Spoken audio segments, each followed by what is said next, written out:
This film is purely fictional. Please do not imitate it. Your like and subscribe are the motivation for me to update. Chapter 1. The hovercraft was silent. Ming Zhao sat upright in her seat, glancing at Qiu Suo from the corner of her eye. Today, her preparatory military academy held its monthly test, and she took first place, achieving the best time and completion rate. Ming Zhao knew that pride always leads to a fall, and she tried hard to suppress her inner excitement, yet she also longed for her father's praise. However, Qiu Suo, flipping through the report card, had a cold expression. It's just a monthly test. Don't be complacent. You need to keep working hard. Ming Zhao's joy was instantly halved. There was a long silence in the hover car. Seeing them all on their way home, Ming Zhao couldn't help but ask, "Father, shall we go to the pet store?" Qiu Suo's expression suddenly turned cold, and Ming Zhao, perceptive enough to notice, swallowed the words, "You promise me? Is this the time to slack off? You're first, so there's nothing you can improve on?" Qiu Suo flipped through the report card his instructor had sent to the family group chat, clicked on Ming Zhao's name, and suddenly his tone became stern. 5 points will be deducted for mistakes and injuries. You still made a mistake? Ming Zhao lowered his head, nervous. I accidentally scratched myself on a thorn. Accidentally? Qiu Suo chided. Why do you always lose points where you shouldn't? If it weren't for your good luck this time, would you have gotten first place? Ming Zhao lowered his head in frustration. Qiu Suo was displeased. Go home. Extra training today. It's like this again. Ming Zhao tilted her head slightly. This was the same after every test. Regardless of whether she ranked first or made mistakes, her father would always find a reason to make her practice more. She'd gotten used to it, so she wasn't upset. Ming Zhao bit her lower lip, desperately trying to hold back tears. Qiu Suo didn't notice Ming Zhao's small emotion. He was looking over the other students' grades. Ming Zhao was in Class A, Class 724, Individual Soldiers, of the Main Star Preparatory Military Academy. It was the class with the best students in the entire interstellar system. Judging from past years, every student who graduated from Class A went on to achieve great things. Ming Xi is second, Qiu Suo said, pointing to Ming Xi's report card. Look, Ming Xi is always in the top 2, and she's never had a point deduction for a mistake. You should learn from her.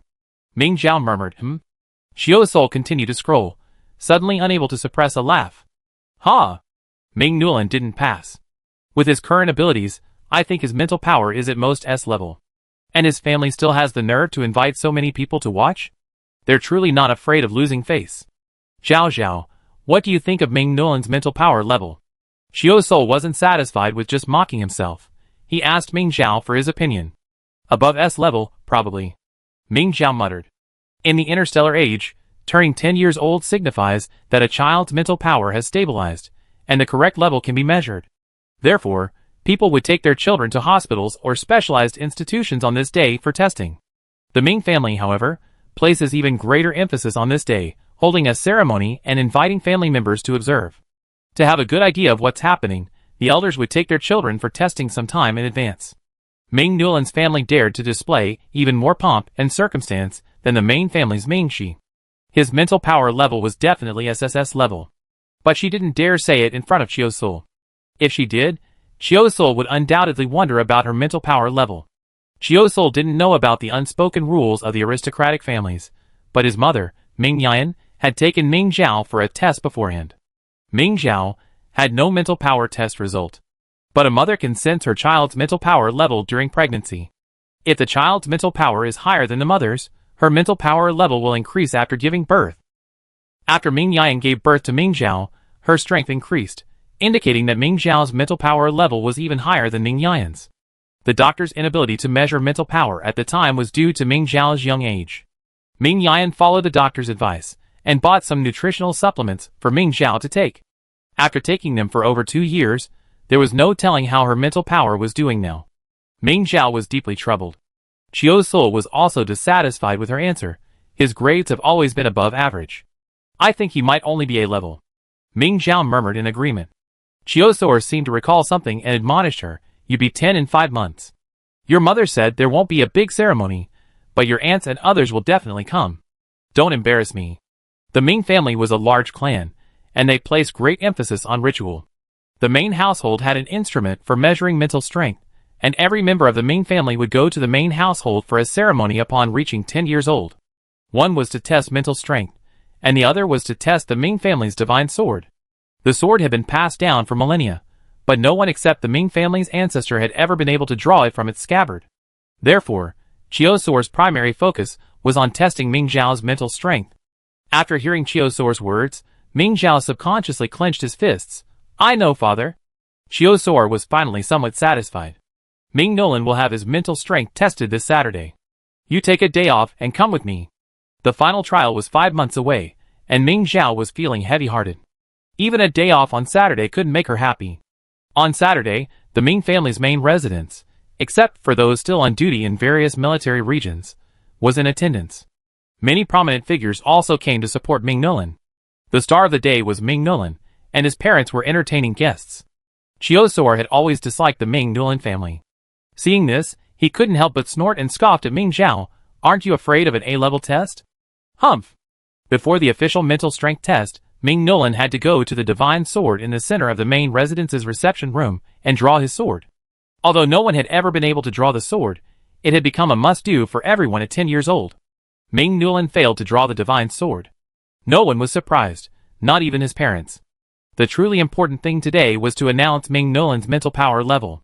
Ming Nolan placed his hands on the mental power tester. The instrument paused for a moment, and the needle began to rise, finally stopping at the highest scale. An obvious SSS level. The onlookers let out a series of low gasps. Everyone knew that SSS level students were rare. In the entire empire, 5 a year was considered a rare occurrence.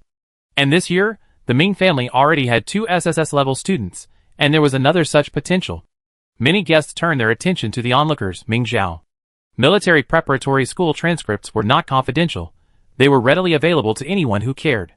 Everyone speculated whether this child from the main family, who had performed on par with Ming Shi in several monthly tests, was also an SSS level student.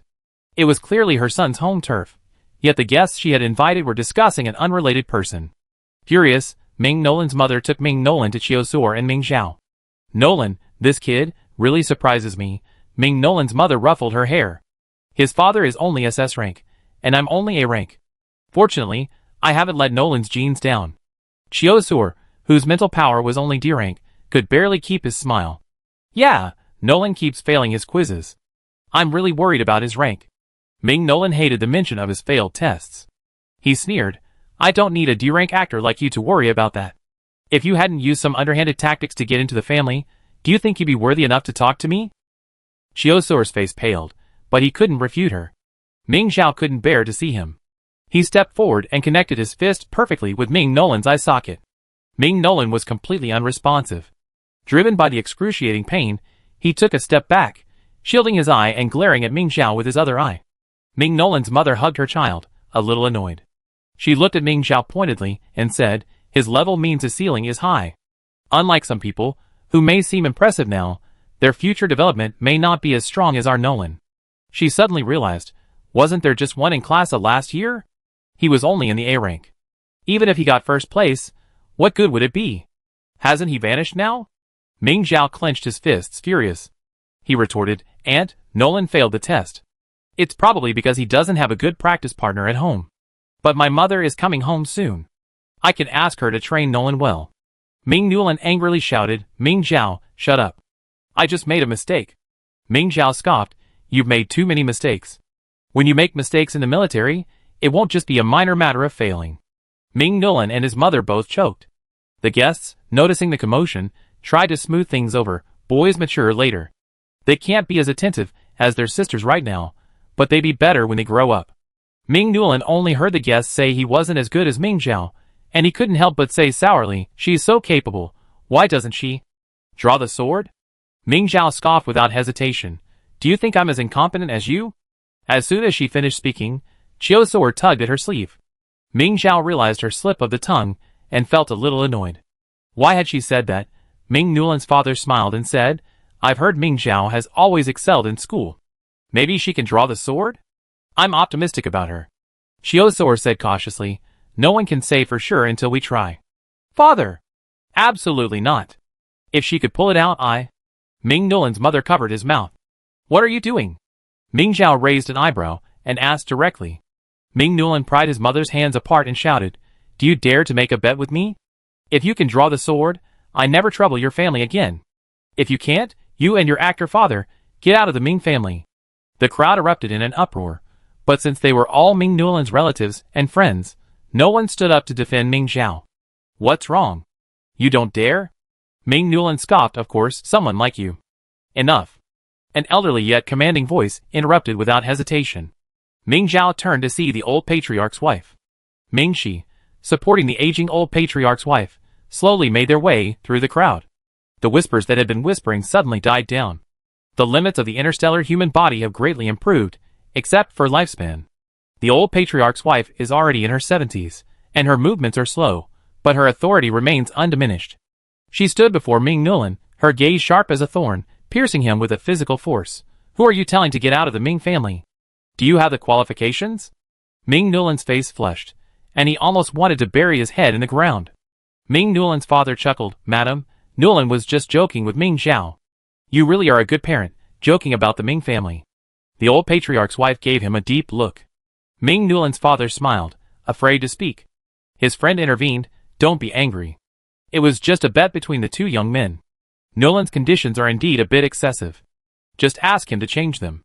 Ming Shi said sternly, the divine sword is a symbol of the Ming family's glory, and should not be the subject of a bet. The old patriarch's wife looked at Ming Zhao, but she didn't express her opinion. Instead, she asked, Ming Zhao, what do you think? Chapter 2. Grandmother? Ming Zhao was a little unsure. She glanced at Chiosor, but Chiosor just stared at the old master's wife without saying anything. Ming Zhao thought for a moment, and said to Ming Nulan, I'm willing to make a bet with you. If you lose, you must apologize to my father publicly. Ming Nulan, who had been keeping his head down, listened to Ming Zhao's words and glanced cautiously at the old master's wife. Seeing she showed no sign of speaking, he turned to look at his mother. Finally, Ming Nulan still lacked confidence. What if you lose? What then? His arrogance weakened, and Ming Zhao became more assertive. If I can't pull it out, neither can you. How can that be considered my loss? Ming Nulan was furious. What kind of bet is this? Even if it wasn't a bet, you should apologize for your actions. But I'm always understanding, and know you're concerned about your reputation, so I'm giving you a way out. You should be grateful. Ming Zhao pursed his lips and smiled. Otherwise, you could just apologize now. Of course, he wasn't willing to apologize. Ming Nulan's mother spoke on her son's behalf. Since we've made a bet, how about this? If Ming Zhao can pull the sword out, we Nulan will apologize. If he can't, our family will prepare a gift for Ming Zhao. It also bring good luck. After all, no one has been able to pull the sword out in 1,000 years, and a gift was necessary anyway. This arrangement offered no loss to either party. The old patriarch's wife looked at Chiosol and asked, what do you think? The two of them exchanged glances, caught off guard. Chiosol quickly lowered his head and said, that's fine. The old patriarch's wife snorted, then let it be. After saying this, he gestured for Mingxi to help him leave first. It was such a shame. Ming Zhao could have asked Ming Nulan to apologize directly to her father, but she had foolishly agreed to a so-called bet. What a good child, but Chiosol had made him so stubborn. The old patriarch's wife shook her head, activated her wrist communicator, sent a few messages, and then left the reception room with Mingxi. Chiosol watched them leave with a frantic look in his eyes. The old patriarch's wife had once been just like him, an ordinary person, even of a lower status than his. But her husband was the previous patriarch, and her eldest daughter was the current one. Who wouldn't be respectful to her? He almost could have become the patriarch's husband, if Ming Yan had tried harder. But she insisted that she didn't want to compete for the position of patriarch, and even quit the royal guard to fight on the battlefield. Chiosol clenched his fists and glanced at Ming Zhao. His wife wasn't the patriarch, but he wanted to train his daughter to be the next one. Back on the hovercraft, Chiosol said to Ming Zhao, I don't care if you can draw a sword or not, but you must strive to surpass Ming Shi in the future. Ming Zhao was about to speak when Chiosol received a call. It was from Ming Yan. Chiosol was puzzled. Why are you calling so early today? Ming Yan had just returned from the battlefield, and was checking his unread messages, as he walked to the dormitory. Seeing the message from his mother, he felt something was wrong and quickly called Chiosol. Did Zhao Zhao make a bet with Ming Nulan? Ming Yan asked bluntly. Chiosol sighed. Who told you that? Ming Yan said, don't worry about it, Sol. Why would Zhao Zhao make a bet out of the blue? Didn't you stop her? Chiosol replied nonchalantly, whether she can draw the sword or not, Zhao Zhao won't suffer any loss. Don't worry. Ming Yan shook his head, disagreeing. It's not about whether she's at a disadvantage. If word of the bet gets out and the public knows. Chiu Soul's eyes wandered. If the public knew, they wouldn't care about the consequences. If Ming Zhao couldn't draw the sword, the Starnet would just ridicule her to the skies. Chiu Soul's thoughts grew increasingly annoyed, so he simply hung up the phone and remained silent for a long time. For some reason, Ming Zhao found Chiu Soul's silence even more frightening. She quietly retreated to the side and checked the message Ming Yan had sent her. Mother said she would be back a few days before her 10th birthday and would stay for about a month. Ming Zhao suddenly felt happy. She hadn't seen her mother in over 2 years. As a key member of the military region, Ming Yan had very few vacations. Her time and energy were devoted to the army and the people, leaving little time for her family. The hovercraft stopped at their home. Chiu Soul ignored Ming Zhao and walked straight back. A snow-white kitten purred and came over, acting coquettishly. Chiu Soul swept it aside with his long legs and walked it inside without even looking. The kitten was confused. Seeing its owner leave, its programming urged it to follow. Ming Zhao quickly hugged it, pressed the power button, and it resumed its deep sleep. Ming Zhao placed the sleeping kitten back in its nest. This was an electronic kitten, with the same touch as a real one. Depending on its embedded programming, it could be clingy or aloof, looking just like the real thing, but it would never leave. If it got bored, it could be turned off. When Ming Zhao wanted a kitten for her birthday, Chiu Soul bought her an animatronic one. But it was a fake one. Ming Zhao still wanted a real one with its own personality, not a cookie-cutter kitty. Chiu Soul had promised Ming Zhao on her birthday last year that he would take her to a pet store if she got first place on the quiz. But even though Ming Zhao had already won first place 3 times, a pet store was still a distant prospect. Ming Zhao was looking at the animatronic kitten, nestled docilely in its nest, when she heard Chiu Soul calling her. She quickly stood up and turned to find him right behind her. Father? Ming Zhao was a little uneasy. Zhao, do you have the confidence to pull out the sword? Chiu Soul's expression was mild. Ming Zhao, however, couldn't help but look shocked, then shook her head as she realized what was happening. Chiu Soul was a bit displeased, but he still patiently coaxed. Why? Don't you want to be the strongest individual soldier? Yes. Ming Zhao continued, but to be the strongest individual soldier, you don't have to draw your sword, do you? If you can draw your sword, accomplish what Ming Shi and Ming Nulan can't, you prove you're the most outstanding child in the Ming family. Chiu Soul gripped Ming Zhao's shoulders, his expression agitated. Ming Zhao, somewhat frightened by Chiu Soul's expression, shrugged his shoulders, not daring to speak. Seeing this, Chiu Soul let go of his hand in disappointment. It's okay if you can't do it.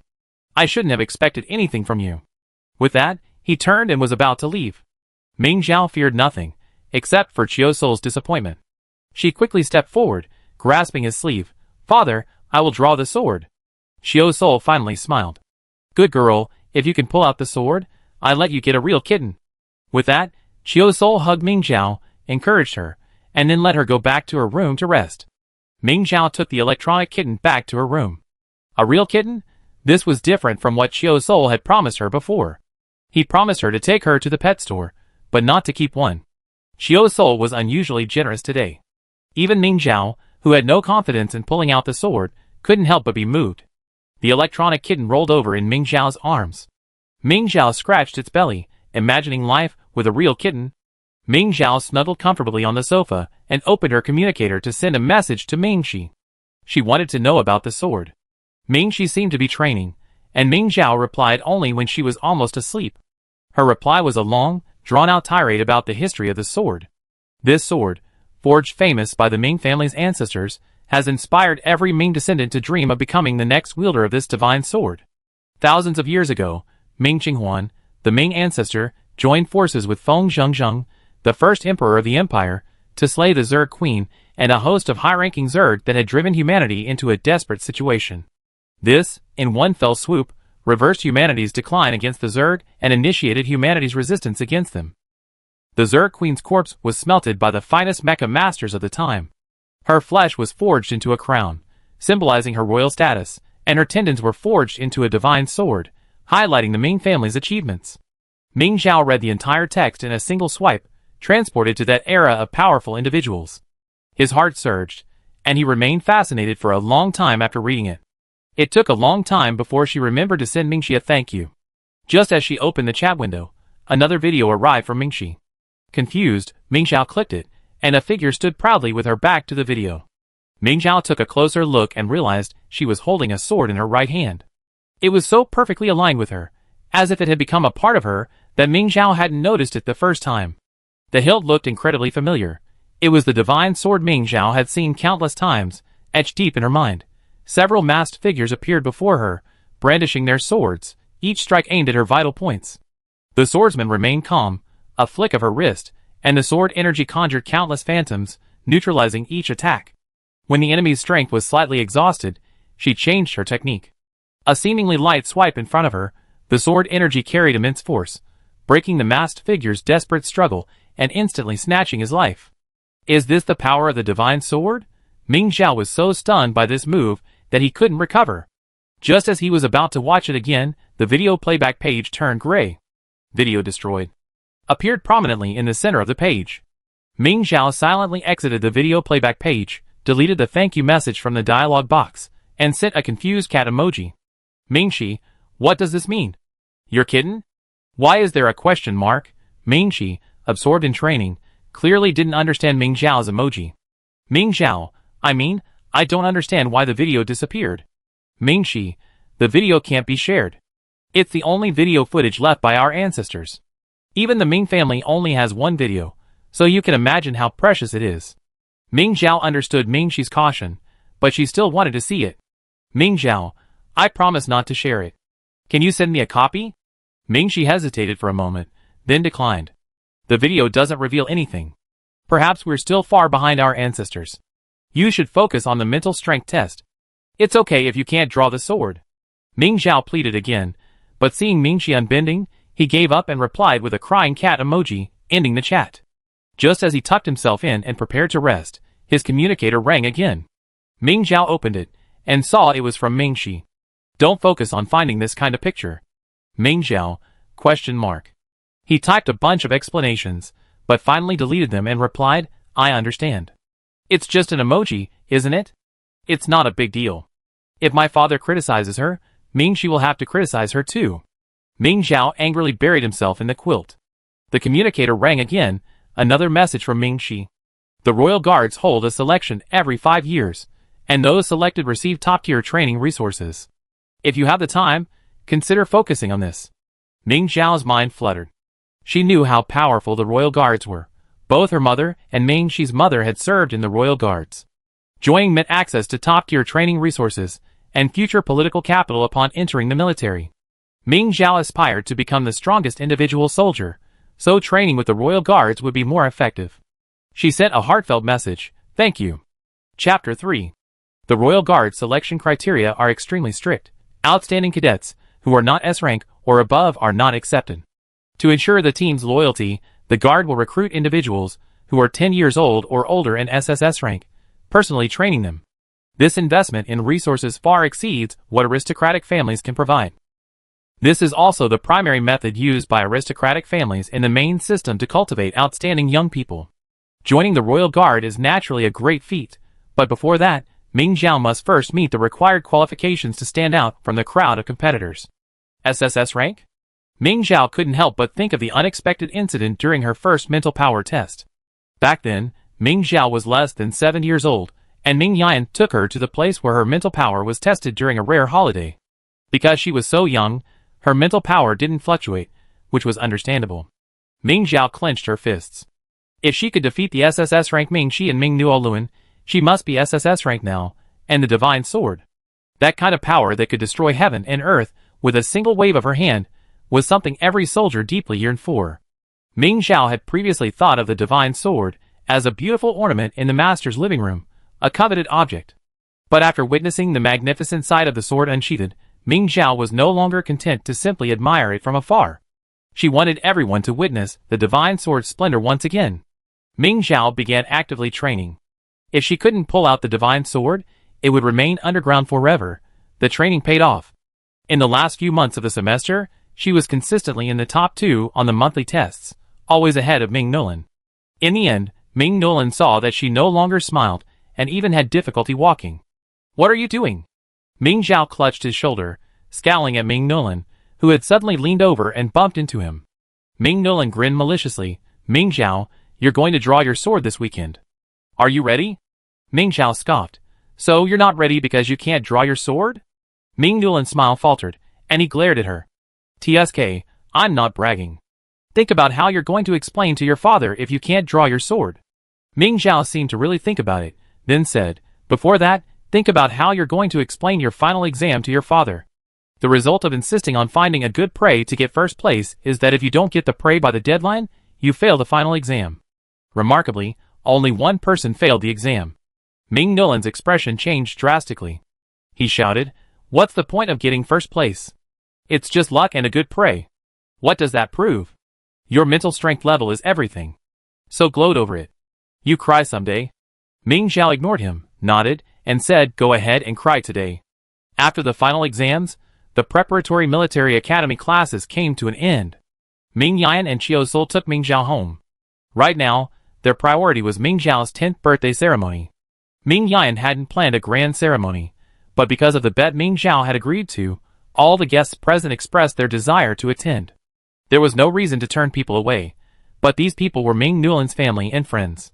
To avoid having the Ming Nulan family overshadow them, Ming Yan had to grit her teeth and invite only her own close friends. Even if Ming Zhao performed poorly during the ceremony, it would still be helpful. Qiu Sol was also worried about whether Ming Zhao could successfully draw the sword. The Ming Nulan family had released the video of Ming Zhao's bet, cutting out the beginning and the end. Now, the entry Qiu Sol's daughter vows to draw the Ming family's divine sword has topped the Star Network's trending list, with the video's views even surpassing his previous live stage video, which had received millions of views. The public hadn't yet expressed any doubts. They blindly worshipped the SSS rank, and Ming Yan was a high-ranking SSS rank officer. Most people believed that with an SSS rank mother, the child would be good, perhaps even able to draw the divine sword. But Qiu Sol was not happy at all. He had once been the Empire's most dazzling star, but he was just an ordinary person with low-level mental power.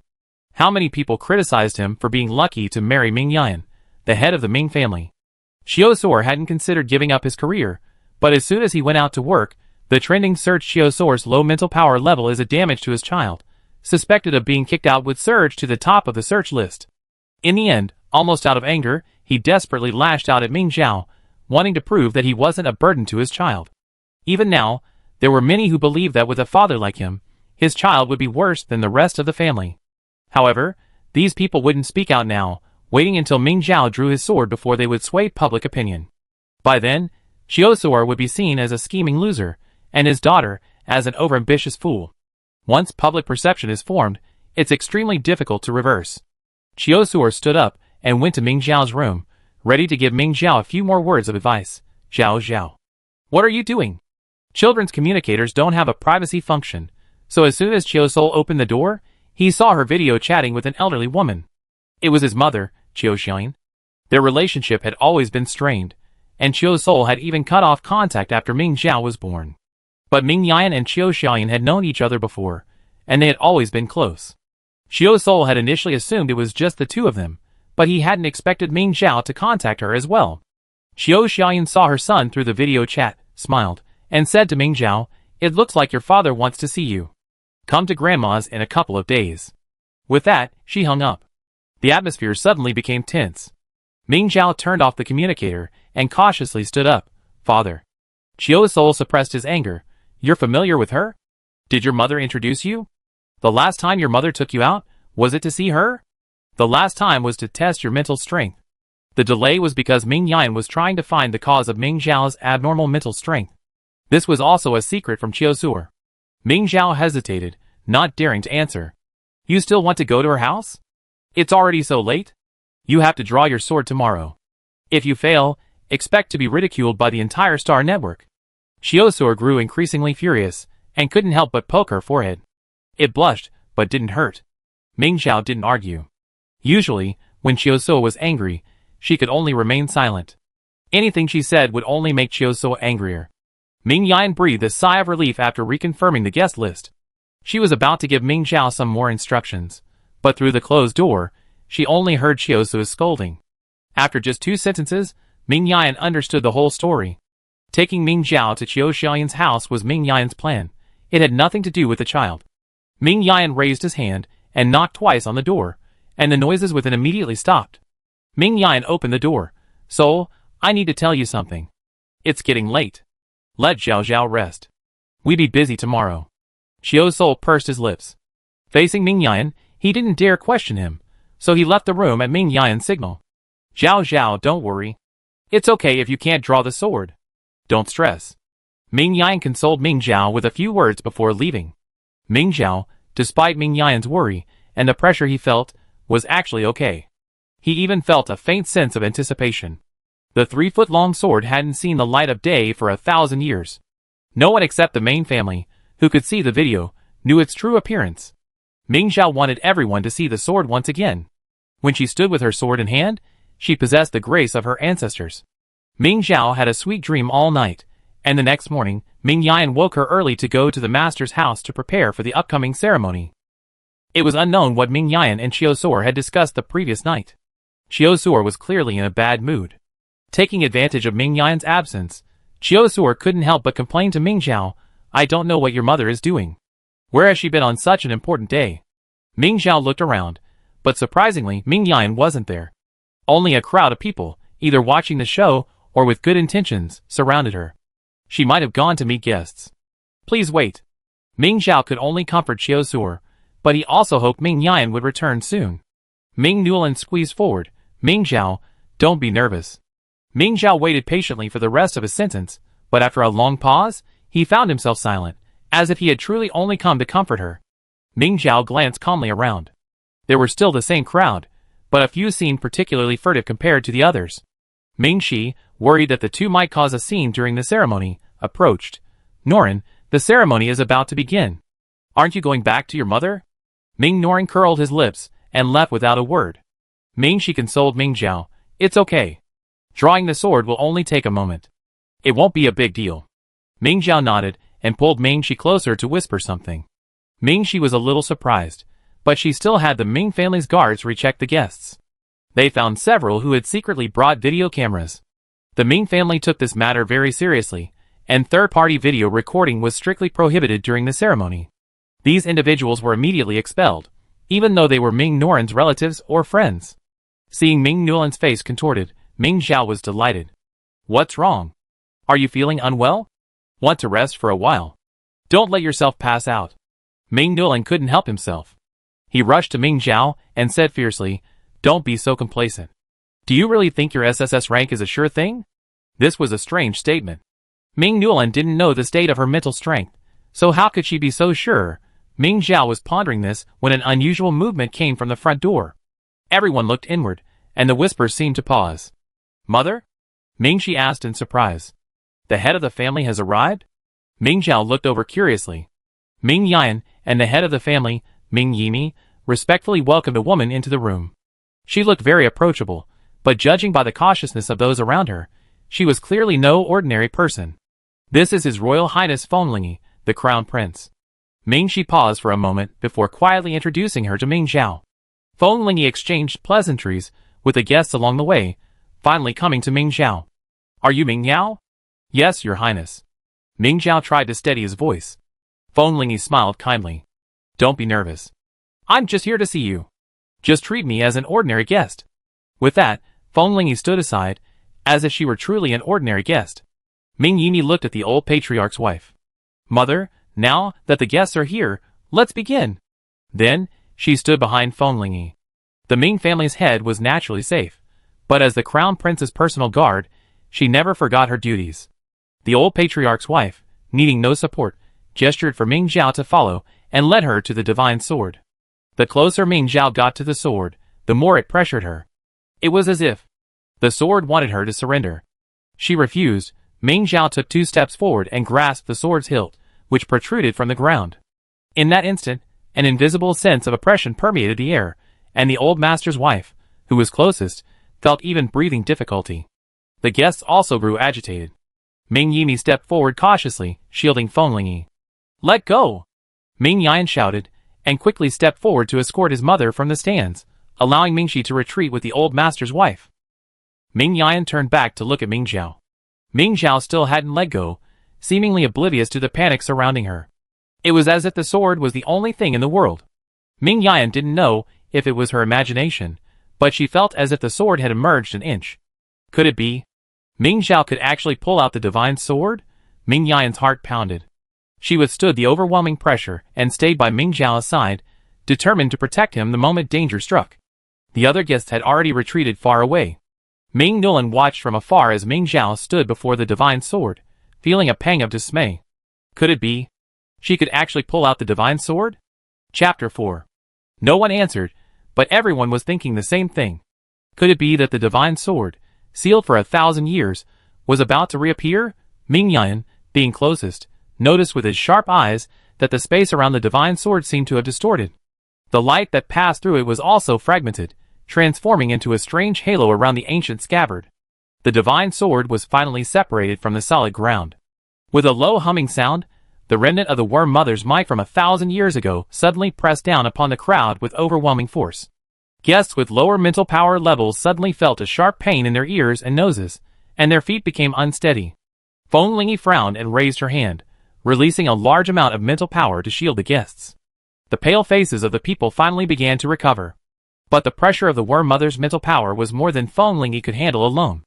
Even with just a residual image, within a moment, Feng Lingyi felt a sharp pain in her chest, and itching in her throat, and spat out a mouthful of blood. Lingyi! Ming Yimi quickly supported her. Feng Lingyi gripped Ming Yimi's wrist tightly, her fingers turning white from the strain, her temples tense from the rapid depletion of her mental energy, yet she dared not relax even a bit. And such a formidable threat was posed by a single sword, refined millennia ago. In the early days of the Zerg outbreak, only 3 high-level Zerg traversed vast straits and intruded upon a human-inhabited planet, causing devastating casualties. They established a territory on that planet, and one of the high-level Zerg evolved into a Zerg queen and began to reproduce.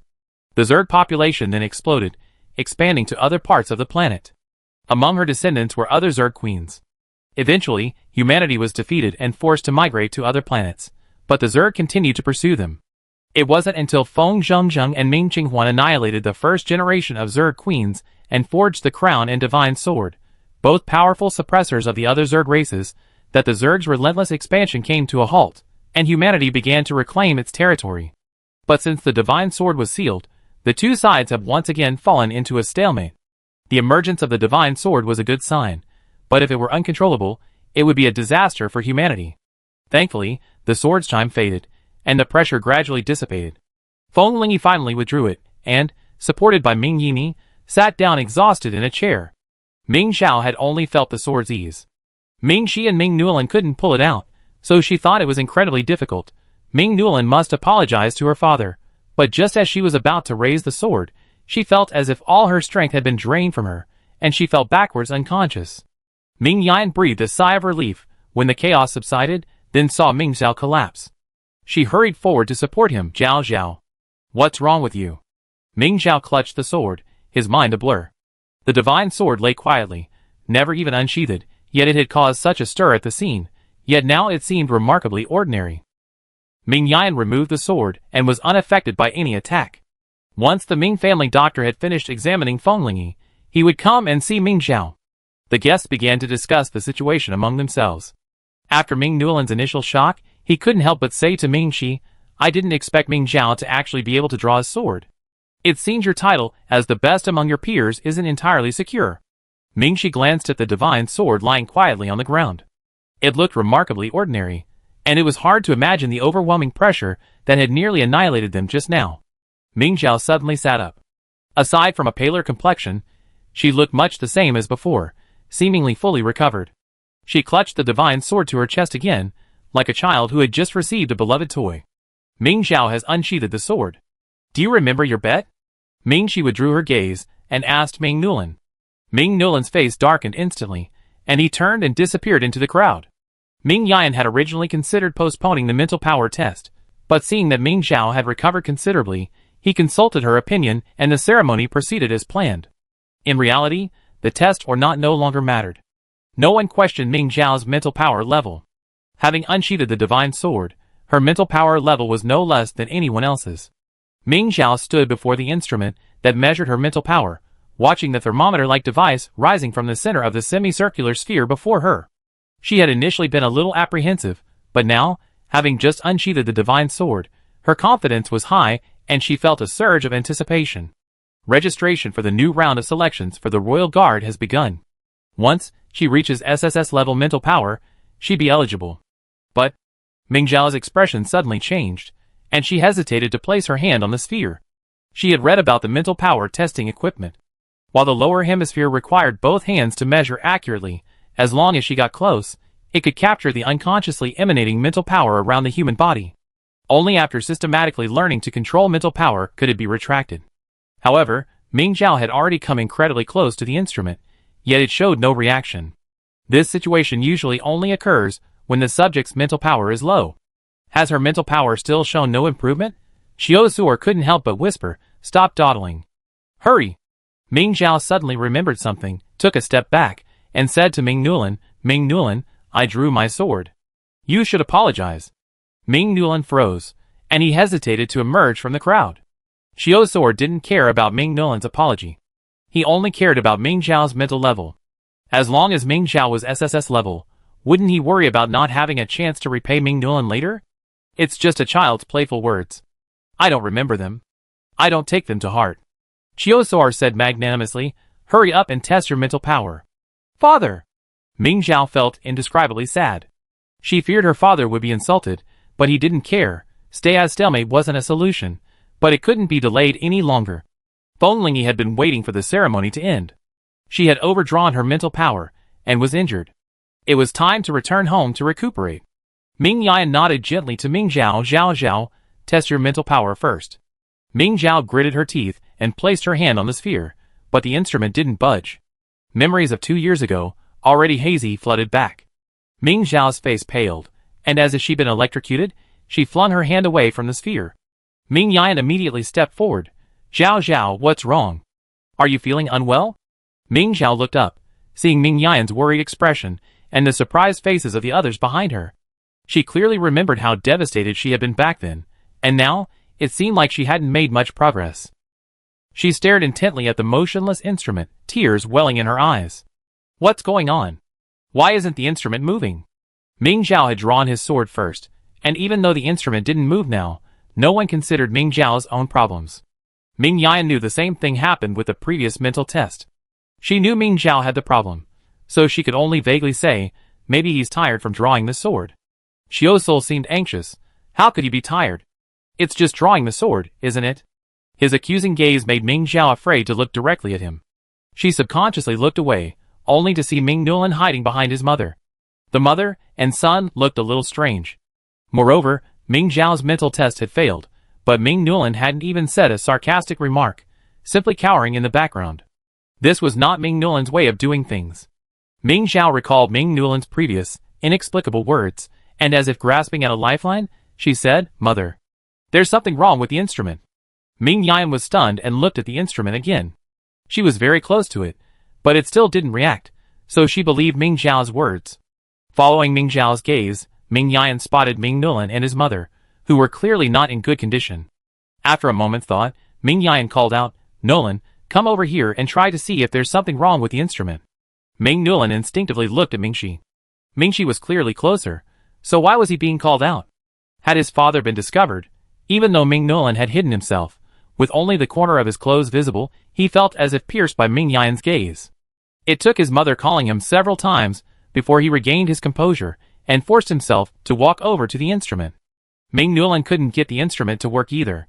Seeing this, Mingxi also stepped forward to try, but it still wouldn't budge. Xiao Sol's expression finally softened.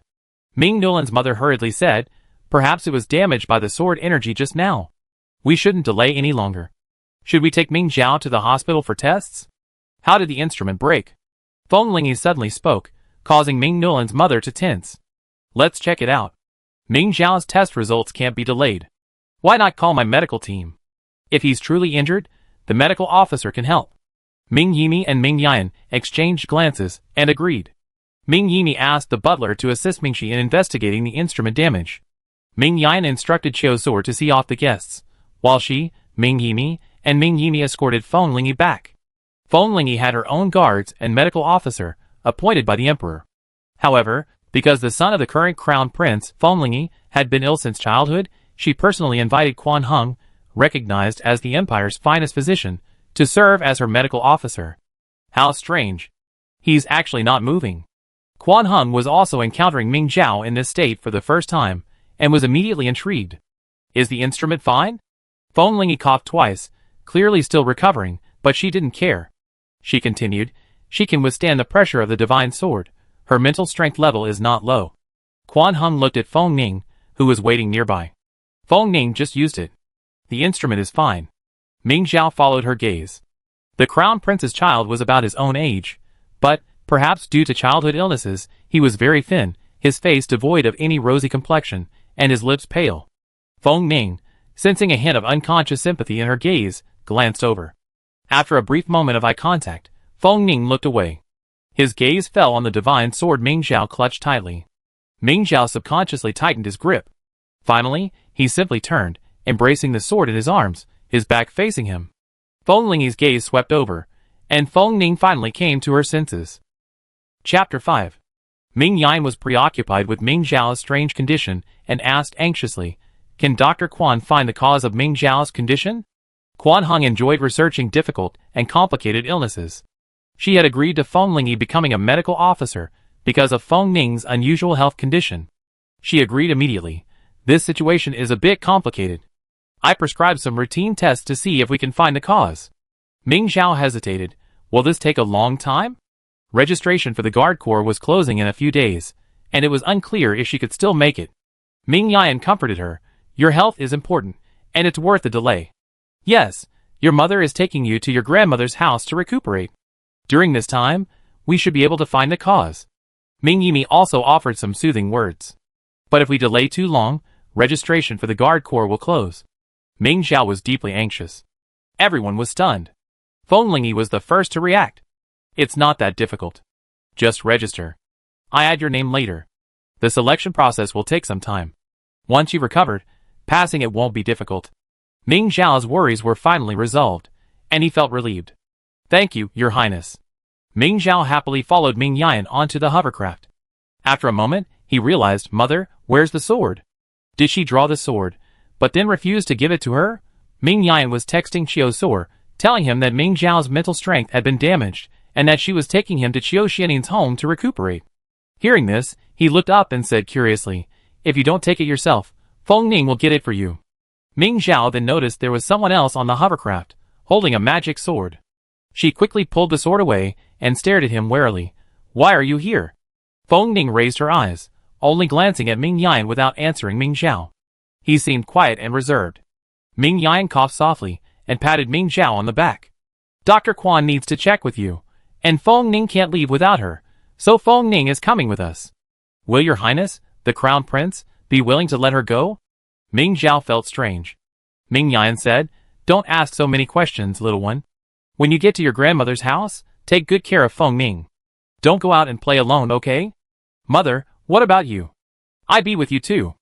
It seemed someone else was looking for Ming Yan, so she lowered her head to reply. Ming Yan and his men arrived at the starport overnight, and boarded a starship bound for Xiangdi Star. Xiangdi Star was not far away, and when the starship docked at Xiangdi Starport, it was just dawn on the main star. Qiu Suo had been furious about Ming Zhao's matter, unable to sleep all night. Early in the morning, the butler came looking for him again. Sir, Feng Yu is here. Qiu Suo's groggy mind suddenly cleared. Feng Yu was the emperor's eldest grandson. His mother, Feng Lei, was a dozen years older than Feng Lingyi, and the sole heir to the throne before Feng Lingyi was born. But before Feng Lingyi was born and rose to prominence, she had never served as crown prince for a single day. She was truly mediocre, but Qiu Suo had heard Ming Yan say that this child of hers was powerful and cunning, and that one had to be extremely cautious when dealing with him. Qiu Suo didn't want to deal with him. He could easily be led astray and betrayed without realizing it. But Ming Yan had taken Ming Zhao out to relax, so why should he be left alone to face all this? Qiu Suo suppressed his anger and sent an urgent message to Ming Yan, asking her what to do. Soon, Ming Yan replied, asking him to tell the truth. Qiu Suo was furious after reading this brief reply. The housekeeper reminded him again, and Qiu Suo had no choice but to grit his teeth and go to the living room. Feng Yu had been waiting for a long time, but his face showed no sign of impatience. Instead, he smiled and asked with concern, Your Excellency looks unwell. Are you feeling unwell? After exchanging pleasantries, Feng Yu finally revealed his purpose. Yesterday, Ming Zhao extracted the divine sword. Unfortunately, I had military duties, so I'm free today, so I've come to give you a gift. I wonder where Ming Zhao is now. Chiozol smiled. After extracting the divine sword, her mental strength was damaged. Ian took her to my mother's house. Feng Yu wasn't surprised at all. Instead, he said, I see. Then you may accept this gift.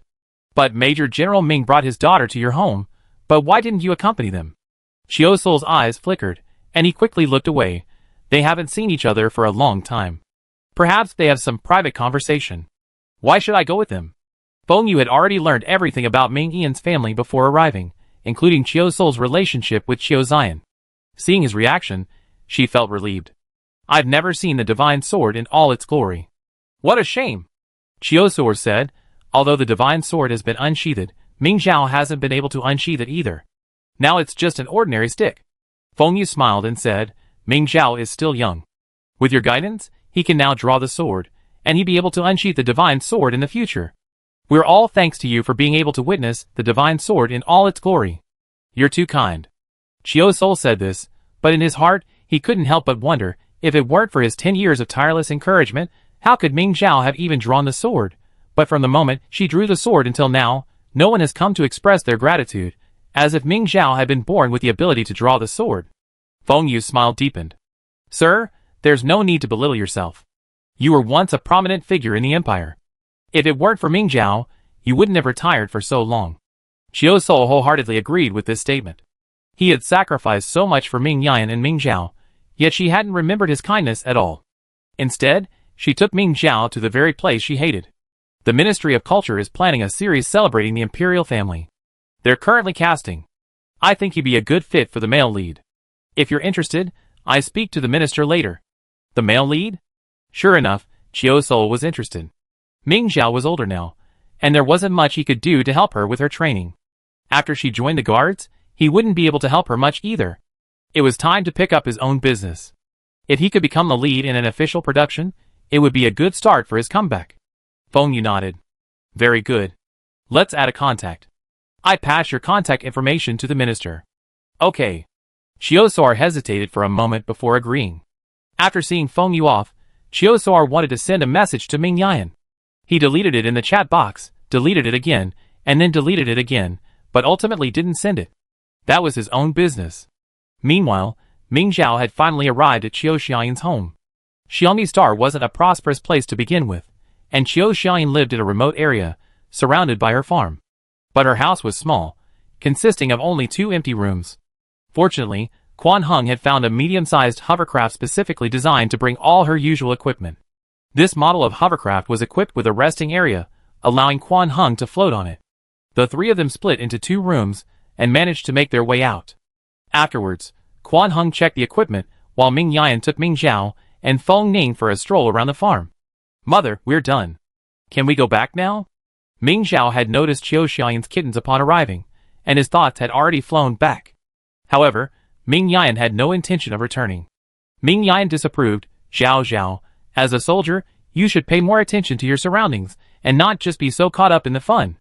Ming Zhao quickly restrained her expression and bowed her head, saying, Mother, I've learned my lesson. As she spoke, she spotted a straight wooden stick on the ground and picked it up, using it to explore the path. Oh my! Ming Zhao prodded here and there, prodding every possible hiding spot with her stick. Everything seemed normal, and Ming Yan was about to take her men back, when suddenly a cry erupted from beneath Ming Zhao's stick. Ming Yan immediately became alert. Who's there? No! Don't do anything. I'm a good citizen. Eh? A little girl emerged from the haystack, her hands raised high. Suddenly she shouted, No, this isn't my home. Who are you? Ming Zhao paused with her extended stick, realizing she had unknowingly left the grounds of Chiu Ziyan's farm. The girl, sensing her guilty conscience, pushed the stick aside and lunged at her. What the hell are you doing sneaking into my house, you thief? She was a master of combat techniques, and seemed to be a reserve soldier. She was half a head taller than Ming Zhao, and her punch, as big as a sandbag, was terrifying when it struck. Ming Yan remained standing with his arms folded, seemingly unwilling to intervene. Ming Zhao effortlessly dodged the blow, flinging the wooden staff in his right hand. Then, with a precise grip, he grasped the opponent's wrist. With a slight push, the opponent's strength withered with a thud. Are you from this family? I'm Qiu Xiaoyin's granddaughter. My name is Ming Zhao. No offense. Ming Zhao released his grip and nodded friendly. Chung Jiashi. Chung Jiashi reached out to cover his wrist, which had been dislocated by Ming Zhao's grip. He accidentally applied too much force, and grimaced in pain. Ming Yan stepped forward, half-crouched, and grabbed her wrist. While Chung Jiashi wasn't paying attention, he instantly snapped it back in place. Ah! Ming Zhao's ears hurt from her screams, and he couldn't help but ask, aren't you a reserve soldier? Why are you so afraid of pain? It's all because of you. Chung Jiashi couldn't help but glare at her. If your wrist were dislocated, wouldn't you cry out in pain? Ming Zhao laughed provocatively, my wrist doesn't dislocate that easily. You? Ming Yan stopped him. Well, it's getting late, Jiashi, and it's time for you to go home. Come play with our Zhao Zhao again when you have time. Ming Zhao, already prepared for another fight, naturally refused to comply when Chung Jiashi was about to leave. Ming Yan held her back. It's time to see Dr. Quan. The examination didn't take long. After Quan Hung adjusted the equipment, he drew a tube of Ming Zhao's blood. All that was left was to wait for the results.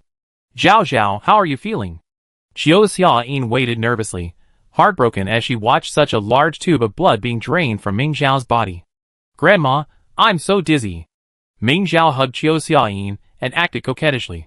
Qiu Xiaoyin quickly said, you've suffered so much. Grandma cooked 2 chickens for you. Eat more later to replenish your energy. Ming Zhao's sharp eyes clearly caught Feng Ning secretly laughing at her. When she looked over, Feng Ning had regained her aloof demeanor. Why is the sword with you again?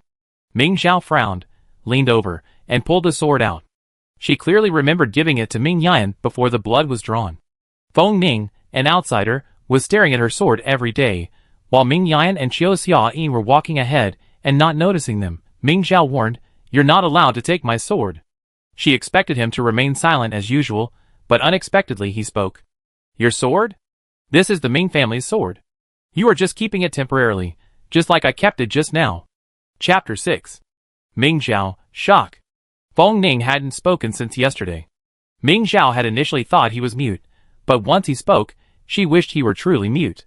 So you're planning on stealing it? No wonder you kept silent in front of my mother. If they knew, it would be truly disheartening. Ming Zhao naturally didn't take Feng Ning's words seriously, but she believed they were provoking her, so she spoke with a threat. Feng Ning's reaction was incredibly quick. You misunderstood. Actually, I'm just curious. Ming Zhao became even more alert.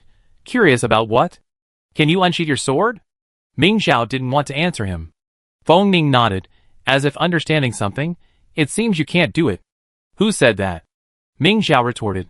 It's just that mother won't let me try. Feng Ning smiled and asked, then do you want to try? Ming Zhao was tempted, but still hesitated. But if mother finds out? Let's sneak out. They definitely won't notice. Ming Zhao glanced at Ming Yan's back again, gritted his teeth, and said, okay. That being said, sneaking out wasn't easy, especially since Ming Zhao and Ming Yan shared a room. Although Ming Zhao had stayed in Qiu Xia's room under the pretext of accompanying her, Feng Ning's room was right next to Ming Yan's, and any movement could be noticed. After Qiu Xia fell asleep, Ming Zhao quietly slipped out and waited at the stairs for Feng Ning to come down. Her communicator suddenly rang. Ming Zhao opened it and saw that it was a message from Feng Ning, asking her to meet him at the window. Ming Zhao was extremely confused. How did you get my contact information? Doesn't adding someone to the chat require my consent? Feng Ning, I had Major General Ming give it to me. Because Ming Zhao was still using a child-friendly communication device, with Ming Yan as the custodial account, she could pass Ming Zhao's contact information to others, allowing them to add contacts without Ming Zhao's verification. Ming Zhao closed the chat box with a hint of annoyance, tiptoed out of the house, and circled around to Feng Ning's window. Feng Ning stood by the window, its doors wide open. The night breeze blew, ruffling his hair across his forehead. His features were already delicate, their androgynous features becoming even more hazy in the moonlight, causing Ming Zhao to lose consciousness for a rare moment. Soon, she regained her composure and, somewhat guiltily, gestured for Feng Ning to jump down so she could catch him. Feng Ning remained silent, lowering her head and sending a message to Ming Zhao, come up and get me. Ming Zhao was bewildered. Really? Little prince, you can't even jump down? Feng Ning, I've had poor health since childhood. But while I can't climb stairs, I can teach you how to get someone to help you. Ming Zhao sneered. Someone else is taking him upstairs? Who else could it be? It could only be her. This person is truly unbelievable. She wouldn't be fooled. Ming Zhao seriously suggested, don't do that. Who are you going to take you? Otherwise, just go through the door. If you're caught, just say you went to the restroom. Feng Ning replied, if I'm out for a long time, General Ming will come looking for me. What a hassle. Ming Zhao looked at him with a headache, while Feng Ning just poked her head out, staring at him eagerly. Okay, there's really nothing he can do about it. If this drags on, it'd be dawn. Ming Zhao leaped up, his toes finding support on the ridge of the wall. He raised his hand and touched the windowsill, landing silently beside Feng Ning. She extended her hand toward Feng Ning and mouthed, let's go. 2 floors, a mere trifle, was no big deal for Ming Zhao. Soon, the two of them appeared on the path leading to the farm. Ming Zhao was well aware of the power of the divine sword. Therefore, they needed to stay as far away from residential areas as possible. After just 2 steps, Ming Zhao became alert. His hand gripping the sword shifted slightly, then he firmly grasped the hilt. The divine sword was still unsheathed. Ming Zhao extended it forward like a staff, the scabbard tracing a sharp arc through the air, pointing directly at the figure in the night. Wait, wait! Cheng Jiashi was a little slow to react. The sword was already pressing against her shoulder. Even though it wasn't unsheathed, she felt a chill down her spine. Ming Zhao recognized her, but didn't retract his sword. Instead, he demanded, this is my home, right? What are you doing here? Cheng Jiashi slumped her shoulders and stepped back, finally freeing herself from the sword's pressure. Ming Zhao retracted his sword, keeping his gaze fixed on Cheng Jiashi, to prevent her from escaping. Actually, I came to see you, Cheng Jiashi said, helplessly. You're the one who pulled out the Ming family's sword, right? I'm a reserve soldier, and I like to exchange some skills with you. Ming Zhao smiled. Come here so late at night to exchange skills? Cheng Jiashi was at a loss for words, then said, aren't you guys up all night too? This shows that now is the perfect time for a competition. Competition? I'm also SSS ranked, and have been top of my grade for 6 consecutive years. Cheng Jiashi leaned closer, proudly saying. Ming Zhao glanced at her and declined. No. You're clearly no match for me. Cheng Jiashi was stunned by the weight of this realization. After a moment, she looked at Feng Ning, who looked unwell. You? Feng Ning added with a smile. You're 2 levels older than us. Cheng Jiashi was a bit irritated. You guys are staying up late at night. Believe it or not, I tell Grandma Chiu. Ming Zhao wasn't afraid of her. They both had something against each other, so who was afraid of whom? You're staying up late at night, and coming to someone else's house. Believe it or not, I tell Grandma Cheng. Cheng Jiashi instantly wilted. Okay, then, if we don't want to fight, then what are you doing out here? Ming Zhao didn't want her to follow them, so she said, it's none of your business. Go back. Despite this, Cheng Jiashi was determined to follow them, and Ming Zhao couldn't shake her off. If a fight broke out, it would inevitably attract Ming Yan's attention. Follow if you want.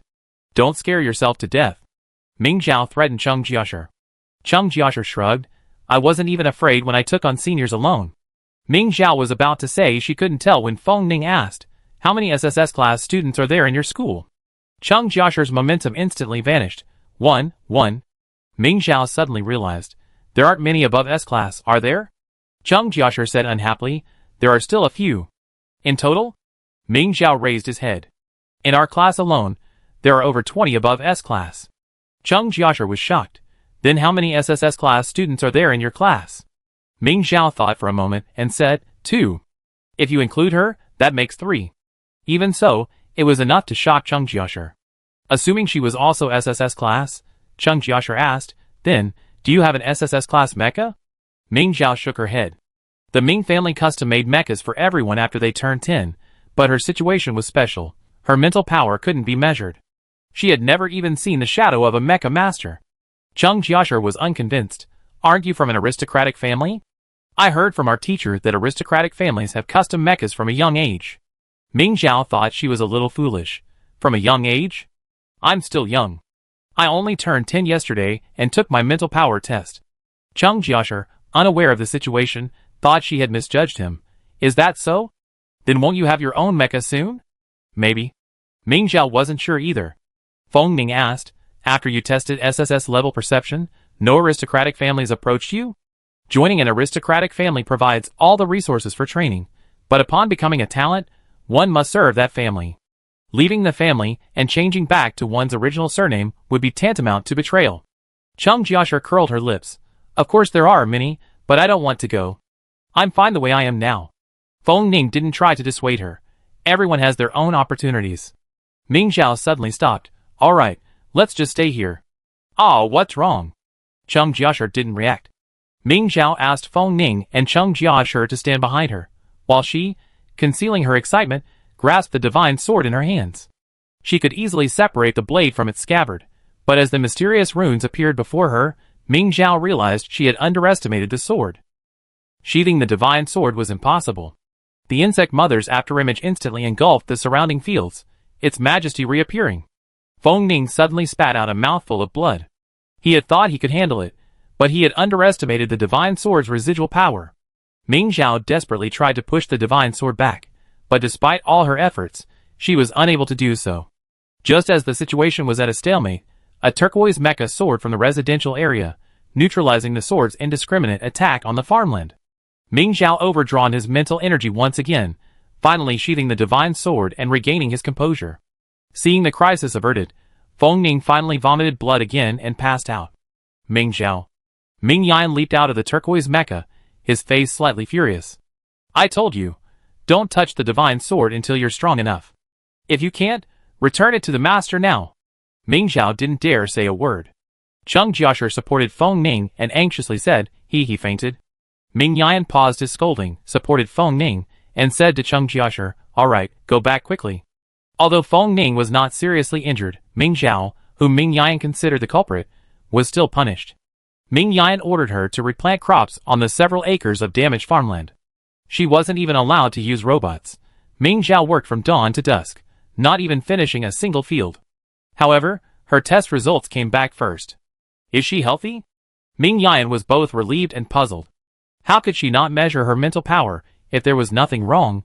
Ming Zhao stepped onto the round platform of the instrument again, but still showed no reaction. Focus. Quan Hung looked at her for a long moment, then reminded her that Ming Zhao was healthy. Quan Hung suspected she wasn't taking the test seriously. Ming Zhao was certain she was concentrating. After hearing Quan Hung's words, she didn't know how to focus even more. She stared intently at her hands, straining her nerves. But it was no use. Feng Ning, receiving an 4 nearby, was puzzled by Ming Zhao's condition. He had clearly sensed an extremely powerful mental force when Ming Zhao was suppressing the divine sword. Now, even though Ming Zhao seemed to be exerting all his might, he could not sense any fluctuations in mental power. Feng Ning reminded her, that's not the case. Think about the feeling you had last night when you suppressed the divine sword. The feeling of suppressing the divine sword. Ming Zhao desperately tried to recall it. Rather than suppressing the divine sword, it was more like a stress response to a life-threatening situation. As that mysterious feeling emerged, the indicator on the instrument finally began to rise. Chapter 7. Ming Yan had just breathed a sigh of relief when he noticed the indicator had begun to descend. After a moment, it climbed again, its ups and downs stirring the hearts of everyone involved. The indicator, though fluctuating, remained stuck between levels A and B. Feng Ning frowned and raised his hand, attacking Ming Zhao with his mental power. The feeling of life being threatened returned, and in that instant, the instrument's buoy soared to SSS level. But the next moment, Feng Ning's mental power failed him again and he collapsed. His attack withdrew, and the buoy in front of Ming Zhao plummeted back to its starting point. Feng Ning. Quan Hung quickly supported Feng Ning and fed him a potion. Feng Ning's expression brightened slightly. I told you, don't use your mental power carelessly. Feng Ning shrugged it off. After taking a breath, she said to Ming Zhao, remember this feeling. Ming Zhao recalled the moment the instrument reached SSS level. She vaguely grasped the feeling. I know. This time, Ming Zhao succeeded. The instrument maintained SSS level for 3 seconds before generating a report officially recognized by the Empire. Quan Hung uploaded the report to the Star Network medical system and said with some emotion, this is the first time I've seen someone keep their mental power contained under normal circumstances. Ming Yan expressed some concern. Will this harm Zhao Zhao's health? Quan Hung was somewhat excited. No, Ming Zhao can draw the divine sword. Her mental power should be much stronger than the average person. If it were constantly dissipating, it would actually strain her health. If we can find a way to contain her mental power through Mingzhao, perhaps Feng Ning's health problems can be solved, Quan Hung said. Feng Ning's weakness stems from her overpowering mental strength, which her body can't handle. After confirming that Quan Heng's research wouldn't harm Mingzhao, Ming Yan smiled and said, if Feng Ning can recover, that would be wonderful. Feng Lingyi was exceptional in every way, except for her only child's frailty, which made many people a little uneasy. Ming Zhao had no objections, but she was still concerned about the selections for the Royal Guard. Mother, when will we return to the main planet? Registration is closed, and selections will begin in a few days. What's the rush? Ming Yan glanced at her. Wait until you restore the fields you destroyed. Ming Zhao couldn't help but whine. It would take her forever to cultivate such a large field. But since Ming Yan had spoken, she could only stay in the fields day by day, with Cheng Jiasher occasionally coming to help her. Major General Ming has contacted a mecha pilot for me. I soon have my own mecha. During his free time, Cheng Jiasher couldn't help but brag. Ming Zhao was envious. Cheng Jiasher asked, haven't you started working on your mecha yet? I haven't even tried one yet. I can only do so after we return to the main planet. Chiosor told her that Feng Yu had set a state-of-the-art holographic simulator. Through simulation, it can quickly obtain data on the mecha most suitable for an individual soldier. Ming Zhao already had an older model at home, and the functional differences between the two were similar, so she hadn't replaced it. Now that she had the new one, training would be much more convenient. Cheng Jiasher said, then, when you come back next time, we can spar in the mecha. Ming Zhao disagreed. No, sparring here would definitely damage the farmland. I don't want to farm anymore. Cheng Jiasher was stunned. That's right. She looked around at the fields that had just been replanted with crops, feeling somewhat relieved that she hadn't damaged them. The fields had been replanted with crops, and Feng Ning's health had improved, but Ming Yan had become increasingly elusive. Chiosor called. The guard preliminaries will be over in 2 days. Ming Shi and Ming Nuolun have both passed. Haven't you recovered your mental strength yet? Ming Zhao was stunned and said anxiously, I've recovered. Chiosor clearly didn't believe him. Are you still lying? You've recovered. So why hasn't your mother brought you back yet? Ming Zhao was upset that Chiosor didn't trust him. The report has been uploaded to the Star Network. Father, you can clearly check it. How can you criticize me without even looking at it? Chiosor felt a little embarrassed by his daughter's words. He forced himself to say, I was worried you missed the preliminaries. Now that you've recovered, I asked your mother. After hanging up, Chiosor checked Ming Zhao's basic information. Sure enough, his mental strength level had been updated. The prominent SSS level made Chiosor feel a little better. But Ming Yan's concealment deeply displeased him. He quickly called Ming Yan's number. As soon as the call was connected, he couldn't help but demand, Ming Zhao is already well. Why did you lie to me? Ming Yan was stunned, then calmly replied, Ming Zhao's mental strength test is indeed SSS level, but she is not stable. She needs some time to recuperate. Chiosor anxiously said, the guard preliminary selections are only 2 days away. Qualifying is more important than anything else. Besides, she looks healthy. Ming Yan said firmly, not to mention there are still 2 days left. Even if she misses the primary, she can't participate without regaining her mental strength. You? Chio's soul was furious. It's fine if you don't care about the guard, but how can you make a decision for Zhao Zhao? Soul, the guard isn't the only solution. There are many other important things, Ming Yan advised gently. Chio's soul curled his lips. You've been out of the guards for years, and you haven't been promoted in rank in years. Besides, you joined at the age of 10. Why do you even disqualify Zhao Yao from participating in the preliminary selection? After being reminded of the past so many times, Ming Yan was clearly a little annoyed. Alright, Soul. I have my own plans for Zhao Zhao. You don't have to worry about it anymore. Chio's soul felt deeply hurt. I worry. Ming Yan interrupted him. You're going to an event tomorrow, right? Go to bed early and focus on your career. Her solace was ineffective. Chio's soul felt that Ming Yan had wiped out 10 years of hard work. Even Ming Zhao felt that her concerns were suspicion of her. Chio's soul was so angry that she couldn't sleep all night. The next day, she spent some time trying to mask the exhaustion from the sleepless night. Today's event was very important. A small tea party hosted by the Ministry of Culture. Many influential movie stars were invited, and everyone wanted a piece of the action in this series. As soon as Chiosor appeared, he was surrounded by many old acquaintances, some offering compliments and others testing his boundaries. The topics of conversation were mostly about his wife and daughter. Chiosor was not tired of this, and fortunately, Feng Lei and Feng Yu came along, clearly wanting to speak with Qiu So'er alone. Seeing this, the others, even if they wanted to stay and chat, had to disperse. Your Excellency doesn't look well. Are you tired after not participating in activities for so long? Feng Yu asked with concern. His disguise easily seen through. Qiu So'er had no choice but to go along with it. It's true that I'm a little uncomfortable. Feng Lei said, if you'd like some quiet time, ask the staff to find you a room. Qiu So'er smiled bitterly.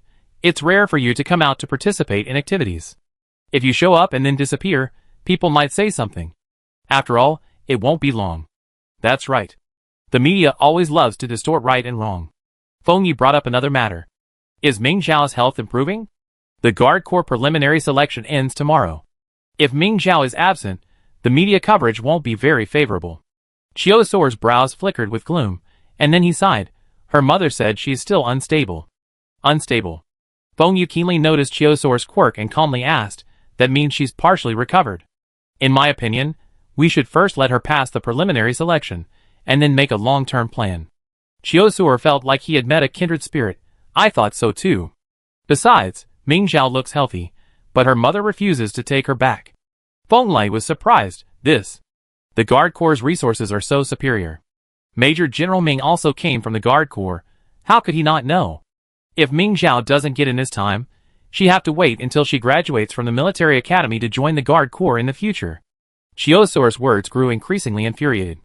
Seeing this, Feng Yu speculated, perhaps Major General Ming has other considerations? Perhaps Ming Zhao's health really can't sustain the selection. Impossible. She told me herself she's recovered. Qiu So'er still couldn't understand why Ming Yan wouldn't bring Ming Zhao back, given such a good opportunity. Feng Yu speculated, then comforted the angry Qiu So'er, and had the staff take him to rest. Feng Yu, what do you mean? Ming Yan? He even gave up his place in the guard team. Feng Lei was baffled.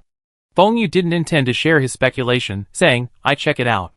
Yes, there are more important things to do right now. Feng Lei glanced at the eager crowd nearby. Father's health won't last much longer, and you're already an adult. Why not choose a celebrity with a high national profile to increase your influence? Feng Yu scoffed, there's no need for that. Those genes will only drag me down. I'd rather spend my time doing something meaningful. His mother disagreed. It's just a casual flirtation.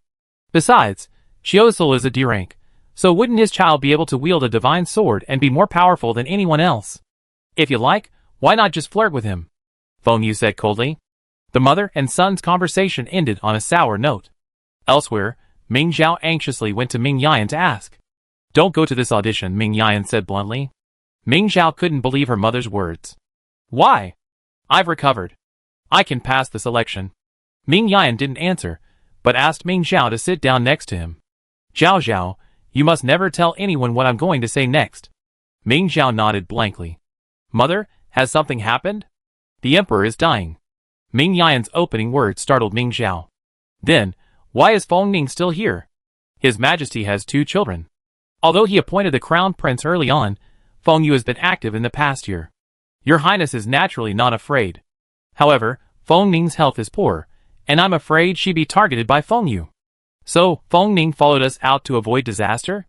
Ming Zhao seemed to understand. Ming Yan said with a smile, don't say that to him. Ming Zhao glanced around guiltily, then remembered Feng Ning in Quan Heng's medical ward. She felt relieved. Mother, but I can go back on my own. I'm grown up. Ming Yan said patiently, silly child, if you go back, and I stay, won't everyone know what's going on here? Oh. Ming Zhao understood, but she still felt a little disappointed. Seeing this, Ming Yan comforted her, don't worry. His Highness promised me that he'd make an exception for this election soon. If you can seize the opportunity, it won't be a big deal. Ming Zhao's confidence suddenly returned. Just as she was about to speak, a message rang through her communicator. Chapter 8. It's almost time to go back for dinner. Seeing this, Ming Yan left her some space to read the message and turned away. The next second, she was hugged by Ming Zhao, who showed her the page on his communicator. Mother, look at Ming Newlin. It turned out that Ming Zhao hadn't shown up at the primaries yet, and had already been showing off by sending a message to Ming Newlin during the primaries. Ming Zhao, why didn't you come to the primaries? Has your damaged mental strength not recovered yet? Why are you so fragile? Are you the only one in our generation who can't make the Guardian? Ming Yan was stunned. He opened his communicator and operated it. Soon, Ming Nulan received a system notification. You have been blocked by the guardian of this account. Ming Nulan, He couldn't help but send a message. Why are you still using the child communicator? Ming Zhao naturally didn't receive the message, but Ming Yan did. She ignored it and said to Ming Zhao, just ignore messages like this next time. Ming Zhao didn't understand. Isn't that showing weakness? Warning like this is pointless and a waste of time. Ming Yan continued.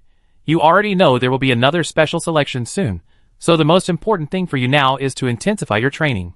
Even if you don't train, taking time to rest and have fun is more interesting than arguing about who's better. Ming Zhao thought it made perfect sense. I understand, mother. Ming Yan patted her shoulder. Well, go and rest. Meanwhile, Feng Yu picked up a photo of the farm. In an inconspicuous corner, Feng Yu spotted something, the medical pod. After a while, Ming Yan suddenly became busy, leaving Ming Zhao with nothing more to say except a clear order not to leave Qiu Xian's farm. What's wrong, mother? Ming Zhao was puzzled. She had clearly said that protecting Feng Ning was the most important thing right now. Ming Zhao couldn't help but glance at Feng Ning and asked, do you know why? Feng Ning lowered his eyes to check his communicator. To prevent information leaks, he had cut off contact with the outside world before leaving. His communicator could only receive messages within a 10-meter radius. He didn't know what happened on the main planet, but it was easy to guess. Grandfather passed away. Ming Zhao was shocked. Then why aren't you going back? Feng Ning wasn't in a good mood. He said, I go back after I'm sure it's safe. Ming Zhao was a little worried about Qiu Soul, who was still on the main planet.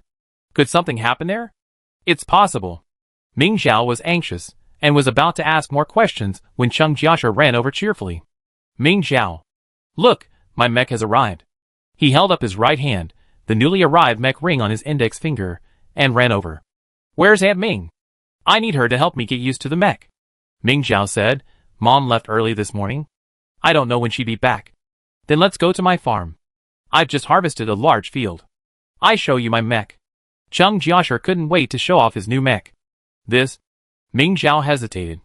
Feng Ning offered, go ahead. It's not far anyway. A light green mecha appeared before the three of them.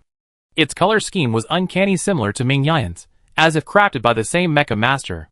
At first glance, it exuded an indescribable vitality and energy. Cheng Jiasha eagerly jumped into the mecha cabin. This was her first time using her own mecha, completely different from the training mechas at school. She excitedly piloted it around. Ming Zhao was also quite excited. The Ming family had a mecha for children to use, but they had to be at least 10 years old. Therefore, she had never used an SSS-class mecha before. Ming Zhao, it would be great if you had a mecha too, Cheng Jiasha said, somewhat disappointed. Then we could have mecha duels. Mecha duels are the fastest way to familiarize yourself with mechas, but inexperienced beginners can easily damage the mecha. Ming Zhao laughed, come on, this is your new mecha, are you willing to part with it? If it's a mecha-to-mecha battle, of course I'd be willing to do it. Cheng Jiasha suggested, Ming Zhao, you've never tried an SSS-class mecha, right? Why don't you give it a try? Ming Zhao exclaimed in amazement, you really are willing to do it? Cheng Jiasha sighed, alas, Aunt Ming found the connections for this custom mecha, and she paid for it. Until I pay it back, it's technically yours. Ming Zhao said, my mother doesn't care about that, but you just don't. She won't force you to pay it back. Cheng Jiasha had already emerged from the mecha cabin. You may not care about these small amounts of money, but I will remember them. Besides the nobles, who else could be as lucky as she was, to have their own mecha training before even entering the military academy? She absolutely could not repay kindness with enmity, otherwise, wouldn't she be blocking the way for those who came after her? Ming Zhao had no idea what Cheng Jiasha was thinking. She reluctantly entered the mecha cabin. The moment her mental power connected, countless information flooded into her mind, and she was so excited that she almost fainted. Controlling the mech, he rose up, and through the window, he could see far into the distance. Ming Zhao, strolling leisurely in his mech, asked Cheng Jiasha, have you chosen a name for this mech? When I saw it, it reminded me of spring, so I named it Chun. Chun! Cheng Jiasha exclaimed excitedly, thinking her idea was brilliant. It's a bit blunt, but it's quite fitting, Ming Zhao said. My mother named her mech that too. Cheng Jiasha said blankly, is Aunt Ming's mech also called Chun? No, hers is called. Take cover. Ming Zhao suddenly caught a glimpse of an unusual masked figure not far away. It seemed he was firing something in their direction, and he immediately ordered Cheng Jiasha and Feng Ning to seek cover. But they were still a step too late. The gas released by the masked figure knocked both of them unconscious.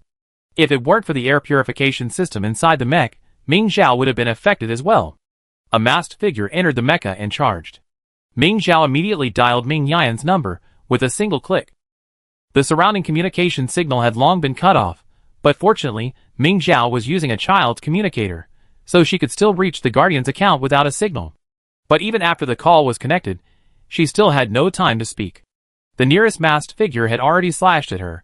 This was Ming Xiao's first time using an SSS-class mecha, and she fumbled for a moment before she finally drew Chun's weapon before the masked figure's attack arrived. Bow? Ming Xiao was a little incredulous. It wasn't that she didn't know how to use a bow and arrow. As an excellent individual soldier, she was proficient in all kinds of weapons. But who could tell her how to use this long-range weapon when the enemy was so close to her? The masked group consisted of 10 men. Not all of them were SSS rank, but each was at least S rank and experienced enough to hold their own in a one-on-one fight against Ming Xiao, who was using a mech for the first time. Ming Yan heard the sound of weapons clashing over the comms, and immediately understood what had happened. She seemed to have explained a lot over the comms, but Ming Xiao heard nothing. She wielded the bow, using her ranged weapon like a club, dodging left and right, desperately trying to stop the masked men who were trying to take Feng Ning away in the chaos. She placed her divine sword on the control console. The sword was her most proficient weapon, but unfortunately, even a long sword of suitable length in her hand wouldn't even fit in the mech's palm when used in a mech.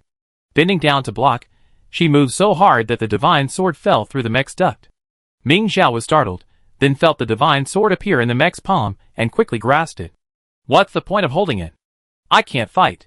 Cheng Jiasher's Chun is already scarred. If this continues, she won't be able to hold out for much longer. Ming Xiao is also exhausted.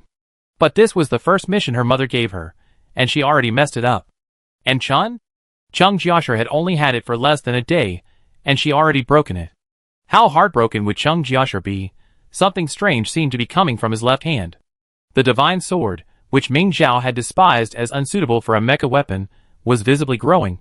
Ming Xiao, uninstructed, channeled his mental energy into the sword, finally making it the size he desired.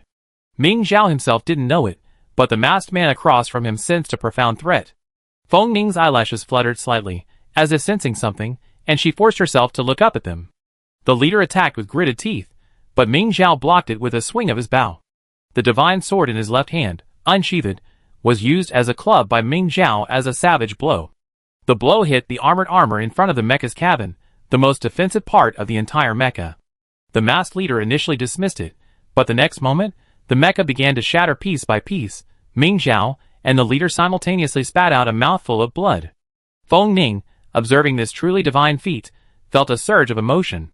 Inside the mecha's cabin, several alarms, redder than Ming Xiao's blood, appeared on Chun's viewport. It was clear that Chun was no longer able to hold on.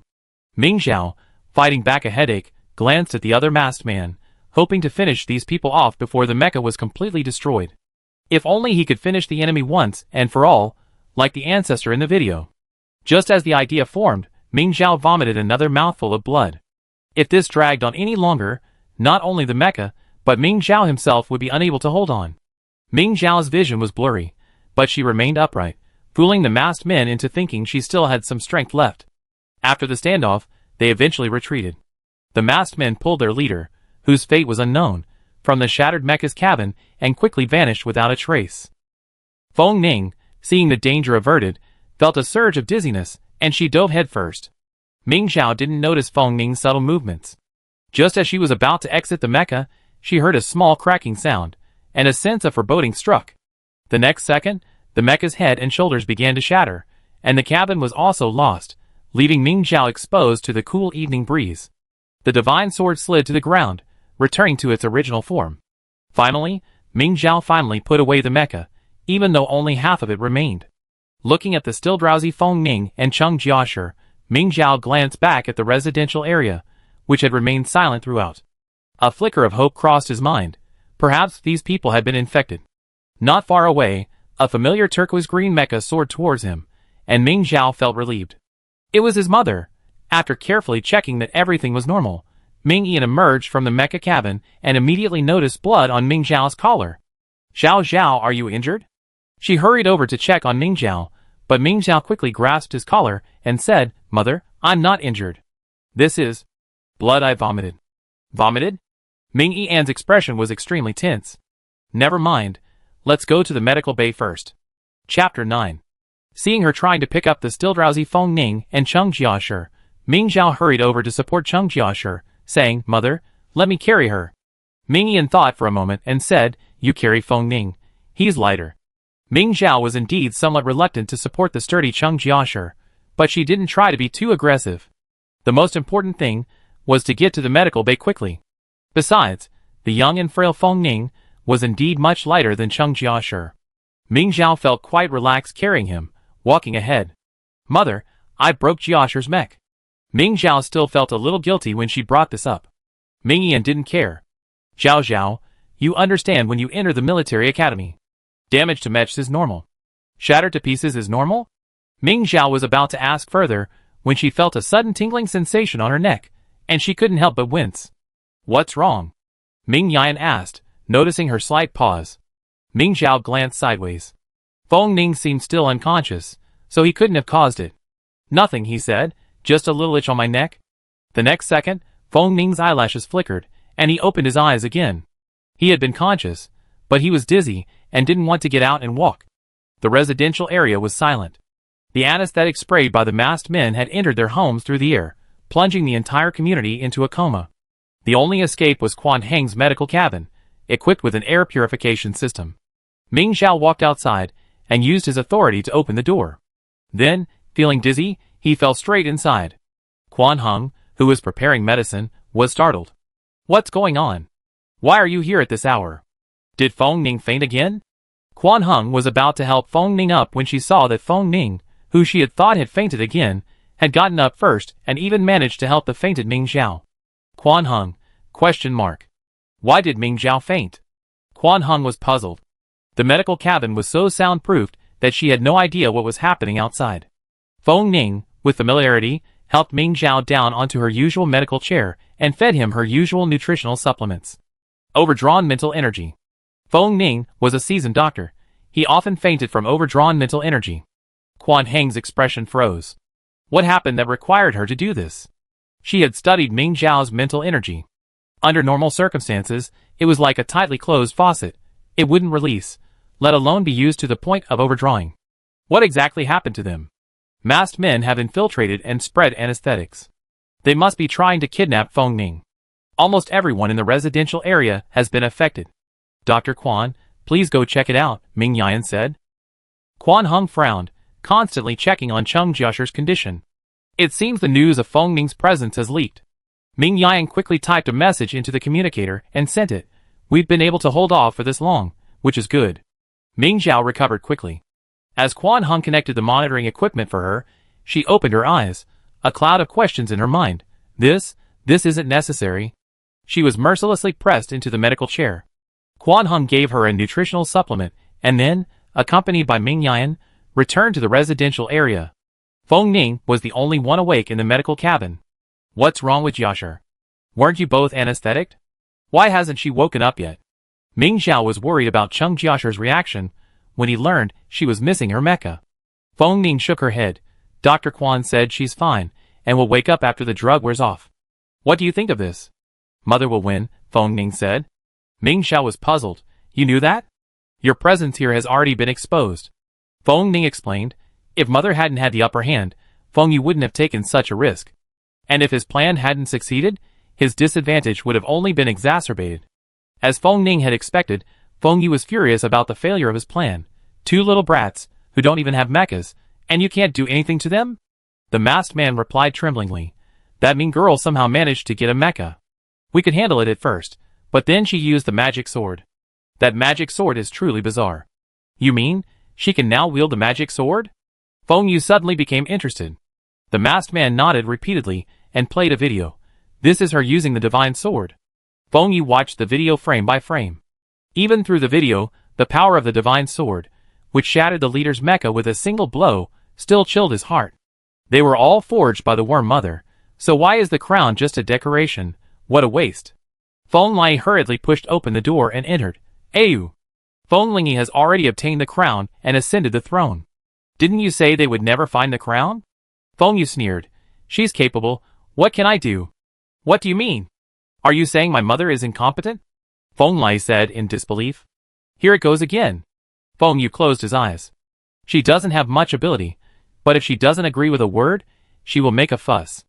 And such a person happened to be his mother. It's nothing, Feng Yu said. If she wants to ascend the throne, then so be it.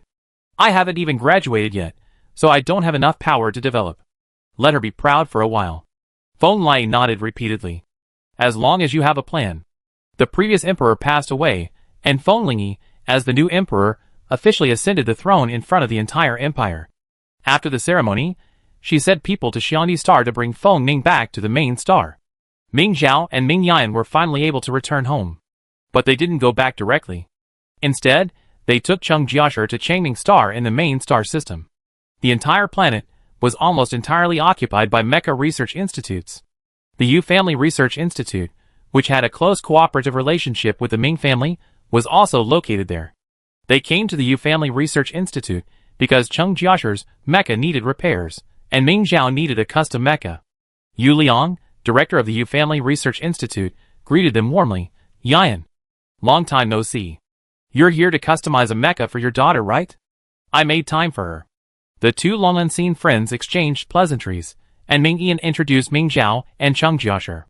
Yu Liang pulled a little boy over and introduced him. This is my sister's child, Yu Luolin. He's learning to build mechas with me. Yu Luolin didn't look much older than Ming Zhao, but he had a reserved demeanor that reminded Ming Zhao of Ming Shi. Uncle, if you're alright, I'd be leaving, Yu Luolin said. Yu Liang stopped him and said to Ming Yan, your mecha needs repairs, right? It's a good time to test Luolin. Ming Yan was silent for a moment. She only mentioned that a mecha needed repairs, not whose it belonged to. It was obvious that Yu Liang assumed it was hers. She said, it's not my mecha, it's this child's mecha. Ming Yan patted Cheng Jiashi, who hurriedly held out his ring to Yu Liang. Yu Liang was stunned. Isn't this mecha just made? It needs repair so soon? Cheng Jiashi's eyes instantly turned red. Ming Zhao lowered his head guiltily. Yu Liang handed the mecha ring to Yu Luolin. Here, Luolin, take a look and see if you can figure out what's broken. Yu Luolin took it and, looking up, met Ming Zhao's sympathetic gaze. He felt a little bewildered. The moment he released the mecha, Yu Luolin felt bewildered. Why should he even find out what was broken? Only half of it was left. It was scrapped. Even Yu Liang was a bit incredulous. What happened to this mecha? Did this kid do it? Ming Yan said, no, it was Ming Zhao. There was an accident, and the mecha was overloaded. Yu Liang glanced at Ming Zhao in shock. It seems Ming Zhao's mecha is not going to be easy to make. He took out an instrument to test Chun and shook his head. This mecha doesn't need repairs. It will have to be remade, but I've only cleared Ming Zhao's schedule. All the rest will be scheduled until next year. Ming Yan coughed and tentatively asked, can you cut in line? Yu Liang wailed, no way. My God. I already cut in line for you once. I've been working overtime every day for the past few months just to make this mecha. It didn't sound particularly convincing. Ming Yan knew Yu Liang's habits. He would take a few months off after making a mecha. He said the schedule was scheduled until next year, but in reality, he only had 2 mechas to make at most. Therefore, adding another mecha shouldn't be a problem. Ming Yan knew Yu Liang's habits, but Ming Zhao and Cheng Jiashi didn't. Cheng Jiashi retreated sadly. It's okay, Aunt Ming, I'm willing to wait until next year. She was so upset she was on the verge of tears. Ming Zhao, already feeling guilty, couldn't help herself. Do it for Jiashi first. I can wait until next year. Yu Liang was stunned after hearing this, and signaled Ming Yan with a glance to take care of it. Ming Yan thought for a moment and said, that's a good idea. Ming Zhao hasn't tried mechas much yet, so it's better to get used to it first. They reached a consensus, and Yu Liang had no choice but to agree. Building a mecha for Cheng Jiashi wouldn't be difficult. Her mecha data was already available, and since Yu Liang had just built one, building another wouldn't be difficult.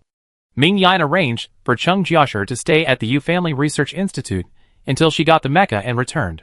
She took Ming Zhao back to the main planet first. Your Majesty has already announced Feng Ning as the Crown Prince. Aboard the starship, Ming Yan said to Ming Zhao. Ming Zhao pondered for a moment. Doesn't your Majesty have only one child? Ming Yan nodded. True, but even with only one child, the Crown Prince position isn't guaranteed. Feng Ning is certainly capable. Ming Zhao racked his brains for a long time, but couldn't come up with any specific abilities. Feng Ning was frail, prone to fainting and vomiting blood. He didn't look like he survived to adulthood. However, Quan Hung extracted a substance from Ming Zhao's blood, processed it, and injected it into Feng Ning. Feng Ning seemed to have stopped fainting and vomiting blood for a while, though her complexion remained as pale as ever. The Crown Prince will have his own guards and medical officer. Quan Hung will serve as the medical officer. As for the guards, they will be appointed before the preparatory military academy opens. Ming Yan continued. Ming Zhao suddenly looked up. Mother, can I participate in this election? It's hard to say. The selection targets those children who join the guard this year. 1 out of 3 will be chosen. If you join, it'd be an extra candidate. Those children's families will be hard-pressed to agree, and your majesty can't make an exception. Ming Yan analyzed. Ming Zhao was a little disappointed, but not terribly disappointed.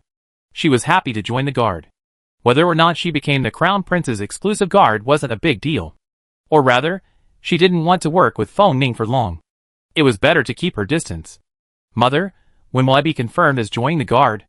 Ming Zhao was more concerned about the guard. Chapter 10.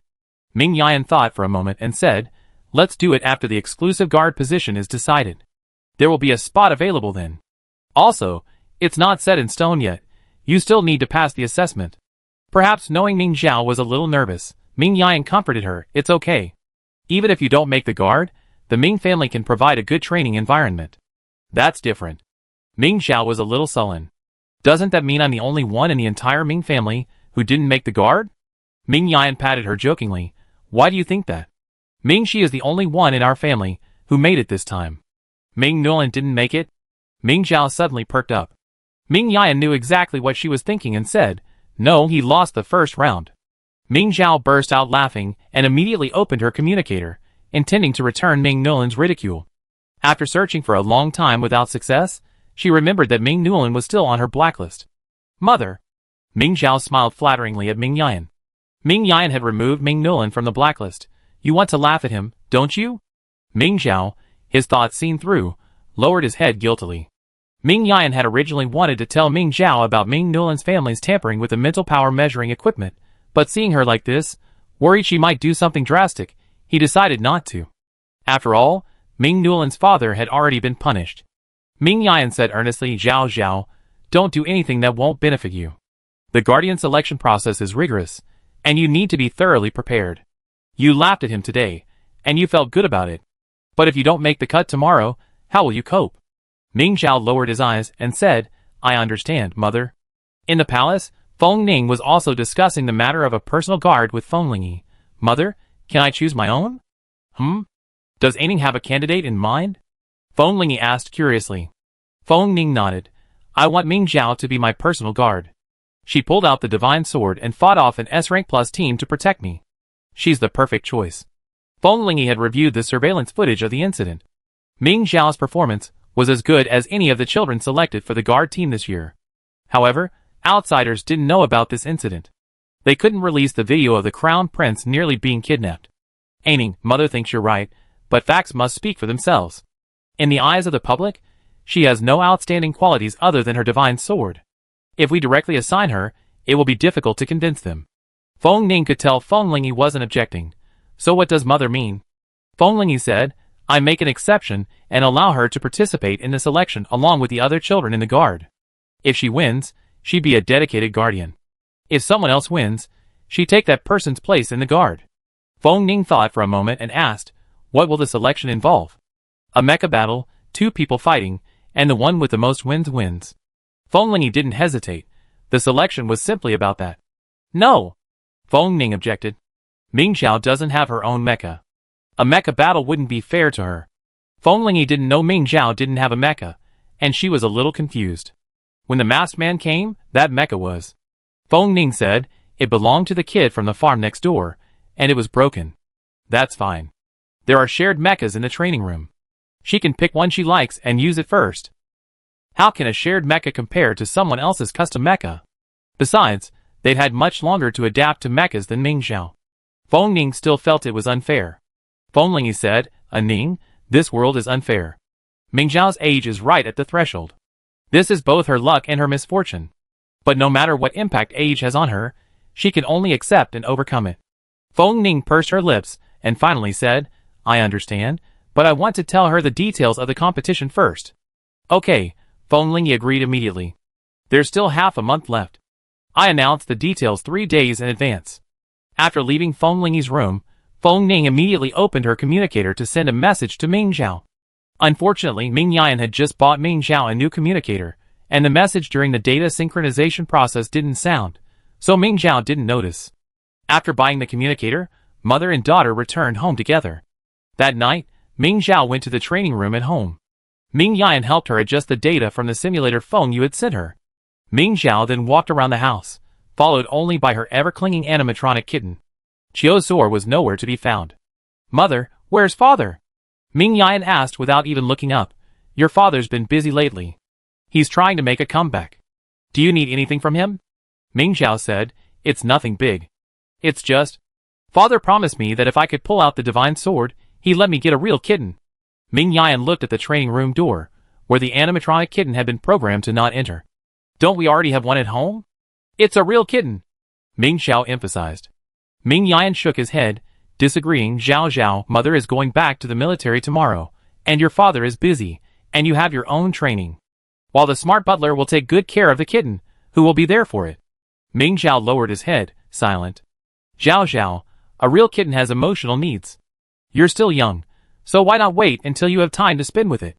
Ming Zhao knew Ming Yan's words made sense, but she really wanted a kitten. Well, I ask father later. Okay. Ming Yan nodded, then warned, You be training alone at home from now on. Be careful and do what you can, okay? Ming Zhao looked at the new simulator curiously, and said, Don't worry, mother. I'm not that stupid. Ming Yan asked Ming Zhao to try it out first, but as soon as Ming Zhao laid down, he received a video call. It was Feng Ning. Ming Zhao hesitated for a moment before answering the call. What's up? Feng Ning seemed a little annoyed. Didn't you see the message I sent you? Ming Zhao, bewildered, zoomed out the video page and saw the message Feng Ning had sent a few hours ago. I just changed my communicator and didn't hear the notification tone. Feng Ning said, Then take a look. Is this true? Ming Zhao read it all at once, unable to conceal his excitement. Feng Ning hummed, Of course it's true. Come to the palace tomorrow, and I take you to the training room to pick out a mech, and then you can practice harder. Ming Zhao said happily, Okay. She waited for Feng Ning to hang up, but after a while, she didn't. Ming Zhao politely asked, Is there anything else you need? Feng Ning hesitated for a moment, then said awkwardly, Please set my communication to be specially careful. From now on, you'll be able to see any news promptly. This seemed like a rebuke to her for not replying in time. Ming Zhao patted his chest and assured her, Don't worry, I'm just changing my communicator today. Normally, I wouldn't miss a single message. Feng Ning pursed her lips, said nothing more, and hung up the call. Ming Zhao hung up the call cheerfully, and told Ming Yan the good news. Ming Yan was also somewhat surprised, but even more delighted. I originally thought you'd just be accepted into the guard, but now you've got this opportunity. It seems His Majesty is very optimistic about you. Zhao, you must seize the opportunity. Yes, I will. Ming Zhao didn't tell Ming Yan that she only wanted to join the guard, the Crown Prince's exclusive guard, but that wasn't necessary.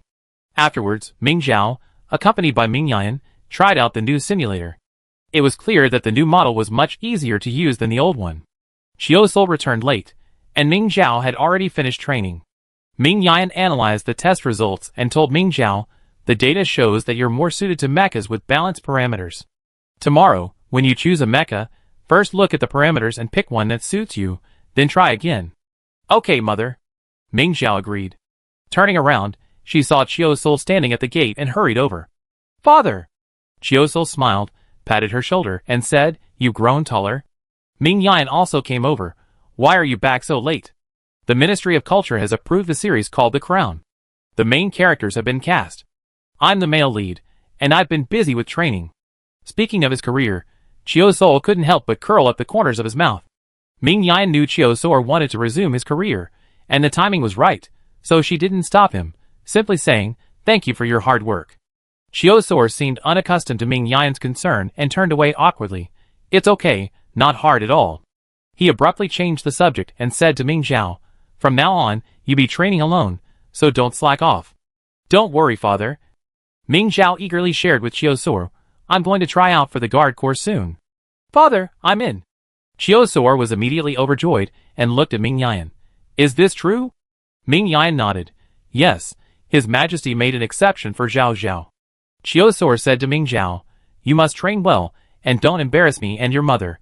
Ming Zhao nodded repeatedly, taking advantage of Chiosor's good mood, and asked, Father, you promised me a kitten. When are you going to the pet store? Chiosor was stunned. Unexpectedly, Ming Zhao still remembered. He mumbled, Wait until you join the guards. You need to intensify your training soon, so you don't end up falling behind the others. Ming Zhao felt a little disappointed, and she tried to adjust her expression. Okay. Ming Yan patted her shoulder and said to Chiosol, This hasn't been officially announced yet, so... Sol, don't tell anyone else about this. You don't trust me anymore? Chiosol was unhappy. Could it be that Ming Yan was worried? Is he such a chatterbox? Ming Yan was taken aback, then said gently, Thor, that's not what I meant. I'm tired. Chiosol dodged Ming Yan's outstretched hand. I know the seriousness of this matter, and I won't tell anyone else. Chiosol went back to his room, leaving Ming Yan and Ming Zhao staring at each other. Finally Ming Yan said, Zhao Zhao, go get some rest.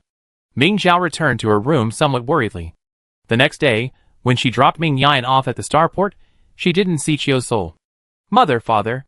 Ming Zhao had been holding it in all the way, but now, seeing Ming Yan about to board the starship, she finally asked. Ming Yan squatted down and said gently, Your father has training, and it's very tiring. You're on the main planet, so take care of yourself, okay? Ming Zhao felt indescribably sad. In the past, whenever her mother returned to the military region, her father would take her to the starport to see her off, but now... I understand, mother. The starship was about to depart. Ming Yan stood up and followed the crowd in. Once there, he would have to wait until the next holiday, which was yet to come. Chapter 11. Ming Zhao turned back to the hovercraft, feeling depressed, and set his destination. The Imperial Palace? Follow her.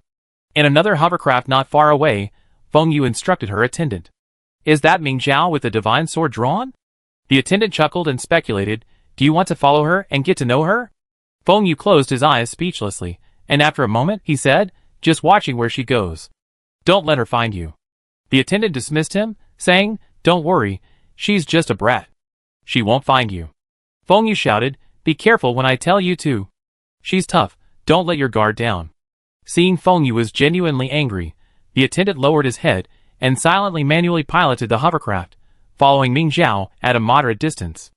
Ming Zhao didn't notice the little figure following her. She lowered her head and sent a message to Feng Ning, saying she'd be there in 10 minutes. Feng Ning replied instantly, Didn't you tell me 20 minutes in advance?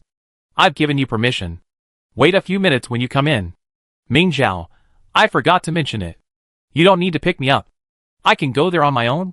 Feng Ning, don't run around. You might get caught by the guards. Ming Zhao, ? She thought she was a bit stubborn, but she had officially obtained Feng Ning's permission to enter the palace. How could the guards possibly arrest her? Ming Zhao recalled the chaos on Xiangdi Star and seemed to understand a little more. Perhaps the new emperor had just ascended the throne, so the inspections were stricter? She added, I see. Seeing her easy agreement, Feng Ning's prepared speech was rendered useless. He cleared it with a single click and replied, Okay, wait for me. With the necessary authorization, Ming Zhao's hovercraft successfully entered the palace and stopped following the sign. Seeing her enter the palace unimpeded, Feng Yu pondered for a moment before saying to his attendant, Get out. I haven't spoken to my aunt in ages, so today's a good time to catch up. Ming Zhao disembarked from the hovercar and waited idly for Feng Ning to pick her up. She felt Feng Ning was tricking her, and the patrols here weren't very strict. Just as she was wondering if she could sneak in, a hovercar slowly landed beside her. Startled, caught between two cars, Ming Zhao quickly ran to an open area to the side. As she ran, she couldn't help but glare back at the hovercar. What's wrong with this guy? There's such a large area, and why did he park right next to her? She's so grown up, can't she see? Although Ming Zhao was angry, she could only curse him in her heart. After all, this was the palace, and he might be a big shot. She couldn't afford to offend, so she hid. Ming Zhao? A pair of military boots stopped in front of Ming Zhao. Surprisingly, the other person recognized her. Why are you here? Did I scare you just now? No, I didn't. Ming Zhao shook her head with a bitter face. It was such bad luck that she couldn't even hide. Feng Yu seemed to find her behavior amusing and laughed. You haven't told me what you're doing in the palace yet? Ming Yan had just said yesterday not to tell anyone else, so Ming Zhao certainly wouldn't. She pondered deeply, finally saying, I came to play with Ming Shi. To her surprise, Feng Yu burst out laughing. Play? Ming Zhao, you're so young, lying isn't a good habit. How could he know she was lying? Ming Zhao's mind froze, unable to think of a reason. She decided to change the subject. I wonder if you are? Feng Yu's smile never faltered. Oh yeah, I haven't introduced myself yet. Let me introduce myself. My name is Feng Yu. Ming Zhao gave him a professional fake smile. Haha, hello. What the hell, how did he run into Feng Yu? In Ming Yan's eyes, this guy was a big devil, the kind with more tricks than a sieve. No wonder he could tell he wasn't telling the truth. If he spoke to him any longer, he might even see through me. Ming Zhao was just trying to figure out how to leave in a more natural way when Feng Yu asked again, What about you? Where are you going? I can take you there. Ming Zhao shook his head. No, go ahead, get busy. Feng Yu looked enthusiastic. Waiting here isn't a good idea. I'm free, so don't be polite. Just when Ming Zhao was speechless, Feng Ning finally arrived. Ming Zhao had never thought his voice so pleasant. Feng Ning stood not far away, seemingly bewildered. Why are you here, big brother? Feng Yu's smile seemed to shift. The curve of his lips remained the same, yet it only served to highlight his sincerity. As soon as this thought occurred to him, Ming Zhao quickly scolded himself. How could he have considered Feng Yu sincere? Someone this deep-minded should be avoided. Ming Zhao silently stepped back, leaving the stage to the two brothers. Feng Yu's gaze flicked between Ming Zhao and Feng Ning. He smiled meaningfully and said casually, I haven't seen my aunt in ages. I came to talk to her. Feng Ning stepped aside. Then I won't bother you. You know the way. Please make your way. Feng Yu curled his lips and walked away. You two can go about your business. I won't disturb you anymore. Seeing Feng Yu disappear around the corner, Ming Zhao couldn't help but breathe a sigh of relief. Finally gone. Feng Ning's face grimaced. He should have guessed why you came here. Huh? Ming Zhao was confused.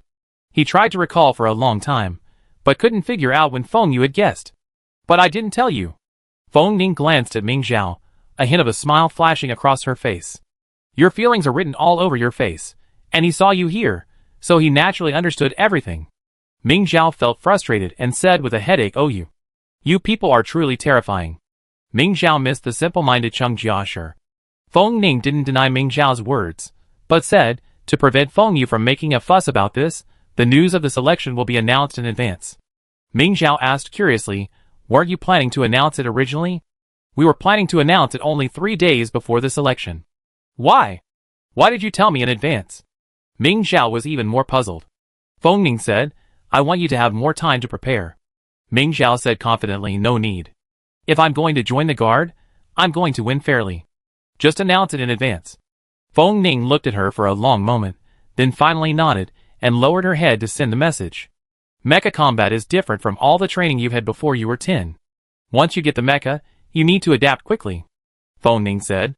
I know. I've defeated those masked men with a mecha before. Ming Zhao thought the mecha was just SOSO. Once you got used to the controls, fighting would be like fighting your own body. Feng Ning disagreed. That's different. Your mental power is usually kept contained. On Xiangdi Star, you unleashed your full potential in times of crisis. In a normal competition, without a strong mental power, honestly, I don't think your chances of winning are high. Ming Zhao pondered for a moment, then suddenly asked hesitantly, weren't you unconscious at the time? How did you know? Feng Ning fell silent, perhaps realizing he slipped up, or perhaps resentful of Ming Zhao's change of subject. I wasn't completely unconscious. Those anesthetics don't seem to be working well on me. Then why don't you just walk on your own? Why did you ask me to carry you? Ming Zhao still didn't get back on track. Feng Ning paused, scanned her pupils, and opened a door. We're in the training room. Let's test out the mecha first. Ming Zhao's attention was instantly diverted. She excitedly rushed inside, her gaze fixed on the sealed drawers against the wall. Feng Ning followed slowly, feeling a rare sense of guilt. He wasn't completely unconscious at the time, but his head was still groggy. When Ming Yan came to pick him up, he had been trying to force himself to get up. But then, with Ming Zhao carrying him, he, for some reason, didn't want to get up. Later, when Ming Zhao fainted, he felt bad. Feng Ning, come here quickly. Ming Zhao arrived at the drawer containing the mechas and realized he still needed permission. He quickly turned and called out to Feng Ning. Feng Ning, detaching herself from her memories, hurried to Ming Zhao's side and opened the drawer. Drawers filled with mecha rings dazzled Ming Zhao just by looking at them.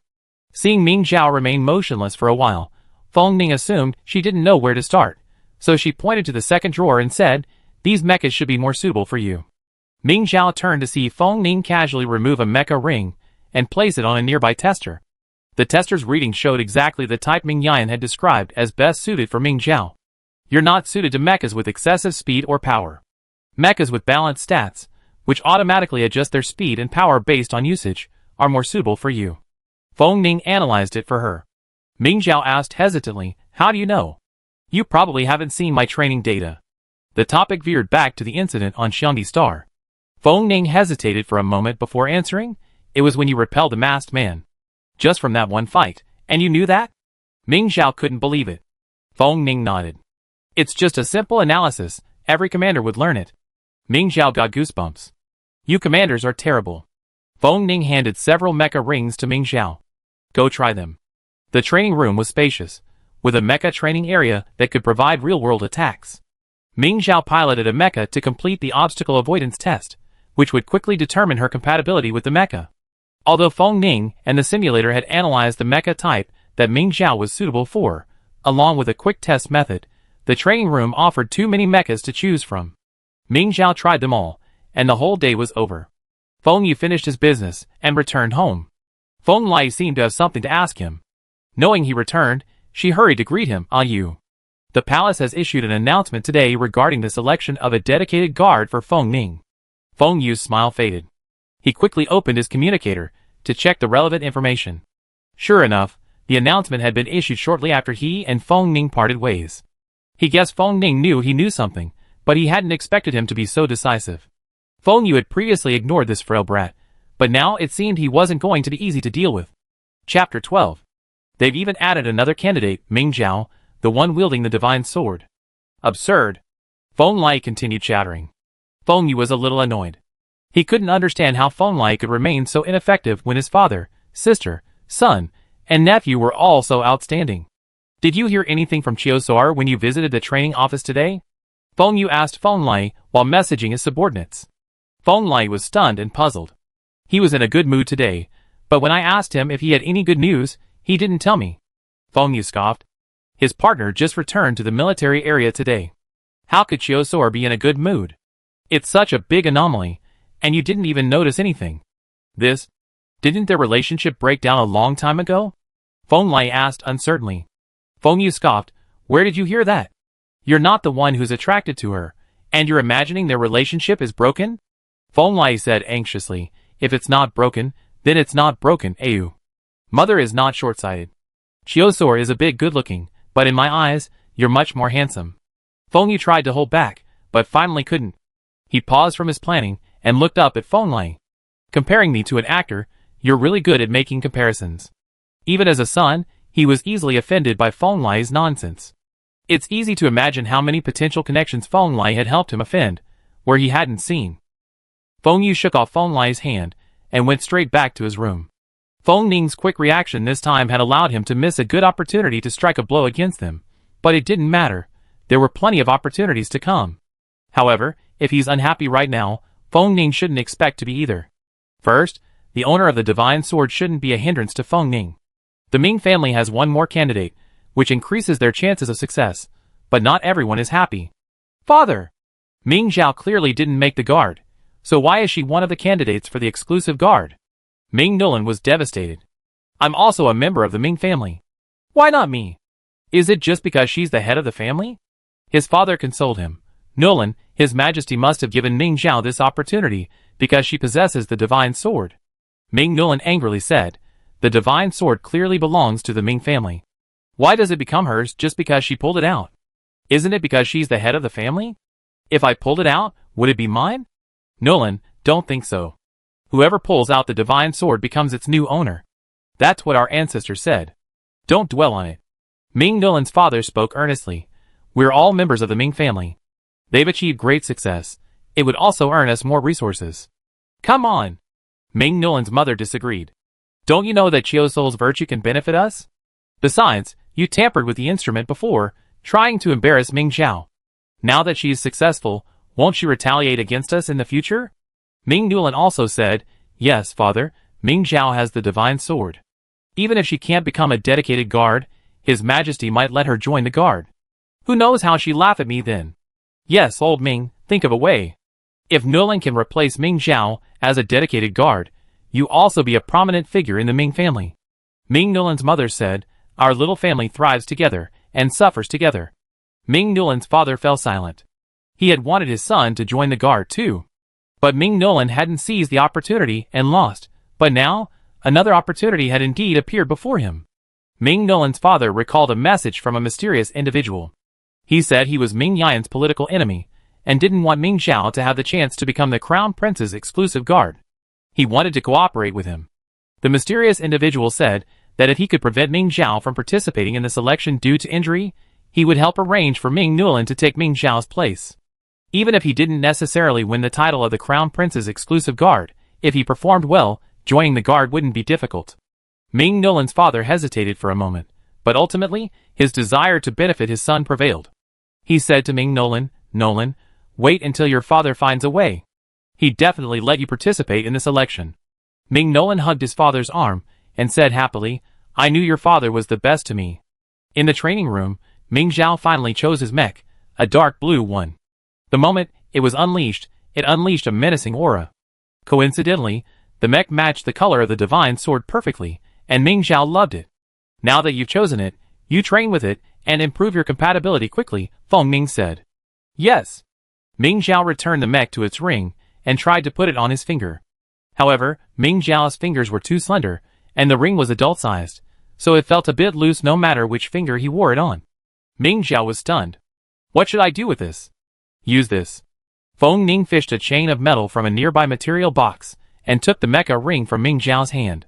He threaded the chain through it, and then joined the two ends together on the workbench, creating a necklace. Bow your head. Ming Xiao subconsciously lowered her head in front of Feng Ning, who put the necklace on her. Ming Xiao looked down at it for a moment, then said with satisfaction, it looks good. Feng Ning smiled, as long as you like it. Ming Xiao looked at the necklace and suddenly asked, what if this mecha breaks down during training or competition? Feng Ning was stunned. She was about to say that mechas wouldn't break down that easily, but then she thought, if it was Ming Xiao, it didn't seem impossible. Wasn't Cheng Jiasher's mecha broken down that way? Feng Ning thought for a moment and said, then why don't you pick another mecha as a backup? In reality, Ming Xiao wanted to ask if she would have to pay for it, but since Feng Ning had said so, she reluctantly chose another mecha. Feng Ning helped her put it away. It's late today. Do you want to rest in the palace? Ming Xiao was about to refuse when Feng Ning said, I've already had the robots clean the room. That's fine. Ming Xiao agreed. Feng Ning asked Ming Xiao to stay in the palace training room for training. The next day, Feng Yu arrived again. The guards were all at the training ground. Originally, they all had their own training tasks, but with the announcement, everyone would focus on preparing for this election. Feng Yu watched for a moment, then said leisurely to Feng Ning, Ming Xiao's performance was average. If she maintains this level during this election, I'm afraid she won't win. Feng Ning saw clearly that Feng Yu was right, but he didn't like it. He said coldly, guard selections are not open to outsiders, and there's no need for comment. Feng Yu feigned surprise. Oh, is that so? I thought you were watching here, looking for an opportunity to interfere. Commanders have been learning to analyze battle situations since childhood, so they can easily discern their weaknesses from individual soldier training. If Feng Ning wishes, he can certainly inform Ming Xiao of Ming Shi and the others' weaknesses, allowing Ming Xiao to launch targeted attacks. As he stood there, watching them train, this thought was indeed on his mind. Feng Ning didn't get angry at being guessed at. Instead, she calmly asked, really? I thought it was my eldest brother. Otherwise, why would he leave his official duties to come here and watch the guards train? Feng Yu curled his lips. How could that be? I'm indeed close to Patriarch Tang, but I'm not here to support his children. However, I did come to the palace today at Patriarch Tang's request. Feng Ning didn't believe a word of it. Oh, Patriarch Tang has something he can't report to Mother in person? Why does he need my eldest brother's help? Feng Yu ignored his subtle sarcasm. It's indeed related to the selection of the exclusive guards. Patriarch Tang believes that since Ming Xiao isn't in the guards, He shouldn't train with the other candidates. The training room in the palace boasts the most advanced technology in the empire. Whether it's the simulation chamber or the actual combat training equipment, it's unmatched by any aristocratic family. And this training room is only for the royal guards. Feng Ning said calmly. Ming Xiao is also a candidate for the exclusive guard position. It wouldn't be fair to her if she wasn't allowed to train in the training room. I told him that, too, but he said he wanted to go find his aunt himself. Feng Yu glanced at the communicator and smiled. He and Patriarch he are already at the palace. Feng Ning's heart skipped a beat, and she walked out without a word. Feng Yu followed, smiling. Ming Xiao didn't notice the two people missing from the training room. She finished her simulation training in the mecha cabin and prepared to head to the combat training ground. The combat training ground could use smart devices to generate various realistic attacks, something Ming Xiao had never seen before. At home, for safety reasons, they could only simulate various attacks. No matter how realistic the simulated attacks were, the individual soldier's subconscious had a backup plan, and their improvement in strength was limited. If they wanted real attacks while training at home, they would have to find someone to practice with. Ming Xiao couldn't wait to try out the new technology in the training room. Hey, get out of here. I want to train here. Ming Xiao's hand was slapped away as she tried to press the switch. Ming Xiao looked around. There were quite a few combat training grounds, but without exception, they were all occupied. So, Ming Xiao ignored the boy in front of her and pressed the switch again. Sorry, I got here first. You? The man was furious, but after pressing the switch, the combat training ground was sealed, isolating him from the outside. He felt deeply insulted, and even though staying here wasted no time, he refused to leave. At this moment, a group led by Patriarch Tang and Patriarch He finally arrived to see Feng Ling. Feng Ning and Feng Yu followed closely behind.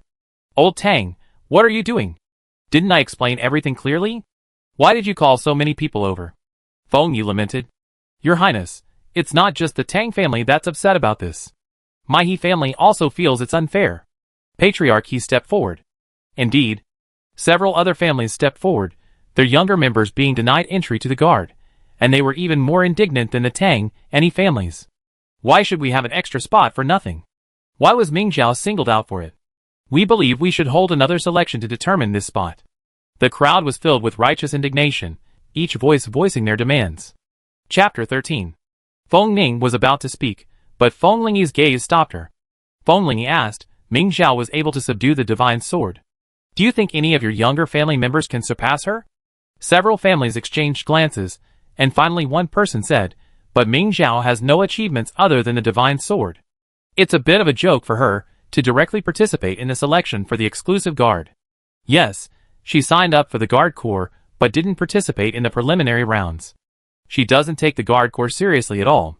She might even skip the exclusive guard selection someday. Ming Yimi said coldly. Ming Xiao skipped the preliminary rounds because of her mental damage. His Majesty agreed long ago. Bringing up the past now is incredibly petty. Captain Ming, your family has gained tangible benefits, so of course you think it's okay, someone said sarcastically. Yes, your Majesty, the Ming family already has one spot. This extra one should give someone else a chance. Feng Lingyi said coldly.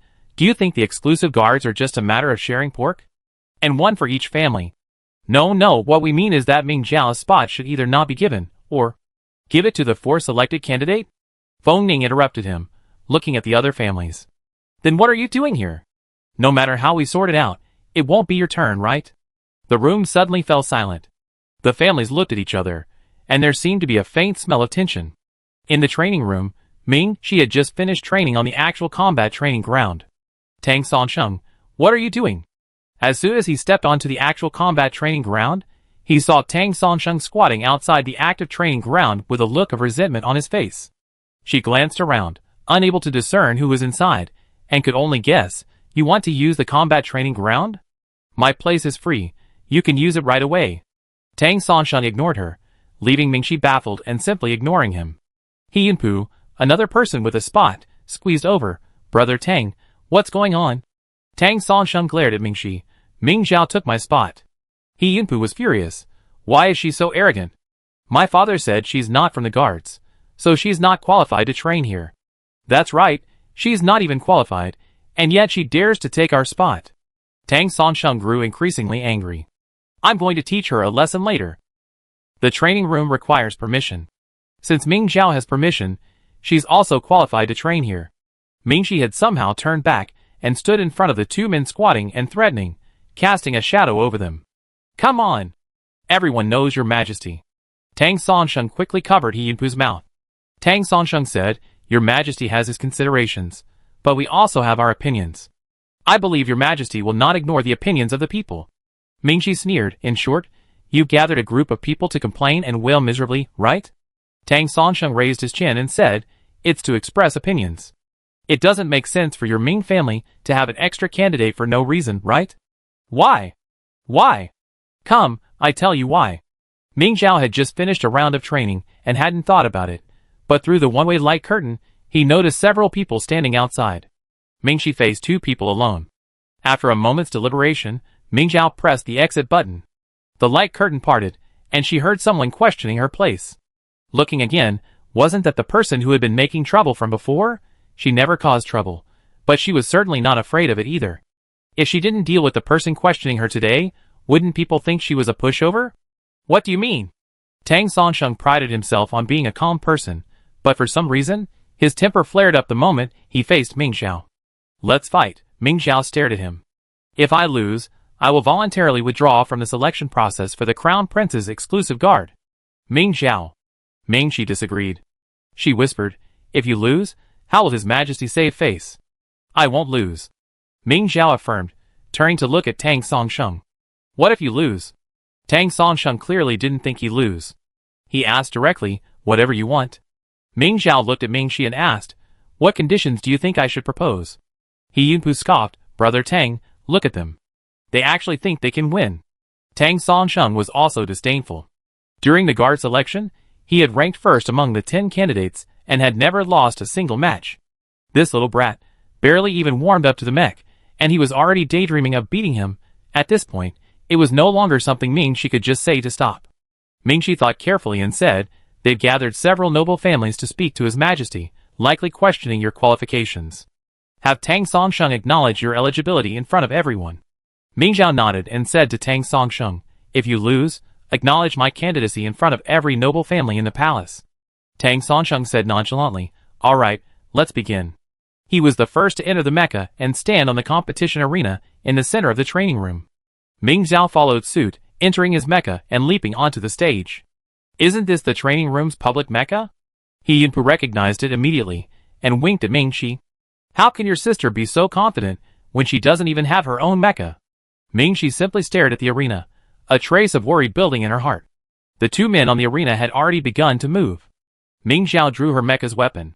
She was now familiar with the controls and wouldn't let it slip away. The mecha's weapon was a large sword. The moment it was drawn, Ming Xiao grasped the hilt with both hands and slashed at Tang Songsheng, seizing the initiative. Tang Songsheng was armed with two swords, but he only used one to block. He intended to use the other to strike Ming Xiao's defense, but when the blades collided, Tang Songsheng realized something was wrong. This little bastard was a bit too strong. It seems this mech has a high strength rating. With such immense power, its agility must be lacking. Tang Songsheng acted decisively, withdrawing his force and using the momentum to turn and attack from another direction. Bang! With a loud thud, Tang Songsheng and his mech were slammed against the training room wall. Ming Xiao lunged forward, his broadsword pressed against the mech's neck. You lose. Tang Songsheng was in disbelief. He had thought he would win so easily, but in the end, he lost so easily. Ming Xiao emerged from the mech's cabin. Let's go, find His Majesty. Tang Songsheng's face paled as he retracted the mech. His gaze swept over Ming Shi and He Yunpu, the two onlookers seemingly unaware of the situation. Ming Shi silently reviewed the battle, which had ended so quickly. Tang Songsheng's flaws had been fully exposed. Arrogance and contempt for his opponent, even if he was formidable, could easily tip the balance of power. Ming Shi immediately devised a plan to deal with Tang Songsheng, feeling a pang of regret. It was a shame that the contestants weren't allowed to observe the competition during the selection process. Otherwise, she would have seen through it and wouldn't have lost to Tang Songsheng. However, this brief competition wasn't enough to reveal Ming Xi's skill. Ming Shi was keeping up with Ming Xiao. If the opportunity arose, perhaps they could compete. The families, each vying for a share of the spoils, couldn't reach a consensus, yet none of them wanted to give up. The head of the Tang family said, If not, let's let the children who were previously eliminated compete again. Some still disagreed, saying their children had ranked low in the guard selection process, and even if they were to compete again, their chances of winning were slim. They argued again, constantly proposing solutions that would benefit them, and then constantly rejecting them. At this moment, a guard entered and said to Feng Lingyi, Guard Ming, Guard Tang, Guard He, and Ming Zhao are here. No one in the room was sure why. Why were they here instead of training? Feng Lingyi pondered for a moment, then said, let them in.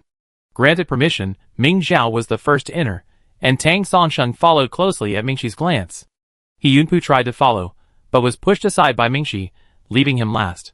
Feng Lingyi's gaze roamed over the faces of the others, and finally asked Mingxi, what happened? Mingxi looked at Ming Zhao, who in turn looked at Tang Songsheng. Tang Songsheng lowered his head and remained silent, a moment of silence. Finally, Mingxi stepped forward and said, Tang Songsheng and Ming Zhao made a bet. They agreed to a duel, and Tang Songsheng lost. The head of the Tang family's eyes widened in disbelief. Nonsense! How could his son lose? Ming Zhao ignored the disgusted and hostile looks from the others, and looked at Tang Songsheng. What's wrong? Are you speechless? What's the bet? Do I need to remind you again? Tang Songsheng lowered his head. His father stepped forward and asked Songsheng, what's going on? Did you really lose? Yes, I did. Tang Songsheng's voice was as soft as a mosquito's. After saying this, he trailed off. The Tang patriarch anxiously asked, did you make a bet with her? Tang Songsheng didn't dare reply. He looked at He Yunpu, who didn't return his gaze. He simply said, that's just your one-sided account. It can't be trusted. Ming Zhao rushed forward and grabbed Tang Songsheng by the collar. Why are you pretending to be dumb? You want to die without evidence? Then I kill you. Seeing the two about to fight again, Ming Yimi quickly stepped forward to pull them apart, warning Ming Zhao, no disrespect in front of his majesty.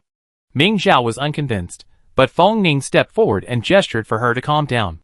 Tang Songsheng, the training room has surveillance cameras. Everything you see and don't see is being recorded. Feng Yu's eyes glided over Tang Songsheng, disappointment flashing in his eyes. Then he said, yes, the bet isn't a big deal, but you have to accept the loss. The implicit warning in his words sent a chill down Tang Songsheng's spine. He looked up suddenly, mustering the courage to speak. He didn't dare meet anyone's gaze, and he instinctively avoided his father's disappointed look. Finally, he looked at Feng Ning, the only one who seemed approachable. Ming Zhao is qualified to participate in the exclusive guard selection. Patriarch Tang was incredulous. She was qualified. Feng Ning interrupted Patriarch Tang's impending outburst. She deserves it. Feng Lingyi nodded, scanning the room. Yes, Tang Songsheng won first place in the guard selection, and Ming Zhao defeated him. Do you have any opinions? Chapter 14. No one spoke. Tang Songsheng had lost the bet, and having spoken in front of so many people, they no longer had the right to question Ming Zhao's qualifications. The head of the Tang family, who had gathered so many people, blushed and blushed, almost ashamed to stand there. Seeing that they were about to return empty-handed, the head of the He family gritted his teeth and stepped forward, saying, Your Majesty, Ming Zhao can defeat Songsheng, so she is naturally qualified for this position. However, she is not a member of the guards anymore, so training in the training room is against the rules. The head of the Tang family received a glance from Feng Yu and remembered his main purpose. Yes, Your Majesty, the Ming family is wealthy and powerful. It wouldn't be a problem for her to train at home. Ming Yimi said, it's also a rule of the guard selection process for all candidates to train together. The head of the Tang family retorted, that's because the previous candidates from the guards. Originally, I thought training together would be fairer, Feng Yu suddenly said, but Ming Zhao and Songsheng clashed on our first day in the training room. I'm afraid having them train together would actually affect the training. Someone whispered, yes, Ming Zhao's temper is still a bit too intense. You don't know, her father has weak mental strength and is an actor. He's very strong-willed, and she's lost all the dignity of a noble family. Ming Zhao immediately stared at the person who had spoken. If Ming Yimi hadn't held her back, her fist would have landed on the person's face. Even so, the person was startled and quickly retreated. It's not good for a child to be so angry. Feng Yu smiled and looked at Ming Yimi. Captain Ming, what do you think? Ming Yimi was silent for a moment, then finally compromised, saying, okay, before joining the guard, Ming Zhao will return to the Ming residence for training. The farce ended there. Ming Shi and the others returned to their training, and Ming Yimi escorted Ming Zhao back. On the way, Ming Yimi couldn't help but say, Ming Zhao, you were too impulsive today. Ming Zhao was a little afraid of the august head of the family. She whispered in defense, I made a bet with Tang Sansheng because he questioned me, and I won. Ming Yimi shook her head. Let's forget about Tang Sansheng for now. But then, facing a group of elders, you actually wanted to rush up and hit them? You even wanted to hit the elders? How is that right? Ming Zhao complained, then they fabricated stories about my father. They were a bit harsh, Ming Yimi advised, but they were just a few verbal attacks. Don't take it to heart. If you were strong enough, they would be polite to your father. Ming Zhao was in a bad mood. Ming Yimi added, there's still half a month until the selections. Train hard these days. Our conditions at home aren't as good as the palaces, with only a simulator, but as long as you're strong, training conditions are secondary. I understand. Feng Ning was also discussing training with Ming Zhao. Be careful when you train at home. Stop immediately if anything seems amiss. Ming Zhao had just returned to her training room at home when Feng Ning's words left her perplexed. How could something be amiss in my own home? Feng Ning, Feng Yu went to great lengths to get you home to train. He must have a plan in place until you're completely barred from the selections. Ming Zhao didn't quite understand. Aren't those aristocratic families jealous of our extra spot? That's why they forced me to train back home. Besides, even if I can't make it, there are still 3 other candidates. You always have your own personal guards. Feng Ning replied, aristocratic families don't gather together for no reason. He's behind the scenes fanning the flames. The head of the Tang family is Feng Yu's uncle. Feng Yu certainly wants Tang Sansheng to be my exclusive guard. Tang Sansheng was ranked first in the guard team selection. If it weren't for your unexpected situation, he would have the highest chance of becoming my exclusive guard. Ming Zhao quickly replied, then can't you strip Tang Sansheng of his quota? Feng Ning's message seemed tinged with doubt. His quota is completely legal.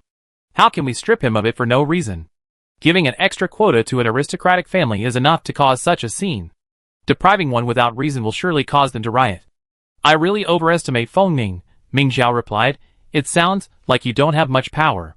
Feng Ning hesitated after seeing the message and turned on confidentiality mode for the conversation. Confidentiality mode is on. In this mode, chat content cannot be screenshotted or forwarded, and identity verification is required to enter the chat interface. Ming Zhao received the notification and slowly typed a question mark.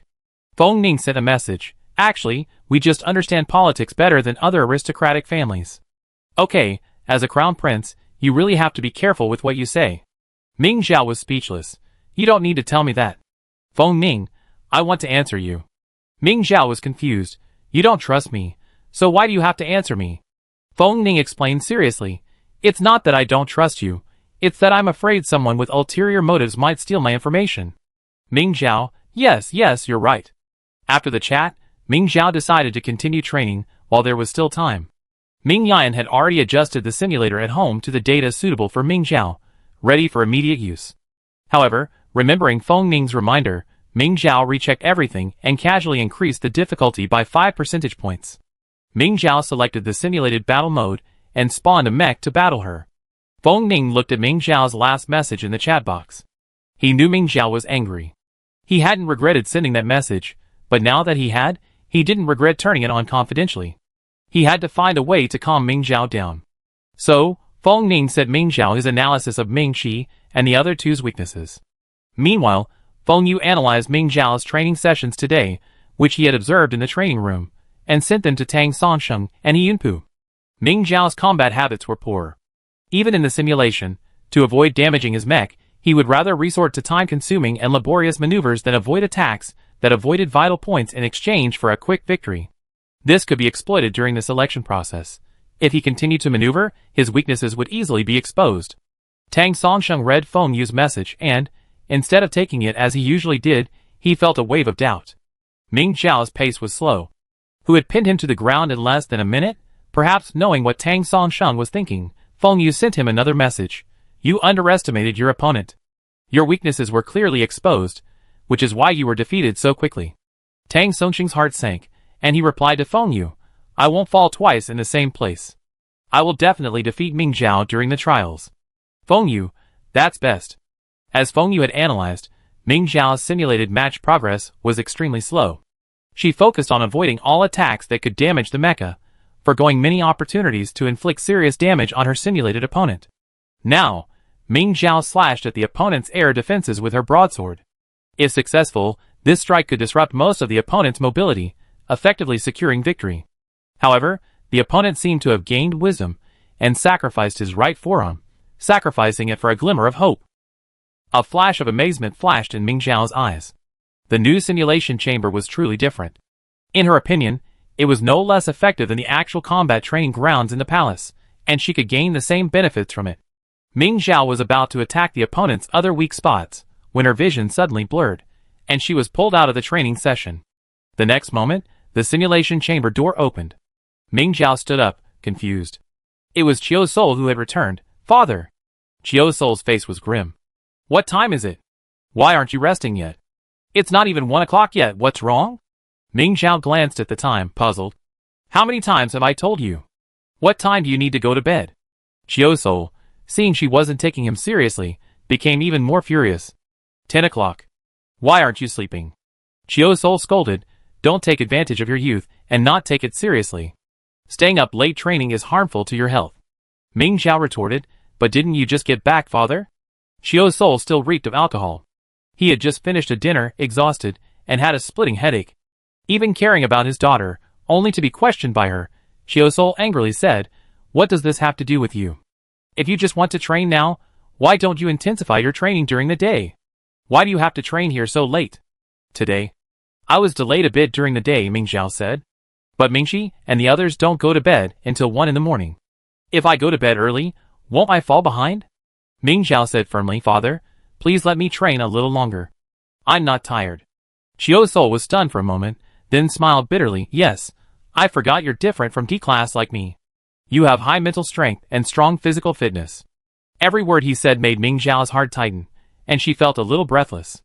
"I'm judging you by my own standards." Chiu Sol turned around. "You can go to bed whenever you want. I'm a D-class. How can I control you?" "Father!" Ming Zhao quickly caught up to Chiu Sol and tried to grab his hand, but he shook her off. "Father, I definitely go to bed early from now on. I won't stay up late anymore." Chiu Sol didn't answer her and left. Ming Zhao turned off the machine and returned to her room in a depressed mood. After washing up, she lay in bed, feeling no sleep. She simply turned off the lights and secretly opened her communicator to browse the web. The first unread message to appear was from Feng Ning. Ming Zhao instinctively clicked on it, and by the time she realized what Feng Ning had sent, the message had already been etched in her mind. Fair competition? Is it fair competition if she read someone else's training analysis? Even if she won, it wasn't clean. Ming Zhao angrily opened the chat box, wanting to question Feng Ning. The message was already edited, but just before she pressed send, Ming Zhao paused. If Feng Ning was still awake at this hour, and she was going through a lot of Tai Chi, would she even be able to sleep tonight? Ming Zhao ultimately decided not to send the message for now, saving it for tomorrow morning. So, Ming Zhao closed the communicator and closed his eyes to rest. Feng Ning had just finished a day of classes, and was faced with a barrage of messages. After finishing everything, she glanced at her contact list, and found that Ming Zhao hadn't replied to her message. Still training? Feng Ning clicked on it subconsciously. Next to Ming Zhao's name, entering suddenly appeared before Feng Ning's eyes. Chapter 15. Is he reading this message? Feng Ning waited patiently, but Ming Zhao still didn't send a message. Could it be? He didn't know what to say. Feng Ning felt a little nervous. Some individual soldiers were very resistant to this kind of behavior.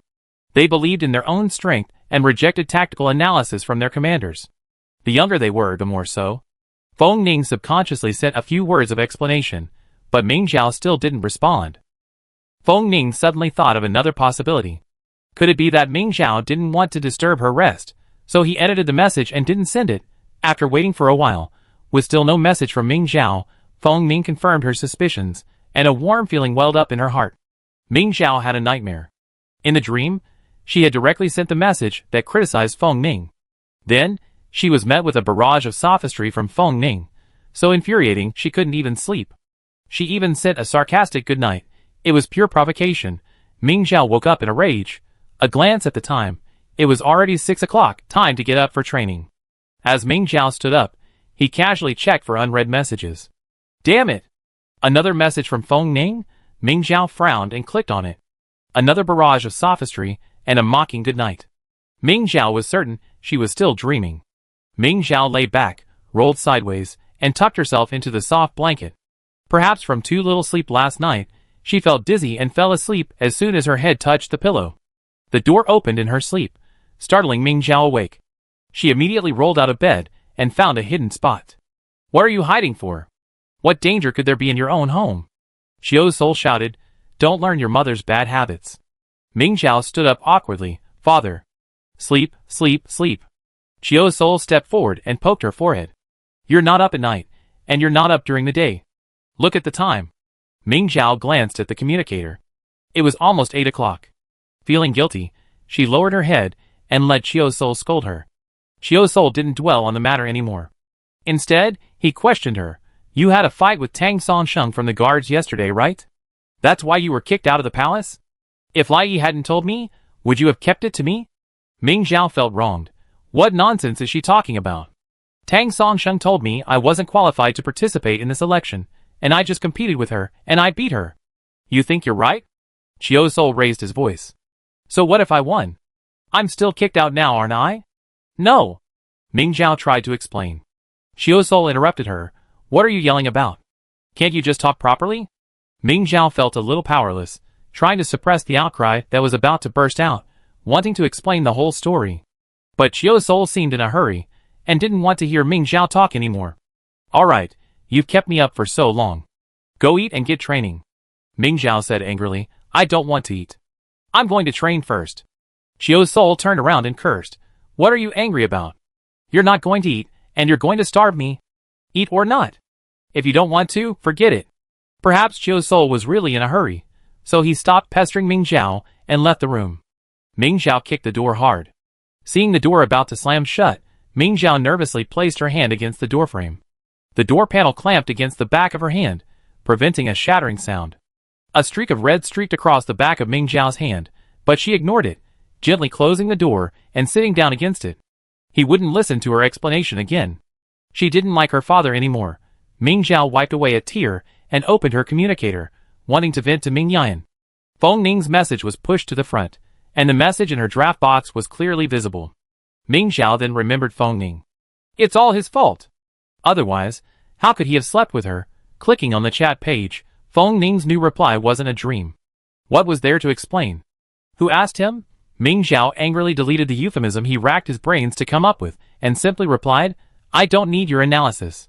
Feng Ning received the message, confused. Hadn't he explained everything?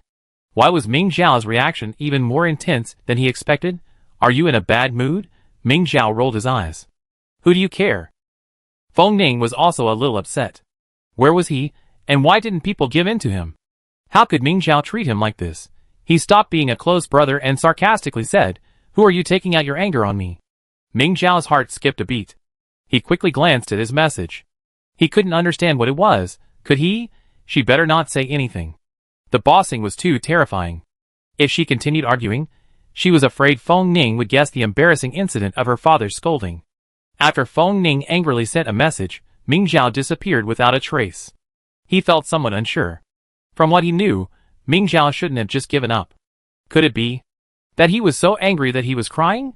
He couldn't help but ask, "Why aren't you talking?" Ming Xiao didn't check the message. She sneaked into the kitchen to find something to eat. Chiosor had already left. Ming Xiao could have asked the smart butler to make a new one, but the smart butler would keep a record of its use. If Chiosor saw it, she would be met with a barrage of ridicule. The kitchen and dining room were both empty. Chiosor must have had the smart butler clean them. Ming Xiao dejectedly poured herself a glass of milk that Ming Yan had ordered for her, gulped it down, and then went back to training. Feng Ning waited for a long time, but still received no reply from Ming Xiao. He couldn't help but send another message. "No way? Are you going to cry because of me?" Ming Xiao started another simulated battle, increasing the difficulty by 5 percentage points, so naturally, he couldn't see his message. The guard team's regular training for the day had concluded, and Ming Xiao hadn't replied yet. Feng Ning had spent some time with Ming Xiao, and thought he knew her well enough. She could be a bit irritable at times, but she also had a quick memory, forgetting many emotions instantly. It was impossible for her to remain angry for as long as she was now. Unless something had happened. Considering this possibility, Feng Ning instantly became restless, and wanted to go to Ming Xiao's house to take a look. But he couldn't leave the palace at will. so he had to ask Feng Lingyi for permission. Feng Lingyi had Ming Yimi and Ming Shi escort him there. Ming Zhao hasn't replied yet. Ming Yimi listened and immediately checked the surveillance footage at Ming Zhao's house. Then, she said, she's training in the simulator. She'd definitely be back after she finishes. Ming Yimi felt that Feng Ning didn't need to go there specifically. It would not only waste his time, but also Ming Yimi's. She finally got some rest tonight and agreed to take Ming Shi out for dinner. But she hasn't replied all day. Feng Ning still wanted to go. Ming Yimi said maybe she was so busy with training that she didn't notice. I remind her to check her communicator later. Feng Ning looked at his mother, hoping she could help him. For some reason, he felt a sense of unease, unable to rest until he saw Ming Zhao in person. Mother, should we take His Highness to see Ming Zhao? Ming Shi offered. Ming Yimi looked at her in confusion, her eyes hinting, you don't want to go out and play anymore? Ming Shi blinked, and Ming Yimi understood. This child wants to spar with Ming Zhao. At this point, Feng Lingyi also said, Yimi, take Feng Ning. You be on duty tonight, so you can take a day off. Ming Yimi readily agreed, okay. No one at home opened the door for them, but Ming Yimi had access to Ming Zhao's house. As soon as she opened the door, Feng Ning's expression changed, and she ran inside. Ming Yimi and Ming Shi quickly gave chase. This was their first time there, and Feng Ning seemed far more familiar with the area than they were. As Feng Ning approached Ming Zhao's house, she sensed an aura of attack, but normal training in the simulator wouldn't give outsiders such a feeling. Ming Zhao was definitely in danger, so Feng Ning ran as fast as he could as soon as the door opened. However, he was quickly caught up by Ming Yimi and Ming Shi. Ming Yimi cautiously said, Feng Ning, stay behind me. With great caution, Ming Yimi pushed open the door in front of him, and Ming Shi took Feng Ning to a safe location. No one else is here. Ming Zhao is still in the simulator. After Ming Yimi finished his inspection, he said to Feng Ning. Feng Ning hurriedly said, it's the simulator. Turn it off. After saying that, he hurried over. Ming Yimi had already pressed the simulator's force exit button, but there was no response. Ming Zhao hadn't left the training environment. Eye contact maintenance. Ming Yimi's face darkened. Feng Ning sensed repeated, real attacks, each more ferocious than the last. He anxiously said, it's too late. How about turning off the power? Ming Shi suggested that the simulator relied primarily on electricity for power. We have a backup power source. Ming Yimi shook his head. It can keep the simulator running for a whole day. Feng Ning stopped beside the simulator. Ming Zhao lay inside, his face flushed. Perhaps because he was using the training room shared mecha, Ming Zhao always tried to avoid any attacks directed at the mecha, preferring to forego offensive opportunities in order to remain in hiding.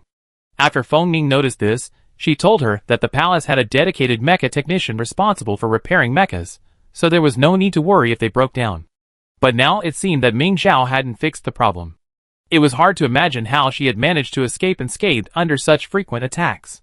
A dark glint flashed in Feng Ning's eyes, and she used her mental power to attack the simulation chamber, destroying its delicate internal structure and rendering it useless. Ming Zhao was facing an opponent many times stronger than herself, and no matter how hard she tried, she couldn't find a way out. But she had learned a lot from the battle. Now, if she were to face the masked man again, and Feng Ning didn't feign death, she should be able to escape with her.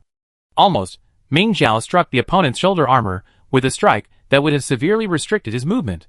But Ming Zhao was caught off guard, and was hit by the opponent's elbow in the mecha's belly. The pain made Ming Zhao gasp, but the mecha's belly was well protected, and the blow caused no substantial damage. Ming Zhao quickly recovered and swung her sword at her opponent's abdomen. She would strike back at him, however, before she could even get close, her opponent vanished. The sword in her hand, the mech she was controlling, the harsh environment she had simulated, all vanished. Ming Zhao opened her eyes in confusion, and saw Ming Shi, who had punched through the mech's hatch. The fist passed through the glass and stopped just inches from Ming Zhao's face. Ming Zhao? ? She suspected Ming Shi of attempting to assassinate her. Chapter 16. Feng Ning called out, Ming Zhao, are you okay? Are you hurt? Ming Shi silently stepped away. Ming Zhao bent her legs, exerted force on her waist and abdomen, and shattered the entire pane of glass completely, then jumped out. Auntie! Auntie! Ming Zhao was about to confront Ming Shi when he saw Ming Yimi there, and a guilty conscience seized upon him. Ming Yimi noticed she had grown paler, and asked worriedly, are you okay? Ming Zhao shook his head, puzzled. Feng Ning asked, the data in the simulator has been altered to allow for real damage. You weren't hurt in there, were you? No.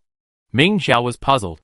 If a simulator can inflict real damage, then why doesn't the Research Institute produce one with this capability? Why would it require modification? Ming Yimi quietly nudged Ming Xiao, her eyes signaling her to stop asking. Feng Ning looked away and said, the Research Institute doesn't have a license to develop this type of simulation chamber.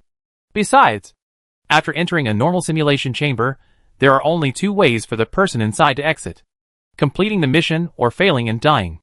A real attack would be very dangerous. Ming Yimi's expression was serious. I investigate this. Ming Xiao suddenly realized, no wonder I thought the simulation chamber was so useful last night. The training effect is comparable to a real combat training ground. You discovered this yesterday? Feng Ning frowned. Then how did you get out of the simulation chamber? My father pressed the exit button. Ming Xiao looked at Ming Shi. So why didn't you press the exit button? Why did you have to destroy the simulation chamber? Feng Ning asked in confusion. The exit button worked yesterday? Today it doesn't. We had no choice but to destroy the simulation chamber. That could wait until I complete my mission and clear the level. Ming Xiao felt heartbroken as he looked at the simulator, reduced to a pile of scrap metal. Feng Ning asked incredulously, you don't still want to use this one? Ming Xiao replied guiltily, no, can't I? This one's more effective for training. No! The three people opposite shouted in unison. Ming Shi, this is too dangerous.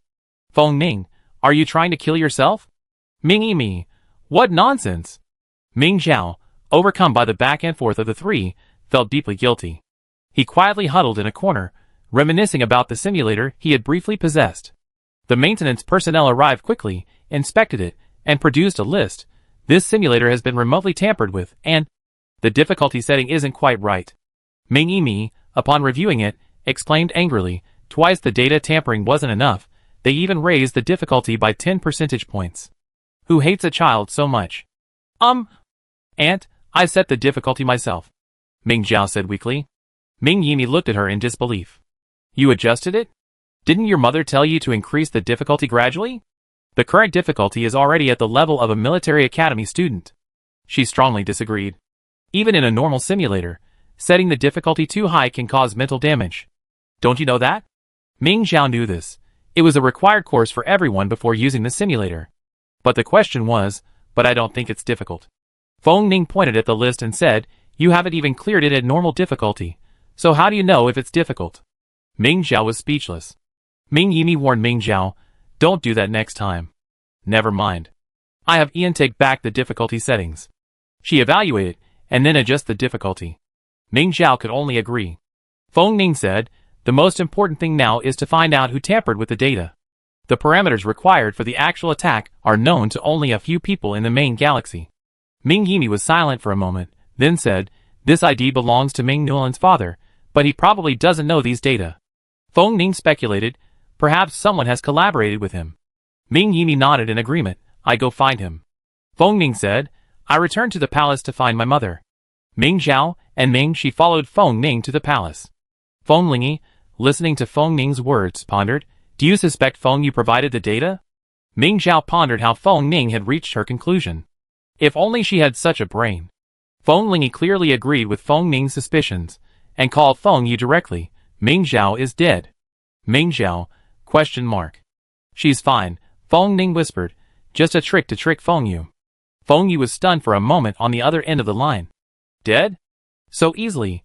He thought that person, who could subdue the divine sword, must have some extraordinary qualities. Feng Yu quickly realized what was happening and expressed skepticism about the news. How could he be dead out of nowhere? Aunt, please don't joke like that. Someone tampered with the data in her simulator, changing the simulated attacks into real ones. And besides the R&D staff, it seems only you and I know this data. Feng Yu shook her head, but what good would that do for me? Feng Lingi guessed his intention. He was after the divine sword. He wanted to exclude its owner from the guards, eliminating the possibility of them cultivating him as a confidant. Next, he would approach Ming Xiao. Feng Lingi had been unsure at first, but the moment Feng Yu heard the news of Ming Xiao's death, a moment of daze, convinced her. But with the Ming family members right beside her, Feng Lingi couldn't say it directly. She said, you've always had your own ideas. But when the data was tampered with, Ming Xiao was still training in the palace training room. Tell me, who could be so sure she would return home to train? Feng Yu snorted, Didn't you agree to let her return home to train? Tell me, who could be so sure you would agree to let her return home to train? Feng Lingyi had long known that Feng Yu would lie without batting an eyelid even when evidence was presented to him about something he didn't want to admit. What's more, there was no evidence at the moment. Judging by his confident expression, Ming Nulin's father clearly didn't have the energy to leave any evidence. Well, since you don't admit it, let's discuss it again after we find evidence. After all, I don't want to wrongly accuse you. Feng Lingyi uttered a few official phrases before hanging up. Within a split second, she answered Ming Yimi's call again. Your Majesty, we haven't found the Ming Nulin family. Their itinerary shows they were last seen at the starport. Feng Lingyi felt a headache. Then I don't know where they went? Yes, they bought starship tickets to Jinyun Star and passed through the check-in at the starport, but they didn't board the ship, Ming Yimi said. The only starship they could sneak onto within the starport was a ship from the Tari's system. It's a dedicated ship and doesn't require a check-in. That was the ship used by high-ranking officials from the Tari's system to attend Feng Lingyi's coronation ceremony. If they wanted to take anyone with them, they could have taken them with them. The high-ranking officials left in the afternoon. Although they were still within the main system, Feng Lingyi had no right to stop them from searching the starship. After all, while the Tari's system ostensibly obeyed the imperial leadership, they were actually rebellious and constantly making small moves. They may have left with the Tari's system. You should return first. This is the most important matter now, Feng Lingyi said. The Ming family's departure to the Tari's system was practically tantamount to desertion. If not handled properly, Ming Zhao and Ming Shi might both be disqualified from the selection process for the Crown Prince's exclusive guard. Even after hanging up the call, Feng Yu immediately sent someone to check on Ming Zhao. He had spies in the palace, and they saw Ming Zhao arrive to see Feng Lingyi in one piece. Feng Yu was finally relieved. Feng Lingyi had been lying. He had said that if Ming Zhao was truly so weak, then his trust was truly wasted. Feng Yu sent another message. The Ming Nulin family will be arriving soon. Congratulations on having an SSS-level individual soldier join you. The other party quickly replied, Thank you for your intermediary. We will provide you with what you requested shortly. Feng Yu, I trust your promise. I'm not sending this message now to collect the debt, but such a happy event must be publicized. The other party seemed to consider Feng Yu's intentions, and after a moment, replied, You truly don't care about the reputation of the main system. However, we in the Tari's system are happy to publicize it. Feng Yu didn't reply again. All he had to do was wait for the incident to explode, for public opinion to ferment, and then he could add fuel to the fire. When Ming Zhao or Ming Shi became the Crown Prince's exclusive guard, he would lead the people of the main system to question the Ming family's position, forcing them to relinquish their exclusive guard position, while also doing the Tang family a favor, killing two birds with one stone. Ming Nulin. Our family has never treated him unfairly. He has all the benefits an SSS rank soldier deserves. Ming Yimi truly couldn't understand why Ming Nulin's family would flee to the Tari's galaxy. No matter how generous the resources offered by the Tari's galaxy were, they wouldn't be much greater than what the Ming family could offer, not to mention the impact on his reputation. The label of traitor would haunt Ming Nulin for the rest of his life. For future development, Feng Ning said, there are 12 SSS rank soldiers in the main system at the same time. Ming Nulin isn't considered outstanding. He might not even qualify for the 10 spots available in the Mecha League, but there are only 6 SSS rank soldiers in the Tari's galaxy. The Mecha League is a great opportunity for soldiers to showcase their talents. Each military academy has 10 spots. Anyone who places in the top 10 in the Mecha League will be promoted 1 rank upon entering the military region, with the top-ranked soldier being awarded the rank of Major General. Ming Yan won first place that year, and Ming Zhao continues to follow her example. That's it? He can hold back a grade, Ming Zhao said. The Mecha League is held every 4 years. They participated as first-year cadets. If Ming Nulin holds back a grade, he compete in the next Mecha League as a 4th-year cadet. There are many SSS-level soldiers this year, but that might not be the case next year. Besides, he has much more experience than the others. Feng Ning shook her head and said, there are only 3 of you SSS-level soldiers this year, and you're a family. Comparisons are inevitable. If his family members were all shining in the Mecha League, while he didn't even get a spot, or had to hold back a grade just to get one, it would be unacceptable to Ming Nulin. The Ming family members present were silent. No one had considered this until Feng Ning pointed it out. Ming Yimi gritted her teeth. Even so, he could have waited until he was old enough to enroll at the Kalia Military Academy. Instead, he insisted on moving his family to the Tari's system. Where does that leave our family? The important thing now is how to minimize the impact of this incident, Feng Lingyi said. Issue a statement immediately, stating that the Ming Nolan family murdered their siblings and then fled, fearing the crime. Request that all planets investigate. Ming Yimi nodded and asked, not mentioning the Tari system? Feng Lingyi said, there's no evidence, but when the starship arrives in the Tari system, we certainly publicize it, and then issue a statement condemning the Tari system. Ming Yimi lowered her head and tapped rapidly on the communicator. Feng Lingyi looked at Ming Zhao again and added, the Ming Nolan family murdered their siblings, causing Ming Zhao to be injured. He needs to rest. Ming Zhao? ? She's really fine. Chapter 17. Feng Ning anxiously said, Mother, Ming Zhao needs training. Can't we just say it's a minor injury? Just soak in recovery fluids? Feng Lingyi calmly said, no, the Ming family must have sustained substantial damage, otherwise the other families won't let it go. She said to Ming Yimi, have Ian also ask for leave and come back. Ming Yimi was stunned, then couldn't help but say, but this is the Zerd Queen's egg-laying season, and the Zerd population is exploding. Every SSS-level soldier missing from the front lines increases the danger. Have her come back. Feng Lingyi said firmly, if she doesn't come back, how can anyone believe her daughter is seriously injured? Feng Lingyi added, I dispatch a small team to the front lines for support. Ming Yimi finally relented, and sent a message to Ming Ian. If Ming Zhao is injured, the other families will surely be eager to get a piece of the action. Feng Ning was unhappy. Feng Lingyi reassured him, an announcement regarding the postponement of this election will be issued tomorrow afternoon. Ming Zhao will participate. Ming Zhao entered standing, and Quan Hung and the medical team wheeled her to the medical bay, where she lay down. This time, she would remain in bed until at least the end of the month, after the public had forgotten about Ming Nolan's escape from the main system. Chiozol arrived the fastest, evidently having arrived as soon as he received the news. His hands were shaking. He anxiously asked Quan Hung, how is Zhao Zhao? When will she be better? Will this delay the selection? Quan Hung informed him, Ming Zhao is still in the recovery fluid. She needs a few days rest. Chiozol fumed. Why did she get hurt now? I go in and see her. Quan Hung quickly stopped him. Ming Zhao is in the recovery fluid. Come back after daybreak. After much persuasion, Chiozor reluctantly left. Ming Zhao, unaware of Chiozor's presence, lay on the medical bed, tangled in the cables of her medical equipment, completely limp. Feng Ning, also in the medical cabin, said to Ming Zhao, tomorrow when your mother and father come to see you, you pretend to be asleep. Can you hold on? Or you can have Dr. Quan give you some sleeping pills? Why pretend to be asleep? Can I tell my mother in them? Ming Zhao was puzzled. She couldn't even understand why she had to feign illness. Your mother knows the whole story, but your father has been close to Feng Yu lately, Feng Ning said. Ming Zhao was a little angry. What do you mean? My father will definitely take me seriously. Why would he tell Feng Yu about my true situation?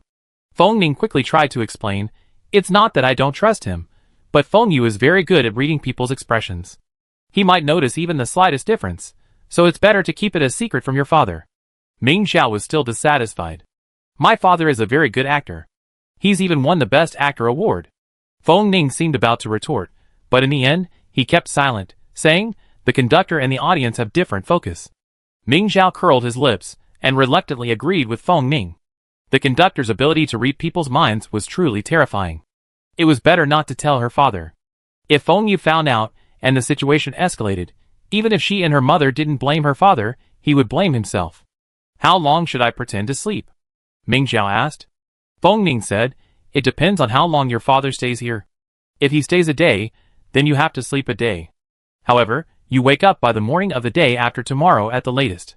Ming Zhao believed Chiozor would definitely stay a day. She remembered a time when she was a child and had fallen ill. Ming Yan was away from the main planet, so Chiozor stayed by her side for 2 days until she recovered. A whole day. Ming Zhao's head ached at the thought. Finally, he said, then give me some medicine. Feng Ning nodded. Seeing that Ming Zhao looked like he couldn't lie down, she offered, there's a video player here. Do you want to watch something? Ming Zhao piqued his interest and nodded. Let's see. Feng Ning asked what she wanted to watch. Ming Zhao, not knowing much about it, said, just play anything. The big screen began playing. Apart from anything else, the projection equipment in this medical cabin was truly impressive. The movies and TV series played there felt like real people were acting right in front of her. Suddenly, Ming Zhao's back stiffened. What had she just seen? Turn it off. Ming Xiao couldn't help but shout. How could this be a TV series starring Chiu Sol? It's all about a domineering soldier forcing his love on a weak commander. Ming Xiao's scalp is tingling. Feng Ning found Ming Xiao's behavior so amusing that he didn't care. Instead, he curled his lips into a smile and mimicked the tone of a domineering soldier. I can give you anything you want, except leaving me. Ming Xiao exclaimed in disbelief. What are you crazy about? You actually enjoy watching this? Feng Ning continued without pause. Don't test my patience. My patience only applies to you and you. Feng Ning was going crazy. Ah! Stop it, stop it! Ming Xiao was about to jump up in embarrassment. Don't bother, I can turn it off myself. Feng Ning held her down. Don't move. The cables are all tangled. You don't need to do anything. Just stay by my side. Ming Xiao couldn't look at Feng Ning anymore. Who could have imagined that the crown prince, with his prim and serious exterior, was actually... Ming Xiao closed her eyes and pretended to sleep. Feng Ning called her twice. Seeing Ming Xiao ignored him, she couldn't help but wonder if she had gone too far. Okay, I won't talk like a soldier anymore. What do you mean by imitating a soldier's speech? Ming Xiao said angrily. Why don't you learn something normal? Is that how a normal soldier speaks? Why are you imitating a romantic drama? Feng Ning muttered, your father acted. It would have been fine if he hadn't mentioned it, but once he did, Ming Xiao recalled the fear of being dominated and turned away from him. She had originally thought Chiu Sol was a good actor, but after watching him for a while, she couldn't tell if it was because he was embarrassed acting with someone she knew, or if Chiu Sol's acting was truly mediocre. Regardless, she dug her toes into the ground. Feng Ning walked around to the other side of the medical bed, looked at her, and said, Are you angry? Ming Xiao closed her eyes and refused to look at him. Feng Ning was a little anxious. He had only teased Ming Xiao because she found her embarrassment amusing, but now he had gone too far. Okay, don't be angry. I was wrong. I won't do that again, I promise. Ming Xiao wasn't angry to begin with. Seeing Feng Ning's reaction, he said, Alright, just stop playing the domineering individual soldier. Seeing she finally spoke, Feng Ning happily leaned over and asked mysteriously, So I play the weak commander? And you the domineering individual soldier? Ming Xiao's eyes darkened. You still need to act? Isn't it? You're done with your work. So you have time to play house? Feng Ning smiled. Okay, then I'm leaving? Hurry up. Ming Xiao was almost ready to shoo him away. Feng Ning was also very busy. Besides attending classes and a routine checkup with Quan Hung, he also had many official duties for the Crown Prince. Before leaving, he showed Ming Xiao another documentary on the history of individual soldiers. That's right. Individual soldiers need to watch these things to grow. Ming Xiao enthusiastically watched the introduction of Ming Qinghuan, the foremost individual soldier. Looking back, I couldn't tell when I'd fallen asleep. Ming Yan had already arrived at the main planet starport and was heading towards the palace. Quan Hung turned off the video and injected Ming Xiao with a sleeping pill. Ming Yan arrived with Chiu Sol. Seeing Zhao Zhao lying on the medical bed, all plugged into devices, Chiu Sol frowned. Is Zhao Zhao still awake? Quan Hung nodded and said, She's expected to wake up tomorrow at the latest. Chiu Sol sat down in the only chair in front of the bed, still furious. Why didn't you let me in to keep Zhao Zhao company last night? Ming Yan stood upright beside him, patting him on the back. Dr. Quan must have had her reasons. Quan Hung, feeling a little aggrieved, explained. Yes, I've made it clear. Ming Xiao was taking the recovery fluids, so it wouldn't have been convenient for you to come. Why wouldn't it have been convenient? Chiu Suar exploded. I'm her father, the one who raised her with all my heart. What's inconvenient about that? You're just dirty-minded, and everything you see is dirty. Quan Hung rolled her eyes and walked out. If it weren't for Ming Yan and the Ming family's reputation, she would have taught Chiu Suar a lesson. Look at her attitude. Are you a medical officer? Chiu Suar was furious. Ming Yan grabbed Chiu Suar and said, Suar, calm down. I can't calm down. Chiu Suar shook her hand off. My daughter? Why can't I watch? Zhao Zhao is all grown up. Ming Yan growled, If you keep making noise like this, what will happen if Zhao Zhao gets some rest? Chiu Suar looked at Ming Yan in disbelief. You think I'm noisy? Do you know how worried I am? It's because you're useless. Otherwise, how could a side branch dare to harm Zhao Zhao? Why didn't he harm Mingxi? Thor! Stop your nonsense! Ming Yan warned him. Nonsense? Chiu Sol laughed in anger. Oh yes, I dragged Xiao Xiao down. I know. Ming Nulan's father is working with Cyril. How dare he harm his daughter? Xiao Sol scoffed, who made me a useless father? Ming Yan said anxiously, Thor, that's not what I meant. Xiao Sol refused to listen and slammed the door. I know I've dragged Xiao Xiao down. I'm leaving. Is it okay for me to leave? Ming Yan chased after him. Thor! Xiao Sol kept walking. The palace was crowded with people, and Ming Yan couldn't afford to argue with him. She tried to clarify with Xiao Sol, that's not what I meant. Are you stressed lately, so you're constantly overthinking things? Sol, don't work so hard. Get some rest, and spend more time with Zhao Zhao. We're a family, stay a little longer. Xiao Sol climbed onto the hovercraft without looking back, then turned and stared at Ming Yan silently. Ming Yan hesitated. The news of Ming Nulan's family's escape had already caused a stir, and she still had much to discuss with Feng Lingyi and Ming Yini. Sol you. Xiao Sol pressed the door closing button, and the hovercraft shot out like an arrow.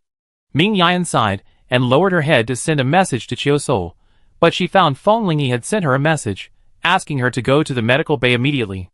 Ming Yan's eyes narrowed, and she quickly turned back. The medical bay was packed with people. Feng Lingyi, Ming Yini, and Ming Shi had all arrived, but Feng Ning was nowhere to be seen. Ming Yan was still a little uneasy. Quan Hung injected Ming Zhao with a resuscitation agent, then collected his belongings and left. Feng Lingyi said, the Tari's galaxy has already spread rumors about Ming Nulan's case. Fortunately, we reacted quickly and issued a statement in advance. Most people in the main system believe that the Ming family has nothing to do with this. The Ming family members were closely monitoring the information online, and knew that the current public opinion was not bad, or rather, too friendly towards the Ming family. This made one wonder if there was another conspiracy. Chapter 18. Feng Lingyi continued, Feng, you can't miss this opportunity. He's not taking action yet. I suspect he's waiting until after the selection of the exclusive guards. If Ming Zhao wins, he can use Ming Zhao's injury as an excuse to attack the Ming family, and question the Ming family's position on Ming Nulan's defection. If Ming Shi wins, the Ming Nulan incident is also a ticking time bomb. Doesn't he want us to win? Ming Zhao felt that this person was vicious, deliberately targeting them, even though she and Ming Shi hadn't offended Feng Yu. Yes.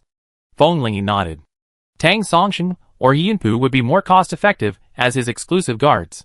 The Ming family has always stood by the emperor, but the other aristocratic families don't. Feng Yu has an opportunity to win him over. Ming Zhao said angrily, he's targeting us so much, Ming Shi. We picked them off first. Ming Shi looked at her, and finally nodded seriously. Alright, Ming Yini said. We discussed these competitions later that day. The important thing now is how to defuse this time bomb. Feng Lingyi said, indeed, the Royal Research Institute originally held only the data on real attacks. But just now, Yun Miaomi from the Kalia Galaxy called me, and said she's also developed a method for embedding real attack data into the simulation chamber. Ming Yan was horrified. Isn't this a Royal Research Institute patent? Not entirely, Feng Lingyi said. Real attacks in the simulation chamber aren't the same as in the actual combat training ground. The actual combat training ground has strict security measures, but the simulation chamber, at most, they give the trainee an exit button. However, while inside the simulation chamber, the trainee could easily make a misjudgment, which could put their life in danger. Feng Lingyi added, however, this data has been compared with the data from the Ming Zhao mecha cabin. It indeed comes from the Kalia Galaxy, which the Tari's Galaxy's owner paid a large sum for. Ming Yini's heart trembled slightly. If Yun Miaomio were to testify, it would be concrete evidence that the Ming Noran family colluded with the Tari's Galaxy to murder the Ming family's descendants. Feng Lingyi sighed, I also offered Yun Miaomio as a witness in exchange for high-quality mecha materials, but she refused. Ming Yini speculated, did she offer other conditions? Are they related to the Ming family? Feng Lingyi nodded, then shook her head. Lingyi, tell me, this is the Ming family's business. If the Ming family can help, they certainly have no qualms about doing so. Ming Yimi walked over to Feng Lingyi and spoke seriously. I think her conditions are a bit excessive. Feng Lingyi shook her head. She looked at Ming Zhao and Ming Shi and said, in the 128th Mecha League, there are currently 11 SSS-level soldiers in the main galaxy, 7 in the Tari's Galaxy, and only 2 in the Kalia Galaxy. Yun Miaomyu hopes we can send an SSS-level soldier to the Kalia Military Academy to compete in the Mecha League on their behalf. The second round of the Mecha League is the team competition, where teams of 3 compete. A team of at least SSS-level soldiers is required to secure the initiative in the final points calculation. This is actually normal practice. The Kalia galaxy has always been friendly with the main galaxy, and SSS-level soldiers from the main galaxy have been sent to the Kalia galaxy in previous years. Originally, the main galaxy had 2 extra SSS-level soldiers, and the Imperial Military Academy had already made plans for them. The original plan was for Ming Nulan, the weakest first-year student, to remain a year behind and compete in the next competition, while another SSS-level soldier from the senior year would enroll at the Kalia Military Academy to avoid wasting talent. If that's the case, why did Feng Lingyi say Yin Yamyu's conditions were exceeded?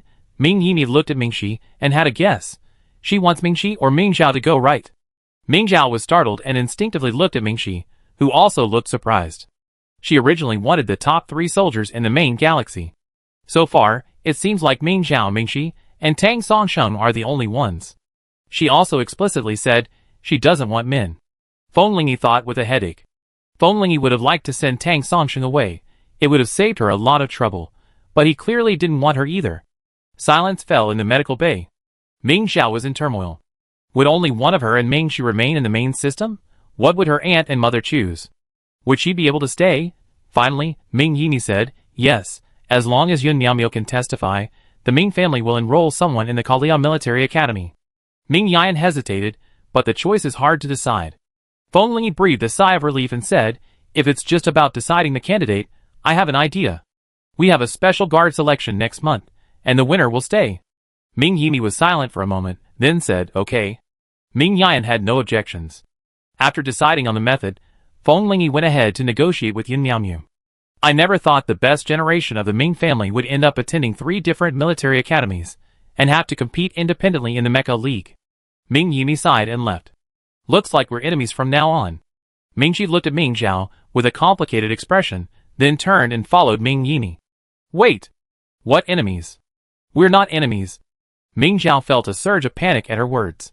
She tried to get up and chase her to explain things, but she was trapped on the medical bed by the cables. She felt a little lost, her eyes red. She looked at Ming Yan and said, Mother Mingxi. Ming Yan straightened the cables for her and comforted her. It's okay. She just had a momentary lapse of clarity. She'd be fine after she calms down. Ming Zhao made up her mind and said, Mother, why don't I go to the Kalia Military Academy? I don't want Mingxi to be sad. I know, Ming Yan said. But Zhao Zhao, this isn't just about you two. It's also about the Imperial Military Academy. The Imperial Military Academy needs the strongest individual soldier to win first place in the Mecha League. Do you understand? Mingxi is also very capable. I don't want to compete with her. Ming Yan's tone grew serious. Zhao Zhao, your dream since childhood has been to become the strongest individual soldier. Have you forgotten? Ming Zhao shook his head quickly. You gave way to her in the exclusive guard selection, and then in the Mecha League. You give way again and again. How can you become the strongest individual soldier? Besides, you didn't fight her to save her from sadness. Why didn't you ask her if she needed you to give way? Between individual soldiers, giving way is the most disrespectful act. Zhao Zhao, you must give your all in every competition. That way you can be worthy of yourself and your opponent. Do you understand? Ming Yan admonished her earnestly. Ming Zhao cried, Mother, I understand. Yun Miaomyu quickly spoke out on behalf of the Kalia Galaxy, condemning the Taris Galaxy for leaking her research results, shocking countless people. I had never expected the Ming Nolan family to be so ruthless, attacking their own family members while fawning over outsiders. Most people no longer doubted the Ming family's stance. Feng Yu knew the situation was hopeless, and he had to halt his subsequent preparations. He had done many things, most of which had failed. This was just another planned failure, so Feng Yu remained calm. But while he was calm, some people were furious. Why is the Kalia system getting involved? Don't they claim to be neutral? Cyril, the leader of the Taris system, was furious. His son, standing beside him, said, perhaps they've reached a deal with the main system. What could the main system have that would satisfy the Kalia system? Cyril scoffed. Although the environment there is harsh, there are plenty of good things. Yun Miaomyu is even more picky, and she wouldn't be satisfied with anything. The Kalia system isn't short of resources, but it is short of people. If the main system offered an SSS-level soldier in exchange, they would be very happy. Cyril sneered. I thought they were so noble that they would just send off a low-ranking SSS-level soldier? But father, you put so much effort into recruiting a low-ranking SSS-level soldier, didn't you? His son looked at him with a hint of disdain. Cyril raged. Eugene? What do you mean? You just think I'm poaching people from the Ming family, harming your mother's interests? You're my son, you eat my food and use my things. Without me, where would you get all these resources? Remember, your last name is Taris, not Ming. Your mother never raised you for a single day. Cyril said, almost sarcastically. She raised me. Don't think I don't remember. Eugene stiffened his neck and said, when my grandmother was still alive, when we lived in harmony with the main system. Are you questioning me? The Taris Galaxy leader slapped him. Go to solitary confinement and reflect on yourself. You've been acting out your own selfish desires, and that's why you're in this state, Eugene said, turning and walking away. The whole show was on. Although the ticking time bomb hanging over the Ming family had been defused, Ming Zhao still had to stay in bed for a few more days. She hadn't had much time to rest since she could remember, and this feigned illness had really suffocated her. Thankfully, her friends knew of her injury and called to check on her. Ming Zhao. Look! My new mech is done. Cheng Jiashi frantically photographed his mech with his communicator. Although Yu Liang had built this mech based on Chun's data, it wasn't exactly the same as Chun's. The exterior alone had undergone numerous adjustments. Cheng Jiashi introduced it. I named it Second Spring. What do you think? Sounds great. Have you tried the mecha? Cheng Jiashi nodded repeatedly. Yes. There's a training ground here. I even piloted it in combat. Yu Lulin even helped me modify it. He's really amazing. It's even better after the modifications. Of course. He's a mecha pilot trained by Yu Liang himself, after all. Ming Zhao was concerned about Cheng Jiashi's situation. You got your mecha. School's about to start, right? When are you going back to Xiangni Star? Cheng Jiashi said, I bought the tickets. I'm leaving the day before school starts. I need to practice with my new mecha these next few days. See you at the Imperial Military Academy. Ming Zhao hesitated for a moment, then nodded, okay. Just as he hung up on Cheng Jiashi, another call came in. Seeing the name, Ming Zhao was startled. Chen Yisa, he was Ming Zhao's best friend at school, a classmate from the previous class A, and the person Ming Nolan's mother had been mocking her about. She was the one-on-one support group that helped Ming Zhao adjust to the school when he first arrived. After the one-on-one support ended, the two of them didn't become estranged. Sometimes, when Ming Zhao didn't do well on a test and was scolded by Chiu Suo, he would confide in her. Chen Yisa was an excellent student, so she would help Ming Zhao practice and chat about other topics. The two of them talked about almost everything. Until Chen Yisa was 10 years old, he took a test of his mental strength and only achieved an A grade. Chapter 19. Chen Yisa's grades plummeted from then on. Before the start of school last year, Chen Yisa transferred to a regular school and severed contact with everyone at the preparatory military academy, including Ming Zhao. Ming Zhao was somewhat flattered by her sudden call and quickly answered, Isaac? Chen Yisa had grown his hair long, his skin pale from long periods of inactivity. He spoke softly. I heard you were injured. The once dashing Chen Yisa, who had dominated his SSS class classmates in individual combat, was gone. The man before him looked like an ordinary student. Even A-class soldiers could enter the military academy. Ming Zhao felt a little sad. She nodded gently. I'm almost well. I can start training tomorrow. Yes, be careful next time. Check before using the simulator. After Chen Yisa finished speaking, the two of them fell silent. Get some rest. Where are you now? After a moment, they both spoke almost simultaneously. Ming Zhao repeated, Where are you? Why haven't you replied to my messages or answered my calls? Chen Yisa was silent for a moment before saying, I transferred. I know. Ming Zhao looked at her intently. I mean, which school are you attending? Chen Yisa curled her lips and said, I'm not on the main planet.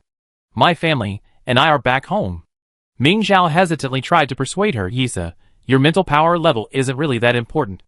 Even before your mental power was tested, you could still defeat an SSS level opponent. You? I know, Chen Yisa gently interrupted her. But A level doesn't make you the top tier in the military academy.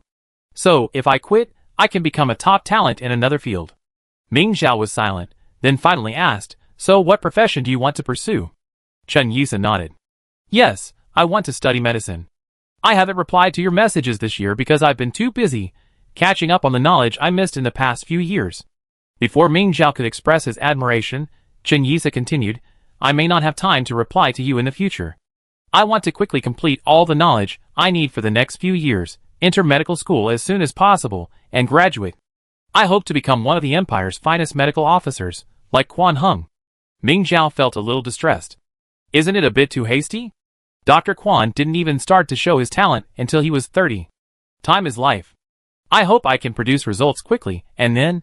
Chen Yi's voice trailed off, and Ming Zhao didn't catch the last part. What? Ming Zhao asked. Nothing, Chen Yi smiled. Train well and don't waste your talent. We meet at the top someday. Okay. Noticing Chen Yi was about to hang up, Ming Zhao hurriedly said, then remember to message me when you're free.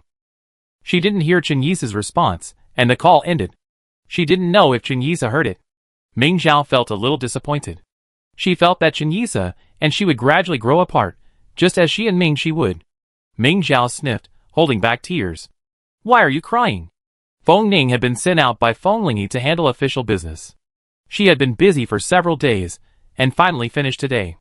After reporting to Feng Lingyi, Feng Ning rushed over to see Ming Zhao. Unexpectedly, she found Ming Zhao sitting there with red eyes. Are you missing your father? Feng Ning speculated. He heard Qiu Suo and Ming Yan had a huge argument, so he immediately rushed out of the medical bay and never returned. Ming Zhao's mood deepened as Feng Ning spoke. Her father hated her too, ignoring all her messages and calls, just like Chen Yisok had done before. She remained silent, so Feng Ning speculated, are you still missing your mother? Ming Yan had already returned to the front lines. The Zerg were rampant recently, and the front lines couldn't be without someone. As soon as the Ming family's crisis was resolved, Ming Yan rushed back overnight. Feng Ning comforted her, don't be sad. Mother has decided to hold the rank awarding ceremony this year, and your mother is on the list. After the announcement, you'll be Lieutenant General Ming. Really? Ming Zhao immediately looked at him, expectant. Feng Ning patted her chest and assured, I just saw the list from my mother. Ming Zhao asked, when will the list be released? Feng Ning estimated the time. It should be after the exclusive guard selection. Oh, and Dr. Quan said, you can start training tomorrow. You've fallen behind for a few days, so you need to train more in the remaining time. Yes, I know. But Ming Zhao remembered Qiu Suo's rule that she must go to bed before 10 o'clock, and she felt depressed. Don't worry about the simulator. I've sent the latest model, with anti-tampering features. It's very safe, Feng Ning said. Feng Ning had a lot to say, and then he remembered something and asked, by the way, I saw Ming Shi training just now. He didn't look right. Ming Zhao's heart skipped a beat. Although he didn't know why, Feng Lingyi had specifically emphasized that she shouldn't tell Feng Ning about this. Ming Zhao decided to play dumb. What's wrong with training? Isn't it wrong not to train now? That's not it, Feng Ning pondered. Her movements seemed fierce. Did she suffer a blow? Ming Zhao, She averted her eyes uncomfortably, trying to avoid Feng Ning noticing anything unusual in her gaze. Thankfully, Feng Ning focused on her speculation. Anyway, be careful when you compete with her. She always feels a little weird. Don't let a sudden setback get you. Ming Zhao tried to defend Ming Shi. Ming Shi is very strong. How can losing to her be a sudden setback? It's not, it's just... Feng Ning, momentarily at a loss for words, simply said bluntly, I just want you to win. Ming Zhao, unsure how to react, simply asked blankly why. Doesn't it make any difference whether we win? Feng Ning said seriously, no, you're definitely stronger than her. You've faced danger head-on, and you didn't abandon me and go away alone. Ming Zhao tried to reason with him. Any soldier would. So, I'm protecting you only because that's the mission my mother assigned me, and Ming Shi does the same. Feng Ning was also insistent. But even if you win, she's definitely no match for an experienced SSS-level individual now. Ming Zhao said helplessly, didn't she just use the divine sword to bully those people? Feng Ning seized on a loophole in her words and said, the divine sword chose you, and I trust its judgment. Ming Zhao was speechless. Alright, but you're not allowed to interfere while Ming Shi and I fight. Feng Ning seemed a little regretful. My mother will be watching, so even if I tried to intervene, I wouldn't be able to avoid being discovered. Ming Zhao stared at Feng Ning in disbelief. You actually thought that? If you do that, I surrender. I mean, I definitely won't interfere. Feng Ning quickly raised her right hand, promising. The next day, Ming Zhao returned home to train. The day of the selection soon arrived, and Feng Lingyi would choose the opponents. Ming Zhao faced Yinpu. Ming Shi faced Tang Songsheng. Why not draw lots? Someone present felt unfair. Feng Lingyi said forcefully, what? I'm choosing a personal guard for my child, and I don't even have the right to choose my opponent. Most people kept silent, but Tang Songsheng stubbornly said, Your Majesty, I request a match against Ming Zhao. He wanted to avenge his previous humiliation.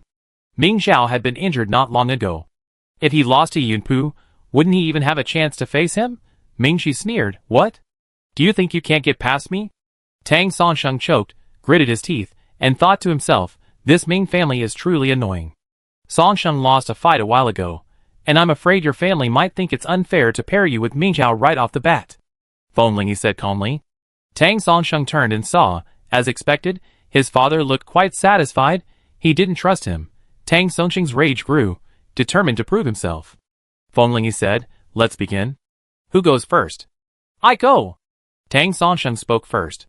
The others stepped aside, leaving the stage to Mingxi and Tang Songsheng. The two entered the mecha, and Tang Songsheng immediately swung his two swords at Mingxi. Mingxi blocked the blow with her sword, and the probing attack was instantly neutralized. Tang Songsheng's mecha's upper speed limit was higher than Mingxi's. He quickly moved away and struck at another target, a sense of anxiety permeating the entire mecha. Mingxi knew that Tang Songsheng was holding back, a character flaw. The more he wanted to win, the more he exposed his weaknesses. This time, victory was hers. Mingxi swung her sword with unwavering force. She didn't always hit, but she never gave up. Every strike that did hit Tang Songsheng caused him immense trouble. But Tang Songsheng did have the capital to be arrogant. His talent was at the top of the SSS class, and with 3 years more training than Mingxi, his moves were more refined. Though Mingxi had the upper hand, she was temporarily unable to do anything to him. But as Mingxi had expected, Tang Songsheng's character flaws were evident. After falling behind, he grew increasingly anxious, his attacks becoming increasingly fierce and powerful. It was merely a contest of strength, but his mecha was no match for Mingxi's, which played right into Mingxi's hands. His intended strike was deflected, completely disrupting Tang Songsheng's movements. Mingxi seized the opportunity, pressing her sword across his neck. You lose. Tang Songsheng's blood froze. He couldn't believe that after losing to Ming Zhao due to underestimation, he had lost again to the man who had defeated him before. Fengling had already declared Mingxi the winner. Mingxi ignored the stunned Tang Songsheng. She jumped out of the mecha and looked at Ming Zhao. It's your turn. Ming Zhao walked towards the ring. As they passed, Mingxi whispered, Don't lose. Ming Zhao immediately turned to look at her, but she had already walked away. He Yunpu had already taken her place on the ring, so Ming Zhao had no choice but to continue forward, enter the mecha, and stand before Yunpu. The competition began. Ming Zhao took the initiative, closing the distance between him and He Yunpu, denying him a chance to retreat. Feng Ning had once said that He Yunpu's weapon, a long whip, excelled at long-range attacks. Once he gained distance from his opponent, his whip would envelop him like a net.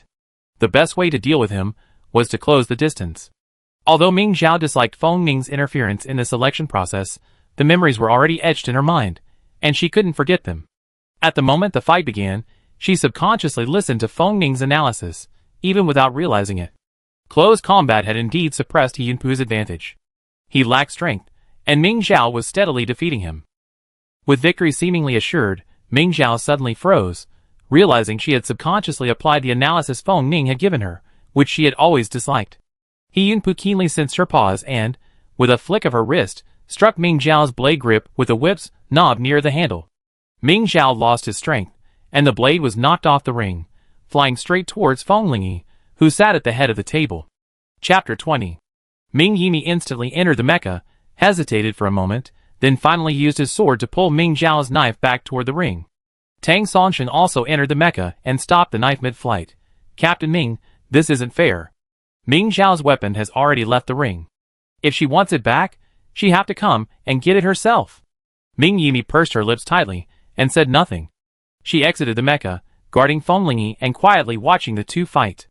Seeing this, Tang Songsheng casually tossed the knife aside, feeling pleased. He was out, and Ming Zhao had to be out too. With Ming Zhao without his weapon, He Yunpu immediately retreated to a comfortable distance. The outcome of this fight was clear. Ming Shi frowned, confused as to why Ming Zhao had made such a rudimentary mistake. Feng Ning was so anxious she wanted to stand up, but Feng Ling held her back. Don't worry, Ming Zhao won't lose. Feng Ning looked closely, and saw that Ming Zhao had dodged He Yunpu's attacks several times. From the initial narrow escapes, he gradually became more adept at handling them.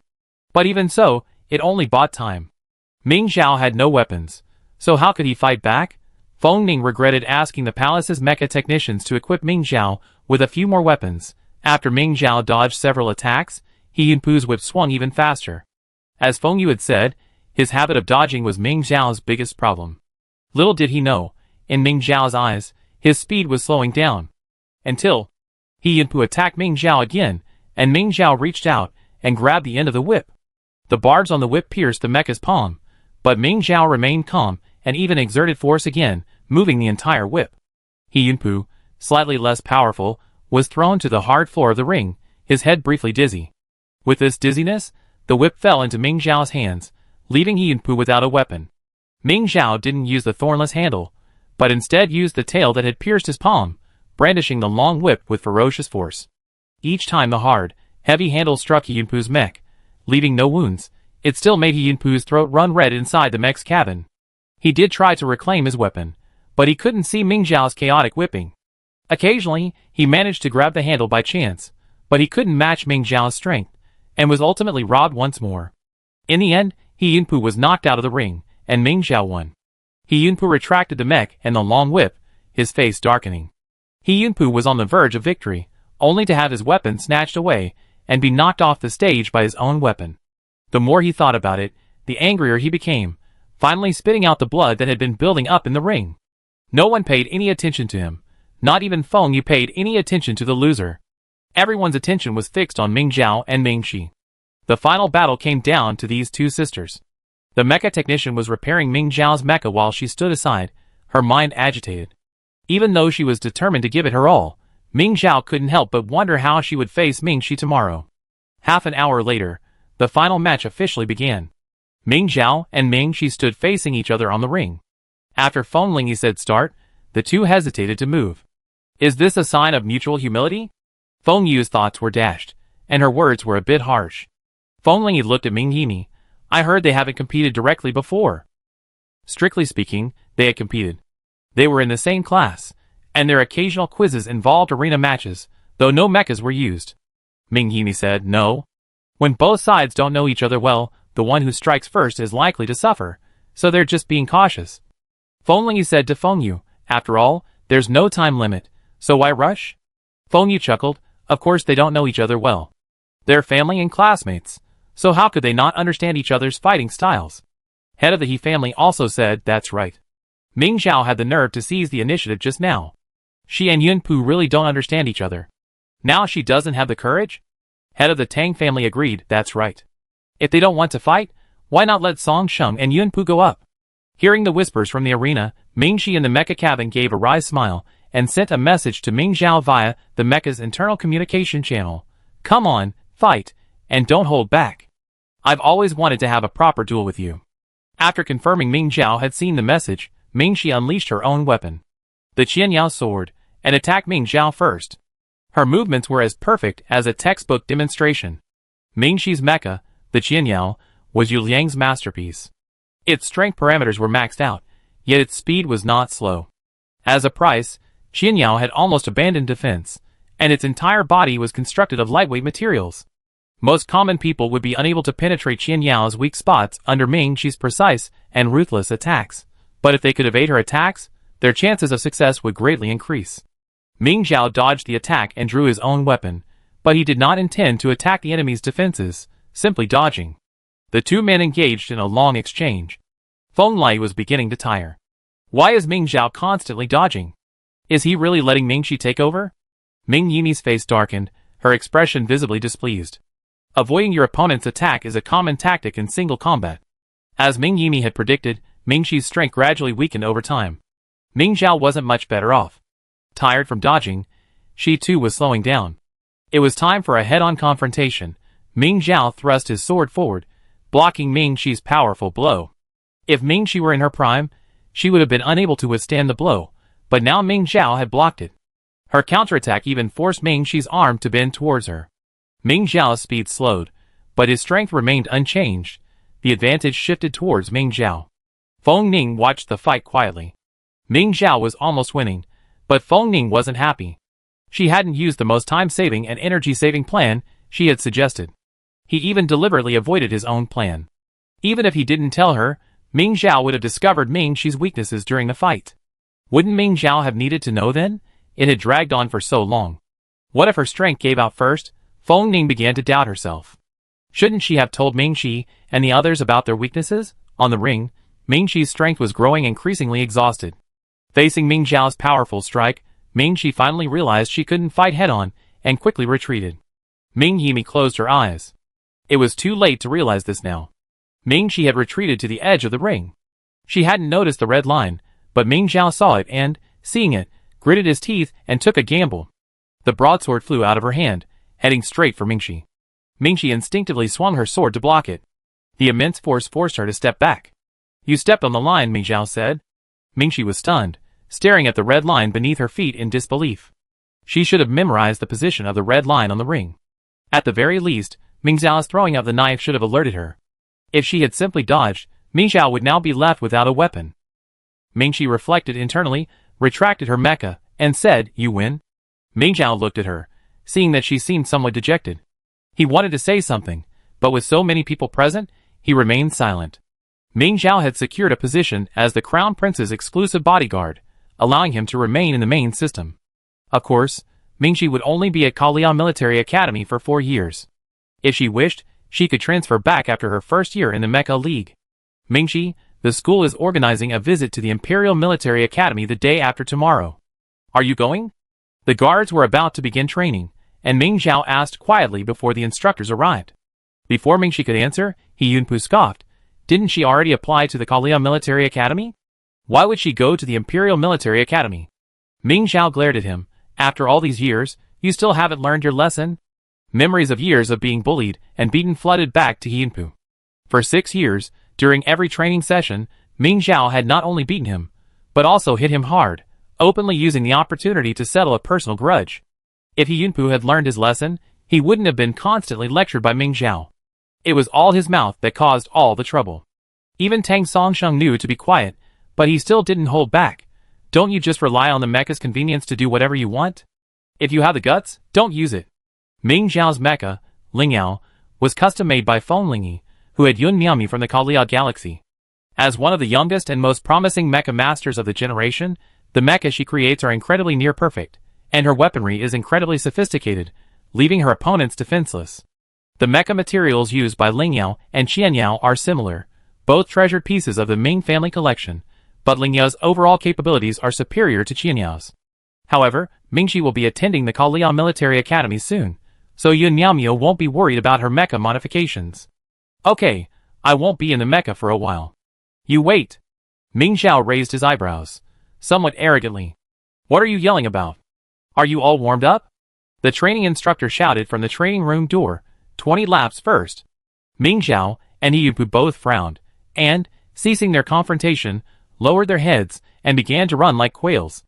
Running to a position farthest from the instructor, with her back to him, Mingxi whispered, I'm not going to the Imperial Military Academy.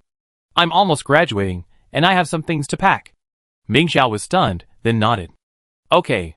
There's not much stuff there. Buy more, and send it over. Suddenly, her expression froze, and she pulled Mingxi to an abrupt stop. An iron rod, hurled from a distance, flew past them, and struck He Yunpu squarely in the arm. He Yunpu turned to look, his eyes meeting the instructor, who had hurled the rod. He didn't dare to say anything, quickly turning his head away, and quickening his pace once more. Ming Zhao and Mingxi followed suit, thinking they'd gotten away with it. Unexpectedly, the instructor, like a ruthless timer, said, Ming Zhao and Mingxi, add 10 laps. Ming Zhao, shock. During the guards' training, they were required to obey the instructor's instructions unconditionally. Even if they resisted, Ming Zhao and Mingxi had no choice but to complete the 30 laps. Luckily, we've been training like this since childhood. 30 laps wasn't tiring at all. However, as soon as Tang Songsheng and He Yunpu stopped, the instructor doubled the gravity in the training room, turning a warm-up into a weight-bearing workout. After running 10 laps in double gravity, Ming Zhao and Mingxi's calves were shaking, and Mingxi's face was even paler. But the instructor immediately began today's training program, without turning the gravity back down. A noise came from the training room wall, and all 4 of them looked up to see a subtle bulge. Ming Zhao carefully counted them. There were only 6. Chapter 21. Ming Zhao had heard Ming Yan talk about this kind of training. two people clinging to the wall like geckos, concentrating all their strength on their fingertips, striking each other with their free leg or other hand. The first person to land loses. But he had never heard that this training had to be conducted under double gravity. Jiang Zhanqiu, that devil. Hang on! Jiang Zhanqiu shouted, 2 hours. Ming Zhao was exhausted, but this was the devil's order. If you objected, he wouldn't explain like other instructors. Instead, he would just give you a few hard blows to shut you up. The four of them each chose their positions, their fingertips supporting twice their own weight, and soon they were shaking. Unsure if they could switch hands, Ming Zhao quietly glanced at another protrusion that could be used for switching hands. Not to mention whether they could move, there were two remaining protrusions, one between Mingxi and the other between Yunpu and Tang Songsheng. It would be difficult to switch positions without bumping into others. Or, maybe just switch hands right there. Ming Zhao's left hand shifted slightly, subtly observing Jiang Zhanqiu, who was playing with a stone. Now, attack each other, land once, and then run 10 laps. Jiang Zhanqiu's smile was chilling. Triple gravity. This is fatal. Just as this thought flashed through Ming Zhao's mind, Yunpu, who was beside her, swung her body and kicked. If you don't attack, you won't be punished. Why are you so aggressive? Is there no cost to attacking someone from the wall? If you're not careful, you fall too. Thus, Ming Zhao hadn't anticipated the unhesitating, lightning-fast nature of Yunpu's attack. Her fingers immediately lost their strength and flew towards Mingxi. Ming Zhao reacted quickly, pulling Mingxi's pants for leverage and grabbing onto another protrusion, narrowly avoiding falling. But the sudden force gripped Mingxi, her already stiff fingers losing their grip, and she slid downward. Ming Zhao quickly grabbed her stiffened hand, gritted his teeth, and flung her back, switching his grip. This gave them both a moment's respite. On the other side, Tang Songsheng and Yunpu, too exhausted from simply trying to avoid falling, had no time to attack. Jiang Zhanqiu then continued, one shot against someone gets 10 minutes off your time. The minds of the people on the wall suddenly became active. Yunpu, being nimble and adapting quickly to the wall, had a gap between him and Mingxi and Ming Zhao, making it difficult to attack, so he turned and attacked Tang Songsheng first. Tang Songsheng was no pushover, and he was already on guard, so the two immediately engaged in a back-and-forth exchange. Ming Zhao immediately sensed a chance to take advantage of the situation, so he whispered to Mingxi, Mingxi, hurry, go and kick them. Mingxi hesitated, and after a long moment, she finally said, I'm not feeling well. Her voice trembled, and her hand shook violently. Ming Zhao leaned over to see her face, frighteningly pale. What's wrong with you? Ming Zhao immediately turned to Jiang Zhanqiu, instructor, Mingxi isn't feeling well. She needs to rest. Pa! Jiang Zhanqiu's stone struck Ming Zhao's arm, which held him suspended. Did you speak? His entire arm went numb. Ming Zhao quickly switched arms and continued, you've already hit me. Let Mingxi rest. Another stone ricocheted, and both Ming Zhao's hands went numb, and he instantly slid down the wall. Mingxi gritted her teeth and stretched her legs forward, but she touched Ming Zhao's numb hand. Ming Zhao, unable to gain leverage, fell to the ground. She quickly sent a message and stormed over to Jiang Zhanqiu. What do you mean? Don't you ever feel uncomfortable? Do you still have any compassion? She didn't ask for leave beforehand, so she has to complete today's training. Jiang Zhanqiu remained unmoved. Ming Zhao argued, if you hadn't made her run 10 laps in double gravity and then hang on the wall, how could she feel uncomfortable? Who could have predicted the future? You're talking back to the instructor. You have to add 10 more laps after you finish. Okay. Ming Zhao choked out a few words. Let Mingxi go back and rest first. No, that's impossible. Jiang Zhanqiu looked at her, speaking word by word. Ming Zhao glared at him. What exactly do you want? Jiang Zhanqiu stared at her and suddenly smiled. How about this? Let's have someone hit the ground and subtract 10 minutes. You help her attack. We still have an hour and a half left, so we only knock them down 9 times. How's that? Okay. Ming Zhao turned and started walking towards the wall. Halfway there, he suddenly remembered something and turned back. Mingxi bumped into me last time, so she lose 10 minutes. Jiang Zhanqiu was stunned, then laughed. Okay, you wasted 10 minutes here, and we had 10 minutes. Ming Zhao stopped talking and sprinted to the wall. Using momentum, she pushed herself up. She said to Mingxi, you have an hour and 20 minutes left. I just have to kick them down 8 times. You go to the far side first. Mingxi looked at her, tears welling in her eyes. She finally thanked him and moved to the far side, cowering. Ming Zhao immediately turned, using friction to swing against the wall. Then, with his legs raised, he pressed He Yunpu's shoulders downward, forcing him down, and used the momentum to move forward and take his place. 1. Ming Zhao faced Tang Songsheng again. He had been battling He Yunpu for a long time, and was already exhausted. Ming Zhao knocked him down in a few moves. 2. He Yunpu climbed onto the ledge next to Ming Zhao, while Tang Songsheng reached Mingxi and attacked her. Ming Zhao immediately tried to advance, but He Yunpu blocked him, preventing him from doing anything for a moment. Watching Mingxi slip and fall, Ming Zhao grew impatient. He couldn't land. If he did, Jiang Zhanqiu would surely find another excuse to make Mingxi run 10 laps before leaving. Ming Zhao simply gave up his hold on the ledge and flew towards He Yunpu. He Yunpu was guarding against her attack, but she wasn't prepared for her full flight. The next moment, his belt was grabbed. Ming Zhao yanked hard, and He Yunpu instantly slipped free. Using this momentum, Ming Zhao lunged towards Tang Songsheng. Just as Tang Songsheng had knocked Mingxi down, he felt a weight fall on his waist. He was stronger than He Yunpu, and despite the weight of 2 more people, he didn't fall, though his face flushed red. But the next moment, Ming Zhao grabbed him with one hand and Mingxi with the other. 3 people, double the gravity, the weight of 6 people, struck Tang Songsheng breathlessly, and he couldn't resist. Before the 3 of them fell together, Ming Zhao flung Mingxi up and dragged Tang Songsheng down with him. The moment they landed, she yelled, "Instructor 5. Jiang Zhanqiu, eh." He was about to angrily rebuke Ming Zhao for his head counting when someone entered the training room. It was the Ming family he hated the most again. "Why is Captain Ming here?" he said with a forced smile. "I'm in charge of today's training." Ming Yimi got straight to the point. "I heard Mingxi wasn't feeling well, so I came to take her back to rest." Jiang Zhanqiu gave the guard captain no respect, saying, "She didn't ask for leave in advance." "Yes, she asked for leave halfway through training, and then she was taken away halfway through training. She only has half an hour left now, so she's already halfway through training, right?" Ming Yimi showed his communicator. "This is the leave note approved by His Majesty."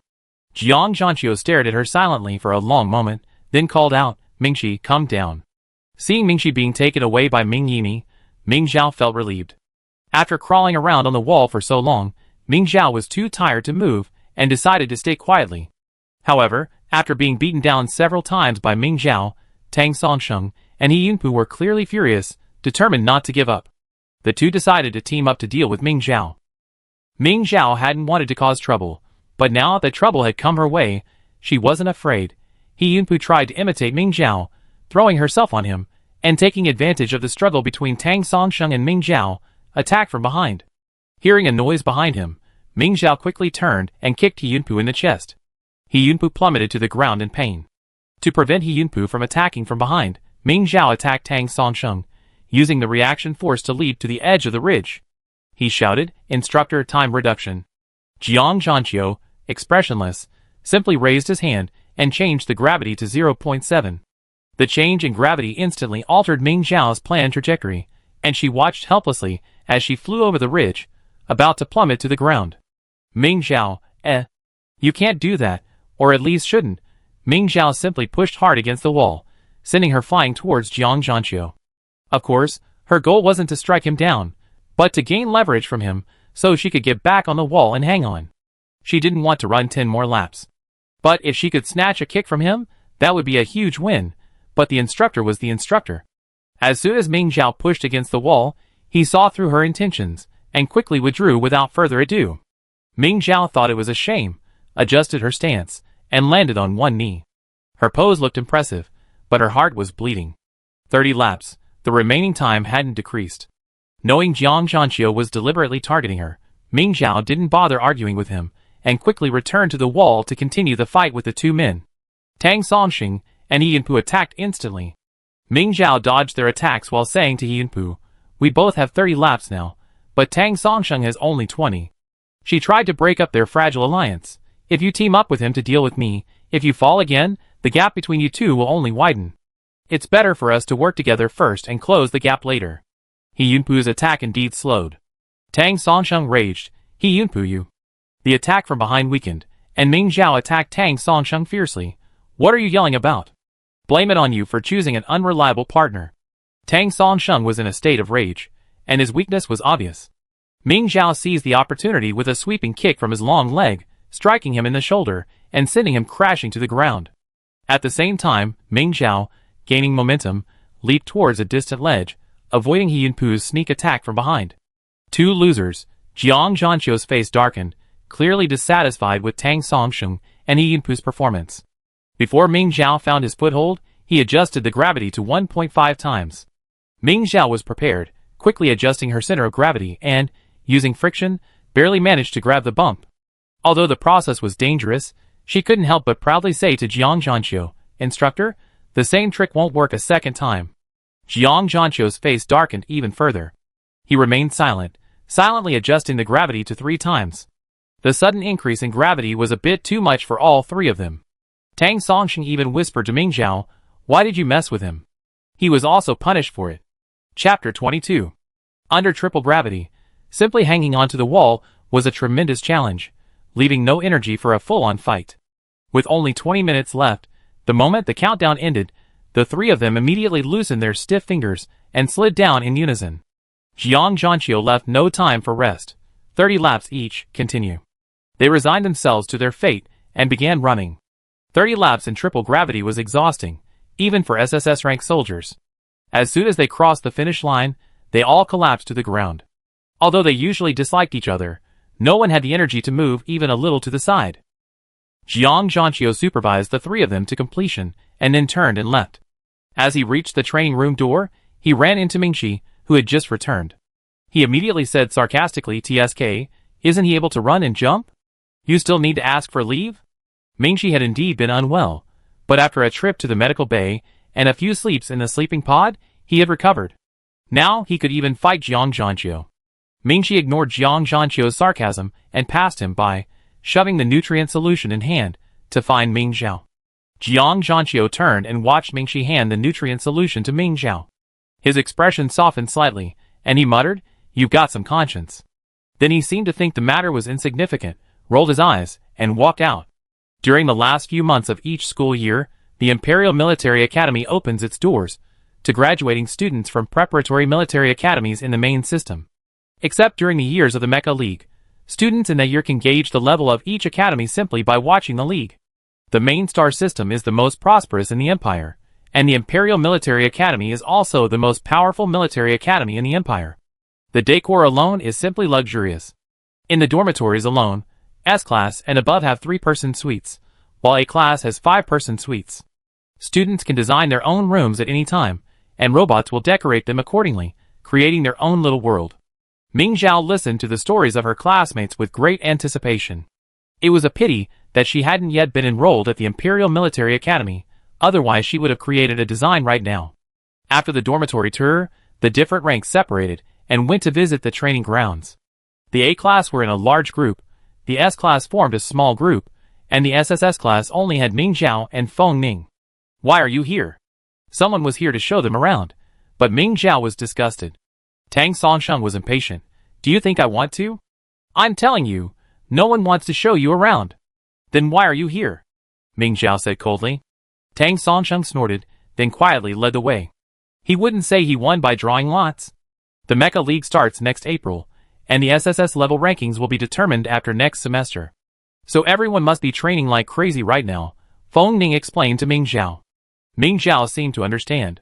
Tang Songsheng is the strongest, so he doesn't have to train? Tang Songsheng nearly stumbled as he walked to the front, unsure whether he should thank Ming Zhao for recognizing his strength.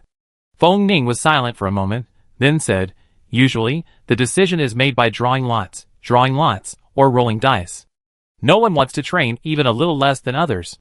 Only luck can convince everyone." "Is that so? Then it seems Tang Songsheng has bad luck." Ming Zhao stabbed Tang Songsheng in the heart again. "Huh? What's this?"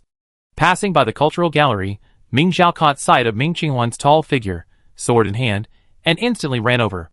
After Feng Zhengzheng and Ming Qinghuan slew the insect mother, they united various forces to establish the empire.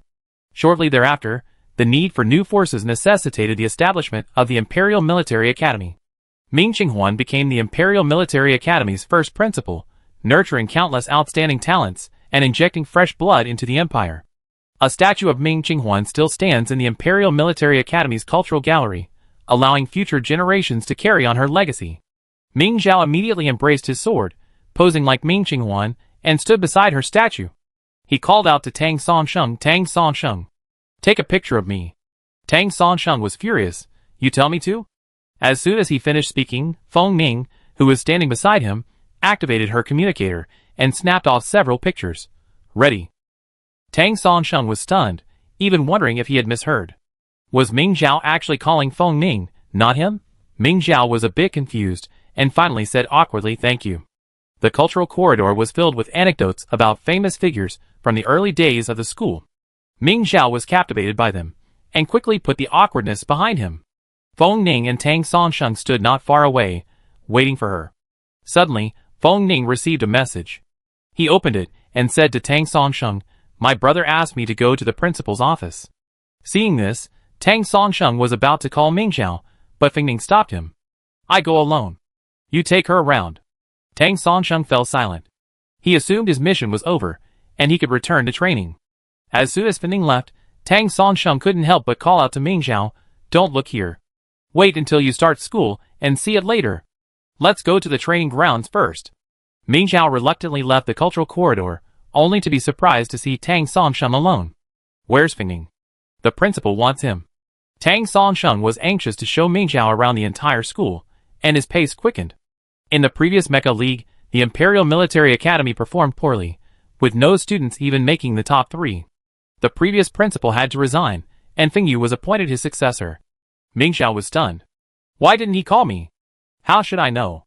Tang Songsheng said unhappily, pointing to a building on the side of the road. "That's the library." With that, he continued walking.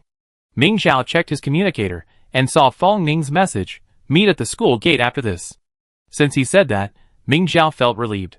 Looking up, she saw the library behind them. Ming Zhao asked curiously, "Aren't you going to the library?" Tang Songsheng said confidently, "Why would a soldier go to the library? That's where the command and mecha divisions are. We just need to figure out the training grounds." Ming Zhao thought about it, and it didn't seem important, so he said, "All right." The training ground was the Imperial Military Academy's most heavily invested area, occupying half of the entire academy. It was equipped with an arena, a shooting range, a simulation chamber, and even the actual combat training ground once reserved for the royal family. There were several classes in session at the training grounds, apparently belonging to A-level students. Ming Zhao took a quick look, and her attention was drawn to the 2 mechas competing on the ring. Why did one of the mechas look so much like Cheng Jiasher's mecha Second Spring? "Those 2 are SSS-level individual soldiers, your future opponents," Tang Songsheng explained. Ming Zhao corrected him. "They're not opponents, they're teammates. We're students from the same military academy." Tang Songsheng scoffed, naive. The Mecha League wasn't just a competition between military academies. There was also competition within each academy. After all, individual performance ultimately mattered. Ming Zhao ignored him. She had already confirmed that it was Cheng Jiasher, and the competition had reached its final stage. The opponent's mecha's blade was already at Second Spring's neck. Cheng Jiasher was slightly inferior, but she wasn't disappointed. She put away her mecha as usual, and the 2 of them agreed to go to the simulator for online training. Turning around, they saw Tang Songsheng and Ming Zhao. Cheng Jiasher seemed stunned for a moment, then ran over. "Ming Zhao? Is it really you?" The 4 of them found a corner to stand in, so as not to disrupt the others' training. Cheng Jiasher introduced Ming Zhao to her good friend at the Imperial Military Academy, Chang Kuei, a sophomore. "My first year, I had a hard time adjusting. Luckily, Kuei came and gave me a companion." Ming Zhao knew that Cheng Jiasher had complained to her regularly during her first year of school, and she even visited her during breaks. She had also heard Chang Kuei's name from Cheng Jiasher. "Hello, I'm Ming Zhao. I've heard a lot about you." The 2 shook hands and added each other as friends. Tang Songsheng suddenly felt a chance of escaping. "You 2 know each other. Chang Kuei, take Ming Zhao out for a walk." Cheng Jiasher and Chang Kuei immediately stepped back, drawing a line between them, and making their stances clear.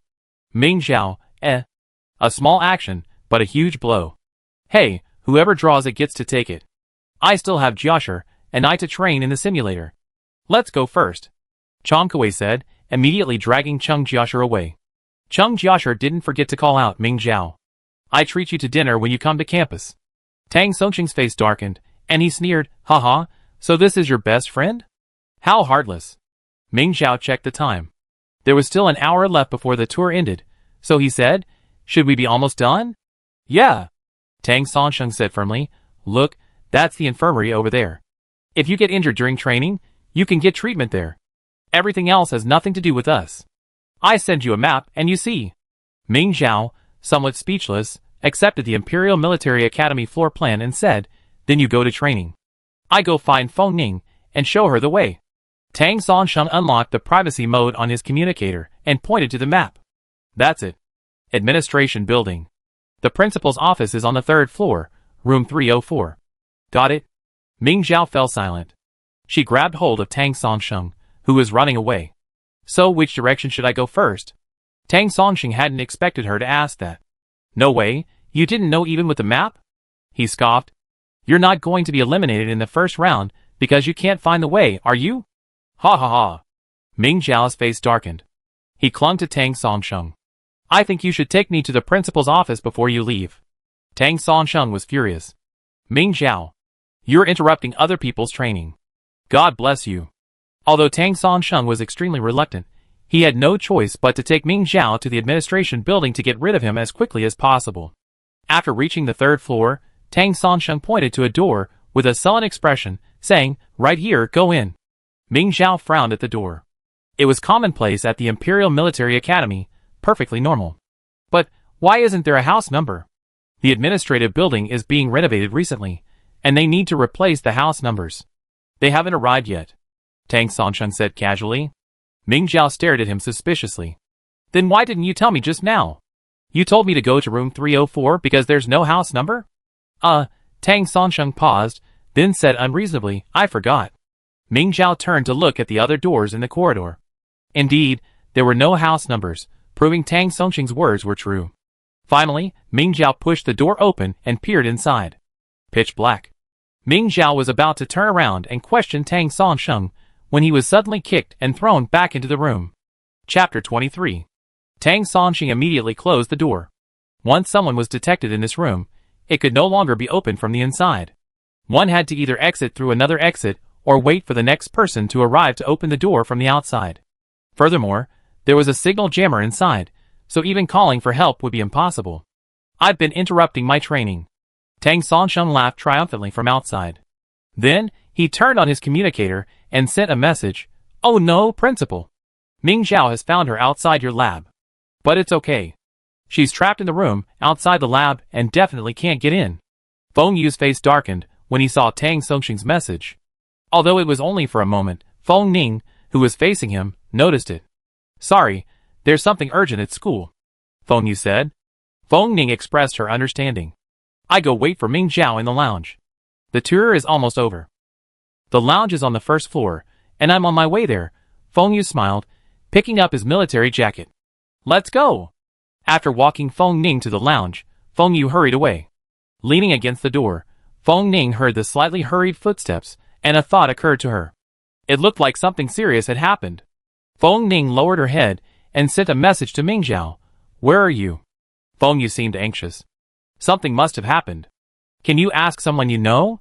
Feng Ning had never been to the preparatory military academy and didn't know any of the senior students, but Ming Zhao probably did. However, a long time passed, and Ming Zhao didn't respond to his message. Feng Ning's beautiful brows furrowed into a frown. Ever since Ming Zhao became her personal bodyguard, she had always replied to his messages instantly. Even when she needed to think, she would reply with "let me think about it." What was going on now?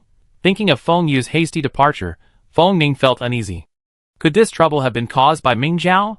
Without any news from Ming Zhao, Feng Ning was forced to contact his staff at the Imperial Military Academy, whom his mother had gradually entrusted to him over the years. Upon receiving the news, Feng Yu had ordered Tang Sansheng to remain where he was.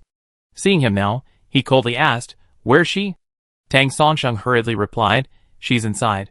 She can't leave." Feng Yu's gaze was icy. He raised his hand slightly, and a ghostly figure appeared behind him, beating Tang Sansheng up. "Instructor Jiang, Instructor Jiang."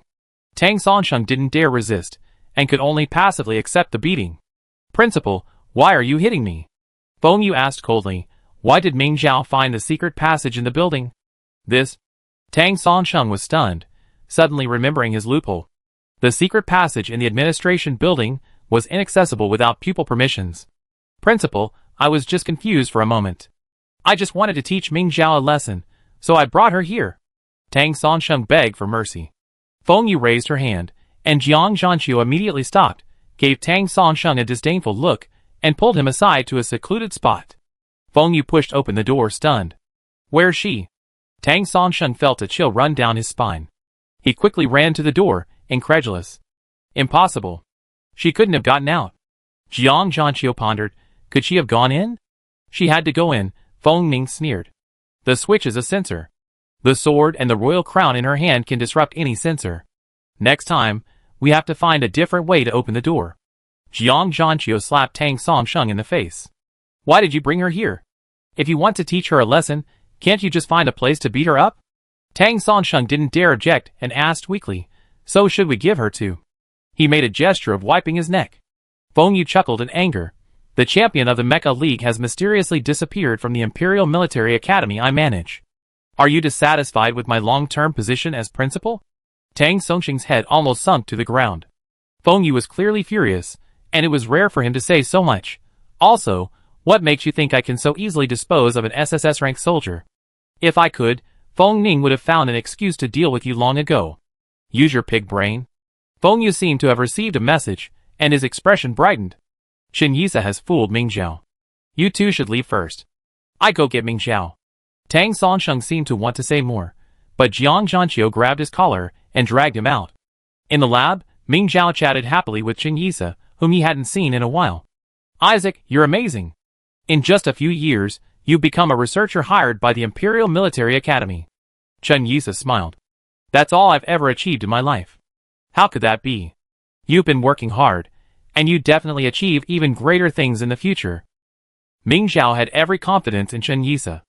After all, anyone who knew that Chen Yisa had learned in 2 years what others would take over a decade to write, had been admitted to medical school, achieved research results while in school, graduated early, and even been selected by the Imperial Military Academy as a dedicated researcher would have to exclaim, what a genius.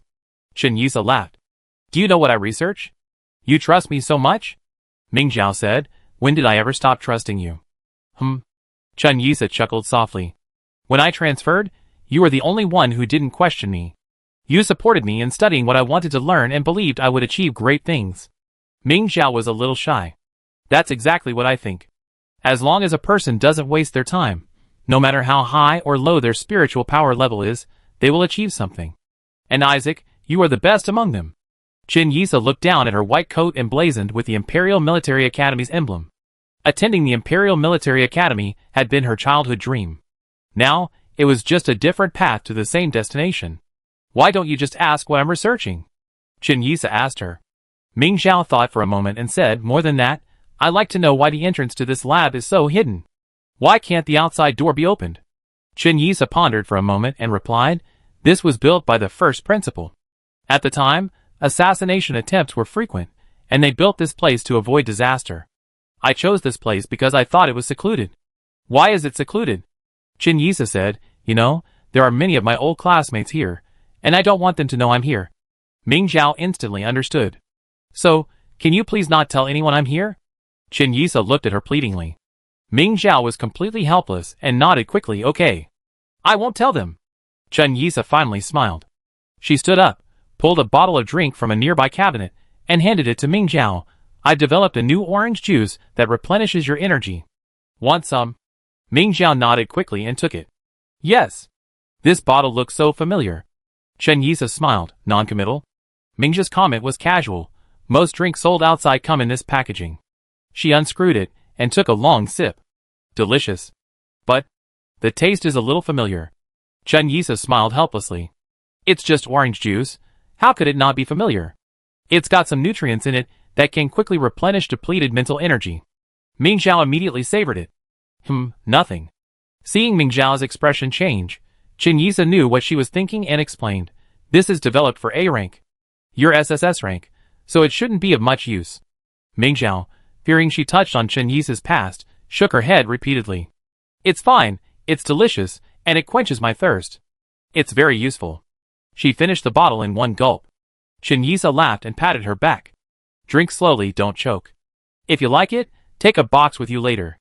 It's not good for you, but it's not good for you either. Really? Ming Zhao hesitated. This is for the A-level students. It wouldn't be nice if I took it. Chen Yisa directly carried a box and placed it in front of Ming Zhao. It's okay. The lab doesn't need this kind of funding.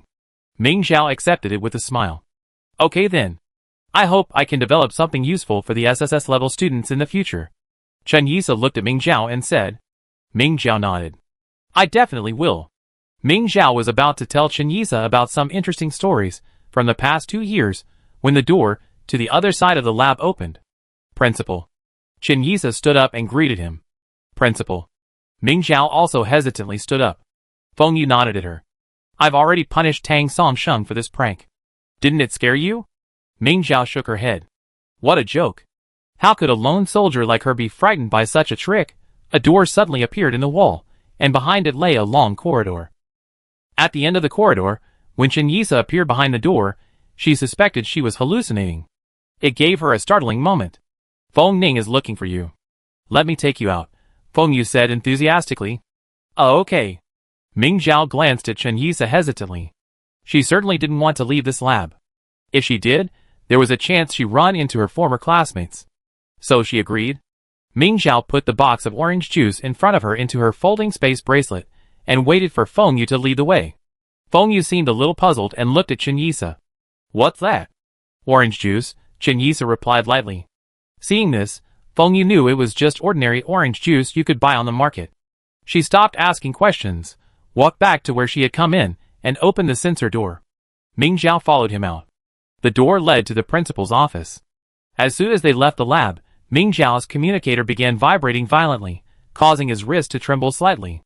The communicator's beep was inaudible to others, but Feng Yu could see the trembling of his wrist. He smiled and said, Maybe Feng Ning is anxious to see you. Go quickly. He's in the first floor lounge. The message finally arrived, and Ming Zhao nodded awkwardly. Seeing her leave, Feng Yu couldn't help but ask, Why did you take orange juice from the lab? Ming Zhao was bewildered. Couldn't she? She subconsciously didn't want to tell Feng Yu that she and Chen Yisa were familiar with each other, so she said carefully, It's delicious. Delicious? Feng Yu didn't quite understand, but it sounded like something Ming Zhao would say. Ming Zhao had already pulled a bottle of orange juice from his bracelet and placed it politely on Feng Yu's desk. It's really delicious. Principal, would you like to try it? After saying this, Ming Zhao stared at him intently. Feng Yu wasn't afraid. Chen Yisa wasn't that foolish to poison him directly. Seeing that Ming Zhao seemed to be waiting for him to drink, he drank it anyway. To his surprise, Ming Zhao continued to stare at him intently. Feng Yu belatedly realized that he might be waiting for his approval. After a moment's thought, he said, It's a little too sweet. Huh?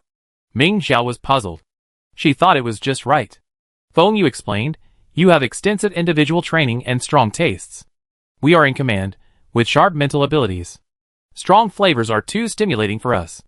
Seeing Ming Zhao's disbelief, Feng Yu said, If you don't believe me, let Feng Ning try it. Chapter 24. Ming Zhao thought for a moment. Feng Ning always seemed to eat very light meals, and he couldn't imagine him sipping sweet water. He decided to forget it. The communicator seemed to ring. Ming Zhao, unwilling to stay any longer, said, Okay, I be out then. Feng Yu nodded, watched Ming Zhao leave, and then gave Chen Yisa an order to relocate some of the labs. Ming Zhao quickly ran to the hallway and answered the call. It was Feng Ning, his eyes etched with lingering gloom. Where are you? It wasn't convenient to talk here, so Ming Zhao hurriedly said, I be right there. The two met in the first floor lounge. Feng Ning had a lot to ask, but she held it back. The tour was almost over, so they returned to the hovercraft. It was still not a good place to talk. Ming Zhao sent a message to Feng Ning via the communicator. Tang Songsheng tricked me into the lab. Feng Ning had heard about this. Feng Yu had reported that they were researching a nutrient solution specifically for Imperial Military Academy students, to quickly replenish their mental energy and thus increase their training time. Feng Ning quickly pulled up Feng Yu's report. We've developed a nutrient solution for A-level mental energy, but it's still in the verification phase. Still in the verification phase? Ming Zhao suddenly felt a little scared. The researchers inside gave me a box, and I drank a bottle. Feng Ning looked up at her in disbelief. You dare drink something of unknown origin? Ming Zhao felt a little guilty, so she tried to make amends. Feng Yu drank it too, so she should be fine, right? Hearing that Feng Yu had also drunk it, Feng Ning was confused. Finally, he sent a message on the communicator, "Go back and find Dr. Quan to analyze the composition of the nutrient solution." After Quan Hung received the orange juice Ming Zhao brought back, she tested it with specialized equipment and concluded, this is just regular orange juice. No nutrients added to replenish spiritual energy. Ming Zhao wondered, was Qin Yisa lying to her? No. Quan Hung looked at the analysis report and, after comparing it, found the origin of this batch of orange juice. This is the co-branded product released by Tiancheng Company 2 years ago. It's the one used to vote for contestants on the show. Feng Ning picked up a bottle of unwrapped orange juice and said, no wonder these don't have wrappers. The wrappers had been removed to vote. Ming Zhao was completely stunned. No wonder these bottles looked familiar to her. This was the orange juice she bought several boxes of and personally removed the wrappers to vote for Chiu Sol. Since she bought so much, she'd given each of her friends a few boxes after removing the wrappers. And since Qin Yisa loved orange juice, she sent her 10 boxes straight away. Is it too much? No way. She had 20 boxes left, and she finished them in 3 months. For someone who loves to drink, 10 boxes isn't much at all. Ming Zhao felt a little bitter.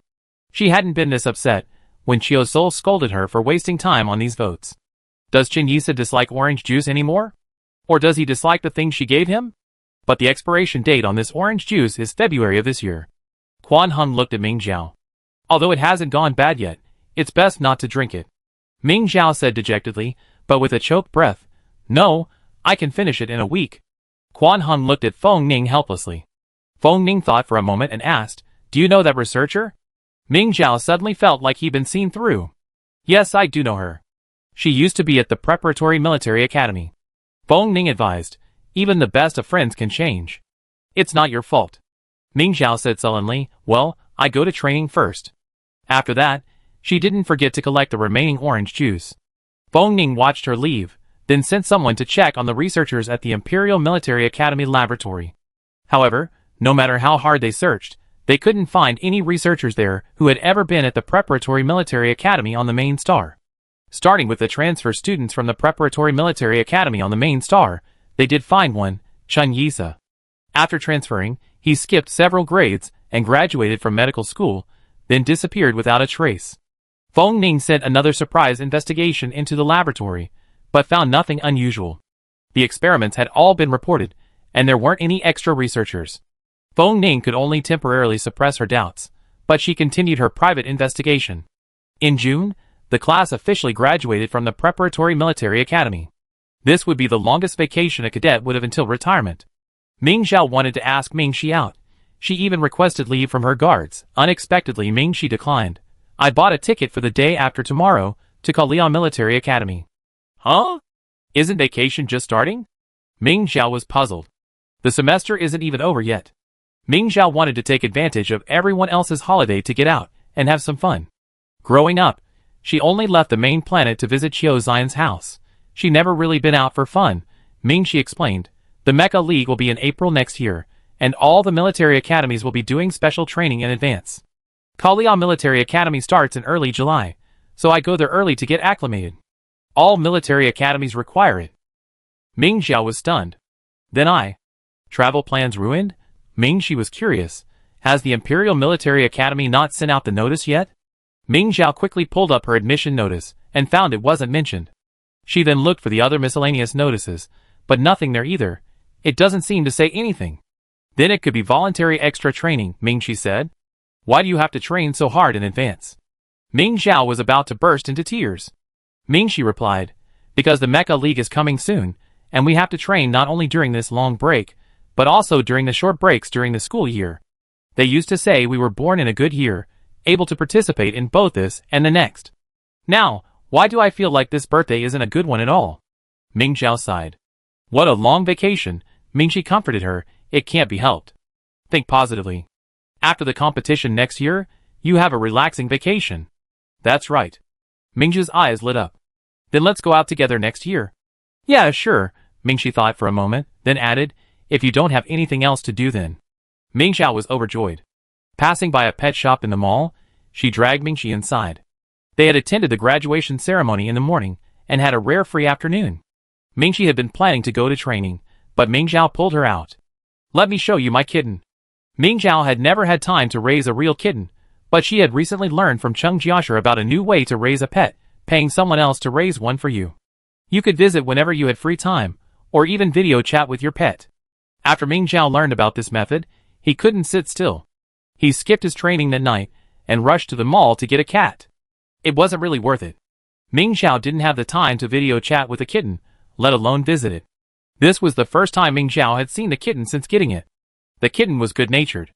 Even though Ming Zhao was just a stranger to it, after Ming Zhao coaxed it with treats for a while, it petted, held, and kissed him. Ming Shi sat nearby, confused. Isn't this kitten exactly the same as the one you have at home? Why get another one?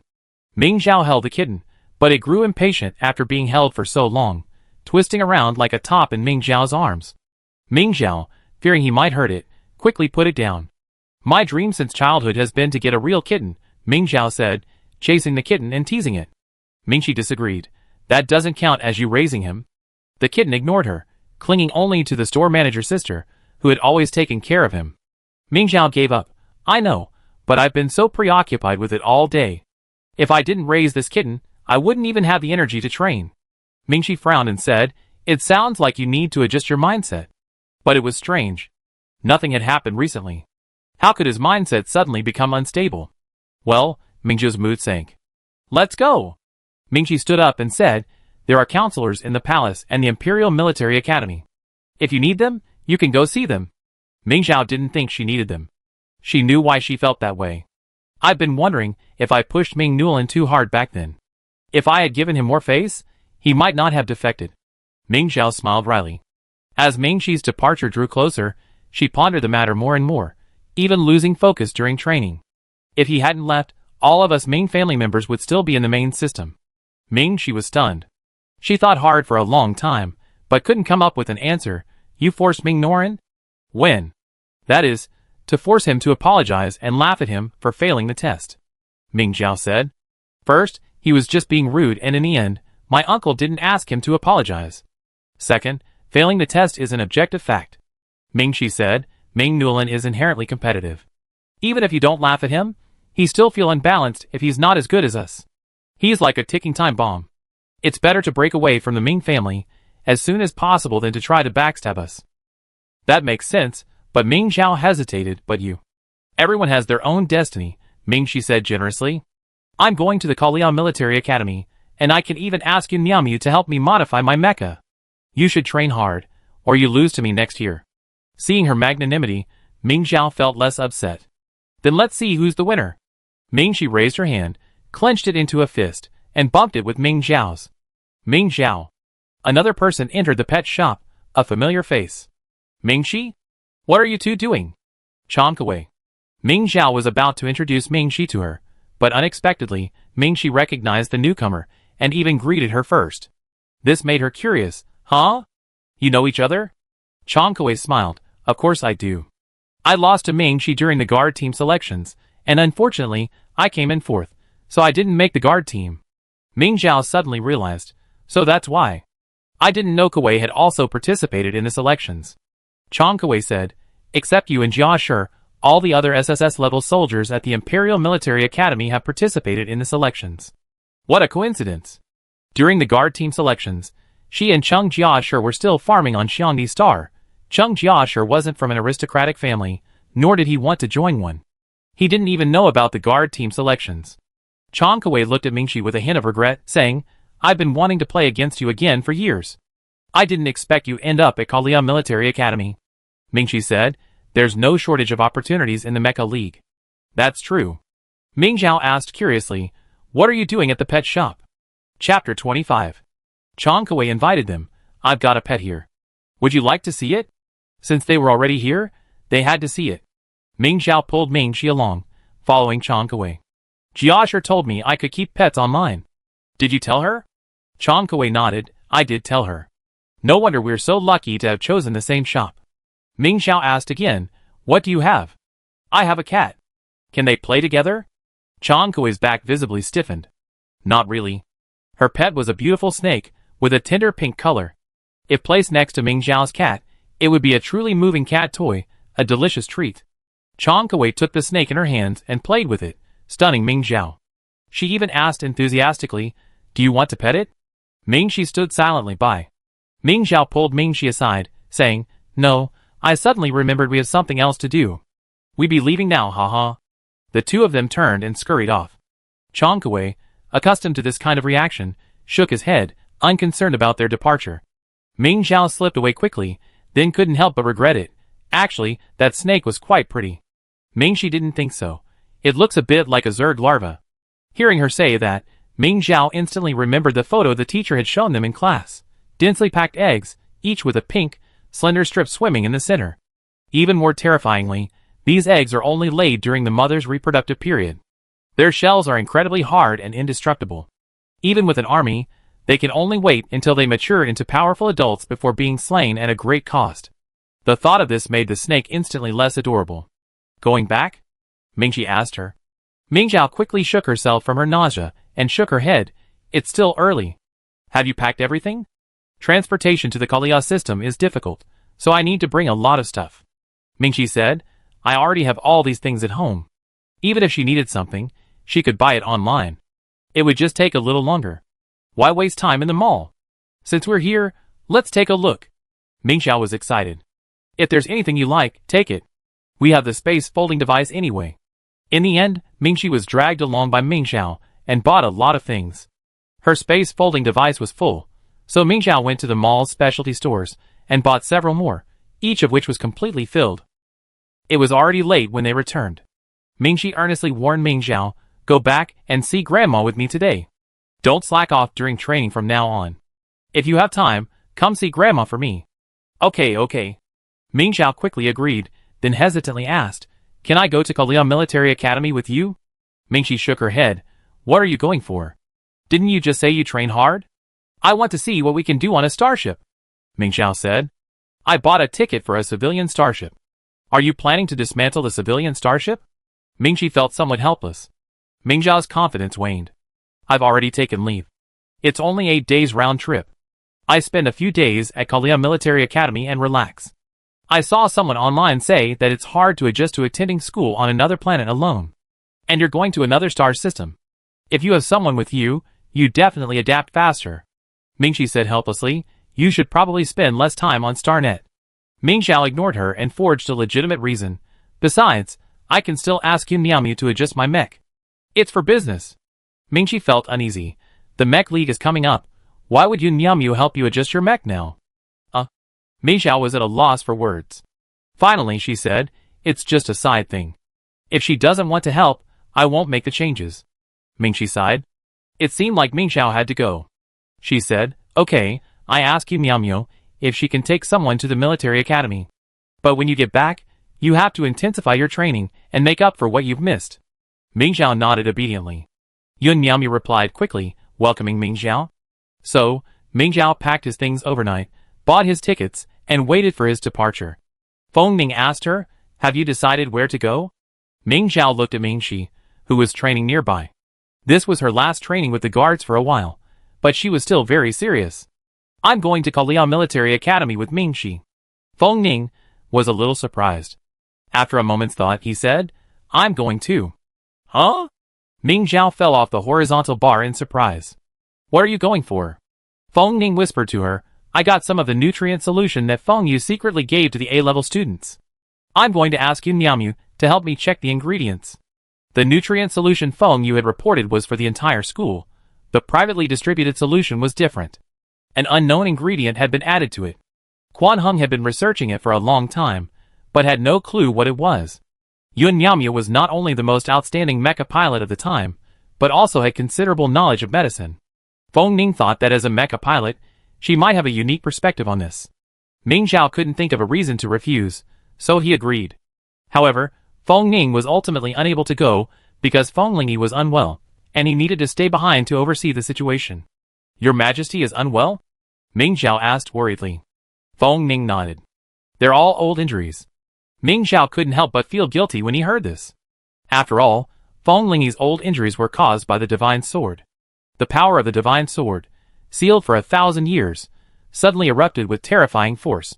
Even after years of nursing Feng Lingyi under the Empire's finest medical team, it couldn't completely cure her. If Feng Lingyi hadn't been there, there would have been considerable casualties. Ming Zhao didn't know whether this was fortunate or unfortunate. Don't blame yourself. As a member of the royal family, you have an obligation to protect others, Feng Ning comforted her. Yes. Ming Zhao nodded thoughtfully, his fingers tapping lightly on the scabbard of his divine sword, wishing he could be as powerful as his ancestors. Feng Ning patted her shoulder and said, I can't go. I have to trouble you to give the nutrient solution to Yun Miaomia. I've already explained the situation to her. Ming Zhao nodded solemnly, don't worry, I do my best. News of Ming Xi's trip to the Kalia Military Academy reached Feng Yu, who didn't seem to care. Didn't we know about it a long time ago? It's just that she went early. Jiang Zhanqiu said expressionlessly, but Ming Zhao went along too. Why did she go? Feng Yu frowned. I didn't send out a notice for early special training because I wanted them to be disciplined, and she ran away. This year, Ming Zhao was the only SSS-ranked freshman at the Imperial Military Academy. The seniors were expected to stay after the holidays, and the guards had daily training, so Feng Yu hadn't sent out any notices. Jiang Zhanqiu said, I checked her leave records. She applied for leave last month. I guess she's been planning to go out and have fun for a while. She's really confident in herself. She's still thinking about having fun at this hour. Feng Yu sneered, all right, let her have fun. Give her extra training when she gets back. Jiang Zhanqiu also disapproved of Ming Zhao's behavior. They were so fierce during the competition back then, and now they're pretending to be so affectionate. I wonder if they'd be as affectionate when they meet on the field. Feng Yu warned him, Zhanqiu, the competition is almost over. Don't get Ming Zhao hurt now. The most important thing now is to win first place in next year's Mecha League. Only then will Feng Yu gain more political leverage to compete with Feng Lingyi. As a top contender, Ming Zhao can't afford to lose. I know, Jiang Zhanqiu said coldly. Feng Yu reassured him, if we do well in the Mecha League, my chances will be accelerated. Are you afraid I won't have a chance to retaliate against them then? Jiang Zhanqiu nodded, yes, you're right. Now's not the time to be angry. Ming Zhao hadn't realized she inadvertently escaped danger. The starship had already entered the Kalia system. The nebulae there were completely different from those in the main system, and Ming Zhao was so engrossed in them that she didn't even hear the announcement that the starship was about to dock. Unable to knock on her door, Ming Xi finally called her. Ming Zhao finally came to her senses, and upon opening the call, she was met with Ming Xi's stern face. I'm getting off the starship. She hung up, looking a little angry. Ming Zhao hurried out of her suite. Luckily, her belongings were in the space folder, so she didn't have to worry about them getting lost. She quickly followed Ming Xi. Sorry, I was just engrossed. Ming Xi said helplessly, when you're in an unfamiliar place, always be aware of your surroundings. This was a familiar message. As a soldier, Ming Zhao had heard it from many people growing up. Knowing Ming Xi was a little annoyed, Ming Zhao dutifully promised, I remember that. The Kalia Military Academy is on the neighboring planet of Kalia. There's a shuttle ship from the starport that goes directly to Kalia, departing every hour. Ming Xi had planned before buying the ticket. After disembarking from the starship here, he boarded the shuttle and departed without much delay. By the time the shuttle arrived at the port of Kalia, the bus line was about to depart. Ming Zhao had gotten a bargain by buying the ticket with Ming Xi. Kalia was quite desolate. Aside from the military academy, the military district, and the long quarantine zone, the rest was Zerg territory. This was once the center of the entire galaxy, but later, a high-level Zerg took advantage of the Kalia planet's absence to support the military district and invaded. It evolved into a Zerg queen, and gradually overran human living space. Most people moved to the nearby planet of Great Kalia, but the military district, determined to protect its last remaining hope, refused to abandon this place. The Kalia Military Academy earned credits by slaying Zerg. Experienced in real battlefields, their combat effectiveness surpassed that of individual soldiers of the same level and age. The bus stopped, and the Kalia Military Academy was within sight. Two tall figures stood at the entrance of the academy. They were sent by Yun Miaomia to pick them up. Are you Ming Xi? We have a fight sometime. No introductions were needed. Both knew Ming Zhao and Ming Xi. One of them spoke first. Ming Xi looked at the speaker, but didn't respond. Another person spoke up, okay, Ming Xi, we train together someday. There'll always be opportunities. No need to rush. She introduced herself to Ming Xi. Hello, I'm Yun Xili, and this is my sister Yun Ming Xi. The two looked very similar. Ming Xi carefully examined their features, then smiled and said, I've long heard of you. Please give me your guidance.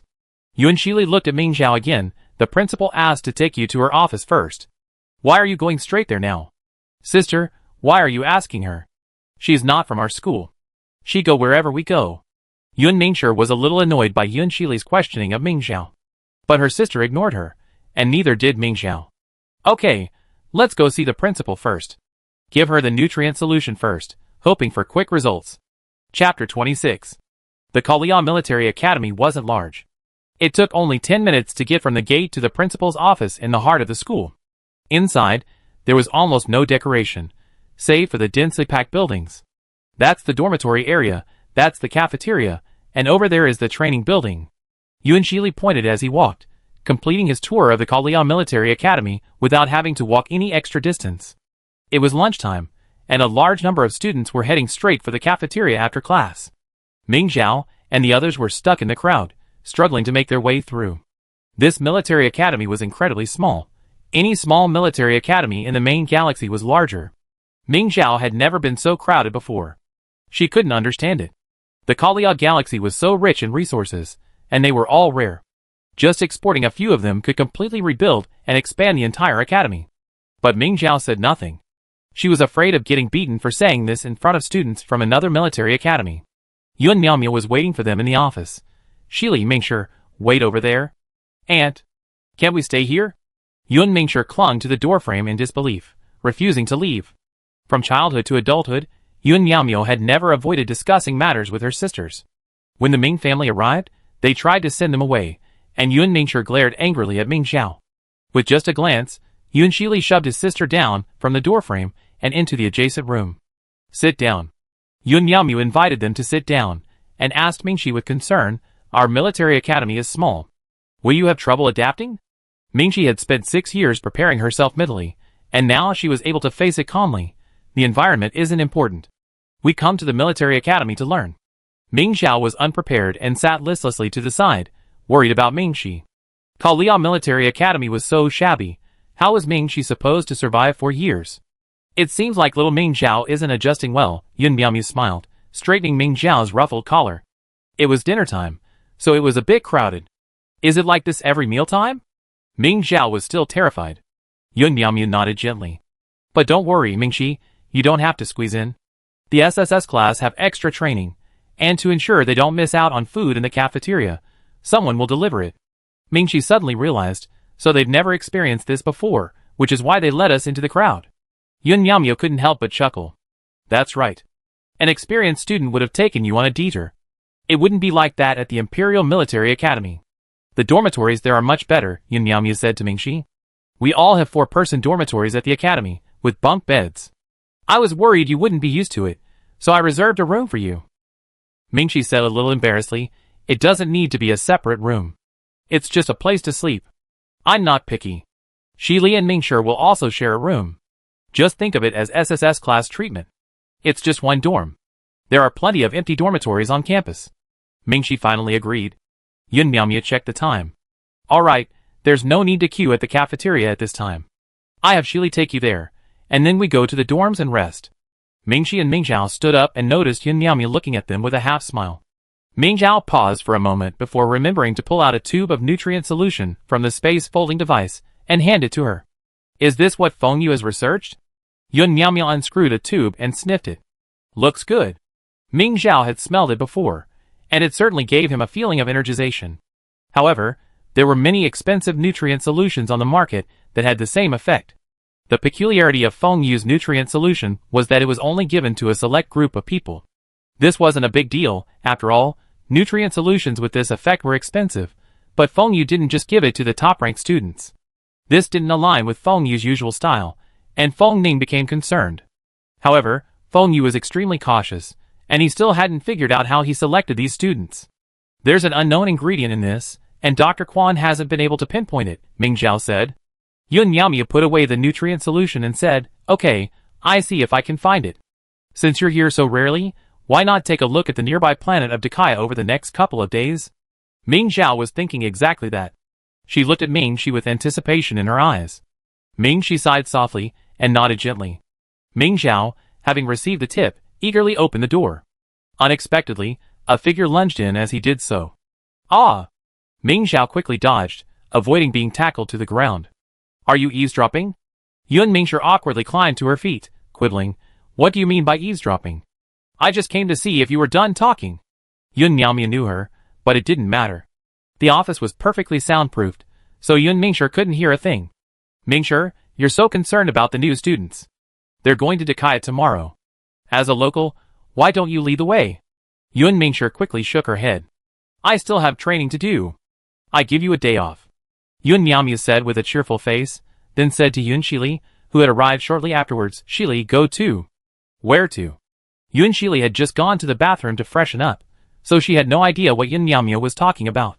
Yun Mingshi had been a bit reluctant at first, but when she heard about the holiday, she brightened up again. "Sister, Auntie is sending us to Dakaya Star." She glanced at Mingshi and added, "With our teammates."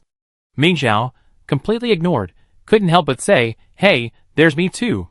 "You're not a teammate, stay by yourself." Yun Mingshi turned away from her. "Okay, Mingshi, Ming Zhao is the guest," Yun Shili said disapprovingly. She looked at Ming Zhao calmly. "Let's go together tomorrow." For Yun Shili's sake, Ming Zhao decided not to argue with Yun Mingshi. The four of them set off for the cafeteria, arriving just in time. There were a few people lining up at each window, so there wasn't much waiting. Someone got their food and ate it while walking. Within minutes of reaching the plate collection area, they finished, put down their plates, and hurried out of the cafeteria. Ming Zhao was amazed. Are they going to training? Yun Shili wasn't sure. She rarely came to the cafeteria, but since they were heading toward the training grounds, she said, probably. They're really hard-working, Mingshi sighed, observing the hurried pace of the cadets. Yun Mingshi said, "It's not that bad. We finish our meal quickly, and then go to training, don't we?" Ming Zhao and Ming Shi exchanged glances, and Ming Zhao shook his head. "We rest for half an hour after dinner before training." People from the main system are very particular. Yun Mingshi gave them a sarcastically raised thumbs up. Yun Shili opened her hand and said calmly, "It's just a different training pace. There's no rush today. Let's eat slowly." The group chose their own dinners and sat down in the empty hall. This attracted many glances from those rushing to and fro. The food at the Kalian Military Academy wasn't as sumptuous as the Imperial Military Academies. It only provided basic nutrition for the cadets, and the taste was quite ordinary. If eating doesn't bring a gustatory enjoyment, then drinking nutrient solution might as well fill your stomach. The four of them ate in silence, though Ming Zhao and Ming Shi were noticeably slower. The Yun sisters had finished their meals, and they still had half left. People in the main galaxy are so slow eaters. Yun Mingshi sighed. Ming Zhao didn't have time to argue with her. She was worried about Ming Shi's quality of life here for the next 4 years. The food was even worse than at the main galaxy's military district. Is it unpalatable? Yun Shili speculated, observing the two. Ming Zhao nodded once, and Ming Shi replied, "I haven't been active these past few days, so I don't have much of an appetite." Yun Shili pretended not to notice Ming Zhao's reaction. "That's right," she said. "We start training in a few days, and our appetite will improve." Although the meal was far less than they had expected, Ming Zhao and Ming Shi finished it. They put down their plates and walked together toward the dormitories. The dormitories consisted of only a few buildings lined up side by side. Yun Shili pointed to two with the best lighting and said, "Those are the command and mecha operator dormitories." Ming Zhao observed them carefully, and noticed that the command and mecha operator dormitories were different from the others. She pointed to the protruding area in the middle and asked, "Is that an elevator?" "Yes." Yun Shili smiled. "They have it, but the individual soldiers' dormitories don't." Ming Zhao looked at the dozen-story dormitory building before him, and couldn't help but ask, "Why don't the individual soldiers have it?" "Individual soldiers need to exercise, and secondly," Yun Shili pointed at Yun Mingshi and smiled happily. "For some individual soldiers, let alone elevators, they don't even need stairs." Ming Zhao was stunned. "You just climbed up?" Yun Mingshi said disdainfully, "Why are you so stupid? Why would I climb up? Is there something urgent in the dorm? I just slide down from the window sometimes when I'm running late." Ming Zhao suddenly realized something and studied the exterior of the dormitory building. He said thoughtfully, "Yeah, it does look difficult to climb." She had absolutely no intention of insinuating this to anyone else, but Yun Mingshi felt she was talking about herself. Nonsense. "I could climb up if I wanted to." Ming Zhao looked at her suspiciously. "Then you climb?" "I climb if you tell me to." Yun Mingshi refused. "What are you talking about if you don't want to climb?" Ming Zhao found her a bit baffled. "Here." Yun Mingshi seemed to have an idea. "Let's have a race to see who can get up first." Ming Zhao felt it was a bit embarrassing to climb the stairs, So she refused. It's unnecessary, isn't it? It wouldn't be nice if someone saw us. Yun Mingshi sneered. You don't dare compete with me. The provocation was immediately successful, and Ming Zhao immediately accepted the challenge. Let's join us. It's nice that we haven't had any activities today, Yun Shili said to Mingshi. Mingshi smiled helplessly. Okay. Tell me, which floor should we climb to? Ming Zhao was eager to try. Yun Shili picked up 2 stones and, with a flick of his wrist, dropped them onto 2 adjacent balconies on the 9th floor. That's where our dorms are. Let's go there, how about that? No one objected. Yun Shili threw another stone, and after it landed, the 4 of them rushed out like arrows. The building's exterior looked difficult to climb, but once you got going, no one was slow. Yun Mingshi, relying solely on inertia, rushed to the 4th floor, with Ming Zhao close behind her. Mingshi and Yun Shili were slower, still on the 3rd floor. Besides everything else, Yun Mingshi, though a bit arrogant, was certainly capable. Finally, Yun Mingshi grabbed Ming Zhao's collar and leaped onto the balcony before him, while Ming Zhao followed her footsteps, landing firmly on the ground. You? Yun Mingshi raged. You're using tricks just because you can't beat me. Sorry. Ming Zhao, feeling guilty, said, I wasn't paying attention. You won. Can we spar again some other time when we're free? Chapter 27. Yun Mingshi was somewhat tempted by her suggestion. However, Yun Shili, who arrived shortly after, declined, saying, Let's meet at the Mecha League. Mingshi arrived last and, upon hearing this, also said, We're rivals after all. It's best not to spar before the match. Okay. Ming Zhao and Yun Mingshi sighed in unison, each a little surprised, then tacitly looked away. Yun Mingshi suddenly said, Why are you here? Your dorm is right next door. Mingshi's gaze drifted, completely oblivious. She only noticed Yun Mingshi entering the balcony and followed. Mingshi, seeing the 3 of them enter, followed without a second thought. Okay, it's no big deal. Just exit from here, and go down the hallway. Yun Shili smiled, leading the way. The sisters had lived in their dorm for 2 years, after all, and it had been meticulously decorated. Ming Zhao, passing by their dorm, thought the Kalian Military Academy dormitories were quite pleasant. It wasn't until the door to the neighboring dormitory opened that Ming Zhao realized the gravity of the situation. This place was practically bare. The bare metal beds and cabinets were covered in dust, even rusty. The surrounding walls were in a horrible state, with patches missing here and there. The balcony sink was also covered in dust, and the water from the faucet was even iron red. The restroom had a pure prison-style design. Yun Mingshi frowned, whispering to her sister, I've forgotten how horrible our dorms were when we first started. Yun Shili was also dismayed. She said, We were negligent. This dorm hasn't been occupied in years. We should have cleaned it earlier. Mingshi said, It's okay. It's not too late tonight anyway, so we can take our time cleaning. Yun Shili thought for a moment and said, Let's just do a quick clean today. We're going to Dakai tomorrow, so we can buy some decorating supplies. I remember seeing a must-read post for freshmen before I started school. As she spoke, she flipped open her communicator and began searching. She couldn't find it. She should have saved it. That post is very comprehensive. We prepared everything based on it. If we can find it, we can just follow the guide and buy it tomorrow. Yun Mingshi volunteered, Sister. I look for it. You guys get busy. Ming Zhao had already gone to the 1st floor to find the dorm supervisor, as Yun Shili had instructed, and brought up cleaning supplies. Everyone got busy. Ming Zhao wrung out a towel and wiped the metal bed. A simple wipe brought off a rust stain. Ming Zhao fell silent. Turning to ask Yun Shili, Can these furniture be exchanged? Yun Shili buried her head in wiping the cabinets.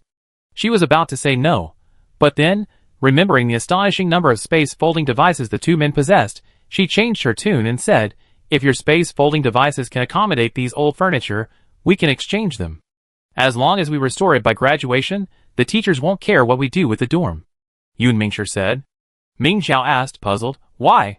If we've renovated the dorms to be better, why restore them? Can't we leave it for the next class? Yun Shili simply wiped the metal cabinets and said, Because not everyone can afford to renovate their dorms, the next class would feel unbalanced if they ended up living in a shabby dorm. Why not just give everyone the same starting point when they enter the school? If we paint the walls, do we need to restore them after graduation? Ming Zhao asked again. Yun Mingshi laughed heartily. Of course not. Do we really have to scratch the walls like this? Yun Mingshi said, If we need to replace the furniture, we can just give it a quick wipe. We just make do with it tonight. Mingxi thought the same thing. They only cleaned the balcony and the bathroom, leaving the dorm room bare. Ming Xiao brought a sleeping bag, and the two of them slept in it for the night. The next morning, Yun Mingshi, dressed casually, knocked on their door. Are you awake? Let's go! It was Ming Xiao who opened the door. Seeing only one of the sisters had appeared, she was stunned for a moment. After a moment's hesitation, she asked, which one are you? Yun Mingshi explained in surprise. Really? We haven't seen each other for just one night, and you don't recognize me? Mingshi, Ming Xiao is asking which of us you are. Yun Shili was also dressed casually, but when the two of them stood together, Ming Xiao could still tell them apart. Yun Mingshi was even more surprised. She leaned in and said, so you can't tell us apart? You weren't surprised at all yesterday, so I thought you could. Mingxi also came out. I already knew you two were twins. There's nothing to be surprised about. Then can you tell us apart? Yun Mingshi asked curiously. Mingxi shook her head. If you weren't there at the same time, I still wouldn't recognize you. She now relies on comparison to identify people. Yun Shili's nose is wider, and Yun Mingshi's face is more fleshy. Without comparison, she wouldn't know how to judge the width of the nose or the amount of flesh.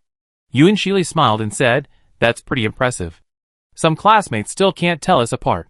As they chatted, they quickly boarded the special bus and the shuttle ship bound for a nearby star. I searched all night last night and couldn't find that post, but I did find our purchase history from that year. We can go to the mall and buy everything according to the list, Yun Shili said. Yun Mingshi was eager to try. Then we can write a new must-read guide for the first-year students. Ming Xiao was envious. You guys really care about the students here. Last night, Yun Shili gave Mingxi access to the campus network, allowing her to browse the internal forums. Students here can ask any questions they have. The senior students were generally eager to answer and help. Unlike the Imperial Military Academy, which had a campus forum, it was mostly empty except for bragging. Ming Xiao relied entirely on senior Cheng Jiashi to learn about the school. Cheng Jiashi was in a worse situation. She had to navigate the school on her own when she first arrived, spending a whole year adjusting. The Yun sisters exchanged glances, unable to bear to shatter her fantasy. Finally, Yun Mingshi couldn't help herself. Actually, everyone's just doing it for credits. Ming Xiao, ? The Kalia Military Academy encourages senior students to help juniors, so they award a small amount of credit to those who answer questions diligently on the forum, and whose answers are well received. This has fostered a military academy culture of mutual support and solidarity, as perceived by outsiders.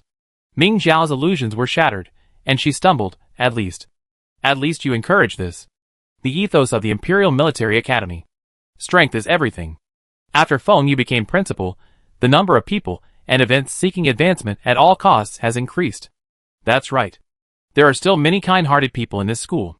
Yun Shili was also proud of his school. Yun Mingshi nodded repeatedly. The Imperial Military Academy only recognizes strength, and the Tari's Military Academy only recognizes background. Our military academy is still better. Ming Xiao, why don't you come to our military academy? Yun Mingshi said to Ming Xiao with a smile.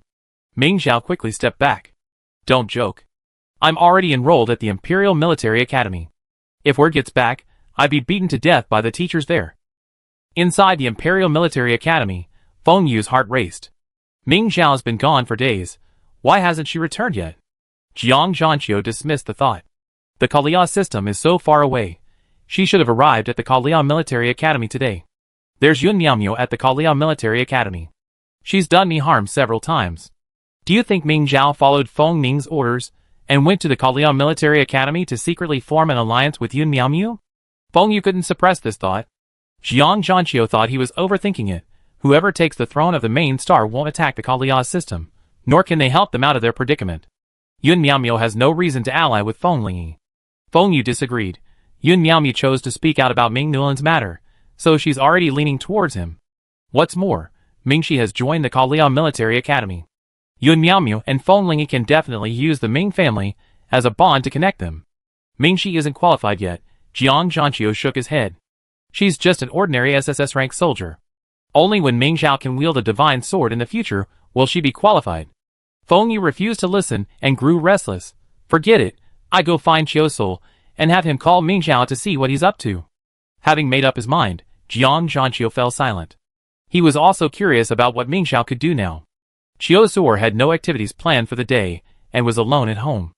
He was still a little uneasy with no one around.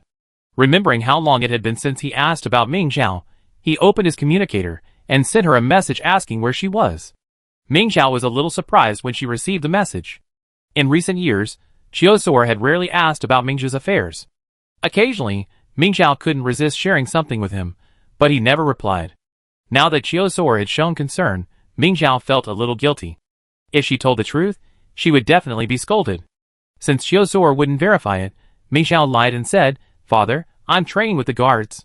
Just as Chiosor was about to reply, another message popped up on the smart butler. Then you had arrived again. After all, she was the principal of his daughter's school. Although Chiosor was puzzled, he still received Feng Yu properly. I wonder what brings the principal here today. After a few pleasantries, Chiosor asked. Feng Yu smiled. It's about Ming Xiao. I wonder if you know where Ming Xiao is. Well, I just asked her, and she said she's training with the guard corps. Humph. Jiang Zhanqiu couldn't help but scoff. She's really grown up. Jiang Zhanqiu's aura was so fierce that Chiosor didn't dare to respond. He looked at Feng Yu for help. Principal, this is. Feng Yu's smile gradually turned dangerous. Well, Ming Xiao asked for leave from the guard corps a few days ago. The Imperial Military Academy was supposed to start special training for SSS-level students early, but she doesn't know where she went, so I had to come to you for help. Chiosor was furious after hearing this. Ming Xiao asked for leave and didn't train? I ask her right now. Feng Yu suggested, let's just call her. Could you please turn off the privacy feature?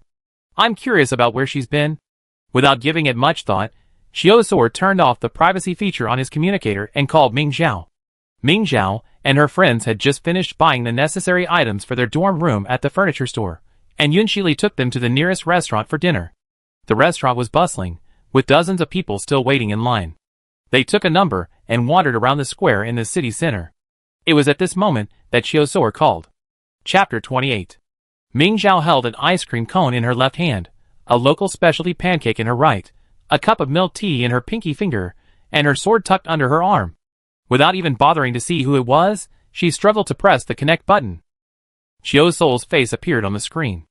Ming Xiao, biting a pancake in her mouth, Chiosor's fury, Feng Yu and Jiang Zhanqiu, sitting behind the communicator screen, peeking at Ming Xiao, You ran off to have some fun. Chiosor was furious. Didn't you say you were training? The child had secretly run off to play and lied, and had even been caught red-handed by the school principal and teachers. Chiosor felt completely humiliated. Ming Xiao swallowed the pancake in shock and almost wanted to hang up the phone. But she didn't. Chiosor hadn't bothered with her for a long time.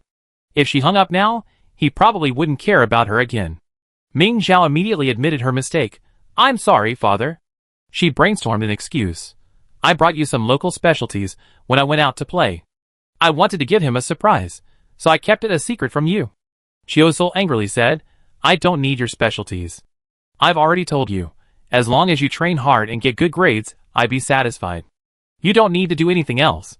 Ming Xiao obediently lowered her head and endured the scolding. Ming Shi came to pull her. The restaurant they were waiting in line for arrived. Ming Xiao quickly glanced over there, then immediately lowered her head, allowing Ming Shi to pull her over. Chiosor caught her, and, displeased that Ming Xiao was distracted during the scolding, he demanded, What are you looking at? Still thinking about playing? All efforts were in vain. Ming Xiao explained with a wistful face, No, I was waiting in line for dinner. It's my turn. The three people on this end of the line lowered their heads and stifled laughter. The three on the other end felt a lump in their throats. You're just wasting your time on things like this? Chiosor's expression grew even uglier. Ming Xiao was speechless. Even her breathing was out of whack at that moment. Chiosor rambled on for a while longer. Ming Xiao sat in her chair, lowering her head, and pretending not to move, not even ordering. Does your mother know you've been out playing? Chiosor asked finally. Easy question. Ming Xiao's eyes lit up, and she quickly said, I didn't tell my mother. She didn't finish her words. She certainly hadn't told Ming Yan, but Ming Yini knew about her leave and her trip to the Kalia system, so she would naturally tell Ming Yan. Even while Ming Xiao was still aboard the starship, Ming Yan had sent a message telling him to have fun in the Kalia system and return to the main system to focus on training. Chiosor's expression brightened slightly. Humph, eat your meal, and hurry up and buy your ticket back for training. Ming Xiao simply agreed, but didn't intend to listen. Chiosor was busy and forgot about her anyway. After the call ended, Ming Zhao breathed a sigh of relief and immediately pulled out Ming Yan's message, urging her not to let anything slip. Qiu Sol turned off the communicator, paused for a moment, and then said to the two people on the other side, "I'm sorry to have embarrassed you." Feng Yu's suspicion subsided after he learned Ming Zhao had truly gone out to have fun, but his red eyes returned. The entire school was training hard, and this person, whom he had placed such high hopes on, was actually having fun. Feng Yu's words were unusually tolerant. It's normal for children to be a little playful. In his heart, he was thinking about sending a notice immediately upon returning to the Imperial Military Academy, assembling the SSS-class soldiers for special training. Before leaving, Feng Yu casually said, "Ming Zhao said she didn't tell Lieutenant General Ming, but Lieutenant General Ming has connections in the Guard Corps. Is he really completely unaware?" Jiang Zhanqiu echoed, "Let's not even talk about her former colleagues, but her sister. How could he not tell her?" Qiu Sor was stunned, then smiled bitterly. "Yes, she has connections. If the principal and the instructor hadn't come to tell me, I would have remained in the dark." The Preparatory Military Academy doesn't proactively disclose student information to parents after the 4th year, and Ming Zhao later joined the Guard Corps, leaving Qiu Sor with nowhere to inquire. He wanted to check on Ming Zhao, but he didn't know where to begin, and he didn't want to interrupt Ming Zhao's rest time. As a result, the father and daughter grew estranged. And Ming Yan, even within the military district, had someone who would proactively share news about Ming Zhao. This world is like this. If you were SSS rank, even outside the military zone, someone would surely tell you what you want to know. Qiu Sor raised his eyes, awaiting Feng Yu's next words earnestly. Feng Yu's face was filled with regret. "You have the ability, but your mental power is a little low." What a pity. Qiu Sor felt his heart clench. He had been dissatisfied since childhood. Why was he, with the lowest mental power, D rank, looked down upon by everyone? Even if he could beat A rank in school, he wouldn't be able to enter the military academy. For so many years, he had accepted his fate. After all, her daughter was SSS rank. If she made it big in the future, he too could become a high-ranking official like the old patriarch's wife. Qiu Sor tried to remain calm before replying, "My mental power level is determined by my genes. It's my fate. What's there to regret?" Feng Yu smiled and said, "But some people just don't believe in fate." Qiu Sor was stunned, unsure of what Feng Yu meant. Feng Yu had no intention of explaining. The Ming residence was not a place for conversation. He left with Jiang Zhanqiu, leaving Qiu Sor to ponder the meaning of his words. Ming Zhao's good mood for the day was ruined by Qiu Sor's call. The restaurant was delicious, and Yun Shili had ordered all the signature dishes, but Ming Zhao clearly had no appetite. "Was that your father just now?" Yun Mingshi asked curiously. "Judging from your reaction, he seemed particularly strict." Ming Zhao turned around dejectedly and said, "My father has always taken my training very seriously. I came out to play and lied to him that I was training, and he found out." Mingshi found it a little strange. How could my uncle find out? No one would have told him. Ming Zhao said, "Because he called and saw me eating." Caught red-handed, there was no way to defend himself. "But, hasn't your uncle called you in ages?" Mingshi still found it strange. Ming Zhao was stunned. "Oh right. The last time Qiu Sor called and scolded her was when she bought a bunch of co-branded orange juice. So why today?" Curious, Ming Zhao activated the smart butler, wanting to see what had caused Qiu Sor's sudden impulse. Ming Zhao immediately saw the visitor log for the day. Feng Yu, why would he come to his house? And Jiang Zhanqiu was there too. Ming Zhao had a hunch that something was wrong, and immediately asked the smart butler to retrieve the times Feng Yu and Jiang Zhanqiu had visited him. It turned out that this was Jiang Zhanqiu's first visit, and Feng Yu's second, and it had been 6 years since their last visit. Fortunately, my father hadn't been in frequent contact with Feng Yu. Ming Zhao breathed a sigh of relief and reviewed today's surveillance footage. The more he watched, the more speechless he became. "You, a principal, went to parents' homes to complain? Everyone in the security team knew she asked for leave to go out and play, so you're supposed to pretend to care?" Ming Zhao grew angrier as she thought about it. Feng Yu's strange behavior caught her attention. She asked Qiu Sor to turn off the privacy function on her communicator for no reason? How inconsiderate. Who in their right mind would do that?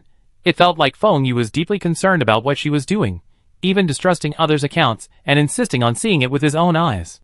At the end of the surveillance footage, Feng Yu's words were also strange. Some people just don't believe in fate. In movies and TV, these kinds of statements are usually the prelude to someone trying to defy fate. But this wasn't a movie, and Ming Zhao couldn't figure out why he said that. Ming Zhao pondered over it, still unable to understand. Finally, he sent the surveillance video to Ming Yan. His mother, with her vast experience, would surely understand. Seeing her turn off the communicator, Ming-Chi couldn't help but ask, "What happened?" "Feng Yu and Jiang Zhanxiu went to see my father, saying I'd taken leave, and didn't know where I was." Ming Zhao still couldn't understand Feng Yu's motive. Yun Mingshi interrupted. "Feng Yu? The principal of the Imperial Military Academy? So your parents were called in?" Ming-Chi and Yun Shili both smiled. Yun Shili said, "Perhaps they saw you weren't actively training, so they came to see you." Ming Zhao grumbled, "He didn't send a notice himself, and he blames me for running off." As soon as he finished speaking, a notification rang through Ming Zhao's communicator. All SSS-level students at the Imperial Military Academy are requested to gather at the training grounds at 7 a.m. tomorrow for special training. Training instructors, Jiang Zhanxiu, Mu Hao. Ming Zhao was numb. Yun Mingshi, observing her expression, speculated, "I bet a star coin that your mother also noticed you were out having fun?" Yun Shili pondered, then said, "Perhaps her father sent another message urging her to return to the main planet for training." Ming-Chi also speculated, "Could this be a notice for early special training at the Imperial Military Academy?" Ming Zhao sobbed and threw herself at her. Tomorrow morning? Feng Yu sent this notice. Did he consider what would happen to those not on the main planet? Ming-Chi patted her back and told her the cruel truth. "It's obvious he did. He knew you weren't on the main planet and deliberately prevented you from arriving. The senior students hadn't had their break yet, so they were naturally all at the military academy.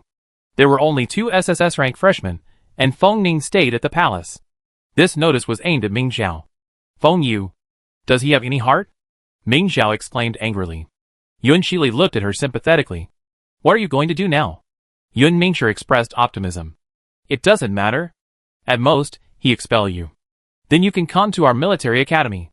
You won't have to deal with such a strange principal. He definitely won't expel me." Ming Zhao was certain of only this. "He only target me, and Jiang Zhanxiu. He already dislikes me, and now he's the special training instructor." Ming-Chi advised her to find the silver lining. "Just bear with it. You've been targeted for so many years anyway. Everything will be fine once you graduate." "I'm so annoyed. How did I end up in their hands?" Ming Zhao decided to throw in the towel. "Who cares? I just go back on time. Any punishment would come after we get back." Ming Zhao wanted to see how harshly Feng Yu could punish her. At that moment, Feng Ning sent a message. "Feng Yu's notice is targeting you. I told him I was sending you on a mission to the Kalia system, but he didn't believe it." Ming Zhao, "He saw me playing outside. He definitely wouldn't believe it. How did he see it? He shouldn't be able to place anyone in the Kalia system." Ming Zhao hesitated for a moment, but he still didn't tell Feng Ning about Feng Yu and Xiaosuo's private contact. Xiaosuo wasn't colluding with Feng Yu to harm the Empire. He simply communicated in front of him. But if Feng Ning knew, he would definitely send someone to monitor his father. Ming Zhao had done a lot for Feng Ning, and knew he would stop at nothing to bring Feng Yu down. It was also because of this that the entire Ming family's attitude had changed, from initially firmly supporting Feng Lingyi's lineage to now wanting to withdraw. They still supported Feng Lingyi, but Feng Lingyi's health was no longer as good as it once was, and some of Feng Ning's actions had made the Ming family uneasy. Ming Zhao hesitated for a few breaths before replying. He said so. Chapter 29. Feng Ning immediately knew she was lying, and he was a little angry. "Are you hiding something from me?" "Why?" Ming Zhao's breath hitched, unsure how to respond. The next second, Feng Ning's call came. Ming-Chi grabbed the stumbling Ming Zhao. "What's wrong? Why are you so distracted?" Feng Ning called. Ming Zhao whispered to her. Ming-Chi was stunned. "Feng Ning? You better answer it. Go to the communications area." She pointed to the communication area on the connecting starship. There was a special device there that blocked out voices, preventing others from hearing the caller's words. Ming Zhao reluctantly moved over. The call automatically ended once, and Feng Ning called again. "Why aren't you answering the call?" Feng Ning was clearly suppressing her anger. Ming Zhao, Today is such a bad day. I was out having fun, and this is what happened." "I'm on the starship," Ming Zhao said. Sensing Ming Zhao's cold attitude, Feng Ning softened her tone and asked again, "What do you know about Feng Yu? You can't handle him. We should discuss this together." Even though Feng Ning was being gentle, Ming Zhao's back still broke out in a sweat. "You learned about Feng Yu from someone else, and you want to protect him, right?" Feng Ning had guessed the general idea from her reaction, but Ming Zhao's defensiveness stung him. Did she see him as someone who would do anything to achieve his goals? Yes. Ming Zhao couldn't argue. They had worked together for 6 years and knew each other well. Feng Ning had obviously guessed it. Ming Zhao simply said, I don't want you to use the same tactics you used to on him. Let's not talk about the distant past, just how Feng Ning got the nutrient solution from Feng Yu secretly. Ming Zhao knew something about it, even though Feng Ning didn't let Ming Zhao get involved. Feng Ning asked anxiously, why would you think that? How could I do that to your father? Ming Zhao suddenly realized, that's right, you wouldn't do that to the Ming family. It's not because of the Ming family. Feng Ning argued, anyway, Feng Yu went to your house, right? Send me the surveillance footage, and I check on Feng Yu. Ming Zhao didn't want to send it, nothing special. Feng Yu simply had my father call me, and then saw me playing outside. Feng Ning asked, and then he left? Ming Zhao hesitated for a moment, then nodded, yes. What else did they say? Feng Ning pressed, Ming Zhao, Feng Yu is the commander. It's entirely possible he secretly passed on messages to your father. Let me see the surveillance footage, so I can analyze it. If your father was being used by Feng Yu, is this the outcome you want? Feng Ning's words struck a chord with Ming Zhao. After Feng Yu recommended Qiu Suo for the male lead, Qiu Suo had frequent interactions with Feng Lei, who was in charge of the Crown series. As for Feng Yu, if she wanted to win over the Ming family, starting with Qiu Suo would be the most convenient option. Ming Zhao gritted her teeth. The Feng family's open and covert infighting had left her family caught in the middle. I send you their last words. Finally, Ming Zhao compromised. Okay. Feng Ning was silent for a moment before replying. Seeing he stopped talking, Ming Zhao tried to hang up, but Feng Ning called out again, when will you be back? Ming Zhao said, I already bought my return ticket before I came here and don't want to change it. That's all. I go ask Feng Yu for leave later. Okay, I give you a transfer order. Send it to him, Feng Ning instructed. If possible, find out why he went to your father. Ming Zhao was puzzled. Didn't I tell you? He said he wanted to get special training for the SSS class early. Seeing that I asked for leave from the guard, he asked my father to call me. Feng Ning explained, Feng Yu couldn't have been unaware of your trip to the Kalia system. This was just his excuse. I suspect he guessed something, so he went to your father to verify it. What could he have guessed? When I asked for leave, I said I was going out for fun. Everyone in the guard knew about it. He's always overthinking things. Yun Yamu is in the Kalia galaxy, and he's secretly researching something. He already has a guilty conscience, and with you going to the Kalia galaxy, it's hard not to be suspicious. Ming Zhao realized. No wonder he sent a notice forcing me to return quickly. Feng Ning shattered her illusions. If they wanted to force you to return quickly, they should have asked you to gather in 5 days, so you could leave immediately and still make it. And since they were gathering tomorrow, they wouldn't make it anyway, so Ming Zhao naturally wouldn't rush. Ming Zhao angrily said, he's really targeting me. Feng Ning nodded, maybe he just happened to see you having fun, and that pissed him off. I can't do work, and I can't have fun either. He's really twisted. Ming Zhao was furious. Feng Ning continued to instruct her, if Feng Yu asks you for a reason, just say you're going to the Kalia galaxy to do something for me. If he asks what it is, just say it's a secret mission. Besides, no matter what he tries, don't hesitate, just agree. Feng Ning, fearing Ming Zhao wouldn't listen, explained, Feng Yu has already decided you're here for fun.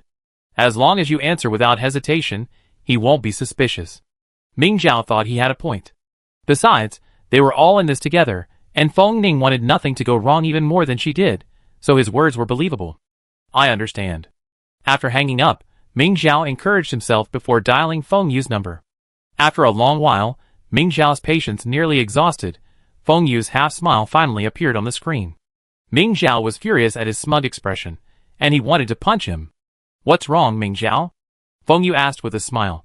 I thought we wouldn't see each other until tomorrow. Ming Zhao laughed angrily. What's wrong, Principal? Why are you pretending to be clueless? Even if I jumped into a wormhole, I couldn't get back that quickly. Feng Yu seemed to enjoy seeing Ming Zhao's exasperation. His smile deepened. I thought special training a year before the Mecha League was common sense and self-consciousness for every soldier. What nonsense! Ming Zhao retorted, then why didn't you tell me when I asked for leave to go out and play? I didn't know you go so far. Feng Yu sarcastically said, if you were in the main system, wouldn't you have been back overnight? Ming Zhao followed suit, so you knew I was going out to play. Then why did you go to my father to complain? You're so grown up, and you're still complaining. Although it was a complaint, It was indeed a heartbreaking matter for Ming Zhao. The already estranged relationship between her and Chiu Sol was even more precarious. Ming Zhao's eyes welled up at the thought. Feng Yu had initially thought she was trying to trick him, but seeing Ming Zhao's genuine feelings, he felt a bit bewildered. Hey you. I just let your father know you were out having fun, didn't I? It's not that serious, is it? Ming Zhao couldn't resist a personal attack. You were born by a father, but you didn't raise him. Of course you can't understand. This didn't hurt Feng Yu in the slightest, but it didn't stop him from retaliating. Yes, it's my fault. I thought your father had long since given up on you. Isn't this just trying to smooth things over? His retort was quite precise, and Ming Zhao felt empty inside, unable to help but wipe away a tear. This wasn't a solution. Feng Yu hadn't come to see Ming Zhao cry, so he got straight to the point. So what did you come to me for? You can't be scolding me, can you? Ming Zhao was furious, and the real issue had long since faded. She took a breath and continued to scold Feng Yu. The children of aristocratic families didn't have many words to use when arguing. Feng Yu almost felt like laughing when he heard it. He tried to keep a straight face and reminded Ming Zhao, "Are you just going to scold me and not come tomorrow?" Ming Zhao said fearlessly, "Yes. Expel me now. I just joined the Kalian Military Academy and saved me the extra trip." She was clearly furious, and Feng Yu wondered if he had been too obvious in targeting her. Now was not the time to be forceful. Feng Yu asked gently, "You're going to the Kalian Military Academy? Who will you team up with in the team competition? Or will you team up with the twins and take Mingxi's place?" The Mecha League consisted of 3 rounds. The first round was a flag-pulling competition. There were 90 flags at the finish line. Whoever pulled the flag advanced to the next round. The second round was a team competition, with teams of 3, usually from the same military academy. The top 10 teams in the team competition advanced to the final individual round. Kalian Military Academy currently had 3 SSS-level members, allowing them to form a team for the second round. Only if all members were SSS level could they gain the upper hand in the team competition. Otherwise, they might not even advance to the third round. Ming Zhao became even more furious. Feng Yu's words struck another chord with her. Then I just repeat the year. There won't be many SSS level members next year anyway. With that, she hung up. Feng Yu stared at the darkened screen, his expression gloomy. This was the first time someone had hung up on him. It seemed she was truly furious. Feng Yu slowly exhaled. What? Did she scold you? Jiang Zhanqiu looked at him amusedly. You got scolded like that by a kid? Feng Yu didn't answer him, only saying, "We've added a new instructor for special training. From now on, you only be responsible for non-mech training. I'm in charge of non-mechs. Mu Hao is in charge of mech training." Jiang Zhanqiu disagreed. He's not good at fighting. Then you have to ask my good aunt. She sent someone from the military district. Jiang Zhanqiu had a bad feeling. Military district? Who? Feng Yu opened a transfer order. Ming Yan, you know her? She was your special training instructor in your class back then. Jiang Zhanqiu's face darkened. I think it's Feng Ning's doing. He doesn't trust us. Feng Yu remained silent. He hasn't distrusted us for a day or two. Right now, the competition is the priority. Ming Yan is indeed very strong. With her around, we have an extra layer of security for next year's qualifying. Jiang Zhanqiu sneered coldly. Feng Yu patted his shoulder and smiled. I don't believe Ming Zhao wouldn't train properly in front of her mother. Do you think Ming Zhao is the only one with a chance of taking first place? Jiang Zhanqiu asked. What do you think? Tang Songshu? He Yunpu? Chan Kuwei? Do they have a chance? To get first place, both strength and luck are essential, and these guys lack the talent. Feng Yu sighed softly. I think Mingxi is good, but she went to Kalian Military Academy. With the twins, even if there were only 3 SSS-ranked students, they could still take the top 3, just like last year. And then, there's Tari's Military Academy. Eugene's strength is formidable. Ming Nolan has also risen in the past 2 years. If they team up, they shouldn't be underestimated. Speaking of this, Feng Yu felt a rare pang of regret. I really shouldn't have helped Ming Nolan connect with Cyril back then. I thought I could use a mediocre SSS-ranked student to gain leverage over the Ming family, but I ended up losing both. Jiang Zhanqiu said coldly, I told you. How can an SSS-ranked student be mediocre? Never mind. Pay more attention to your training this time, Feng Yu warned. Given the situation, how could I possibly be the final chief inspector? Jiang Zhanqiu asked unhappily. Feng Yu assured him, as long as you don't make any mistakes, I make sure you become chief inspector. Ming Yan is just here for support. Feng Ning will be in command. Just make sure he doesn't catch you in any trouble. Got it. Chapter 30. Ming Zhao returned to her seat with red eyes, startling Mingxi. Did you have a conflict with Feng Ning? No, Ming Zhao said, feeling rather down. I asked Feng Yu for leave. He was so irritating, I scolded him. Then, Mingxi wanted to ask if she gotten leave, but then thought, how could she possibly get it after scolding the principal? She consoled her, it's okay. You've got a lot to worry about. Ming Zhao was about to speak when her communicator chimed. She opened it, and saw it was from Feng Yu. I've approved 5 days of leave. Come back quickly, and stop playing around outside. Ming Zhao was stunned. Could it be that Feng Yu had been possessed? Or did Feng Yu just enjoy being scolded? Ming Zhao groggily said, Feng Yu approved my leave. Huh? Mingxi and the Yun sisters stared at her in shock. Yun Mingxi's mouth widened in surprise. You mean you scolded him, and he gave you leave?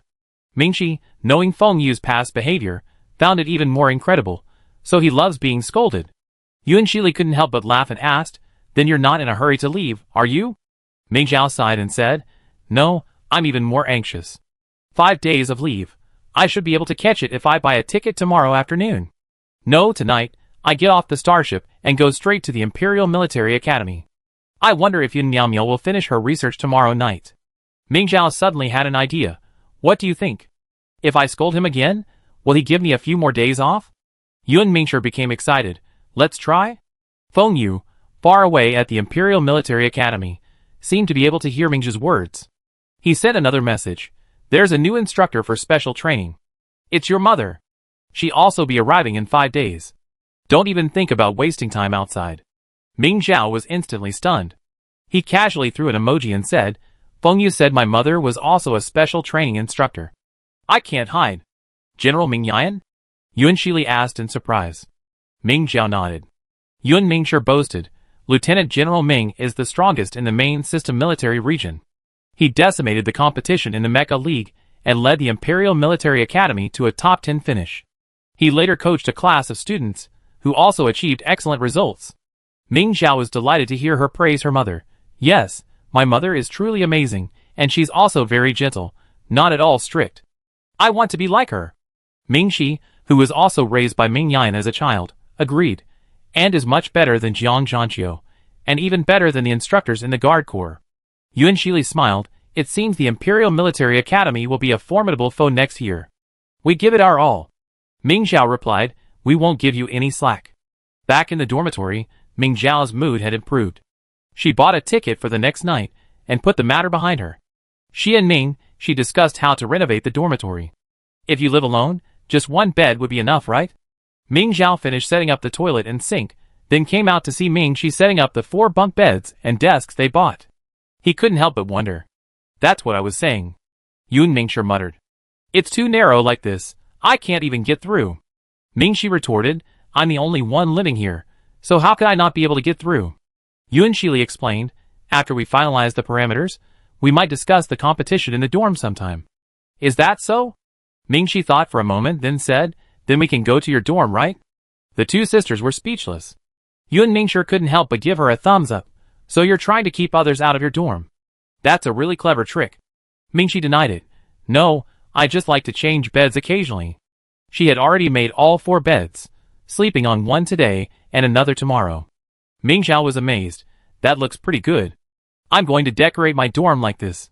Yun Mingxi asked, puzzled, but don't Imperial Military Academy students all live in single rooms? 3 to a room? Yes, Ming Zhao said matter-of-factly. I can decorate my room like this. Yun Shili said, with the size of the Imperial Military Academy dorm rooms, 8 beds like this can fit without being crowded. Ming Zhao thought for a moment. It seems so, but we don't need 8 beds. Just 4, following this layout. Wouldn't the middle be quite empty? Yun Mingxi asked.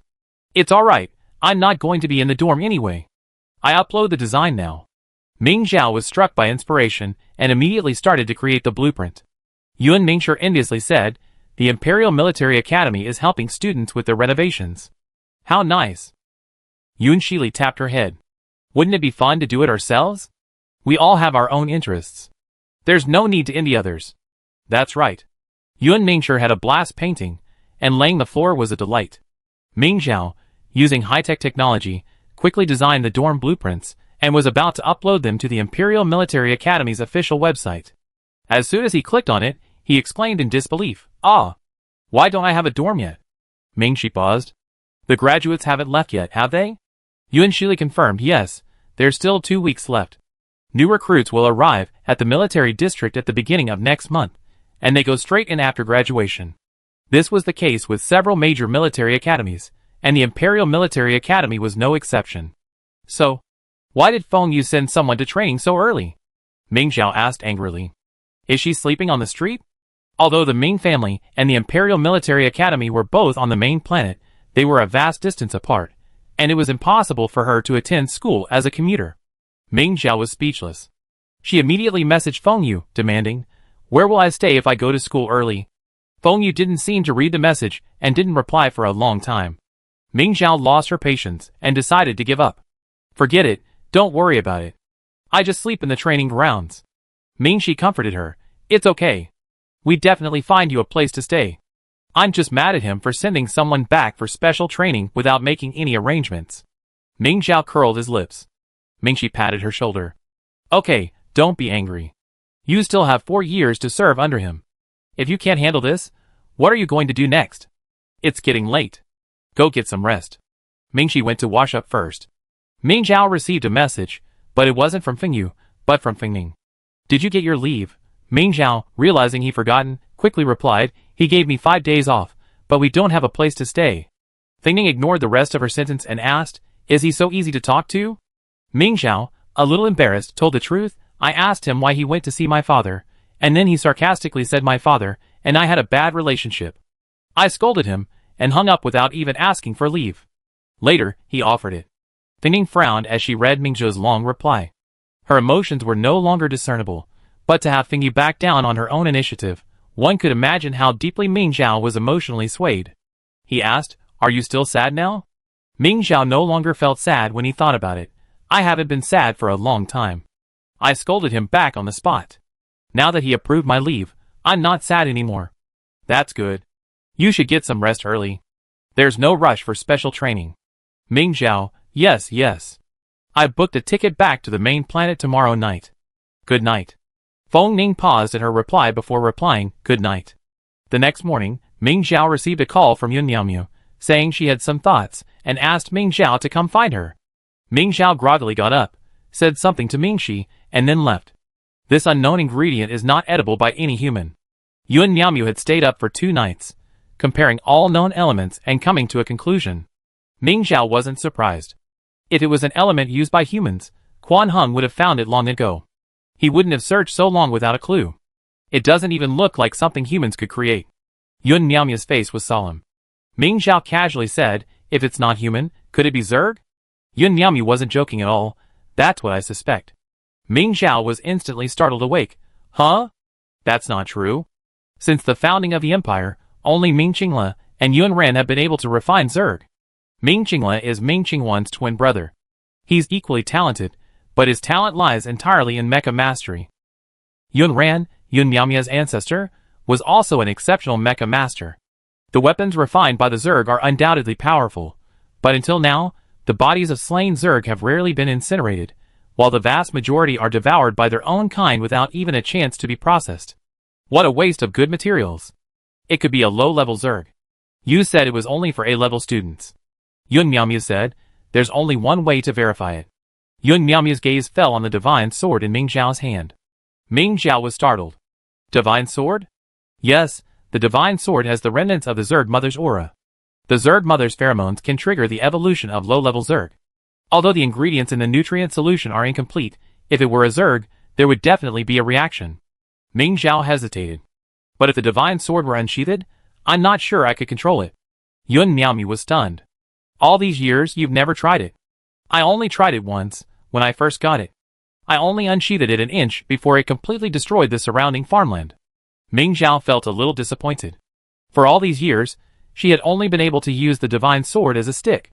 Except for that time when she was in danger, the unsheathed divine sword unleashed a powerful force.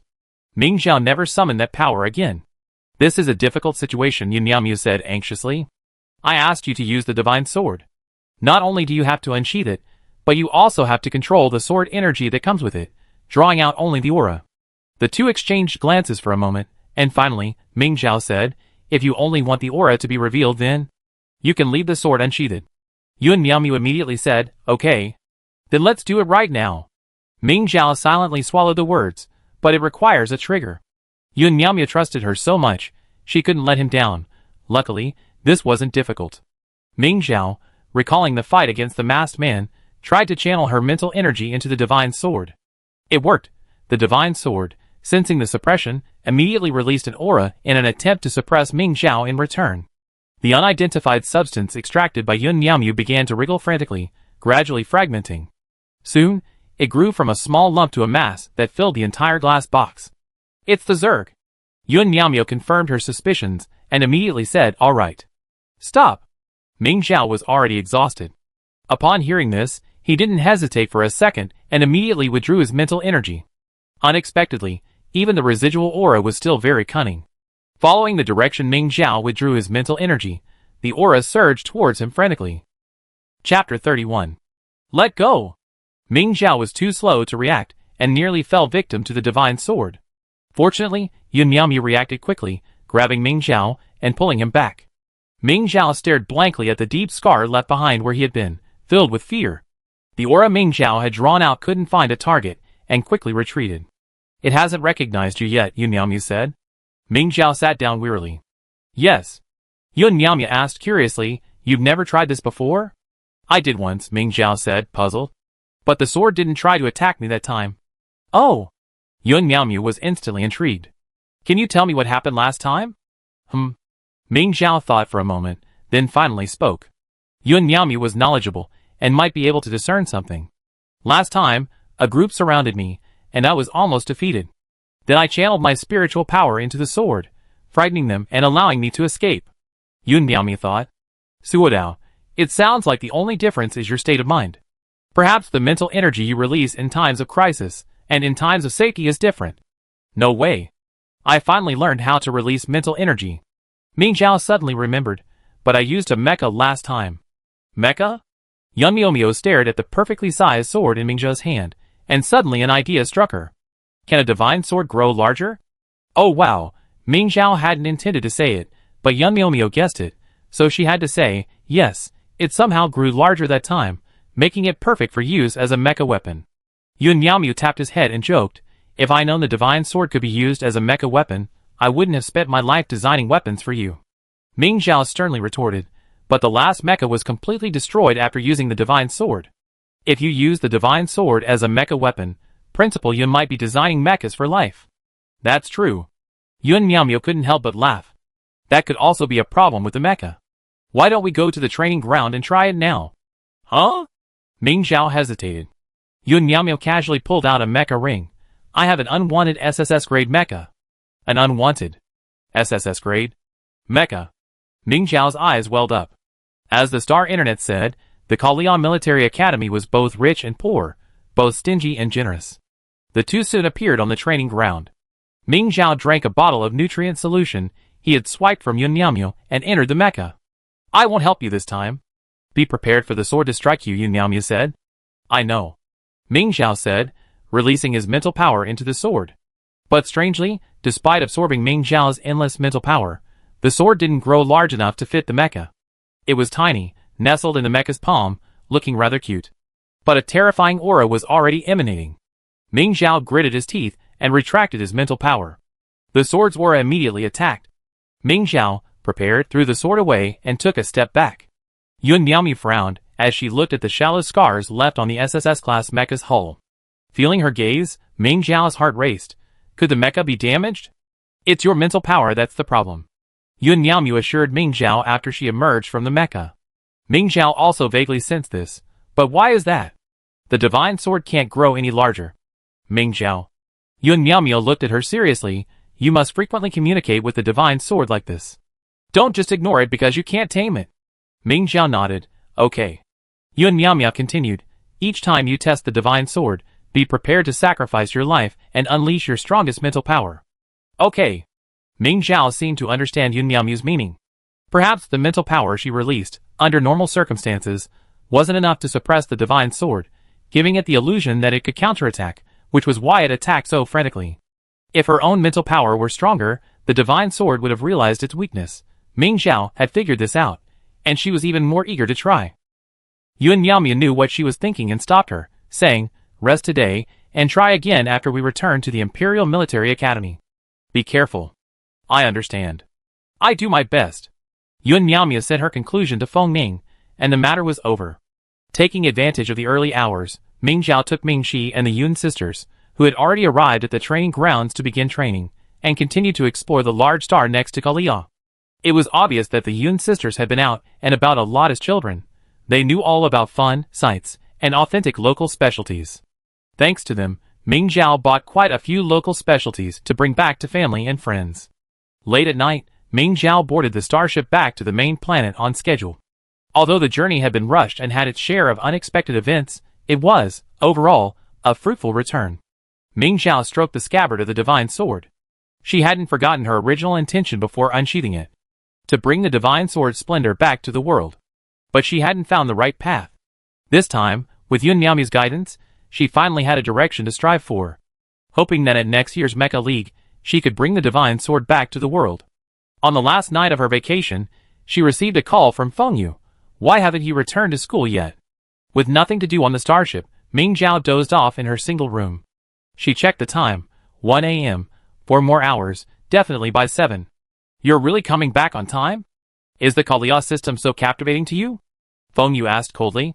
Ming Xiao said, I can't help it. I'm afraid if I come back early, I have nowhere to stay tonight. Feng Yu sighed. Didn't I tell you to stay in the teacher's dormitory for the next few days? When did you say that? Ming Xiao swiped up the chat box, only to see the message she had missed.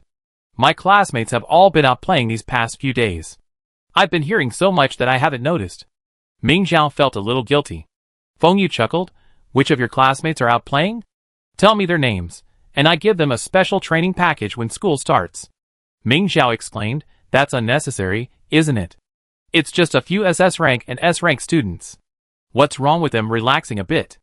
In reality, Ming Xiao was desperately hoping they received the package, and unwittingly revealed the names to Feng Yu. Feng Yu silently noted it down and said affably to Ming Xiao, to show the school's concern for new students, we've assigned you a room next to mine. I hope you can quickly adjust to military school life. Ming Xiao's heart skipped a beat. He quickly said, That's not necessary, Principal.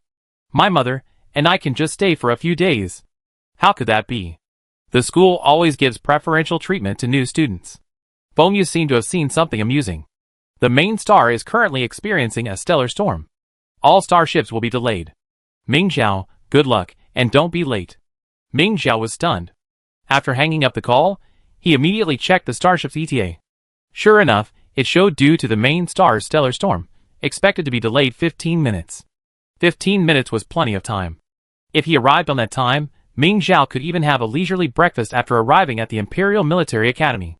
Perhaps because they couldn't bear Ming Xiao's leisurely pace, the starship sailed for another half an hour, and the ETA changed again to estimated delay of 21 minutes. Ming Xiao's heart tightened, and she couldn't sleep. She sat up and stared at the timetable. By the time the starship was supposed to arrive at the starport, the timetable had changed to estimated delay of 45 minutes. To avoid the stellar storm, the starship had come to a complete standstill. Please end it soon, Ming Xiao silently prayed. Feng Yu was still texting her, laughing at her. Have you arrived yet? Do you want me to pick you up? Ming Xiao was instantly furious. She had to show Feng Yu today that there was a price to pay for her nonsense. We've arrived. Principal, please come pick me up. Feng Yu seemed startled by her reply and didn't reply. At this moment, the starship broadcast informed passengers that the stellar storm had ended and they would arrive at their destination in 45 minutes. The starship began to move. Ming Xiao, completely emboldened, continued texting Feng Yu. Principal, why aren't you replying? I really need you to pick me up. If you don't come, I'd be late. So many local specialties. How could I possibly carry them all without you? Feng Yu never replied to her message, which delighted Ming Xiao to no end. It turned out that making Feng Yu speechless was such a joy. Even time seemed to be speeding up. By the time Ming Xiao realized what was happening, the starship had already arrived at the port. She reluctantly followed the crowd out of the port. There were shared hover cars in the parking lot, and it only took 40 minutes to get to school. It was just the right time. Feng Yu couldn't bear to see her laughing this time. Ming Xiao was feeling proud, but upon entering the parking lot, she saw Feng Yu and froze in her tracks, wondering if she was seeing things. Why is Feng Yu here? Ming Xiao rubbed his eyes, but Feng Yu stepped closer. Why are you reacting like that? Didn't you ask me to pick you up? Ming Xiao, unsure how to react, stumbled. I asked you to come, and you actually came? Is the principal of the Imperial Military Academy so idle? You said you'd be late if I didn't come. As the principal, how could I stand by and watch a student be late? Feng Yu smiled, pleased with Ming Xiao's reaction. What's more, there are local specialties. Ming Xiao, does she look so gullible? The last 2 messages were sent late. If Feng Yu had seen them, it would have been too late to leave. He must have left right after she said he would pick her up. Could it be that Feng Yu wasn't just laughing at her, but actually wanted to pick her up? She boarded Feng Yu's hovercraft. As soon as she got in, Feng Yu held out his hands to her. Specialties. Ming Xiao was speechless. He casually pulled a bag of cookies from his space folding device and stuffed it into Feng Yu's hand as fare.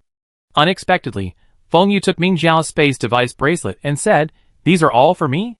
I gladly accept them." Ming Xiao was shocked.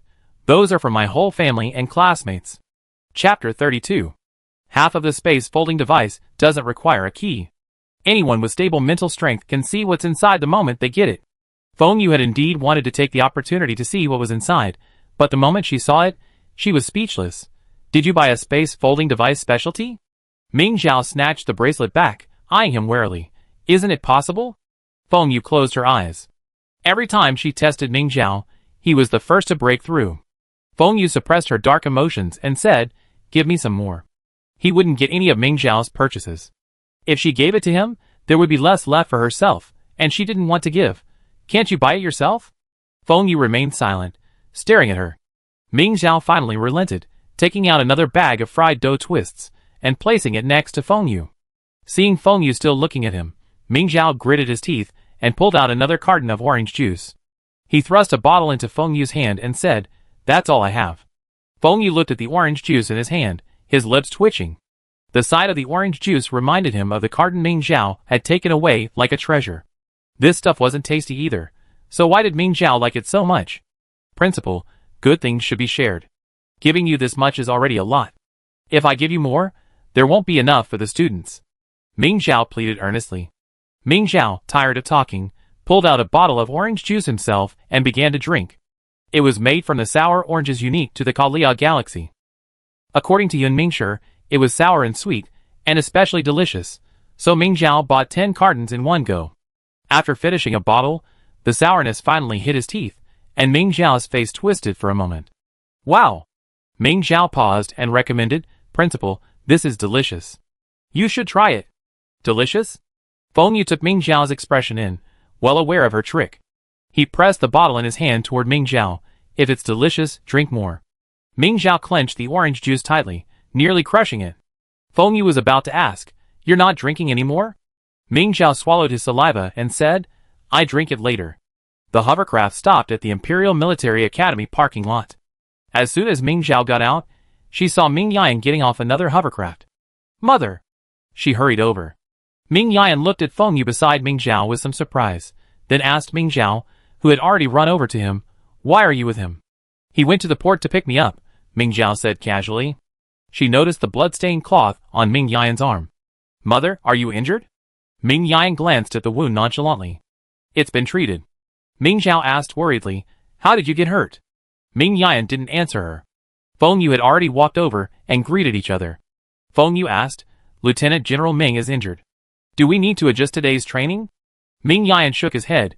"It's just a minor injury. Training can proceed as usual. I'm currently a special training instructor at the Imperial Military Academy, so the principal doesn't need to hold a military district title." Feng Yu nodded slightly and said, "Then I take you two to the training ground."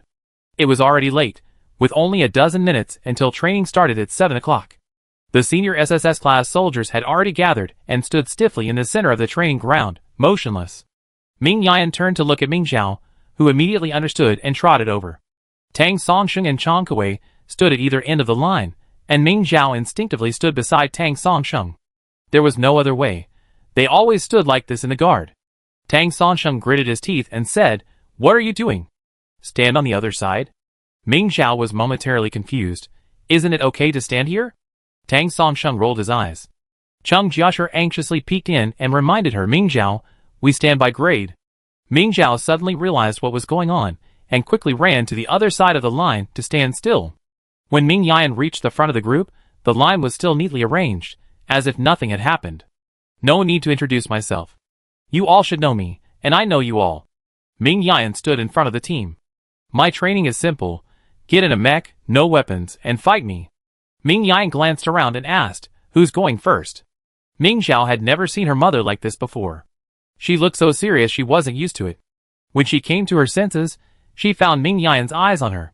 She instinctively looked to the side, only to see the other 9 people's gazes fixed on her. Huh? She's going first? Ming Zhao was stunned when Ming Yan called her out of the group. It seems everyone has high hopes for you. You go first. This was strange. She didn't understand the others, but Tang Songsheng and He Yunpu were always happy to show off at times like this, and yet, unusually, they gave her the opportunity. Though Ming Zhao didn't understand, she quickly entered the mech and stood in front of Ming Yan. As soon as she stood still, Ming Yan suddenly launched an attack. The swift attack made Ming Zhao very uncomfortable, and she subconsciously retreated. Ming Yan, however, had anticipated her reaction and instantly moved behind Ming Zhao, delivering a powerful kick to her, but sending her flying forward. Actually, her but didn't hurt. His. Ming Zhao was about to show off her strength when she was visibly bruised, but her heart ached even more. Is this her mother? How could her mother hit her so hard? She felt like she was about to be beaten to death. Ming Zhao had been training since she could walk, personally under Ming Yan's supervision. At the time, Ming Shi was also living with them, training with Ming Yan. Horse stance, punching, grappling, swordplay. Which of these wasn't taught by Ming Yan? Later, Ming Yan was assigned to the military, and mother and daughter saw each other less often. Ming Yan only occasionally coached Ming Zhao during her time off. Each time, they were brief and concise. Ming Zhao and her sparred, and each time, she effortlessly gained new insights. Unlike now, Ming Yan used 100% force in every blow. Ming Zhao still felt a cramp in her, but Ming Zhao's mind was shaken, and Ming Yan beat her even harder. At first, she gritted her teeth and endured it, but eventually she couldn't, and her screams echoed throughout the training ground. The students watching nearby felt a chill down their spines just from hearing it. Cheng Jiashi touched the goosebumps on his arm and said, "This is too tragic." Tang Songsheng saw something. Ming Zhao was taught by the instructors. They can predict all his moves, which is why he can't counterattack. They're not familiar with our fighting techniques, so they might not be able to suppress us like this. Some students agreed. Jiang Zhanqiu, who had come to watch the fight, couldn't help but laugh at this. Many members of the guard team also came to watch, simply to have fun and learn Ming Yan's unique skills. Hearing this, they couldn't help but whisper to those around them, "Why are kids these days so naive?" Yeah, I thought they didn't respond just now because they were afraid of Ming Yan's reputation. After fighting for so long, I still can't tell Ming Yan's strength. It's normal for a child to think he can do it. Wasn't it the same at the beginning of Jiang Zhanqiu's class? Jiang Zhanqiu's face darkened instantly. Just talk about the student. Why did he say that? Another person echoed this. Everything will be clear after today's fight. Ming Yimi was recording the video. Ming Shi always praised her aunt's chillness, so she was going to show it to her today and show her that there are no gentle soldiers in this world. Captain Ming, what are you recording? Someone asked curiously. Ming Yimi didn't hide it and replied, "Show Ming Shi her aunt's true face." The guards immediately burst into laughter, but Jiang Zhanqiu, with a forced smile, said, "This is internal training material, right? It's inappropriate for outsiders to see it." Someone defended Ming Yimi, saying, "It doesn't reveal anything. Ming Zhao hasn't fully demonstrated his abilities. If the Kolian Military Academy believes this, we have one."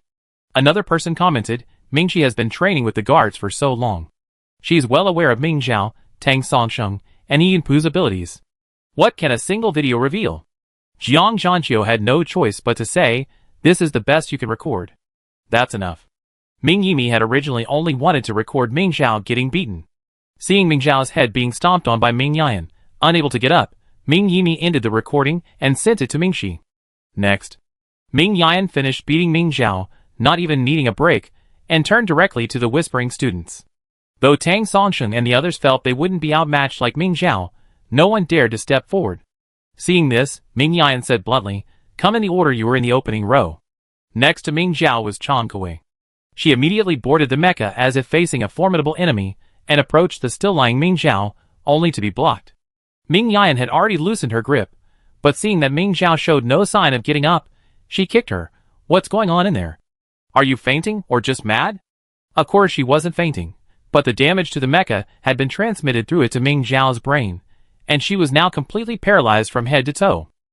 The physical pain could be ignored, but Ming Zhao's heart was wounded.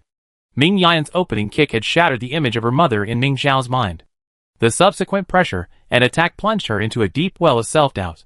Ming Zhao felt like this was all a dream, and she didn't want to wake up. Seeing Ming Zhao's lack of reaction, Ming Yan frowned. This child usually seemed lively and cheerful, but his mind was too fragile. Just a beating? So he was completely mad. Now wasn't the time to counsel her. To avoid wasting time, Ming Yan lightly kicked Ming Zhao, sending her flying. Chang Kuei, seeing this, gritted his teeth and attacked Ming Yan while his attention was still distracted.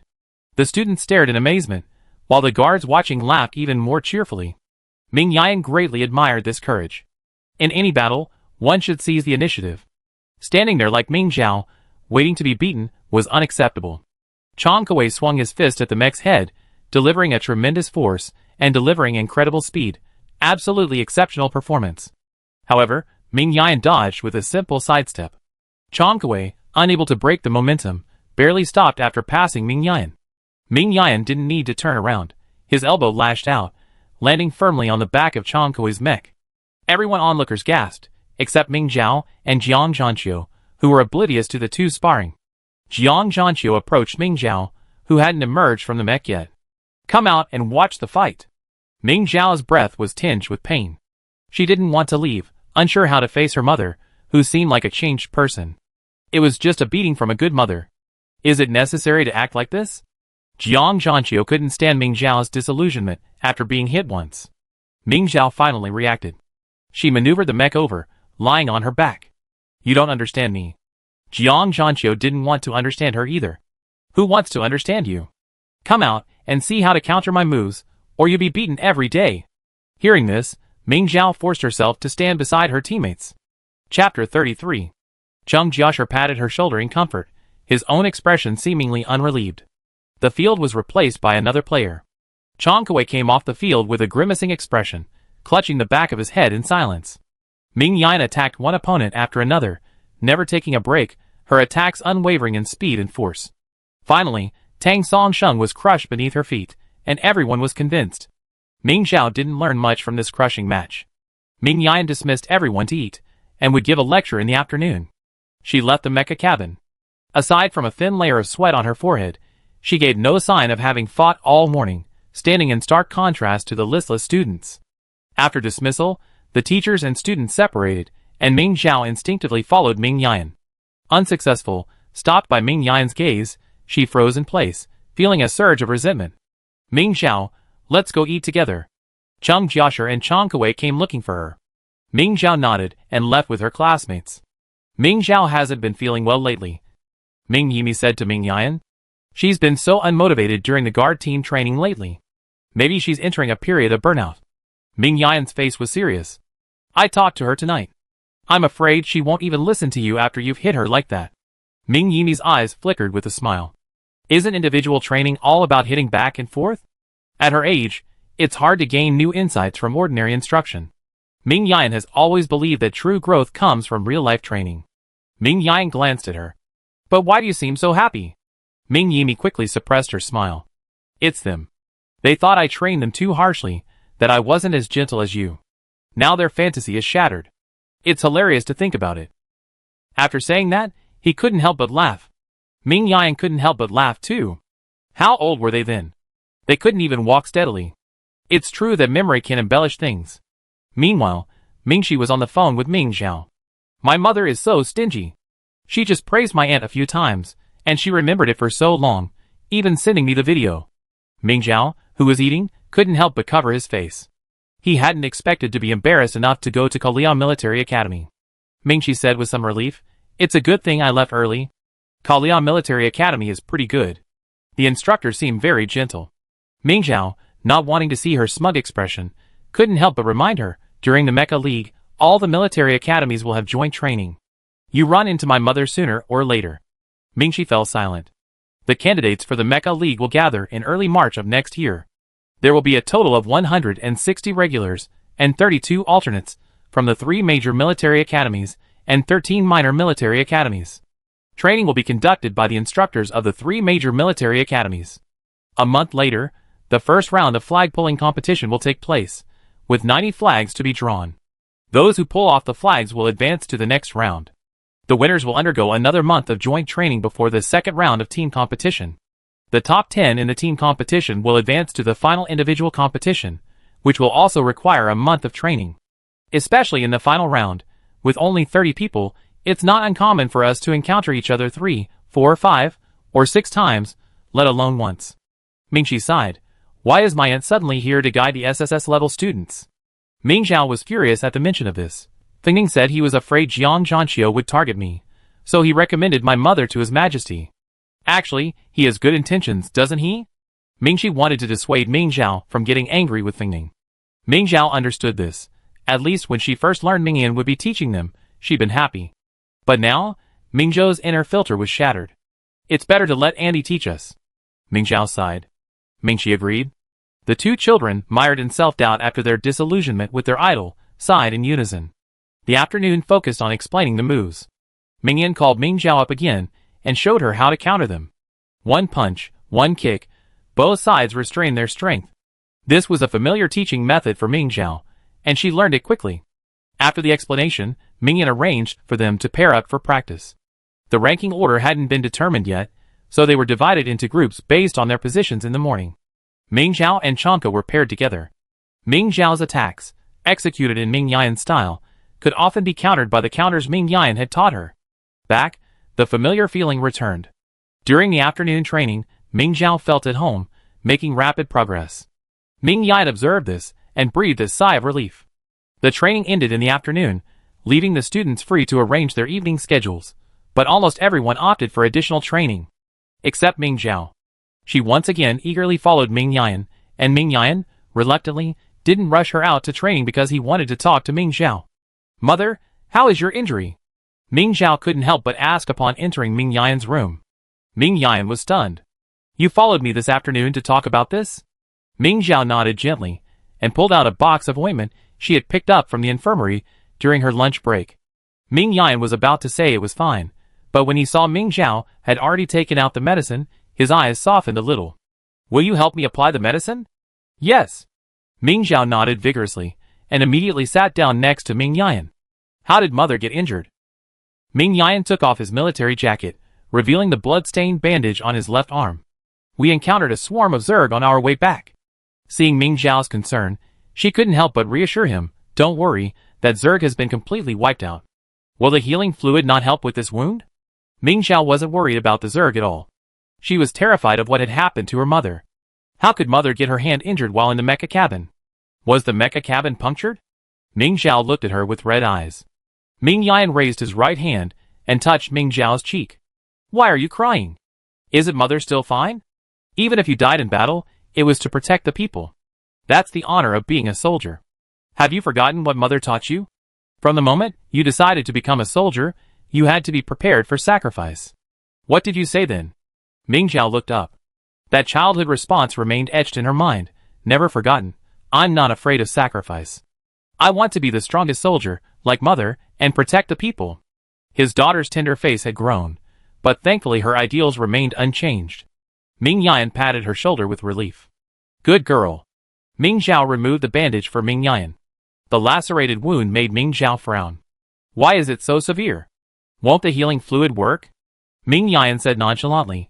It's stained with the blood of the dividing worm mother. It won't heal easily. Don't worry, the condition has stabilized. It won't get worse. Why aren't you resting after all this? Ming Zhao couldn't help but ask as he applied the medicine. Ming Yan smiled and said, I'm here to train you. Even if I take a break, I can take a year off. Ming Zhao wanted to retort, but then she remembered what had happened this morning. Ming Yan hadn't even used his hands the entire time. He'd beaten them to a pulp with just his feet. Seems really easy. Seemingly at a loss for words, Ming Yan had something to say, but Zhao Zhao, your performance today was a bit poor. You've completely forgotten everything I taught you before.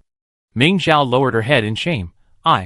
She wanted to say she was simply frightened by Ming Yan's change, but the first lesson Ming Yan had taught her was that no matter the situation, she must never be distracted. If she said this out loud, wouldn't it confirm Ming Yan's words? Your aunt also said that you weren't in good shape recently in the guard corps. Ming Yan was a little worried. What's wrong with you? Are you worried about something? Ming Zhao shook her head repeatedly.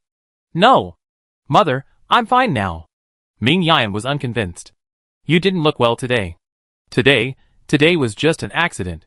If you don't believe me, watch me fight Jiang Zhanqiu tomorrow. Ming Zhao promised. Ming Yan looked at her for a moment, but ultimately didn't continue the conversation. She tried to find the reason for Ming Zhao's recent decline. Before then, were you not resisting training because Mingxi was leaving? Ming Zhao suddenly looked up at Ming Yan, and after a long moment, she nodded. Have you figured it out now? Ming Yan asked, holding her in his arms. Ming Zhao nodded quickly, unable to help but mutter, she's doing well at the Kaliao Military Academy, and the instructors are so kind. Hearing the word gentle, Ming Yan's lips twitched, but she couldn't bear to shatter Ming Zhao's illusions. As one of the 3 major military academies, Kaliao Military Academy naturally has its own advantages. Mingxi will have her own opportunities if she goes to Kaliao Military Academy. Although Kaliao Military Academy has fewer SSS-level soldiers than the Imperial Military Academy and Tari's Military Academy, it has produced a significant number of top 10 players in the Mecha League. The training grounds at Kaliao Military Academy are real battlefields. Mingxi will definitely be transformed in the Mecha League after a year there. Ming Yan said to Ming Zhao, you have to work hard too. Among the 4 guards at the same time, Ming Zhao punched Tang Songsheng and kicked Yinpu, but against Mingxi, the odds were evenly matched. If he didn't redouble his efforts this year, the odds wouldn't be even close. Ming Zhao understood this too. She made up her mind and promised Ming Yan, mother, I will. Ming Yan nodded, glanced at the time, and said to Ming Zhao, okay, it's not too late yet. Let's go to training a little longer. Ming Zhao also checked the time. It was already 10 o'clock. She quickly said, mother, father told me to go to bed before 10. Ming Yan was puzzled. Which soldier would go to bed before 10? A-level soldiers would train until 11, and S-level and above would usually not rest until 1 in the morning. She couldn't help but ask, so you always went to bed before 10 in the past? Yes. Ming Zhao nodded without hesitation. Ming Yan's eyes changed. Could it be that her daughter, such a genius, could achieve such a level of skill with only 3 hours less training each day? She felt something was wrong. Then what time do you get up? Chapter 34. Ming Zhao blinked, his eyes wandering.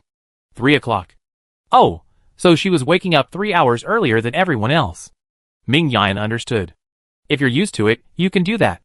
Go get some rest first. Ming Zhao hesitated and said, I sleep with mother. Who wants to go to bed so early? Ming Yan wanted to refuse, but Ming Zhao had a series of reasons. Mother is injured, she needs more rest. Finally, Ming Yan compromised. The bed in the teacher's dormitory was spacious, more than enough for 2 people, but Ming Yan simply couldn't sleep. She usually went to bed at 2 o'clock. Ming Zhao, on the other hand, fell asleep the moment she lay down. Listening to her shallow breathing, Ming Yan tried not to turn over to avoid disturbing her. SSS-level soldiers are extremely alert and easily awakened by the slightest movement. At 3 o'clock in the morning, Ming Zhao woke up on time and quietly turned his head to glance at Ming Yan. She was still asleep. Not wanting to disturb her rest, Ming Zhao quietly rose, opened the door a crack, and sidled out of the room. To avoid Ming Yan's attention, Ming Zhao used all her lifelong skills, making no sound at all. Only when she reached the hallway could she help but breathe a sigh of relief. She had intended to head to the bathrooms near the training grounds to wash up, but after taking 2 steps, she noticed 2 people standing at the door of her makeshift room. Looking closely, they were Feng Ning and Feng Yu. What's up? Ming Zhao asked from behind them, not afraid of startling anyone in the middle of the night. The sudden sound startled the 2 perceptive commanders. They hadn't noticed anyone approaching. Feng Ning couldn't help but ask, why are you walking without making any noise? Ming Zhao said confidently, it's late at night, I'm afraid to disturb others. Seeing that both seemed speechless, Ming Zhao pretended not to notice and asked, you haven't discussed what you're standing here for yet. Feng Yu spoke first. I figured Ming Zhao should be back from training, and I was worried you wouldn't be able to adjust to your first day of special training, so I came to ask you. Feng Ning snorted coldly. I came back from training and saw Feng Yu standing outside your door. I was afraid he might give you a hard time, so I stayed here too. Feng Yu chuckled. Feng Ning, I'm a good principal who cares about my students. How could I give them a hard time? Don't try to be mean and take advantage of others. Ming Zhao and Feng Ning were both speechless. Ming Zhao didn't want to waste time listening to their bickering, so he said, you two can chat. I'm going to training. Train?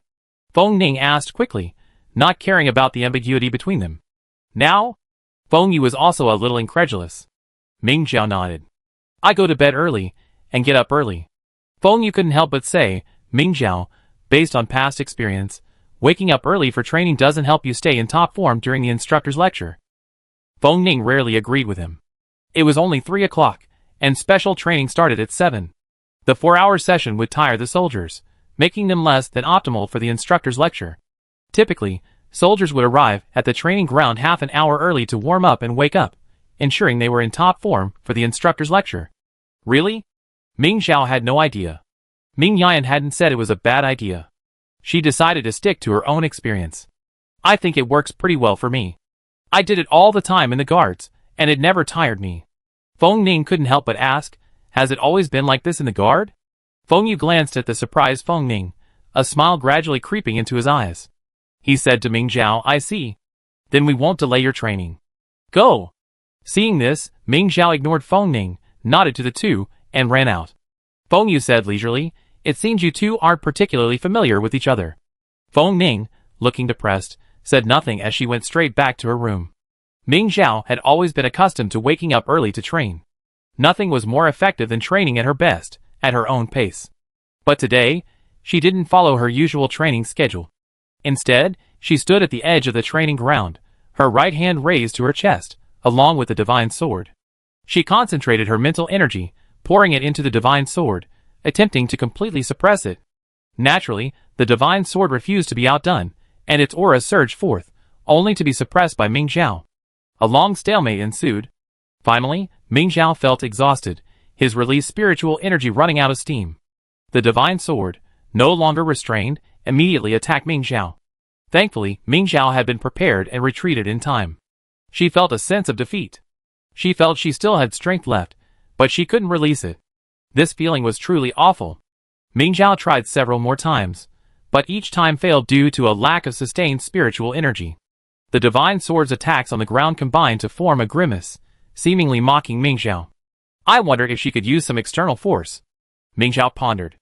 As a child, Feng Ning's body was crushed by the uncontrolled release of spiritual energy. Later, Juanheng extracted a substance from Ming Zhao's blood and concocted a potion that allowed Feng Ning to, like Ming Zhao, repress unnecessary spiritual energy. If the other way around, could Quan Heng use Feng Ning's blood to create a medicine that would allow her to continuously release her spiritual power? Ming Zhao's imagination was beautiful, but Quan Heng certainly wouldn't help her privately unless Feng Ning asked. Ming Zhao felt a little distressed. She didn't know how to approach the matter, so she simply put the matter aside and went to train in the simulator. At 6:30, Ming Zhao emerged from the simulator refreshed and washed up in the shower. Then she ate the breakfast Cheng Jiashi had brought her, and watched her classmates warm up on the training ground. Are you still eating? Jiang Zhanqiu's sinister voice appeared behind her. Ming Zhao instinctively stuffed the rest of her breakfast into her mouth and mumbled, Instructor Bubu, beautiful eyes. Jiang Zhanqiu's eyes twitched, and he gritted his teeth, swallow it down. Ming Zhao finally managed to swallow it, but Jiang Zhanqiu scolded her again, can't you come earlier? Eating now? Don't spit on me during training later. Ming Zhao imagined the scene, and couldn't help laughing. Under Jiang Zhanqiu's sharp gaze, Ming Zhao barely managed to stop himself. Yes. Instructor, I definitely eat breakfast earlier next time. Jiang Zhanqiu, with some satisfaction, said, return to the team. Ming Zhao scurried to the end of the team, and listened as Jiang Zhanqiu explained today's training. Today we be close combat, no weapons. Tang Songsheng, step out. We still follow the team order today. Just like yesterday. Sparring with the instructor in the morning, and the instructor's explanation in the afternoon. Jiang Zhanqiu's gaze flickered from Tang Songsheng to Ming Zhao, lingering on him for a few seconds. Ming Zhao tried hard to keep a straight face, and not laugh out loud. The instructor must have been afraid that he would vomit on him, so he put himself last. Ming Zhao was trying to stifle a laugh, when a glance suddenly fell upon her. She looked back and saw Ming Yan. Ming Yan's eyes signaled Ming Zhao to focus on the match and not be distracted. Ming Zhao's smile immediately faded, but a hint of worry lingered in her heart. She had a feeling Ming Yan looked a bit worse today than yesterday. She almost wanted to rush over and ask Ming Yan what was wrong, but since they were training, she forcibly restrained herself and quietly asked Ming Yan through the communicator. The communicator beeped, and Ming Yan glanced down. It was Ming Zhao, asking if she was feeling well. Ming Yan turned off the communicator and didn't reply. Meeting Ming Zhao's worried gaze, he simply gave her a warning stare. Ming Zhao had no choice but to focus her attention on Jiang Zhanqiu. But she couldn't pay any attention to him, just wanted to get the morning's training over with. Finally, Ming Zhao was alone. Unable to wait even a moment, she stood before Jiang Zhanqiu before Chang Kuei returned. Jiang Zhanqiu was a little surprised. What had upset Ming Zhao today? This wasn't her usual style. Ming Zhao took up a fighting stance, waiting for Jiang Zhanqiu to say start. Jiang Zhanqiu pondered the reason for Ming Zhao's unusual behavior and hesitated to call for action, not even until he had already begun. Even though he had always called for action before. Anyone else would have been hurt by this unexpected incident, but Ming Zhao had been tricked by Jiang Zhanqiu many times before. She ducked quickly to avoid the blow, her reflexes truly quick. At the same time, she launched a knee strike towards Jiang Zhanqiu's abdomen, attempting to regain the initiative. But Jiang Zhanqiu's reaction was incredibly quick. His experience alone had predicted Ming Zhao's counterattack, and he also used his knee to deflect it. Ming Zhao's scalp tingled. The pain was too much. After his strike failed, Ming Zhao immediately tried to distance himself, but Jiang Zhanqiu refused. Since that was the case, they could only fight head-on. Ming Zhao knew Jiang Zhanqiu's character well. Even if he couldn't defeat him, he wouldn't call a halt unless he performed to his satisfaction. This was a good opportunity for Ming Zhao to approach this fight with a life-or-death mentality, testing her own abilities. Ming Zhao unleashed her full force, and Jiang Zhanqiu was momentarily unable to control her. Not only the onlookers, but even the two instructors standing nearby were a little surprised. At her level, you beat her so badly yesterday? Mu Hao exclaimed in amazement. Ming Yan was also somewhat amazed at Ming Zhao's growth. Unknowingly, her child had become so exceptional, and she, as a mother, had missed out on so much. Ming Yan sighed. She was stunned yesterday. That's true, Mu Hao couldn't help but laugh. That's what happens when your illusions are shattered. Ming Zhao had unlocked a new level of power in Jiang Zhanqiu, his speed and strength taking a new step forward. Despite this, Ming Zhao gritted her teeth and persevered. Until the end, after a bitter battle, she finally ran out of energy and was defeated. Jiang Zhanqiu twisted her arms, rendering her unable to move. Ming Zhao was furious and could have conceded, but she couldn't help but butt her head against Jiang Zhanqiu's nose, a subtle move. Jiang Zhanqiu couldn't hold back tears, but he didn't let go. Instead, he grabbed Ming Zhao by the collar and slammed her to the ground. With her hands free, Ming Zhao quickly covered her nose, blood dripping from between her fingers. Where did you learn such mean behavior? Jiang Zhanqiu also had a nosebleed, but he didn't cover it. Instead, he pointed at Ming Zhao with a rather grim expression. Ming Zhao took the paper Chang Kuei handed her, and casually said, "It's all thanks to your excellent teaching, instructor." Jiang Zhanqiu snorted and dismissed everyone, stopping Ming Zhao as she rushed towards Ming Yan again. "What are you doing? Aren't you still nursing?" "I have something to do." Ming Zhao was very serious.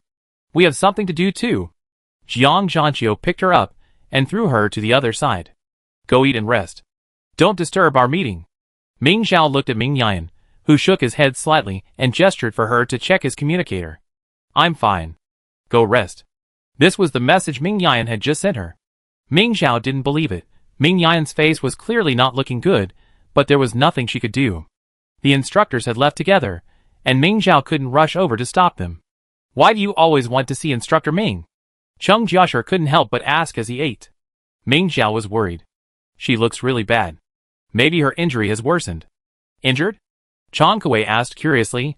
"When did Instructor Ming get injured?" Cheng Jiasher said, "I can't tell. Instructor Ming is the same as yesterday." "Ming Zhao, aren't you worrying too much?" Ming Zhao didn't want to explain too much. "Forget it. I go see her after training this afternoon." Chapter 35. In the afternoon, Ming Zhao was once again singled out by Jiang Zhanqiu for a demonstration, while Ming Yan was absent. Although he knew this was normal, an instructor explaining the movements wasn't particularly interesting, and instructors who weren't teaching didn't usually come, And Mu Hao wasn't there either. Ming Zhao's mind was no longer on training. Noticing Ming Zhao's distraction, Jiang Zhanqiu was furious. This guy was clearly very capable, yet his performance was like a roller coaster. So irritating. After reminding Ming Zhao twice, Jiang Zhanqiu couldn't stand it anymore and beat him up, sending Chang Kuwei to demonstrate. After finally making it to the end of the day's training, Ming Zhao tried to slip away with the crowd, but Jiang Zhanqiu stopped her.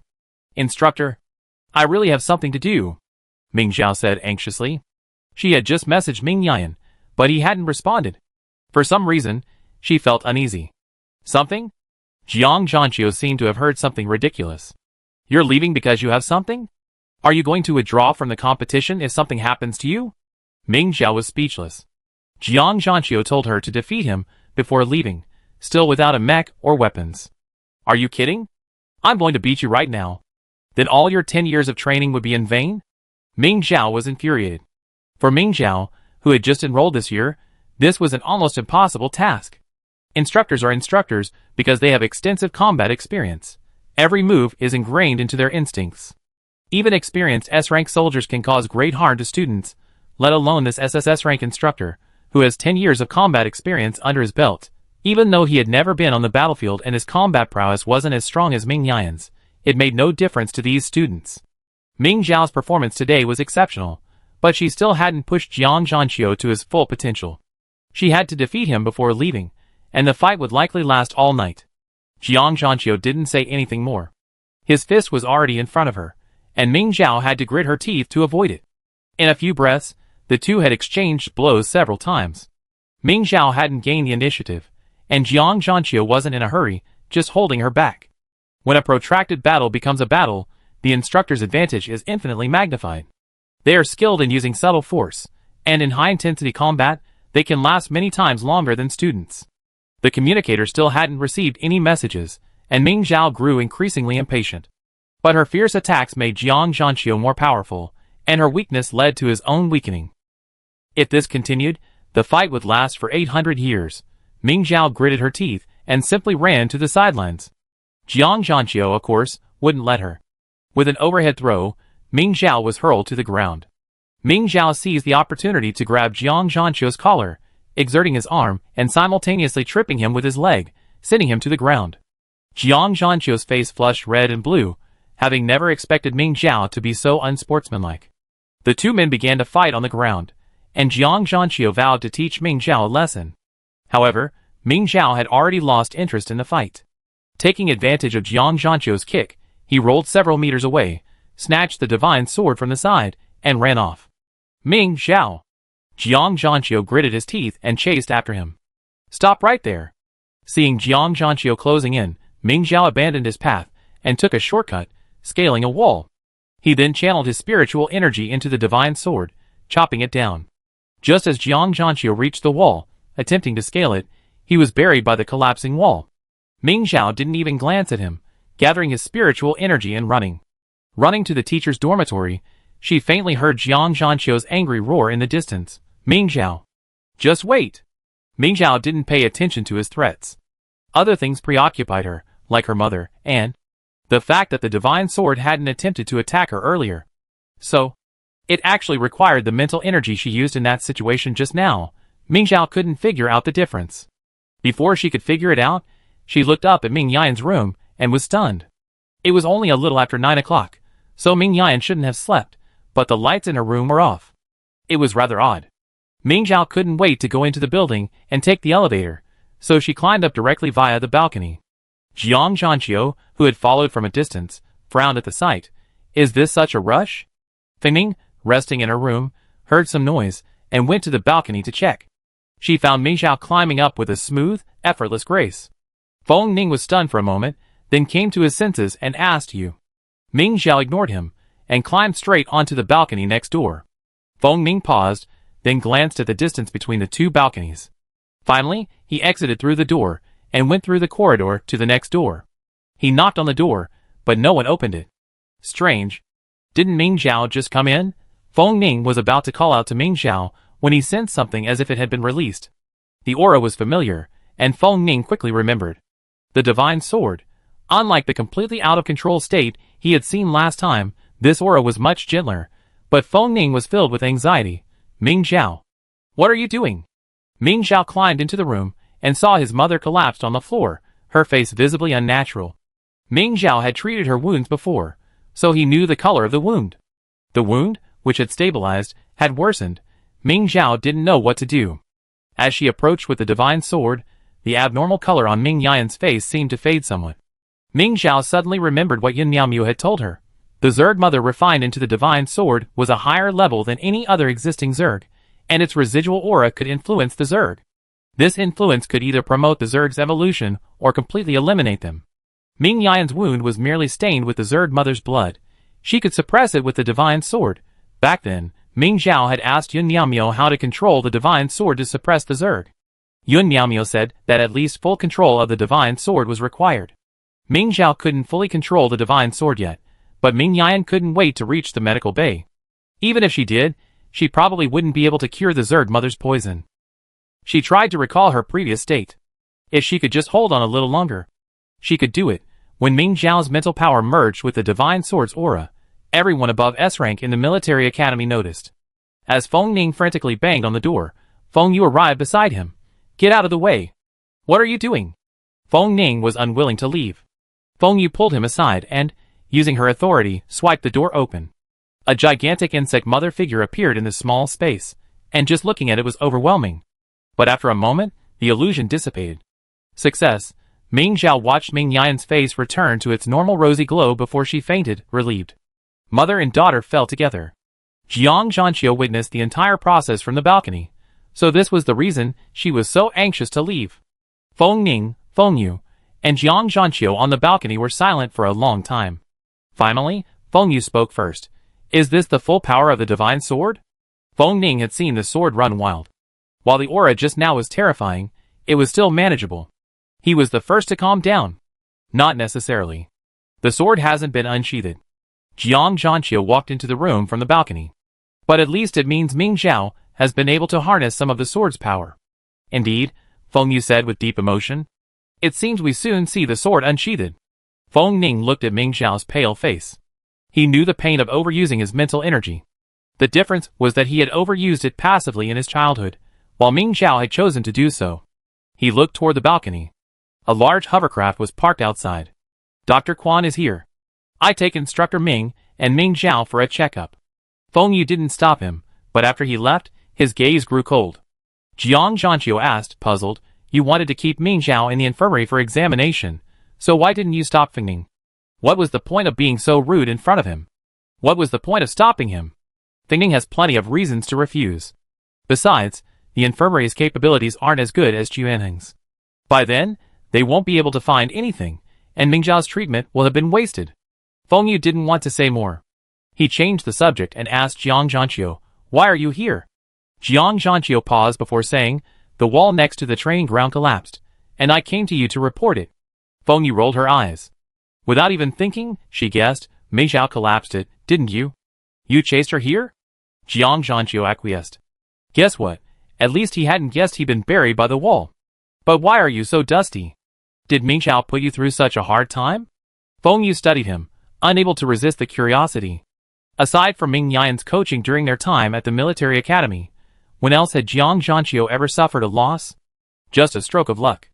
Jiang Zhanqiu snorted. Feng Yu had seen Ming Zhao's training and knew her problem. Her strength is very unstable. Hi, Lo. You need to help her improve as quickly as possible. I know. Quan Heng's large hovercraft drove to the parking lot. The remaining toxins in Ming Yan's body were completely suppressed and destroyed by the divine sword. She quickly woke up. What happened? She had just felt very unwell and wanted to go back to rest for a while, but she lost consciousness as soon as she entered the room. But now, she felt relaxed and at her peak. Quan Heng came over to examine her. You just had a bout of poison. The Worm Mother's poison is truly not to be underestimated. I've been monitoring you, and your injuries have stabilized. I didn't expect the poison to flare up again, but I feel very relieved now. Quan Heng said, Ming Zhao used the divine sword to purge the poison from your body. She's now in a coma. Ming Yan was so anxious she almost sat up. Is she okay? She looks fine for now. Quan Heng held her down and soaked her arm in healing fluid. Without any remaining poison, The deep wound on Ming Yan's arm, which had been visible to the bone, quickly healed completely. She's next door. All her signs are as if she's asleep. Feng Ning is watching her. If she wakes up, she let me know. You should rest a little longer. Ming Yan shook her head. I don't need to rest. I go watch over Ming Zhao. Quan Hung saw this, and took her to Ming Zhao's cubicle. Ming Zhao looked like she was asleep, except for her pale face. If Ming Zhao hadn't noticed something was wrong with you this time, you have been in real danger. Quan Hung sighed. I don't know how Ming Zhao knew the divine sword would be useful, but the risk of using it is too great. Ming Yan sat beside Ming Zhao's bed, gently stroking her forehead. From the moment she pulled out the divine sword, she had to learn how to use it. Now that the Zerg are swarming and expanding, squeezing humanity's living space, humanity needs her. Quan Hung sighed. But her mental power is also unstable. Feng Ning couldn't control her excessive mental power before, causing her body to be unable to bear it. Ming Zhao is the complete opposite. From my observation, she's unable to fully tap into her mental power now. If she forced it to use all of it, the result would be what she's doing now. Quan Hung blamed himself. She was only able to use a portion of her mental power before, so I didn't notice it. Feng Ning's physical condition has stabilized over the years thanks to the medicine Quan Hung developed, and he can now control his mental power freely. Thinking of this, Ming Yan couldn't help but have some ideas in his mind. Chapter 36. Ming Yan glanced at Feng Ning, but remained silent. While Quan Hang's research wouldn't affect Feng Ning's health, Ming Yan couldn't quite fathom her true feelings. If Feng Ning refused to speak, it would be useless for her to speak. Feng Ning understood her thoughts. He pondered for a moment, and said to Quan Hung, so, like they did before, using me as a sample, you can develop a potion that can help Ming Zhao release his full spiritual power? Of course. Quan Hung was a little excited. But theoretically, releasing spiritual power is more difficult than holding it back. First, it's impossible to tell if it's fully released. Second, if it's released for too long, it can be too taxing on the body. Because of the difficulty, Quan Hung was eager to try. I have your previous physical data. I figure out how to do it now. Ming Yan was puzzled. Logically, the spiritual power of our ancestors should be stronger than that of an average SSS-level cultivator. Why haven't I heard of them having this problem? Feng Ning had pondered this question years ago. The two ancestors who had joined forces to slay the Worm Mother must have had spiritual power far greater than her own. Yet, they were able to slay the Worm Mother and benefit humanity, while she herself was confined to a sickbed. Now he had figured it out. There aren't many records left from that time, but their lifespans weren't long. The time was so long ago that it was impossible to verify the exact physical condition of their ancestors, but their lifespans did reveal something. Ming Yan grew even more worried, but Feng Ning reassured her, don't worry. Medical care is more advanced now, and Ming Zhao has always been in good health. She lived to be 100 years old. Ming Yan fell silent, staring at her daughter quietly. Living 100 years. That wasn't something a single soldier could hope for. Most died on the battlefield, and even those lucky enough to reach retirement would soon succumb to injuries and illness. But even so, Ming Yan didn't want her child to die so young. Ming Zhao's previous good health was because she hadn't given it her all. But to inflict heavy damage on the Zerg, it was necessary to slay the Zerg Queen. How could she not give it her all then? Feng Ning fell silent upon seeing this, and went out to find Quan Hung. Make Ming Zhao dependent on you. Quan Hung had just come up with a feasible plan when Feng Ning came to her, hoping that the new potion she was developing would make Ming Zhao dependent on him. Based on my experience developing potions for you, the potion Ming Zhao needs must be extracted from your blood, the same ingredient as your medicine. Quan Hung had researched for 6 years, and hadn't found a replacement ingredient, but she hadn't given up yet, determined to find a substitute for the substance extracted from Ming Zhao's body. Feng Ning couldn't live without Ming Zhao. If Ming Zhao didn't cooperate with her treatment, Feng Ning's health would collapse again. Now that Ming Zhao needed Feng Ning, the risk to Feng Ning was reduced. However, the two of them were now bound together. What if something happened to one of you? Quan Hung was unwilling to give up her research. Why should two independent people be bound together? Feng Ning knew Quan Hung wouldn't agree. She had a high moral compass, and was dedicated to her profession. She wouldn't agree to abandon her research midway. Quan Hung knew Feng Ning's intentions. She advised, I know you want to completely win over the Ming family, who are behind Ming Zhao, but using this method will only completely offend them. The Ming family's stance is quite clear. As long as you act without error, avoid underhanded tactics, and convince people with reason, why wouldn't they support you? Quan Hung had taken care of Feng Ning since she was young. Besides Feng Lingyi, Quan Hung was the only one with the right to say this. Feng Ning knew, but the situation was beyond her control. Feng Yu added live Zerg to the nutrient solution and secretly gave it to some A-rank students. If I had been so open about everything, I would have been caught by Feng Yu long ago. Quan Hung only then realized that the unknown ingredient in the nutrient solution was Zerg. She was shocked. Zerg? Your Majesty didn't send anyone to search? Feng Ning said anxiously. We did. We searched the entire Imperial Military Academy, but we found no evidence. Does the Ming family know about this? Quan Hung couldn't help but ask. Ming Zhao knows. Quan Hung suggested, in that case, you might as well have a good talk with the Ming family. They won't stand idly by while Feng Yu does something like this. Feng Ning frowned, finally saying, let's wait until Ming Zhao wakes up. His words held no credibility with the Ming family. Unexpectedly, Ming Zhao remained unconscious for several days, showing no signs of waking.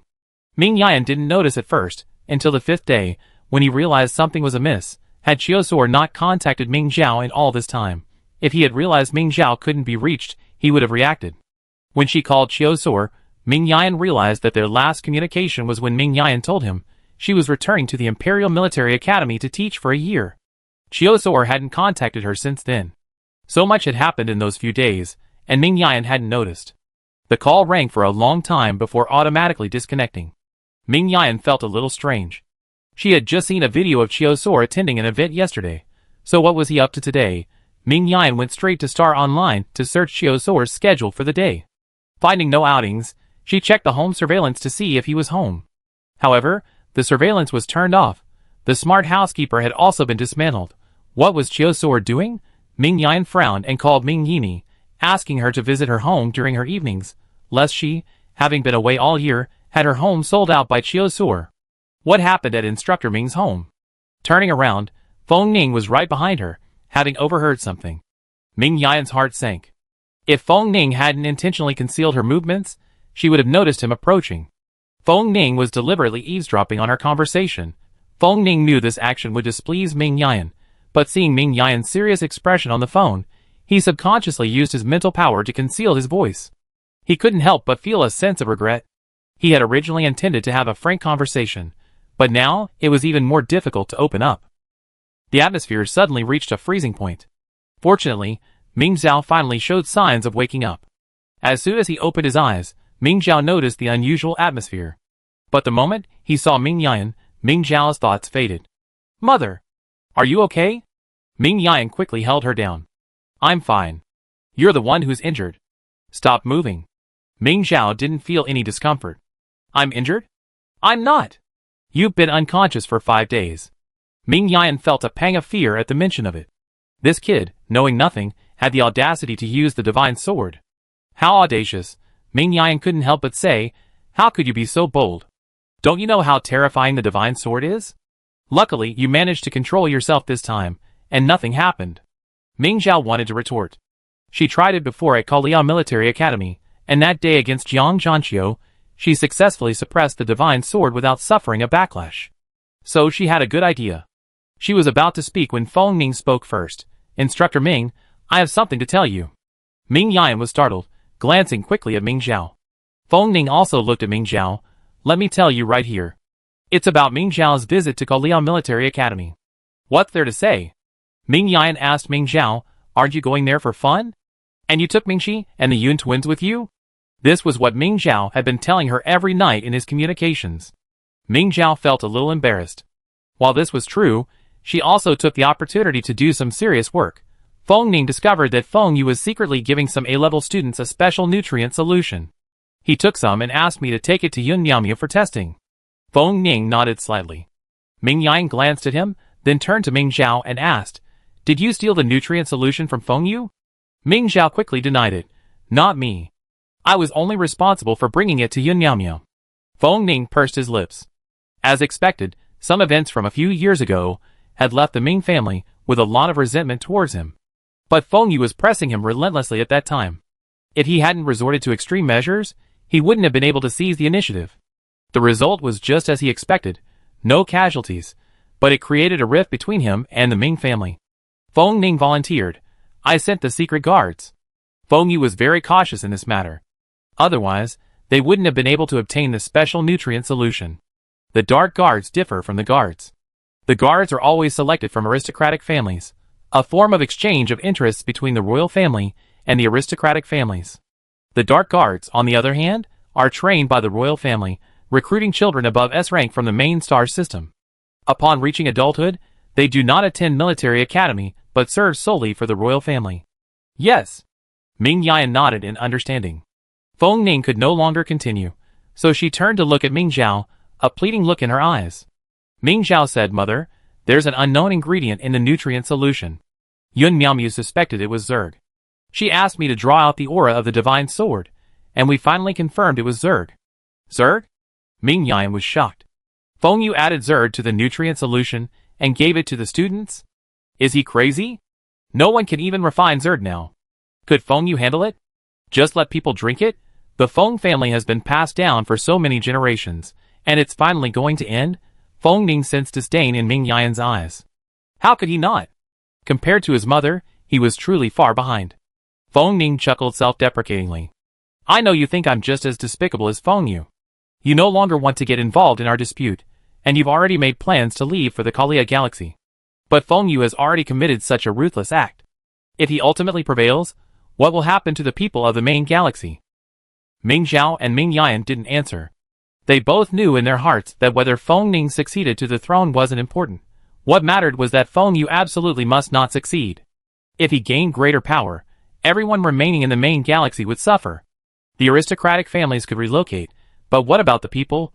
Ming Yan finally said, the Ming family can help you, but please make it clear before you ask us to do anything. We're not afraid of sacrifice, but we're also afraid of dying in obscurity. That won't happen again, Feng Ning promised. The two reached a temporary understanding, and Ming Zhao couldn't help but ask Chiozor, Mother, I've been in a coma for so long. Is father worried about me? Ming Yan fell silent. She told Ming Zhao the truth, fearing he wouldn't be able to accept it. But Ming Zhao understood from her expression.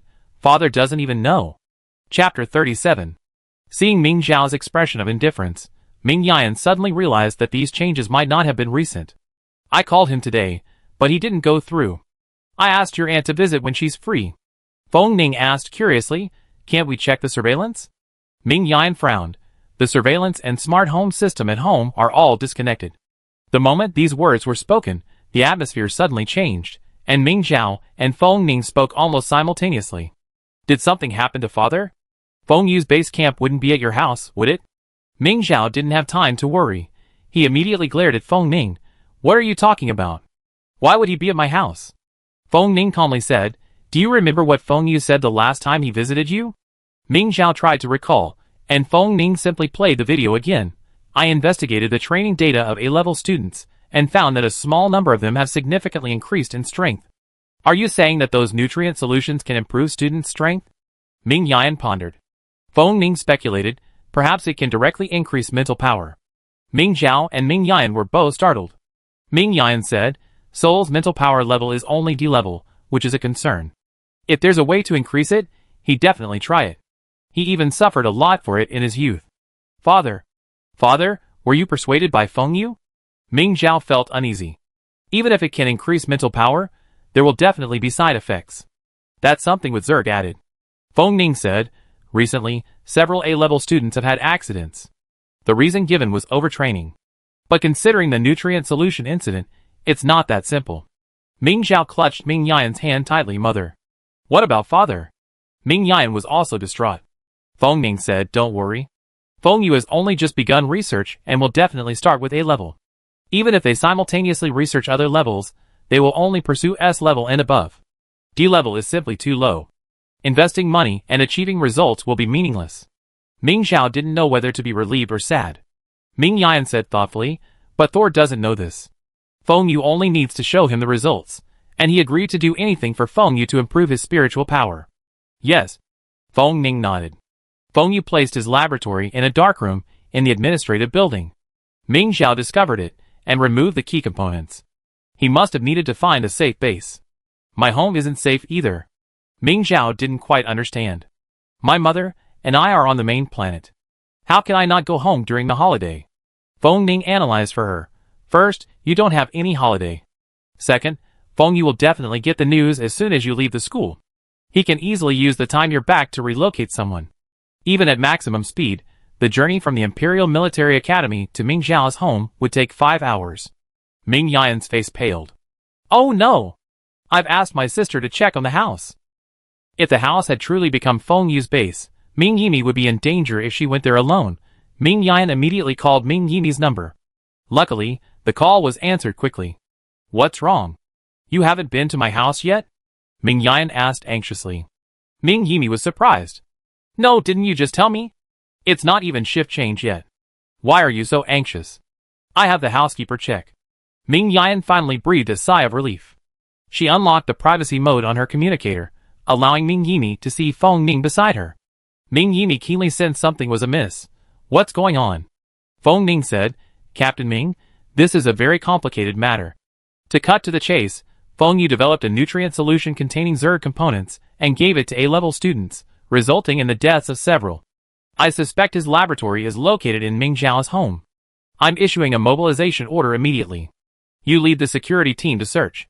Feng Ning made a decisive move. Ming Yimi was stunned. She couldn't help but glance at Ming Yan, only to see him nodding solemnly. She echoed Ming Yan's sentiment. Feng Yu has gone crazy. After this, she quickly regained her composure. Okay, I take them there right away. Be careful. Feng Yu will definitely send someone to protect the laboratory, Feng Ning instructed. This surprised Ming Yimi. She responded and hung up. Ming Xiao was anxious. Mother, I want to go back to see father. You should take good care of your injuries. If you can't lie down, go to training. By the time you get back, it will be too late. Ming Yan, without even looking up, continued sending messages through the communicator. Ming Xiao added, Mother, how about we bring father to live near the Imperial Military Academy? We can all live together as a family. Before Ming Yan could reply, Feng Ning said, Feng Yu is here. Ming Xiao was confused. Huh? Should I pretend to faint? Feng Ning stood up. No, I stay out of the way. Just don't let anything slip. Feng Ning went to another room.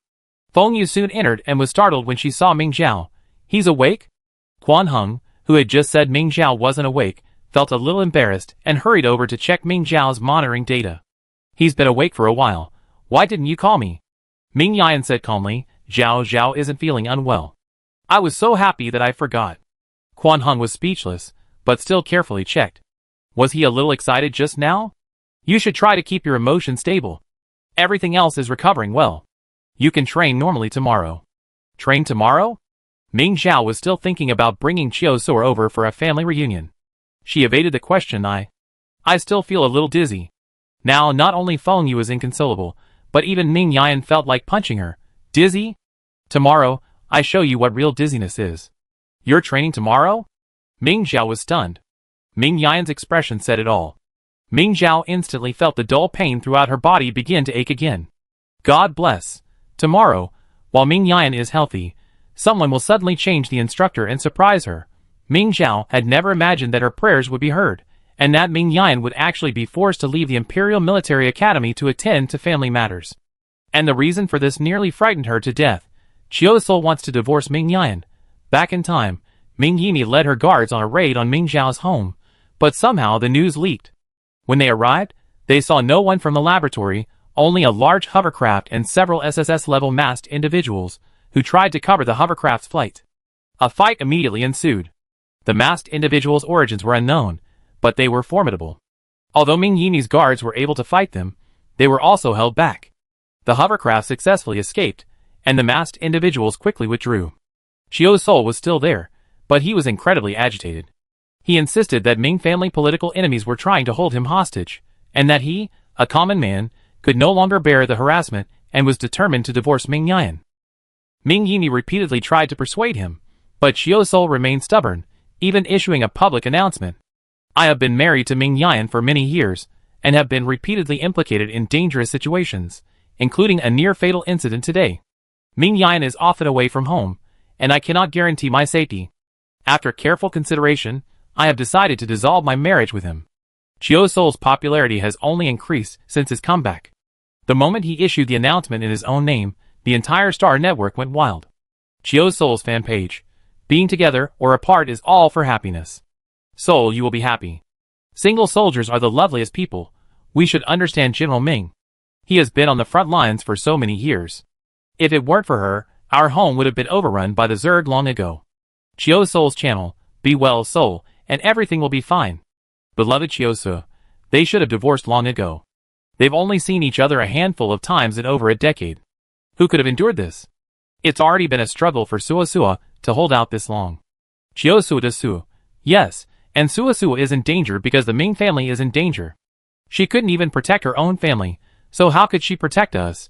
Did Chiyosu get divorced today? I've been waiting for so long finally. I always said these two weren't a good match.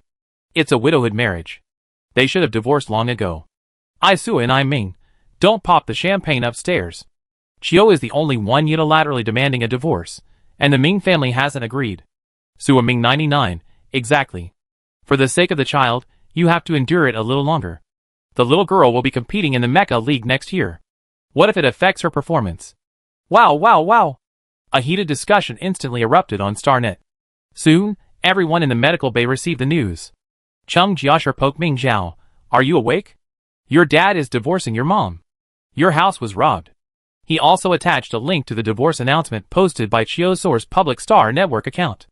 Ming Zhao's mind went blank. Mother. Ming Zhao's voice trembled. While Feng Yu was looking down at the communicator, Ming Zhao unlocked the private information and showed it to Ming Yan. Ming Yan doubted his own eyes. What did it mean to be in danger because of the Ming family? The Ming family had political enemies. Or perhaps it was more accurate to say that the aristocratic families all disliked each other to some extent, but it was a common practice among the aristocratic families not to attack those with low spiritual power. Chiyosu's only danger was today, right? Ming Yan thought he understood Chiyosu. If this was truly the danger he had brought upon himself, Chiyosu would have come to him first to cause trouble, rather than directly issuing a notice. Add to that Ming Yimi's message about a large hovercraft and masked individuals evacuating her home, and how could Ming Yan not already know Chiyosu's role in all this? At this moment, Feng Yu also looked up at Ming Yan, saw Ming Zhao's communicator interface, and said, you know too? Something's happened at Instructor Ming's home. You should hurry back and deal with it. Ming Yan nodded solemnly, and was about to leave when Ming Zhao pulled him back. Mother, I want to go too. Rest well. We have training tomorrow. Seeing Ming Zhao refusing to let go, Ming Yan continued to persuade him, behave. What's the point of you going? This is between your father and me. Ming Zhao shook his head. Go ask her father why he did this. Ming Yan applied a slight pressure with his fingertips, stopping Ming Zhao from blurting out. If he's made up his mind, your going will be a waste of effort. At this moment, Feng Yu suddenly spoke up. Let Ming Zhao go. If her father is just acting impulsively, Ming Zhao can help persuade him. Ming Zhao looked at Feng Yu in surprise. So easy to talk to now, Feng Yu said. The Mecha League is less than a year away. I don't want Ming Zhao to let family changes affect her mentality. Besides, even if I don't let her go, she probably won't be interested in training. Knowing Feng Yu was right, Ming Yan backed down. Okay, then we go together. Chapter 38. On the way, Ming Yan called Chiyosu again, and this time the call finally went through. Ming Yan tried her best to remain calm. Suor, were you in danger today? Chiyosu looked at her calmly for a moment, then smiled. Yes, there were so many SSS-level soldiers. I've only seen them at the Mecha League in my lifetime. Ming Yan asked, are you safe? Chiyosu opened his mouth, then turned his head away. No. I tried to call you today, but couldn't get through. The smart butler was offline, so I asked my sister to go look for you at home. Luckily, she didn't leave too late. Ming Yan couldn't help but ask, but even if you were in danger today, it was only the first time since we got married. I really don't know what you meant by many times in your statement. Ming Zhao anxiously tried to speak, but Ming Yan didn't turn off the privacy function. She was so anxious that she danced with joy, and the father and daughter couldn't see each other. Ming Yan even grabbed Ming Zhao, who was sitting restlessly. Chiyosu avoided the question, saying vaguely you don't know, so of course you think it's over. Ming Yan knew he was lying, so she asked, is this the only reason you want a divorce? Chiyosu was stunned, then said firmly, no. He seemed a little agitated. How many times have we communicated in the past year? Do you remember? 3. Only 3. Once, when you told me you were back on the main planet the day before yesterday, and the other 2 were today. Going back even further, do you remember when? Ming Yan casually flipped up the page, And as soon as he swiped, he saw messages from 6 years ago. It turned out that after that argument with Chiyo Sol, the two hadn't chatted about small matters again. Chiyo Sol saw she was silent for a while, and said with a wry smile, "We've run out of things to talk about, haven't we?" Ming Yan had no way to argue. "Sol, I told you before, the Zerg have been rampant in recent years, and I've been very busy. But if you want to contact me, I definitely get back to you when I have some time off." But in those 6 years, Chiyo Sol hadn't contacted her once. Chiyo Sol sneered, "Is the military district so desperate to do without you? Then couldn't you leave for a year now? The defense hasn't collapsed." Ming Yan said sternly, "The defense won't collapse just because one soldier is missing, but I'm there, and I have to do my best." "Okay, you go be your general, and I be my little star. From now on, we go our separate ways." Chiyo Sol looked at her, no longer having anything to say. Ming Yan didn't answer. Instead, she asked, "It's fine if you have nothing to say to me, but Sol, how long has it been since you contacted Zhao Zhao?" Chiyo Sol's face flashed with guilt, but he quickly said confidently, "You're both SSS rank. I just care, but you don't need it. Did Zhao Zhao say anything unpleasant to you?" Ming Yan speculated, "The child is ignorant. I help you beat her up." Ming Zhao looked up in surprise. "Mother, I didn't." She was truly wronged. Chiyo Sol had rarely sent her messages since she joined the guard. Ming Yan glared at her, signaling her to shut up. Chiyo Sol couldn't hear Ming Zhao, but after hearing Ming Yan's words, he shook his head. "Of course not.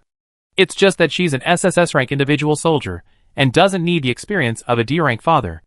Ming Yan had a vague feeling that something had happened behind Chiyo Sol's words, so she tentatively asked, "For example?" "A long time ago."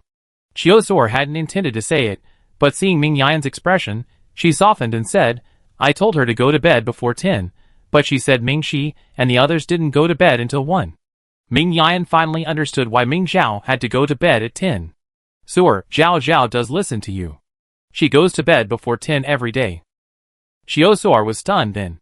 Then he smiled bitterly and said, "Then I'm still delaying her, aren't I? She trains so much less every day than the others."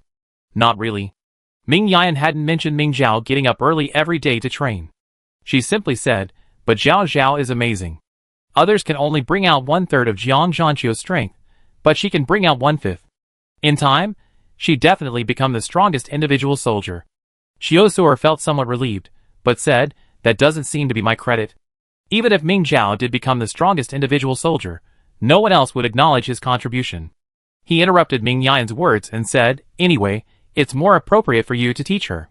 We've been strangers for a long time, so there's no need to force us together." After saying that, he pressed the hang-up button. Just as he had a moment of silence, Ming Zhao's call came through.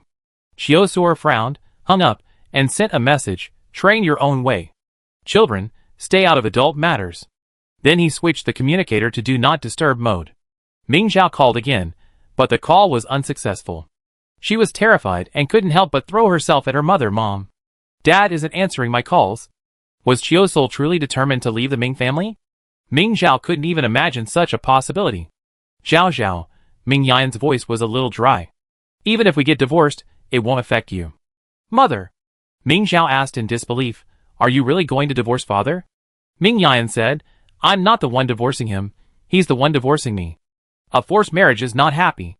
If he wants to leave, I won't force him to stay." "Are you going to force him to stay?" Ming Yan asked her. Ming Zhao was bewildered. But doesn't it make any difference whether we get divorced or not? Why does father insist on getting a divorce? If father feels like we don't have enough time together as a family, we can bring him home," Ming Zhao said excitedly. Ming Yan gestured for her to calm down. "Okay, Zhao Zhao, if you really don't agree, talk to your father when we get home. If he still insists on a divorce, don't interfere anymore, okay?" Ming Zhao wanted to throw a tantrum, but at least get Ming Yan to disagree with the divorce. Marriage is rare in the empire, especially among aristocratic families.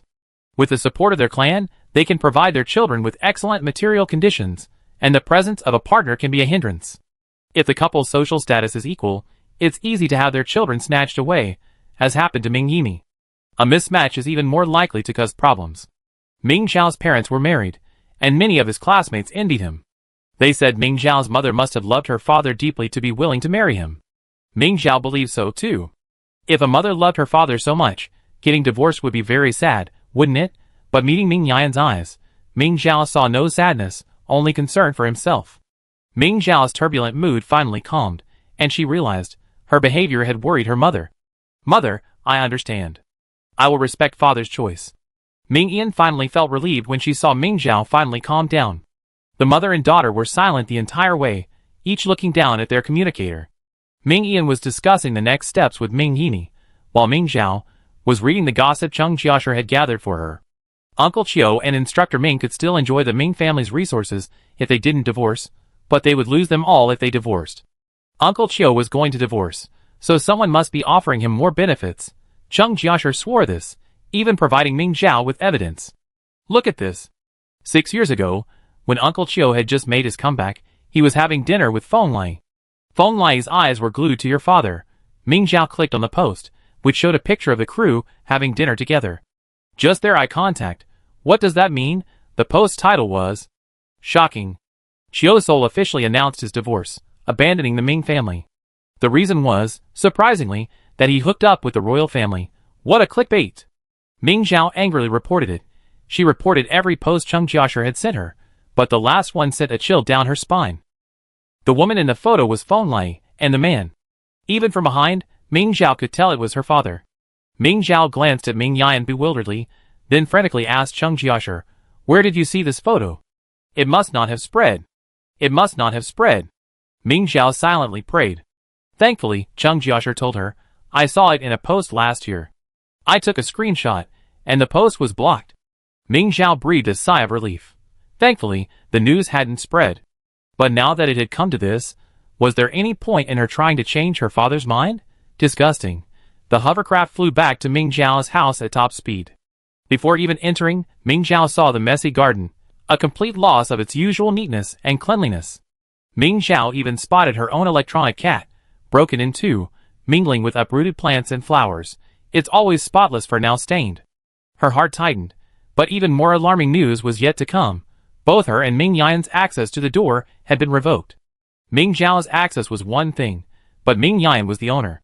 How could Chiu Sol have the authority to shut hers down? Ming Yan pursed her lips. It seemed Chiu Sol had indeed sold the house while she was away. Unable to open the door or contact Chiu Sol, Ming Yan kicked it open, startling Ming Zhao. Following Ming Yan through the garden, Ming Zhao saw him about to kick the door again, so he quickly called out, "Mother! I do it!" Chiu Sol was awakened by the loud noise, and came downstairs cursing, only to see Ming Zhao kicking the door open. "What are you doing? Are you itching for trouble?" he shouted. Ming Yan came out from behind Ming Zhao and sneered, "I'm the one asking you what you're doing. You haven't been back in a few years, and you sold me your house? You?" Chiu Sol, belatedly realizing, felt a little frightened. Ming Yan had always been so gentle in his presence that he'd forgotten this was an SSS-rank soldier who struck fear in the entire empire. He managed to say, "Since you haven't been back for so long, I'm afraid I sell the house and collect some compensation for your emotional distress." Mental damage compensation? Ming Yan raised an eyebrow. "I really can't understand how you can even say that." Ming Zhao couldn't understand it either. When his mother was injured fighting the Zerg on the battlefield, she didn't even have the nerve to say that word. Why hadn't I realized before how shameless Chiu Sol was? "Oh, you don't remember. You really don't remember," Chiu Sol muttered. Ming Yan frowned. What was this all about? Chiu Sol smiled bitterly. "You haven't taken care of Zhao Zhao since you gave birth. You were either traveling or training Mingxi. When Zhao Zhao was little, he was hungry, wet, or fussy. I took care of everything, and now you don't recognize him? What's that?" "You enjoy hardship," Ming Yan said impatiently. "I bought a baby-raising robot, but you refused to use it. I thought you really enjoyed raising your child yourself." Chiu Sol was a little upset. "Why do you say that to me? I never slept a full night in Zhao Zhao's first few months, but you only came home every 3 or 4 days, and when you did, all you did was complain about how dirty and thin the baby was. I accidentally burned Zhao Zhao while warming breast milk, and your mother scolded me for not knowing how to raise a child." Ming Zhao's right hand moved slightly. When she was little, she had a scar covering the entire back of her hand. Children too young to soak in healing fluids had raised the scar, and it didn't completely disappear until she was 5. Ming Zhao was often teased by Ming Nilan because of this scar. "I was depressed during that time, gained a lot of weight, and even fainted from exhaustion. What right do you have to criticize me?" Chiu Sol accused. Ming Yan felt like laughing, having so much to say. What made you depressed? Were you pregnant, giving birth, or breastfeeding? Just taking care of a child every day and constantly having problems. How could you be depressed? Why are you so overwhelmed with weight gain? You ate all the supplements my mother gave me during my pregnancy. If you're not fat, who's fatter? You don't control your diet, and you're just looking for diet pills. Her eyes were filled with sarcasm. Have you forgotten why you fainted? Do you want me to pull up your hospital records and review them? Chiu Sol's face flushed red, and he was speechless. Ming Yan was too lazy to argue with him, and said directly, "Aren't you getting a divorce? Now? The rest of the property will be divided according to the prenuptial agreement. Since you like this house, I keep it for you. How about that?" Ming Yan didn't want a house that had been lived in by someone else. Chiu Sol was silent for a long time, ultimately not directly answering her question. He changed the subject, saying, "Why did you bring Zhao Zhao back? You're delaying her training." Ming Yan then remembered that Ming Zhao had something to say. "She wants to tell you something." "What about you? Do you want to talk to her first?" Chiu Sol knew what Ming Zhao was going to say without having to think too much. He didn't want to hear it, but he still asked, "What do you want to talk to me about?" Ming Zhao only had one question to ask, but what would it matter if she got the answer? The betrayal was already a fact. Why open the bloody wound and drench it with salt water? Finally, Ming Zhao shook his head. Ming Yan was a little surprised, and glanced at Ming Zhao subtly. Had the child calmed down, or... "So let's go now." Finally, Ming Yan said again. "Okay." Chiu Sol took a deep breath and agreed. Chapter 39. The two of them walked outside, but Ming Zhao didn't follow. Chiu Sol felt extremely uncomfortable following Ming Yan. He turned and looked at Ming Zhao. "Zhao Zhao. You caught up?" Ming Zhao stared blankly at the empty cat bed in the first-floor hall. Coming to her senses, she saw both of them staring at her. After a moment's thought, she said, "I won't go. I be packing up at home." "Packing up?" Chiu Sol asked in surprise. You don't plan on coming back?" Ming Zhao turned her head away to avoid his gaze. "Father, if he misses me, he can come to the Imperial Military Academy to find me." Chiu Sol's eyes gradually grew colder, as if remembering something. "Of course, I'm a D rank, so of course you're on your mother's side." Ming Zhao lowered her head. This time, she didn't try to comfort her sensitive and self-conscious father. Chiu Sol, feeling somewhat uncomfortable, snorted coldly, turned around, and strode ahead. "I'll be back to pick you up in a minute. Don't run around by yourself." Ming Yan gave them a few words of caution before following them. As soon as they left, Ming Zhao rushed back to her room. Everything inside was exactly as she had left it. There wasn't much to pack, really. Ming Zhao just wanted to see if Feng Yu's underground laboratory had been evacuated so hastily, leaving anything behind in the chaos. Ming Zhao searched every hidden corner of the room, but found nothing. She then went to the master bedroom, where Chiu Sol had always lived, and there was nothing unusual there either. Until she reached the training room, she saw signs of equipment being moved around, but nothing was missing. It seemed that despite the hasty evacuation of the laboratory, they had still taken everything with them. Ming Zhao returned to the first floor, finding nothing. She left her own belongings untouched, but packed up everything Ming Yan had left in the house. Star Online was live streaming Chiu Sol's divorce. Ming Zhao knew her mother was about to return, so she decided to go check out the garden again. The garden had once been filled with flowers, her mother's favorites, her father's, and her own.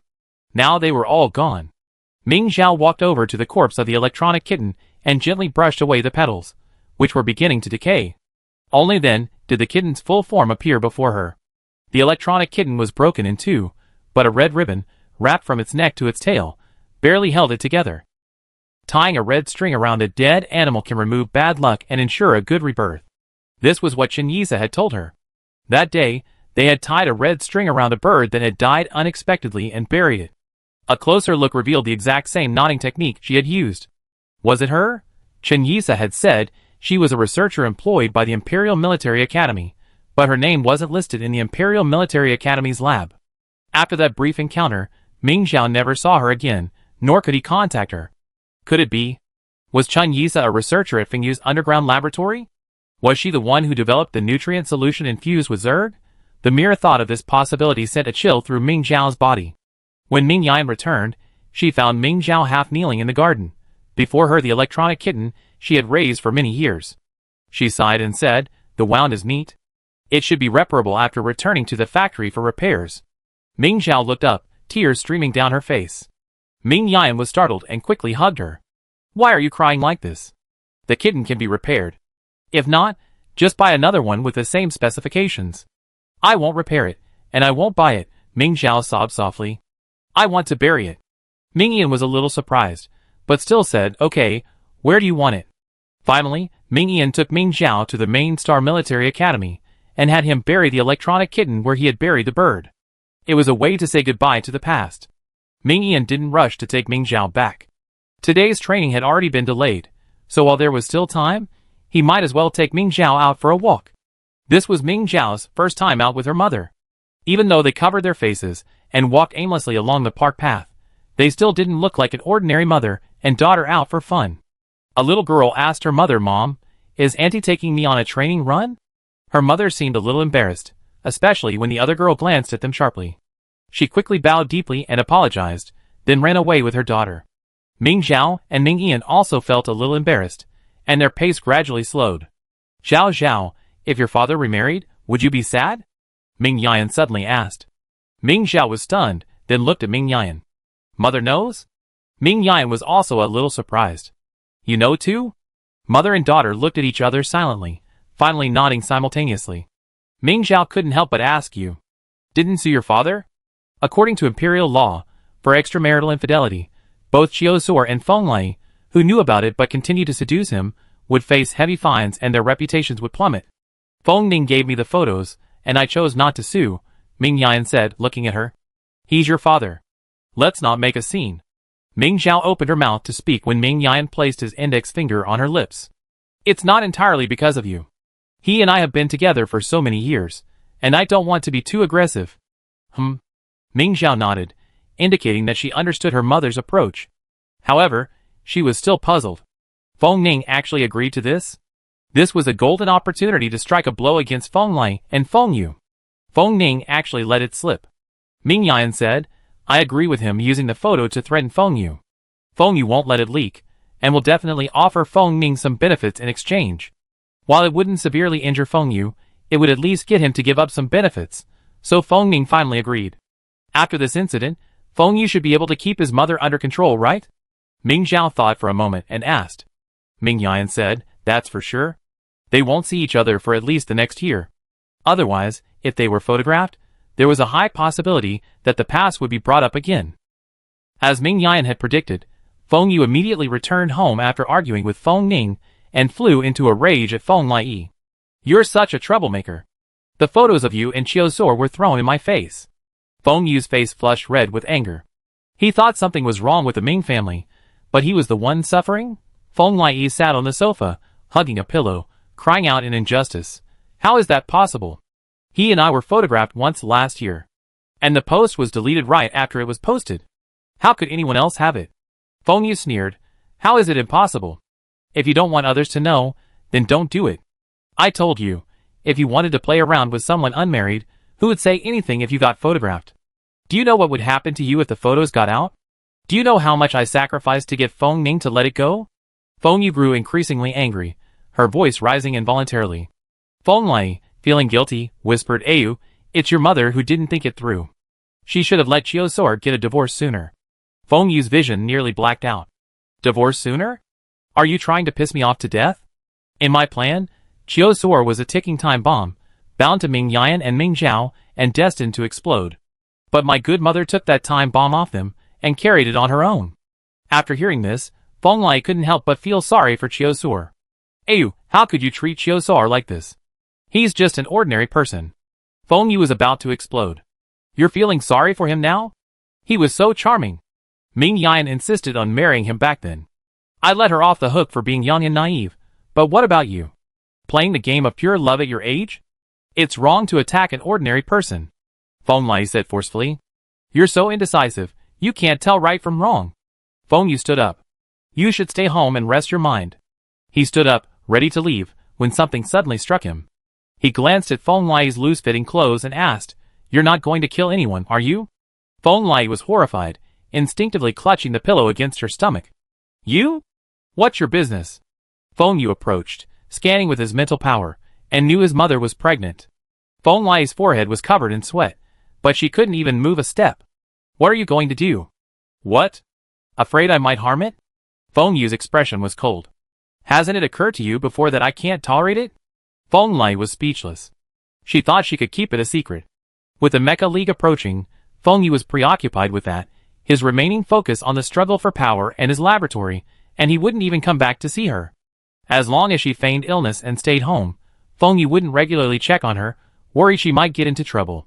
However, one photo changed everything. Feng Yu wiped the sweat from her forehead with a piece of paper and said gently, "Don't worry, I won't touch this child. I can even train him as my heir." You? Feng Lai waited for his terms. The Feng family has always preserved the son after the father's death, you know? No. Feng Yu sighed. But Chiosor is still useful, so I keep him for now. But in the next year, I take him to another planet, and you won't be able to see him. Feng Lai asked tremblingly, "What about after that year?" Feng Yu didn't respond. She pulled the pillow from Feng Lai's arms and threw it away. Her belly wasn't even bulging yet, and she didn't know what she was feeling guilty about. Feng Yu looked at her belly and said, "Of course, my heir must be better than everyone else to be worthy. What about you? Your genes are just SOSO. I'm already a special case. I don't have much confidence in this child." Feng Lai's face was extremely grim. "But my lab is also conducting experiments on fetal intervention." Feng Lai angrily cursed, "Dream on. You lunatic. You don't want to? Feng Yu didn't care. Then get an abortion. Why give birth to such a thing and get in my way? You. Feng Lai collapsed on the sofa in agony, gasping for breath. How could she have given birth to such a horrible child? Feng Yu kindly soothed her. "Don't be afraid, mother. I certainly won't experiment on your body casually. I wait until I have verified data, then I experiment on you." He smiled. "Don't you want to give birth to a genius? To get verified data so quickly?" Feng Lai's heart was moved. "Of course," Feng Yu said. "Just rest assured and take care of yourself for the time being. You don't have to worry about anything." Feng Yu instructed the staff at home to take care of Feng Lai before leaving. Chiosor had been taken away by his men, and would never appear before Feng Lai again. It wasn't that Feng Yu didn't want to eliminate Chiosor and frame the Ming family, but rather that Chiosor still had some use. Otherwise, he would have killed such a disgusting creature long ago. Luckily, a trusted confidant in the palace tipped him off beforehand, otherwise, he would have been in serious trouble. Chapter 40. Feng Yu sat in his hover car for a long time before calming down. He asked his attendant, "Did Ming Zhao return to the military academy?" The attendant quickly replied, "No, Ming Yan took Ming Zhao to the central garden this afternoon, and her hover car is now parked in the parking lot outside the mall." "Playing outside?" Feng Yu glanced at him sharply. The attendant nodded and said, "Probably going out to relax." "Relax?" Feng Yu sighed. "After such a horrible incident, I need to relax." "Let's go too." The attendant nodded and set their destination. Inside the mall, Ming Zhao took her mother to see the kittens Yun had kept at the pet store. Ming Yan surveyed the kitten's room, its bed, and countless toys, and couldn't help but sigh, there are such novel ways to raise a cat these days. It's truly remarkable. Ming Zhao collapsed on the sofa, holding the kitten in front of him. He took a deep breath, and only then did he feel his melancholy dissipate. Yes, it's perfect for someone like me, who doesn't have time for a cat but craves the real thing. That's great too. Come take a look when you have time, and focus on training the rest of the time, Ming Yan said. Ming Zhao stayed there for a long time, quietly calming down. It wasn't until dinner time that Ming Yan finally spoke. "Okay, let's go eat. Afterward, we go back to the military academy." Ming Zhao then put the now sleeping kitten down and followed Ming Yan to the restaurant on the mall's rooftop. At the restaurant entrance, he spotted a familiar figure from afar. Ming Zhao acted decisively and said to Ming Yan, "Mother, let's go to another place." Ming Yan stared straight ahead. Feng Yu had heard the noise and looked over, even nodding slightly at her. He recognized them. It wasn't impossible to just turn around and leave. After all, the relationship between them was quite awkward at the moment, but Feng Yu had already approached Instructor Ming, classmate Ming Zhao. After all, he was the principal of the Imperial Military Academy, so Ming Yan could only patiently greet him. What a coincidence, the principal is here too. It's a coincidence, Feng Yu pretended to be confused, knowing the truth. In that case, why don't we have a simple meal together? Ming Yan politely declined. Well, unfortunately, Ming Zhao doesn't want to eat at this restaurant. Feng Yu looked at Ming Zhao. Whichever place do you want to go to? I'm fine with you. This showed that he was determined to follow them. Ming Zhao was annoyed, and didn't look at him kindly. Feng Yu, of course, knew the reason. He said, "It's about my mother, and I wanted to talk to you too." After he finished speaking, Ming Yan nodded slightly at Ming Zhao. Ming Zhao thought for a moment and said, "Then let's have it here. I order what I want." Feng Yu smiled, of course. The three of them requested a private room. It was quiet and elegant, perfect for discussing personal matters. After ordering the dishes, Feng Yu got straight to the point. "I don't know anything about my mother." Ming Yan nodded slightly. "We don't know either." This indicated she didn't want to discuss further. Feng Yu smiled wryly. "If I knew, I would definitely stop her. However, I'm grateful that you didn't make this public." Feng Yu raised her glass to Ming Yan. "I toast you." "No need to thank me," Ming Yan said perfunctorily, raising his glass. "I just don't want to affect Ming Zhao." Feng Yu understood. Indeed, family upheaval is a serious matter. Even if it ends peacefully, I'm worried about Ming Zhao's impact. Ming Zhao had just placed an order for a bunch of food, some for now, and some to save for when she got to the Imperial Military Academy. After placing her order, she looked up and noticed the other two were looking at her. After a moment's hesitation, she said, "I ordered some for you too." Ming Yan couldn't help but smile, saying to Feng Yu, "This girl's got a lot of heart. I'm sure she can adjust." Feng Yu was speechless, so she agreed, "Yes, I believe she can too." What were they talking about? Ming Zhao was a bit confused. Feng Yu suddenly remembered something and said, "The graduates have already left, and the dorm arrangements have been finalized. You can upload your designs now, and go to your own dorm when you return to the academy." Ming Zhao eagerly visited the academy's official website. After uploading her designs, she glanced at her roommate. Wenli, that name was unfamiliar. He wasn't a student at the Main Star Preparatory Military Academy. Another person made Ming Zhao a little disgusted. Tang Songyin? Why her? How are these dormitories divided? If there was one person Ming Zhao hated the most, it would definitely be the Tang family. They were at loggerheads with Tang Songsheng in the guards, and were also at odds with Tang Songyin in class. "You're randomly paired with an SS rank freshman," Feng Yu explained gently. "What a fateful relationship. Can we switch?" Ming Zhao asked, unable to bear it any longer. Before Feng Yu could answer, Ming Yan frowned and said, "We're not sharing a room, and you don't have time to stay in the dorms. Why bother?" Ming Zhao was speechless. She knew the reasoning. With her schedule, she wouldn't even run into Tang Songyin. Feng Yu also said, "We can't switch dormitories. Otherwise, everyone's clamoring to move. How can we get schoolwork done?" For some reason, even though he was clearly saying the same thing as Ming Yan, Ming Zhao was furious and didn't want to stay there even for a second. Thankfully, the robots quickly began serving the food. Feng Yu was clearly familiar with the restaurant, and the dishes she ordered were all excellent. As Ming Zhao began to eat, he forgot his previous unpleasantness. Halfway through his meal, the robot brought Ming Zhao's order, and the large insulated box it was dragging made Ming Yan's eyes twitch. Ming Zhao hurried to retrieve it, but before he could even take out the desserts or anything else, he put them into his spacecraft. In the end, Ming Zhao only had 3 cups of milk tea on the table. One for each of them. Even though she didn't like Feng Yu, she still bought them for him. She was truly kind. Feng Yu stared at the milk tea in front of her, which was specially marked "Add more sugar," and fell into deep thought. She couldn't help but ask, "Is this for me?" Ming Zhao nodded, as if it was a matter of course. "Yes." "Suffocate." Feng Yu stared at her for a long moment, then reached out to take Ming Zhao's milk tea. This sight made her even angrier. "You only put 70% sugar in it, and you marked it with sugar?" Ming Zhao asked him seriously. "Huh? You don't like it? I thought your mother liked sweet love, and you like sweet things too." Ming Yan gently kicked her, signaling her to stop. Ming Zhao ignored her and continued to look at Feng Yu provocatively. She simply couldn't stand the Feng family. Feng Yu wanted to fight, but he had no one to fight him, so he could only grit his teeth and endure it. Finally, he pushed the sugary cup toward Ming Zhao. "You should drink it. Your father also likes sweet love." "You?" Ming Zhao nearly jumped up, but Ming Yan held him down. "Eat, and then go back to training early." Ming Yan looked at her with a warning in his eyes. Feng Yu felt a little relieved when he saw Ming Zhao being lectured by her mother. In fact, he could have caught Ming Zhao off guard and punched her, but Ming Yan would have stopped him anyway. Although he was 80% sure, Feng Yu still didn't do it.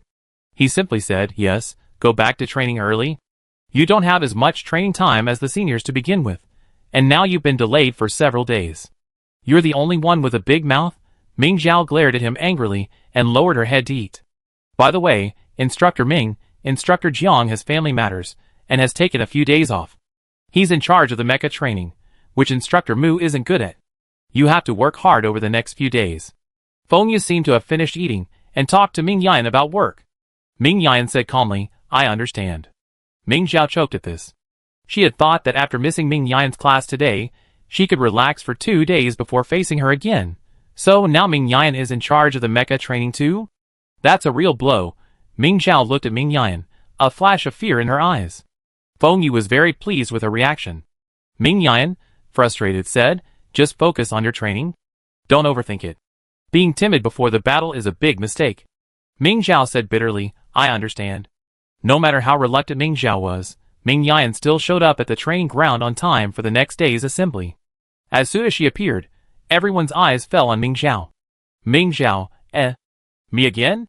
Instructor Jiang has asked for leave. I take his place in the mecha training today. As usual, who goes first? Everyone's eyes were fixed on Ming Zhao, who was simply the crowd's favorite. Seeing Ming Yan's gaze shift towards her, she quickly said, wait. I have an idea. Always going from both sides in order wouldn't be fair to the people in the middle? How about drawing lots? She was so clever. She couldn't believe she'd be the first one to be drawn. Draw lots? Ming Yan dismissed it. What a waste of time. No. Ming Zhao said hurriedly, let's create a group. It's very convenient. She hurriedly added everyone present to the group and started a group lottery, with everyone drawing numbers from 1 to 10. If we create a group this way, students can directly ask the instructor any questions. Ming Zhao felt incredibly clever. Interesting. Ming Yan thought it was a good idea. She raised her hand and pulled Jiang Zhanqiu and Mu Haoan as well. Alright, let's draw. Finally. Touched, Ming Zhao pressed the draw button. The moment she saw the number, her excitement instantly cooled. How could I have gotten number 1 in an event I started myself? The group members could see the numbers everyone else had drawn, and there were suppressed chuckles. Even Ming Yan's voice tinged with laughter. Come on, step out. Ming Zhao stood up with a heavy heart, trying to recall the knowledge Ming Yan had taught her in the past, trying not to get beaten too badly. But it was no use. It was impossible to defeat her with the moves Ming Yan had taught her. Instead, she always predicted her, beating her senseless, and then stabbed her in the heart. Have you learned no other moves in all these years? Ming Zhao left the scene in despair. Behind her back, she realized that she shouldn't have used Ming Yan's moves against her. She should have used the new moves she learned from her teachers at school or the instructors in the Guard Corps. However, Ming Zhao's proficiency in the moves she learned later would definitely not be as good as the ones Ming Yan had taught her since she was a child. Besides, she wasn't the only one who couldn't win. Every student who went up was beaten to a pulp. This meant that the new tricks were useless. It was better to lie down and take the beating when facing an experienced instructor. Ming Zhao watched Cheng Jiashi, who was drawn to play the second one, being beaten without any chance to fight back. He shook his head and decided not to watch it for now and listened carefully when the explanation came. Ming Zhao also added the commander Feng Ning to the group. The mecha division had not yet been decided. Feng Yu hoped to let the experienced Yu Liang take the position, but Yu Liang strongly recommended his nephew Yu Luolin, who was still studying at the military academy. The two sides were still arguing, so Ming Zhao didn't rush to add anyone. There were now 14 people in the group. Ming Zhao thought about it, and simply changed the group name. Now the top of the group is displayed as difficult to escape, 14. Chapter 41. Normally, there wouldn't be a notification sound when changing the group name, but someone immediately questioned her, "You're using the communicator during training?" It was Jiang Zhanqiu. Caught in the act, Ming Zhao hurriedly tried to turn off the communicator, but just before she did, she saw Mu Hao had also sent a message. That group name was quite interesting. Ming Zhao mentally gave him a big thumbs up. Jiang Zhanqiu said sarcastically, "Indeed, that's exactly her fate. When I return, she'd be dead too." Ming Zhao felt a chill run down her spine. The next second, she was struck hard in the abdomen, sending her flying 5 meters away. Ming Yan stood where she had been, his face grim. Training time, using the communicator? You're done for lunch and going to the detention room to reflect. Ming Zhao was in so much pain that she clutched her stomach for a long time, unable to get up. She had no idea when her mother had arrived. Beside her was Cheng Jiashi, who had been kicked and sent flying. The two struggled for a long time before they supported each other and stood up. Cheng Jiashi, observing Ming Yan's exceptionally ruthless movements, speculated, Is the instructor taking personal revenge? Ming Zhao was the first to disagree. No way, my mother wouldn't do that. Chung Jiasher felt his analysis made sense. Normally, she wouldn't do that, but the instructor just got divorced yesterday, and she was. In short, the instructor is likely to have turned from love to hate. Otherwise, why would she hit you the hardest, and even kick you after you're done? Chung Jiasher argued confidently, because you look like your father. The instructor didn't hit us so hard the last time we fought. Ming Zhao couldn't help but hesitate, but she didn't believe her mother would hit her so hard because of her father, and the kick was because she was playing with the communicator. It was indeed her fault, but it's all your fault. Chung Jiasher looked extremely confused. You were beaten so badly, I couldn't bear to watch it, so I had to add someone to the group and change the name, and then my mother found out. Chung Jiasher was shocked. Do I look that bad? Ming Zhao pointed at the classmate being beaten on the court and said, It's actually similar to this classmate, but you're my good friend, so I feel bad. Is that so? Chung Jiasher felt a little apologetic. I'm sorry for getting you into trouble. Ming Zhao didn't blame her. After all, she hadn't forced her to use the communicator. But she said, My mother is very clear about the distinction between public and private life. She won't bring personal emotions into work. If you speculate about her again, I won't be friends with you anymore. Chung Jiasher quickly promised. Okay, I won't say that again. Satisfied, Ming Zhao began to focus on watching Ming Yan's match. She had originally thought that the gap between the students and the instructors was so large that a competition like this wouldn't reveal much. However, after truly observing carefully, she could still discern many key points. For example, Ming Yan's response to the student's attack. Ming Zhao had initially thought Ming Yan was too fast, making it difficult for her to see clearly. Now she realized it was because she hadn't paid enough attention. She couldn't help but reflect on herself. She had indeed been slacking off. For another example, the moves the students used when Ming Yan cornered them were also worth learning. Ming Zhao watched intently, trying to commit these details to memory. Ming Yan kicked the student in front of him again, and out of the corner of his eye, he caught Ming Zhao's focused expression and felt a sense of satisfaction. Next. Satisfied though she was, the punishment for speaking out wouldn't go unpunished. After the morning training session, Ming Yan personally led the group to the detention room. Next time, don't be distracted during training. Ming Zhao nodded obediently.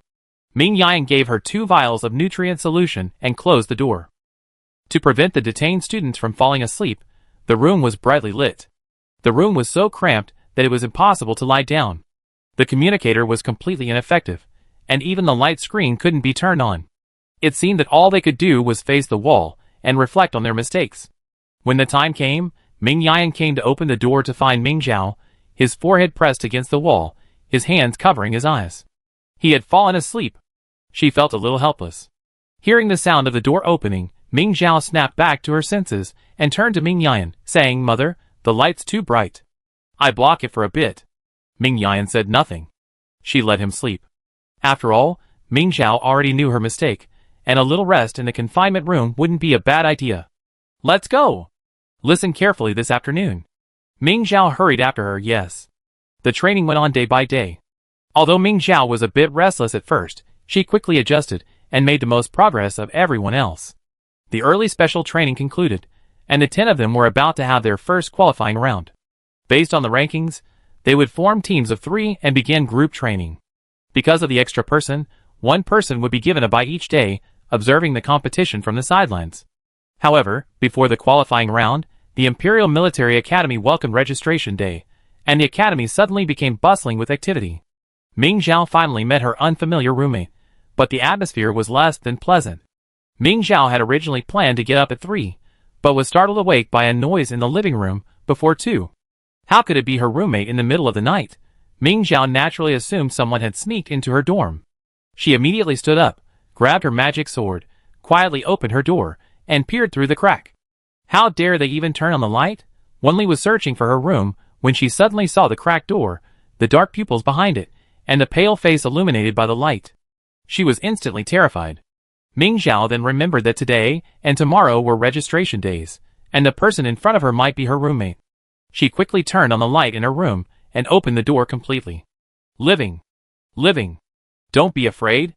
Ming Zhao introduced himself. I'm Ming Zhao. Sorry to scare you. Hello, I'm Wenli. The other person still looked shaken, with the awkwardness of a new arrival. Did I wake you? Ming Zhao quickly replied, no, I was supposed to be training. Wenli admired him. Training so early? Just like the teacher said, your SSS rank is higher than ours, and you work harder than us. Haha, not really. Ming Zhao felt a little embarrassed by the compliment and quickly changed the subject, asking, why are you here so early? Wenli said awkwardly, well, starship tickets are cheaper at this time. I live far away, so I can save a lot of money. Is that so? Ming Zhao didn't notice her unusual behavior. She walked to the window and looked out at the brightly lit campus. There are so many people at this time. Ming Zhao tried to get close to her. I came back from the Kalia system before, and I also arrived in the early morning.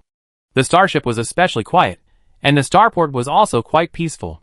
Seeing that she had no intention of mocking him for buying discounted starship tickets, and instead comforted him not to dwell on it, Wenli felt a warm glow in her heart. Here's to you. Wenli pulled a bag of oranges from the large snakeskin bag he was carrying. Ming Zhao took it in surprise. For me. These oranges look delicious. Yes, my grandma grows them herself. They're sweet and delicious. Wenli felt a mixture of nervousness and anticipation. Ming Zhao took 2 oranges into the kitchen and soon returned with 2 glasses of freshly squeezed orange juice, handing one to Wenli. You've had a hard time traveling. Let's have a drink together. Yes. Wenli nodded quickly. She was always confident in the produce from her orchard, but this orange juice didn't seem as sweet as the ones at home, and it was even a bit sour. Wenli took a sip, then felt uneasy and hurried to see Ming Zhao. Ming Zhao had already gulped down his drink. This is delicious. Sweet. Wenli breathed a sigh of relief and took another big sip. It was indeed sweet. She had spent a long time choosing oranges, and luckily she hadn't chosen the wrong one. By the way, I've got something for you too. Ming Zhao returned to her room and unloaded bags of Kalia Galaxy specialties from her spacecraft, moving them all to Wenli's room. Originally, half of these were meant for another roommate, but that other roommate had become Tang Songyin, so she stopped giving them away. She didn't really need them. These are specialties I bought when I went to the Kalia Galaxy to send my sister off to school. Ming Zhao introduced them. They're all delicious, but this carton of lime juice is a bit sour. You have to sip it slowly, or your teeth will ache. Wenli nodded repeatedly. Okay. Your room? Ming Zhao casually scanned the image and discovered it was the original design of the Imperial Military Academy. You didn't upload the design? The school can help design it in your preferred style. Wenli's nervousness returned. Well, I think the original is fine. In reality, it was because renovating would cost money. But Ming Zhao still believed Wenli's explanation. Indeed, the school's original design was designed by a professional, and it looks good even without the changes. She didn't question him further, which made Wenli breathe a sigh of relief. Seeing it was already 3 o'clock, Ming Zhao said, then I won't disturb your rest. I'm leaving now. Wenli hesitated for a moment, then stopped her. Well, I can't sleep anyway. Can you take me to the training ground? Ming Zhao gave her a surprised look. Wenli thought she was going to refuse, but then Ming Zhao suddenly understood. Oh, you've rested on the starship, right? Okay, I show you around the school. Just take me to the training ground. Wenli asked anxiously. How can I disturb you while you're training? It's okay. Ming Zhao waved his hand. Just consider it a break from work. I don't really spend much time around the school. Let's go! Ming Zhao pulled her out of the dormitory. Except for the SSS grade students, who trained with 4 grades, the SS grade and below trained with 1 grade each with their own classroom. Thanks to Wenli, Ming Zhao had his first look at the teaching building, but the most important part was the training ground. Wenli attended school on Dongli Star, the most remote planet in the main galaxy. Unlike Cheng Jiashi, who chose to stay on Xiangdi Star after testing SSS, the school there even borrowed equipment from a larger planet to test students' spiritual power levels just before graduation. Similarly, Dongli Star, with its extremely limited teaching resources, had no simulators. So how do you train? Ming Zhao couldn't imagine their daily class schedule. Exactly. Physical training and weaponry training. Have you ever used a mecha? Wenli nodded. Our school has several A-class mechas, donated by the main planet. A-class, but your SS class. There's simply not enough. Ming Zhao felt a little sad. After a moment's thought, she said, well, I go see my mother soon. We donate a few S-class mechas to Dongli Star. Wenli quickly advised her, don't worry. We don't have many A-class students in our school, and we might not even get one S-class in over a decade. Ming Zhao said seriously, even if only one is produced every 10 years, We still need a mecha of that level for training. Chapter 42. Wenli was somewhat moved by her words, but she said, but we won't know our mental power level until we take the graduation test. Ming Xiao was even more surprised. So you're going to use an A-class mecha without knowing your mental power level? If your level isn't high enough, you might get hurt. Isn't that common sense? Donley Star doesn't have mental power testing equipment, and even if you did, there wouldn't be anyone who could maintain it. So, when graduation is near, we can only ask an organization on a nearby large planet to bring the equipment for testing. Wenli felt a little ashamed. Ming Xiao had wanted to donate another instrument, but the instrument required meticulous maintenance, and Donley Star didn't have the skilled maintenance personnel, so he had to give up. She was at a loss for what to do. Well, I asked my mother at dawn. Ming Xiao explained the simulator's operation to Wenli and asked her to try it out. First, simulate your mecha's data. While the military academy has public mechas, a custom-made one would be more suitable for you. Wenli quickly shook her head. No need. I saw when I registered that the military academy gives every student a mecha of their rank. Really? Ming Xiao, who had a mecha herself, didn't notice this small detail at all. She muttered, Feng Yu is so generous. Wenli asked with a lack of confidence, isn't it always like this? Ming Xiao hesitated. Ahaha, maybe I didn't notice. It's okay, you should try it out. Considering that this was Wenli's first time using the simulator, Ming Xiao only chose a difficulty level suitable for S-rank students.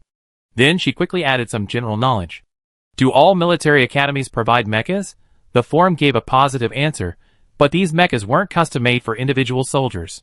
Instead, they were the work of students in the mecha division while still in school.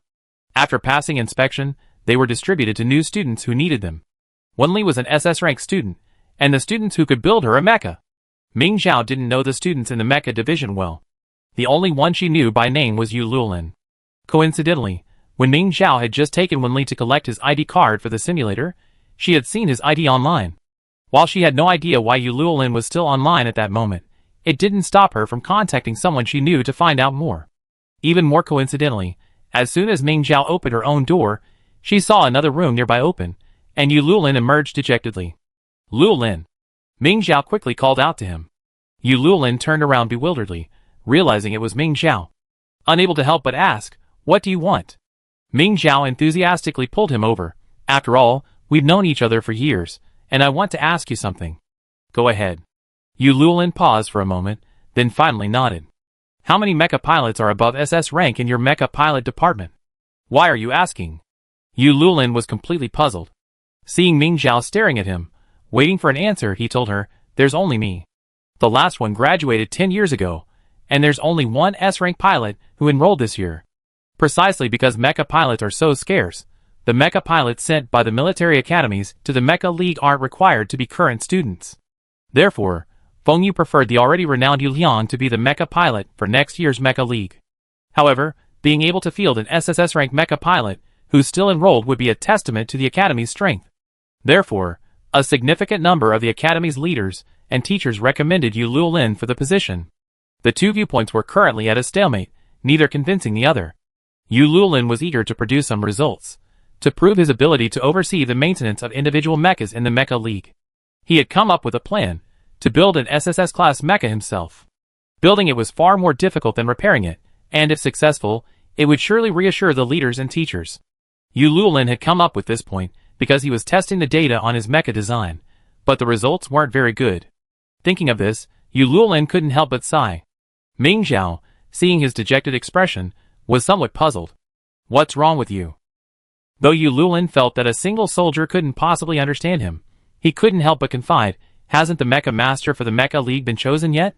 I wanted to build an SSS-class mecha, but I didn't adjust the data correctly, and it failed in the simulation just now. The Mecha League doesn't test mecha construction. All you need is maintenance skills, Ming Xiao said. Yu Luolin sighed, I know. I just want to prove myself. Ming Xiao thought for a moment and said, building an SSS-class mecha is your graduation project. You're only in your third year, so it's bound to be a bit difficult. Why don't you build an SS-class mecha first? Yu Luolin was speechless. He thought Ming Xiao would come up with a good idea. My final project last semester was to independently build an SS-class mecha, and I got an excellent grade. Ming Xiao had his own idea. You just built a mecha based on your own ideas. Why not customize one specifically for a single soldier this time?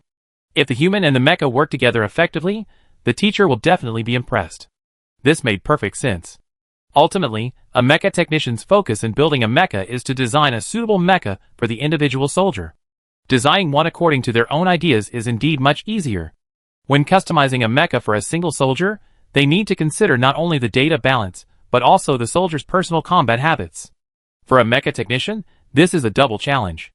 Yu Lulin was persuaded, but what individual soldier hasn't customized a mecha yet? That's impossible, right?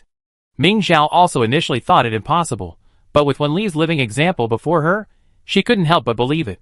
I don't know about the other S-Class ones, but I have one right here. Ming Zhao raised his chin towards the simulator.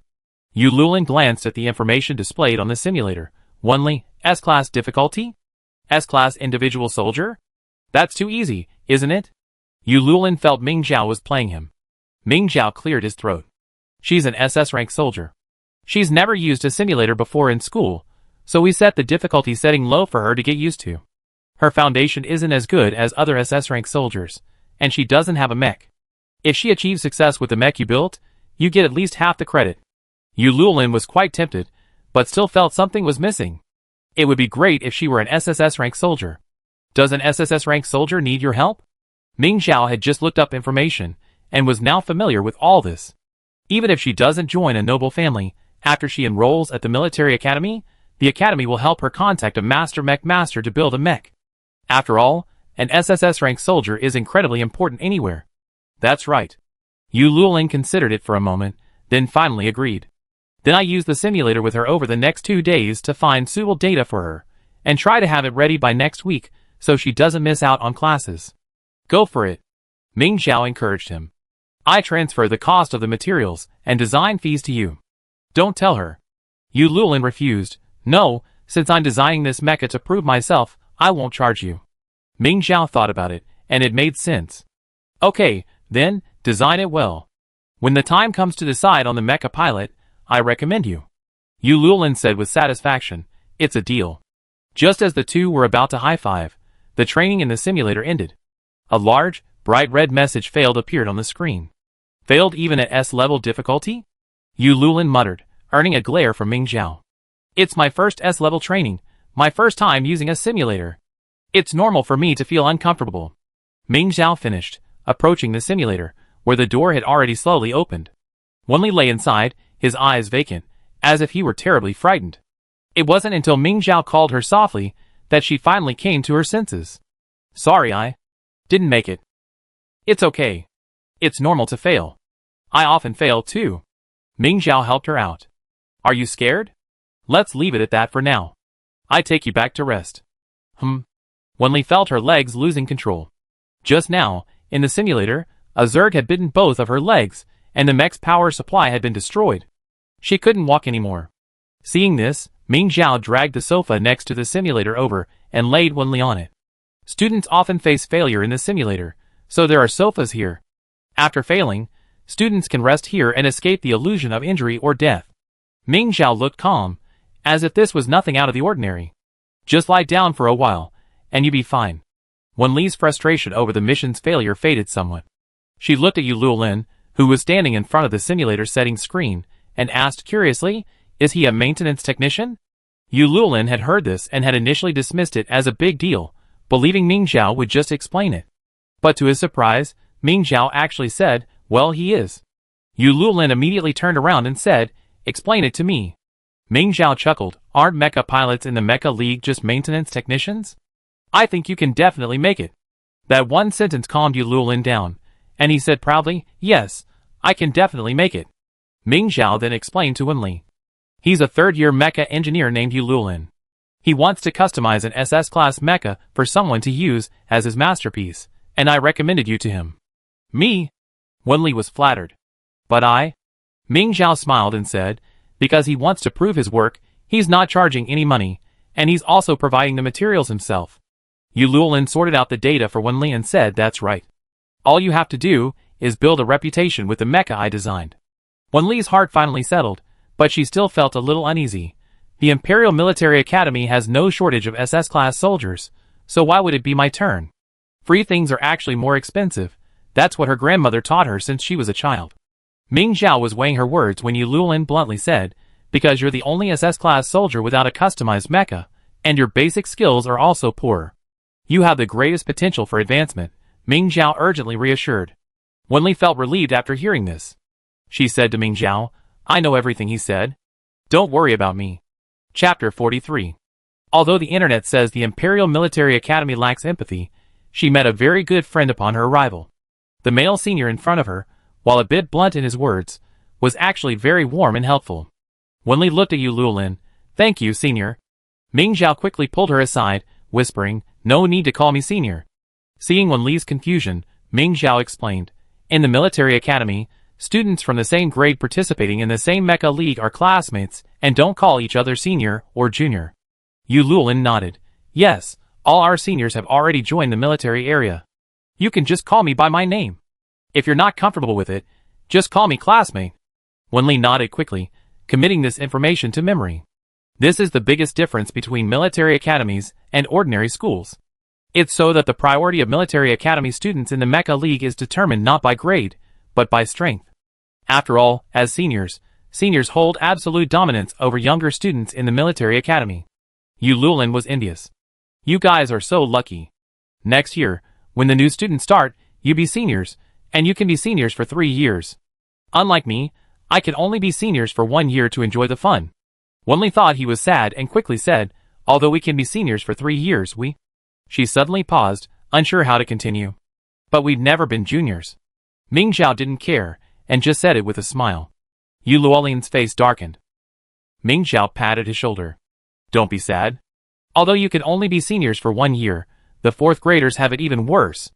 They've been juniors for 3 years, and now the seniors are finally gone. Ha ha ha ha, they're graduating too. Yu Lulin was comforted by her, and nodded seriously, that's true. Ming Zhao remembered something and said to Wenli, I posted my experience on the campus forum, but I was banned after I posted about my daily life and the dormitory. I also wrote about the cafeteria and the training ground. I send them to you later. How about using your account to post them? Okay. Wenli immediately agreed, then curiously asked, but why were you banned? Ming Zhao was furious at the thought. Feng Yu said I was wasting time and stopped me from posting, but it's okay for you to post. Wenli said, even if you're banned, it doesn't matter. It can help our classmates avoid some detours. Yeah, we both understand this, so why can't Feng Yu explain it? Ming Zhao complained bitterly to Feng Yu. Knowing that he was the principal of the Imperial Military Academy, Wenli didn't dare agree or even listen. She simply changed the subject and asked Yu Lulin, you said I should make a name for myself. What does that mean? Yu Lulin thought for a moment and said, at the end of this semester, there will be tryouts for substitutes in the Mecha League. You have to at least make the top 10, right? If you make it, that would be even better. Wenli was unsure, but she gritted her teeth and agreed. Okay, I work hard to be a substitute. Ming Zhao had been worried for her, but seeing Wenli's determination, he fell silent. With a goal in mind, Wenli could improve faster. Keep going. Ming Zhao said to Wenli, do you want to go back and rest? Wenli shook his head, I want to practice more. Ming Zhao then looked at Yu Lulin, who was already standing excitedly in front of the settings screen. I help you adjust the data. Seeing no sign of fatigue from a sleepless night, Ming Zhao said little, simply reminding, take it easy. Let Wenli adjust first. Wenli rose from the sofa. Don't worry, I get used to it as soon as possible. It's daybreak now, so go and do your thing. Today and tomorrow are registration days, and the military academy is bustling with activity, so SSS class training has been suspended for 2 days. However, Ming Zhao planned to ask her mother about the Donglixing psychic power testing equipment. She nodded. Okay, I be leaving first. Let's have lunch together. Okay. Ming Zhao hurried to Ming Yan's dormitory, but it was Feng Ning who opened the door. Ming Zhao was puzzled. Did I go the wrong way? She even took a step back to check the door number. Feng Ning silently took a half step back, revealing the crowded living room. Ming Zhao confirmed the address and couldn't help but ask, why are you here? She glanced back, exchanged glances with everyone in the living room, except Ming Yan, who tilted her head slightly, as if embarrassed. Ming Zhao's face flushed instantly. You're in a meeting? Sorry. I interrupted you. She turned to run, but Feng Yu intervened. Since you're here, stay and listen. What we're discussing has something to do with you, After all, her? Ming Zhao entered, bewildered. With nowhere to sit, she had to stand behind Ming Yan. Ming Zhao had assumed the instructors and leaders were discussing only SSS-ranked students, but it didn't seem to be the case. Why did it sound like they were talking about A-ranked students? The discussion ended, and everyone in the living room fell silent. Feng Yu spoke up, asking Ming Zhao, what do you think? Ming Zhao struggled to identify the key words the teachers had just discussed, then asked uncertainly, the Mecha League is adding an A-level competition? What could she possibly think? Such an important matter wasn't her decision. Feng Yu took a deep breath. Yes, it's confirmed. I was asking what you think of the training methods we just proposed to improve the strength of A-level students. So she was asking about training methods. Then she had something to say. Ming Zhao first asked, what will the A-level competition be about?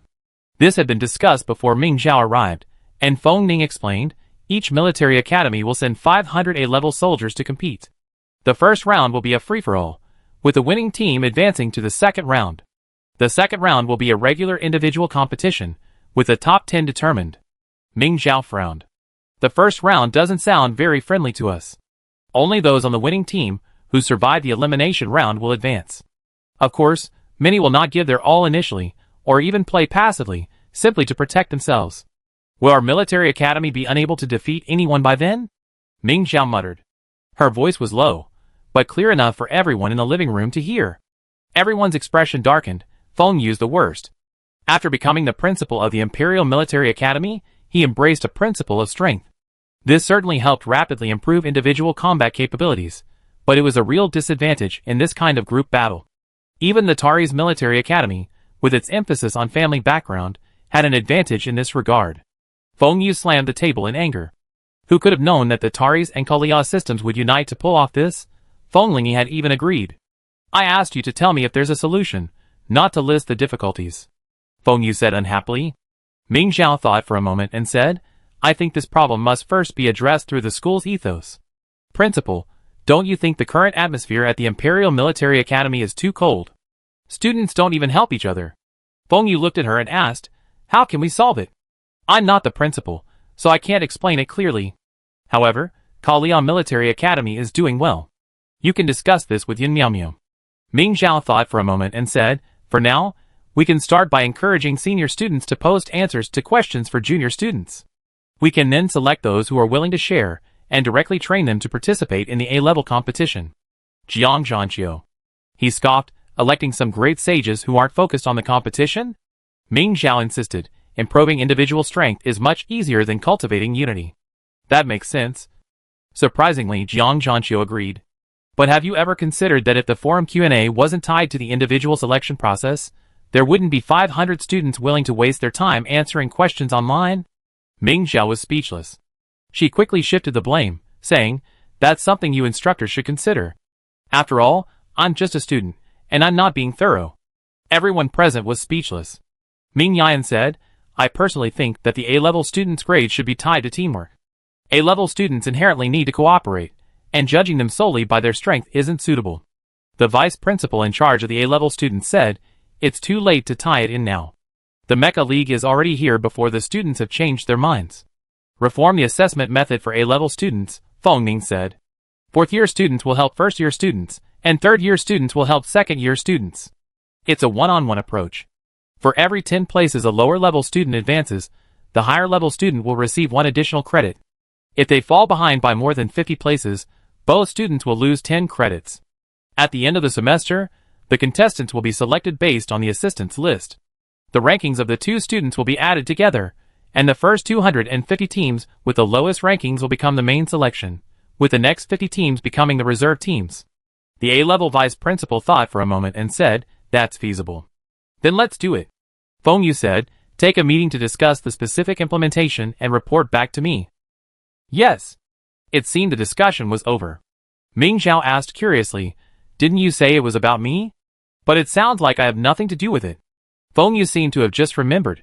It's about the training method after the contestants are selected. Instructor Ming proposed that SSS-level students pilot A-level mechas and fight against A-level students. Ming Zhao looked at Ming Yan in surprise. Ming Yan nodded. Yes, there are advantages for higher-level players piloting lower-level mechas. It can train A-level students. At the same time, the A-level students' techniques can also provide inspiration for you when using the same level mecha. Ming Zhao was immediately convinced. I can do it. Jiang Zhanqiu sarcastically said, you can do anything. What a waste of time. Ming Zhao argued confidently. I can learn from them too. The A-level principal shook his head. The difference between A-level and SSS level is huge. I'm afraid it won't be of much help to you. Feng Ning said, with the same mecha, the difference isn't that big. Ming Zhao, nodding repeatedly, that's right. Well, Feng Yu interrupted their argument. This is up to the students to decide voluntarily. If less than half agree, then none of you can go, so as not to delay training. Ming Zhao couldn't understand. After a moment's thought, she asked, then I go after training, okay? Feng Yu frowned, then said, whatever. The meeting, which had lasted from late night to morning, finally concluded. Feng Yu was the first to leave, followed closely by the other leaders. In the end, only Ming Yan, Ming Zhao, and Feng Ning were left in the living room. You're not leaving yet? Ming Zhao looked at him curiously. Feng Ning didn't want to leave. What's your problem? Can't I listen? Of course she would. One more person meant one more idea.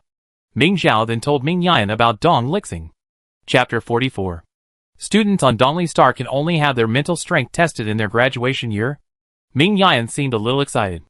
So, every year, someone goes to help them test their mental strength, but the teachers at the preparatory military academy choose to test only graduates. Ming Zhao was confused. Oh right. Then why hasn't anyone on Dongli Star figured it out in all these years? She knew she was a bit of a stickler for details sometimes, so it was normal that she couldn't figure it out, but couldn't everyone on Dongli Star figure it out? Feng Ning, after researching Dongli Star's situation, explained. The remote stars east of the main galaxy all believe that mental strength begins at the age of 16. Before, as long as they train hard, they can improve. Therefore, those planets wait until students graduate before testing their mental strength. Ming Zhao was surprised. How can such an idea still exist? Mental strength is determined by genes, and only stabilizes at the age of 10. Isn't this delaying the students? Ming Yan also strongly disliked this idea, but said realistically, most people on remote planets have a mental strength level of C or D. A levels are rare, so it's not a big deal. But if they did, wouldn't that be a delay?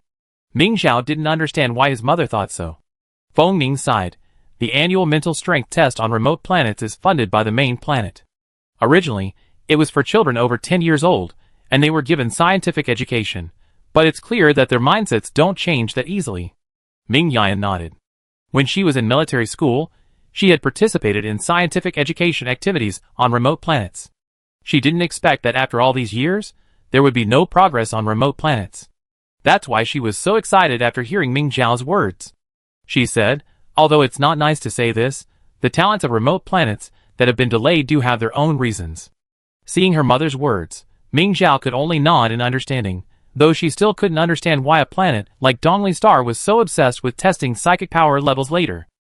Ming Zhao said gloomily, people like Wenli have truly had much less training than others. Ming Yan said, we can only make up for this after they enter the military academy. If far-flung stars don't test psychic power levels in a timely manner, we won't be able to donate S-rank mechas or above, otherwise many lower-ranked students will be injured. I understand. Feng Ning said to her, don't worry. The Imperial Military Academy's culture of helping new students will become increasingly popular. Even if they miss years of training, they can still grow. He had just proposed a plan that everyone agreed to, and Ming Zhao was willing to believe him. She said, okay, I work with you.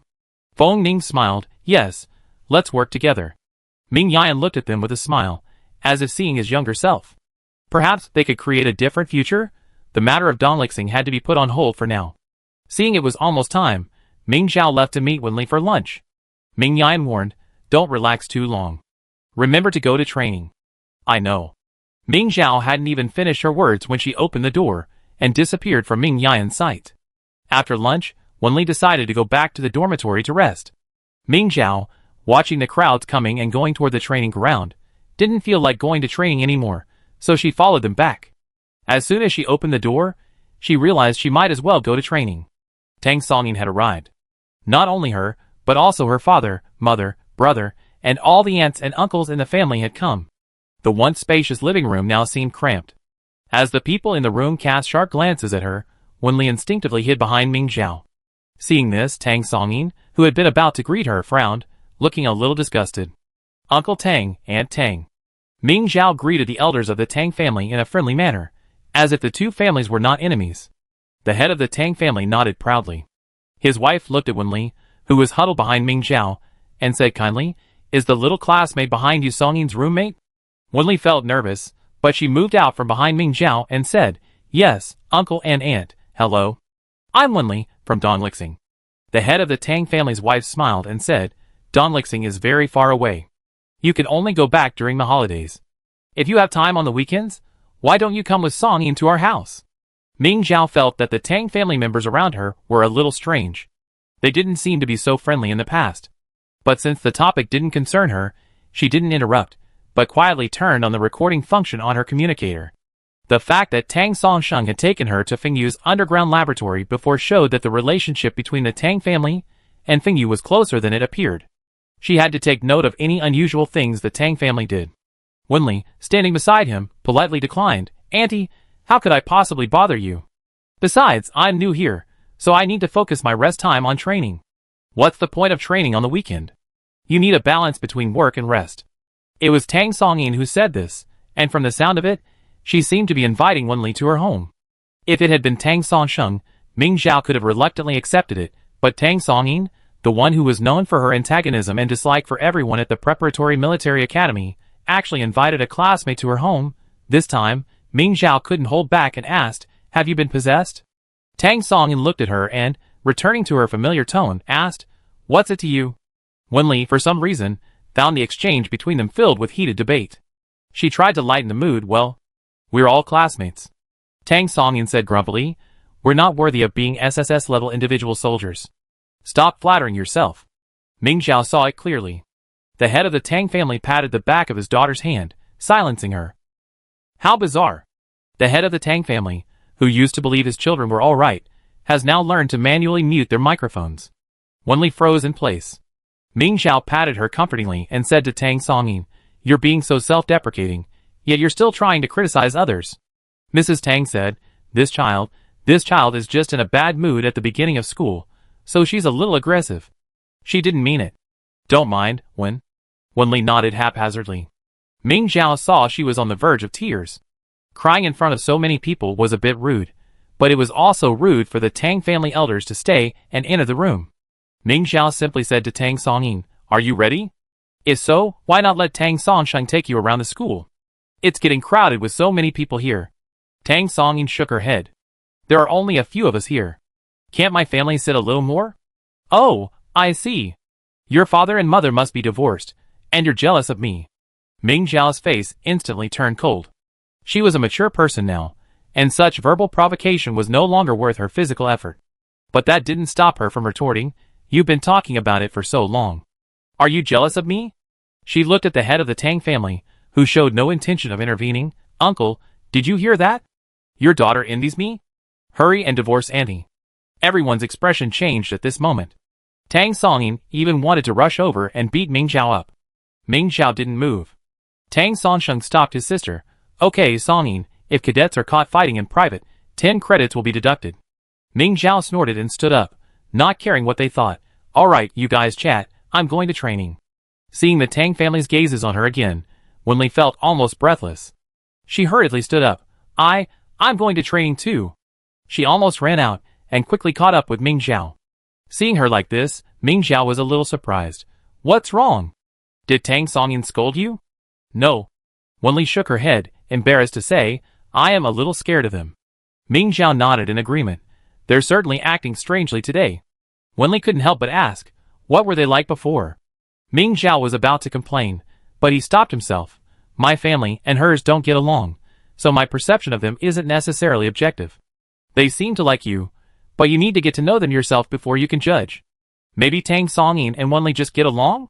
One couldn't prevent Wenli from getting along with another roommate just because of one's own likes and dislikes. Do you understand?" Wenli muttered, remembering what she had just felt. She was about to say to Ming Zhao, actually. Ming Zhao didn't hear her. His communicator beeped, and he lowered his head to check it. Seeing this, Wenli stopped talking. "Sorry, someone wants to see me, so I can't go to the training ground." "Are you still going?" Ming Zhao replied, turning back to ask Wenli. Wenli thought for a moment, not wanting to go back to the dorm, so she said, I can go there on my own. Okay, sure. Remember to rest after each simulation mission. Ming Zhao gave her a few more instructions and left. Quan Hung, after 2 months of research, had finally developed a potion that could boost the release of mental energy and asked her to go to the medical bay. Ming Zhao couldn't help but frown. The potion Quan Hung had developed for Feng Ning had taken only 2 weeks to create. Why was it taking so long this time? Boosting the release of mental energy requires extreme caution, so we've tried several different ingredients. The current potion is the mildest of all. Quan Hung, aware that he was a bit slow, explained. Ming Zhao picked up a colorless potion and asked, should I drink it now? Quan Hung quickly stopped her. Your situation is different from Feng Ning's. This potion won't affect your daily life, and it's enough for ordinary battles. I developed it so you can use it against the Worm Queen in the future. Feng Ning frowned and said, you have to know if it actually works first, right?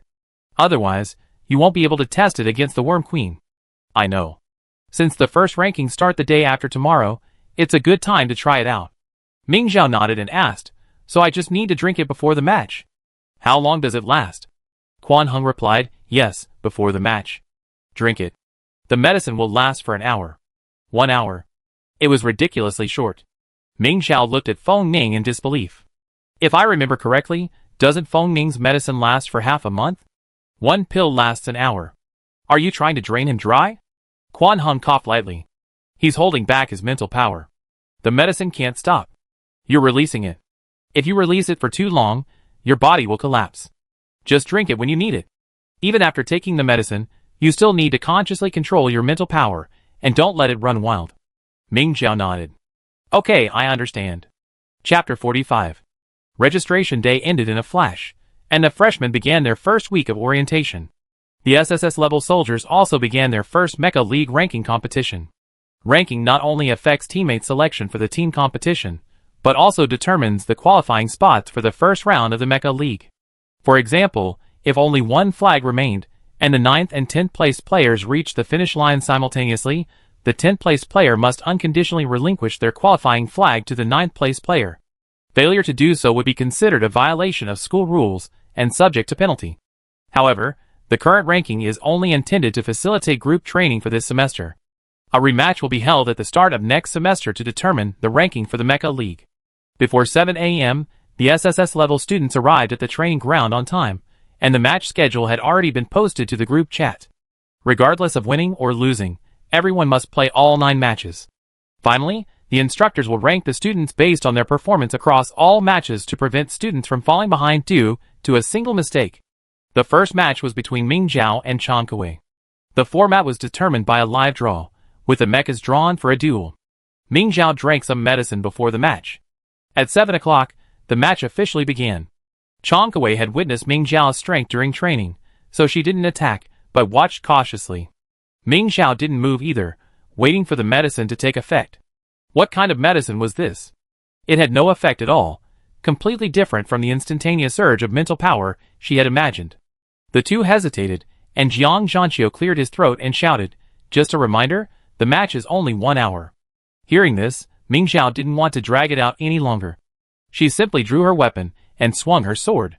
Chan Kuei's weapons were a pair of axes. She used only the axe in her right hand to block Ming Zhao's attacks, while she swung it at him with her left. Ming Zhao, armed only with a sword, retreated. The axe struck the hard ground, creating a deep crack. Chan Kuei lifted her hand lightly, and yanked the heavy axe free from the crack. Ming Zhao isn't in a good state. Feng Yu watched for a moment, his brow furrowing. Jiang Zhanqiu was accustomed to this. Isn't she always like this with those she's close to? She used to be so restrained with Ming Shi, dragging out even the viable victories. Feng Ning had a feeling Ming Zhao was waiting for something. He knew Ming Zhao had taken the medicine, and with a moment's thought, he realized she was probably waiting for it to take effect. Dr. Quan's medicine didn't seem to be working properly this time, but if it didn't take effect, Ming Zhao could still win if she fought normally. Feng Ning was upset, having forgotten to tell Ming Zhao about this before the match. Ming Zhao wouldn't want to have to remind her during the competition. Feng Ning sighed. Never mind. Losing a match isn't a big deal. If Ming Zhao could realize her own problem, that would be good. Time's up. Mu Hao suddenly spoke, interrupting the stalemate. Jiang Zhanqiu sneered at Ming Yan. Instructor Ming, will you make the announcement? Ming Yan was silent for a moment, then stepped forward. Since the match hasn't concluded yet, and no significant damage has been dealt, the winner will be determined by the number of moves used. Ming Zhao's one move can often be counted as 56 times, so he should win this match. Don't think hiding will save you. Even if you haven't sustained any damage, there are still ways to determine victory. Jiang Zhanqiu sarcastically commented. Ming Zhao had barely recovered when she emerged from the mecha cabin. She held off attacking, waiting for the potion to take effect before striking again, lest it suddenly take effect and injure Chang Kuei mid-attack. What about the promised hour? An hour had passed, and she felt nothing at all. She almost wondered if she'd just been drinking plain water. Chang Kuei had won, but his expression lacked joy. Are you letting me? No.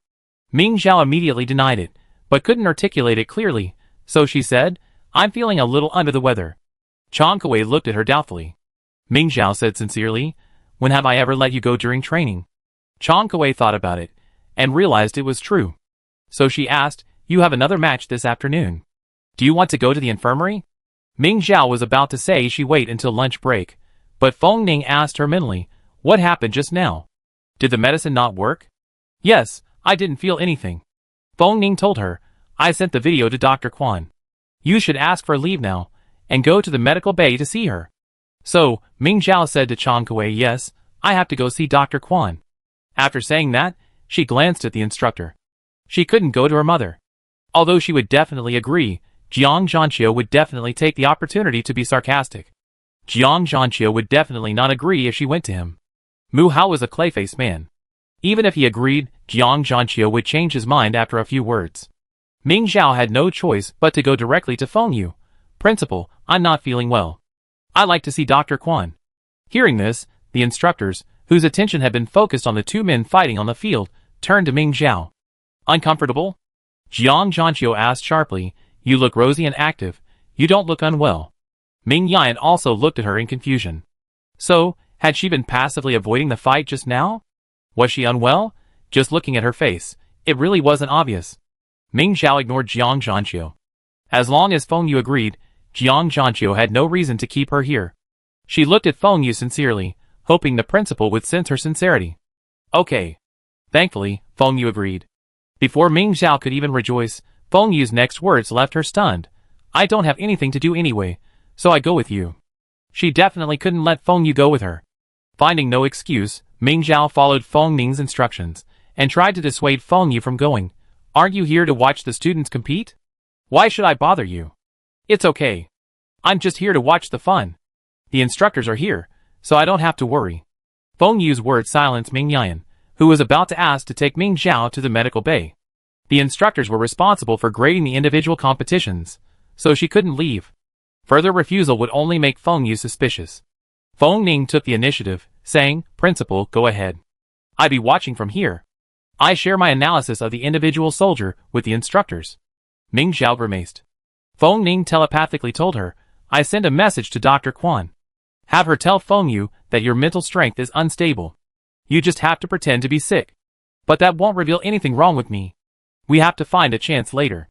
First, go and make sure this medicine hasn't harmed you. Hearing this, Ming Zhao had no choice but to follow Feng Yu to Quan Heng's medical bay. Quan Heng, having learned the news in advance, immediately arranged a series of tests for Ming Zhao. Finally, with a relaxed expression he said, It's an old injury from using the divine sword. Have you been training too hard these past 2 days? I give you some mental energy supplements later. Ming Zhao didn't want the 4. It's an old problem. I wait for it to heal on its own.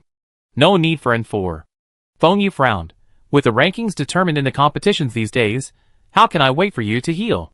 So, under Feng Yu's watchful eye, Quan Heng gave Ming Zhao the 4. Ming Zhao sighed and complained, this is taking up too much time. I really want to watch them compete. Feng Yu said, the competition video has been recorded using professional equipment and will be sent to your training group so you can review it anytime. Ming Zhao was silent for a moment, then said, seeing it live is different from watching it on video.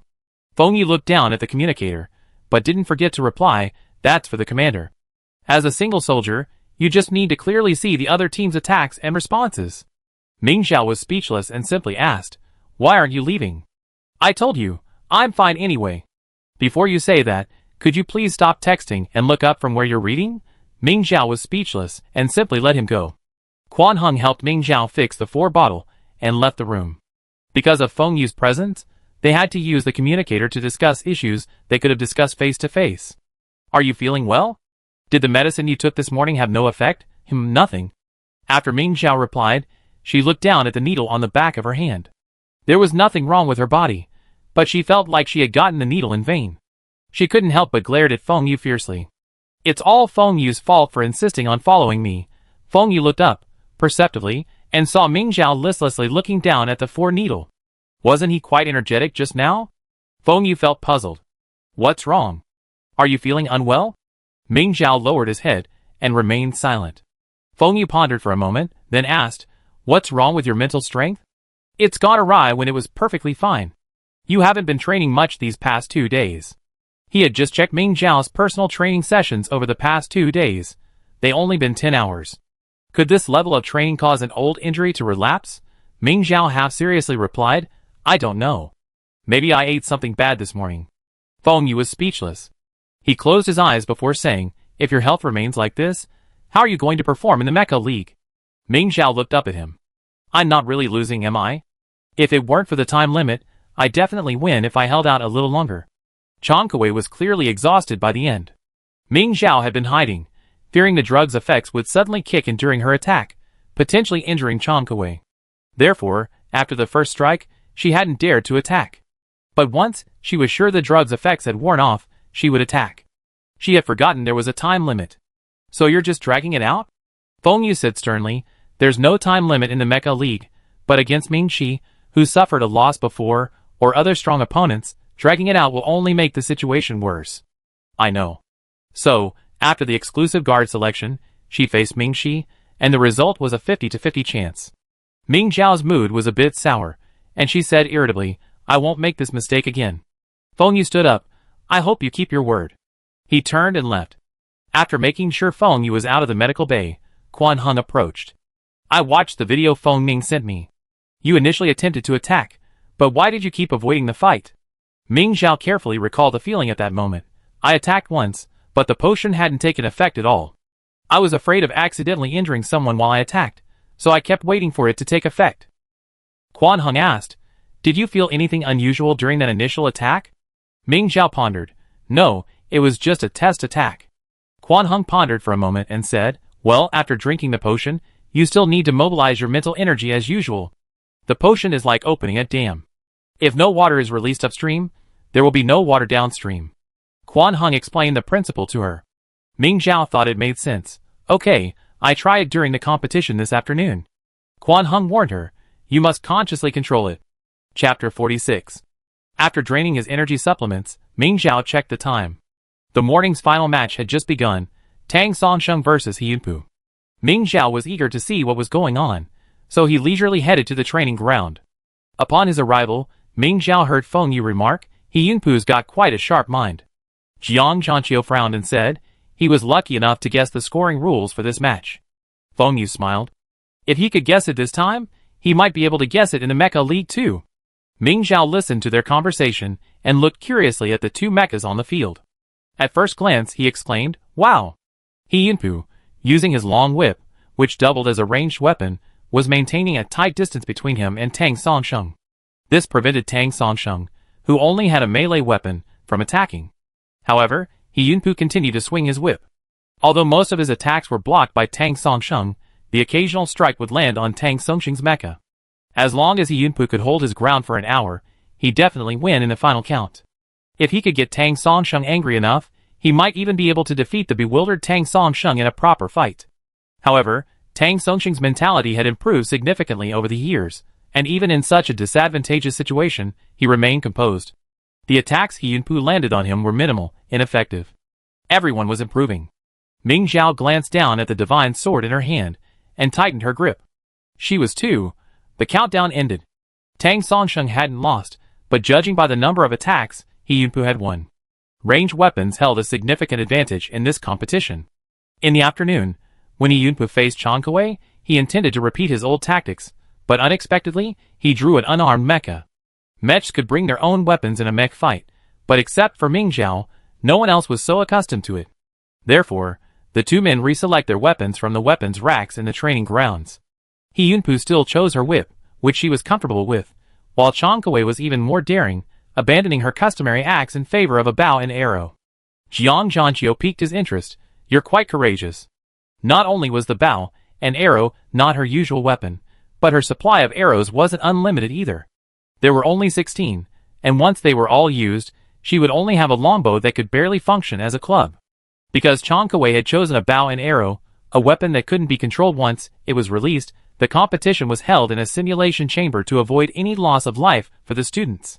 Chang Kuei drew his bow first, firing the first arrow with great force towards He Yunpu. It missed, being deflected by He Yunpu's precise whip. But the second and third arrows followed, and He Yunpu was unable to evade them. She only managed to dodge the arrow that struck her right shoulder, but her left shoulder was pierced. At the same time, Chang Kuei's feet were entangled by the whip's tail, and He Yunpu raised his hand to pull Chang Kuei toward him. A whip is effective at any distance, but a bow and arrow are at a significant disadvantage at close range. Chang Kuei acted decisively, throwing her bow to the ground and reaching for the whip at her foot. Her strength, second only to Ming Zhao in his explosive state, was second only to her classmates. As she fell to the ground, she freed herself from the whip's restraints. She hurriedly picked up the longbow, holding onto it even after being struck on the back of her hand. At the same time, she quickly distanced herself, retreating and releasing arrows. The fourth arrow was aimed at He Yunpu's whip grip hand, but He Yunpu noticed it and blocked it with her whip, sending the arrow piercing the whip handle where it met the whip. He Yunpu had to switch her grip to the whip. The damage to her weapon only made her whipping more ferocious. The fifth arrow had barely left the bowstring when it snapped in two right in front of Chang Kuei. If she hadn't retreated quickly, her bow would have been destroyed. The sixth arrow. Ming Zhao was watching intently when Jiang Zhanqiu suddenly poked him on the shoulder. Draw the lot for the next round first. Ming Zhao was startled. Though he didn't scream, he instantly jumped from Cheng Jiasher's left to his right. Ah! Cheng Jiasher and Tang Songsheng on the other side were startled simultaneously. Ming Zhao couldn't help but question him. Instructor, look how scared you made them. Jiang Zhanqiu was speechless. I scared them? Who jumped over like a monkey? Forget it, let's draw the lot quickly. If you draw the mecha, go pick your weapon. Don't waste time in between. Jiang Zhanqiu didn't bother to argue with her. Cheng Jiasher was close, so she drew her weapon. It was a non-mech fight. Ming Zhao looked at it and asked, Instructor, can I use my magic sword? The rules were already in place, and you could bring your own weapon. Didn't you read the rules? You can. Ming Zhao just wanted to confirm it. After getting a positive answer, she asked Cheng Jiasher, what weapon are you choosing? Or a bow and arrow?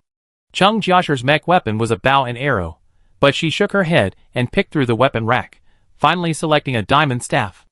I use this. Your magic sword also functions as a staff. Let's fight it out with staffs. Ming Zhao wanted to laugh, but couldn't help asking, are you letting me win? I don't need you to. No. Cheng Jiasher said bluntly, bows and arrows have a limit on how many times you can use them. You're so good at dodging. With only 16 arrows, you're hiding like it's a joke. I'm sure I'd lose with a bow and arrow. Jiang Zhanqiu listened and said, okay, then let's have a real fight next time. No need for the simulator. Cheng Jiasher said to Ming Zhao, actually, I'm pretty good with a staff, look. She wielded the staff with such force that Ming Zhao was about to praise her when, out of the corner of his eye, he caught a glimpse of the image projected in the simulator and exclaimed excitedly, Kuei wins. Chang Kuei fired his last 3 arrows. One was deflected by He Yunpu, one struck his right hand, and one pierced his chest. The opponent was dead, and Chang Kuei had won another round. He Yunpu sat up from the simulator, clutching his chest, unable to recover. He had thought this competition was tailor-made for him. Among the SSS-level soldiers, only he and Cheng Jiasher had ranged weapons. He Yunpu had assumed Cheng Jiasher would be the more formidable opponent. Unexpectedly, Chang Kuei, whose weapon he considered cumbersome and insignificant, actually defeated him. He Yunpu felt a faint breathlessness as he felt a piercing sensation in his chest. But after a moment, he stood up calmly and walked into the crowd to watch the ensuing battle. Cheng Jiasher, whom he considered a sharp long-range weapon, chose not his usual bow and arrow, but a rather unrefined stick to engage Ming Zhao. What a waste! If his archery skills weren't SOSO, he would have chosen a bow and arrow just now. He didn't believe he would lose with the same weapon. Ming Zhao drank medicine before going on stage, and Chung Jiashi also drank a row of nutrient solution before entering the arena. The students watching the match were also a little hungry, and seeing that the instructor didn't care, they also took out the nutrient solution they had secretly brought with them and drank it. Chung Jiashi opened the match with a cool pre-swing that stunned Ming Zhao. Was he trying to win by making her laugh to death, taking advantage of her distraction? Chung Jiashi slammed his club into her head. Ming Zhao blocked the blow with his sword. Chung Jiashi then bent his knee and kicked her in the stomach. Unaware, Ming Zhao took the blow head-on. She didn't show it, but she couldn't help but groan. Feng Ning's heart skipped a beat. The blow looked incredibly painful. He was even a little concerned about Ming Zhao's condition. Thankfully, Ming Zhao quickly counterattacked. She used her sword to pin Chung Jiashi's weapon with one hand, increasing the force. Chung Jiashi couldn't even block it, and her arm buckled towards her. At the same time, Ming Zhao's free left hand struck directly at her heart. Chung Jiashi quickly retreated, dodging the blow, but the brief tug-of-war left her breathless and exhausted. Ming Zhao, struck hard in the stomach, appeared unharmed. Chung Jiashi groaned inwardly, thinking that Ming Zhao was truly a man of steel. She immediately decided to play to her strengths and avoid her weaknesses, leveraging her speed to quickly distance herself and avoid a fight. She had an effective move, but Ming Zhao didn't. If she could hold out for another 57 minutes, she would win. He Yunpu, who was watching the fight, scoffed. I told her she shouldn't have given up her weapon. How could she possibly be a match for Ming Zhao in close combat? She's just giving up her advantage. Many agreed. Chong Kuei sarcastically said, do you think Ming Zhao's dodging is as bad as yours? He Yunpu couldn't resist arguing, but Jiang Zhanqiu rebuked her. What are you arguing about? Watch carefully. The onlookers were instantly hushed. On the field, Ming Zhao had already caught up to Chung Jiashi, and she couldn't evade him. Realizing this, Chung Jiashi gritted his teeth and used his diamond staff to block Ming Zhao's incoming sword strike. With a crack, the staff snapped in two, cracks spreading in both directions before disintegrating into a heap of powder that flew in front of Ming Zhao and Chung Jiashi. Feng Ning's heart rang with alarm, and she quickly used her mental power to warn Ming Zhao. Ming Zhao, calm down. Ming Zhao had about swung his magic sword towards Chung Jiashi, but Feng Ning's reminder brought him back to his senses. Yes, this is just a competition. But soon, the frantic surge of mental power overwhelmed her, and Chung Jiashi faltered, causing her to grab his arm and throw him to the ground. Seeing Ming Zhao's fist about to land on her head, Chung Jiashi felt for some reason that Ming Zhao wouldn't stop this time. She quickly shouted, Ming Zhao, I surrender. Stop her. Feng Yu also sensed something was amiss. Commanders are highly sensitive to mental energy, and the entire arena was filled with agitated mental energy. Perhaps Ming Zhao's mental energy had lost control. Ming Yan and Jiang Zhanqiu rushed over, while Mu Hao fired directly at Ming Zhao. A sense of danger caused Ming Zhao to immediately leave her previous position. Still terrified, Chung Jiashi lay on the ground, gasping for breath. She didn't even dare to get up, only quietly moving to safety. Chong Kuei rushed over and pulled her out of the fray. Ming Zhao, that was so scary. Chung Jiashi couldn't help but exclaim. She wasn't in the right shape today. Chong Kuei, watching Ming Zhao on the field, felt a sense of dread. If Ming Zhao had attacked her that morning, would she have faced a ferocious Ming Zhao as well? Ming Yan had already attacked Ming Zhao. However, Ming Zhao, normally powerless against Ming Yan, now instantly withstood over a dozen blows without falling behind. Even with Jiang Zhanqiu joining the fray, the two of them were unable to subdue Ming Zhao. Ming Zhao. Ming Yan couldn't help but shout, dreading what had happened to Ming Zhao. Feng Ning also tried to wake Ming Zhao. Stop it, stop. You hurt your mother.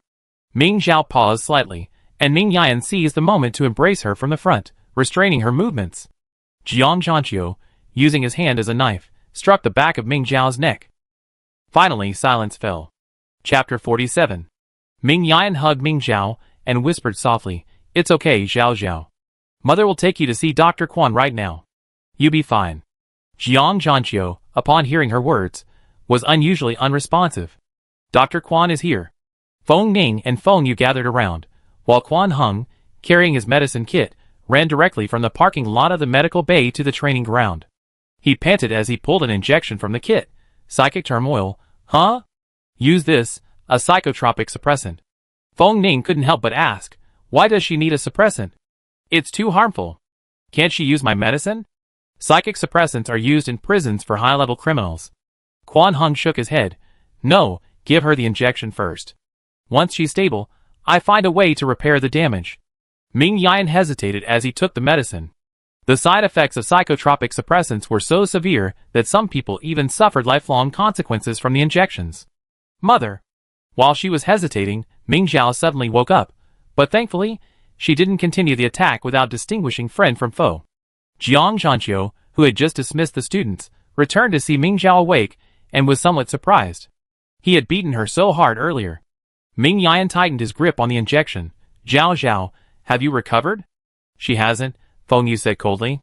You individual soldiers can't feel it, but the entire training ground is now filled with her restless mental energy.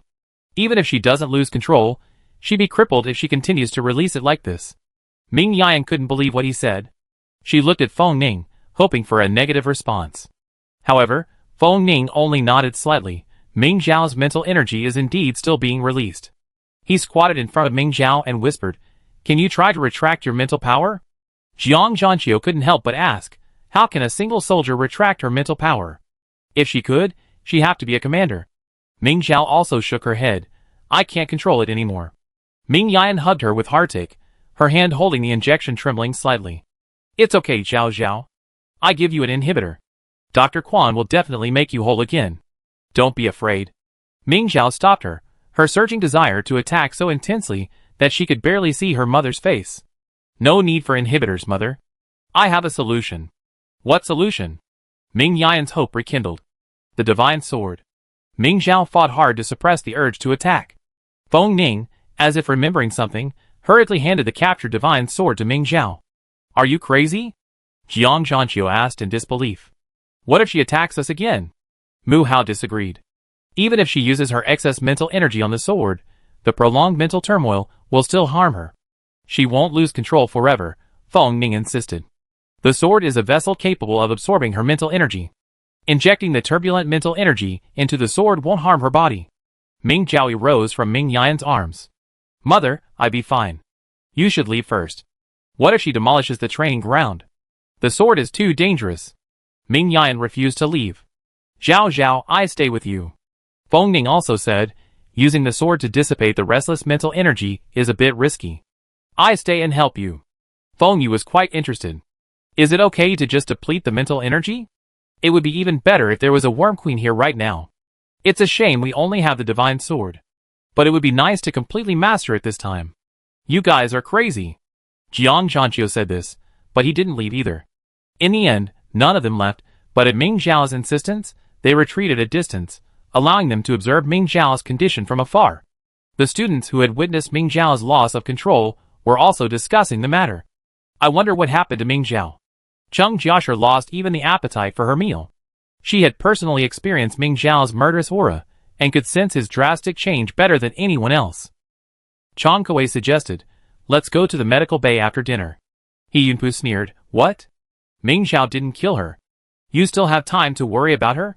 In my opinion, someone so unstable should be sent directly to the military area to fight the Zerg. She'd be a nuisance if she stayed at the military academy. Tang Songshan agreed. Exactly. I absolutely don't want to be teammates with someone so unstable. He was about to ask the other students, do you agree? Ming Zhao shouldn't have participated in the Mecha League. The students caught in his sight were all busy eating. Only one student from his grade said, if Ming Zhao doesn't participate, our military academy will lose an SSS rank student, and a very strong one at that. Another fourth-year student said, yes, let's not fight among ourselves. If Tari's and Kalia Military Academy knew about this, they wake up laughing in their dreams. Although these two were fourth-year students, their strength wasn't top tier. Even if Ming Zhao withdrew, they wouldn't get the top spot. But it wasn't the same for Tang Songsheng and He Yunpu. If Ming Zhao retreated, they both had a chance of becoming the top pick, so they naturally refused to give up easily. He Yunpu said to a sophomore, Zhu He, you're the weakest. If all 10 of our academy members advance, you have to find SS class teams from other academies in the second round. Can you accept that? Zhu He, being called the weakest in front of everyone, was naturally embarrassed. While it was a fact at the moment, who would admit it? He said angrily, all 10 advance? Apart from Instructor Ming's class, who would ever get such a good result? You're so arrogant. Don't be the first one to be eliminated. Suppressed laughter echoed in the cafeteria. You? He Yunpu was furious. Alright, wait for the competition tomorrow. Using the divine sword to drain mental energy was a good idea. The tug-of-war with the sword allowed Ming Xiao to gain a stronger grasp of his mental energy. Half an hour later, the effects of the drug gradually wore off, and the sword finally became docile under Ming Xiao's control. But Ming Xiao felt she still had some strength left. "Mother! I want to draw my sword!" Ming Xiao couldn't help but shout. This opportunity was too rare, and she wanted to try. "Draw your sword?" Ming Yan was startled and instinctively wanted to stop her, but seeing Ming Xiao's excited yet determined expression, she realized that Ming Xiao wasn't just impulsive, she was truly confident. "If you're determined, then give it a try." With that, Ming Yan entered the mecha and carefully guarded Ming Xiao. Those present with mechas entered, while those without retreated several hundred meters, almost leaving the training ground. Ming Xiao grasped the hilt and scabbard in her hands, feeling a little nervous, but she forced herself to ignore other thoughts and focus solely on the sword itself. With a slight push of her fingertips, a clear clang echoed across the training ground. The sword, sealed for 1,000 years, slowly unsheathed, gleaming coldly in the night light of the training ground. The ancient blade was engraved with intricate runes, but upon closer inspection, they resembled the veins of bone, exuding an indescribable eerie and chilling quality. Everyone stood on full alert, bracing themselves for the sword's potential attack. But nothing happened. The training ground was peaceful and calm. The sword seemed to have recognized its new master. Ming Xiao was ecstatic, raising it. "Mother, look, I did it." Everyone's eyes were fixed on the sword she held high. Millennia sealed, its brilliance still undimmed. Feng Yu gazed at the unsheathed sword with a frightening glint in her eyes. Ming Yan was so relieved that tears welled up in her eyes. "Good girl. You did well." The effects of the drug had worn off, and even though Ming Xiao stopped injecting spiritual energy, the divine sword remained peacefully in her hands. Ming Xiao sheathed the sword, feeling an indescribable joy and satisfaction. Ming Yan rushed over and hugged her. "Are you still feeling unwell?" Ming Xiao shook her head. "Mother, I'm fine." Feng Yu approached and congratulated Ming Xiao. "Congratulations on finally possessing the divine sword." Then he looked at the crowd and changed the subject. "The divine sword can be a trump card in the Mecha League. I think this matter shouldn't be made public for now." Feng Ning was the first to agree. Indeed, if it's made public too early, the other military academies might unite to oppose Ming Xiao's participation. Feng Yu ignored the sarcasm in his words. Seeing that no one objected, he asked Ming Xiao, "You're in the first match tomorrow too. Do you want to make adjustments later?" Ming Xiao shook his head firmly. "No, I definitely control my mental energy." Quan Hong also said, "He just expended so much mental energy, he shouldn't be able to use it again anytime soon. I give Ming Xiao a thorough checkup later." "Okay." Feng Yu nodded. "Then you can go." Feng Yu watched Ming Xiao and the others go to the medical bay. Mu Hao also said his goodbyes and left, leaving only Feng Yu and Jiang Zhanqiu at the training ground. "Feng Yu didn't come with us. He must be planning something," Feng Ning confirmed as they entered the medical bay. "What are you planning?" Ming Xiao clutched her sword tightly at this. Could he be trying to steal her sword? Feng Ning's gaze fell on her. "He must have noticed your exceptional mental power and might be planning to take advantage of you." So he was planning to take advantage of her. Ming Xiao was about to breathe a sigh of relief when she suddenly realized, what would he do if he knew? Mental power levels are genetically determined. How could he possibly steal them? Quan Hong immediately denied this possibility. If mental power could be altered, someone would have done it years ago. Ordinary people wouldn't be born with high mental power. Mental power levels are heavily influenced by genetics, so while noble families are more likely to produce high-level individuals, ordinary people can still give birth to high-level children. Feng Ning knew this too. His behavior is unpredictable now. You must be careful. However, one thing is certain, he won't attack you before the Mecha League. The Mecha League was incredibly important, especially after the Imperial Military Academy's poor performance in the previous year. Feng Yu urgently needed to prove herself in this tournament. Ming Yan frowned and said to Ming Xiao, "Don't overthink it yet. We've been preparing for the Mecha League this year, so we won't have much time to leave the Imperial Military Academy. Let's just take it one step at a time." Ming Xiao had just unsheathed her divine sword, her confidence surging. "Don't worry. Even if he wants to attack me, he can't beat me." Ming Yan couldn't help but flick her forehead. "Are you confident now?" Who lost to Chang Kuei this morning? The other three, except her, were all embarrassed, remembering that Ming Yan hadn't known Ming Xiao had taken Quan Heng's medicine. Ming Xiao finished her explanation guiltily, looking down, not wanting to look at Ming Yan. "I'm sorry, I tell you next time." Chapter 48 So you lost control because of the drug? Then the drug seems quite unstable. Ming Yan looked at Quan Hung. Quan Hung nodded awkwardly. I underestimated Ming Zhao's strength. I stopped using the drug for now, and see how I can improve it. Ming Yan nodded and said to Ming Zhao, believe in yourself. You can defeat your classmates without drugs. Don't feel pressured about tomorrow's competition. Ming Zhao thought the same thing and nodded repeatedly. Mother, I will win. Feng Ning thought for a moment. Next time you try the drug, use the divine sword directly. It's less likely to cause you to lose control. Indeed, Quan Hung said, blaming herself upon hearing that Cheng Jiashur had nearly died today. I didn't think it through. People can't stand being naggled over. Quan Hung felt bad for Cheng Jiashur, and then Cheng Jiashur appeared at the door of the medical bay. She took one look and said, understandingly, Cheng Jiashur and Chang Kuei are here to see you. Quan Hung opened the door to the medical bay and let them in. Upon seeing Ming Zhao, Cheng Jiashur couldn't help but ask, Ming Zhao, how are you? Ming Zhao quickly replied, I'm fine. I'm sorry about you though. Were you frightened? Cheng Jiashur shook his head, I'm fine too. I'm fine now. Chang Kuei looked at Ming Zhao, still receiving in 4, and asked worriedly, can you still compete tomorrow? Ming Zhao patted her chest confidently, don't worry. I'd definitely be fine. Besides, I only have one competition tomorrow. I finish it soon and rest up. She even felt a little sorry that she would be facing Zhu He tomorrow, not Tang Songsheng or He Yunpu. She couldn't wait to practice her skills. Cheng Jiashur couldn't help but complain to her, you don't even know. Tang Songsheng and He Yunpu were trying to incite everyone in the cafeteria just now, claiming your mental strength was unstable and refusing to let you participate in the Mecha League. Just as she finished speaking, Chang Kuei tugged at her sleeve, and she realized that Ming Yan and Feng Ning were both looking at her. One was an instructor, the other was a commander. She felt immense pressure, and she forced a smile. Other people aren't stupid. They won't listen to them, Feng Ning said, fearing Ming Zhao would get angry. Right, Cheng Jiashur nodded quickly. He Yunpu was even confronted by Zhu He. He actually told Zhu He that he was the weakest, and tried to win him over. It's hilarious. Ming Zhao couldn't help but laugh too. Chang Kuei was a little worried, but Tang Songsheng and He Yunpu both said they don't want to be your teammates. If you two team up in the future, I'm worried they try to trip you up. I don't want to team up with them yet. Ming Zhao couldn't help but say, it would be nice if I could choose my own teammates. Teammate selection is based on strength. Unless both of them are eliminated, you must team up with them for the team competition. Ming Yan reminded her, the Mecha League is underway, so let's put aside past grudges. Ming Zhao was unhappy. It's not me who's nitpicking, it's them who's nitpicking. They didn't cooperate with me back in the guards. Ming Yan said, it doesn't matter if they don't cooperate. After a semester of training, they learned to cooperate. The chill in her tone sent a chill down Ming Zhao's spine.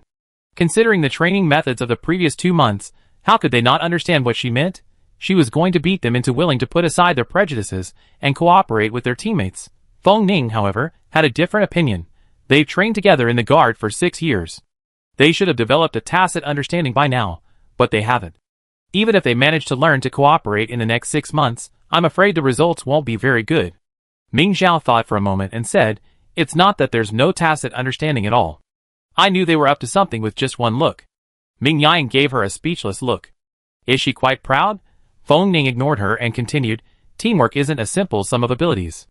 If Ming Zhao's strength is rated 10, Tang He 9, and the others 8, 10 plus 9 plus 9 isn't necessarily greater than 10 plus 8 plus 8. Ming Yan, having worked alongside his comrades on the battlefield for years, naturally understood his meaning. Do you want them to choose their own teammates? Feng Ning nodded. But Feng Yu, who made the final decision, had never been on the battlefield. Ming Yan said, Feng. Remembering the 2 students still present, Ming Yan quickly changed his words, saying, the principal won't agree. I make a suggestion. Feng Ning could only say that. He definitely won't agree. Ah. Ming Zhao wailed as she lay on the medical bed. She encouraged Chang Kuei and Cheng Jiashur with hope. Kuei, you must defeat Tang Songsheng. Jiashur, you must defeat both of them. Chang Kuei didn't react, so Cheng Jiashur pointed at him and said in disbelief, I can defeat both of them. I might not even be able to defeat the other students. Ming Yan's gaze immediately fell on her. How can you not have even a little confidence?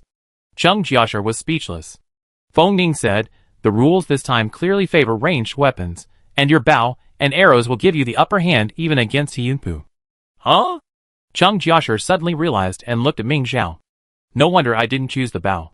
You asked if I should give it to you. Chang Kuei stared at her speechlessly.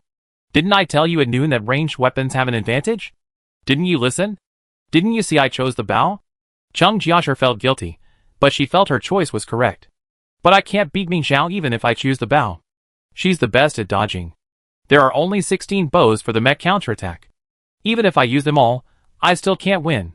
Ming Zhao admitted she had a point. She was indeed incredibly strong at dodging. Anyway, if you draw a mech counterattack later, just choose the bow. After learning that she was the chosen one for this competition, Chung Jiashir returned home full of confidence. The next day, she appeared at the training grounds, radiant.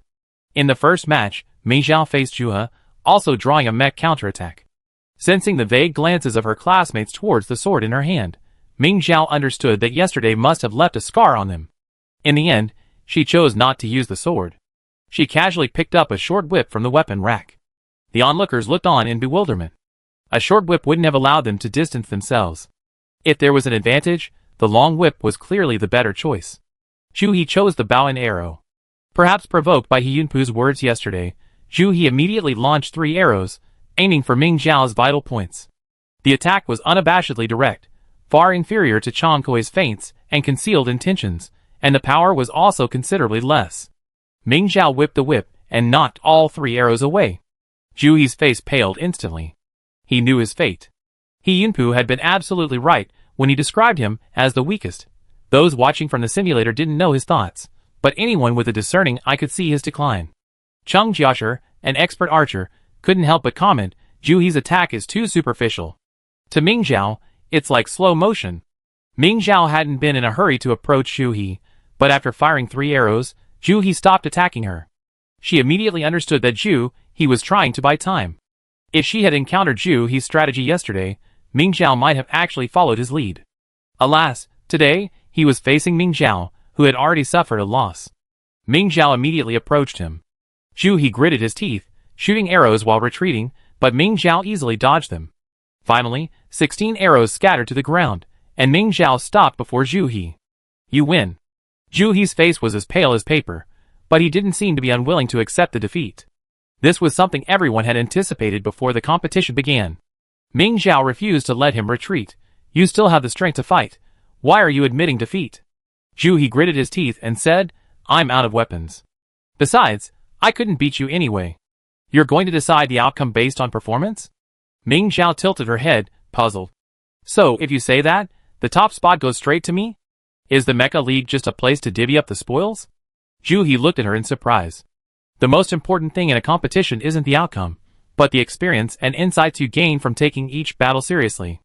Ming Zhao raised his whip hand and said, Come on, continue.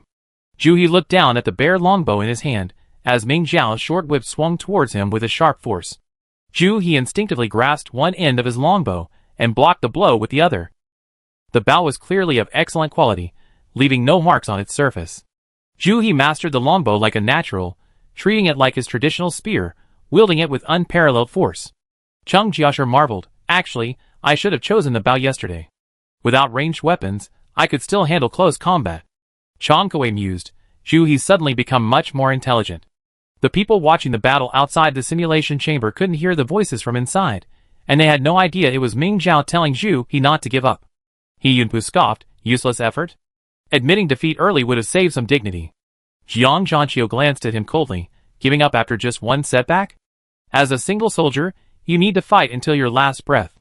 He Yunpu immediately lowered his head, daring not to utter a word. Zhu He still couldn't defeat Ming Zhao. As Ming Zhao pinned him to the ground, he took a deep breath and said, Thank you. Ming Zhao stood up, and the two of them gradually emerged from the simulator. She smiled and said, Why be so polite? I give He Yunpu a beating this afternoon as a thank you. Zhu He opened his eyes in the simulator and smiled too. Even without Ming Zhao telling him, he wanted to give He Yunpu a beating. Even if he couldn't win, he had to take this opportunity to beat him up, to teach He Yunpu that it's not okay to look down on others. In the afternoon, He Yunpu and Zhu He faced off in mechas. At the start, He Yunpu attacked first, attempting to land a few effective attacks before gaining distance. Unexpectedly, Zhu He entangled his spear with his whip, and pulled He Yunpu towards him. Are you crazy? You can't win in close combat. Unable to figure it out, He Yunpu quickly approached Zhu He. His whip was no longer taut. He Yunpu exerted force with his wrist, and the whip, which was not entangled, lashed out at Zhu He's mecha arm. Zhu He's grip loosened, and He Yunpu yanked the weapon backward, releasing it from his grasp. The two were already very close, and He Yunpu didn't want to play it safe against Zhu He. A lesson for him was just a matter of convenience. To his surprise, Zhu He directly punched He Yunpu's mecha in the face. Chapter 49. The pain reached his brain, and He Yunpu's eyes involuntarily formed tears. You? He Yunpu vowed to teach this lowly student a lesson. The two of them didn't even need weapons, and engaged in a direct assault. The onlookers were stunned. Ming Zhao couldn't help but say, I didn't ask him to commit suicide by beating anyone up. Cheng Jiashir understood. It must be that He Yunpu's words yesterday were too infuriating, and Zhu He couldn't handle it. This reason made sense. It probably wasn't because he asked him to beat He Yunpu. Ming Zhao breathed a sigh of relief. But this is too impulsive. He won't learn anything from fighting like this. Chang Kuei said, if he didn't do that, He Yunpu would definitely run away after the fight, and he wouldn't learn anything. It's better to take this opportunity to settle a personal grudge. The instructors watching the fight were extremely dissatisfied. Jiang Zhanqiu gritted his teeth and said, this really throws the instructor's teachings out the window. The thugs on the street are more respectable than this. He also took the opportunity to mock Ming Yan. Instructor Ming, look at the students you've taught. Ming Yan smiled. Indeed, they still have a lot to learn from you, the founding disciple. Jiang Zhanqiu's face darkened, and he fell silent. Despite his initial setback, He Yunpu still won, albeit a somewhat disheveled one. When he emerged from the mecha cabin, his nose still bleeding. He glared at Zhu He with gritted teeth. You're truly remarkable. Zhu He looked even worse off, with blood smearing his lips, but he smiled. I think so too. Thanks for the compliment. Next time, I won't let your sneak attack succeed, He Yunpu said grimly. The competition continued. On the final day, He Yunpu had lost a match each to Ming Zhao and Tang Songsheng.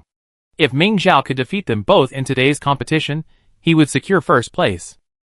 Ming Zhao's two matches were both in the afternoon. The first one pitted Ming Zhao against Tang Songsheng, a mechless duel. Both chose swords. Mu Hao couldn't help but frown. Ming Zhao keeps switching weapons? 5 different weapons in 5 mechless duels. That's too much and too varied. Generally speaking, a single soldier only needs to master one weapon. Learning too many will distract them, and make them less effective than others. Ming Zhao possessed a divine sword, so even if she didn't use it, she should still focus on it. Ming Yan said, she can master both, which is quite impressive. As he spoke, Tang Songsheng's 2 swords were blocked by Ming Zhao's long sword. To avoid being attacked, the two quickly separated. Dozens of moves had already passed in a flash. Jiang Zhanqiu commented, Ming Zhao has made great progress these past few days. Mu Hao said, Tang Songsheng has also made progress. Students of the Imperial Academy should always be improving, Feng Yu said, feeling somewhat relieved. He looked at the students standing beside him, observing the competition. You two must constantly improve. Even if you can't beat others, you must be better than your yesterday's selves. Yes. At this moment, Tang Songsheng made a critical mistake, and Ming Zhao's flying kick hit his wrist, sending the knife in his right hand flying. Ming Zhao's entire body was now suspended in midair. Without giving Tang Songsheng any time to breathe, he launched a fierce kick into his head with his other foot. The force was so strong that Tang Songsheng fainted on the spot. The onlookers gasped in shock, with He Yunpu's reaction being the most intense, further resolute in his resolve to fight to the end in one final match. Tang Songsheng had lost 2 matches, completely withdrawing from the race for first and second place. His expression was grim. The final match pitted Ming Zhao against He Yunpu. This one would determine first and second place. The winner would take first place, the loser second. He Yunpu breathed a sigh of relief after being drawn into the mecha duel. His first action upon entering the arena was to distance himself, waiting for an opportunity to attack Ming Zhao. Ming Zhao deftly dodged his attack and shouted, After all these years, you haven't learned your lesson? He Yunpu's heart skipped a beat, and the memory of his crushing defeat in the first match flooded back to him. Ming Zhao had snatched his weapon. He Yunpu gritted his teeth, swinging his whip even faster. It was impossible now. He wasn't the same person he was 6 years ago. Ming Zhao took his time, carefully avoiding vital points while slowly wearing down He Yunpu's strength. The memory of his crushing defeat stung He Yunpu's heart, and he forgot his pre-match strategy, intent on proving that Ming Zhao couldn't possibly catch his whip now. His attack was fierce, but his momentum didn't last long. Ming Zhao quickly seized his last weak move and yanked his whip away. Just like before, He Yunpu quickly tightened his grip on the whip, fearing his weapon would be snatched away again. Unexpectedly, Ming Zhao simply used the whip to pull him toward him, and the two instantly collided. Ming Zhao swung his sword and struck He Yunpu's mech's shoulder. He Yunpu almost instantly lost control of his mech's right arm. Ming Zhao's sword stopped at his neck. How could I use the same move twice? The rankings were announced. Although Ming Zhao had lost a match, he still deserved first place. He Yunpu was second, and Tang Songsheng was third. Ever since his defeat to Ming Zhao in the first match of the afternoon, Tang Songsheng's expression hadn't been good. I had originally thought I was on track to secure second place and fight for first, but I ended up in third. He Yunpu wasn't happy either. He was just one step away from first place. Chang Kuei was fourth, Cheng Jiasher fifth. Cheng Jiasher was quite pleased. I've improved. Chang Kuei was also quite satisfied with her performance. She urged Cheng Jiasher not to slack off and encouraged herself. Keep working hard and eventually get into the top 3. Only Ming Zhao felt a little disappointed. He was going to be teammates with those two annoying guys again. Thinking back to their previous collaboration in the guards, where they almost couldn't beat the next guards, the thought gave him a headache. Feng Ning's suggestion to form their own team was immediately rejected by Feng Yu. Ming Zhao had no choice but to accept the situation, but she had no idea that Tang Songsheng and He Yunpu wouldn't. He Yunpu walked up to Feng Yu and the instructors and shouted, "Principal! Instructors! I don't want to be on a team with Ming Zhao." Feng Yu and the instructors didn't take his words seriously. Jiang Zhanqiu rolled his eyes at him. Nonsense. Ming Zhao's mental strength is unstable. I don't want to be attacked indiscriminately when I'm on a team with her. He Yunpu argued. Tang Songsheng certainly doesn't want to either. Tang Songsheng also walked over and said, "Principal, instructors, I don't want to be on a team with them." Everyone present was stunned. Jiang Zhanqiu snorted, "You're so tolerant? You won't team up with someone just because they win?" Ming Zhao couldn't help but say to Chang Kuei and the others, "I remember when we first met, these two were so close. I've watched their relationship deteriorate year by year." Chang Kuei also said, "I saw them during the guard team tryouts. They were so close and so affectionate. Life is so unpredictable. Tang Songsheng is too stubborn. It's just one loss, isn't it? Winning and losing is normal for soldiers of the same level." Cheng Jiasher shook his head. "It can't be helped. Tang Songsheng has consistently defeated He Yunpu for years. It's normal for him to have trouble adapting." Ming Zhao and the other two whispered to each other, and Feng Yu turned and asked, "Ming Zhao, what do you think?" Ming Yang glanced at her with a half smile, and Ming Zhao knew that if she simply said she didn't want to team up, the three of them would inevitably be punished together. But Jiang Zhanqiu was also staring at her. If she said she was willing to put aside her past grudges and team up, Jiang Zhanqiu would definitely make her do the other two's work. She wouldn't take on such a hassle. Ming Zhao considered carefully and said, "Principal, since neither of them wants to, forcing cooperation won't work. How about we just let everyone find their own teammates to team up with, and let those who work best together form the team?" She felt her words were sincere and competent. However, Feng Ning raised her hands to cover her eyes. Ming Zhao belatedly sensed the murderous intent. Feng Yu calmly said, "Is the cooperation not working? That's okay. Those who can practice well can stay and practice extra every day until they have a tacit understanding." Ming Zhao was flustered. She hadn't said she wouldn't cooperate. Why did she have to practice extra too? Chang Kuei and Cheng Jiasher gave her a look of despair and immediately followed the main group out of the training ground, fearing they would be left behind for extra training if they left late. Feng Ning and Feng Yu also quickly left the training ground. 3 instructors remained. Ming Zhao swallowed quietly, feeling that tonight was not going to be easy. The instructors didn't use mechas or weapons. They simply picked an opponent and attacked at 0 frames. Ming Zhao faced off against Mu Hao, the instructor in charge of assisting in the training. According to Ming Yan, he wasn't skilled in martial arts. But even so, Ming Zhao didn't gain any immediate advantage. However, her situation was much better than Tang Songsheng and He Yunpu. She was able to fight back and forth with Mu Hao, while the other two were completely pinned to the ground. Ming Zhao thought, this must be a lesson for those two who refuse to cooperate. With this understanding, Ming Zhao calmed down and thought of it as a sparring partner. Even if Mu Hao wasn't a martial arts expert, he still had many novel moves worth learning. Ming Zhao was learning enthusiastically when someone suddenly appeared beside Mu Hao. "How did Jiang Zhanqiu come here?" Ming Zhao took a moment to glance at Tang Songsheng and saw him lying motionless on the ground, unsure whether he was unconscious or unable to get up. Jiang Zhanqiu coordinated with Mu Hao to attack Ming Zhao, but Ming Zhao dodged the combined attack with a twist and turned to run. But he failed. Ming Yan had ended the fight at some point and was right behind her. When Ming Zhao tried to run, she grabbed her arm and shoved her to the ground. It was over. She was going to be pinned to the ground too. Ming Zhao yelled, "Stop! Stop! I surrender!" Weren't they supposed to teach Tang Songsheng and Yinpu a lesson? Why were they hitting her again? Ming Zhao was even the worst off.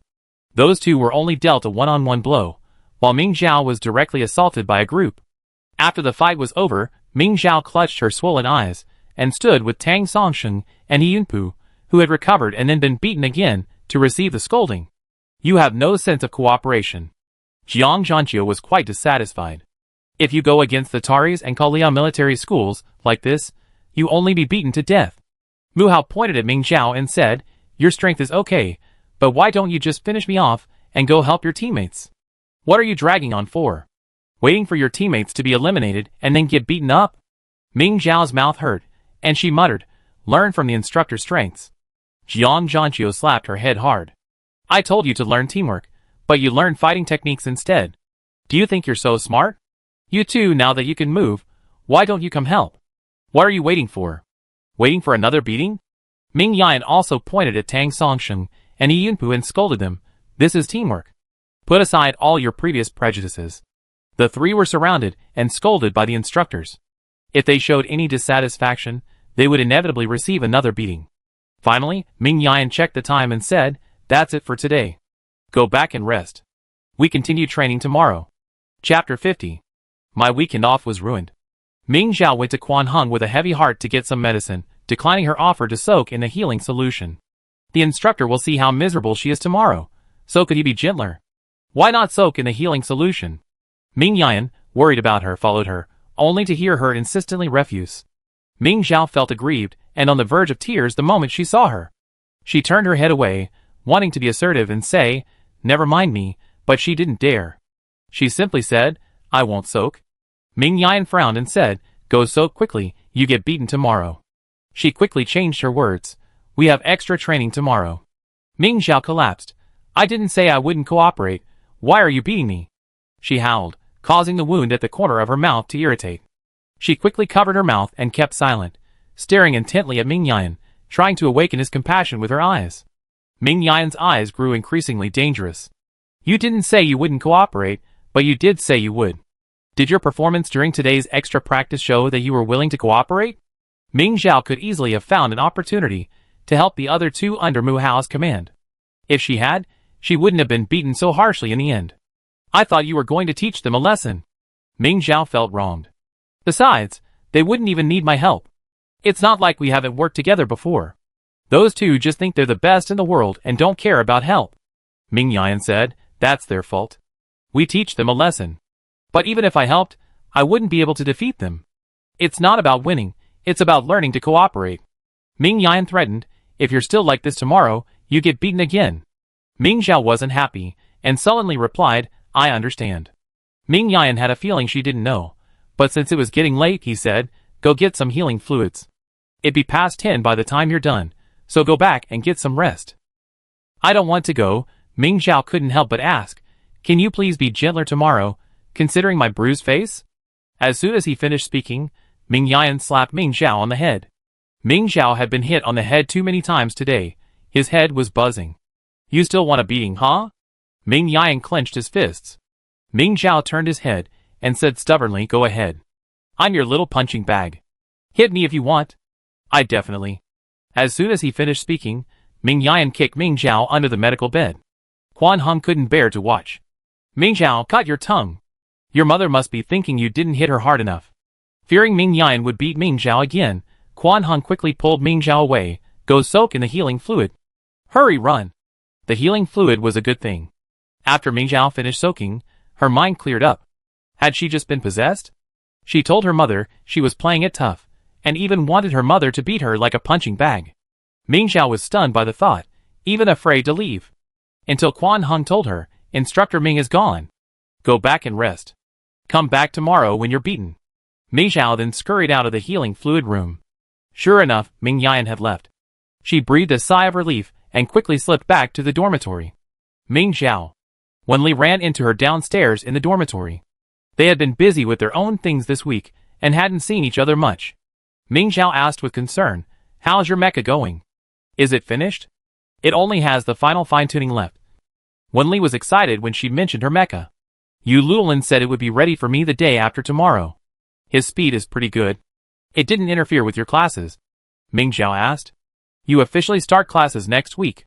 Have you picked your classes yet?" "No." Wenli was a little unsure about how to choose classes. Tang Songyin asked me to choose with her, but I think her classes are a bit difficult.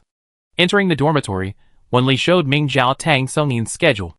Ming Xiao immediately said, "She's been taking classes like this since she was a kid. If you choose the same, it won't be easy to keep up." Wenli agreed, nodding her head. Ming Xiao continued, "Furthermore, Tang Songyin's moves are based on using softness to overcome hardness. The strangulation and shooting techniques she's learned suit her, while you prefer a more rigid style." Wenli nodded her head so hard she could almost see double. "Exactly. How did you know that?" "I saw the data from the simulator last time," Ming Xiao explained. "So why not take some basic courses to strengthen your strength? For the rest, just follow the school curriculum." "Yeah." Wenli turned on her communicator and started selecting classes. She already had some in mind, and she finished them quickly. The daily schedule was packed. Ming Xiao worried she wouldn't be able to cope with such a demanding schedule, but ultimately kept quiet. Yu Lulin built her a mecha for free, allowing her to rank in the top 5 SS level by the end of the semester. Even though she couldn't make it, Yu Lulin wouldn't ask for extra money, but Wenli probably didn't want to owe him a favor. "By the way, tomorrow's our day off. Can we go to the training ground together?" Wenli asked expectantly. Ming Xiao suddenly felt a dull ache all over her body. She said, "We have extra training this weekend." Wenli admired them. "You're so hardworking." With their strength and hard work, Wenli felt their academy would definitely win next year's Mecha League. She asked again, "What about tonight?" Ming Xiao forced a smile. "I don't know. We're having extra training because the instructor punished us. If the instructor isn't satisfied, we have to keep doing it." Wenli was stunned and asked cautiously, "Why are you being punished all of a sudden?" Ming Xiao angrily pointed at Tang Songyin's door. Her brother's good friend, didn't cooperate with the team battle and got me beaten up too." This? Wenli didn't know what to say. Ming Xiao didn't want her to get involved, so he simply said, speaking with the air of someone who experienced it, "You have a team battle later. You must cooperate well with your teammates, or you get beaten by the teacher." "Yes." Wenli nodded firmly. The next day, Ming Xiao had learned her lesson and tried to cooperate with her teammates from the start. However, she was completely blocked. Her opponent had changed, Ming Yan. Ming Xiao was speechless. How could she cooperate? She was thankful to avoid a few blows against her own mother, so how could she find her teammates? She couldn't help but glance at the 4 people on the other side. Tang Songsheng was still being lectured by Jiang Zhanqiu, and He Yunpu was facing Mu Hao, but he was gradually losing ground, never mind taking the time to help. Useless. She couldn't help but curse under her breath. "Looking at others while fighting me?" Ming Yan leaned in and twisted her arm. Ming Xiao cried out in pain, "I was just trying to help my teammates." Ming Yan kicked him away. "Okay, I give you a chance." Ming Xiao flew straight towards Jiang Zhanqiu. Jiang Zhanqiu was concentrating on disciplining Tang Songsheng when he was suddenly grabbed from behind and his neck was strangled. Tang Songsheng's predicament was resolved, and his first reaction was to run backwards. Ming Yan, who had rushed over, pinned him to the ground and continued to beat him. Jiang Zhanqiu struggled to pull Ming Xiao off his back, unable to help but roar at Ming Yan. "What's wrong with you?" Ming Xiao took advantage of his distraction while he was shouting, launching a surprise attack as if he had discovered something new. "Instructor, it seems like you guys aren't cooperating at all." It was a 3-on-3 fight, but in reality, the instructors relied on their vast experience to defeat the students one-on-one, and the one who held out was besieged by 3 men. "Yes, and then what?" Jiang Zhanqiu, seeing through her, didn't get angry. Instead, he sarcastically said, "Isn't it because you're so weak that we can beat you without any cooperation?" Jiang Zhanqiu was successfully ambushed by Ming Xiao several times, but his attacking rhythm remained intact, and he even regained the initiative. Ming Xiao's ability to cope with him gradually became more and more strained. After gritting his teeth and attacking again, Ming Zhao was suddenly kicked away by a leg that stretched out from the side. She felt a jolt in her heart, and just as she scrambled to her feet, she saw the 3 instructors standing before her. Recalling the painful memories of yesterday, Ming Zhao turned and ran without hesitation. "I surrender. I surrender." Jiang Zhanqiu was practically amused by his anger, and said to Ming Yan, "Look at your daughter. Is this even right?" Ming Zhao was already some distance away from them, having already run quite a distance. Ming Yan wordlessly entered the mecha, flew over, and recaptured him. Surrounded by the instructors again, Ming Zhao dodged Mu Hao's punch, but not Ming Yan's kick. She shouted to Tang Songsheng and He Yunpu, "Hey! Have you guys rested enough?" Tang Songsheng and He Yunpu had already stood up, but remained at a distance, not approaching. Ming Zhao couldn't help but grumble, "They won't cooperate with me." The 3 instructors were speechless. They had eyes and ears. They could see for themselves, right? Jiang Zhanqiu said grimly, "Now we're beating you for deserting the battlefield." After beating Ming Zhao, Tang Songsheng and He Yunpu couldn't escape either, receiving beatings and scoldings without fail. After 2 days of beatings, the 3 finally learned a simple way to coordinate. While they still couldn't defeat the instructors, they were finally no longer being targeted. The training finally resumed. Group training officially began on Monday. Xu He, ranked 10th, received a bye, while the top 9 players formed teams of 3. They competed against each other in the morning, and received instruction from instructors in the afternoon. Ming Zhao and Tang He's team faced Chang Kuei and Cheng Jiasher's. Though they managed to work together despite their nausea, their coordination wasn't as effective as the other team. Chang Kuei and Cheng Jiasher were used to training together, and the 6th place student wasn't lagging behind. Ming Zhao's team nearly lost the competition. Feng Ning, who was watching the competition, reassured Feng Yu, "The effectiveness of a group battle isn't determined by the individual strength of the group." Feng Yu insisted, "Ming Zhao's team didn't lose either.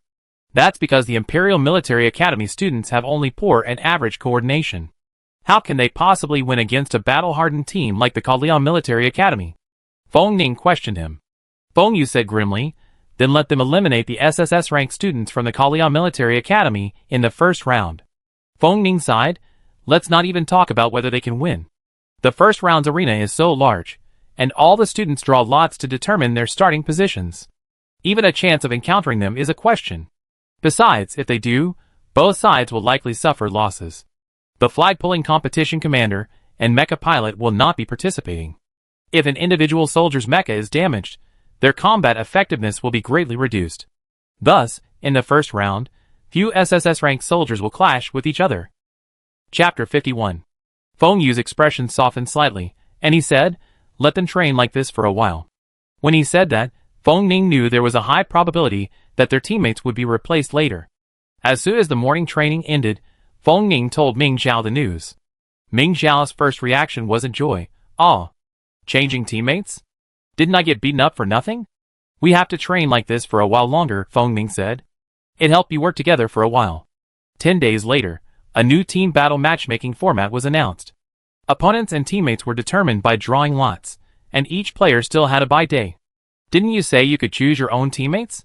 Ming Zhao was a little disappointed. Hearing her words, Ming Yan explained to everyone, "We comprehensively evaluate your random match data to determine the most suitable team members. Playing well doesn't mean having good chemistry." Ming Yan emphasized, looking at Ming Zhao. Jiang Zhanqiu cleared his throat. "With a team selected like this, I don't want to hear you say you don't want to team up with each other again." After he finished speaking, Ming Zhao, Tang Songsheng, and He Yunpu were all glaring at him. On the first day, Ming Zhao had the misfortune of being drawn into the same team as Tang Songsheng and He Yunpu again. What a fateful fate. Except for these 3, everyone else couldn't help but chuckle. Even Mu Hao couldn't help but say, "These 3 seem quite compatible. I think we should give them a little more time to get used to each other." Ming Yan said, "We can see how they perform when teamed up with other teams. We've given them enough time to get used to each other. If their collaboration isn't as good as others, there's no point in trying again." Jiang Zhanqiu looked at Ming Zhao and the other 2, his brows furrowed. "Don't try to act like these 3 again, and don't try to cooperate." Feng Yu said lightly, "Then let's train more. They messed up a good team battle like this. It's a complete disgrace to the Imperial Military Academy." Feng Ning smiled softly. "Isn't this the new school spirit you introduced?" Feng Yu glanced at him sharply. "Respecting strength has been the motto of the Imperial Military Academy since its founding. The two of them were on edge, and the instructors, not wanting to get involved, simply let the first two groups compete. Yunpu was reluctant. Instructor, we've been working together for so many days. What else is there to work on? Let's switch people. Yes. Switch people. I don't want to be on the same team with them. Tang Song shouted. Jiang Zhanqiu narrowed his eyes at the three of them. The teams we've drawn are valid for today. There's no redrawing, unless you simply concede defeat. Yunpu gritted his teeth and said, if you do, then concede. Tang Songsheng nodded. Several instructors looked at Ming Zhao. Ming Zhao shuddered, the painful memories of the previous encounter resurfacing. She said firmly, I disagree. I want to compete. You compete on your own. Yunpu yelled. Jiang Zhanqiu slapped him. Shut up. Go up there and compete properly. Don't have any ulterior motives. This is the last time you refuse to cooperate. Under pressure from the instructors, Tang and he had no choice but to bite the bullet and join Ming Zhao on the field. The three opponents were weaker, and the victory should have been a sure thing. But as Jiang Zhanqiu had predicted, Tang Songsheng and Yunpu started to act rashly again. As if they were afraid that the instructor would force them and Ming Zhao together, they did not exert any effort at all. Ming Zhao, who was rushing in the front, attracted all the firepower of the other three. Ming Zhao, she shouted, unable to contain her frustration. What's wrong with you two? Come help. Both men ignored her, and Yunpu said, if you insist on being tough, just fight on your own. Ming Zhao, enraged, slashed through the three attackers with a single sword strike, then slashed at Tang and Yunpu with a trail of small tails. Tang Songsheng demanded, Ming Zhao. What are you doing? Cooperate. Ming Zhao said matter-of-factly. She didn't want to be punished by these two wooden men again.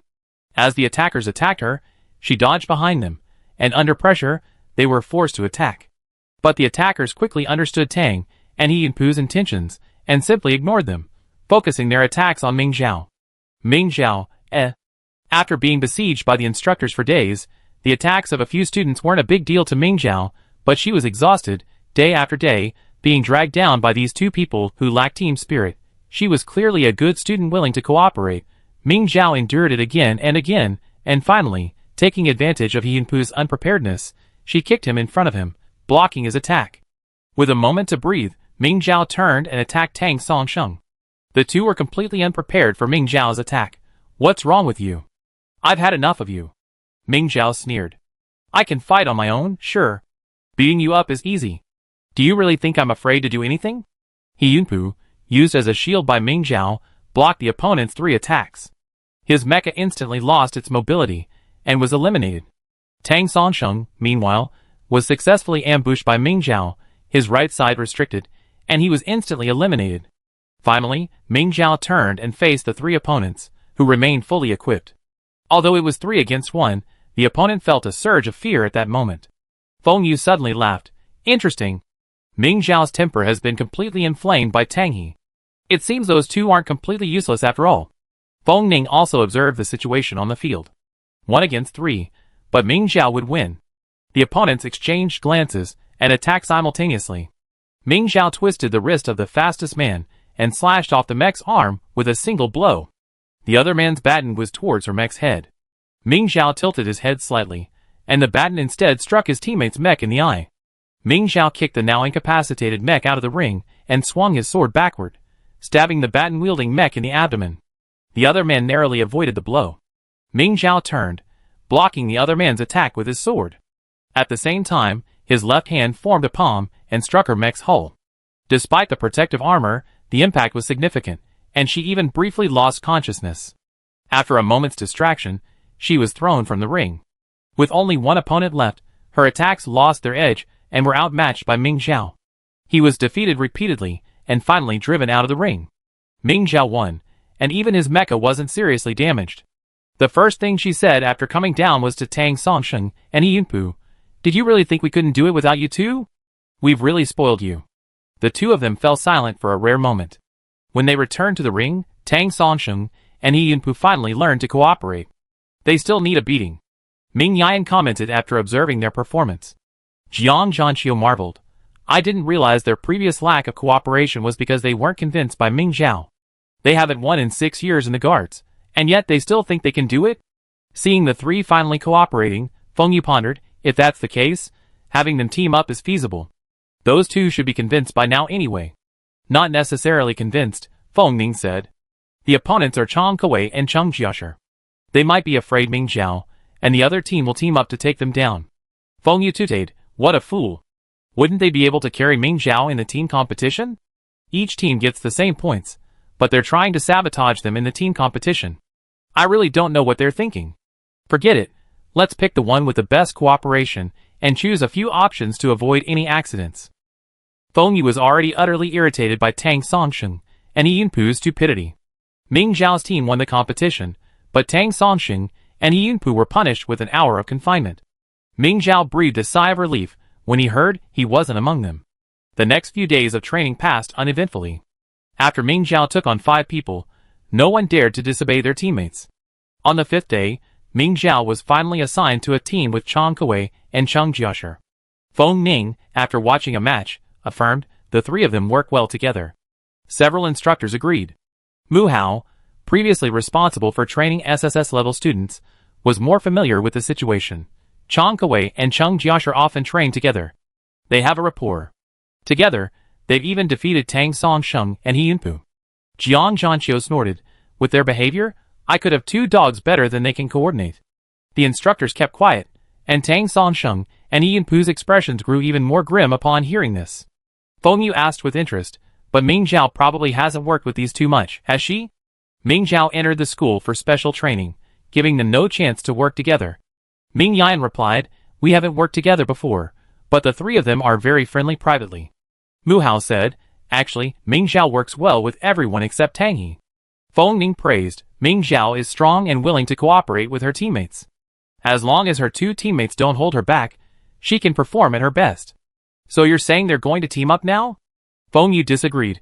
Cheng Jiashi's strength is still a bit lacking, and being ranked 5th gives him an advantage in weapons. Didn't you set the rules of the competition? Now you're saying they're taking advantage? Feng Ning sarcastically asked. Mu Hao said impartially, they're ranked 4th and 5th, respectively. If the 2nd and 3rd place finishers don't want to team up with Ming Zhao, they're the best options. Feng Yu understood this and said, we haven't tried all the teamings yet. Let's see after we've tried them all. For some reason, he didn't want these 3 to team up, especially Cheng Jiashi, who didn't come from a noble family.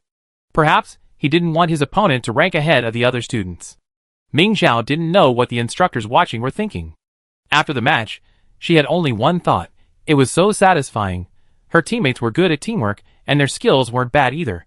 She just needed to adapt to the situation, and come up with the most effort-saving plan. Ming Zhao asked Feng Ning about the team formation. Feng Ning told her, most instructors are currently optimistic about you 3, but Feng Yu insisted on reviewing all the combinations. I feel like the remaining combinations are just SOSO. Ming Zhao curled her lips. That shouldn't be the case. Feng Yu should have seen that our cooperation is already very good. Feng Ning said, he probably has something against Cheng Jiashi.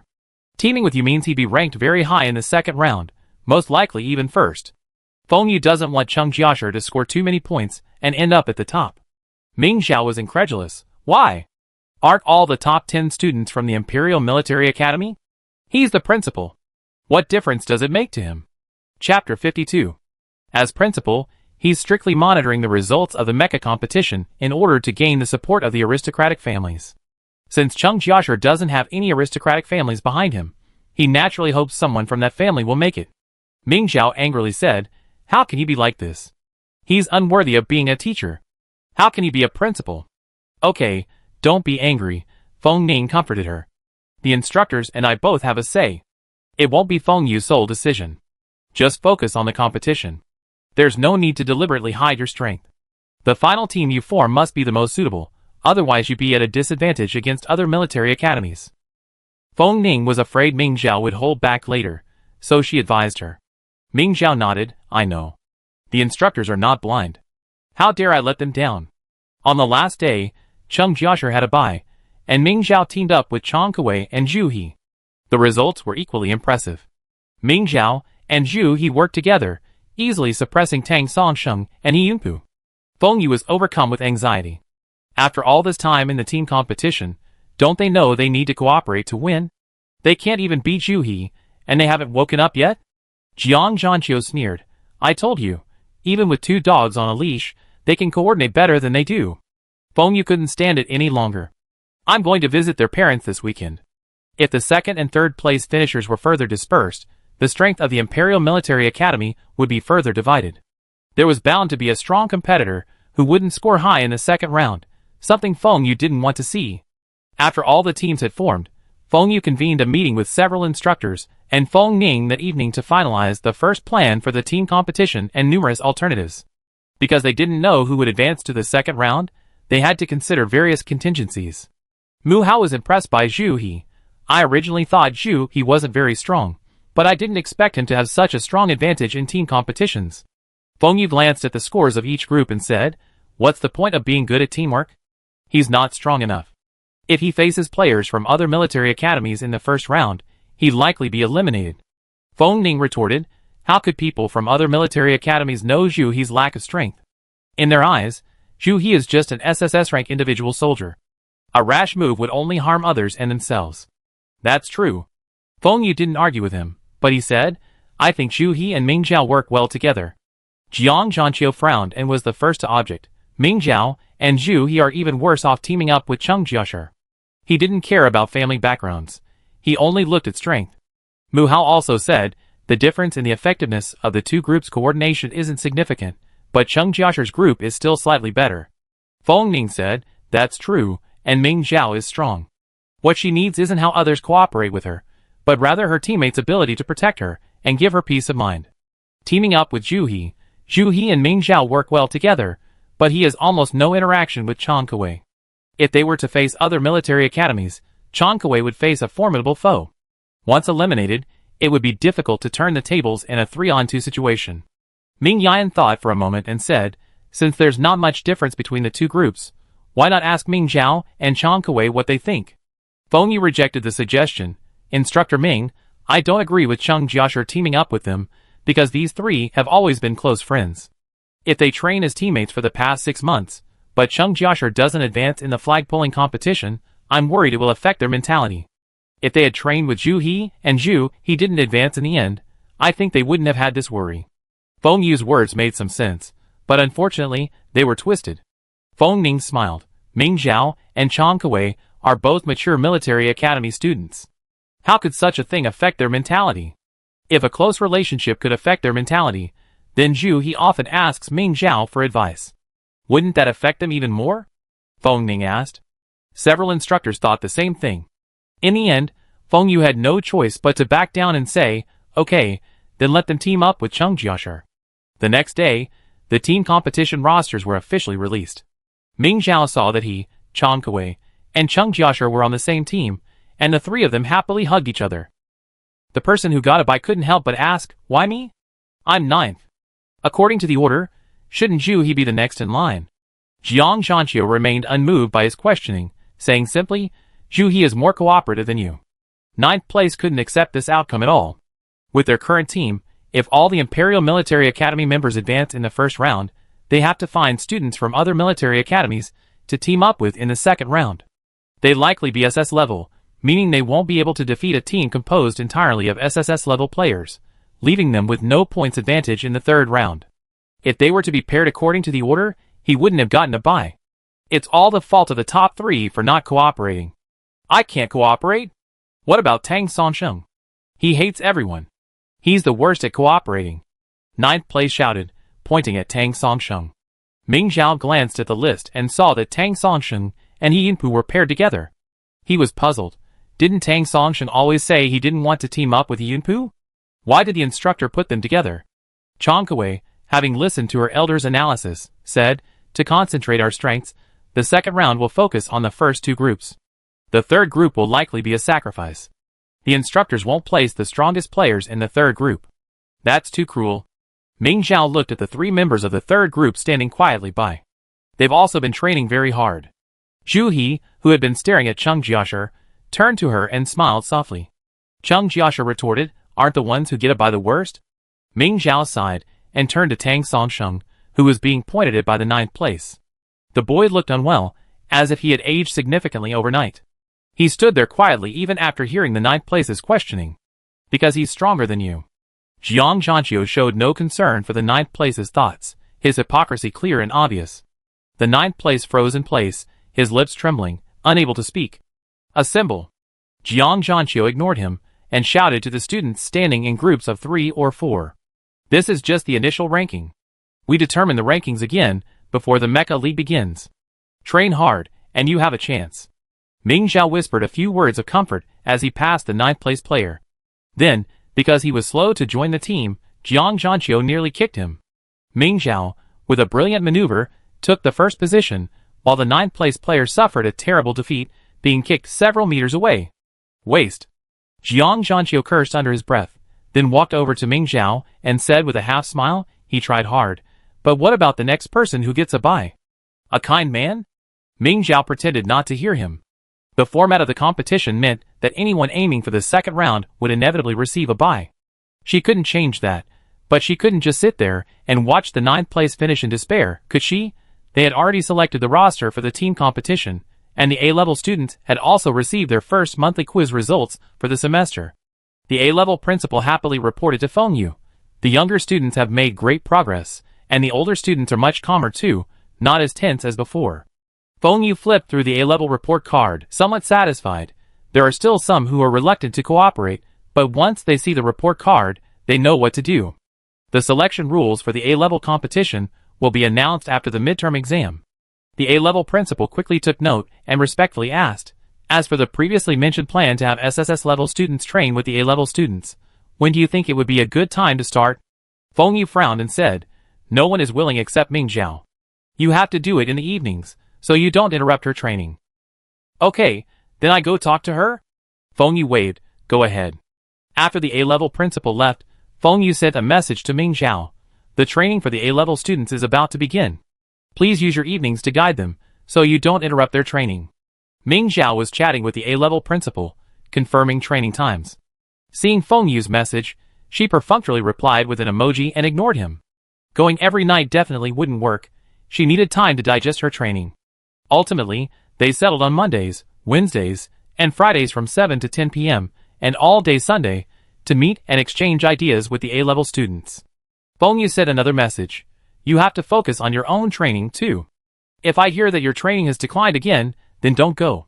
Ming Zhao replied, don't worry. He didn't even bother to give him a single punctuation mark. Feng Yu was speechless and said, with your attitude, I can't trust you. Ming Zhao was confused. What was going on with Feng Yu? Did he need a complete report to reassure him? So, Ming Zhao took a screenshot of the chat with the A-level principal, which showed the training schedule, and quickly typed out a bunch of his own training plans and sent them to Feng Yu. Finally, Feng Yu replied with a positive response. Okay, just keep this in mind. Haha, what a wicked leader. Ming Zhao was speechless and sent an emoji back, ending the conversation. Tomorrow was Sunday, and Ming Zhao decided to take advantage of the free time to go to the public training room and pick out an A-level mech for practice. Otherwise, losing the first match tomorrow would be too embarrassing. Upon entering the public training room, Ming Zhao's attention was immediately drawn to a dazzling golden mecha. Isn't that Wenli's mecha gold? Why is it lying motionless in the middle of the ring? Wenli, what's wrong with you? Ming Zhao called from the edge of the ring. Luckily, Wenli was probably just daydreaming inside the mecha. Hearing Ming Zhao's call, she quickly snapped out of it and emerged. Ming Zhao? Are you here for training? Yes, Ming Zhao nodded. What's wrong with you? Why are you lying in the ring? Wenli felt a little disappointed. I just competed with Tang Songyin and I lost. Then she went to the physical training room with her brother. Ming Zhao consoled her. Losing is okay. As long as you learn something. Wenli felt even more disappointed. No. She eliminated me the moment I got on stage. She hadn't learned anything, and she didn't even know how she lost. Can we have a match? Wenli asked cautiously. The two have been roommates for more than a month, but have never had a chance to compete with each other. Ming Zhao happened to be free today, so he agreed immediately. Chapter 53. I originally came here to get used to the A-class mecha, but now it's nice to use an SS-class mecha, Ming Zhao said with a smile. Wenli asked in surprise, You're fighting me in an SS-class mecha? Ming Zhao replied, Tomorrow I be fighting an A-class classmate in an A-class mecha. Of course, you have to use mechas of the same rank to learn. Will it be unfair to you if you use a new mecha? Wenli asked worriedly. Ming Zhao gave her a puzzled look. Of course not. The most important thing about a competition is to gain something. Don't worry about anything else. Ming Zhao entered the mecha and saw the 3 flamboyant characters Yululin written on the console. Puff! Ming Zhao couldn't help but burst out laughing. He immediately took a photo with his communicator and sent it to me. What are you doing? Yululin was clearly embarrassed. Wenli also asked, what's wrong? Ming Zhao, shall we start now? Wait a moment. Ming Zhao said loudly. She lowered her head and sent a message to Yululin. I'm going to use your final project soon. I hope you don't cheat me, heart. Begin. After Ming Zhao finished speaking, Wenli launched a fierce attack. Ming Zhao easily dodged the blow. It was obvious that Wenli's moves were still not well practiced and hadn't yet made their own. Raise your hands. Raise them higher. Hold your horse stance firmly. The fight ended in a teaching match, with Ming Zhao correcting many minor errors. After an hour of this, Wenli felt even more exhausted than usual. Afterward, she lay on the ring, panting heavily. She casually wiped the sweat from her forehead, full of admiration. You're amazing. Some moves I couldn't do, you just mastered them so easily. It's just a few minor details I missed. Your teacher will record the class and post it in the class group. You can adjust your lessons accordingly afterward. Ming Zhao said, the most important thing is physical fitness. I think you could take fewer classes and use that time for physical training. Wenli's stamina was clearly lacking. She was already tired after just 1 hour of training, so the intensity of her classes was probably too intense for her. Wenli nodded. Actually, I know. After a day of classes, I'm exhausted. I don't want to train at night, but I have to sit in the simulator. Sit? Ming Zhao found the statement a bit strange.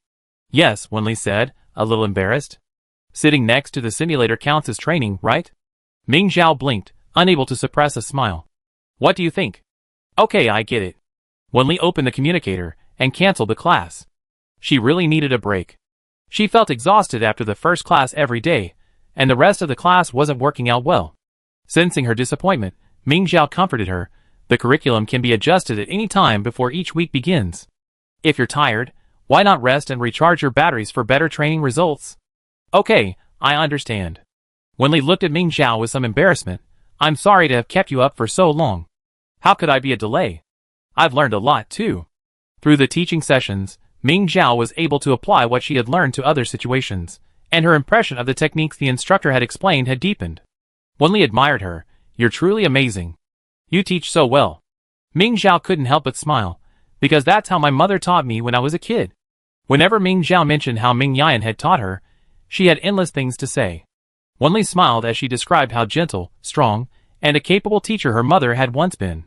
Several instructors came down from the training building next to the training ground and saw Ming Zhao chatting. She was standing by the training ground, chatting with a stranger, a student who wasn't training. If the subject of the conversation hadn't been nearby, Jiang Zhanqiu would have rushed over to urge Ming Zhao to train. The 3 of them, unanimously, hid in Ming Zhao's blind spot and eavesdropped. Mu Hao listened for a moment and smiled. You've been training for over 3 months, and you still have such a strong filter for me. Ming Yan smiled. It's the filter of her memory. She herself didn't think she was as good as Ming Zhao said when she was younger, but she was still very happy to hear her daughter praise her. Then, she heard another girl ask, I heard your mother is your training instructor now. She must be much gentler than the other teachers, right? Ming Yan's eyes were almost filled with smiles. She couldn't wait to hear Ming Zhao's evaluation of her current situation. Jiang Zhanqiu and Mu Hao were also eagerly waiting. Ming Zhao was instantly at a loss for words. She's also very good now. The instructors were all speechless. Jiang Zhanqiu whispered, looks like she hasn't been beaten enough. She's still very good after all this? Wenli was a little confused. Just now she had been praising them eloquently, and now she was just saying very good? She was skeptical. Really? I saw someone on the forum saying. What? Ming Zhao asked curiously. They say Instructor Ming's personality changed drastically after his divorce. He often beats students until they break down and cry during training. You can hear it even when you're not at the training ground. Ming Zhao took a moment to grasp the meaning of this. Nonsense. Who was beaten to tears? I was there. How could I not know someone was crying? Everyone else was just holding on. Only she would occasionally wail when she couldn't hold it back, but she didn't shed a tear. Someone on the forum said you were crying. Wenli simply glanced at it and brushed it off, not taking it seriously, let alone mentioning it to Ming Zhao. It said she hit you extra hard because you look like your father. Ming Yan, ? How could she not know? Ming Xiao fell silent. This sounded familiar. Zheng Jiashi had told her before, but she only heard it from others. So many people, even those who knew nothing about it, were still harping on her private affairs? Rumors. They're all rumors. Ming Xiao was furious. Why don't you just say my personality changed drastically because of a family change? Wenli did a quick search and found a post. There are some who say Instructor Ming beat you so badly because you lost interest in training after the upheaval at home. I'm going to report it. Ming Xiao was furious. Wenli advised this. Isn't so bad, actually. Most people just read it and forget about it. Reporting it would be a waste of time. Ming Xiao couldn't calm down. No. I can't let these posts remain and tarnish my mother's reputation. Ming Xiao immediately sat down and began searching for posts to report. Seeing this, Wenli sat down as well. Then I join you. I report your posts. Several instructors nearby exchanged glances, and Jiang Zhanqiu walked over. What are you doing? Ming Xiao and Wenli were both startled. Fortunately, Jiang Zhanqiu couldn't see the content of their communicators. Ming Xiao lied. Something's wrong. Wenli turned off his communicator and lowered his head, not daring to speak. He thought to himself that the SSS-level instructor's aura was truly intimidating. Report someone? To his surprise, Jiang Zhanqiu actually knew. Ming Xiao stood up. Suspicious? Were you eavesdropping on us? Jiang Zhanqiu denied it. I just happened to overhear. How can that be considered eavesdropping? Ming Xiao simply asked. Then, instructor, someone's spreading rumors on the forum. What should I do? Can I report it? Wenli grew even more frightened when Ming Xiao retorted. Fortunately, Jiang Zhanqiu paid no attention to her. Jiang Zhanqiu patted Ming Xiao on the head. You idiot! Just report it directly to the Academic Affairs Office. Why waste your time reporting it? Let's get back to training. Oh, Ming Xiao reluctantly sent a few search terms to the Academic Affairs Office. Then we get to training. With that, she grabbed Wenli and ran off. After they left, Jiang Zhanqiu couldn't help but say to the other two, these A-level students are so idle. Ming Yan dismissed the situation. Students are bound to be immature. Mu Hao disapproved of this behavior. They've already entered the military academy, and they still don't know how to focus on training. Jiang Zhanqiu said, this matter must be dealt with seriously. These students should have known about the A-level competition, so why aren't they paying attention? He even took his anger out on the forum. This crappy forum should be shut down. Mu Hao advised him, it's a place to gather information, after all. There's no need to be so blanket. The group discussed and left the training grounds. Ming Xiao and Wenli ran from one end of the training ground to the other before stopping. Once they stopped, she activated her communicator again. Wenli asked worriedly Ming Xiao, is your head okay? It's okay, he didn't push hard. Ming Xiao replied as if it was normal, tapping away on the communicator screen. With a single click, he pulled up a list of those who had posted and spread rumors. How dare they spread rumors on a campus forum with real name verification? Ming Xiao didn't have the energy to discern the nonsense posted there, but she was determined to teach those who posted. Ming Xiao privately messaged the A-level principal. School A, I'm coaching them tomorrow. I'd like to select a few of them myself, and then let them go on their own. Is that okay?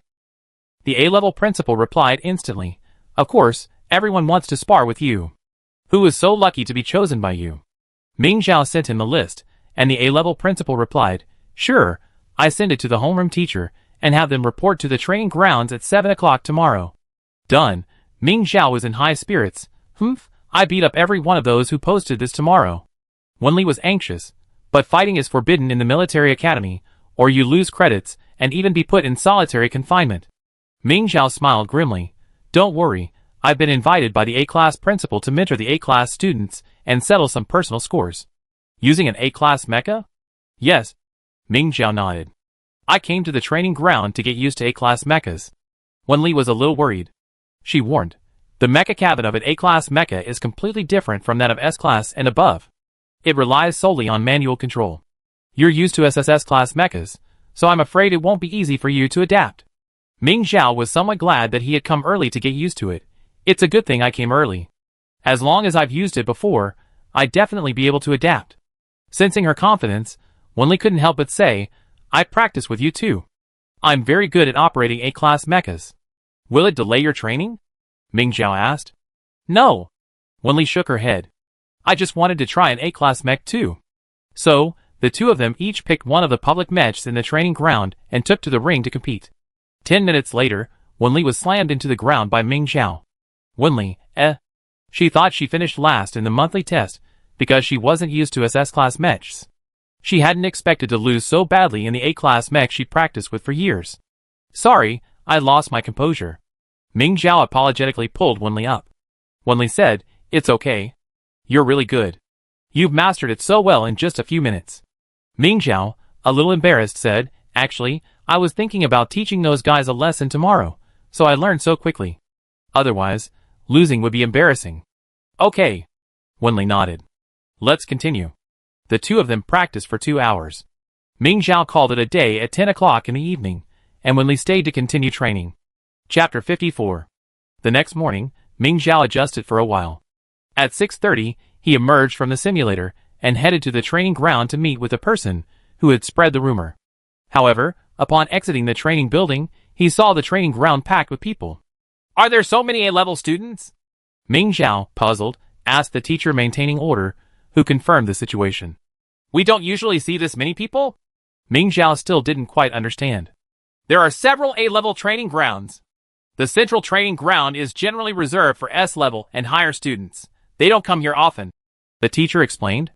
Ming Xiao nodded, thoughtfully saying, Then let's try a different training ground next time. Training here might delay the S-rank students. And then Feng Yu is going to bother her again. The teacher nodded. Okay, I send a notice to the students. Will we go to the East District training ground this afternoon? Okay. 7 o'clock arrived, and Ming Xiao looked at the dozens of students lined up at the front. He knew these were the authors of hundreds of posts on the forum. It was incredible. They all looked respectable, yet they were secretly posting dozens of rumors. Ming Xiao asked the person at the front of the line, the one who had posted the most, to step out. Let's get started. Please advise. The boy entered the mech and, upon entering the ring, opened fire at Ming Xiao. The bullets were too slow for an SSS rank, but Ming Xiao fired back, knocking his bullets off his feet. He even fired several times more bullets at the same time, focusing on the opponent's mech's wrists, elbows, shoulders, knees, and ankles. The opponent's mech was instantly rendered ineffective. The A-level students watching around gasped. The SSS-class individual soldier was so terrifying that even piloting the same A-class mecha, the difference between the two was stark. However, this wasn't over yet. Even though the opponent had lost his fighting ability, Ming Xiao didn't let him go. Instead, he beat him up before replacing him with another student. Ming Xiao didn't even need to rest, continuing to pummel student after student until they were powerless to fight back. The onlookers didn't know why Ming Xiao was so brutal, but the students being beaten knew exactly what they had posted. Last night, all false posts were blocked. Any ID that posted false information was banned for 3 months, and the students who posted it had their credits deducted between 5 and 10. And today, the posters lined up to be beaten. Ming Xiao showed no mercy. Even those in the mecha cabin were left in a shambles when they emerged. Some had bloody noses, others were vomiting blood. And this was despite Ming Xiao's intention to deal with these dozens of people in the morning, and he had carefully managed the time. After the last person was disciplined, Ming Xiao emerged from the mecha cabin, refreshed, and said to the onlookers, That's it for this morning. We be training in the East District this afternoon. Anyone who wants to come can join us. If you want to spar with me, go get a number from the teacher. When everyone saw Ming Xiao approaching, they all took a step back, fearing a beating. Ming Xiao? ? What's there to be afraid of? She's not a cannibal. The next moment, the teacher in charge of order was surrounded by students. Although Ming Xiao's attack was brutal, they all wanted to challenge him, hoping they could learn something. Teacher, help! She's going to be eaten. Seeing this, Ming Xiao ignored it and went to the cafeteria for a quick lunch and rest before heading straight to the East District training ground. The crowd continued to grow in the afternoon, and the students who had taken numbers were bracing themselves for a beating. However, the afternoon competition was quite tame, stopping at the appropriate time. Everyone left the ring with a look of sudden enlightenment. That trick could actually be used this way. Those who hadn't taken numbers regretted it deeply. Many couldn't wait for the end and went to the teachers to get numbers, but unfortunately, their turn wouldn't come anytime soon. The students who had been beaten in the morning were naturally dissatisfied. While most knew why they were being beaten, a few still didn't. A few of them discussed the situation and reported it directly to the Academic Affairs Office teacher. The Academic Affairs Office teacher was reporting to Feng Yu, and couldn't help but twitch his lips when he saw the news. Feng Yu keenly noticed. What's wrong? The teacher from the Academic Affairs Office said, "Yesterday, Ming Zhao came to me to deal with the false posts about her and her mother on the forum. This morning, she pulled out the person who posted them and gave them a beating. Several students felt it was unfair." Feng Yu scoffed, "Spreading rumors and getting beaten up and still refusing? These people don't seem to know why they were singled out for a beating. They just think Ming Zhao paid more attention to the afternoon match and taught them something." Feng Yu was speechless. "They don't know why they were beaten, idiots." "So what do you mean?" "Just punish them according to school rules." Feng Yu didn't care about the complaints of the A-level students. After the teacher from the Academic Affairs Office left, Feng Yu immediately pulled up the surveillance video from the central training ground. After reviewing it frame by frame, he sneered. "After all these years, they still can't stand even the slightest bit of anger." Feng Yu sent a few messages. After a day of coaching, Ming Zhao received a message from Ming Yan, asking her to come see her. After all this training, Ming Yan had never contacted Ming Zhao privately. Confused, Ming Zhao rushed to the teacher's dormitory. Entering the building, Ming Zhao ran into Jiang Zhanqiu and Mu Hao, both of whom said, "Young man, don't be so impulsive." Ming Zhao was baffled. She hadn't done anything today. She had spent the entire afternoon diligently coaching others. These two people were deeply prejudiced against her. However, when they arrived at Ming Yan's room, Ming Yan told her the same thing. Ming Zhao felt a little aggrieved. "Mom, I haven't done anything lately. I've been coaching the students today. It's been exhausting." Ming Yan was silent for a moment before saying, "Beating people is a bit tiring." "No, it's coaching," Ming Zhao insisted. Seeing she was still playing dumb, Ming Yan immediately played the surveillance video Feng Yu had sent her. In it, the opponent, already incapacitated, was still being beaten up by Ming Zhao. "Who did you learn this from?" Ming Yan wasn't quite understanding. Ming Zhao looked at her eagerly. "Me?" Ming Yan pointed at herself in disbelief. "I taught you? I shouldn't have beaten you when you were already incapacitated, right?" Ming Zhao explained, "I just can't stand these people. I gave them good guidance this afternoon." Ming Yan covered his forehead and said, "That's why I'm criticizing you. You're clearly hypocritical. Aren't you afraid others won't notice? I'm targeting these people." Ming Zhao said stubbornly, "Who told them to post these things about you?" "I don't care, Zhao Zhao. You don't need to be like this," Ming Yan said, holding Ming Zhao's hand. "If you want to teach them well. I've watched the videos of the East District Training Ground. You teach very well. So, don't give them something to talk about. Otherwise, what could have been a good thing will end up bringing trouble upon yourself," Ming Yan warned her. Ming Zhao pulled her hand away and covered her ears. "I care. I don't want others to say that about you. I don't care what others think of me. Anyway, I beat those people up every time I see them." "Ming Zhao." Ming Yan became stern. "Do you keep focusing on these things all day? If someone in the Mecha League behaved like this, would you ignore the competition and fight them to the death?" Ming Zhao actually thought for a moment, then replied, "Let's not fight in the first round. We can teach them a lesson in the second round, and then again in the third round." Ming Yan was momentarily unsure how to continue. Should I praise her? Will I hold it in for a while? What if you join the military? Will people say that on the battlefield? What will you do? Ming Yan asked her. "I'd be at least a major general when I join the military. Will anyone dare say that to my face?" Ming Zhao is the Crown Prince's personal guard. She's served in this position for many years. Regardless of her performance in the Mecha League, her rank will never be lower than Major General. Ming Yan paused, then amended his tone. "What if they post something on StarNet, and you see it? Report it?"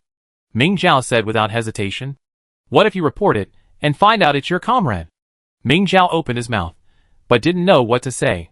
"What should we do? We definitely can't fight on the battlefield, and even less so off it. Violating military regulations carries severe penalties." "Zhao Zhao, the best thing is not to look," Ming Yan hugged her. "I know you want to defend me. Even if someone criticizes you, you wouldn't be so angry. But we can't shut them up." "Yeah," Ming Zhao muttered sullenly. "We can only keep working hard to reach higher positions, where others won't dare openly belittle or slander us. As for the rest, let's just let the harmless fabrications go," Ming Zhao murmured. She couldn't help but say, "But if I find out, I still report it."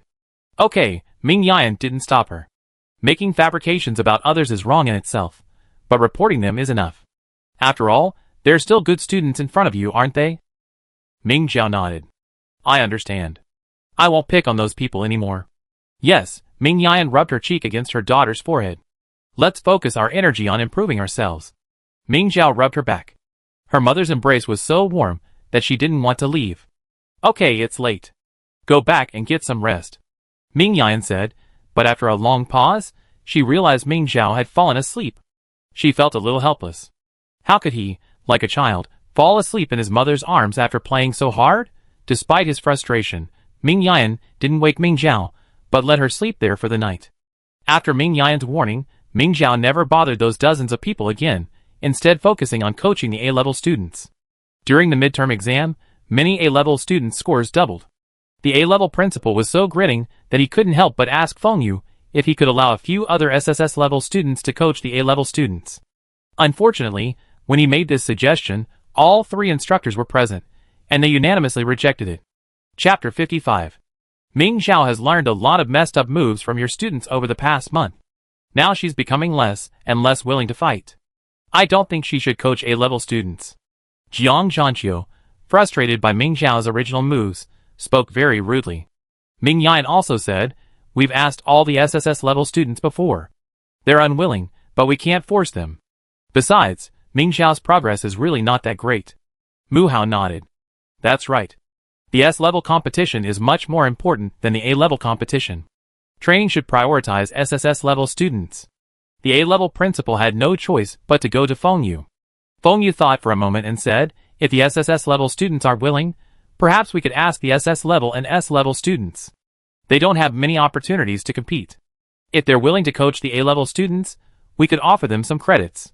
The A-level principal knew this was the best outcome and said, yes, I go right away. Discuss with their teachers and finalize the selection. The notice was sent out that same day, and when they asked Ming Zhao, the teacher sent a message in the group chat, saying that you can earn credits by mentoring A-level students. Ming Zhao looked up in surprise, not even waiting for her to finish. Credits? Why didn't she get any? She worked hard for a month, helping the A-level students make tremendous progress. She'd done both hard work and merit. Wenli hesitated for a moment, double-checked, and then confirmed, yes, the credits for each visit are the same as for the previous class. Ming Zhao immediately messaged Feng Yu, demanding that the credits she was owed be repaid. SSS-level students don't receive credits. Upon graduation and entering the military district, your rank is determined solely based on your ranking in the Mecha League. I see. Ming Zhao felt a little embarrassed. But she still fought for her rights. Well, I've been working so hard for so long, and the results are quite significant. The school should at least show some appreciation, right? Feng Yu ruthlessly replied, the school feels you've worked hard, and has decided to let you focus on training from now on.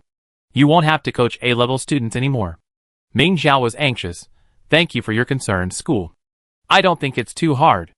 I'm also learning from teaching A-level students, and it won't affect my training. She thought Feng Yu was just being mean, but she was serious. It's good to learn. Opportunities should be shared with other students. So, don't go to the evening training from now on.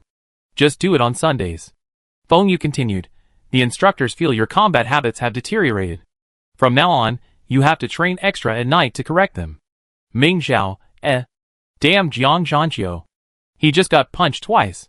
He's waiting for her right here. Got it. Ming Zhao angrily turned off the communicator. Wenli looked at her worriedly. What's wrong with you? Who made you angry?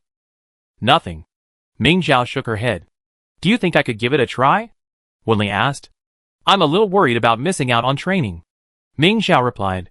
No, the A-class just have low mental power levels. There's a lot we can learn from them. I even used the moves I learned from them to punch Jiang Zhanqiu twice today. Wenli selectively ignored the instructor's negative information, but she was persuaded. Then I sign up too. Even with the credits, few students were willing to compete with the A-class students in A-class mechas. In the end, only Wenli and 2 S-class students were willing to go. The 3 of them were responsible for the evening and Saturday extra training. Ming Zhao had originally thought that any S-rank student, even piloting an A-rank mecha against an A-rank student, would be able to decisively defeat them. However, something unexpected happened on the first night. Wenli was injured. Beaten by a 4th-year A-rank student. Ming Zhao was being pressured by Ming Yan to learn his combat habits, when he suddenly sensed something was amiss. He turned and saw the divine sword moving. It was only a surge of energy, then quickly vanished. But Ming Zhao had held the sword for 6 years. When had he ever seen it move without infusing it with spiritual energy? Ming Zhao lost consciousness for a moment, And then Ming Yan mercilessly pinned him to the ground, face down. Seeing her staring intently at the nearby divine sword, Ming Yan felt a little strange and asked, "What's wrong?" Ming Zhao's words made her quickly let go. "Mother, the divine sword just moved." Ming Yan helped her up, and the two of them hurried to the divine sword to investigate. After a long glance, Ming Yan could see nothing. The divine sword looks the same as usual. Ming Zhao could no longer sense the divine sword's unusual movements, but she was absolutely certain that the previous movement had been real. The divine sword's matter was not to be underestimated. Ming Zhao said seriously, "Mother, I take the divine sword for a walk around the training ground." The divine sword's unusual movements could only be related to the Zerg. Ming Yan also knew the secret of the divine sword, and she said solemnly, "Okay, I follow you." The two emerged from Ming Zhao's personal training room, located on the top floor of the training building. Ming Zhao carefully channeled the divine sword's aura to explore the surroundings. If an unidentified object could trigger the divine sword's unusual movements, then the divine sword's own aura could also draw out those hidden objects. Walking down from the training building, Ming Zhao found nothing unusual, and then he entered the training grounds. Wenli and two S-class students didn't want to leave the central training ground, so the A-class principal separated the A-class students, sending them to the central training grounds for battle. Today, it was Wenli's turn to battle them. Because they were only SS-class, there weren't many people there. Ming Zhao glanced over and approached, sword in hand. The battle on the arena continued, and the onlookers whispered, "I thought S-class people were so powerful. I didn't expect them to be so weak even with the same mecha." Another person said, "But no one can defeat Ming Zhao in an A-class mecha. She's SSS class, and she's considered the strongest among them. A weaker one might not be able to defeat us. But they can operate high-level mechas. If they weren't here to help us train, they wouldn't even need to operate A-class mechas." Her friend couldn't help but retort.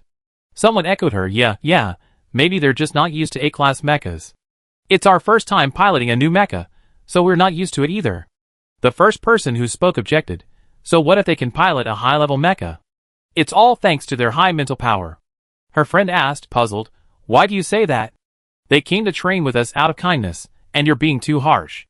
The first person who spoke suddenly fell silent, and her friend tugged at her. "What's wrong with you? Are you angry?" She mechanically turned her head, her gaze fixed on Ming Zhao, who struggled to make his way to the center of the crowd, sword in hand. At the same moment, the A-level students on the stage suddenly accelerated their movements, striking Wenli's mecha pod hard, causing a large dent in the entire pod. "Wenli!" Ming Zhao was horrified, yet she was trapped by the crowd. The A-level students also turned to look at her.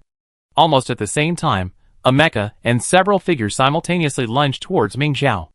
One person would be fine, but if the mecha landed in the crowd, it would be a disaster. Ming Yan, at the end of the crowd, saw this and quickly entered the mecha, carrying it back to the stage. Wenli remained in the mecha pod and did not emerge. The chaos had left a large area around Ming Zhao, allowing her to deal with several figures that had lunged at her. However, many people were pushed and trampled in the chaos.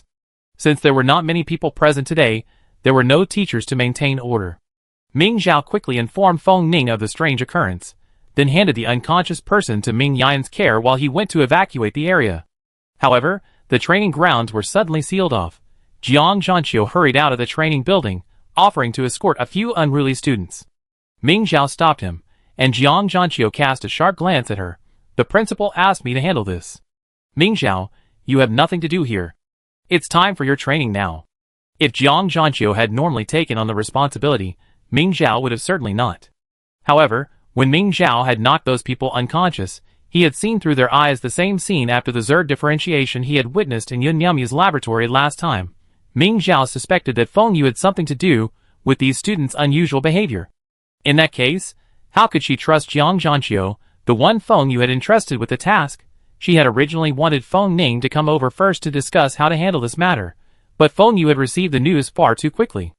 After more than 3 years of operation, Feng Yu's influence within the Imperial Military Academy had already permeated every corner. Jiang Zhanqiu was already in the training building. He had arrived so quickly. "My training is over." Ming Zhao refused to budge. Jiang Zhanqiu didn't believe it, even though Ming Yan nodded slightly. "Instructor Ming, this is the principal's order. If I remember correctly, everything in the Imperial Military Academy is under the principal's control, right?" Ming Yan smiled. "Principals are static, but people are dynamic. Since Ming Zhao's training is over, It's good for her to handle this matter. These students have all been under her guidance. The friend of the first speaker, after hearing the instructor's words, mustered up the courage to approach. Instructor, let Ming Zhao take the students to the medical bay. We can help her.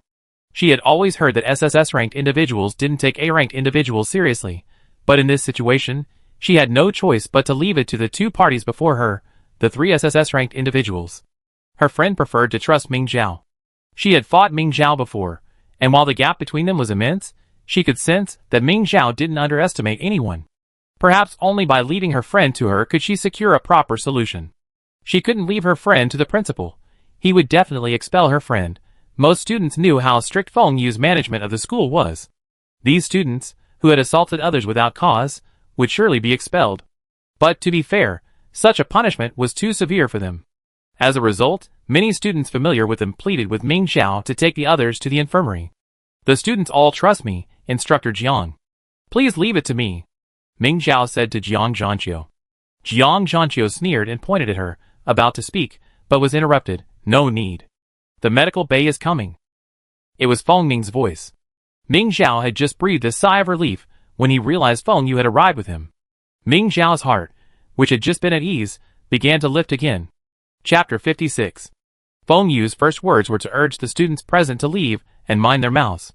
Some didn't want to leave. After all, their familiar classmates still didn't know what was going on. However, under the principal's authority, they reluctantly left. The friend gritted her teeth, walked over to Ming Zhao, and pleaded, "Can we add each other as friends? Can you tell me about her situation?" Ming Zhao was a little surprised, but seeing her worried expression, he understood her feelings and nodded. "Okay, you go back first." After adding the call, Ming Zhao glanced at her name. Nanxiao.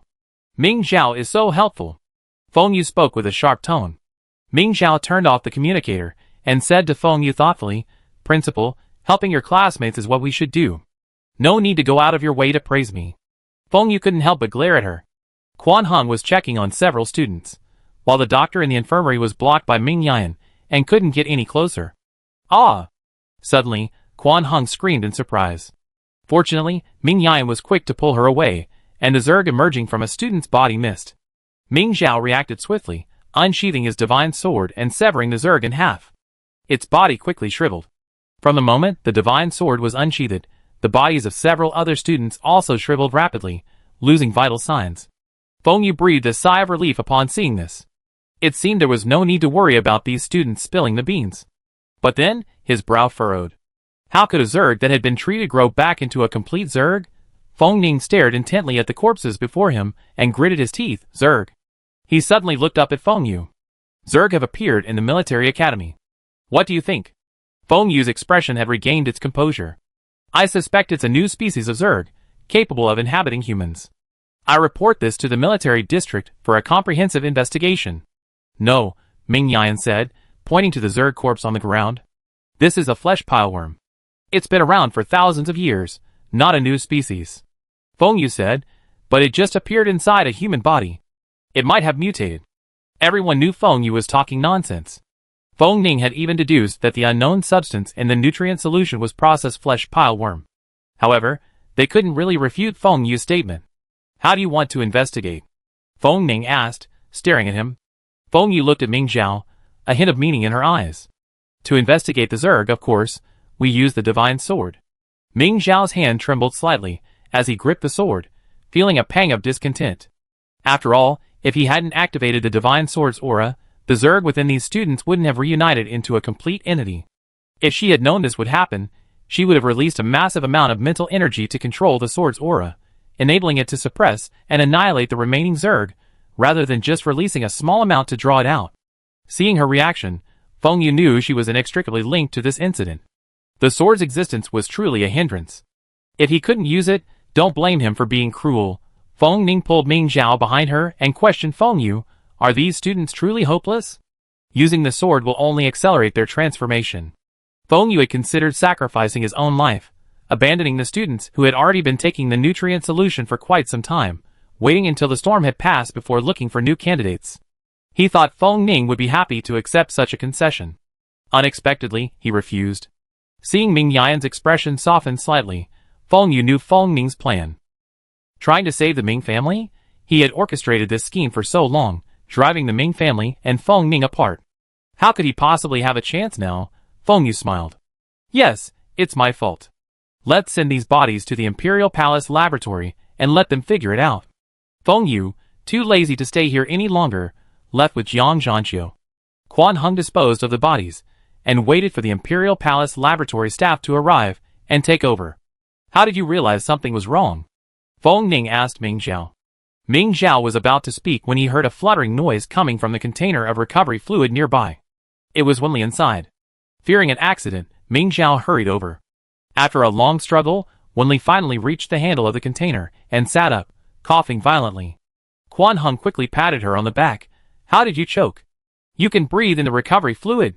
You can breathe, but it's hard for someone unprepared to not panic when they find themselves submerged in liquid. Wenli stammered incoherently. So much water. Cough, cough, cough. How are you? Are you feeling better? Ming Zhao was worried. Wenli finally recovered, and the unfortunate experience of being hit in the mecha pod by the A-rank student flooded back. I'm fine, it's just... Well, is she really that weak? Ming Zhao knew what she was thinking and quickly comforted her. It's not you, it's that student. He used banned drugs. Wenli was stunned. What kind of banned drug can actually increase your strength? Ming Zhao said sternly, that's not a good thing. It can only be used once, and it costs your life. While these people wouldn't necessarily die without the divine sword, Ming Zhao didn't want anyone around her to be deceived. Wenli was startled. Then Ming Zhao's silence spoke volumes. How could he have banned drugs? Wenli Xian wasn't quite sure. Ming Zhao said, there should be a few people in school who have them. Someone is secretly spreading this stuff. If someone tells you they have something that can increase your strength, whether it's medicine or nutrient solution, don't believe it. Ming Zhao initially suspected Chen Yisa was responsible for this experiment, but later received a positive response from Feng Ning. Knowing Chen Yisa, she knew she wouldn't stop at just A-level research. She was afraid that S-level, SS-level, and even SSS-level nutrient solutions would soon be developed. Wenli's face paled. After much hesitation, he said, Tang Songying told me she knows of a lab that's developed a nutrient solution that can boost mental power. Everyone's attention was drawn to him, and Wenli nervously said, she invited me to visit that lab. Ming Zhao asked nervously, did you go? In Wenli's hometown, the belief is that mental power levels can be increased. Could she really believe that? Wenli quickly shook his head. No, doesn't mental power increase with training intensity? A silence fell. The bad news, Wenli still believed her mental power could be increased. The good news, she believed it could only be achieved through hard training. While this notion wasn't entirely correct, it wouldn't negatively impact herself or others. After all, individual soldiers required extensive training. Though he held out hope, Ming Zhao still asked, do you know roughly where that lab is? Wenli shook her head. Tang Songying said her family invited someone from the lab to negotiate, and she invited me to visit her home. The Tang family. Ming Zhao and Feng Ning exchanged a glance. It was indeed possible. I see, Ming Zhao warned. Don't believe her. Don't go out alone with her. Knowing her classmate of 10 years, she knew she wouldn't tell anyone about such a good thing. Wenli nodded, I see. Then, I go train first?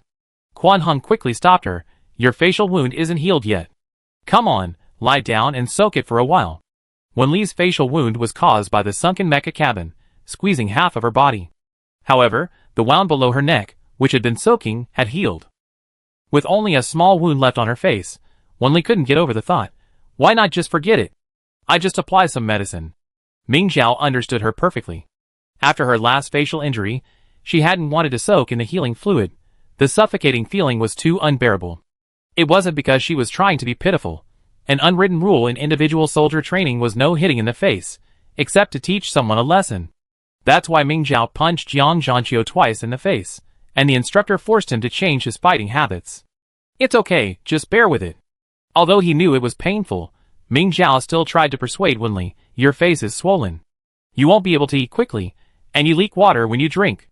It's so inconvenient. Finally, Wenli prepared himself mentally before lowering his head. Seeing this, Ming Zhao and Ming Yan left the room. Feng Ning, who had heard Wenli's words, was waiting for them in another. I'm planning to go to the Tang family, Feng Ning said. Ming Zhao was stunned. Now? Feng, you won't let us leave, will we? Let's wait until the Imperial Palace laboratory arrives, then sneak out with them. Ming Yan shook his head. We're running out of time. It'd take at least 4 hours to get there from the lab. Besides, even if you leave now, the round trip, plus the time spent exploring the Tang family, might mean you won't be able to make it to tomorrow's training.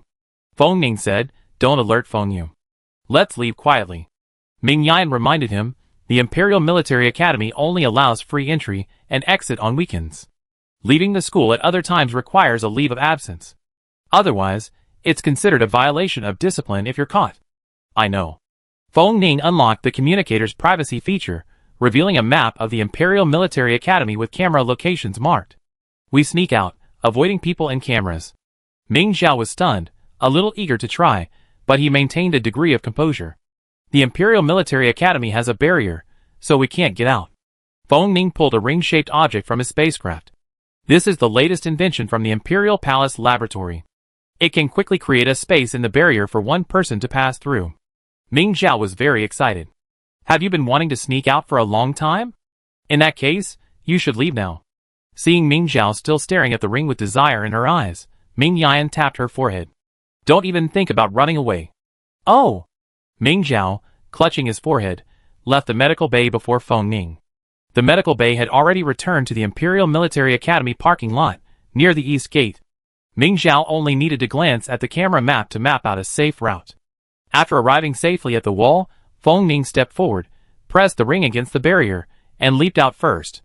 Ming Zhao had intended to carry him up, but he was surprisingly adept at scaling the wall. He quickly followed, snatching the ring away the moment he was past. He also teased Feng Ning, I never knew you could scale walls now. We still have to avoid the cameras, Feng Ning said, pulling her closer. Physical training is inevitable once you're in the academy. The two of them crept stealthily toward a shopping mall not far from the Imperial Military Academy, hailed a shared hovercraft, and departed. Chapter 57. The Tang family has many experts within their ranks. They don't enter the military area, but join the guard simply to gild their reputations and gain more influence, Feng Ning said. We have to be extra cautious once we enter. Ming Zhao looked at the map of the Tang family's exterior that Feng Ning had found. Doesn't it look that big? Feng Ning was silent, then finally said, the Tang family is the largest family in terms of area. Ming Zhao smiled awkwardly. I mean, the Tang family doesn't look as big as the Imperial Military Academy. No, it's only a quarter the size of the Imperial Military Academy. Ming Zhao then had a bold idea. What do you think? Can we avoid going in and stay on the periphery? I use the aura of the Divine Sword to cover the entire Tang family. If there's a laboratory inside, the Zerg nutrient solution will be ineffective. Feng Ning wanted to find evidence, but he wasn't sure if he and Ming Zhao could complete a complete and unafraid inspection of the Tang family, which was filled with experts. Ming Zhao's idea would indeed be more appropriate if she could accomplish it. Feng Ning asked, Are you sure? Ming Zhao said firmly, I will strive to control the Divine Sword's aura and allow it to completely annihilate the Zerg within. The Divine Sword can accelerate the evolution of the Zerg, but if its wielder can completely suppress it, it will help her destroy the Zerg. Ming Zhao was filled with confidence, vowing to annihilate all the Zerg. Seeing this, Feng Ning said, Okay, then we stay on the periphery. He hesitated for a moment, but couldn't help but ask, Can you let the Divine Sword accelerate the Zerg's evolution? That way, they wouldn't have to go inside, and they could confirm whether the laboratory was actually located at the Tang families, while also causing some trouble for both the laboratory and the Tang family. It was truly a win-win situation. But Ming Zhao, as he expected, refused. It's too dangerous. Although everyone in the lab is violating ethics, there are innocent people within the Tang family too. What if they get hurt? Feng Ning, knowing Ming Zhao's answer, quickly said, Yes, I know. Just eliminate the Zerg, and the nutrient solution will be useless. Seeing that he wouldn't insist on his opinion, Ming Zhao's opinion of him changed considerably. Over the years, Feng Ning had indeed been changing for the better. Feng Ning asked about the details of today's events. How did you notice anything unusual? Ming Zhao said, I didn't notice anything unusual, but the Divine Sword suddenly started to behave strangely, so I took it with me to look for it. The mental energy I injected wasn't enough, and its aura caused the Zerg in the students' bodies to differentiate. I've harmed them. It's not your fault, Feng Ning consoled her. When those students drank the nutrient solution themselves, they should have remembered that there's no such thing as a free lunch. I know, Ming Zhao said with a wry smile. It's just that if I had used more mental energy, they wouldn't have gotten hurt. She understood the logic, but she just couldn't get over the hurdle in her heart. Feng Ning simply stopped talking about it, and speculated, judging from the timing, the sword's unusual movements likely coincided with Wen Li's battle with the student. Perhaps the battle activated the Zerg elements in his body. Ming Zhao's heart sank. So, even without the sword, taking the nutrient solution containing Zerg elements would still be active in the body? Feng Ning speculated, perhaps a triggering condition is required. Otherwise, wouldn't the sword's movements be unpredictable every day? Ming Zhao couldn't wait to go back. When I get back, I use the sword to help them eliminate the Zerg elements. Feng Ning stopped her, saying, this is too much of a burden for you. You should wait a few days. Ming Zhao insisted, we can't put it off any longer. There's Zerg in my body. Even though it's been treated, who knows when it might get out of control. You have training tomorrow, Feng Ning said anxiously. What they did couldn't be made public, so they couldn't ask for leave. Besides, your special training instructor tomorrow night is Jiang Zhanxiu. He'd definitely take the opportunity to retaliate against you. It's okay. He won't kill me right now. Ming Zhao had made up her mind, and no one could stop her. The hovercraft stopped in a blind spot near the Tang residence. Feng Ning asked, right here? Or closer? Right here. Ming Zhao grasped the hilt of her sword and, without even exiting the hovercraft, drew it with a clang. The aura of the divine sword, carried by Ming Zhao's mental power, gradually spread, from the hovercraft to the Tang family gate, and then to the entire Tang residence. This wasn't something Ming Zhao could easily accomplish now. Her face paled visibly. Ming Zhao managed to hold on for a few breaths before withdrawing her mental energy. She could no longer stand, and fell to one knee. Feng Ning quickly helped her to a nearby seat, opened a bottle of nutrient solution for her, and asked worriedly, are you okay? Ming Zhao shook her head, took the solution, and drank it all. It's okay, let's go! Feng Ning pressed the hovercraft's return button and sat down next to Ming Zhao. You're like this, you should get some rest today. Ming Zhao declined. It's okay. It'd take 4 hours to get back, plenty of time. Ming Zhao opened another bottle of nutrient solution, drank it, and closed his eyes to rest. Feng Ning was terribly worried, but he didn't want to disturb Ming Zhao's rest by nagging him any further, so he decided to ask Ming Yan for help. Instructor Ming Zhao has overused her mental energy, but she still insists on returning to remove the Zerg from some of her classmates. Please persuade her. Ming Yan was coaching Wen Li on combat techniques, and had no time to check the messages. You're amazing. During a break in training, Wen Li panted and exclaimed admiringly, Ming Zhao was right. Your guidance is so gentle. Ming Yan, clearly remembering the last time she overheard Ming Zhao boasting about her, smiled and said, if you become a substitute in the Mecha League, I coach you too. Wen Li was filled with hope, yet also a bit timid. Do I have a chance to become a substitute? You have great potential. Nothing is impossible. Ming Yan said, checking his communicator. The recognition of having won first place in the Mecha League ignited endless confidence in Wen Li. His once sore limbs were now filled with strength, and he couldn't wait to ask Ming Yan for more guidance. But Ming Yan was replying, so she had no choice but to wait patiently. Is the laboratory really at the Tang residence? Ming Yan was more concerned about the laboratory. Feng Ning anxiously replied, I don't know. Ming Zhao has engulfed the entire Tang residence with the aura of the divine sword. If it were there, all experiments would be halted. But Ming Zhao has overused her mental energy, and the situation is not good now. The Imperial Military Academy is 4 times larger than the Tang residence. She's trying to cover it all in one night. Too risky. Ming Yan paused for a moment as he looked at the message before replying, if Ming Zhao insists and believes she can do it, let her do it. She's old enough to make her own decisions. Feng Ning hadn't expected her to approve of Ming Zhao's approach. He tried to explain the pros and cons to Ming Yan. Doing this is completely overdrawing your mental energy. It's too damaging to your body. Besides, Ming Zhao had training after dawn, so she couldn't ask for leave. Ming Yan, I asked for her. The sooner we clear the Zerg from the students' bodies, the better. At the same time, Ming Yan sent Ming Zhao a message, take care of yourself. Don't be stubborn. Ming Zhao fell asleep, and his communicator simultaneously switched to sleep mode, no longer notifying him of non-urgent messages. Feng Ning read Ming Yan's last reply, and knew he couldn't stop Ming Zhao. He anxiously considered other options. Gather all the A-level students together? That would reduce the area required. But Feng Ning wasn't the principal. Although he was the crown prince, he was only a first-year student at the Imperial Military Academy. Even if Feng Yu came, he wouldn't be able to gather everyone at the training ground in the early morning. The hovercraft stopped where they had left. Feng Ning woke Ming Zhao, and the two of them sneaked into the school, first heading to the nearest training ground in the East District. Ming Zhao took out the potion Quan Hung had given her, which could maximize her mental power. Even with the potion, the mental power released was still Ming Zhao's own. East District, North District, West District. Finally, only the central training ground remained, but Ming Zhao felt the exhaustion of her own mental power becoming increasingly clear. Feng Ning supported her as they walked towards the central training ground. This time, they had to cover the largest area. But in reality, the surrounding area was filled with training grounds and classrooms, so usually there were few people around at this time.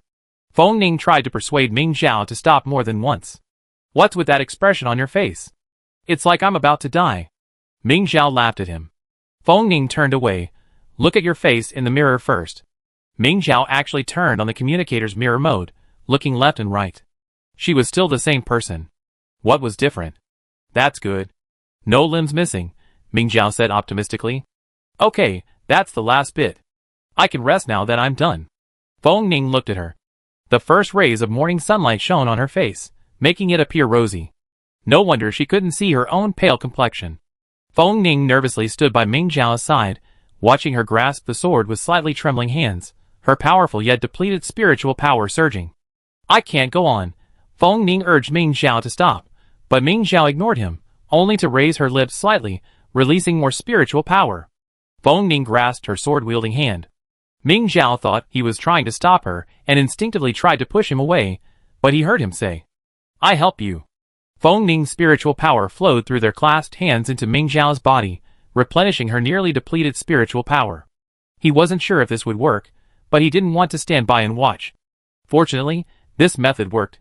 After his spiritual power circulated within Ming Zhao's body, it was recognized by the divine sword as Ming Zhao's, and the final portion of the area was successfully completed.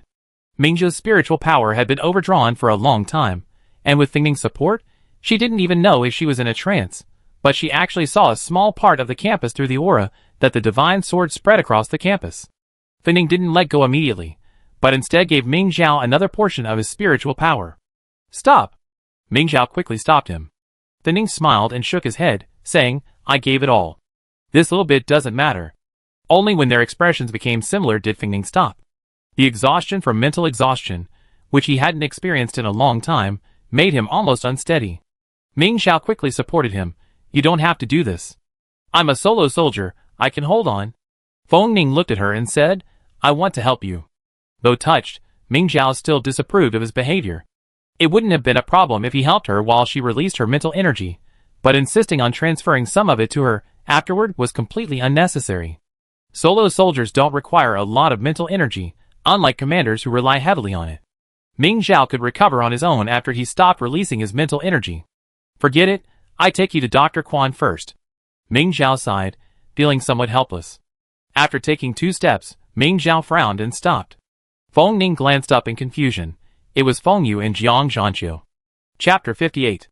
With just one glance, Feng Ning was certain the laboratory was at the Tang family's, and that she had suffered a severe blow.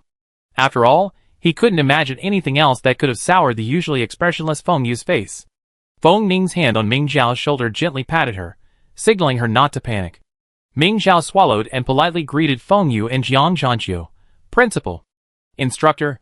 "Good morning." Seeing no reaction from the two, Ming Zhao immediately tried to circumvent them. Of course, she couldn't leave, as Jiang Zhanqiu instantly blocked their path. "Your mother asked for leave for you." Jiang Zhanqiu squinted her up and down. "You're so active, why would you ask for leave? Doesn't your mother know the truth? To drown a child is to kill him." Ming Zhao instinctively wanted to retort, but if she responded with such force, wouldn't that just confirm her touchable nature? So, with a sudden inspiration, she fell backwards. "Feng Yu, eh?" "Jiang Zhanqiu, question mark." Ming Zhao collapsed to the ground, looking extremely weak. "Instructor, I'm really feeling unwell, so I asked my mother to get me some leave." She looked ready to die, but Jiang Zhanqiu had no doubt that if he wanted to kill her, she'd jump up in a heartbeat. "All right," Feng Yu walked over, holding out her hand. "Get up first." The students who were already training were whispering in their direction. Ming Zhao didn't dare bother him. She quickly pushed herself up, nimbly helping Feng Ning to her feet. After completing the series of movements, Ming Zhao finally remembered to feign illness, stumbling a bit, A bit better than nothing. Feng Yu scoffed. Looks like you were a bit busy last night? How did it get like this? Ming Zhao said with a serious look. I was so engrossed in training last night that I came to my senses and this happened. I'm mentally drained, ugh. Feng Yu scoffed, really? And what about him? Ming Zhao feigned innocence. Him? I don't know. I just happened to run into him. Seeing he wasn't feeling well, I kindly took him with me. Ming Zhao glanced at Feng Ning, his eyes hinting. Think of your own reasons. Feng Ning looked at Feng Yu calmly. It's just an old childhood ailment. Principal, don't worry. Your ailment is quite stubborn. It hasn't improved in so long. How can I trust you with next year's Mecha League? Feng Yu said coldly. Are they going to change the commander? Ming Zhao felt a surge of anxiety. Feng Ning, however, didn't care. I've just been a lot of things to worry about lately, but they've been resolved. I think I have some peace and quiet for a while. He even sarcastically said to Feng Yu, Principal, you don't look too good. Are you too busy? You should rest a little longer. The cloud on Feng Yu's face grew darker. After a long pause, he finally chuckled. Yes, the closer the Mecha League gets, the more things I have to do. Since you're so confident, then do your job as a commander. I'm waiting to see your results. Feng Yu said this, then turned aside and gestured for them to leave. Ming Zhao's heart pounded. She had a feeling Feng Yu was hinting at something else, but she didn't care. She pulled Feng Ning along and left. She didn't take the path Feng Yu had given her, but instead deliberately went around Feng Yu's side, staying away from Jiang Zhanqiu the entire time. After gaining some distance, Ming Zhao carried Feng Ning on his back and ran. It was terrifying. Jiang Zhanqiu's look left Ming Zhao no doubt he intended to kill him. Feng Yu watched their rapidly receding figures, his anger growing stronger. He gritted his teeth and said, I put up with you for a few more months. Feng Yu had recently received urgent news from Chen Yisa. For unknown reasons, all the living Zerg in the laboratory, including those that had been processed and even those that had been added to the nutrient solution, had lost their vitality. However, not only the laboratory, but even the entire Tang family showed no signs of intrusion. Almost immediately, Feng Yu thought of Ming Zhao. The only weapon capable of remotely influencing Zerg was the Divine Sword, and Ming Zhao had caused the loss of control and the deaths of several experimental specimens the night before. But the Imperial Military Academy was under lockdown from Sunday evening to Friday afternoon. Without a leave of absence, Ming Zhao was not allowed to leave the campus. Feng Yu checked every surveillance camera, but found no trace of Ming Zhao, as if she had been quietly staying in Quan Heng's medical bay. Just as he was about to go to the medical bay to confirm Ming Zhao's presence, he keenly sensed a fleeting aura. That aura was unmistakably like that of a divine sword. Feng Yu immediately brought Jiang Zhanqiu out to investigate. The moment he encountered Ming Zhao and Feng Ning, Feng Yu knew they must be behind the lab incident. Zergs are extremely difficult to capture alive. Even in a military laboratory, obtaining a live Zerg is a matter of luck. Do they even know how much effort he's put into obtaining these Zergs? How much profit he's given up? And just to destroy them all so easily. At that moment, Feng Yu even considered joining forces with Jiang Zhanqiu to execute them both on the spot. But he was a calm and mature commander. He wouldn't act like Feng Ning, sacrificing himself and his lab in a heartbeat. Even with his hard work and hopes shattered, Feng Yu remained calm. Next year, by this time, I make you pay with blood. Jiang Zhanqiu was deeply distraught at the destruction of Feng Yu's hard work. Seeing the progress of the experiment reduced to ashes was unbearable for anyone. Ming Zhao has ruined our plans so many times. I can't wait until next year. Tonight, I'm going to teach her a lesson. Feng Yu, who always urged Jiang Zhanqiu to be patient, said nothing this time. Ming Zhao had no idea of the disaster that was about to befall her. She was actually quite happy. Thanks to her mother, she finally had a day off. Ming Yan, however, felt a little regretful. You don't look like you need leave. If he had known, he would have asked for leave for Ming Zhao later. Individual soldiers are in good physical condition, and once their mental strength recovers a bit, they look normal. Unlike the commander, Feng Ning's face still lingers with a lingering paleness, even though it's not yet exhausted. Ming Zhao lay on the medical bed and said sincerely, I'm really not feeling well. Quan Heng was giving Feng Ning an 4. Upon hearing this, he also gave her a shot on the back of her hand. You look well. A bottle of supplements will be enough. Wenli looked worriedly at the large bottle of supplements hanging next to the medical bed. Are you okay? Ming Zhao said, I just rest for a while. But you, do you want to take a day off too? Wenli shook her head firmly. Forget taking a day off. She already practiced all night. As expected of an SSS-level instructor, she felt incredibly strong now. Wenli went to class with high morale. Ming Yan sat down next to Ming Zhao. Student Wen is afraid of falling behind in class, unlike you, who just want to find an opportunity to slack off. I'm not. Ming Zhao couldn't accept his mother's words. I'm really not feeling well. I'm dizzy. Okay, Ming Yan said coaxingly. Then get some rest. I've given you the day off today, but you still have to go to extra training tonight. Is Jiang Zhanqiu tonight? Ming Zhao had a bad feeling. Ming Yan nodded yes. Ming Zhao said to her with some concern, Jiang Zhanqiu, there's something wrong with his eyes today. He won't beat me to death, will he? Ming Yan laughed. How could that be? He might be a bit vindictive, but he's a soldier with a strong sense of martial virtue. At most, he strike a little harder, but he won't cause serious damage. Feng Ning, however, felt less certain. He said, Ming Zhao destroyed Feng Yu's lab last night. I'm afraid Jiang Zhanqiu will retaliate against Ming Zhao.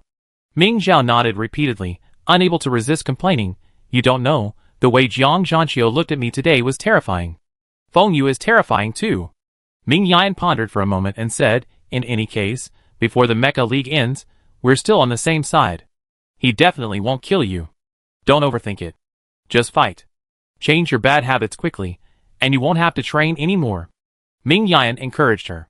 Ming Zhao knew he couldn't avoid it, so he spent the whole day gathering his strength and then, gritted his teeth, headed to the training room. Jiang Zhanqiu was already waiting there. It looked like he just finished training that day and hadn't even had dinner yet. Ming Zhao hurriedly and attentively handed him the food she had prepared. Instructor, haven't you eaten yet? I went to the 4th cafeteria. The fried rice there is delicious. Do you want to eat some first? What? Are you worried that I haven't eaten and won't have the energy to hit you? Jiang Zhanqiu sneered at her. Ming Zhao's hands trembled. Look at what you said. I'm just concerned about you, instructor. The training is so heavy, you must be tired. It's not time yet, so you should rest. Just say you're touched, and then hit me gently. Ming Zhao roared inwardly, but a smile remained on her face. Jiang Zhanqiu raised his hand and knocked the lunch box to the ground.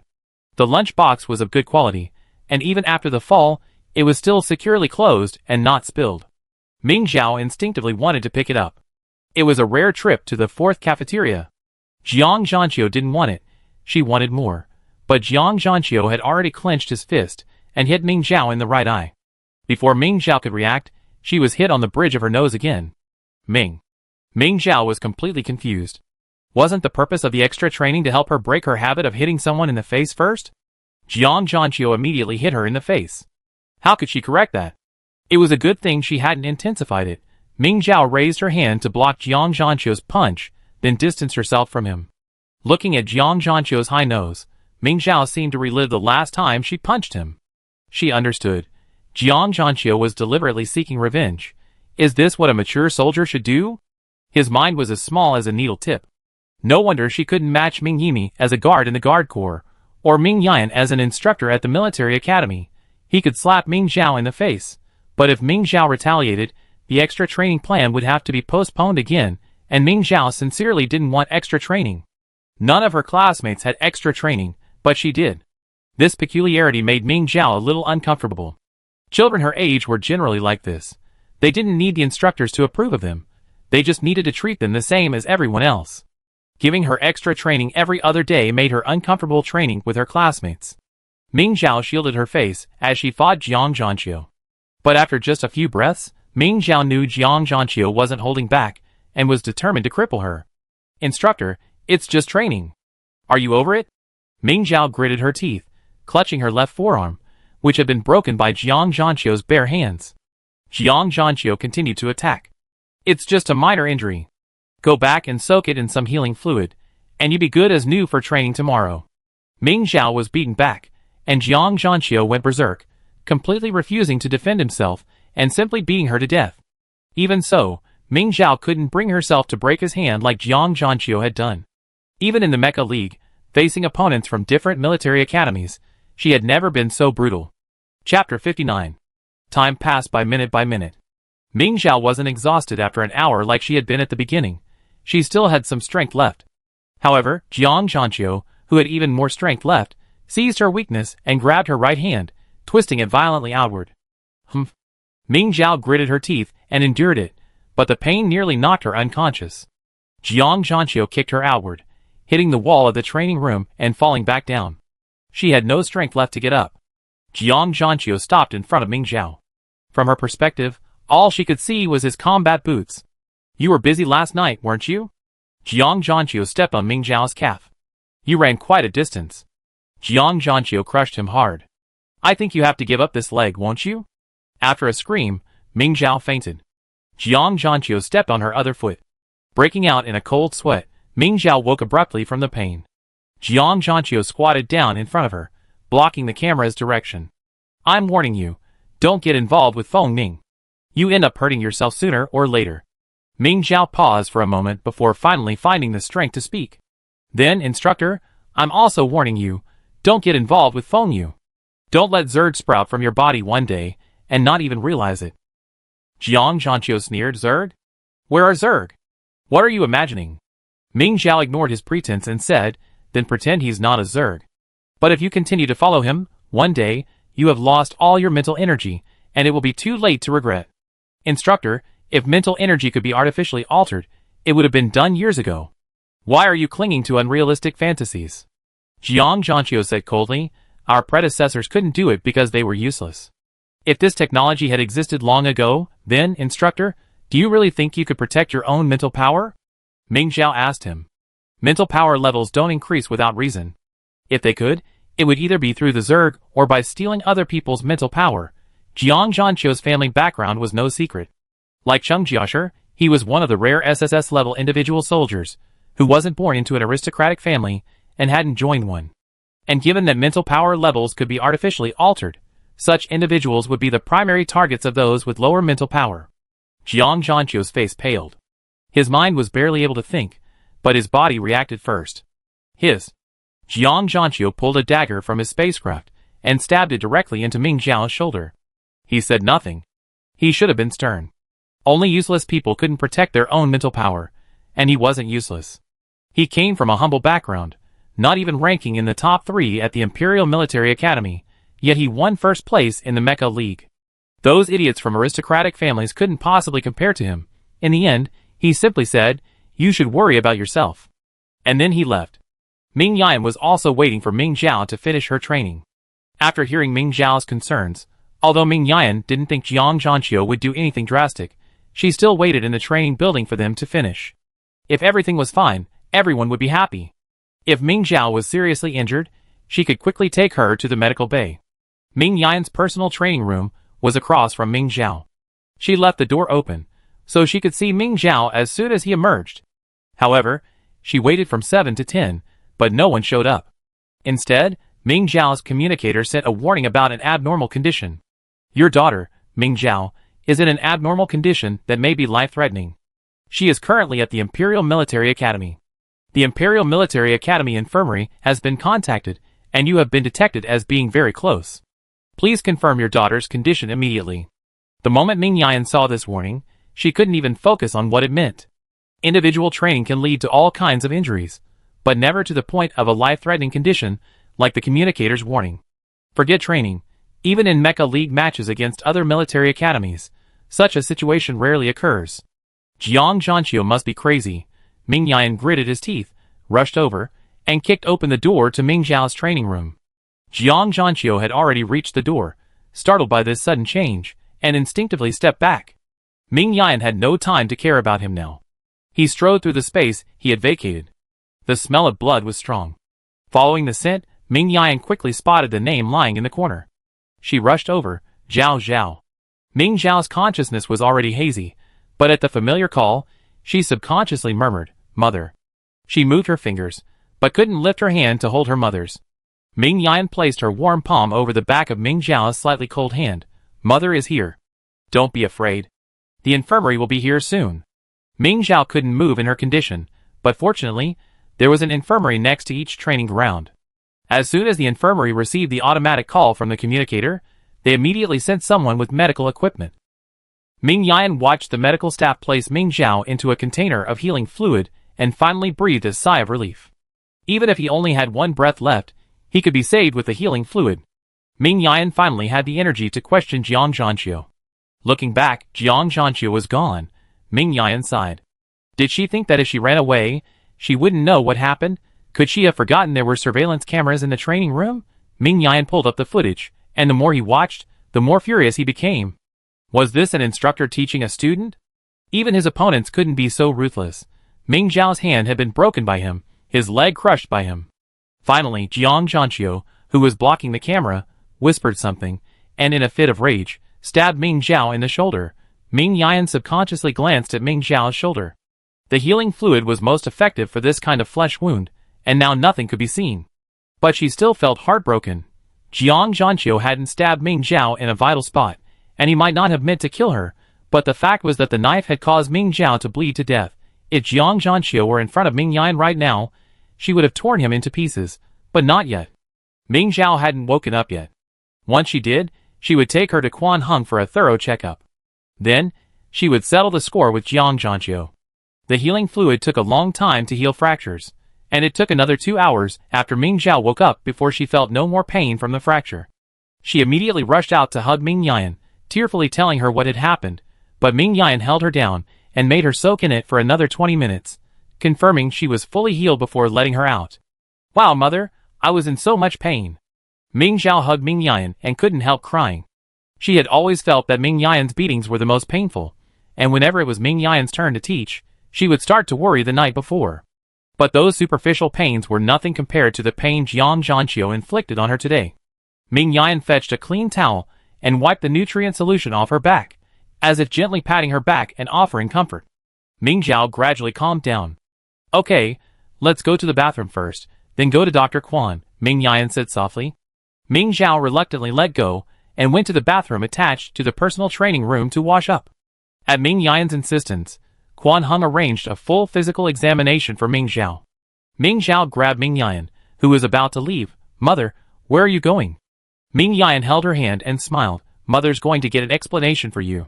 Ming Zhao immediately said, I want to go too. Be good, if you don't want to go, stay here for the checkup, Ming Yan said. Feng Ning had just finished her 4 drip and, seeing this, said, Jiang Zhanqiu is in the principal's office now, and Feng Yu is here too. If you want to go, I go with you. Ming Zhao was about to get even more upset. I want to go too. Feng Ning advised her, you better not go. If Jiang Zhanqiu makes a fool of himself and you're there, he'd take his anger out on you. Will he not take his anger out on me if I'm not there? Ming Zhao had been targeted for years, and she was simply too embarrassed to worry. I just want to see him get humiliated. Ming Yan patted her head, don't go. Use this time to rest. Otherwise, what if you go and become afraid of mother? Ming Zhao instinctively wanted to say no, but recalling the first day of training, she did indeed have a psychological scar on her. It wasn't until just now that the deep-seated fear for her mother was overshadowed by another fear of near death, that she finally stopped being afraid of her. Ming Zhao wanted to firmly declare that she wasn't afraid of her mother, but she backed off and asked weakly, Can you be more terrifying? Ming Yan found it amusing, and even the anger within him subsided a little. This child, he clearly sensed she was a little afraid of him, yet every time he asked her, she said she wasn't, leaving Ming Yan somewhat bewildered. But even so, the training wouldn't be easy. Ming Yan touched her forehead and soothed her, it won't be more terrifying for you. I'm leaving. Stay here and don't run around. Ming Zhao stood at the door of the medical bay, watching Ming Yan and Feng Ning leave. She had no desire to follow them. In the principal's office, Feng Yu was also deeply troubled. Why did you have to stab her? If he hadn't stabbed her, the nature of the matter would have been completely different. At most, it would have been a case of excessive conduct during training. With his protection, the matter would have been over. But he had stabbed her, and the communicator had automatically triggered the alarm. The Ming family would not let this go. Jiang Zhanqiu remained silent. He also felt that he had gone too far. At that moment, it was as if he had been possessed by another spirit, and he acted without thinking. I don't know what happened to Ming Zhao. Ming Yan and Feng Ning are coming. Feng Yu saw the 2 people entering the administrative building from the surveillance footage and warned them. Jiang Zhanqiu said nonchalantly, Come on, come on. It's just a matter of suspending my instructor qualifications. She's willing to take on the responsibility, and I'm happy to have some free time. In fact, there had always been only one instructor responsible for training the students participating in the Mecha League, and Jiang Zhanqiu was originally the designated instructor for this year's competition. Mu Hao had only been responsible for training the SSS-level students before the special training began, and he hadn't been teaching them much recently. What really irritated him was Ming Yan's presence. Feng Lingyi had designated him, directly taking away the mecha training, which took up the bulk of the training. During the joint training, each military academy only had one instructor, and he had originally been the one designated as the instructor. This was a good time to build connections and establish his prestige, but Ming Yan's arrival shattered that promise. What? You're so angry to see me? As soon as Ming Yan entered, he was no longer willing to maintain a friendly facade with Jiang Zhanqiu. Jiang Zhanqiu snorted, "You're a senior, how dare I?" Feng Yu, completely ignored by Ming Yan, had to intervene to smooth things over. "I heard about it, too. How's Ming Zhao doing now?" Ming Yan wasn't being polite. "Thanks to you, he's still alive." Feng Yu gritted his teeth and said, "That's good, that's good." Jiang Zhanqiu's behavior was indeed egregious. "The facts are before us, and I can't cover for him. Therefore, Instructor Ming, you will be fully responsible for future training," Feng Yu said. Ming Yan was dissatisfied. Pointing at Jiang Zhanqiu, he asked, "What about him? He didn't pay any price?" Chapter 60. No price at all? This light-hearted remark nearly pissed Jiang Zhanqiu off. What did you think he lost? An opportunity to build connections and establish prestige. What price? What price do you want? He couldn't help but rush over to Ming Yan and demand. Ming Yan then punched him in the eye socket, then again, aiming for the bridge of his nose. "You've become just like Ming Zhao after you beat him." The punch missed, only striking the side of Jiang Zhanqiu's face, leaving a red mark that quickly turned black. Having missed the bridge of his nose, Ming Yan instantly followed up, finally hitting home. Jiang Zhanqiu's nose was crooked, 2 streams of blood streamed down his nose. Combined with his swollen eye sockets and blackened face, he looked utterly miserable. He hadn't originally wanted to fight Ming Yan, but Ming Yan seemed relentless, intent on breaking his limbs, forcing Jiang Zhanqiu to resist. The moment Ming Yan attacked, Feng Yu was about to use her mental power to stop her, but Feng Ning blocked his attack. In that short moment, Jiang Zhanqiu and Ming Yan were fully engaged in combat. Feng Yu questioned Feng Ning, "What do you mean? Letting the instructors fight in my office? What will people think if it gets out? When you allowed Jiang Zhanqiu to attack Ming Zhao, didn't you consider that this would get out?" Feng Ning sneered. Feng Yu quickly distanced herself from the matter. "I didn't know he was going to attack." Who would believe that? Feng Ning didn't bother to expose his point, saying, "Instructor Ming knows his limits. Don't worry about it." Feng Yu was furious. "If you know your limits, go to the training grounds. Fighting in the principal's office? What do they think of me?" At this moment, Jiang Zhanqiu's hands were grabbed by Ming Yan, and he bent them outward without hesitation, his arms instantly forming a strange curve. "How can you call this tactful?" Feng Yu had to intervene. "Stop, stop!" His voice was blocked by Feng Ning's mental power. "Don't worry, I've already notified the infirmary. As soon as Instructor Ming is done, Instructor Jiang can immediately apply the healing fluid." Feng Yu said in disbelief, "Are you crazy? Is this tit-for-tat approach the way aristocratic families should act?" Feng Ning smiled. "Isn't this something Instructor Jiang would accept?" The infirmary arrived quickly. Ming Yan saw the medical staff wheeling in the container of healing fluid before stabbing Jiang Zhanqiu in the shoulder with her dagger. She wasn't very good at stabbing with weapons, and she accidentally missed the target, leaving the flesh partially open, but it wasn't a penetrating wound. Ming Yan felt it was unfair and said, "Sorry, I missed. I try again." This time, the dagger finally penetrated straight down, piercing Jiang Zhanqiu's shoulder and pinning him to the floor of the principal's office. "Ming Yan!" Jiang Zhanqiu cried out in pain, "Don't get complacent. In 10 years, you definitely pay the price." Ming Yan looked down at him. "That sounds familiar. Didn't you say that 10 years ago?" Jiang Zhanqiu, He did say that in the first 2 rounds of the Mecha League, he had used his ingenuity to eliminate 2 students ranked ahead of him. This greatly displeased Instructor Ming Yan, who believed he lacked team spirit. During joint training after the 2nd round, Jiang Zhanqiu was lectured by Ming Yan. His exact words were, "Don't get complacent. You're just relying on your experience. In 10 years, I definitely defeat you. Just wait. Another 10 years. Another 10 years. Jiang Zhanqiu gritted his teeth. Ming Yan curled his lips. All right, stop stressing. Anyone who didn't know would think you wouldn't live another 10 years. You? Jiang Zhanqiu hadn't lost enough blood to lose consciousness. He was quite alert. But after hearing Ming Yan's words, he was overcome with rage, spat out a large mouthful of blood, and passed out. The medical staff worked tirelessly to treat the wound, but found the dagger in Jiang Zhanqiu's shoulder impossible to remove. He looked to Ming Yan for help. Ming Yan was silent for a moment before walking over and pulling out the dagger. Jiang Zhanqiu was taken to the next room for treatment. Feng Yu then spoke sinisterly, "You came into my office and assaulted someone. Instructor Ming, do you take me seriously?" Ming Yan toyed with the blood-stained dagger and said confidently, "Of course I do. That's why I came to you as a witness." The tables, chairs, and sofas in the office were overturned, leaving Feng Yu with nowhere to sit. "With such vindictiveness, I have to consider whether you can take on the important task of serving as the chief instructor." "You should consider?" Ming Yan smiled. "Principal, have you forgotten? I led the entire Imperial Military Academy to the top 10 in the Mecha League.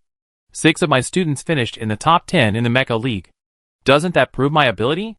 Feng Yu said with a forced smile, "It seems Instructor Ming is very confident. If you were the chief instructor, I'm sure next year's results would be even better." Ming Yan naturally wouldn't fall for such an obvious trap. This is the first time 2 instructors are in charge of the early stages of training. If something goes wrong, whose fault is it?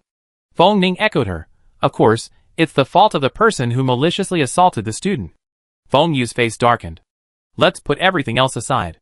Instructor Ming, if you were the main instructor, what kind of results could you guarantee?"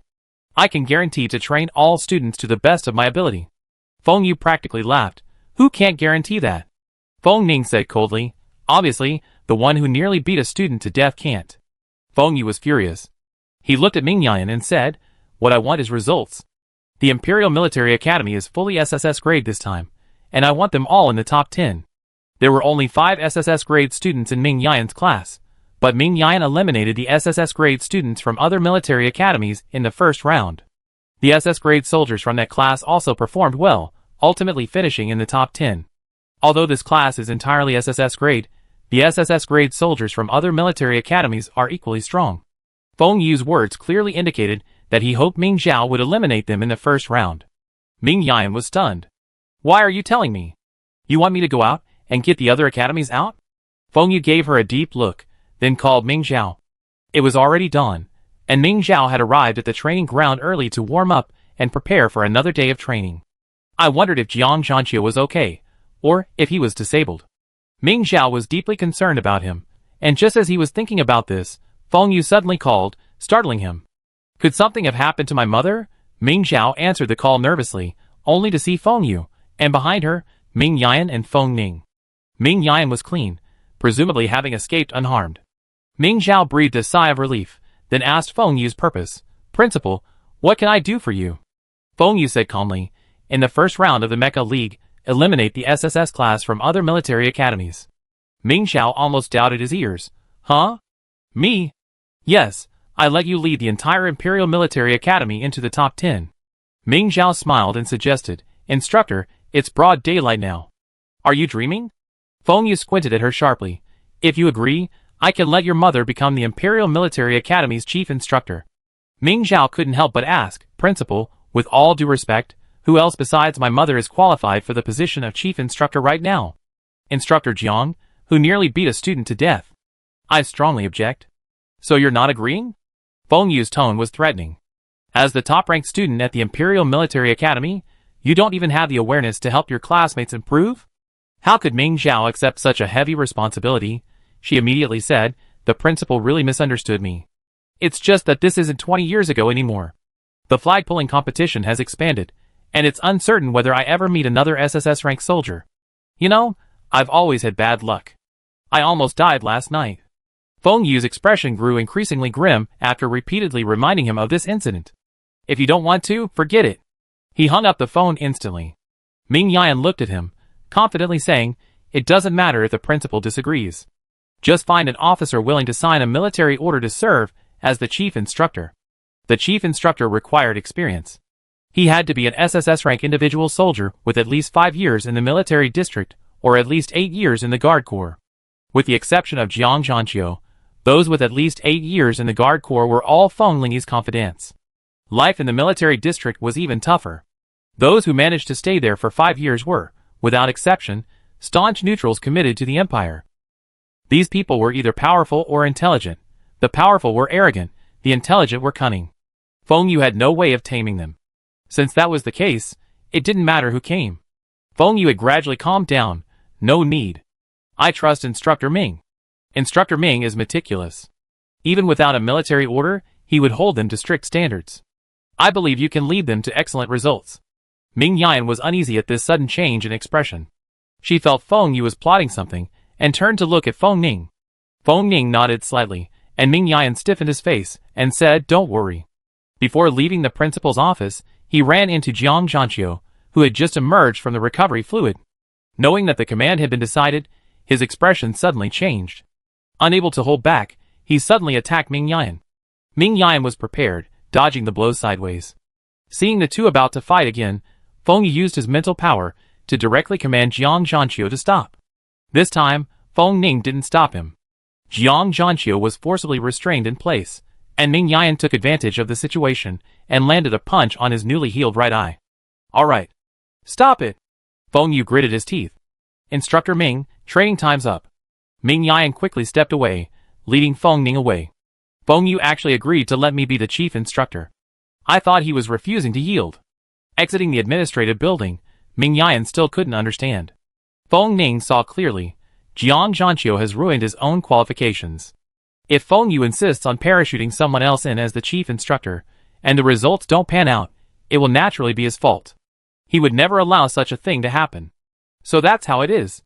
Ming Yan finally understood why Feng Yu's expression changed so quickly.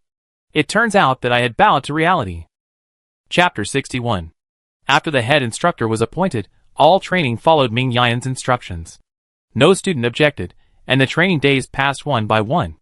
In the last month of this semester, all candidates for the Mecha League will be confirmed, including the pending Mecha pilots, substitutes, and all members participating in the A-level competition. The official announcement for the Mecha League A-level competition has also been released. There are no restrictions on the entry level. As long as the participating mecha is A-level, it will be accepted. This means that both S-level and SS-level students can register for the selection. As soon as the announcement was released, all S-level students signed up. Even the SS-level students, who were not confident about being substitutes, decided to sign up for the A-level competition. The operation methods of A-level and S-level mechas are very different, so the three students who had previously agreed to train with the A-level students undoubtedly have a huge advantage. But Wenli still firmly chose to participate in the substitute selection, even though she ranked only 6th in the previous test, and the 4 or 5 students ahead of her had given up. Even Yu Luolin tried to persuade her to stop being so stubborn. "You've already made it into the top 10. You fulfilled our agreement. There's no need to fight for a reserve position. It's better to show up at the A-level competition and brush up your resume." Wenli smiled. "Your spot hasn't been decided yet, has it?" Yu Luolin nodded gravely. "Although they approve of the mecha I built for you, I'm still far behind my uncle. If I were a reserve, would they approve of you even more?" Yu Luolin wanted to tell her that they wouldn't. Forget about the reserve position. Of the 10 mechas selected for the main competition, 3 were made by Yu Liang. Even if he built one overnight for the main competition, he wouldn't be able to match him. But before he could say anything, Tang Songyin interrupted him. "You? A substitute? Are you so confident?" Tang Songyin was filled with disdain. She had patiently befriended Wenli only to trick her into becoming an SS-level experimenter. After the lab shut down, she grew impatient with Wenli. This was the first time they had spoken in nearly 2 months. Tang Songyin's words were quite caustic. "Do you think the top 2 are just taking advantage of this? Learn from the 2 people in front of you. Recognize your own strengths early on, otherwise you end up with nothing." Tang Songyin had always topped every test this semester, but she had never received any praise from the teacher. On the contrary, Wenli, who had climbed from last to 6th place, had received considerable private guidance from the teacher. Though Tang Songyin still didn't take Wenli seriously, she always felt a little irritated when she saw her. Ming Zhao walked by, carrying a bowl of noodles. She and Tang Songyin had been at odds for years, and her sarcastic tone towards her had become a conditioned reflex. He immediately retorted, "Do you think selecting substitutes is like dividing pork, based on performance? Your brother used to be like you, but guess how long it took him to lose? 16 seconds. Ming Zhao finished his retort, ignoring Tang Songyin's scowl, as he took a bite of the fried egg in his bowl. Chung Jiashir also swallowed a mouthful of food and said, "And then your brother thought he was the best under Ming Zhao, but guess what happened? Hey, last time he lost to Yunpu, his heart was broken. He absolutely refused to team up with Yunpu. Don't learn from him. Tang Songyin was highly valued in her family. She always felt that if she were SSS rank, what would her brother have to do with her? She had always looked down on Tang Songsheng. Being ridiculed by a group of people using someone she despised, Tang Songyin was furious and knocked over Mingzhao's bowl of noodles. Noodle soup spilled all over Mingzhao. Mingzhao, half a fried egg in her mouth and holding the other half with chopsticks, was about to dip it in the soup, but the soup was gone. Mingzhao swallowed the fried egg in 2 bites and demanded, "What's wrong with you? Do you want to fight?" Tang Songyin stared blankly at the back of her hand, which was covered in red soup she had accidentally stained. "What are you doing? Are you feeling guilty?" Mingzhao ignored the paper Wenli offered her and threw himself on Tang Songyin, wiping the soup-soaked liquid off her clothes. "Ah!" Tang Songyin suddenly screamed. The sharp, piercing voice stung Mingzhao's eardrums. He quickly let go of her and stepped back. "What's wrong with you? You're the one who caused all this trouble? How could you do this to me? How dare you do this to me?" Tang Songyin pointed at Mingzhao, her eyes red. Mingzhao's clothes were soaked, and she felt extremely uncomfortable. Seeing her like this, she refused to tolerate her any longer. She reached out and grabbed Tang Songyin's arm, pushing her into the soup on the floor. Tang Songyin screamed at the top of her lungs, "Let go! Let go!" How could Mingzhao listen to her? He insisted she wipe the floor clean. "Mingzhao! She's allergic to red oil. Let go!" Tang Songyin had rushed over without him noticing. "Allergy?" Mingzhao was stunned. Wouldn't an allergy shot cure it all? It must be a lie. Mingzhao didn't believe it, and he didn't let go. Tang Songsheng immediately attacked her, and Mingzhao immediately stood up. "What's going on in your family today? Everyone wants a fight?" She couldn't even eat a bowl of noodles properly. Did she really think she was made of clay? But the two didn't start fighting, interrupted by a water cup thrown from a distance. Not far away, Ming Yan folded his arms and looked at them. No private fighting within the military academy. "What are you two doing?" The two immediately stepped back 5 meters. "No fight. We didn't fight. We were just moving around." Ming Yan snorted coldly, looking at Tang Songyin lying on the ground. She hadn't gotten up, and the skin on the back of her hand was covered with red spots. Ming Yan frowned and said to Tang Songsheng, "Hurry and take her to the infirmary." Tang Songsheng carried his sister and left. Ming Yan walked up to Ming Zhao and asked, "What's going on?" Ming Zhao didn't dare hide anything and told him the truth. Tang Songyin mocked Wenli, and I said her brother did the same thing back then. Then, after getting slapped in the face, she slapped my face. Her hands were greasy, and she blamed me, so I told her to mop the floor. Then Tang Songsheng said she was allergic to red oil. I thought it was his excuse, so I didn't let go, and Tang Songsheng tried to hit me. After Ming Zhao finished speaking, Ming Yan frowned. "Allergy? You don't think it's possible, do you?" Ming Zhao said, "Allergies aren't difficult to treat. Why wouldn't he have a more realistic excuse? She did have red spots on the back of her hand just now."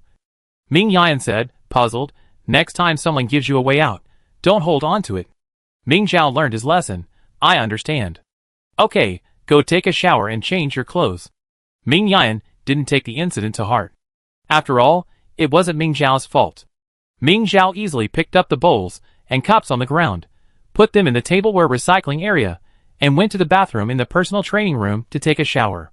But unexpectedly, the Tang family descended on the military academy overnight. In the principal's office, Feng Yu held her forehead with her hand and met Ming Zhao's gaze, who had been hurriedly summoned for training at 3 o'clock. "Come on, take a seat." Feng Yu being so polite today, as soon as Ming Zhao sat down, the headmistress lunged at her. "What grudge does our Yinin have against you? You're trying to torture her to death." She was only a B rank, so Ming Zhao dodged instantly, leaping onto the back of the sofa and answering her question seriously. "She got the red oil on her because she insisted on spilling my noodles. I haven't even asked her to pay for my meal yet." "You?" The headmistress pointed at her. "Don't you know she's allergic to red oil? Why are you eating red oil noodles in front of her?" Ming Zhao argued, "Why would I know? Our two families don't get along, and she and I don't get along even more. How would I know she's allergic to red oil? Is it about Songyin's allergy? Besides, I can't even eat noodles in her presence. Your family is so overbearing. Why don't you ask the principal to ban the cafeteria from selling food with red oil?" Feng Yu said righteously, "Students with allergies should decide for themselves whether they can or cannot eat certain foods. The cafeteria has an obligation to provide a variety of dishes. The head of the family's wife choked. Patriarch Tang said, "The rest of it is fine, but you later hugged Songyin and pressed her into the red oil soup on the ground. You must give us an explanation for this." Ming Zhao actually gave them an explanation. The red oil on me, and on the ground, was all Tang Songyin's. Of course, she has to clean up the mess. The Tang family was furious at her lack of sincerity. Patriarch Tang rushed to Feng Yu and said tearfully, "Principal, you have to make a decision for us." Why are they bothering him again? Feng Yu was annoyed. He had originally thought that Ming Zhao's arrival would calm the two down after a quarrel. So, having been annoyed enough, Feng Yu was unusually gentle when he saw Ming Zhao. Unexpectedly, the Tang family would still insist on demanding an explanation. Do they really think whoever is in trouble is right? The Tang family is shameless, yet he still has some shame. Ming Zhao was crouching on the back of the sofa, watching the fun, which made him even more furious. Where do you think you are? The zoo watching monkeys? Ah, your cousin is still in the infirmary. It's all Ming Zhao's fault. You must punish Ming Zhao severely. The head of the Tang family cried. Feng Yu's heart turned even colder. He wanted to play the card of his father, but how could the Tang family be so confident that they could impress a father he had never seen before? Even the Tang family didn't give him a free lunch just because of blood ties. The cooperation between the two parties was based on his providing benefits. Ming Yan and Feng Ning arrived at this time. Hearing the Tang family's wailing, Ming Yan immediately asked, "What? Are you trying to turn the tables on us, relying on your supporters?" Feng Yu closed his eyes. He had no intention of becoming a Tang family supporter, but they had already labeled him without explanation. I checked the surveillance footage, and it was indeed Tang Songyin who started it. Ming Zhao didn't know about her allergy, but didn't she know about it herself? She took the initiative to overturn Ming Zhao's bowl, which makes her look like a scam. Feng Yu said. The Tang family's head looked at him in surprise and whispered, "What do you mean? You don't care about the Tang family anymore? You don't even care?" The last sentence was clearly a threat. Feng Ning looked at Feng Yu with a smile in her eyes. "It sounds like there's something hidden here." Feng Yu sneered, and what he said next shocked everyone present. Ming Zhao lost his balance and slid off the sofa. He claimed the Tang family had a hidden lab, secretly conducting experiments, and they were actually trying to use this to threaten him, forcing him to make decisions for Tang Songyin. Ming Zhao listened to it like a story. Don't you know whether you have any connection to the Tang family's lab? You're just trying to clear yourself of all charges. Can you be any more shameless? How could I let someone smear me like this? Feng Ning, I beg you, immediately issue a search warrant to the security team. Search the Tang family and clear my name. Feng Yu was truly capable. Chapter 62. The Tang couple's expressions drastically changed. Feng Yu, you're crazy. What good would it do you if the Tang family collapsed? The head of the Tang family even considered attacking Feng Yu, but he was only a B rank. Feng Yu, though merely a commander, could control even the SSS rank Jiang Zhanqiu, and the head of the Tang family couldn't even get close to him. Feng Ning glanced meaningfully at the seemingly crazed Tang couple. What fools!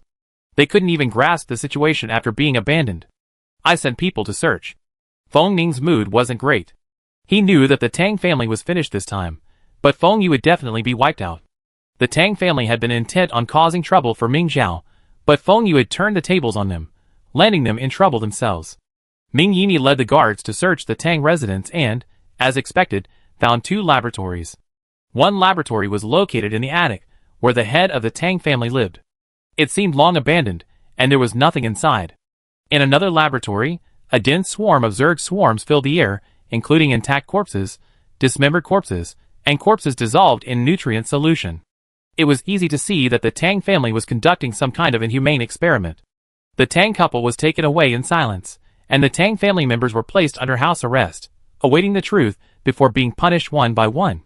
So Tang Songsheng can't train for a while? Tang Songsheng hadn't been seen during the morning training session. Afterward, Ming Zhao couldn't help but ask Feng Ning. Feng Ning nodded. Yes, but he's definitely fine. The head of the Tang family will take the blame to protect the family. He doesn't look like a selfless person. Feng Ning snorted. The Tang family has no chance of overturning the verdict. If he drags it out, he only implicate others. If he denies it, others will provide evidence of his wrongdoing. He knows how to minimize the damage. By tomorrow at the latest, he will have admitted all his guilt. The preliminary investigation will be concluded in a week at most, and the younger generation of the Tang family can return. A week? Ming Zhao frowned. The replacements are only available for 2 days at most. Wouldn't Tang Songyin? Feng Ning nodded. She had no choice. After this incident, she should have understood that words can cause harm. Ming Zhao felt a slight pang of guilt.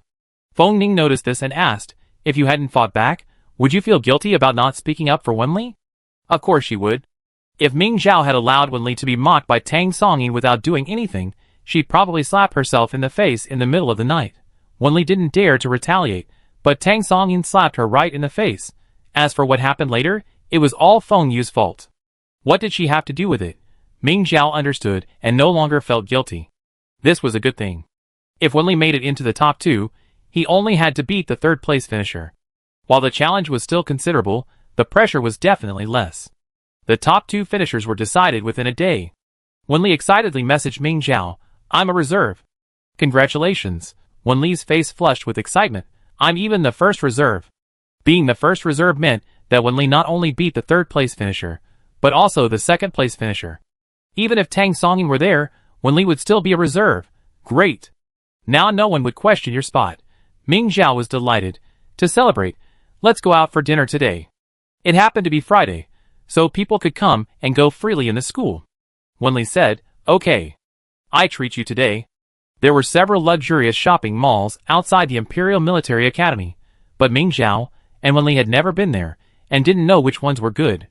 However, Ming Zhao had connections at the A rank, and they often went out on their days off.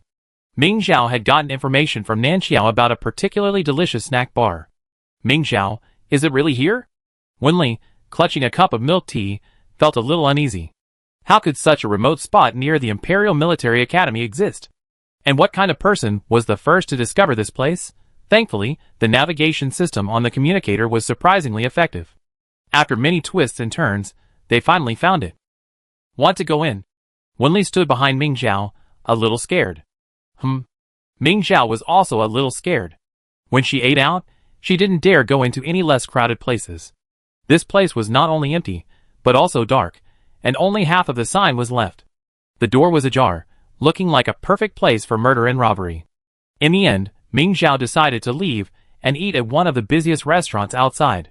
It might not be spectacular, but it certainly wouldn't be bad. She didn't need to go in here looking for excitement. Ming Zhao dragged Wenli outside, but then the divine sword suddenly moved. Ming Zhao ran without stopping, out of this desolate place. She only breathed a sigh of relief when she reached a small, occasionally pedestrian path. Ming Zhao? Wenli looked at Ming Zhao with some concern. She had never known Ming Zhao to run so fast. Shoo! Ming Zhao silenced her, gripping the divine sword in his hand. His spiritual power, channeled by its aura, began to permeate the dark alley. This was something she had learned after her last mental overdraft. Using the divine sword's aura, she could expand her field of vision, similar to the commander's mental exploration. Ming Zhao was extra cautious as she passed the shop entrance. Thankfully, her mental exploration differed from the commander's, so even if there was a commander inside, she wouldn't be able to detect it. But was there really a commander inside? With the divine sword, Ming Zhao saw Feng Yu and Jiang Zhanqiu conversing in the shop's attic. Why was Jiang Zhanqiu there? His instructor qualifications were revoked the day after he attacked Ming Zhao, and he subsequently returned to the guard. The guard's work was not easy, especially with the recent Tang family incident. Logically, Jiang Zhanqiu shouldn't have been absent from his post near the Imperial Military Academy. Ming Zhao couldn't hear what they were saying. She could only see their mouths opening and closing, which frightened her to death, until Jiang Zhanqiu pulled a large box from his spacecraft and placed it in front of Feng Yu. There's Zerg inside. Ming Zhao, without a second thought, scanned the box from top to bottom with his mental power, ensuring the Zerg inside were completely inert. Only then did he breathe a sigh of relief. None of Feng Yu or Jiang Zhanqiu noticed anything unusual. Ming Zhao held on for a long time, her mental power beginning to drain, and she quickly withdrew it. Wenli supported Ming Zhao, who stumbled a step, and asked worriedly, "What's wrong with you? Why were you so still?" Ming Zhao shook his head. "Nothing. Maybe I'm hungry, or have low blood sugar." "Then let's go eat." Wenli, also feeling a little hungry, said quickly. The mall outside was a completely different world, bustling and bustling. If it weren't the end of the semester, even more students would be out relaxing. Although they couldn't go to the snack bar, the mall had plenty of shops selling a variety of snacks. Ming Zhao and Wenli walked and ate as they went, finally stopping at a restaurant on the ground floor. Sitting outside, They could see the imposing gates of the Imperial Military Academy across the street. Ming Zhao asked Wen Li to order while he turned on his communicator and started sending messages. First, tell Nanxiao that shop is closed. The sign is gone.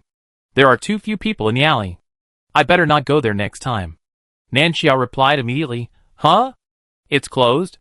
I was thinking of grabbing a few boxes of cold noodles to take home after the selections. Woohoo! Nanxiao replied again, but the alley was quite crowded when I was there before. Maybe since this shop is closed, no one's going there anymore. So why did Feng Yu go there? Ming Zhao, puzzled, went to find Feng Ning. I just saw Feng Yu and Jiang Zhanqiu in the dark alley behind the mall. Jiang Zhanqiu gave Feng Yu a box containing Zerg items. I killed a Zerg. After a while, the other person replied, Jiang Zhanqiu has a security detail today, so he shouldn't be here. Ming Zhao, so he sneaked out? Feng Ning, yes. Why did you go to the alley? They didn't see you, did they? Ming Zhao, no. I just wandered around the door and came out. I used the magic sword to look outside the alley. Feng Ning understood. The magic sword was indeed a useful tool, even more useful than the commander's mental detection, and it wouldn't be detected by other commanders. But then he thought, given Feng Yu's cautiousness, there must be surveillance cameras in the places where he meets privately. You might have been caught on camera. Ming Zhao was stunned. What then? Should I tell him I'm just going to eat? Isn't this just a case of trying to cover up one's own faults? There's no way to explain this. Even if Feng Yu had seen the surveillance footage, he wouldn't necessarily confront you directly. We can only let him guess. Well, he's coming. Feng Ning frowned and said, you have to act accordingly. In the blink of an eye, Feng Yu was beside Ming Zhao, sitting down beside him without any hesitation. Are you chatting with someone? Ming Zhao glanced at him in surprise and nodded. Wen Li nervously greeted Feng Yu, hello, principal. Feng Yu nodded gently at her, are you guys out for dinner? Ming Zhao nodded, then asked hesitantly, is the principal out for dinner too? I'm out to discuss a partnership. Feng Yu observed the subtle expression on Ming Zhao's face. You haven't eaten yet, so why not? Let's eat together. My treat. Forget what you just saw. Deadhead. Forget it now. Ming Zhao's brain faltered, and he blurted out, won't the person you're discussing a partnership with treat you to dinner? Feng Yu smiled. He really shouldn't have expected Ming Zhao to say anything meaningful. No, he left for something. Ming Zhao didn't hear the sarcasm in his words. So someone stood you up? Feng Yu ignored her, and simply began ordering. Wen Li had been gathering his courage since Feng Yu said he'd treat, stammering, principal, today, I'm treating Ming Zhao to dinner, and I pay. Feng Yu didn't even look up, no need. How can a principal dine with a student, and then have the student pay? Ming Zhao decided to simply order more. She let Wen Li decide what to eat, fearing the price might exceed her expectations. But if Feng Yu paid, she'd eat to her heart's content. She leaned over and, using the ordering screen, ordered a ton of food. Feng Yu didn't seem to mind at first, but after seeing the rest, she couldn't help but ask, what? Did the school starve you? After Ming Zhao finished ordering, she sat upright in her seat. Principal, we're still growing. Feng Yu glanced at her sideways and said, I don't believe you didn't eat. What's wrong with eating more when you're out? Ming Zhao patted her barely full stomach. Oh! What did you eat? Just, all kinds of snacks, Ming Zhao thought for a moment and added, I asked my classmates which places had good food. Feng Yu said, really? I heard there's a snack bar in the alley behind here that's been really popular lately. Did you know? The topic finally came to this. Chapter 63. Ming Zhao excitedly exclaimed, yes. She said the cold noodles there are super delicious. Then he said dejectedly, I finally found it after searching for ages, but unfortunately, there was no one inside, so I had to leave. I spent a long time searching for my way out. She had carefully observed the area where she stopped after exiting the dark alley. There were no cameras, but she had stayed there for quite a while just in case, so she made up an excuse. You're already at the door, why don't you go in and take a look? Feng Yu seemed to be simply chatting. Ming Zhao said confidently, I never eat at a restaurant without customers. Feng Yu pondered for a moment, then smiled, so why not go there later? I'm also interested. Just then, the robot began serving the food. Ming Zhao turned her head away, not immediately answering. After the robot laid out the first wave of dishes, Ming Zhao gritted his teeth and replied, no, we have to go back to training. Feng Yu raised an eyebrow and was about to speak when Ming Zhao continued, if you're going, could you bring me some? Huh? What on earth was he expecting? Feng Yu cut into the food on her plate fiercely, gritting her teeth and saying, You're actually going to training on your own initiative. Ming Xiao exclaimed in surprise. Actually? What are you talking about? When have I ever stopped training? Except for the time she planned to go out and play. When had she ever skipped training? Even if she wanted to rest, she trained from 3 in the morning to 10 at night every day. Feng Yu snorted and gracefully began to eat. Across from her, Wenli almost buried her head in her plate, fearing the two people across from her would notice. An eerie silence fell over the table. As expected, they didn't finish their meal. Feng Yu paid the bill and watched coldly as Ming Xiao had the robot pack up the remaining food. Aren't we supposed to be training? Hurry back. Feng Yu reminded her again and left. As he left, Ming Xiao sat down again, exhausted, grabbing a small cake that hadn't been packed yet. Are you still full? Wenli was startled to see her still eating. I am. Ming Xiao rubbed her bulging belly. I can't train tonight. I really throw up. Wenli said dejectedly. Me too. You be training with us tomorrow. You can get up early and warm up first, Ming Xiao said. Wenli quickly wrote it down. Okay. Ming Xiao then opened her communicator and sent a message to Feng Ning. He left. I told him I just wanted to go out for dinner. He asked me to go again, but I declined. Feng Ning seemed to have been waiting for her message and quickly replied, Yes, come back soon. I'd be waiting for you in Instructor Ming's training room. Oh no, her mother knew she was out playing. Ming Xiao felt bitter, but then she thought, I've made a new discovery, right? Her mother wouldn't blame her, right? Ming Xiao suddenly remembered something and sent Feng Yu the list of snack shop recommendations Nan Xiao had given her, along with a thank you emoji. After double-checking that she hadn't followed him, Feng Yu turned and entered the dark alley. When she reached the shop entrance, she received a menu from Ming Xiao. Feng Yu, What did she take him for? Well? Didn't she notice anything wrong? Jiang Zhanqiu asked. Feng Yu showed him the menu. What could she possibly notice? Soldiers are all clueless. Jiang Zhanqiu, caught in the crossfire, fell silent.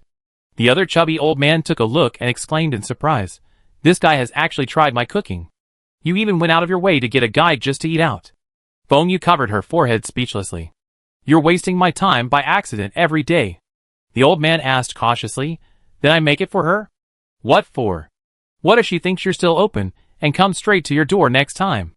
Feng Yu said irritably. Yes. Yes. The old man smiled. My shop closed a long time ago. Ming Xiao wasn't surprised to hear Feng Yu's news of the shop's closure. She said goodbye to Wenli and went to the training building. The shop isn't doing business now, but when it wasn't necessarily a serious business, Feng Ning analyzed. Ming Xiao was puzzled. But from the photos Nan Xiao sent, it looks like an ordinary shop. Many of the A-level students at school have been there. Feng Ning said, maybe they're screening. Remember, we still don't know how Feng Yu selected the students who took the Zerg nutrient solution. How about I go back in the morning to investigate? Ming Xiao suggested.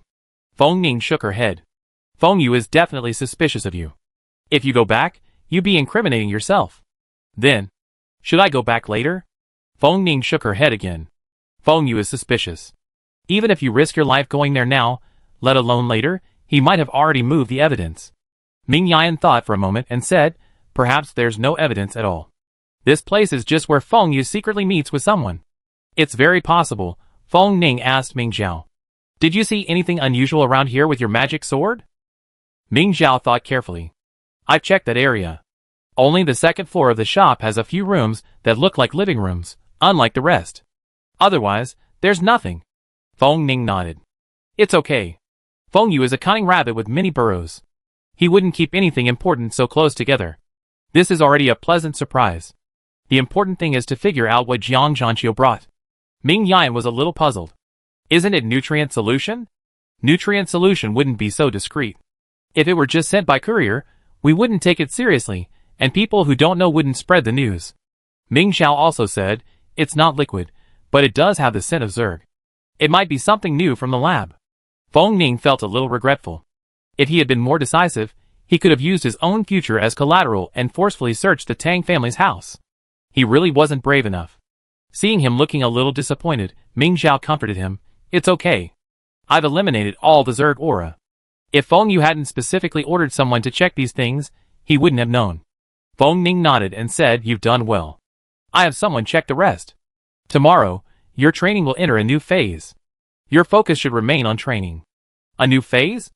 Ming Xiao immediately turned to Ming Yan, expectantly asking, "Mother, how will tomorrow's training be?" Ming Yan replied, "You find out tomorrow." Ming Zhao immediately pulled an untouched pizza from his spaceship and placed it in front of Ming Yan.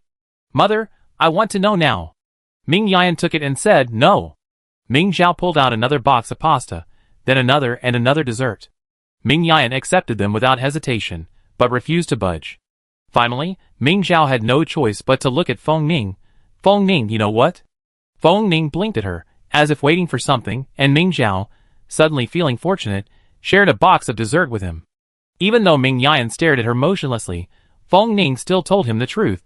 "Tomorrow, someone from the military district will come to instruct you." Ming Yan covered his forehead with his hand. "You must not tell them." Ming Zhao nodded quickly. "I won't." "So, is tomorrow a team battle?" Ming Yan said, "Yes, a team battle.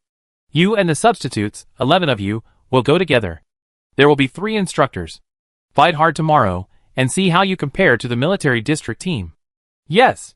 It's said that the soldiers who enter the military district have already left their mortal bodies behind, and are traditionally called war machines.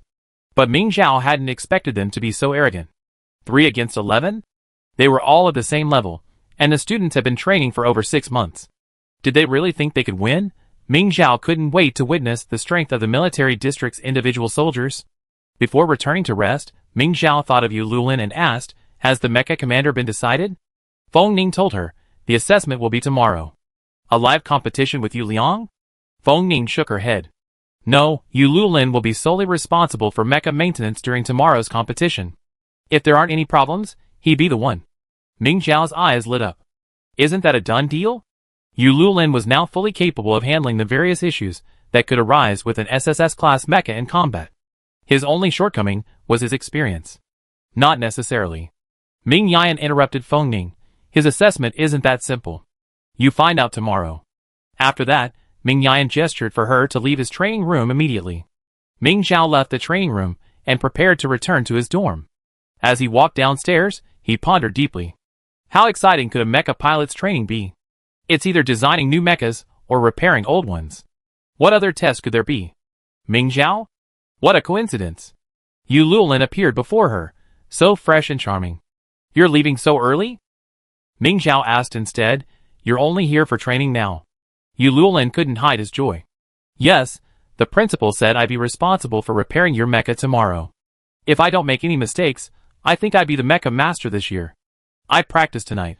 Ming Zhao quickly dragged him to his training room. "That's what I was thinking. I just heard from my mother that your test wasn't easy. In what way was it so difficult?" Yu Lulin, unaware of this, said, "This isn't just repairing a mecha? How could it be so difficult?" Ming Zhao anxiously asked, "Think about it.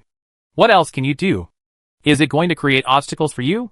Seeing Ming Zhao like this, Yu Lulin grew a little frightened, but he racked his brains and couldn't come up with an answer.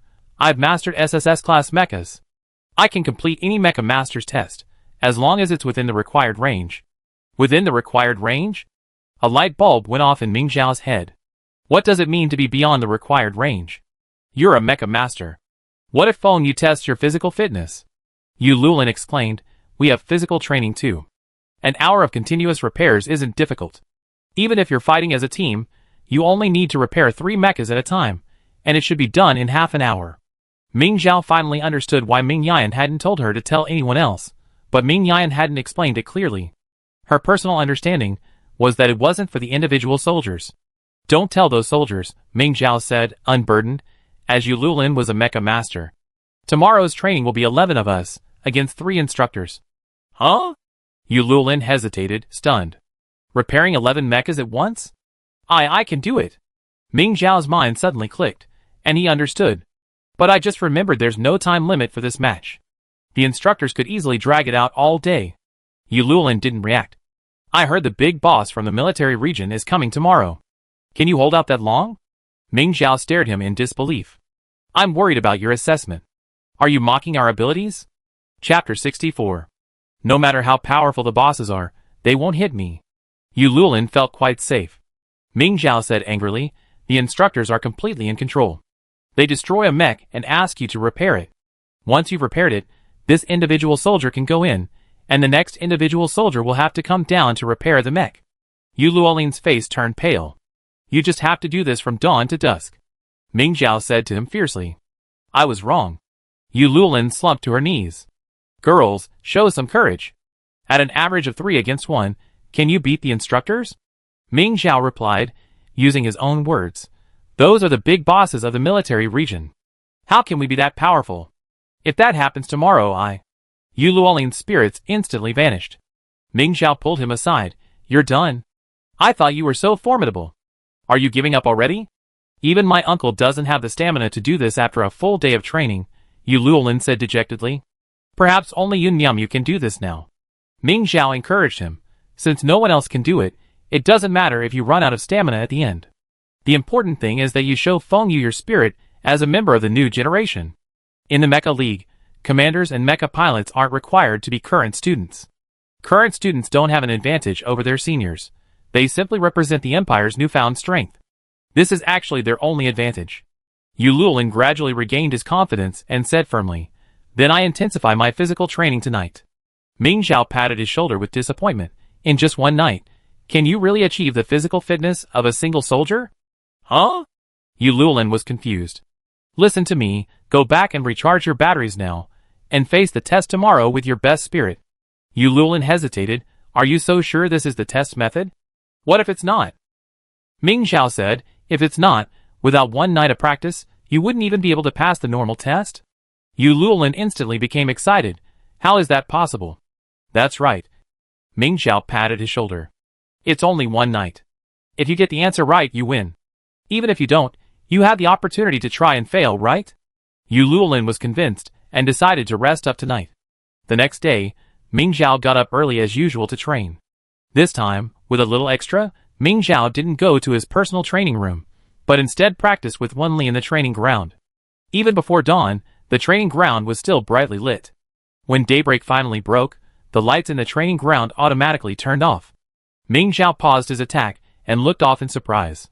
Seeing this, Wenli paused his fist, swinging towards Ming Zhao's face, and followed her gaze. Why are there 3 people standing there? One of them raised an eyebrow. Sister, your daughter is quite alert. No wonder the divine sword recognized her. She's quite capable, and very hardworking. Another person praised her, raising her hand to tie up her long hair. Ming Zhao guessed that the 2 unfamiliar people were the senior officers from the military district who had come to guide them. As expected of senior officers, they arrived before 6 for training at 7. So, should they go over and say hello now? Accepting Ming Yan's gaze, Ming Zhao quickly called Wenli, obediently exited the mecha, and greeted the 3 instructors. This is Instructor Yin Shuyu, and this is Instructor Mingyi. Ming Yan introduced them. Mingyi? Ming Zhao looked at the male instructor in surprise. He was a member of the Ming family? But she had no impression of him. Although there were quite a few members of the Ming family, she didn't know. Why aren't you looking at me? Yin Shuyu reached out and hooked her hand under Ming Zhao's chin, forcing him to look at her. I've long admired the might of the divine sword. Wanna fight? Ming Zhao faced her, but his eyes drifted to Ming Yan, seeking her opinion. Ming Yan said, alright, it's still early, so just be careful. Yin Shuyu drew his weapon, a beautiful long whip. Ming Zhao had heard of it. It was called the dust-breaking whip, and like the divine sword, it was crafted by Ming Qingla and had a history of 1,000 years. However, while the divine sword and the crown were forged from the insect mother, the dust-breaking whip was forged from a high-level male insect at the time. The dust-breaking whip doesn't recognize a master, so it wasn't sheathed with the passing of the first head of the Yin family. It passed down through the hands of successive patriarchs, and in the millennia since the divine sword was sealed, it became the Empire's most renowned weapon. Ming Zhao raised her sword, but it remained unsheathed. Of course, this wasn't to conceal the fact that she could wield the divine sword. Yin Shuyu, who was here to instruct them at the Imperial Military Academy, naturally wouldn't reveal such a killer move. But it was because of Ming Yan's words, stop when you can. Ming Zhao feared that once the divine sword was unsheathed, she wouldn't be able to stop. If someone got hurt, she'd be in big trouble. You want to unsheath the sword? Yin Shuyu asked, frowning. Ming Zhao nodded. I can't control it well enough yet. Yin Shuyu sighed. I need more practice. As soon as she finished speaking, she vanished from Ming Zhao's sight like a ghost. A strong sense of danger caused Ming Zhao to quickly move away from where she had been standing. The next second, a pattern appeared there. Does this whipping count as a tattoo? Ming Zhao's thoughts drifted away for a moment as Yan Shuyu's whip swung towards her again with the force of a piercing blow. Ming Zhao couldn't even see her figure, and could only instinctively block the blow with her scabbard. But the overwhelming attack formed a net, dodging the first blow, the second, and the third and fourth waiting behind. Ming Zhao's body was soon covered with tattoos of all sizes. The dust-breaking whip was extremely sharp, and even though Yan Shuyu held back, blood began to seep from the wounds all over Ming Zhao's body. It hurt so much. Each lash drew blood, much more painful than Ming Yan's bare hands. Moreover, his whip technique was superb, completely on a different level from He Yunpu's. He Yunpu lacked more than just experience. Ming Zhao tried to close the distance between them, preventing Yan Shuyu from fully unleashing her whip. However, her control over the near end of the whip was equally impressive. With a simple flick of her wrist, Ming Zhao's hand was struck. Ming Zhao's weapon fell to the ground with a thud. The divine sword is a treasure of your family. I didn't expect you to give up this heirloom so easily. Yan Shuyu chuckled. The words were truly hurtful, especially considering the presence of 3 members of the Ming family. Ming Zhao's anger instantly surged, and she ignored Yan Shuyu's attacks, intent only on retrieving the divine sword. The divine sword trembled slightly, as if responding to her. Before Ming Zhao could register the sword's response, Yan Shuyu whipped her away. The force was enough to send a man flying, yet all that remained was a shallow wound. One can only imagine how precise Yan Shuyu's control of force was. Ming Zhao was instantly defeated. Realizing she couldn't recover the divine sword from Yan Shuyu, she immediately decided to resort to a roundabout approach. She turned and ran. Yan Shuyu hadn't expected Ming Zhao's decisiveness, and the distance between them instantly widened. She immediately followed. Ming Zhao planned to circle back and retrieve the divine sword, but before she could even begin her roundabout, Yan Shuyu caught up. Or rather, she had entered her attack range, instantly leaving a large gash on Ming Zhao's back. Ming Zhao increased her speed once more. Soon struck again, Ming Zhao increased her speed even more. Mingyi followed them with her eyes, her lips curling upwards. They look a little familiar. Wenli knew Ming Yan, and Mingyi also had a familiar face, so she felt comfortable expressing her opinion. My grandmother's donkey looks just like that. The 3 of them laughed out loud. Ming Zhao ran desperately, but was blocked by Yu Luolin, who was coming from the front. A whistling sound came from behind him. Ming Zhao gritted her teeth, suddenly ducked, and rolled to the side. The whip landed on Yu Luolin. He clutched the bloodied mark on his neck in disbelief, watching the 2 men in front and behind him walk away without even a glance at him. The man holding the whip was the head of the Yin family, whom Yu Luolin knew, so he didn't dare say anything and simply stood silently beside Wenli. So the big boss from the military district really would beat him too. After being whipped twice more, Ming Zhao finally picked up the magic sword and was about to launch a fierce attack. However, Yan Shuyu stopped, and Ming Yan came over to stop her. All right, stop. Ming Zhao was unconvinced. I can still fight. Training's about to start. Hurry up and get some recovery fluid. Ming Zhao was displeased. Then what were I planning on doing being chased all over the field? Mingyi laughed at her. You're lucky you can run. Ming Zhao nearly jumped in to fight him too, but Ming Yan pulled her aside and took her to the infirmary to get some recovery fluid. Seeing her unconvinced expression, Ming Yan jokingly said, Why are you so sullen? I let you fight as much as you want in a minute.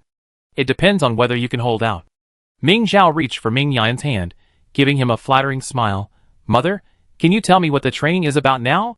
It was less than half an hour before the training started, so it wouldn't hurt to tell her now. Everyone, come on together. If your mech breaks, go off and fix it. We fight all day. Sure enough, she guessed right. So we all lose in less than a day? Ming Zhao asked. 11 people? Can't even hold out for a day? Ming Yan was so disappointed. Don't you even have that much courage? Ming Zhao then asked, What if you lose before a day? Ming Yan helplessly covered his forehead and turned to answer the previous question. Don't worry. Even if there's only one of you left, we can hold out until the next mech is repaired. Was this Feng Yu's idea? Ming Zhao's skin wounds healed. She stood up to shower and change clothes, raising her voice. Isn't this targeting me? What mech pilot has such excellent physical fitness? Ming Yan stepped closer. It wasn't his idea. The next mech league will likely add a new competition before the game, a 10-person free-for-all. If a mech breaks down, go repair it, and once it's fixed you can continue playing. In the end, the one who eliminates all of the opposing team's members wins, and receives a reward. This is a real test of a mecha pilot's physical fitness. Feng Yu wouldn't have given up if it weren't for this. Ming Zhao, having changed, emerged excitedly, saying, "A 10-man team battle? We're guaranteed to win." Ming Yan folded his arms and glanced at her. "How do you win a team battle? Your poor sense of cooperation?" Ming Zhao said sheepishly. "Well, after all, we're all SSS level. You see soon. Good cooperation can enhance teammates' abilities." Ming Zhao might not have believed her no matter how much she said, but after experiencing it, she would know. Ming Zhao was skeptical. It was not like she had ever battled against a team led by an instructor before, and their cooperation was just SOSO.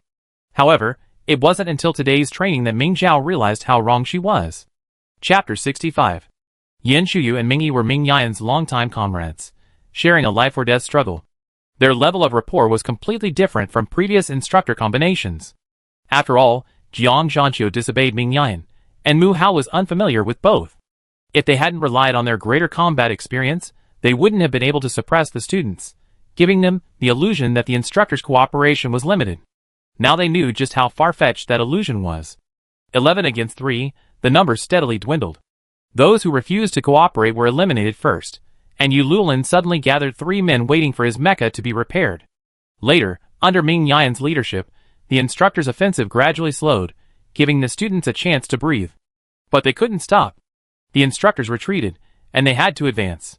Ming Zhao confronted Ming Yi, forcing him into a corner, separating him from the cooperation between Ming Yan and Yin Shuyu. Individual soldiers using long-range weapons were generally mediocre in combat effectiveness.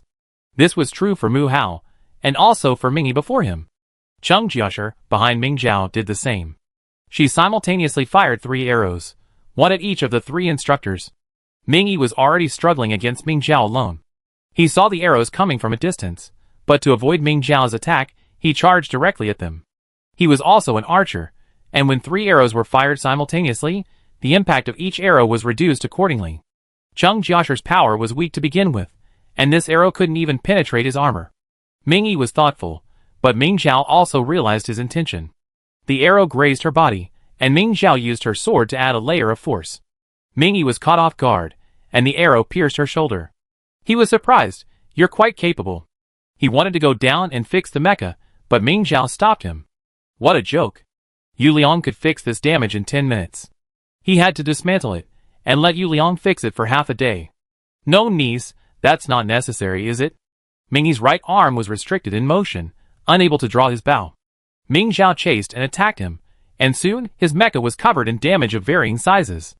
Ming Yi dodged left and right, but Ming Zhao chopped off his entire right arm. "That's too much. I'm going to unleash my ultimate." How could Ming Zhao be afraid of him? He damaged Ming Yi's mecha a little more, and then he go help the students who were desperately trying to hold back Ming Yan and Yin Shuyu.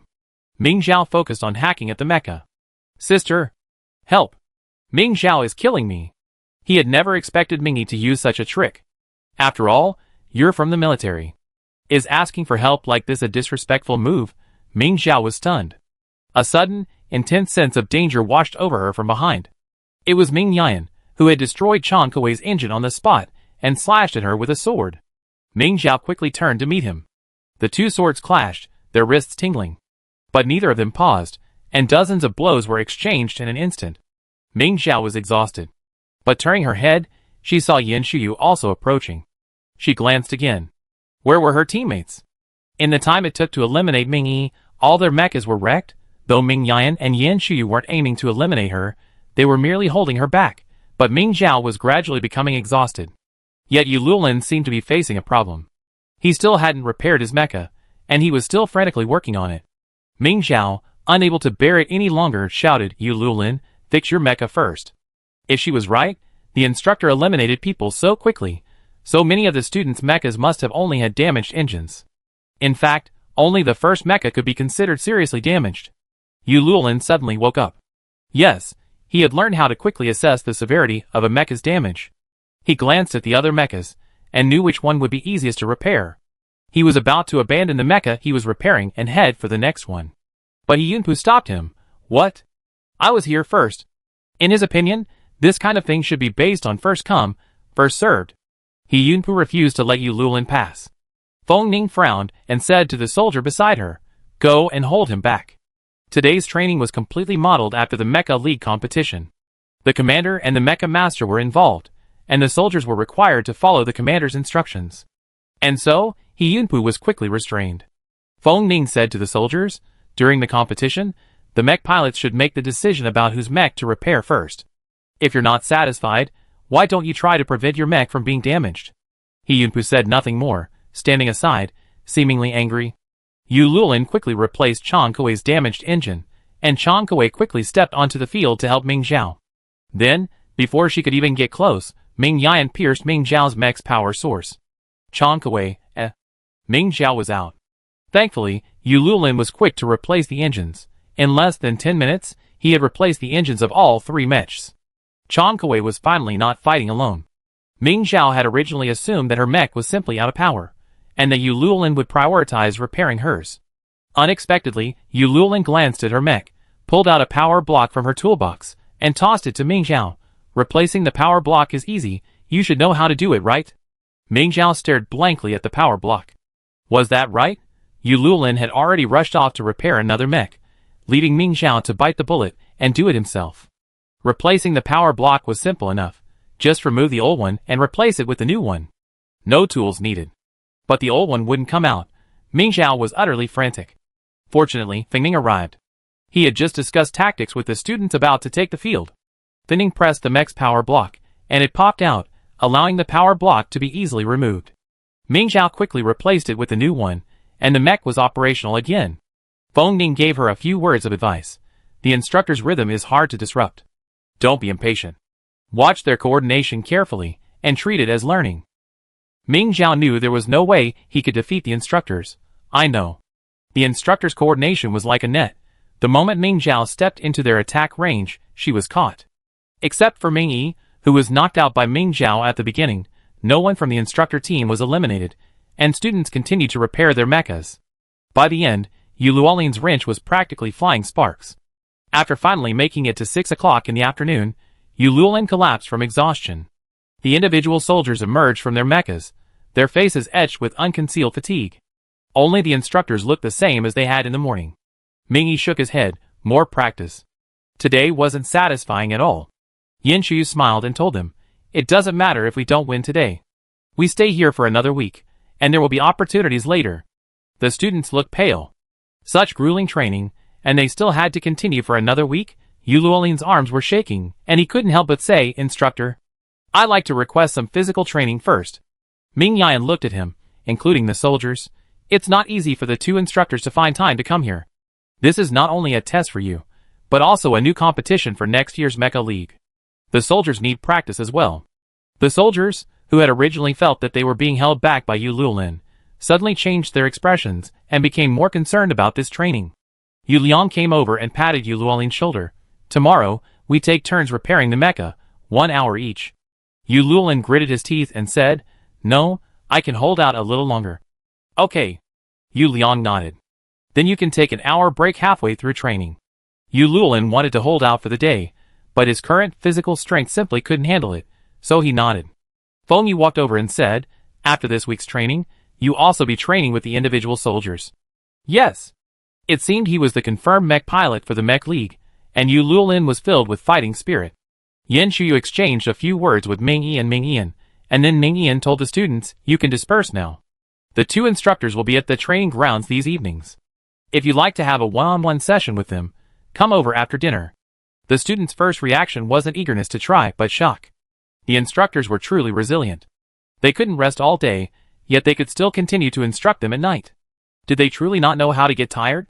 Yes. Though shocked by the instructor's impressive readiness, the students were eager to try. Ming Zhao also wanted to continue her fight with Yin Shuyu.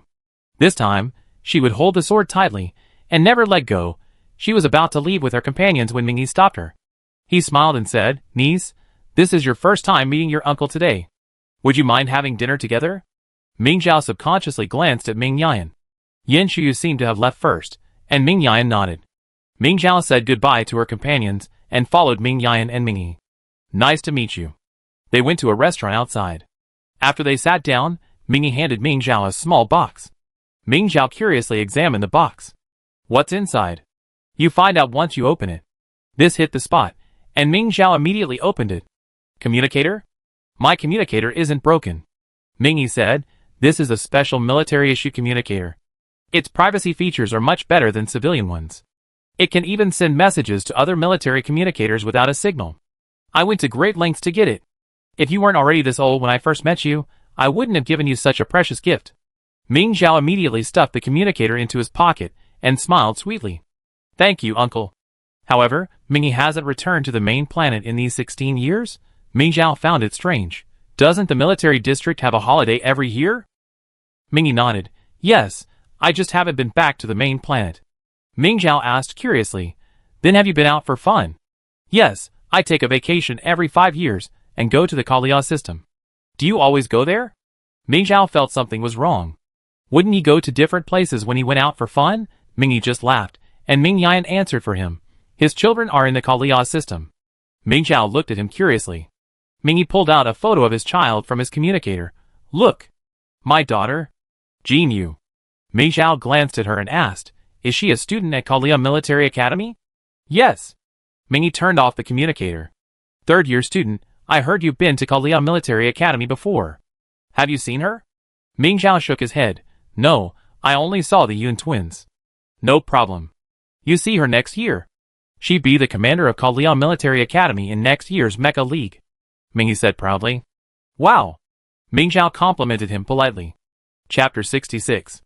Mingyi said to her, although your strength is decent now, your flaws are obvious. When you were suppressing me today, did you notice what your teammates were doing?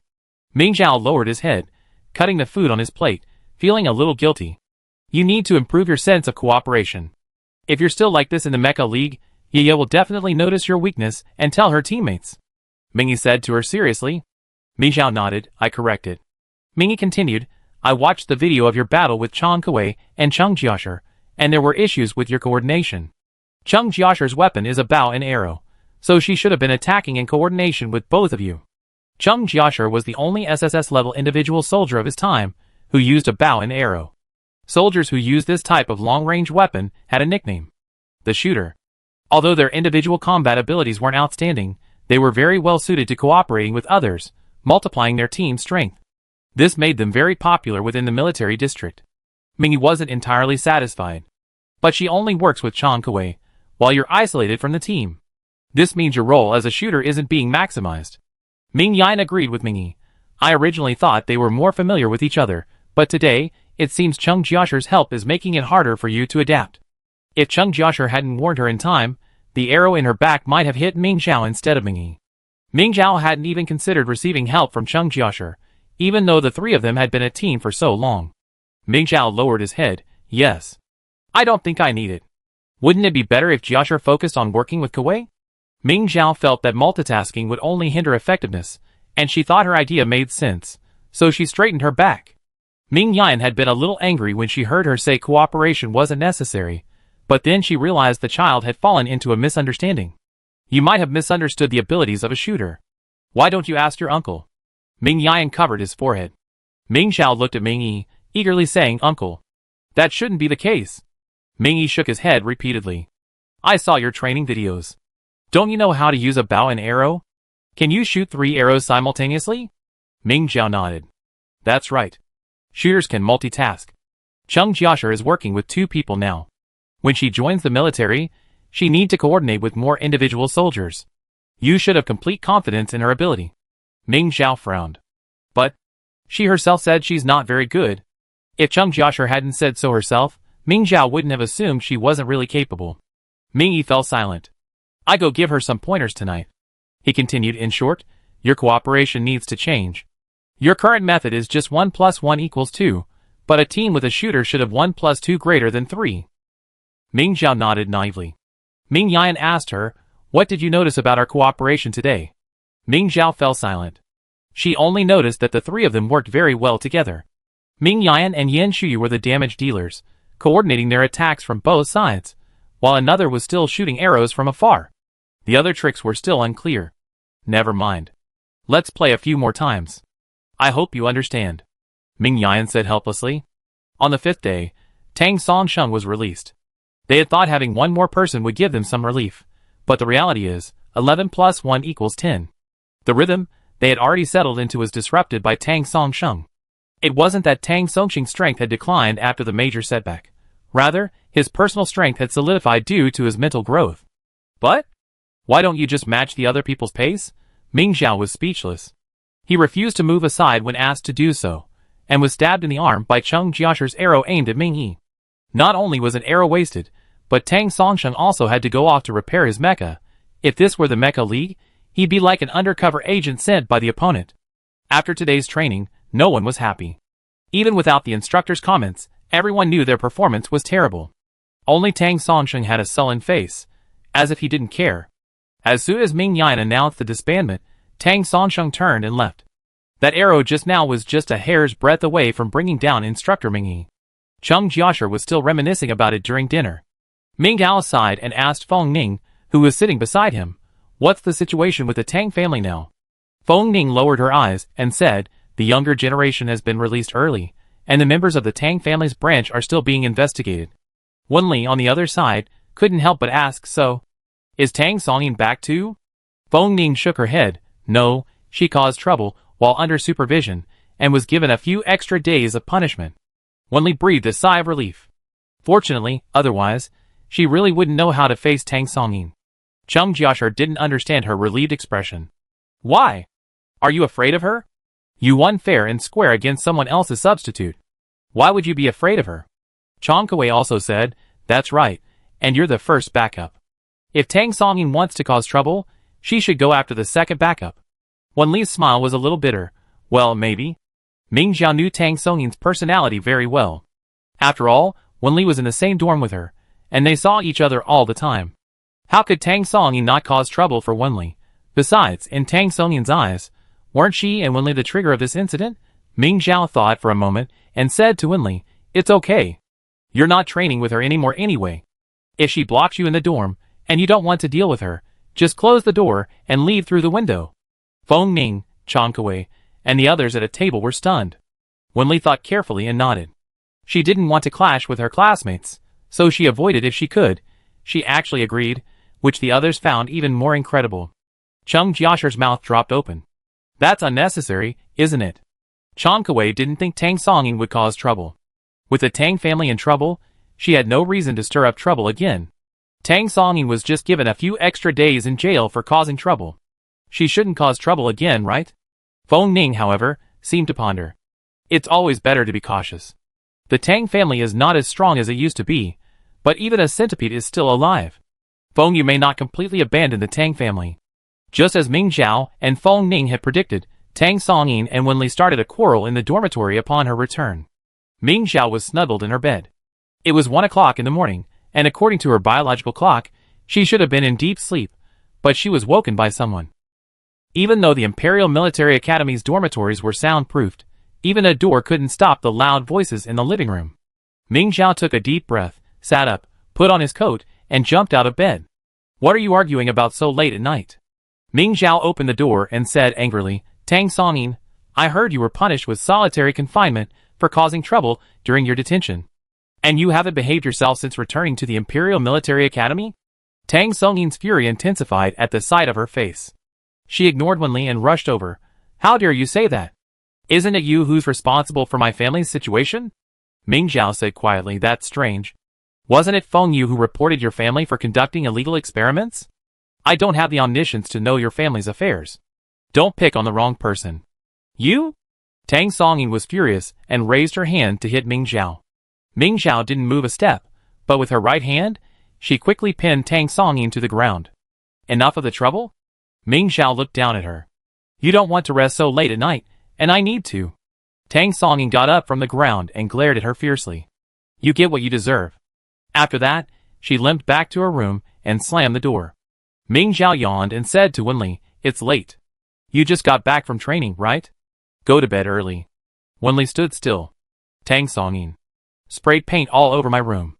Ming Xiao ran to her room in disbelief. Sure enough, the whole place was a mess. He silently took photos and sent them to Feng Yu. "Principal, I'm reporting Tang Songyin for vandalizing a classmate's room and causing serious damage."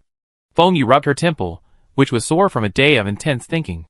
Too lazy to argue with Ming Xiao, she simply transferred a large sum of money to her. Ming Xiao, shock. "Thank you, Principal." You're so generous. Ming Zhao turned and handed the large sum of money to Wenli. Take this compensation from the principal. Just apply for renovations on the school website. Wenli was clearly confused. Principal? Why would the principal help Tang Songyin pay? Technically, Tang Songyin is his cousin. Ming Zhao pulled Wenli to his room. You can sleep in my room tonight. Wenli ignored Ming Zhao's first half of the sentence and quickly declined. No, I just sleep on the sofa. How can I disturb you? Seeing the full view of Ming Zhao's room, Wenli was speechless. This room looked so familiar.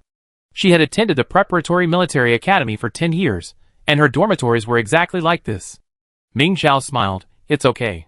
I have plenty of beds in my room, so you can sleep wherever you want. Wenli slumped dazedly on one of the bunks, remembering what Ming Zhao had just said.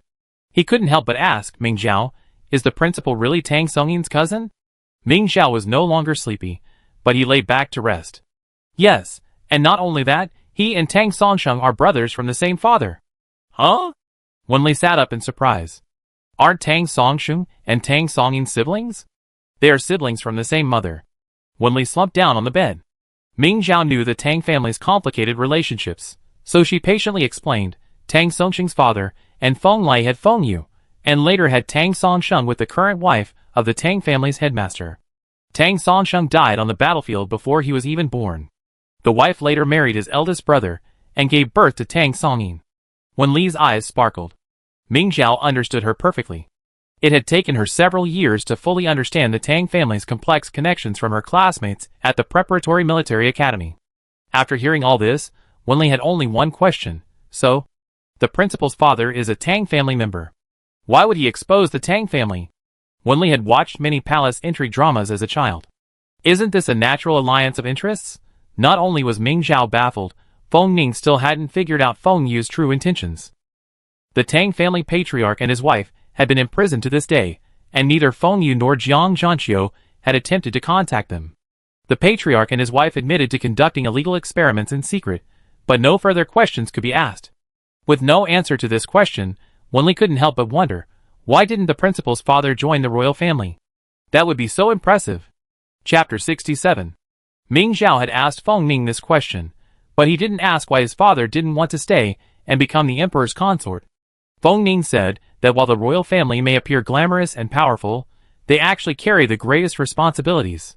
He wasn't as happy as some other aristocratic families, who enjoyed considerable power without having to shoulder the blame. Rather than becoming the emperor's consort, his father preferred to leave behind a child, so he could directly enjoy the benefits of his child becoming emperor. However, Ming Zhao couldn't bring himself to address this directly with Wenli, so he could only ask, he might prefer freedom, right? Wenli admired him. He's truly remarkable. Despite his wealthy family, he still joined the military and fought for the people. It's true. Feng Yu's father was more conscious than the current members of the Tang family. It's a pity that those who were conscious died too young. If he had lived to become the head of the family, the Tang family's culture would have been completely different. Then, the head of the family's wife later married my late husband's brother. Did the Tang family have any objections? Wenli asked again. Again? Ming Zhao frowned. She and Tang Songqing's father weren't married. Besides, why would the Tang family have a problem with who the head of the family married? At most, they might object to the head of the family marrying, but after signing a prenuptial agreement, no one would say anything. Ming Zhao recalled an amusing incident. Speaking of which, in 3rd grade, a classmate said Tang Songyin's mental power level was at most A level because both her parents were B level. This really pissed Tang Songyin off. Wenli listened with interest. And then what? Then Tang Songyin said that her brother was SSS level, so she must be SSS level too. The classmate teased her that her brother's level was inherited from his father, while she didn't have a father, so Tang Songyin got into a fight with him. The teacher summoned both parents to the school. The headmistress insisted that Tang Songyin was right, saying her mental power level was definitely not lower than Tang Songsheng's. Ming Zhao didn't know what Tang Songsheng felt at the time, but she recalled it with a sense of something being off. Even Wenli couldn't quite understand. Didn't the main star test her mental power at age 10? She's so sure. Isn't she afraid that the final result will be wrong and Tang Songyin will be embarrassed at school? Ming Zhao thought to herself that children from aristocratic families would test their mental power even earlier. Wenli then figured it out. Is it because Tang Songyin trains harder than her brother? Ming Zhao covered her face helplessly, unable to help but say, actually, mental power level is determined at birth. Really? Wenli didn't quite believe it, but after coming to the Imperial Military Academy, she was exposed to many new concepts, which made her previously firm belief in the theory of hard work shatter. Ming Xiao nodded. If hard work paid off, the Empire would already be filled with SSS-level warriors. Wenli grumbled maybe. She tried to shake off these inexplicable emotions. Then why was Tang Songyin's mother so sure? I don't know. This was exactly what Ming Xiao was wondering. Unless Tang Songyin had already taken a mental power test, and was definitely SSS level, her mother couldn't have been so confident. She truly loved Tang Songyin, and wouldn't have put her through such a scorching heat. But in the end, Tang Songyin's reported mental power level was only SS level. The two chatted idly, and Wenli quickly fell asleep. Ming Xiao checked the time. Although it was only 2 o'clock, she didn't want to sleep so late to avoid being unable to wake up. Ming Xiao tiptoed out of bed, and was about to open the door, when he suddenly noticed a slight sound. Tang Songyin? She wasn't asleep at this hour? Ming Xiao felt something strange. After waiting patiently for a moment, he heard the door outside gently close. Ming Xiao immediately decided to follow. The military academy was deserted at this hour. Even the streetlights were only a few scattered. After following for a while, Ming Xiao knew Tang Songyin definitely wasn't going to training. Occasionally, patrols passed by, and Tang Songyin was deliberately avoiding them. If she was going to training, this would be unnecessary. The patrols were composed of A-level students from each grade. When they saw the S-level students working through the night to train, they would only admire their hard work and would never stop them. Tang Songyin hid all the way to the training ground, and the infirmary next to it. Ming Xiao didn't plan to follow in, as the risk was too great. She found a secluded corner not far away, and, using the divine sword as her eyes, investigated the situation. The first scene left Ming Xiao stunned. Tang Songyin didn't use the main entrance either, but instead sneaked in through a window on the other side. The infirmary was manned at dawn, but a separate treatment room like this was usually unoccupied, and Tang Songyin's target seemed to be this one.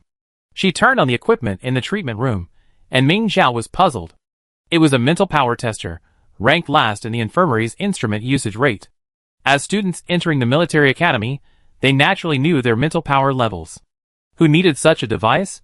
Tang Songyin had sneaked in just to use this device? Why was she testing her mental power when everything was fine?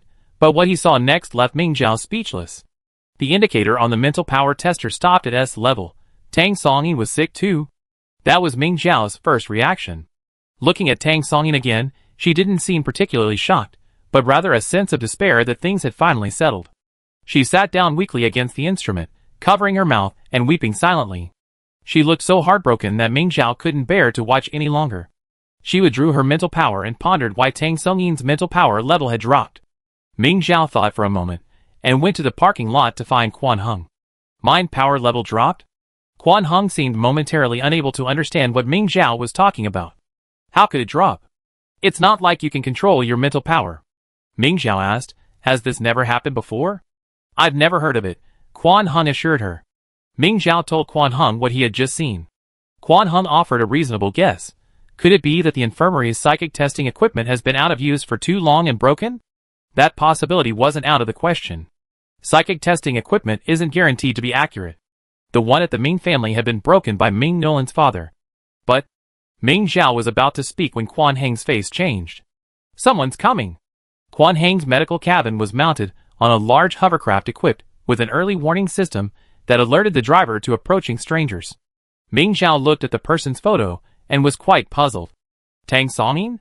What is she doing here? A possibility suddenly occurred to her. She wouldn't think the infirmary's psychic testing equipment was inaccurate, so she came here to use it, right? Quan Heng was speechless. She asked, then let her in? Ming Xiao thought for a moment and said, let her in. Close all the rooms except the one where the psychic testing equipment is. Quan Heng did as she was told, but she harbored no hope. If she had used her brain, she would have known this coincidence was a scam. Ming Xiao said, individual soldiers don't use their brains very often, and she's so restless today that she might not notice. Besides, even if she did, she came here on her own, didn't she? We didn't kidnap her. That's right. Quan Heng activated the surveillance system inside the medical bay. Tang Songyin's target was indeed the psychic testing equipment. She had been watching it for a long time, and Ming Xiao was a little nervous, wondering if she noticed something was wrong. When she finally made a move, she stepped onto the equipment and watched the indicator stop at S level again, calm as a bystander. Tang Songyin didn't break down again this time. She gritted her teeth and turned to leave. Ming Zhao, heartbroken, said to Quan Hong, "See, she's really been demoted." Could something have happened in the inspection room? Quan Hong thought it unlikely. The inspection room isn't a prison. Even if she caused trouble there, they wouldn't resort to violence. At most, they give her 2 more days of confinement. Ming Zhao was genuinely confused. "Forget it, I asked Feng Ning." Feng Ning was already resting at this hour. Ming Zhao had wanted to leave him alone, but she was so worried about the matter that she had no time to train. Ming Zhao finally decided to go directly to Feng Ning's dormitory to find him. Feng Ning didn't move into the student dormitory. He still lived in the faculty building, on the first floor, with Ming Yan and Feng Yu. As soon as Ming Zhao entered that floor, she saw Feng Yu and Tang Songyin coming out of the dormitory. They met unexpectedly. Ming Zhao, She really wasn't here to follow Tang Songyin this time. Why was she so destined to meet her today? Tang Songyin's face darkened instantly. Feng Yu, exhausted, didn't bother with feigning politeness and directly questioned her. "What are you doing here in the middle of the night?" Feng Ning had once told Ming Zhao that the key to evading Feng Yu's questions was not to hesitate. So Ming Zhao spoke almost without thinking. "I was awakened by a nightmare, and came to see my mother." Feng Yu, Would he believe that? An SSS-rank soldier, frightened by a nightmare? Feng Yu wanted to expose her, but remembering the many times she'd fallen on Ming Zhao, she shut up.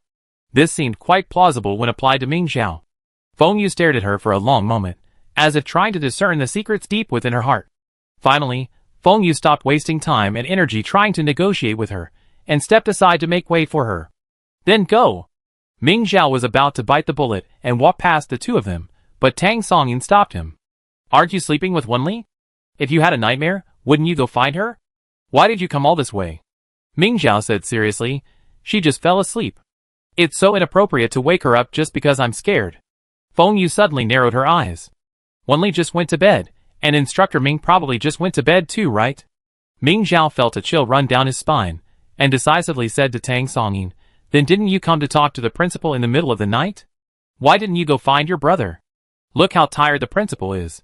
After reprimanding Tang Songyin, Ming Zhao unceremoniously offered Feng Yu a stamina supplement.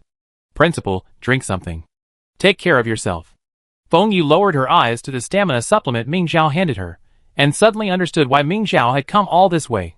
Just like Tang Songyin, when faced with a problem, she would always prioritize seeking out someone capable of solving it, rather than a fellow cadet. Feng Yu didn't take the stamina supplement. "You're not a child anymore. You're looking for your mother when you have nightmares? If you can't sleep, won't you go to the training ground? It's brightly lit, and you be scared?" Ming Zhao obediently lowered his head, and listened to the lecture. Chapter 68. Although your mother is the chief instructor for this class, you can't rely too much on her. Once you enter the military academy, you need to improve not only your physical abilities, but also your mental abilities. Feng Yu rambled on and on. Ming Zhao, eager to escape quickly, pulled out a box of energy supplements. "Principal, you're right, but training requires a balance between work and rest. You look like you've overexerted yourself just for the Imperial Military Academy. It's heartbreaking for us students." Ming Zhao shoved the box of energy supplements at Feng Yu. "Here, these are Yin Miao's new health supplements. Ming, she sent them to me. Take them and replenish yourself." With that, she squeezed between the 2 of them and ran to Ming Yan's door, ringing repeatedly. Ming Yan had just fallen asleep when the doorbell rang like a bombardment. Thinking something serious had happened, she quickly put on her coat and went out to open the door.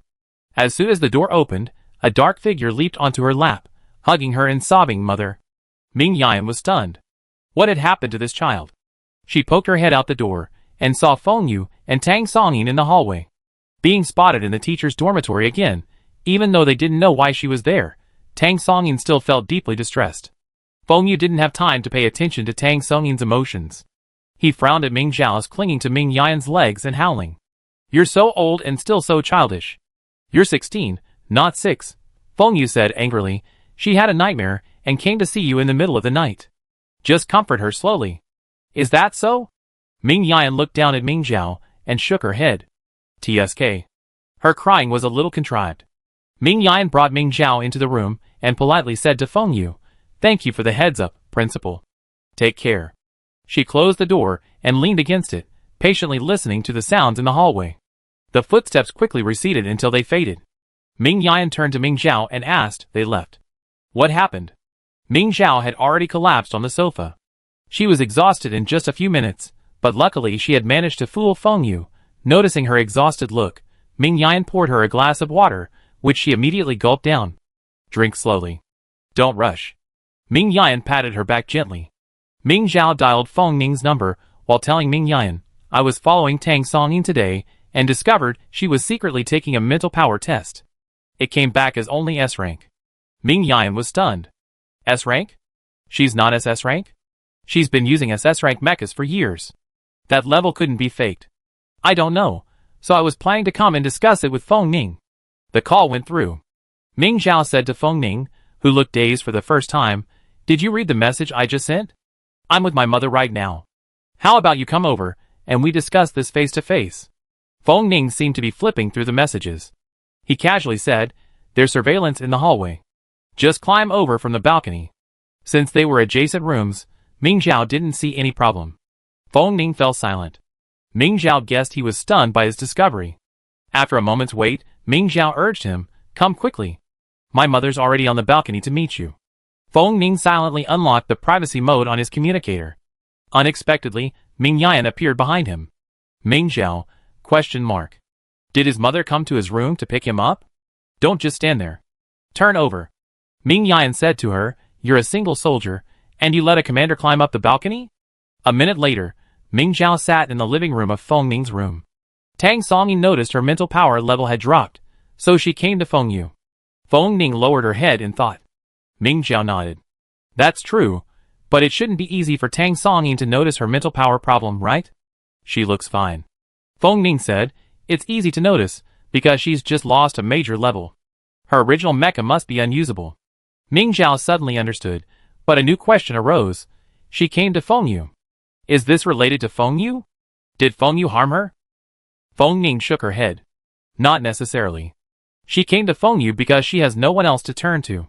Currently, the only members of the Tang family who have been freed are the students who are still studying, and they can't help Tang Songyin. Ming Yan recalled an incident from many years ago. Speaking of which, Tang Songyin's mother only agreed to marry her father when she was 3.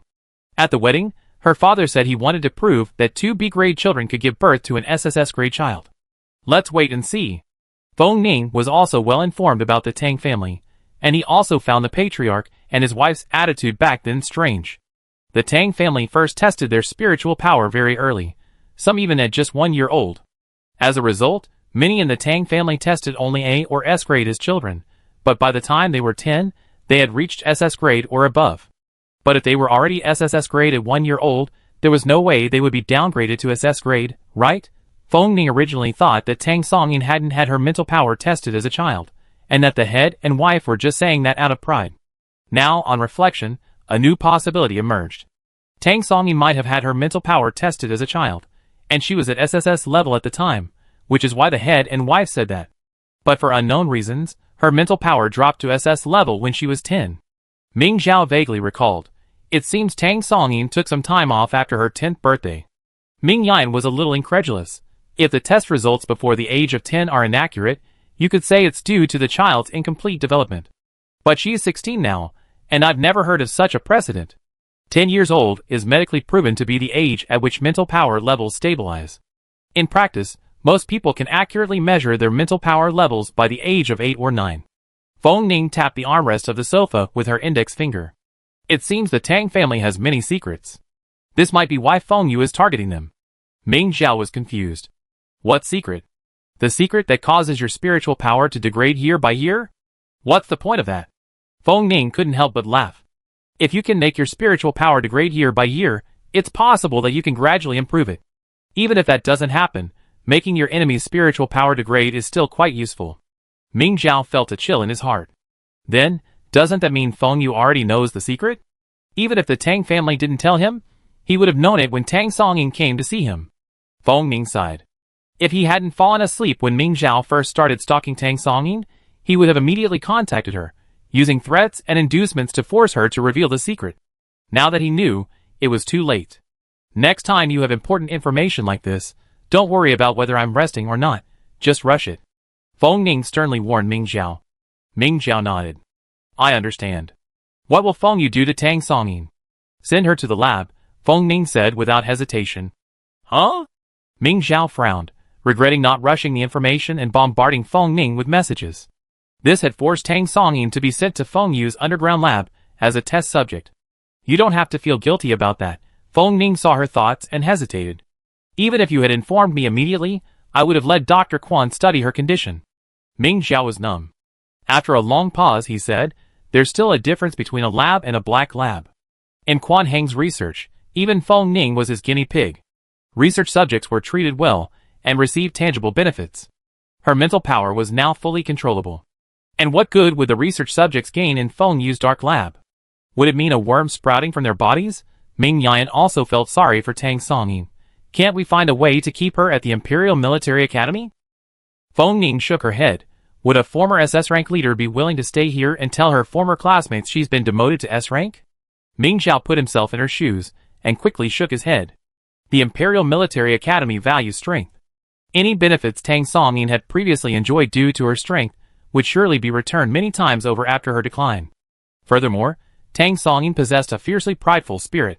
Even if others, due to her relationship with the principal, dared not speak to her face, she could still push herself to the limit. From then on, he was on a dead end. Just like Chen Yisa. Chen Yisa, thinking of her still brought heartache to Ming Zhao. How could a promising young medical student, with such a bright future, end up on such a path of no return? I have someone follow Tang Songyin. Maybe they can find Feng Yu's underground laboratory. Feng Ning said this, but she held no hope.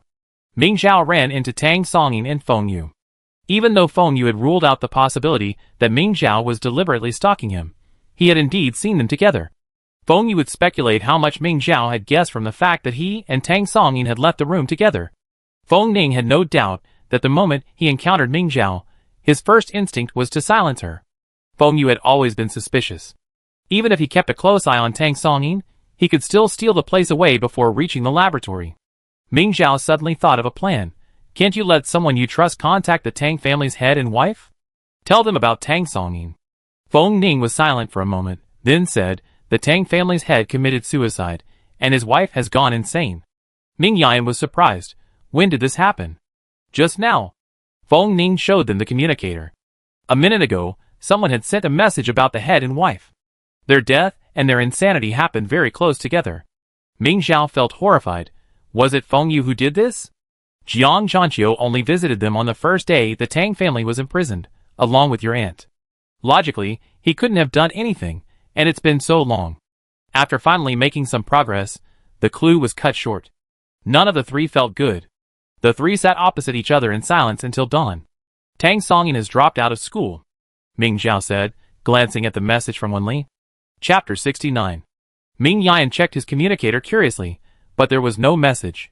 Feng Yu wouldn't announce something about taking a leave of absence, would she? Ming Zhao was also somewhat puzzled. She told Wenli herself, hoping he'd go to the school gate to help her. Wenli got the replacement Tang Songyin had been so determined to secure, but her mental power level has dropped. Now this isn't a good thing, Feng Ning said. Ming Zhao thought so too. If Tang Songyin had said this at the beginning of the school year, it might have been fine, but now they had been arguing for a long time. Tang Songyin even threw paint on Wenli's room in the middle of the night. Now she wanted Wenli to see her off? We're classmates. She's taking a leave of absence, so I should go see her off, Ming Zhao said. Feng Ning nodded. Okay. Keep an eye out for strangers around her. If there are, don't say anything. Ming Zhao, buried in his communicator, sending messages here and there, nodded. Don't worry, I won't say much. Feng Ning looked at her and guessed, are you going to find other classmates to see her off? Caught off guard by Feng Ning's guess, Ming Zhao was stunned. Isn't that possible? Feng Ning was silent for a moment, then said, it's up to you. Tang Songyin returned in the middle of the night, and left early in the morning, without alerting any of her classmates except her roommates Ming Zhao and Wenli, or so she thought. At her request, Wenli walked her to the school gate. Since the school was under lockdown, Wenli couldn't leave. She said goodbye to Tang Songyin at the gate, take good care of yourself. Tang Songyin smiled and asked, are you angry with me? Wenli retorted, shouldn't I have it? She was just not good at saying no, she wasn't a clay figure. Actually, I should be the one blaming you. You're a substitute, and I have nothing. Wenli didn't know what to say. He ignored her resentful gaze and said, "Training's almost time. I'm leaving." Tang Songyin handed her something. "This is the engine from my mech. I just took it apart. It's the best material I have at home. I'm giving it to you at a bargain. Keep it for yourself." "I don't need it." Wenli took a step back. "Don't need it?" Tang Songyin tilted her head in confusion. "You don't want what I give you, but you happily accept what Ming Xiao gives you?" Wenli was displeased. "What do you mean?" "Ming Xiao is indeed quite capable. He was able to convince Yu Luolin to customize a mecha for you. Don't you think you deserve it?" Tang Songyin raised her chin. "If it weren't for this mecha, do you think you could still be the substitute?" Wenli didn't hide his thoughts. "I can't. If it weren't for the customized mecha, I wouldn't have dared to compete for the substitute position. But I met Mr. Yu's requirements, and I deserve the mecha he built." Tang Songyin patted her shoulder. "Being the substitute is different. You even speak with more confidence." Wenli didn't reply. There was a noise nearby. Someone was approaching. Ming Xiao said she was coming too. Was she here? Wenli took a step back and looked toward the source of the noise. Wow, it was packed with people. Tang Songyin then followed her gaze, and saw that it was Ming Xiao leading the group, all of whom were her familiar classmates. "Ming Xiao." Tang Songyin gritted her teeth. Ming Xiao didn't say anything, but her familiar SS class classmates rushed over, grabbed her, and asked about her well-being. "Songyin, are you okay? I heard you're sick and needing to take a leave of absence." Tang Songyin wanted to shake off her classmate's hand, but her grip was so tight that she couldn't. She could only say coldly, "I should leave." More classmates gathered around her. They were all classmates from the Preparatory Military Academy, who had joined the Imperial Military Academy, and were taking the SS class courses together. They cared about her. Why should they care about her? She didn't need their concern. Were they familiar? Tang Songyin hated her classmates the most, especially the SS class. They competed with them for every resource. How could there be any real affection between them? Although Tang Songyin didn't treat them well, some still followed her around and played with her. Tang Songyin scanned the crowd, but now, those classmates hadn't come. Tang Songyin looked at the people holding her hands and asking about her well-being, but she managed to hold back from blurting out a request to get out. But Ming Xiao suddenly leaned over, and looking at her face, Tang Songyin couldn't help herself. If she had to choose who she hated the most since she was a child, it would definitely be Ming Xiao. Tang Songyin pulled her hand away and hurried to the school gate. "I really should leave." Ming Xiao hugged her tightly, saying to her in a sisterly manner, "If you leave, we won't know when we meet again. After all, we've been classmates for 10 years. I don't have anything special to give you, but I do have some specialties from the Kalia system. Take them." Tang Songyin looked at the spacecraft bracelet on her wrist and said bewilderedly, "Why are you giving me something? I've seen it played out that way in movies and TV shows. When students go their separate ways, they give each other gifts," Ming Xiao said. The students present were all familiar with Ming Xiao, and upon hearing this, they couldn't help but internally resent him. "Ming Xiao, why didn't you tell me earlier? You secretly prepared gifts, didn't you?" The classmates fumbled around and found something they could give as a gift, shoving it into Tang Songyin's arms. "This is mine. This is mine." Tang Songyin didn't want to take their things. She wanted to return all the jumbled belongings. "I don't want them. I have nothing to give you." "No need. No need." The classmates had already run off. "Take care." Tang Songyin glared at Ming Xiao. "It's all your fault. How am I supposed to carry all these things?" "Take them back." Ming Xiao smiled. "Just put them in the spaceship. I didn't give you anything valuable. Besides the spaceship, there's nothing left inside." She paused. There were only a few boxes of lime juice inside, a specialty of the Kalia galaxy. Thankfully, Tang Songyin didn't notice she let slip, and instead asked, "Why are you giving me lime juice? Don't you like sour things? This is specially prepared for you." She's so clever. As expected, Tang Songyin got the message. With a soft hum, she stuffed various gadgets into the spacecraft Ming Xiao had given her, then tossed an engine to Ming Xiao. "This is for you." Ming Xiao held the engine in surprise. A wave of questions etched in his eyes. "Why are you giving me an engine?" Tang Songyin folded her arms. "May you, like the engine, never stop." "Is this a blessing?" Ming Xiao found it odd, but she didn't bother to delve into it. She said to Tang Songyin, "You be alone from now on. Take care of yourself." "Isn't it good to be alone? I wish I were alone." Tang Songyin's expression changed instantly, and she said fiercely, "Those two should stay in jail forever." "Who are they? The head and his wife? They must love Tang Songyin, right?" Why doesn't Tang Songyin seem to like them? Ming Xiao was confused. Before she could ask, Tang Songyin turned and walked out of the school.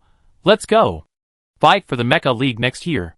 Don't let someone from another military academy or Tang Songsheng take first place. Is this really Tang Songyin? Could she have been possessed by Feng Yu? Tang Songyin had already left. As Ming Xiao watched her go, she glanced at the shared hovercraft across from the school and got on alone. Ming Xiao suddenly received a message. Have you set everyone off? Why is Wenli here and you're not here yet? Is everything okay? It was a message from Ming Yan. Ming Xiao glanced at the time. There were only 5 minutes left until training. This place is quite close to the central training ground. Tang Songyin boarded the hovercraft and, through the window, saw Ming Xiao still looking over. TSK, how corny, and they weren't even close. She averted her eyes awkwardly, her gaze fixed on the hovercraft's time display. 6:55. Tang Songyin's gaze shifted back. Doesn't Ming Xiao have to train today? The next second, she saw Ming Xiao running back. Tang Songyin burst out laughing, her mood brightening considerably. Ming Xiao arrived at the training ground just in time. Feeling overwhelmed by the attention, she lowered her head and took the first position. Alas, we're the last ones to train with you, and you're still here on time. How sad. Mingyi strolled over to her side, feigning sadness. Ming Xiao said sincerely, actually, I was afraid I'd come too early and see you sad, and I'd be reluctant to see you go. Beside her, He Yunpu and Tang Songsheng silently rolled their eyes. Ming Yan called Mingyi back, and then told the students, today is your 2 instructors' last day at the Imperial Military Academy. We won't be playing a scrimmage, but a group battle. Please follow your team rosters. Ming Xiao's group took the field first. Cheng Jiashi had made rapid progress under Mingyi's guidance, and with constant practice, she now worked seamlessly with Ming Xiao and Chang Kuei. However, facing the upper military region team, while they had made progress, they wouldn't be able to defeat them in a short period of time. Though they still lost, Ming Yan recognized their progress. After explaining some moves, he let Tang Songxing's group take the field again. He was already accustomed to working with others, and He Yunpu had finally learned to cooperate during the scrimmage. And Tang Songsheng, perhaps because of the dramatic changes at home, had truly transformed himself and made rapid progress. Ming Yan also praised them, and because they had previously been notoriously difficult to work with, Ming Yan was even more pleased to see their growth.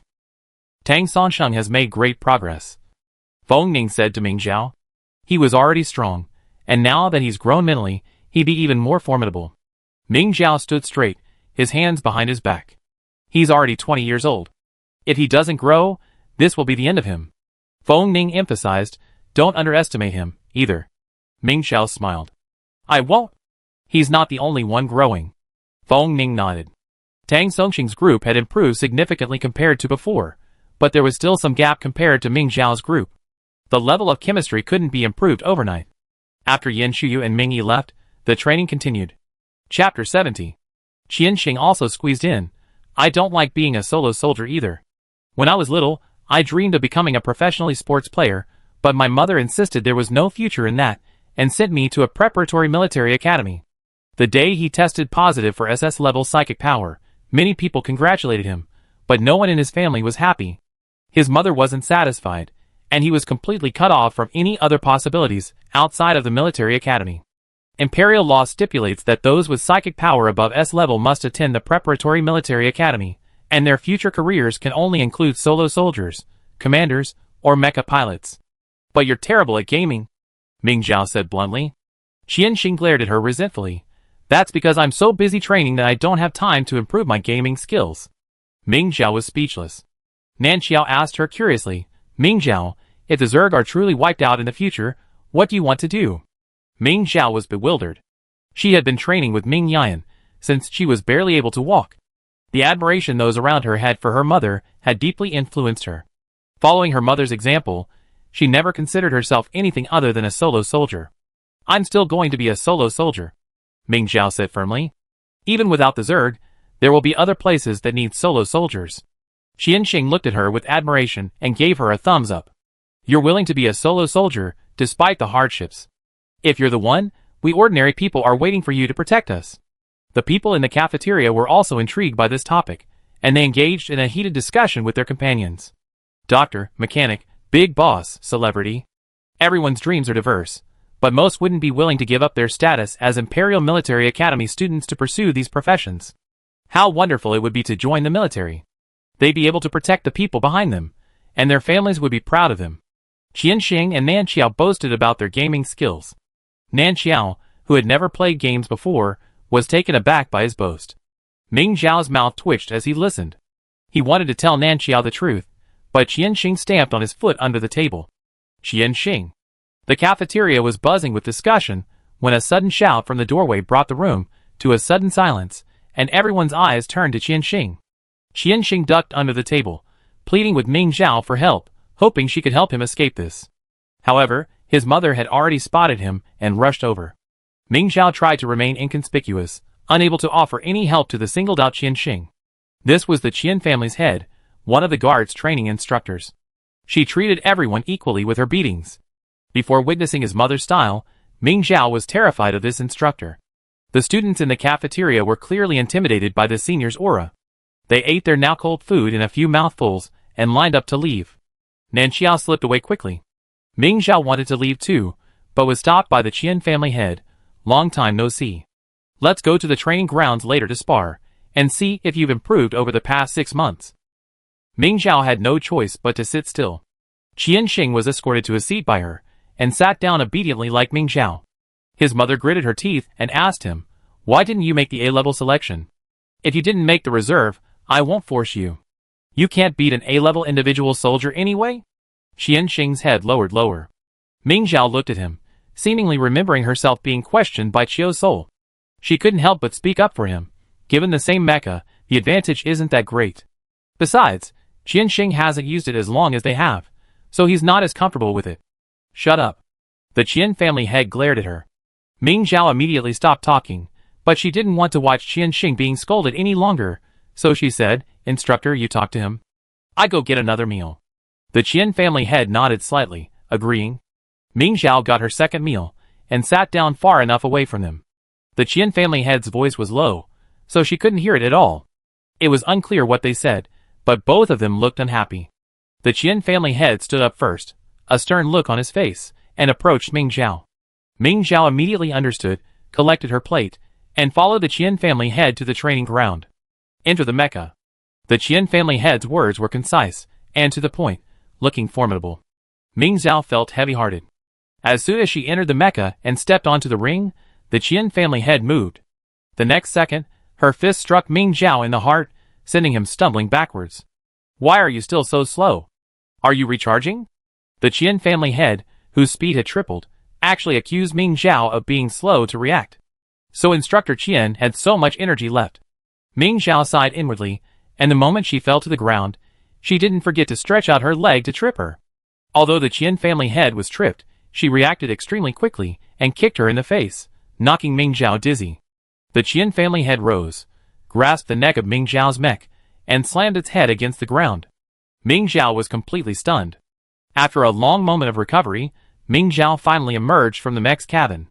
The Qian family head commented on her performance and offered some advice. She had a high opinion of Ming Zhao. "You've definitely improved. You were able to fight back even in this situation. There's just one thing to keep in mind. You need to be 100% focused before entering the ring. It's a big mistake to lose focus once you're in the ring." Ming Zhao nodded. She was primarily frightened by the Qian family head's cold expression, and she was preoccupied with how she would strike her. When she attacked, Ming Zhao wasn't thinking about how to retaliate, but rather, sure enough, she was going to get hit. This mindset was deadly, but fortunately, she didn't have this kind of psychological trauma towards her peers. The Qian family head emphasized, "You must change." "Yes." The Qian family head was satisfied. "Do you have any other questions?" "Yes, but Ming Zhao was afraid of getting beaten if she spoke." Seeing her hesitation, the Qian family head said, "Ask what you need to ask. Don't worry about face." Ming Zhao took a step back, mustering the courage to ask, "Instructor, who's more powerful, you or my mother?" The Qian family head seemed stunned for a moment, then gritted his teeth and said, "You spend all day pondering these meaningless questions?" The Qian family head suddenly attacked her, and even though Ming Zhao was prepared, she almost caught her. Ming Zhao ran off. "Instructor, you asked me to ask. I asked you to ask questions about combat. What kind of questions are you asking? Will they help with training? Then if I understand your strength, it will also help with my own training." Ming Zhao refused to admit that she was simply curious. Oh! The Qian family head suddenly stopped. Okay, then I have a question for you too. Ming Zhao had already run over 10 meters when he hesitated and paused, slowly approaching the Qian family head. Instructor, what questions do you have? The Qian family head raised his lip, looking a little creepy. You've fought against both of us. Who do you think is stronger? Ming Zhao was momentarily stunned by what she had heard. Aren't you an instructor? Why are you asking such a silly question? Her eyes darted around, unable to come up with a satisfactory answer. She offered a weak response. There's still a gap between my strength and the instructor's, and my understanding of your abilities is still incomplete.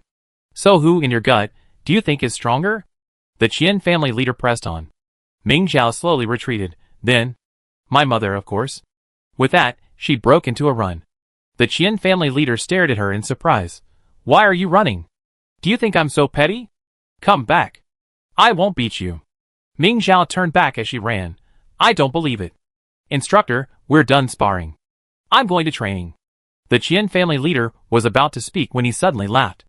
Under her gaze, Ming Zhao, running without looking where she was going, nearly bumped into Ming Yan, who was coming towards her. Ming Yan stepped aside, grabbing her wrist and frowning. Why are you running? Mother! Ming Zhao was startled and quickly complained. Instructor Qian is going to beat me to death.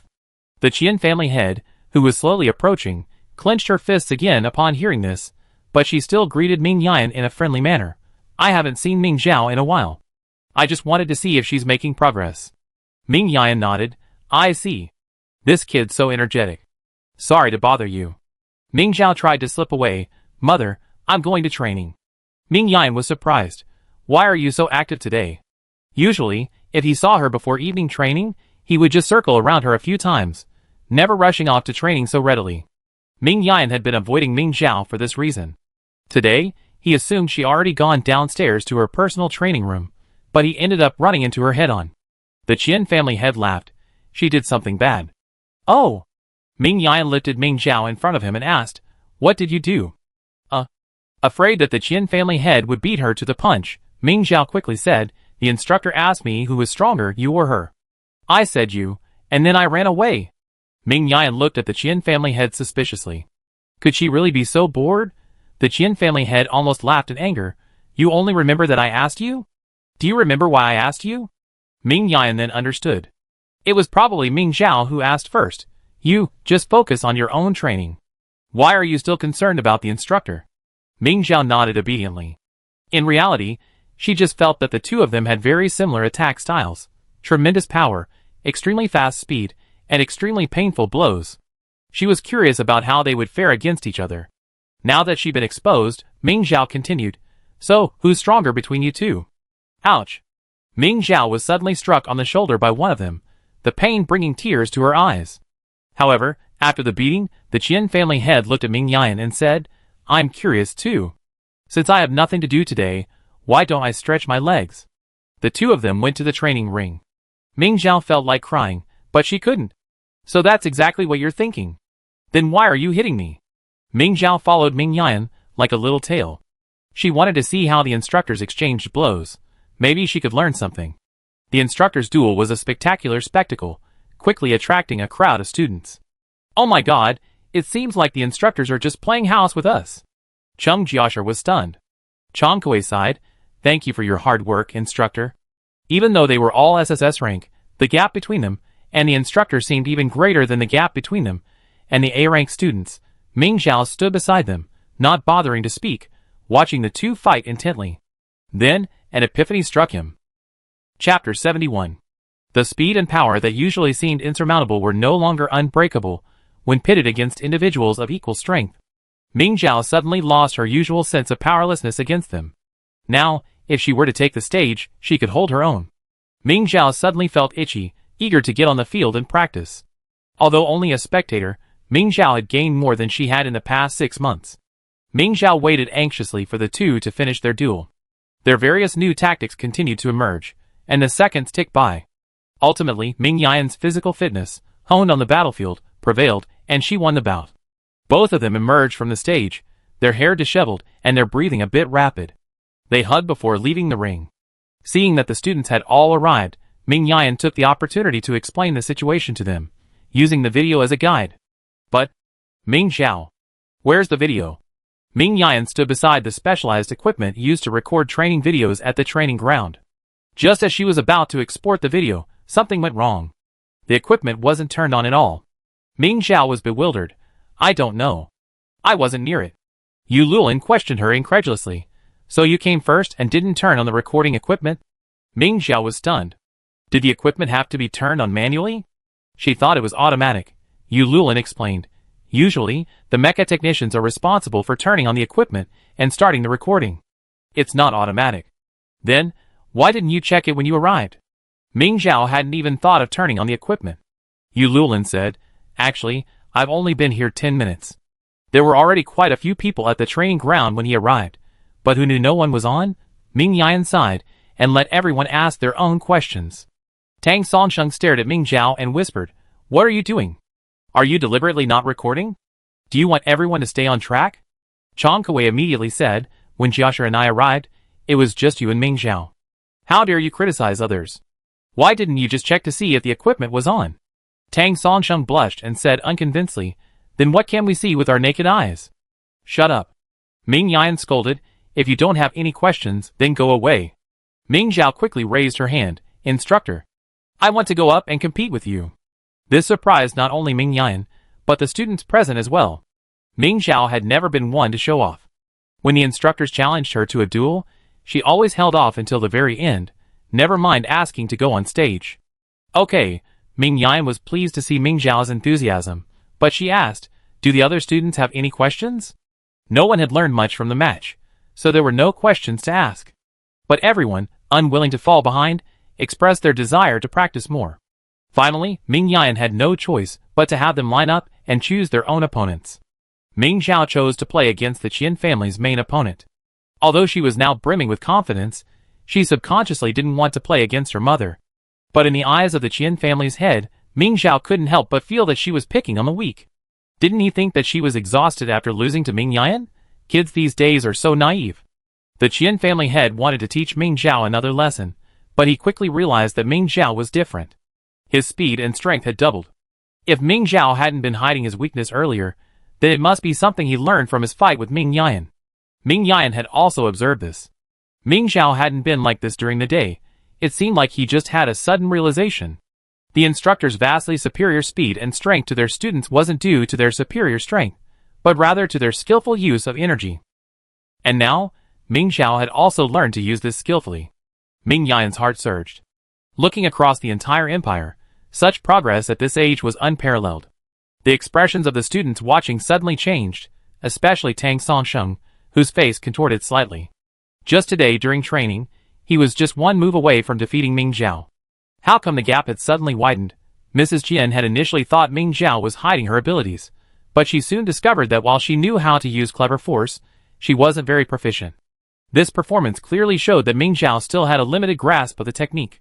After noticing this, Mrs. Jian didn't rush to exploit Ming Xiao's weaknesses, but instead patiently guided her through new methods of exerting force. 40 minutes later, Ming Xiao's sword was deflected by Mr. Qian. Ming Xiao, So her supposed strength was just an illusion. Mrs. Qian seemed even more anxious than she was. Why are you retracting your attack? Reducing your strength? Reducing your strength? Ming Xiao lowered her head, not quite understanding what Mr. Qian meant by retracting the force without retracting the attack. This is actually the second stage of using clever force. At this stage, one retracts the force of one's attack, conserving one's energy to the maximum extent possible and maintaining peak performance. It's normal that Ming Xiao can't do it now. After all, she's only just grasped the first stage. Ming Yan patted her shoulder and said, You're doing well. Keep practicing. Once you reach a certain level, you understand what Instructor Qian means. Although Ming Yan's expression remained the same as before, Ming Xiao somehow sensed her relief. She was also affected by her emotions. Although she didn't win, her mood also brightened. She returned to the crowd, and Cheng Jiashi excitedly shook her shoulder. Ming Xiao, you're amazing. Chong Kuei also asked expectantly, How did you do it? Can you share the secret?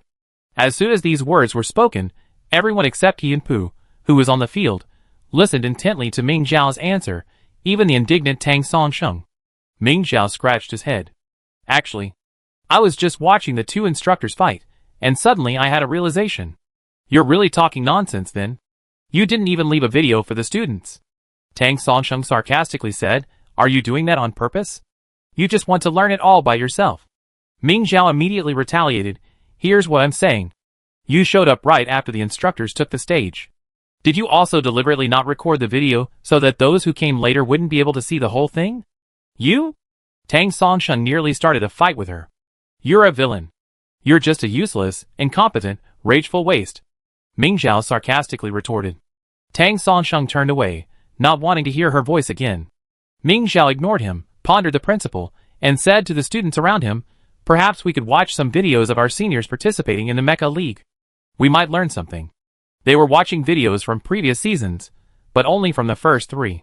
Each season had slightly different formats, so referring back further wasn't very useful. But Ming Zhao had a point. Just because it wasn't very useful for the competition didn't mean it wasn't useful for improving their personal abilities. There were many talented individuals among the seniors, worthy of their emulation. Chung Jiashi thought that made sense, and she immediately searched for resources from past Mecha League seasons. Then I start by watching Instructor Ming's competition videos. Suddenly she froze. Ming Zhao asked curiously, what's wrong? Chung Jiashi showed her the resource packs he found. The packs included videos of previous Mecha League seasons, including both competitions and joint training sessions. You could purchase individual copies, or buy all of them in a bundle.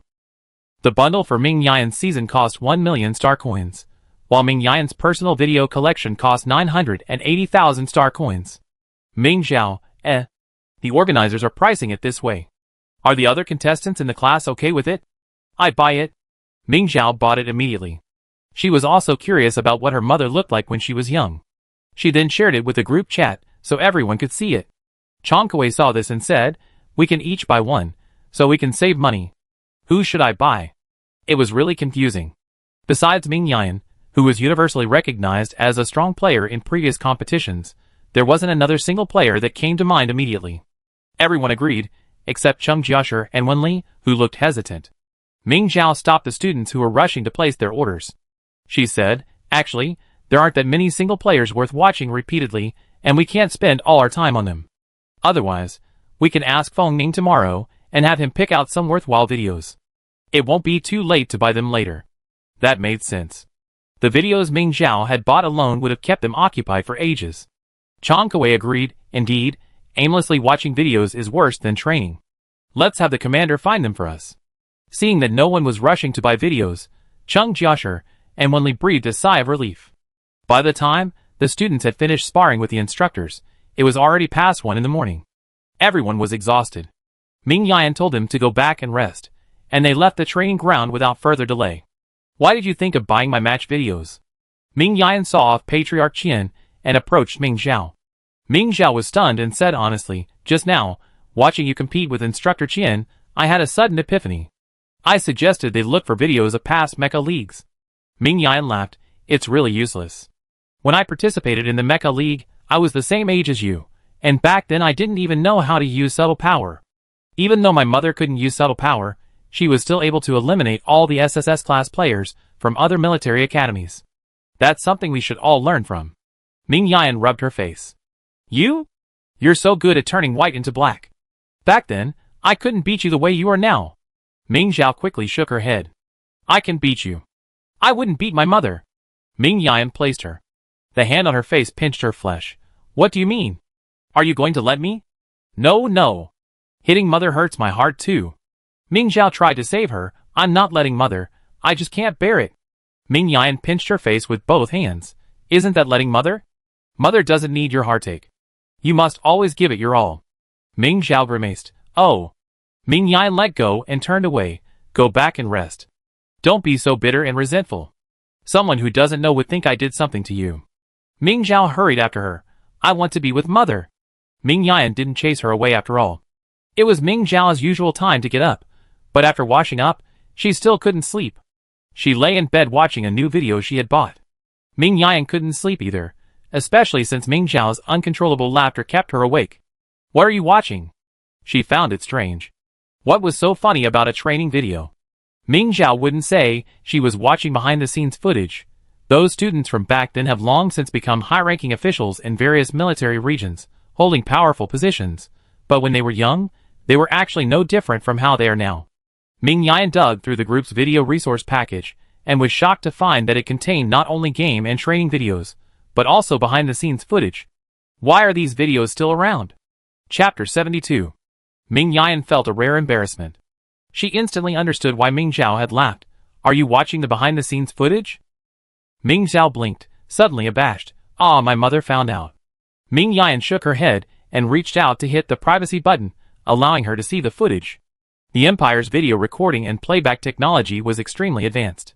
After turning the communicator's projection screen to its maximum brightness, Ming Yan seemed to see her younger self vividly before her. It still made her feel a little nostalgic. My mother was so amazing when she was young. Ming Zhao leaned on Ming Yan's shoulder, admiring him. The contestants from that Imperial Military Academy class were all completely subservient to Ming Yan. With that kind of skill, Ming Zhao couldn't even begin to compare. Ming Yan put his arm around her shoulders and said, "That's all in the past. Now is your time." The Ming Yan in the video and Ming Zhao beside her looked very young, full of boundless energy and a promising future. But she, on the other hand, had fine lines forming at the corners of her eyes. Ming Zhao keenly noticed his mother's sadness and hurriedly put his arms around her arm and said, "Mother is not the past, you are in your prime." Ming Yan's hand on her shoulder tightened a little and responded softly. In the video, the dark-skinned classmate is her like a living treasure. Funny in front of her, she was her. After being beaten up, Ming Yan couldn't help laughing. But soon, Ming Yan couldn't laugh anymore, and hypey classmate confessed to her. Is this a thing? Why doesn't she remember it? Ming Yan was a little embarrassed when he saw the memories of catching horses when he was young with his daughter. He's so dark. Ming Zhao couldn't help but say, if my mother was with him, would I become dark-skinned? Ming Yan, Ming Zhao looked a lot like her father, except for his cold, pale skin. She patted Ming Zhao's shoulder. What nonsense are you talking about? What ifs? Oh! Ming Zhao shut up obediently. She couldn't help but wonder about her dark-skinned classmate's current situation. Mom, where is he now? Ming Yan thought for a moment and said, maybe. He's in the military district now? Huh? Ming Zhao didn't understand. She used image recognition to look up his information and discovered that he had died over 20 years ago. So, in his next life, he also reached military age. Ming Zhao quickly fell silent, fearing to stir up Ming Yan's worries. Ming Yan, however, didn't care. There's nothing wrong between us. At this point, the second round of the competition had just ended. The second round involved a simulated world. Ming Zhao had heard that this event temporarily erased the contestants' memories and injected new ones, placing them in the same world to see if they could work together without their memories. Cooperation, protecting civilians, and killing Zerg all earned bonus points. It's quite interesting. However, this technology was later completely banned due to a mistake during the memory transfer of a subsequent class of students, resulting in irreversible brain damage. Ultimately, the student died without medical treatment. After this, the second round of the Mecha League was changed to a 3-person team competition. Ming Zhao had never before considered that her mother had also experienced memory erasure. Upon hearing this, her first reaction wasn't to wonder what happened in the simulation, but to be thankful. Thank goodness, Mom is fine. Ming Yan told her, the simulation has been used in the Mecha League for 67 times, with only one failure. But the impact of that accident was so devastating. A perfectly capable SSS-ranked student fell before she could truly shine. Thus, the technology for erasing memories within the simulation world was completely blocked. The simulation still exists, but it's more like a roleplay. Ming Zhao still couldn't let it go. Erasing and injecting memories sounds terrifying. Will it be painful? Will I be plagued by self-doubt after my memories are restored? Ming Yan said, the process itself is painless. However, false memories are false. Once my real memories return, they will automatically dissipate, and soon, it will become just another ordinary story. I felt a sense of disharmony the moment I entered the simulation. She controlled Ming Zhao's communicator, changing the video feed to the second round of the competition. My identity was with Xiao He, who had a deep relationship with him. He was the emperor because, forgot why he wanted to sacrifice to heaven. When the video was pulled there, Ming Yan remembered. Oh, it was Zerg that appeared in the kingdom. Ming Zhao couldn't help but complain. What an old-fashioned plot. Indeed. In order to make the topic, the organizers of the Mecha League chose some bloody short dramas. When Ming Yan just left the simulation world, he was disgusting. Hei Pai couldn't tell the reality of the dream and confessed to her in public. She was so angry that she beat Hei Pai backhanded. After all, anyone assigned a love-brain character wouldn't be calm. Hei Pai's character was a tyrannical emperor. Because of the Zerg's appearance in his kingdom, he was willing to sacrifice his beloved queen to seek divine forgiveness. Ming Zhao was so angry she wanted to rush in and beat him up. Ming Yan analyzed the situation with her. Look at his personality. He's an autocratic emperor. At this critical moment of sacrifice, logically, he wouldn't change his mind, right? But you see? The video continued, and the aloof emperor, glaring at the bound empress, instinctively stepped forward to untie her. Ming Yan's personality was supposed to be gentle and virtuous, a helpless helper. Yet, even though her memory told her she was weak, Ming Yan still relied on her body's instincts, grasping Hei Pai's wrist and beating him until he cried out. Ming Zhao's smile grew wider as she watched the video. The autocratic emperor, beaten and scolded by the virtuous empress, finally, weeping bitterly, realizing his mistake, and actually went to the altar to sacrifice himself and pray for God's forgiveness. The empress stopped him. Seeing the emperor's strength, the empress led him and his soldiers to defeat the invading Zerg. During the simulated world assessment, Ming Yan not only collaborated with her newly acquired teammates to slay the Zerg and protect the people, but also discovered that her own memories were false, earning her an exceptionally high score in that round. How high? Even if she hadn't participated in the third round, she would have still secured first place overall.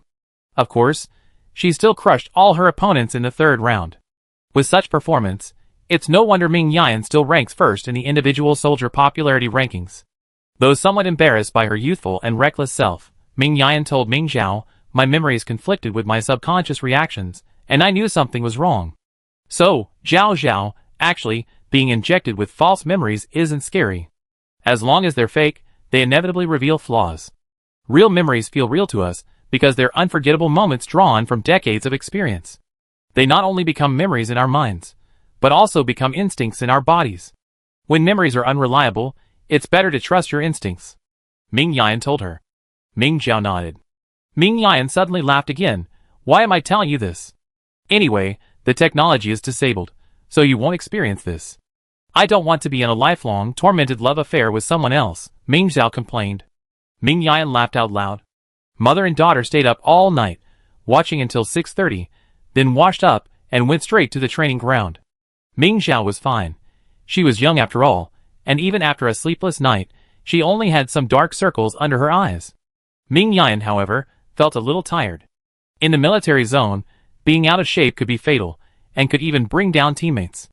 Therefore, while at the military district, Ming Yan never checked her communicator before bed. Even if Ming Zhao sent her a message, she wouldn't reply until she woke up the next morning. But she was an instructor now. She wouldn't leave if she was tired. Ming Yan had made up her mind, and Ming Zhao, encouraged by her classmates, asked Feng Ning if she could find some individual soldier videos from past years that would be suitable for them to watch. They didn't need too many, just 9 more would be enough. As expected, Feng Ning agreed immediately. Ming Zhao returned home feeling relieved, and couldn't help but ask Chang Kuei, "Why do you always leave dealing with him to me?" Chang Kuei sighed. "Aren't you her personal bodyguard? It would definitely be best if you go and talk to her. He'd definitely help if you go." Chang Kuei and Cheng Jiasher shook their heads repeatedly, and the students nearby who heard this also shook their heads. He just doesn't refuse, nor does he agree. Huh? Ming Zhao was puzzled. She had always thought Feng Ning was particularly easy to talk to. Cheng Jiasher whispered to her, "Don't you know? The commander is only close to you." Ming Zhao hadn't thought much of it at first, but with them all saying that, she couldn't help but feel a strange feeling. Only close to her? Before Ming Zhao could figure it out, 7 o'clock arrived. Ming Yan played the surveillance video of yesterday's match with the head of the Qian family. This required approval from the principal, and Feng Yu only approved it this morning.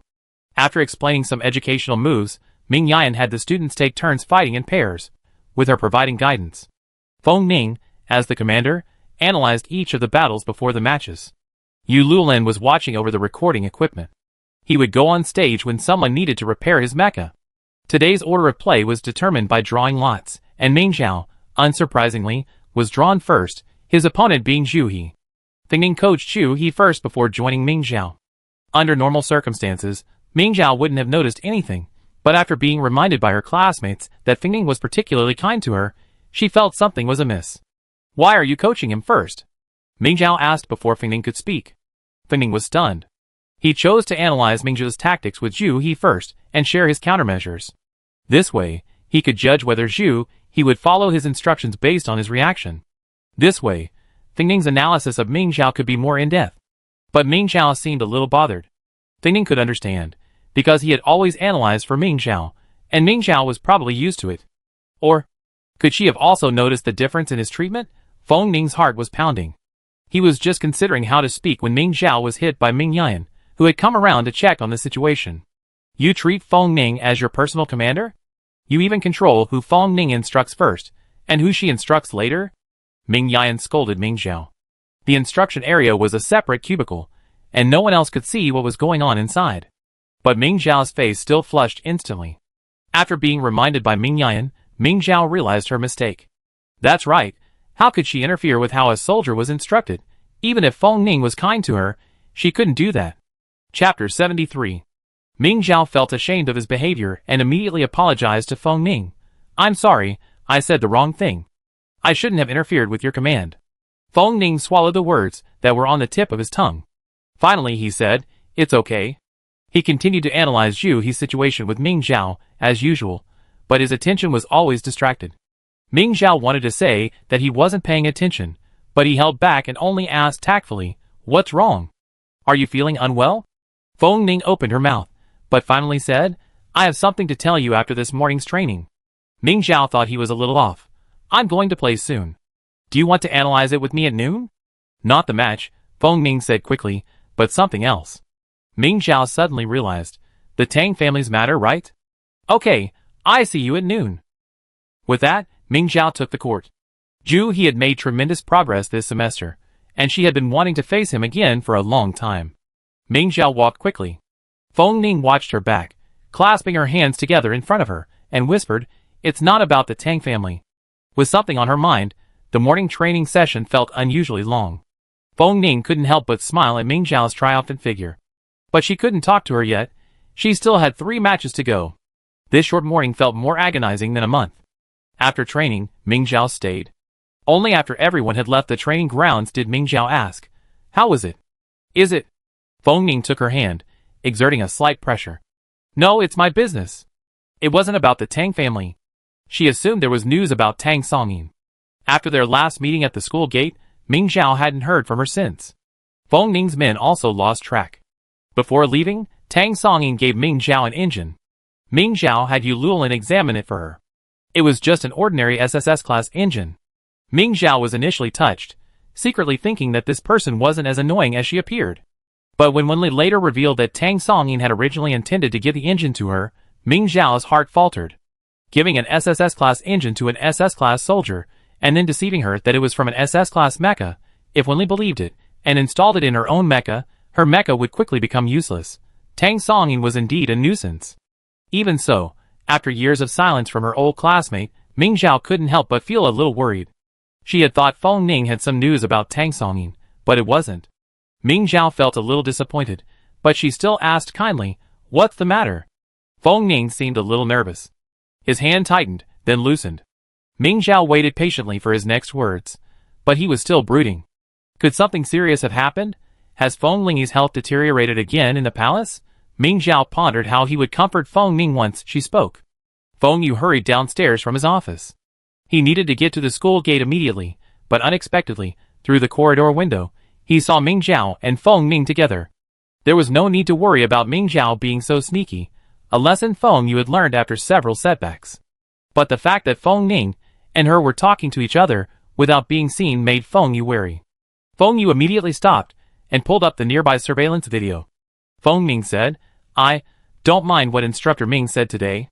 Although I'm the commander of the Imperial Military Academy during the Mecha League, from now on, I'm willing to be your personal commander. Feng Ning nervously looked up to observe Ming Zhao's expression. Feng Yu? ? He also looked at Ming Zhao, only to see him nonchalantly, seemingly unfazed. It's okay. Ming Zhao suddenly paused, realizing Feng Ning was referring to the reprimand she received from Ming Yan today. Is she trying to comfort her? But being reprimanded for doing something wrong is normal. Commands are rare, so how could she be so willful? Ming Zhao righteously refused. No, commanders are rare anyway. With my strength, I don't need one. A commander's mental power can be transformed into extended eyes, particularly useful for tracking, but Ming Zhao, with his divine sword, doesn't particularly need one. In competition, however, a commander can analyze the weaknesses of individual opponents and provide viable strategies for his own team. On the battlefield, their psychic powers scan the Zerg, quickly identifying their weaknesses, allowing individual soldiers to resolve battles with minimal effort and time. A skilled commander could even directly influence the Zerg with his psychic powers, giving individual soldiers a fighting chance at a crucial moment. However, while commanders are crucial, due to their scarcity, the strongest soldiers in a military region often don't share a team with them, thus wasting resources.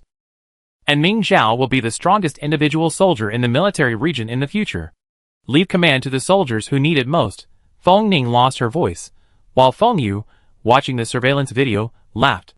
He had said that his failures against Ming Zhao were definitely not his fault. Sure enough, even Feng Ning was speechless. Ming Zhao was simply bizarre. Feng Yu's smile faltered as a message rang through his communicator. Your package has been picked up. Remember to give it a 5-star rating. Oh no! His package. Ming Zhao had ruined his plans again. Feng Yu hurried toward the school gate. Ming Zhao, of course, had no idea Feng Yu had made another note about her in her notebook. She was just thinking. Feng Ning seemed a little agitated. Was he moved by his own perspective? Feng Ning was about to say something, but Ming Zhao's expression suddenly changed. He pulled Feng Ning into a blind spot. Isn't that Feng Yu? Feng Ning immediately turned to look. Feng Yu's swift pace made him immediately aware that something was amiss. What could have caused Feng Yu, the school principal, to walk so quickly? The corridors of the administration building can observe us. Feng Yu must have seen us when he came downstairs. We see him coming out of the building, but he's still so anxious. Either he's putting on an act, or there's a real emergency. Feng Ning used her mental power to follow, but before she even crossed the administrative building's perimeter, she sensed Feng Yu's mental power fluctuations. He didn't want them to follow. Feng Ning acted decisively, saying to Ming Zhao, use your magic sword to follow. Ming Zhao didn't hesitate and quickly followed. However, the administrative building was some distance from the school gate, and Ming Zhao only had enough mental power to sustain it for a minute. Feng Ning could provide Ming Zhao with spiritual energy, but judging from the last incident, Feng Yu seemed to be able to sense the aura of the divine sword, imbued with Feng Ning's spiritual energy. He could only watch helplessly as Ming Zhao's face quickly turned pale, his anxiety growing intense. Ming Zhao gritted his teeth and persevered for over 2 minutes. Feng Yu walked quickly and finally reached the school gate, seemingly his destination.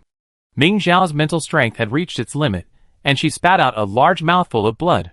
Feng Ning quickly supported her, gently channeling her own mental energy into her. Are you alright? With her mental energy replenished, Ming Zhao's face quickly regained color. She said. Feng Yu went to the school gate and seemed to be looking for something. Looking for something? Feng Ning frowned, pondering. Ming Zhao, are you lazing around here? At this moment, Qianxing unexpectedly came over with his backpack. Seeing Feng Ning, he greeted her stiffly, Commander Feng. Qianxing then noticed the blood between Ming Zhao's lips and the large smear on the ground. He was startled. Ming Zhao, what's wrong with you? It's nothing. I just got hurt during training. Ming Zhao lied casually, her eyes fixed on Qianxing's backpack. Are you going to the training ground or the library? Of course the training ground. I didn't make the A-level competition. If I don't practice more, my mother will beat me to death when I go back home during the holidays. Ming Zhao looked at his bag, which wasn't even zipped up, and asked in confusion, then what are you carrying? Qianxing happily opened his backpack to them. There's a mall event today. They invited my favorite esports player, so I went out to buy some merchandise. The bag was full of merchandise, and Qianxing couldn't wait to show them all. Hey, what is this? Qianxing suddenly paused. Then, he pulled out an orange and, after examining it carefully, confirmed it wasn't an orange. Is this the Chiosol co-branded space device that Tianqing Company released a few years ago? Ming Zhao was stunned.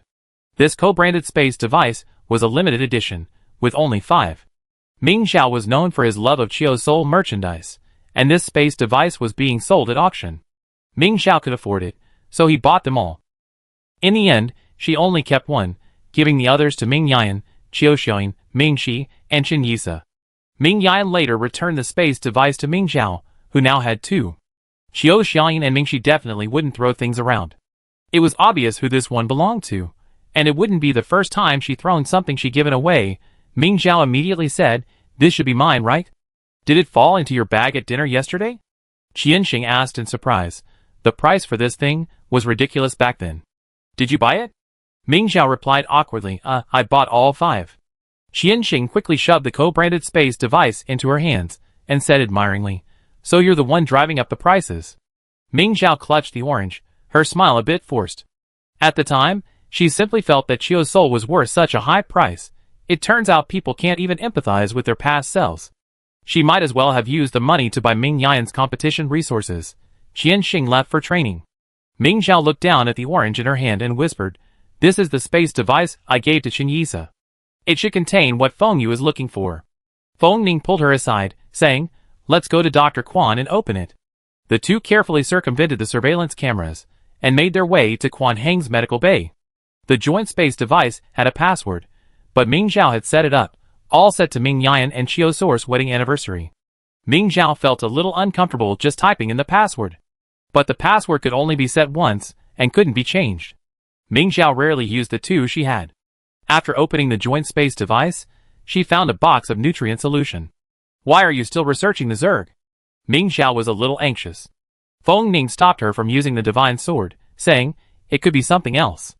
Anyway, the nutrient solution is in our hands.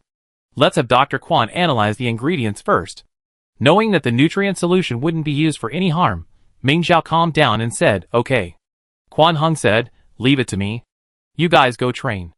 Ming Zhao and Feng Ning avoided the surveillance cameras and emerged from the blind spot where they had been hiding. Analysis didn't take long. That evening, Quan Heng had extracted all the ingredients in the nutrient solution. Chapter 74. This batch of nutrient solution contains no unknown ingredients. However, Quan Heng seemed even more troubled. But the effects of these added ingredients are completely counterproductive. I simply cannot imagine what this batch of nutrient solution can do. Ming Zhao activated his divine sword. Under microscope observation, the substances in the nutrient solution showed no changes. There are indeed no Zerg. I didn't know whether to praise Feng Yu. Great. Now we can finally run experiments without Zerg. Feng Ning looked at the analyzed ingredient list and speculated. These are all the ingredients of ordinary nutrient solution, just rearranged. Could Feng Yu have another component that, when combined, would produce the nutrient solution he's looking for? Quan Heng suddenly realized, it's possible, but we have no idea what the missing half is. Feng Ning closed his eyes wearily. After a long struggle, he could only know that Feng Yu hadn't given up on his research. Everything else remained unsuccessful. Huh? Ming Zhao suddenly exclaimed, drawing his attention. What's wrong? Ming Zhao frowned. Chen Yisa sent me a message saying she accidentally dropped the co-branded space device I gave her. Was it intentional or accidental? Ming Zhao had her own conclusion. Was Chen Yisa's message a way of testing her, treating her like a fool? Ming Zhao felt a chill. Chen Yisa had used her gift to pass on information, but after losing it, he was testing her. She almost wanted to confront him immediately. Feng Ning stopped her. Don't be impulsive. Just assume you don't know about her situation. Ming Zhao said irritably. Then what should I say? She didn't want to say a word to Chen Yisa anymore. Feng Ning soothed her. Think about how you used to get along with her. Say what you said before, and say it now. Before? Ming Zhao felt a little melancholy. Of course, he used to unconditionally support Chen Yisa's pursuit of her dreams. Who knew her dreams were so utterly insane and inhumane? Ming Zhao forced himself to calm down, recalling how he used to talk to Chen Yisa. He replied, how could it have fallen? Did someone know it was a co-branded item and stole it? No, I took it out for fun, and it might have accidentally fallen out of my bag. Ming Zhao flipped through their previous chats, reminiscing about their past conversations. Did you report it lost? Maybe someone will find it. It was reported lost, but it's been days, and there's been no news. Look at that lie, so easy to come by. Ming Zhao's anger was about to rise again, so he quickly checked the previous messages to calm down. Maybe it fell somewhere remote. Is there something important inside? Where did you drop it? I help you find it. No, you still need training. I didn't drop it on the main planet, and there's nothing important in it.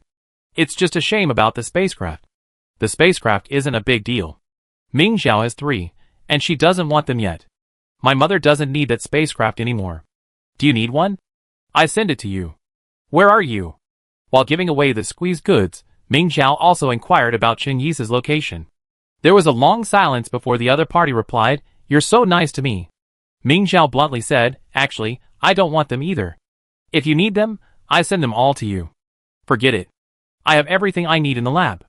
Ming Zhao turned to Feng Ning and asked, "Can I ask which lab she's in?" Feng Ning, who had witnessed their entire conversation, nodded. "Sure. You could also say you looked at the list of Imperial Military Academy researchers and ask why she's not on it." Ming Zhao then asked, "Which lab are you in?" "I looked at the list of Imperial Military Academy researchers. Why aren't you on it?" Hearing Ming Zhao's question, Chen Yi breathed a sigh of relief. After all this time, Ming Zhao finally realized. She had assumed Ming Zhao would check the list of researchers after leaving the lab that day. "Because I lied to you. I'm not a researcher employed by the Imperial Military Academy. I'm just an intern there." This could only fool the younger Ming Zhao. Ming Zhao had witnessed that day how polite the other researchers were to Chen Yi. Feng Ning shook her head, signaling her to stop asking. Pressing on would be disastrous if Chen Yi noticed something. "You didn't have to lie to me. I wouldn't laugh at you." Ming Zhao couldn't help but complain. Then he continued to probe. "So where are you working?" "I send you the spaceship. I come visit you when I have time." "No need. Just train hard and win first place in next year's Mecha League." After sending this message, Chen Yi exited the chat with Ming Zhao, turned off the communicator, and contacted Feng Yu via the internal communicator. Ming Zhao didn't know about the lost spaceship. Feng Yu replied, "I know." Ming Yan doesn't know about it either. As long as neither of them picked it up, that's fine. As for the bustling passers-by in the mall, checking them one by one would be a waste of time. Fortunately, it was just ordinary nutrient solution inside. If it was found, it could be taken away. Ming Zhao sent a few more messages, but Chen Yi stopped replying. She didn't reply. Ming Zhao sighed. Feng Ning nodded. Chen Yi hasn't been seen in public in years, so her whereabouts aren't easy to track. "Tell me, if I told her to stop working for Feng Yu, would she listen?" Feng Ning bluntly said, "Excuse me, but you asked her for her address, and she wouldn't even give it to you. Do you think she'd listen? Or would she just sell you out?" Ming Zhao lowered his head and fell silent. "Don't overthink it. The competition is over a month away. Focus on training first. I investigate the rest." Ming Zhao sighed. "Wouldn't Feng Yu be proud of winning first place?" Feng Ning said seriously, "If you don't win, you be the one who suffers the most. Feng Yu will just lose face. Don't get hung up on it." Ming Zhao nodded. "I know. I was just saying it casually. You can't even think about it, and you're still saying it?" Feng Ning was a little angry. Okay, Ming Zhao quickly soothed him. "I won't say it anymore." "No, I don't want to." Feng Ning finally regained his composure.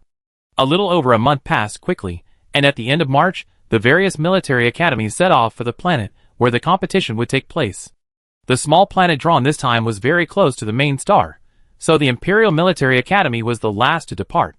The A-class participants boarded a large starship, flanked by several smaller escort ships. The S-class players and substitutes were dispersed across several escort ships. Ming Zhao and Ming Yan boarded the same escort ship with their commander and mecha pilot, along with an unexpected guest. Feng Yu. The principal isn't going to Tang Songsheng and Yinpu's place? I have a feeling they caused trouble without anyone watching. Ming Zhao blocked Feng Yu at the entrance to the escort ship, preventing him from entering. But she wasn't kidding. A few days ago, the rankings had been finalized. He Yinpu had lost 3 matches in a row and was now 4th. Tang Songsheng had returned to 2nd, and Chang Kuwei had moved into the top 3. He Yinpu now looked down on everyone. Feng Yu ignored her attempts to expel him. Go ahead and cause trouble. The competition is about to begin. If you haven't made this little progress, I think you better not participate. Feng Yu pressed closer and closer, and suddenly he was so close that Ming Zhao couldn't really push him out. She stepped back and made way for him. Principal, are you really willing to let me go now? It seems your mentality has improved a lot. Feng Yu continued to lean closer to her. Isn't it all for your own progress? Don't let me down. Ming Zhao had to step back. Just as he was about to speak, another person entered the entrance. Principal? Ming Zhao? What are you doing? Aunt? Ming Zhao quickly slipped away from Feng Yu. Feng Yu had been acting strangely lately. She just talked when she wanted to, but why was she getting so close? Ming Yimi said, I'm on vacation these few days, so I go check out the stadium. I was going to see Ming Shi, right? Ming Zhao understood. Just as he was about to take Ming Yimi inside, Feng Yu said, Captain Ming, there are quite a few people on this escort ship. Why don't you go to the other escort ships and take care of those little brats? Ming Yimi was stunned for a moment, then nodded good-naturedly okay. Ming Yimi went to the escort ship where Tang Songsheng and Yinpu were. As soon as she left, Ming Zhao couldn't help but glare at Feng Yu. Didn't you just say they can do whatever they want? Feng Yu said calmly, that being said, I feel more at ease knowing someone is keeping an eye on things. Since you know that, why don't you go to an escort ship without teachers?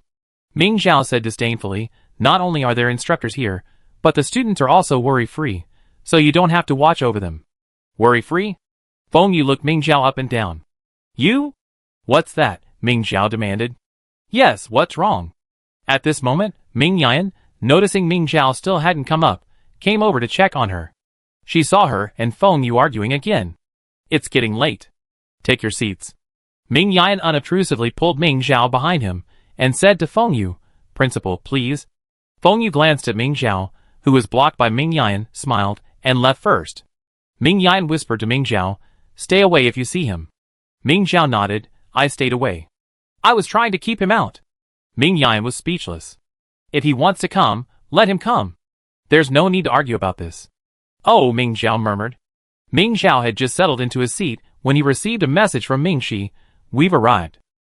At this moment, the students from the Imperial Military Academy participating in the A-level competition were still queuing to board their ships, so naturally the entire fleet hadn't set out yet. Ming Shi sent a few more photos of the training grounds. The competition venues were chosen by lottery at the beginning of the month, from a collection of uninhabitable asteroids. Although these planets aren't inherently suitable for human habitation, once selected as competition venues, the organizers will renovate them. A small number will be constructed from hardened materials into training bases, with the same gravity and air conditions as habitable planets, allowing for normal living without protective clothing. In addition to accommodation and training, the second and third rounds will also be decided here. Outside the base, aside from a long cordoned-off area, the rest of the field was separated by special barriers. This was the venue for the first round. Except for competitions, students were restricted to activities within the base. Mingxi sent me photos of the base. As expected of a newly built base, with brand new dormitories and training grounds, Ming Zhao was quite pleased. Mingxi, accustomed to the harsh conditions of the Kalia Military Academy, was even more pleased. Chapter 75. She felt the environment here was no worse than that of the Imperial Military Academy. The dormitories here were also three-person suites, but you couldn't decorate them yourself. Ming Zhao, the original decoration is quite nice. But how do you divide the dormitories in a three-person suite? Mingxi told her, just divide them yourself. I see that at Tari's Military Academy, everyone has a suite. It really fits the Tari's Military Academy's image. Ming Zhao asked Feng Yu, Principal, how are our dormitories divided? Feng Yu raised her eyelids and stared at her. The A level is assigned by the school. You? Don't tell me, there are only 14 of you, and you can't figure it out? It seems we divide ourselves too. Let's go. See you tonight? After Ming Zhao replied to Ming Shi, he was about to send a message to Winli, inviting her to stay with him. Feng Ning looked at Ming Zhao and offered, Shall we stay together? Ming Zhao was stunned for a moment, thinking that a three-person suite would be perfect for Feng Ning's arrival, so he said, okay. However, Yu Luolin immediately said, Then I come too. I'm a weak mecha pilot, and need the protection of the strongest individual soldier. Ming Zhao wanted to refuse Yu Luolin, but he had said he was the strongest individual soldier. Just because of this, Ming Zhao gritted his teeth and agreed. But what about Wenli? Ming Zhao sent her a private message on the communicator. We'd be assigned dormitories at the training base. It's a three-person suite.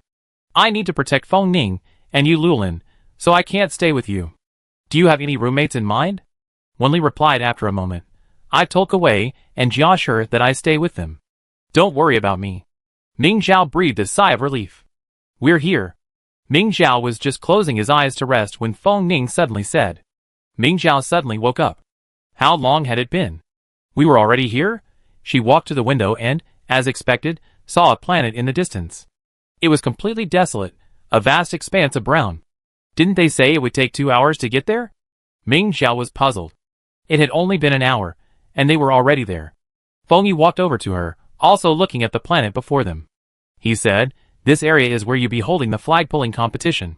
The starship will land on the other side of the planet. This is too close to the main planet. Ming Zhao said worriedly. I heard they've released Zerg. What if they spread to the main planet? That's impossible, Feng Yu said firmly. The areas where the Zerg have been released are covered with isolation barriers. Unless dozens of SSS-level Zerg attack the same area simultaneously, they won't be able to get out. Ming Yan added, there are only a maximum of 10 SSS-level Zerg released into the arena, and they're scattered, making it difficult for them to converge together. Feng Ning said, the Zerg only leave their territory en masse when the Zerg Queen splits into swarms. Otherwise, they rarely leave their territory. Yu Lulin pointed to the space station they had just passed and said, don't worry. The organizers are constantly monitoring the Zerg movements within the arena. Any unusual movement will be immediately dispatched. After your flag-pulling competition is over, the arena will be completely cleared. Ming Xiao, forced to absorb a lot of common sense, finally felt a little less panicked. Is that so? That's good. The starship docked at the temporary port, and a staff member came to guide them to the dormitory building. The S-Class participants lived in the same building, along with the military academy's leaders and instructors. The students participating in the A-level competition were assigned to military academy units, each with its own building, and they ate, lived, and trained separately. After being assigned dormitories, they familiarized themselves with the training grounds and cafeteria. The food was plentiful. As Ming Zhao ate, he asked Feng Ning, how do I get supplies for the flag-pulling competition? Is it the same as last year? Feng Ning replied, I don't know. The organizers have the final say. They might announce it at tomorrow's opening ceremony, or they might not announce it until the day before the competition. I hope the organizers don't hide some raw materials around the competition grounds, leaving us to survive in the wilderness. Ming Zhao wasn't afraid of any other methods, but processing the raw materials herself terrified her, fearing she might poison herself. Yu Lulin said, I don't think so. The organizers got blasted for doing that last time. People just want to see you fight, not deal with all that annoying shit. Ming Zhao was about to breathe a sigh of relief when Feng Ning said, not necessarily. The ratings for last year were soaring, and the revenue was higher than in previous years. It all depends on whether the organizers prioritize reputation or money. Ah! Ming Zhao was already worried. At worst, you could just rob someone else. Yu Lulin offered her a suggestion. The idea sounded good at first, but upon closer inspection, it became clear it wasn't. What if the person you rob also cooks something awful? Feng Ning couldn't help but laugh. That's a very real possibility. As they were talking, someone suddenly sat down next to Ming Zhao and, without a word, slammed down on the seat. Startled, Ming Zhao couldn't help but ask, classmate, what's wrong? Feng Ning glanced at him, then glanced at Ming Yimi beside her with understanding. She, Ming Yan and Ming Shi were sitting together, separated from them by an aisle. The cafeteria was noisy, and the slight movement just now did not attract their attention. The man ignored Ming Zhao, only glancing out of the corner of his eye at Ming Yimi, who was talking to Ming Shi. The training uniform he was wearing was from the Tari's military academy, and Ming Zhao couldn't help but grumble, are you Tari's military academy people so rude? Feng Ning softly explained to Ming Zhao, he's Eugene. Ming Yimi seemed to have heard this. She looked over and nodded slightly at Eugene. Eugene immediately lowered his head. Ming Zhao, unaware of the family gossip of previous generations, simply said, oh, that championship contender the Tari's military academy is promoting? Eugene finally looked Ming Zhao in the eye.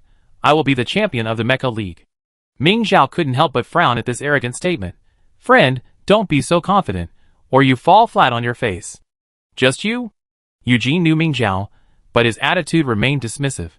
Or her. She thinks she can beat me? Although he didn't mention any names, Ming Zhao somehow knew who he was referring to.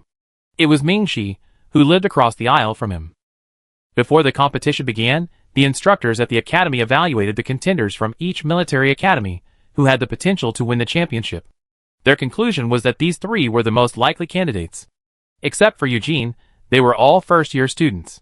The difference in training experience is irreparable, Eugene said fiercely. Although they were all among the most talented, he had 3 more years of training.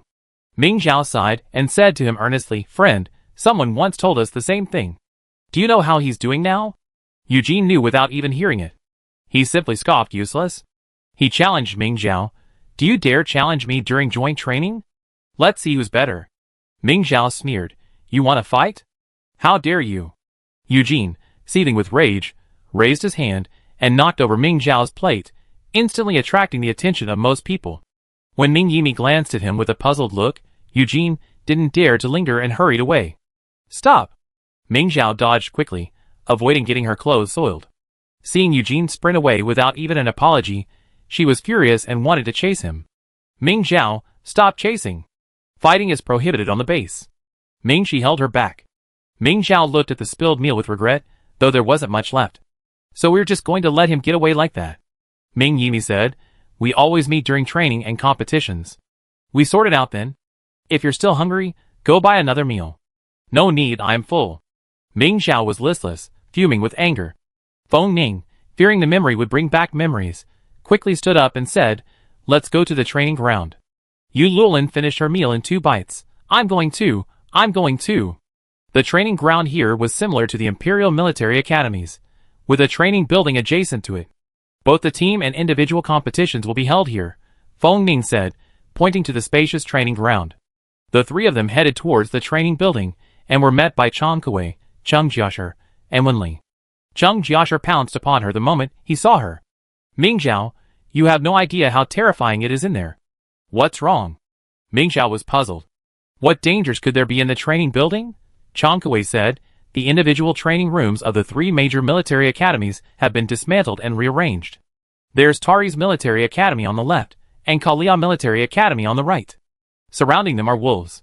It's truly terrifying. Who's across from me? Ming Zhao had a bad feeling. Wen Li checked for her. To the left is Eugene, to the right is Ming Shi, and across from me is Ming Nulin. Ming Zhao was struck by lightning. Are the organizers trying to stir up trouble? Cheng Jiashi nodded repeatedly. That's right. Just now, when Wen Li went to look at the door of your personal training room, Ming Nulin opened the door and mistook her for you. His arrogant look was so infuriating. Ming Zhao quickly looked at Wen Li. Are you okay? He and I had a little grudge when we were kids. He didn't do anything to you, did he? Wen Li shook his head. No, she saw I wasn't you and retreated back to her room. Chang Kuei speculated. Judging from his expression, he might be waiting for you. If you go up there, he might come after you. Ming Zhao was naturally not afraid. If he can, come. Chang Kuei and the other 2 left for dinner. Ming Zhao angrily led the 2 civilian staff members, who couldn't fight, upstairs. She wanted to see how arrogant Ming Nulin was going to be. Feng Ning comforted her. It's okay. We have joint training during the day, and the individual training rooms are only used briefly at night, so it's usually hard to come by.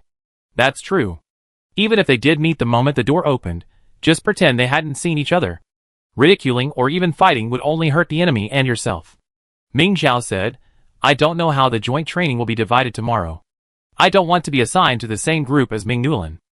Draw lots, Feng Ning said, after the opening ceremony this morning. Whichever instructor you draw will be your instructor for the next 2 weeks. Doesn't that mean you might draw an instructor from your own military academy? Ming Zhao said with a bitter face. Feng Ning gave her a reassuring look indeed. God bless her, please don't draw Ming Yan. She was willing to give the guidance of the strongest instructor to another student.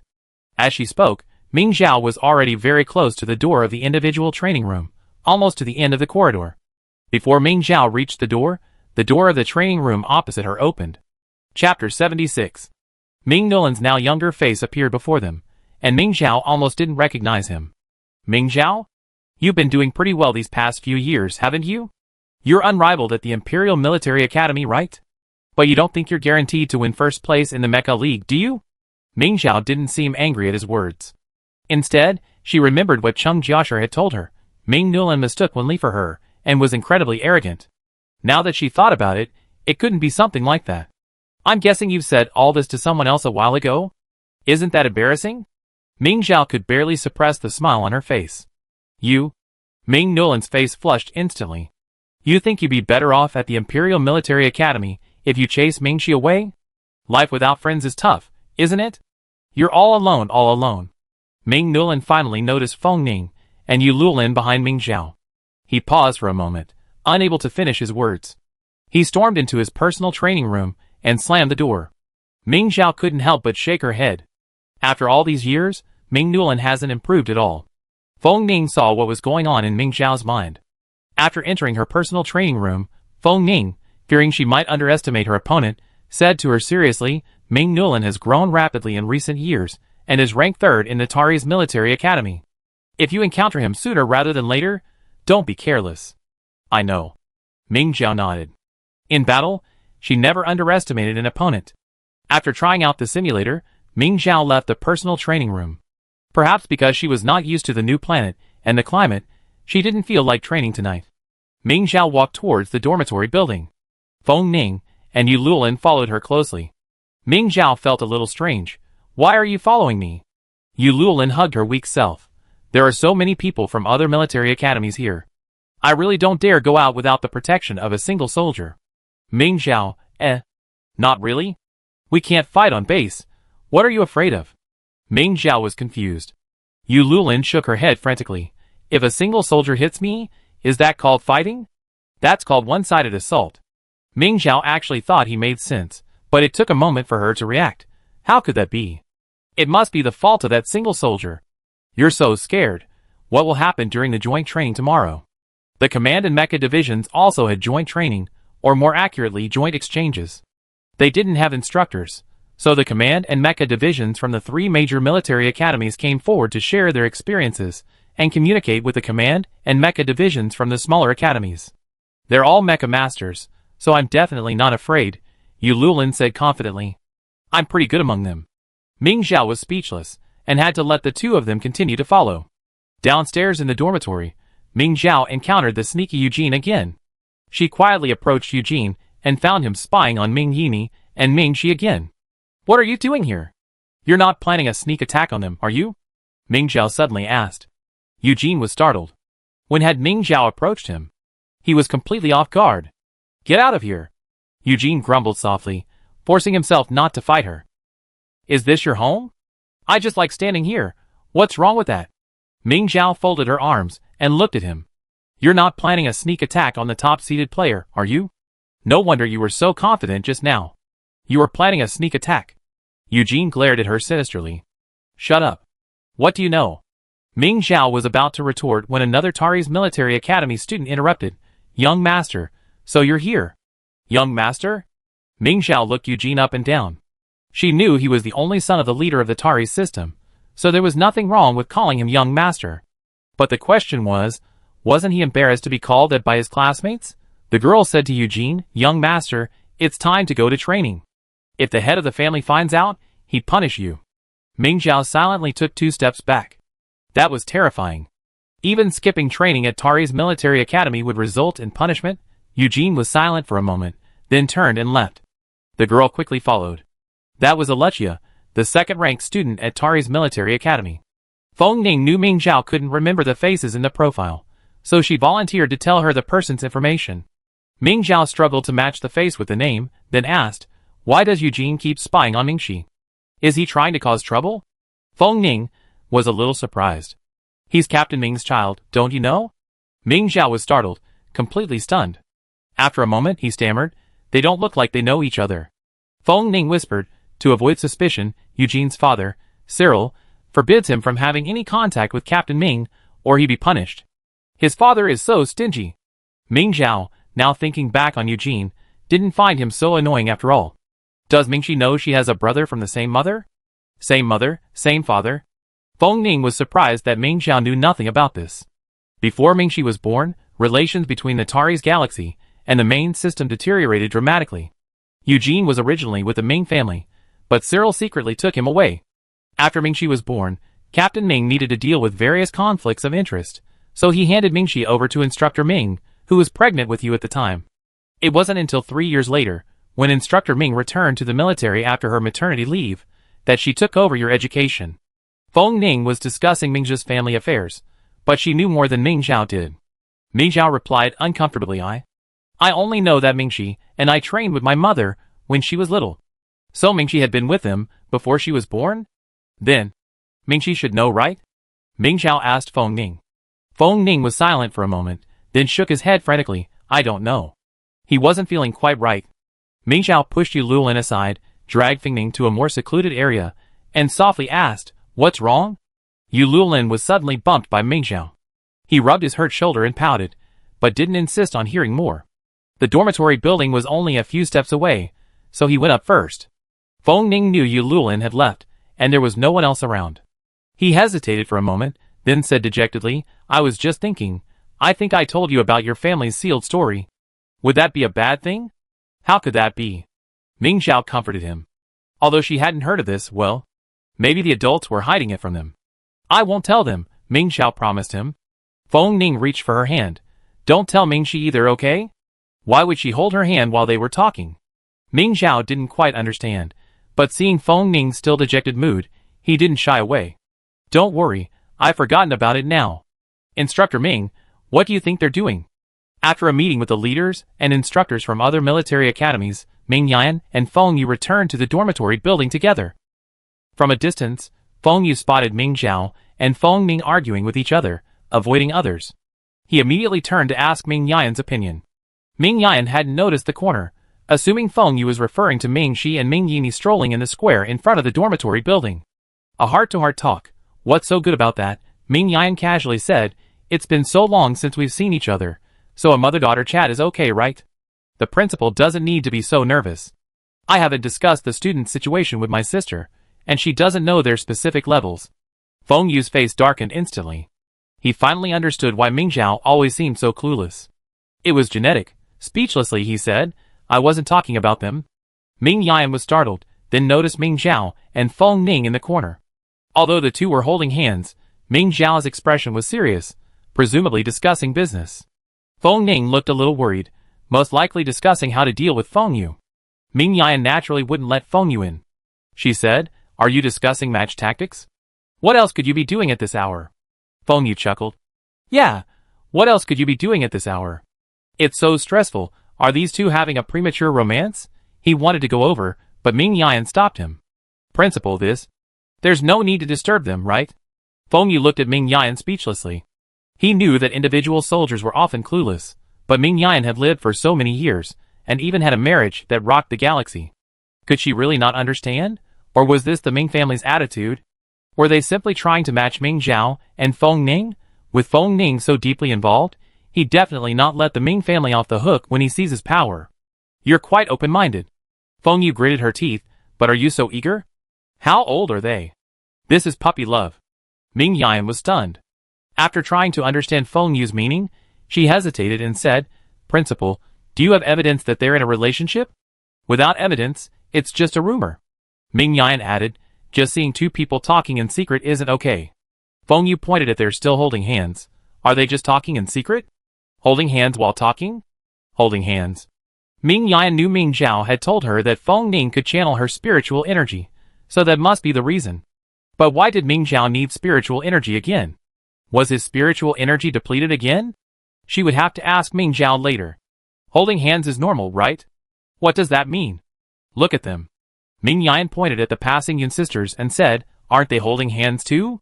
How can that be the same? They're sisters. Feng Yu scoffed. It seems your Ming family is determined to go along with Feng Ning. I have nothing to say. Just wish you the best. Ming Yan looked puzzled. He had simply assumed Ming Xiao and Feng Ning were in love. If the principal really thinks so, what can I do? Ming Yan didn't bother to argue. While the process was wrong, the Ming family's support for Feng Ning was the right outcome. But principal, please don't spread rumors about this. It's fine if you spread them yourself, but if they spread everywhere, the Ming family will never let it go.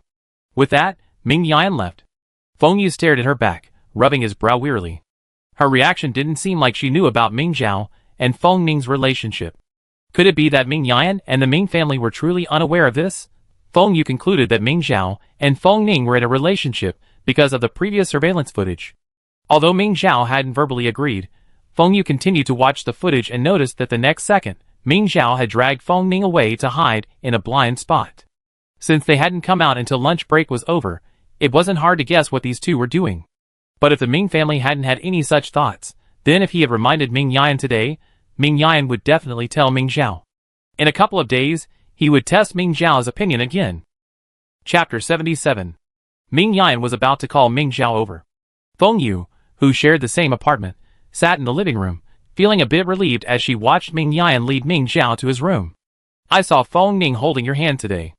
Are you mentally drained again? Ming Yan asked worriedly. Ming Xiao quickly shook her head. No, mother, I'm fine. Ming Yan breathed a sigh of relief, but couldn't help but feel curious. Then why did Feng Ning hold your hand? Ming Xiao was also confused by this. She shook her head. I don't know. Maybe he's a little sad and needs some comfort? Ming Yan frowned. Why is he sad? Is nothing wrong? Now it was Ming Zhao's turn to hesitate. She had promised Feng Ning not to tell anyone about this. I don't know. Ming Zhao hesitated. He suddenly became like that. Could he be feeling unwell? Ming Yan believed him. Maybe it's the pressure of the upcoming competition. Ming Zhao was curious. The commander couldn't leave the field, so the pressure was also high? Ming Yan nodded. The commander of our class was originally Feng Lang. Just before the competition, he fell ill due to the pressure, so His Majesty replaced him. The commander is quite fragile, Ming Zhao lamented. Ming Yan gave Ming Zhao a few more words of advice, and sent her back. The next day was the opening ceremony of this Mecha League. Both the S-Class and A-Class competitions were held at the same training ground, and numerous media outlets were broadcasting live. Ming Zhao had never seen so many people in his life. Because the competition was held in the main star system, the person explaining the rules at the opening ceremony was Feng Yu, the principal of the Imperial Military Academy.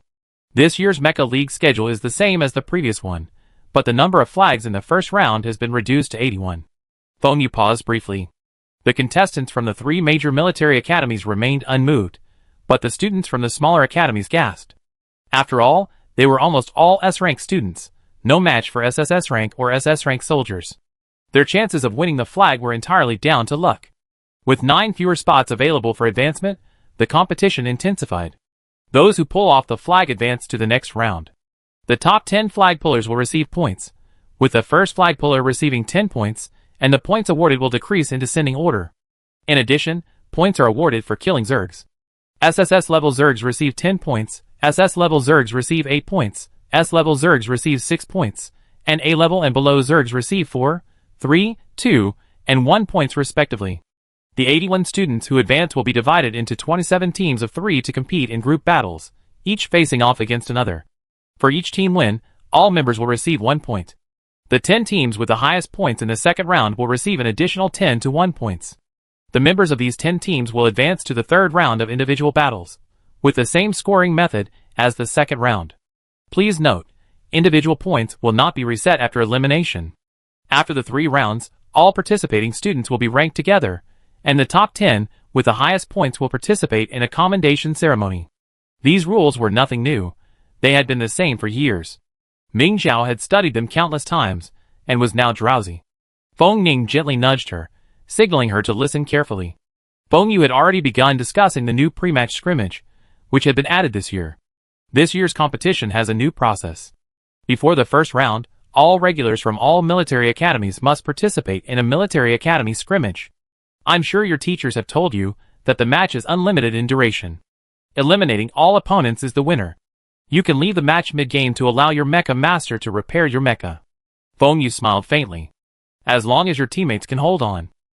Only the winner will have a chance to continue the battle. The losing team will be eliminated. Therefore, please take every challenge seriously. The winning team, whose members have repaired their mechas the least, will have priority in choosing the launch location for the first round. Ming Zhao's doze was instantly roused, and many others perked up as well.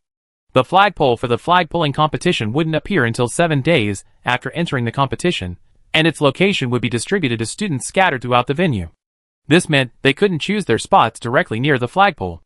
But being able to choose their spots in order meant they could choose locations close to their teammates, allowing them to reunite quickly and significantly increase their chances of winning against opponents from other military academies. Feng Yu saw their reactions and knew they were being optimistic, but he didn't explain.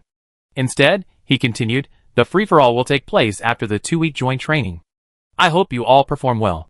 After explaining the rules of the S-Class competition, the Imperial Military Academy's A-Class principal took the stage to begin explaining the A-Class rules.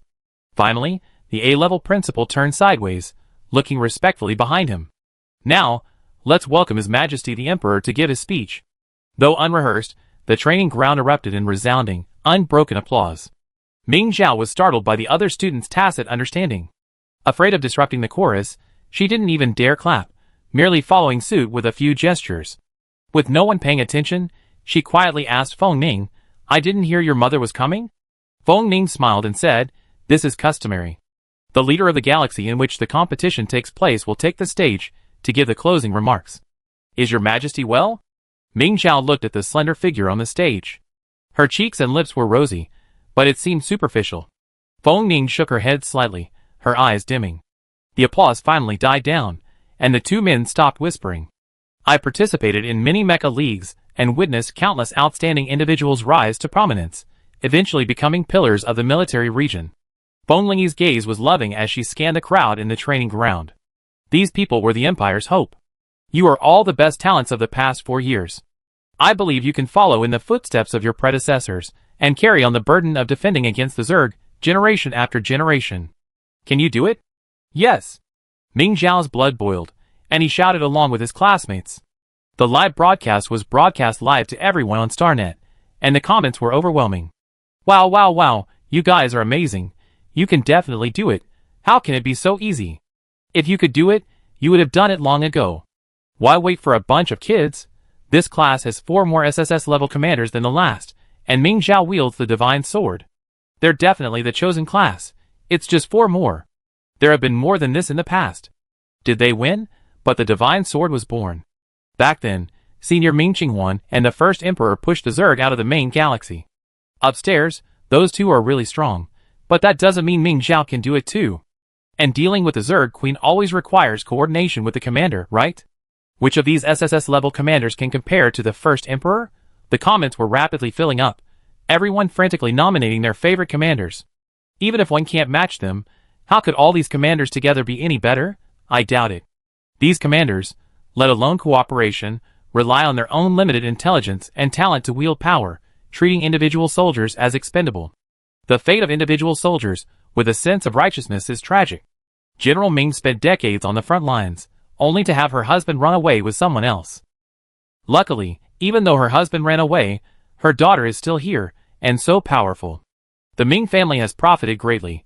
What nonsense! The Qiu family has never produced an S rank in their ancestors, as if the Ming family has taken advantage of them. If Ming Zhao had an SSS rank father's genes, he might be even stronger. The topic suddenly became heated.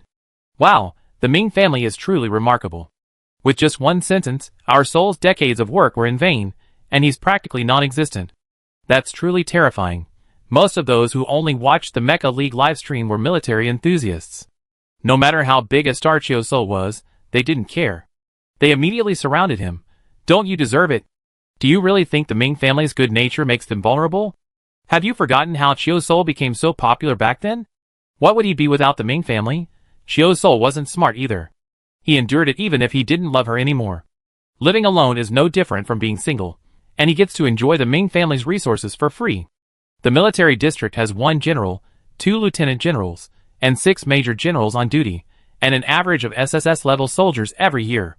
I can't understand why General Ming would fall for Qiu Soul. Ming Yan's fans were beating their chests and stamping their feet, putting aside the face. What's so good about Qiu Soul?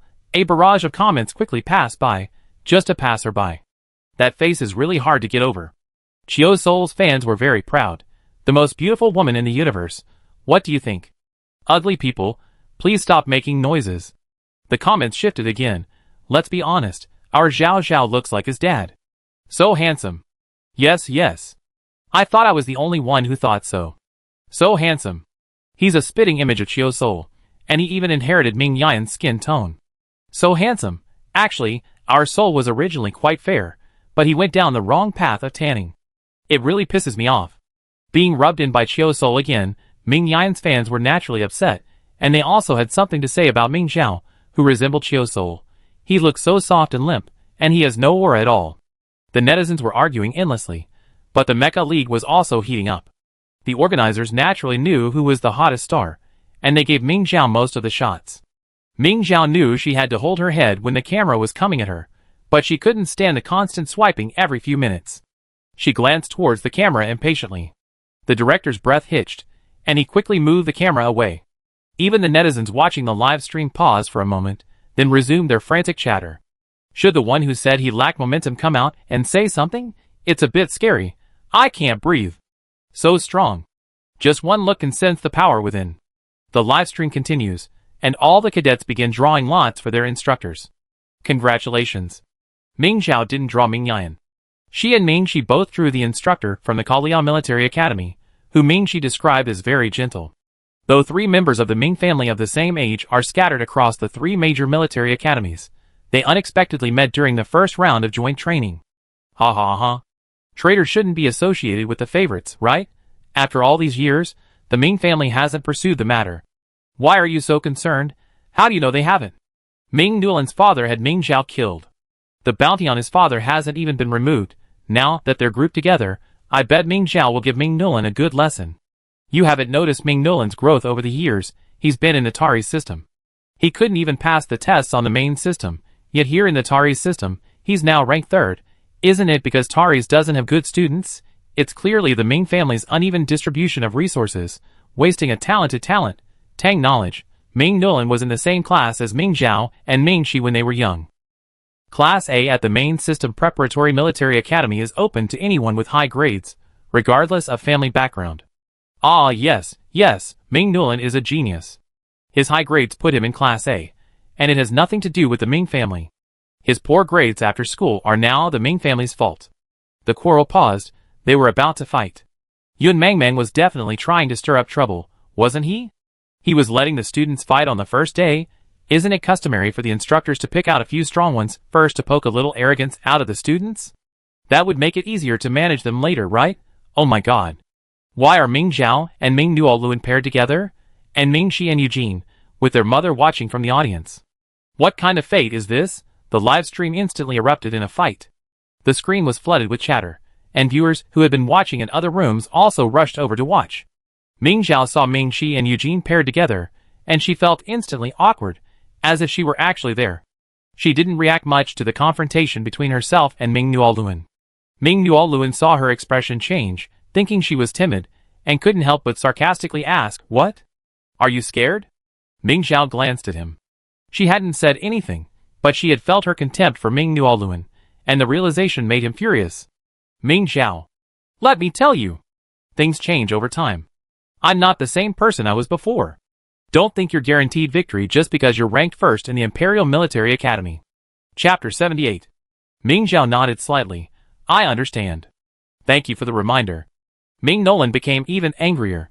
Yun Mangmang didn't let the students board the mechas or choose weapons. She simply told them to each choose an open area and fight simultaneously. As soon as she said start, Ming Nuolan moved. His agility was several times faster than when he was young. The Atari's military academy was indeed very good at improving their students' speed. However, as Ming Zhao approached like a ghost, he quickly retreated, his speed no slower than Ming Nuolan's. Ming Nuolan had originally attacked with the confidence of a guaranteed hit, but he had no idea Ming Zhao could dodge. His moves were instantly disrupted, and he was swept away by Ming Zhao's long legs, sending him flying in the opposite direction. In that direction, Eugene had his back to him, concentrating on fighting Ming Shi. Neither of them gave in, and for a moment, it was unclear who had the upper hand. The incident happened in an instant. Eugene was suddenly struck by Ming Nuolan, the force so strong that he lost control and fell to the ground. Ming Zhao ignored him, grabbing Ming Nuolan by the collar and carrying him to the other side to continue the fight. Yun Mangmang watched from the side, saying leisurely, "Ah, be aware of your surroundings." Before Eugene fell, Ming Shi stretched out her leg to kick him. Eugene fell, and her foot went for his eyes. In the critical moment, Ming Shi only had time to push her foot down as hard as she could, but the kick ended up hitting the corner of Eugene's mouth. The force had mostly receded, but Ming Shi was always strong, and the corner of Eugene's mouth was instantly bruised. Ming Shi reached out to pull him up. "Are you okay?" Eugene lay on the ground in a state of disgrace, while the person he hated most stood condescendingly opposite him, offering a sanctimonious helping hand. He hasn't lost yet. Eugene suddenly grabbed Ming Shi's hand, pulling her down with him, and simultaneously kicked her in the stomach, gaining the upper hand. Yun Mangmang looked away, sighing inwardly. After all this time, even after fighting on the battlefield and slaying Zerg, Ming Shi still couldn't change her overly kind-hearted nature when facing humans. A kick in the face, so be it. At worst, an apology afterward. What else could he say mid-match? Ming Shi had been severely injured by Eugene, and their fight should have ceased, but Eugene seemed to have no intention of stopping. His fist aimed for Ming Shi's head. Just as Yun Mangmang turned to watch the other students fight, Ming Yimi, who was watching from the sidelines, couldn't sit still anymore and stood up, shouting, "Stop!" But he was too late to stop. At the critical moment, Ming Nuolan flew in and hit Eugene head-on, sending him crashing backwards. Ming Zhao followed closely behind, riding on Ming Nuolan, while Ming Nuolan pressed on Eugene. Ming Zhao's fists fell down like a torrent, not caring whether Eugene, who was at the bottom, was accidentally injured. Day after day, you resort to underhanded tactics when you can't win. What have you learned at Tari's military academy? Yun Mengmeng finally arrived and pulled Ming Zhao aside. Alright, the winner is decided. The four of you stand aside. This is hilarious. Did Ming Zhao deliberately attack Eugene? Two people at Tari's military academy can't beat one. No wonder Ming Nolan is ranked third at Tari's military academy. Ming Zhao's opponent wasn't Eugene, and this wasn't a team fight. Was her action a sneak attack? Well, the first time could be considered accidental, but the second time was definitely intentional. She saw Mingxi getting hurt and went to help, and Yun Mengmeng didn't do anything? The people at Kaliao Military Academy are the most protective. Eugene used underhanded tactics, and in the end, he was actually going for his life. It's good that Yun Mengmeng didn't punish Eugene herself. So, you expect her to punish Ming Zhao? A sneak attack and a kick to the stomach. So disgusting. Sister, the battle for the crown prince has always been like this. The principal of Tari's military academy was also there. He's dependent on Eugene's family for food, so he definitely file a complaint. So what's the matter? Ming Zhao kicked Ming Nuoluen the second time, because Ming Nuoluen had already conceded, so she waited for Ming Zhao's turn to sneak up on him. Her subsequent remarks could be considered directed at Ming Nuoluen. That's right, Tari's military academy is rotten. Everyone uses underhanded tactics, and even after being scolded by Ming Zhao, they still rush to take responsibility. The cadets currently training naturally had no idea how they were being reviewed online. After training, few people would watch. But when Eugene stood up, he caught Ming Yimi's disappointed look and immediately jumped back in shock, stepping on Ming Zhao's foot. Ming Zhao was furious. Do you still want to fight? Eugene, unusually silent, lowered his head and stood aside. Without him blocking his view, Ming Zhao finally saw Ming Yimi. No wonder Eugene was acting strangely. Ming Zhao snorted, Are you scared now? How dare you kill someone just now? Eugene remained silent. Although it was a joint training session, the evening was still free training time for the cadets, a rare time when they weren't being broadcast live. Ming Nolan didn't go to his own training room. Instead, he knocked on Eugene's door. Upon opening it, all the SSS class members of the Tari's military academy, except himself, were gathered there. What's going on? Alicia, who opened the door, looked at him coldly, as if he were an outsider. Ming Nolan subconsciously clenched his fists, suppressing his unhappiness. I'm here to see the young master. Alicia snorted softly, and stepped aside to let him in. Eugene's facial injuries had been soaked in healing fluid.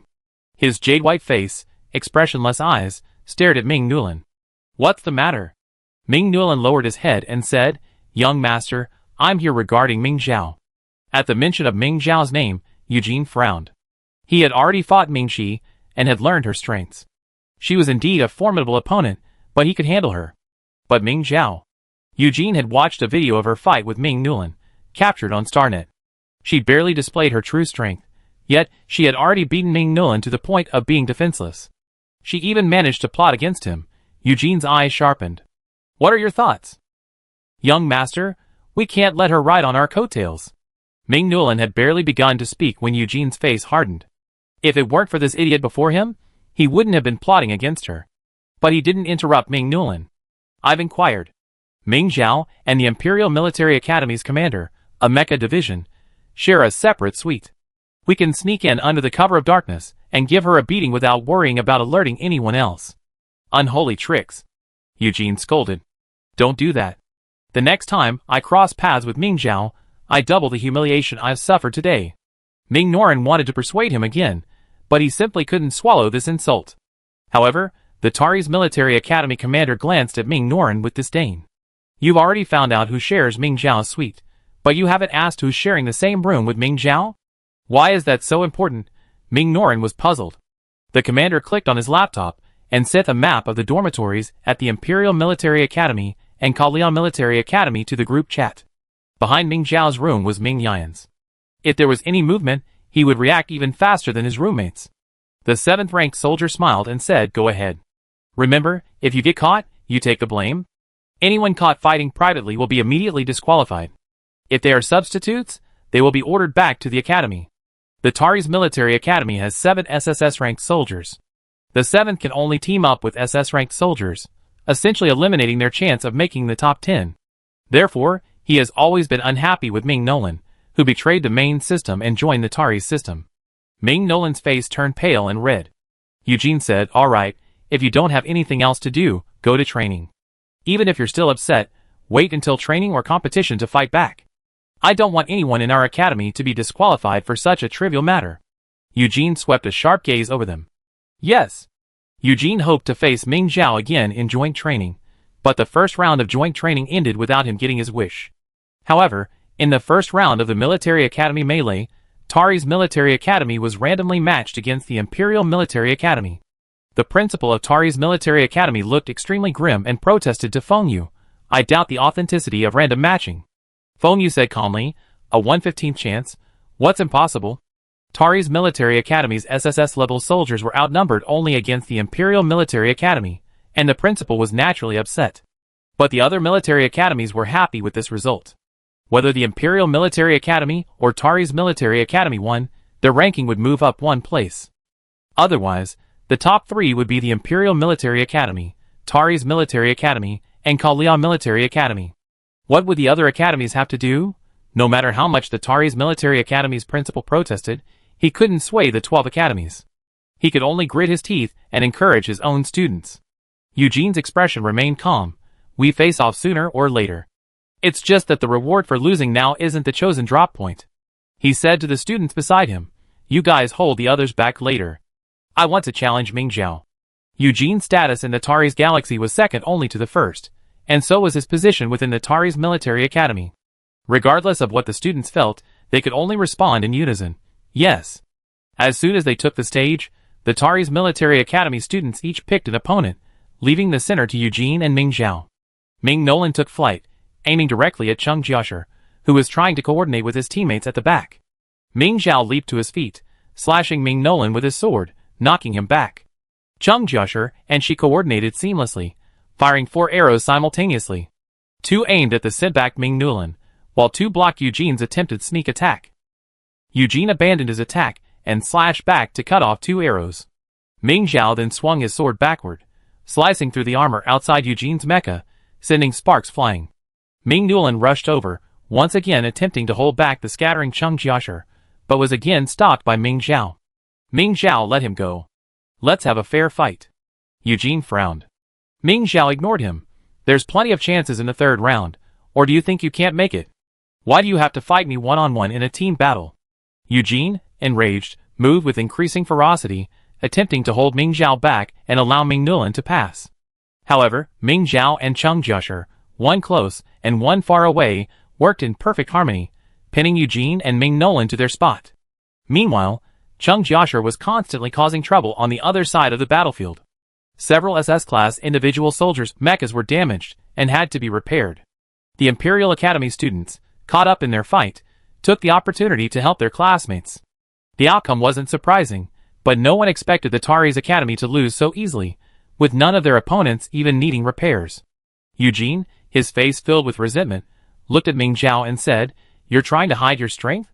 Classmate, weren't we fighting fiercely? How does that count as hiding your strength?" Ming Zhao smiled. Chapter 79. "I mean a solo competition." Eugene stared at her expressionlessly. Ming Zhao casually said, "Look at you. You have the honor of competing against me someday. Don't underestimate yourself." Eugene asked, "Where will you choose to be dropped?" Will she tell her opponent this question? Ming Zhao reminded him, "You don't get to choose your drop location." "I know, but no matter where I'm randomly dropped, I find you and we duel." Ming Zhao was speechless. The words touched her, even slightly. "Do you really think you can't make it to the individual competition? Let's fight first," Eugene insisted. Ming Zhao rolled her eyes and turned to leave, but was stopped again. "Where will you choose?"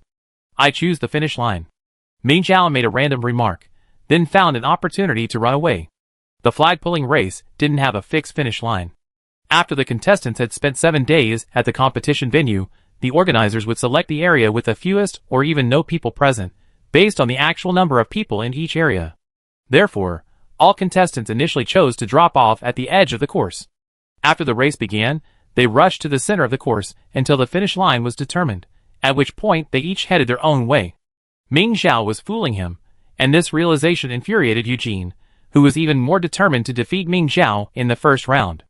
The students of the Kalia Military Academy gathered together, with Commander Jin Yu analyzing the lessons learned from the Tari's Military Academy's swift defeat with the soldiers. Ming Nolan passed by, listened in, and said sarcastically, "Hey, you're analyzing things so well. I wonder how long you guys would last if we were to face off." Yun Mingshi, who was closest to him, immediately rushed over and punched him on the shoulder. The moment her sister attacked, Yun Shili tacitly shifted her position, blocking the cameras facing that direction. Mingshi quickly pulled Yun Mingshi away. Caught off guard by the punch, Ming Nulan furiously shouted, "How dare you!" Then, he saw the Kalian Military Academy students several steps away, unable to discern who had struck him. Ming Nulan looked at the solitary Yun Shili and said, "How dare you! I report you to the instructor, and have you disqualified." Yun Shili, hands behind his back, said innocently, "I didn't. The surveillance footage proves it." "Who hit you?" "I didn't see it." She asked her classmates, "Did you see it?" Everyone shook their heads in agreement, "No." "You?" Ming Nulan nearly fought them. "Jean, you said, classmate, you should hurry back to your academy. Your commander is probably reviewing the reasons for your loss. Even though you've already lost, you still need to hear it." Ming Nulan sneered, "You guys are so proud. I want to see how long you can be so proud." He turned and left, but inwardly he wished the Imperial Academy would face the Kalia Academy in the next round, eliminating the ever-so-arrogant Kalia Academy. However, things went against his will. When only 4 academies remained, Kalia Academy didn't even face the championship-winning academy. The 2 academies faced off at the very end. Even though Kalia Academy only had 3 SSS-level soldiers, Feng Ning was even more attentive than when they faced Tari's Academy, analyzing their situation for a long time. He Yunpu shrugged, "It's just the Kalia Academy. How can we defeat them 3 against 1? Feng Ning looked at him coldly, "If you think that way, I'm afraid you'd be the one being beaten 3-1 when you take the field." He Yunpu lowered his head and remained silent, but he remained unconvinced. The difference between SS class and SSS class was enormous. He couldn't imagine how Kalia Military Academy could win. After the match began, he quickly realized that he was being targeted by Yun Mingshi and a classmate. He Yunpu was badly beaten. Ming Zhao and the others were stopped by the rest of the Kalia Military Academy. Although Ming Zhao inflicted deep and shallow wounds on their mechas, he was unable to break through their isolation zone. A few minutes later, He Yunpu was the first to leave the field, and the defenses of the others in front of him were also showing signs of fatigue. Ming Zhao was about to make a decisive move to remove Ming Shi, but their formation suddenly changed. Although the Kalia Military Academy had fewer SSS-class soldiers, Ming Shi and the twins kept pace with the others. With their coordinated efforts, the strength of the SS-class soldiers was comparable to that of the SSS class. The Imperial Military Academy, on the other hand, was outnumbered. They also seemed to be adept at destroying mechas, using minimal effort to thoroughly damage their opponents' mechas, complicating repair efforts for the mecha pilots. He Yunpu's mecha hadn't been repaired yet, and 2 more mechas from the Imperial Military Academy had been damaged. The students felt the pressure, and the feeling of being suppressed grew stronger. Just as everyone was almost gasping for breath, a student from the Kalia Military Academy was eliminated. Feng Ning's heart settled slightly. That student was the center of the opponent's formation, clearly observable to those outside the ring, but difficult to discern from within. There was a mental barrier on the stage, so he couldn't use his mental power to inform his teammates. He could only tell the teammate who was repairing the mecha. However, Yu Lulin hadn't repaired any mechas yet, so even if his teammates knew, they couldn't participate. Fortunately, Ming Zhao saw it. Her opponent was Ming Shi, and the fight was moving from the right side of the field to the left. Almost everyone shifted positions, with only one mech remaining unchanged from start to finish. Although she didn't know what the Kalia Military Academy was up to, Ming Zhao instinctively sensed something was amiss. Ming Zhao asked Chang Kuei to help hold Ming Shi back while she flew forward in her mech and attacked, but was quickly stopped by another student. She was only an SS rank, but Ming Zhao had seen the damage their combined strength could inflict, so she didn't dare take it lightly. Using her maximum speed and strength, despite the combined efforts of the opponent and Jinyan, Ming Zhao still outmatched them. Ming Zhao slashed off the arm of the mech that blocked her opponent's attack with a single sword strike, then hurled it towards Jinyan. Simultaneously, he kicked the blocking student towards Ming Shi, then swung her sword at Jinyan. Jinyan's strike shattered her teammate's arm, and Ming Shi also sliced her own mech in the middle. The Kalia Military Academy fell silent. During their moment of daze, Ming Zhao severely damaged the group's eye of the formation and, imitating their attack methods, destroyed his mecha. Yun Miao, just take your time fixing it. Ming Zhao picked up the broken parts from the ground and threw them at his opponents, causing them considerable trouble. Yun Shili destroyed Tang Songqing's mecha and turned to contain Ming Zhao, who was wreaking havoc. You really are good at using your opponents as ranged weapons. Yuan Shili gritted his teeth. You're really good at destroying mechas too, Ming Zhao said modestly. You're really good at destroying mechas too. He Yunpu's mecha was finally repaired, and upon entering the arena, he was once again targeted by Yun Mingshi. Seeing his military academy at a disadvantage, he gritted his teeth and rushed to the center of the arena, hoping to cooperate with Ming Zhao. He finally cooperated, but Feng Ning's frown deepened. He Yunpu's reunion with Ming Zhao meant Yun Mingshi would also reunite with Yuan Shili. Was he trying to challenge the twins' chemistry? Go help Chang Kuei. Idiot, Feng Ning couldn't bear to watch. Thankfully, Ming Zhao was a step faster. Before He Yunpu could get close, she pulled out Yuan Shili's energy capsule and kicked her toward Yun Mingshi. Even with her back to her, Yun Mingshi knew it was her sister flying towards her. Not only did she not attack, but she ignored He Yunpu's attack and turned to catch her. Yuan Shili's mecha simply ran out of power, so Yun Mingshi easily reassembled it for her. Ignoring Ming Zhao in the distance, the two of them confronted He Yunpu and another classmate who had just repaired their mecha. Ming Zhao beat his chest, deeply regretting why he hadn't just cut off the parts and thrown them away. At this point, Ming Zhao left them alone and turned to face the new formation's core.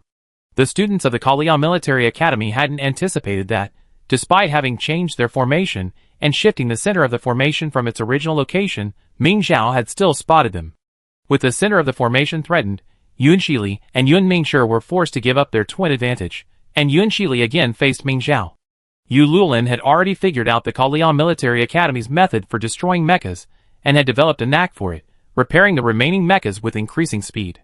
But the mechas Ming Zhao had destroyed, their custom parts scattered across the field, and their joints were dented, making them extremely difficult to repair. Even with replacements, they were far inferior to the originals, significantly reducing their effectiveness. The chaotic battle lasted a long time, and everyone's strength declined to varying degrees by the end, but Ming Zhao retained the most strength. Jin Yu sighed. Ming Zhao fought the entire match, and now she still has 90% of her strength left. That's truly terrifying. Yun Miao, buried in her mech repairs, a hint of fatigue on her face. She knows how to hold back her power, even to 40%, which is very helpful in prolonged battles. But we can gain the upper hand in the second round. I've observed that she works best with Chang Kuei and Cheng Jiashi. If we can eliminate them in the first round, we should have the advantage against Ming Zhao in the second round. Whether we can even meet them is a question. Don't overthink it. Just do your best, and leave the rest to fate. Yun Miao consoled her while repairing her mech. Damn Ming Zhao, destroying the mech so relentlessly. It must have exhausted her. Taking advantage of the fatigue of both the individual soldiers and the mech commander, Ming Zhao eliminated all of her opponents in one swift move. Turning around, all her teammates had fallen. It's already midnight, and not only are the soldiers on the field, but even the soldiers watching from below are drowsy. Our cooperation is truly terrible, Eugene said self-deprecatingly. The Tari's Military Academy commander didn't seem to mind. Young master, this match doesn't count towards the overall score, so winning or losing isn't important. Ming Nolan also said, yes, they're going to the battlefield, and we don't, so a little cooperation is fine. The Tari's galaxy enjoys a geographical advantage, with the other two star systems serving as outposts for the Zerg invasion.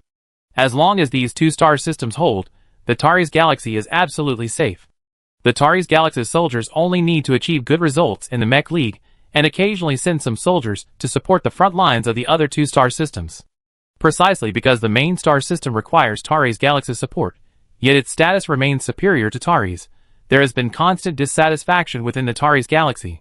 After Cyril assumed control, he unilaterally cut off support to the main system, watching as the Zerg continued to squeeze the living space of the main system's inhabitants, hoping for the main system to yield.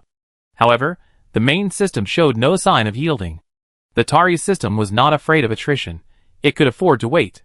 But unexpectedly, the main system's SSS-class individual soldiers increased year by year, while those in the Tari's system were becoming increasingly scarce. Chapter 80. It wasn't obvious this time, but the next class has 8 SSS-level soldiers in the main system, while the Tari's system only has 3. Some people online say this is retribution for the Tari's system. Cyril scoffed. 3 SSS-level soldiers is retribution? Then what about the Kalia system, which only has 2 SSS-level soldiers? A divine punishment? Eugene disagreed. The Kalia system has a small population, so it's normal for it to have a small number of SSS-level soldiers.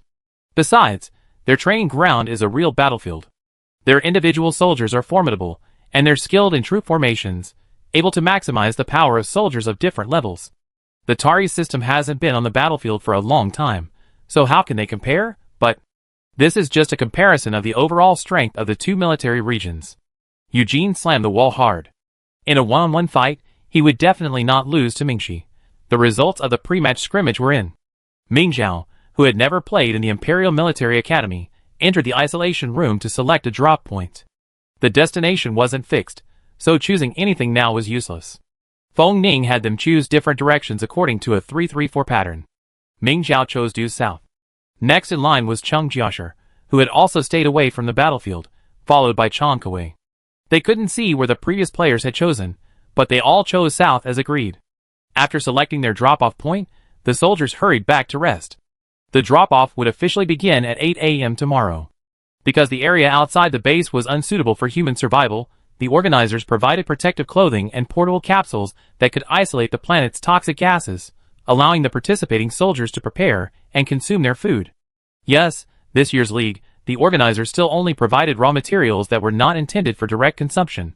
Students were required to prepare them themselves before eating. God knows how desperate Ming Zhao felt when she learned this. Before the drop, Ming Zhao prayed, hoping she'd find a classmate who could prepare food. If it meant she could eat delicious food even in the desolate arena, and have a companion, she'd be happy with it. At 8 o'clock, the drop officially began. The soldiers dispersed into small aircraft, which carried them to their respective drop points. At 9 o'clock, all the aircraft arrived at their designated locations, and the doors opened. Ming Zhao, sword in hand, cautiously exited the aircraft, observing the surroundings. Everywhere he looked, he saw reddish-brown soil. It couldn't even be called soil. Ming Zhao squatted down, grabbed a handful of red soil, and pinched it, only to find large grains of sand. With a slight effort, Ming Zhao shattered the sand into powder. As Ming Zhao studied the soil's composition, he heard movement behind him. He turned quickly and realized it was the aircraft hatch closing and taking off. She said, how could she possibly run into someone from another military academy right after entering the arena? The communication signals on the arena were blocked. Even the direction-finding function was disabled. Fortunately, Feng Ning had taught her how to determine the direction. Ming Zhao's drop point was directly south of the arena. The fastest route for the aircraft from the base was to pass the planet's south pole and then head north, entering the arena and reaching the drop point. The aircraft would naturally return south, so the other direction was her destination. After determining her direction, Ming Zhao didn't rush. After all, the finish line wouldn't appear until 7 days later, so she just had to reach the center of the arena on that day. The points for the top 10 flag takers in the first round were meager. To maximize her advantage, Ming Zhao would definitely have to kill as many Zerg as possible. Ming Zhao had no advantage in finding his way, especially with the arena devoid of any distinctive landmarks. But he had a significant advantage in finding Zerg. Thanks to the Mech League's rules, players were allowed to bring their own mechs and their own weapons. Ming Zhao walked, channeling his mental energy into the divine sword, searching for the high-level Zerg. As he walked, he strayed from his original path. The headmaster of the Tari's military academy, watching the live stream, scoffed, "Players, like you are directionally challenged, aren't you?" Ming Yan and Feng Yu ignored him, but Yun Yamyu smiled. "Isn't now the time to search for Zerg and earn points?" The headmaster of the Tari's military academy fell silent. Inside the arena, Ming Zhao withdrew her mental energy, somewhat annoyed. She expanded her search area considerably, but could detect no trace of Zerg. Ming Zhao could understand not finding high-level Zerg. After all, it was understandable that she wouldn't see any on the first day of such a large arena, but she also couldn't see a single low-level Zerg. Where had they all gone? Unable to find any Zerg, Ming Zhao temporarily forgot to head north, and her route became increasingly off-track. Thankfully, her luck wasn't particularly bad. While she didn't find any Zerg, she did find a supply pack. It was a rich meal, with meat and vegetables, but all raw. Half a day passed, and Ming Zhao hadn't encountered a single person. Now she had to cook for herself. Fortunately, she had learned the contents of the supply pack the previous night, and had spent the night online learning how to cook. Though she had forgotten most of the ingredients, Ming Zhao managed to cook the food. She felt quite proud of herself, but the audience watching the live stream were practically blowing their screens away. "Peel it, kid. The skin is bitter, just cooking it is fine. Single soldiers can't peel, but they can endure the bitterness." Dog head, Ming Zhao took a bite, and the strange taste made her grimace. You need to blanch the meat, kid.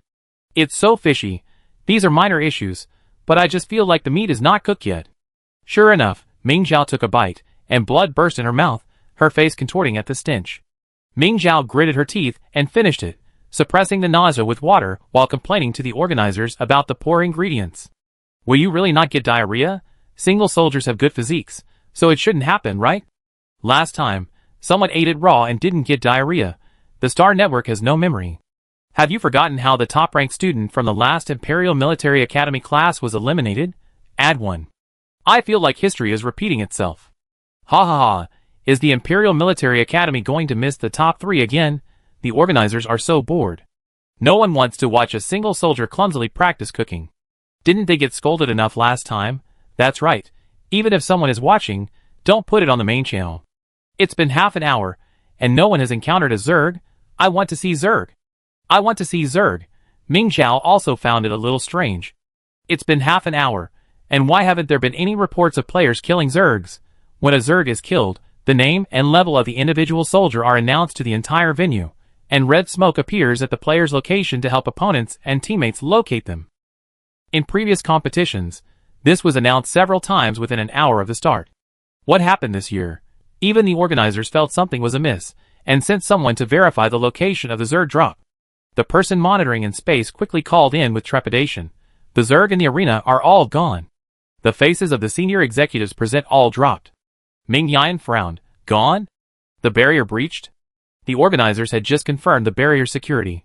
No, there's not even any reports of an attack. Feng Yu said solemnly. Send the rescuers above the stadium to look for them.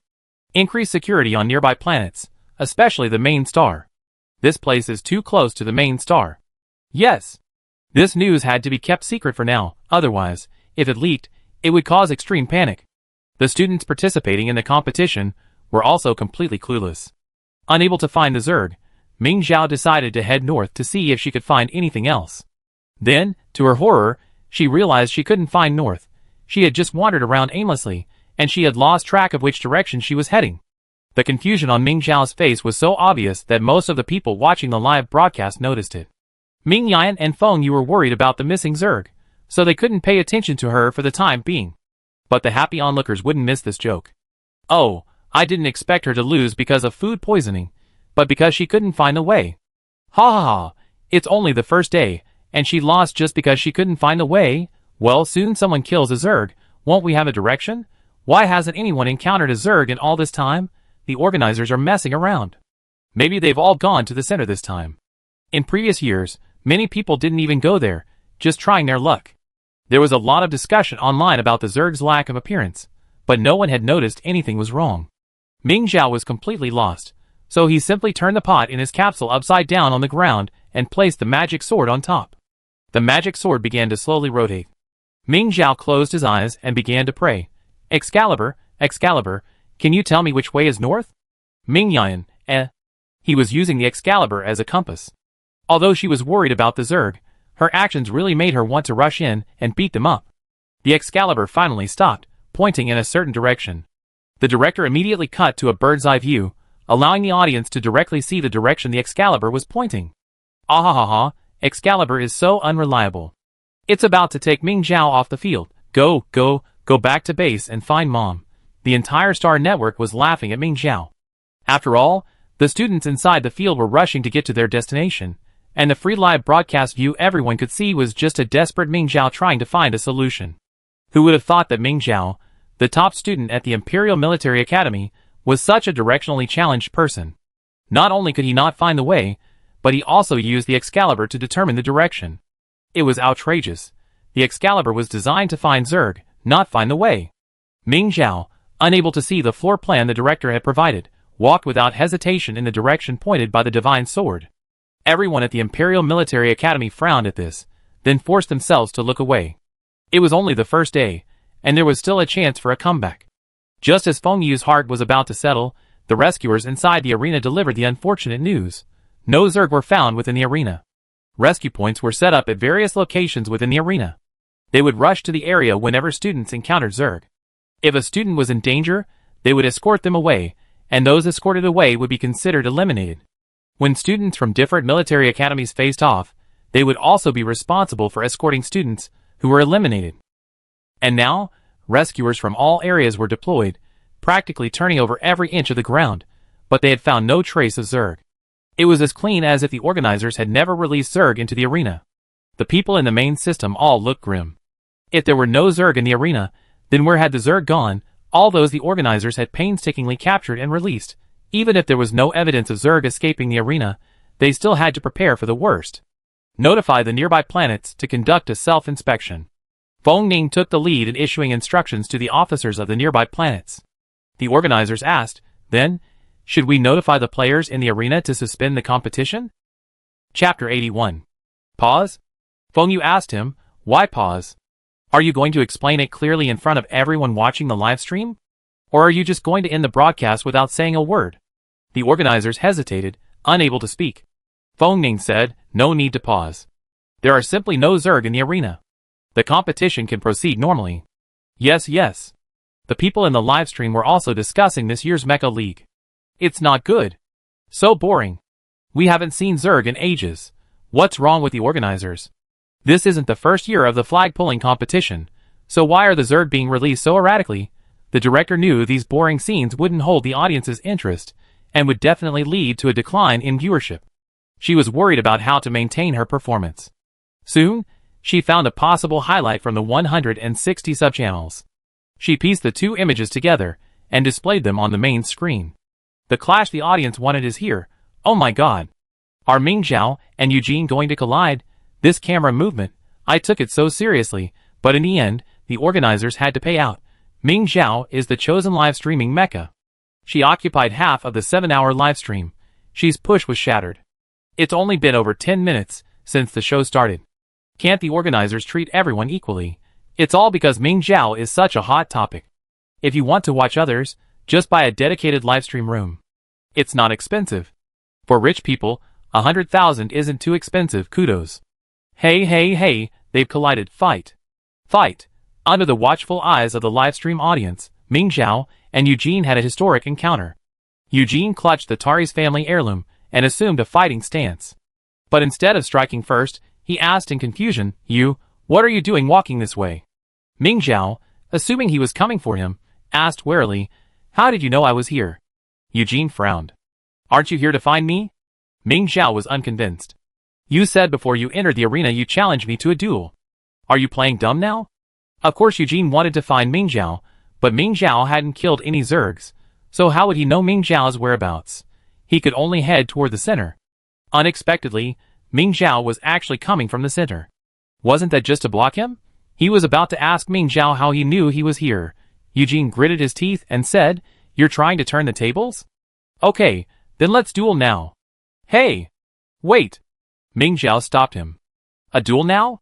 You haven't even killed a single Zerg, and you want to duel me? Are you scared?" Eugene challenged.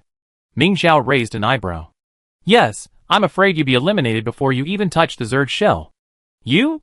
Eugene immediately lashed out at her with his club. The Tari's family heirloom is called the Diamond Stick, the only authentic copy, and it shares its origins with the dust-breaking whip. However, because the Tari's family's martial prowess is not as great as the Yin family's, the Diamond Stick's reputation is not as high. Ming Zhao easily blocked the attack with his scabbard. However, the blade hidden within the scabbard began to hum, causing the Diamond Stick to vibrate.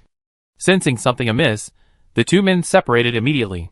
The Diamond Stick continued to tremble, and Eugene couldn't help but ask, "What did you do?" Ming Zhao remained silent, silently radiating his mental energy to survey the surroundings. "Get out of the way!" Ming Zhao shouted fiercely at Eugene. Eugene felt a chill run down his spine. Behind him, unseen, a large, elongated insect burst from the earth, its maw wide open, revealing its sharp mouthparts, as if to devour Eugene. Eugene didn't even have time to get into the mech. In this critical moment, Ming Zhao couldn't even bother concealing her strength. The divine sword clanged from its sheath, carrying a powerful force that slashed at the giant insect with unstoppable force, seemingly cleaving it in two. The giant insect, sensing the threat, abandoned its prey and turned its back covered in dense pink eggshells shielding it from the blow. But even after the sword energy sliced through the hardened eggs, it still left deep wounds in its tough skin. Ming Zhao was stunned for a moment. This sword energy, Wasn't it the same killing move our ancestors used to dispatch their opponents in a flash? Could it be that she had another epiphany? Everyone watching the live stream was stunned. This insect, with eggs, had evolved into a mother insect? Ming Xiao stared blankly at the wound on the mother insect's back, then suddenly regained consciousness and focused his gaze on the other intact eggs on its back. They were densely packed, and pink snake-like creatures swam within them.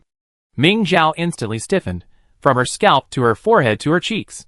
Her back began to feel cold, and even her toes couldn't help but curl up. She vomited everything she had recently eaten, her stomach churning. Compared to that, Chan Kuei's pet snake was truly adorable. After finding a moment to catch his breath, Eugene immediately boarded his mech and flew away from the danger zone. Noticing Ming Xiao hadn't caught up, Eugene looked back and saw Ming Xiao vomiting. Did she eat something bad? Why vomit at this very moment? The injured insect queen had already turned around in anger, and before she could recover, Eugene gritted his teeth and finally flew over, carrying Ming Xiao away. As he approached Ming Xiao, he heard her weakly say, "This is disgusting." Eugene, He thought Ming Xiao had eaten something bad, but it turned out he was vomiting from nausea. "Do you remember you're a lone soldier?" Eugene, unable to bear it any longer, yelled at Ming Xiao, "Get in the mech." He then released Ming Xiao, making room for him to enter. The divine sword's aura vanished, and the Zerg mother finally regained consciousness. Realizing that the eggs it had carefully protected had been destroyed by the sword-wielding figure before it, it immediately attacked Ming Xiao with all its might.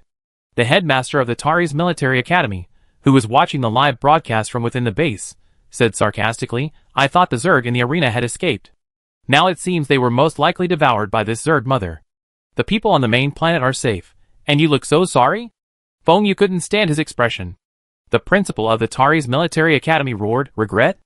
Ha! The students in the arena encountered the Zerg queen. How could I call that regretful? I'm simply distraught." Yun Miaomu sighed and said, "It's better than the masses encountering the Zerg. After all, individual soldiers will experience it all the time. Oh, the individual soldiers of the comfortable Tari's galaxy won't." The principal of the Tari's military academy demanded, "The organizers won't intervene?" The organizers anxiously said. All the rescuers in the arena rushed over. But what? Ming Yan asked anxiously.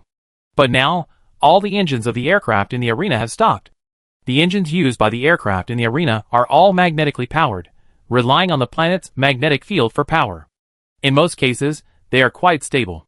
It must be the Zerg Queen's pheromone burst that has affected the planet's magnetic field." Feng Yu frowned. The headmaster of the Tari's military academy angrily questioned the organizers. "When you were purchasing aircraft, didn't you consider purchasing alternative propulsion systems? Are there any aircraft with alternative propulsion systems within the base?" The organizer practically bowed his head to the ground. No. He was nearly struck by the enraged headmaster, but thankfully, the Tari's military academy commander stopped him. Ming Yan's hands and feet were icy cold. This worm queen must have fully evolved after being released into the arena. How could it have achieved such strength in such a short time? No one could answer her. "Are there any hovercrafts within the base?" Ming Yan stood up. "I take one." "I go too," Yun Meng said. "Yes," the organizer said awkwardly, "but it's also magnetically powered." At this point, even Feng Yu couldn't help but slam his head on the table. Did magnetic power save your life in a past life? Feng Ning quickly tapped on the communicator. "I have the main planet's guard land directly from outside the planet. That'd take at least an hour and a half." Ming Yan couldn't imagine how Ming Xiao could withstand the wrath of a Zerg queen for that long. She faced that kind of suffocation before, and even with the support of battle-hardened teammates, she'd still be injured. And Ming Xiao only had Eugene, who looked unreliable, by her side. Feng Ning said to her, "I believe Ming Xiao can handle it." He pointed at Ming Xiao, who had entered the mech and activated her divine sword to the appropriate size. "She can do it." The divine sword. Everyone watching the live stream was stunned by Ming Xiao's masterful move. The divine sword was actually a mech weapon. Awesome. Ming Xiao, go! First, practice your skills by beating a Zerg queen. Then, wipe out the entire Zerg colony. Take back our territory. The Star Network crowd went wild, howling in the live stream. Even Ming Yan felt a little relieved by the changes in the divine sword, but she's still worried. "I don't know how long she can hold out." "I fly over in the mech," Yun Miaomu advised. "It take at least 2 hours to fly over in the mech. The main star's guards have already arrived." Ming Yan refused to back down, but Feng Yu advised, "This Zerg queen just laid eggs, and is in a weakened state. Furthermore, The divine sword has an absolute advantage over the Zerg. Even if Ming Xiao can't kill the Zerg Queen, she can hold out for more than an hour. Don't worry. Ming Xiao hadn't considered the possibility of waiting for rescue.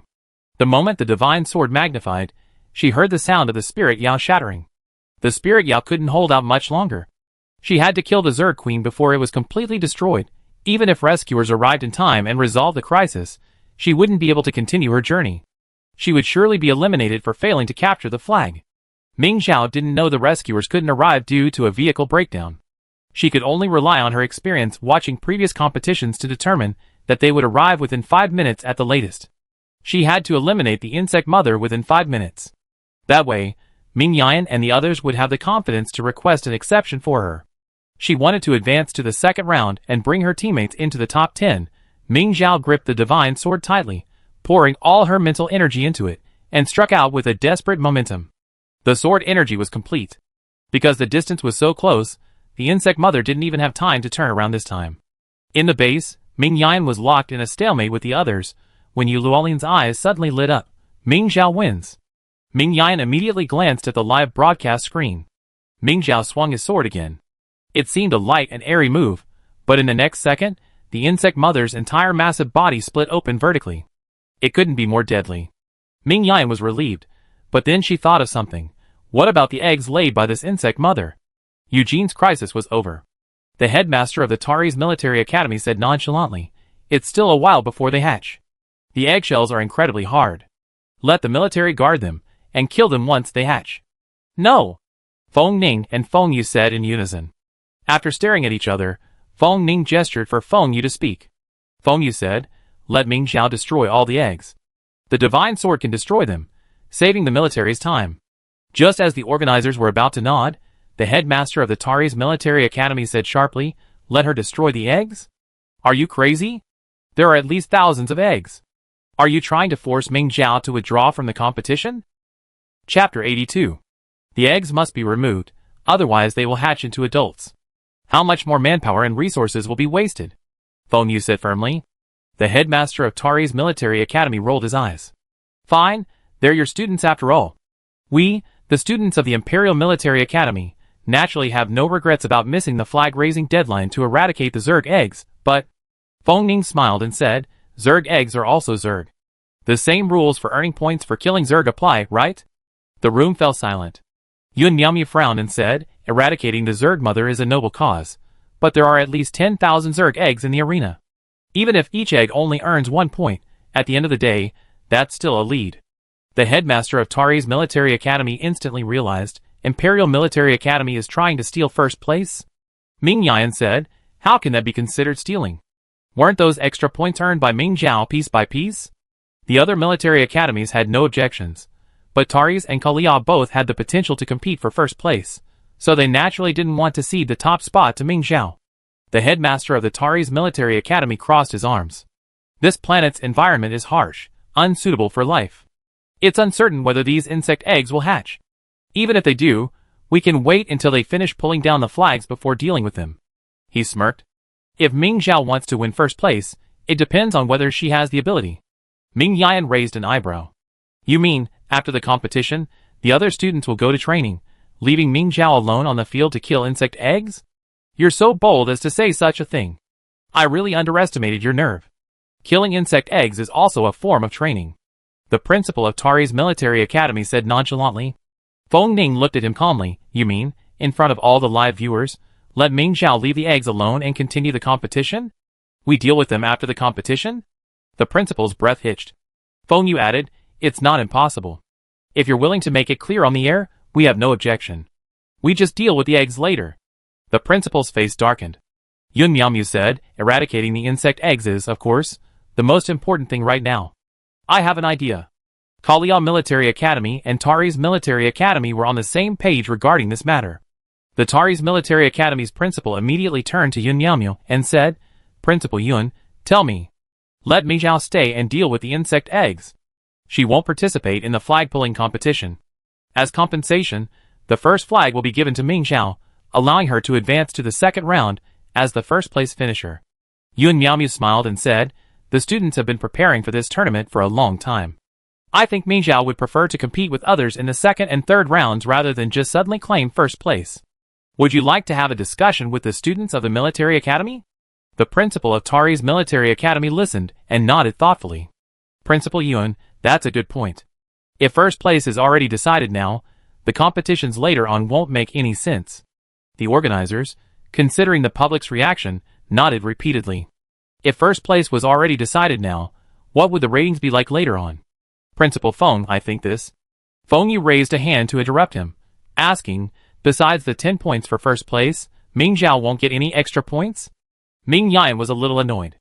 Insect eggs are fine, but even a large insect mother doesn't count. Isn't that inappropriate? Yuan Miaomu explained, there are no other zergs in the arena right now, so the points we earn later are already fixed. Even if this queen only counts for 10, our individual soldiers won't be able to turn the tables later. The Imperial Military Academy should at least give us some sense of participation, right? Looking at the organizers, who were being lambasted by the public feedback, they looked at Feng Yu pleadingly. Principal, look. We have to consider the viewing experience later, don't we? Feng Ning smiled. Making it more entertaining is easy. There are no zergs in the arena, but there are people. Now, let's make a rule. Eliminating an SSS level individual will earn 10 points, an SS level 1 5 points, and an S level 1 point. Are you still worried about the lack of viewing experience? The organizers were enlightened. The smaller military academies, however, were restless. Most of their students were only S rank. With this rule, wouldn't their students become sitting ducks? For a moment, voices clamored to dissuade the Imperial Military Academy.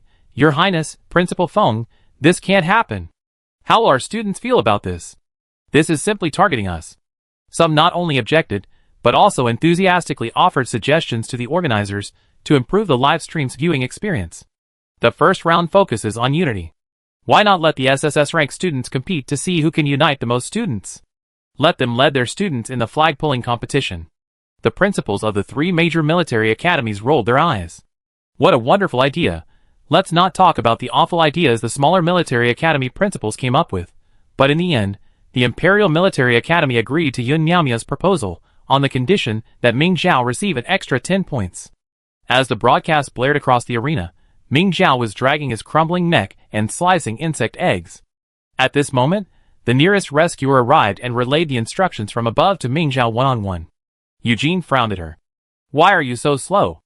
According to the competition rules, rescuers were not allowed to speak to the participating players, so the rescuer simply served as a messenger. Ming Zhao, you're first place this round.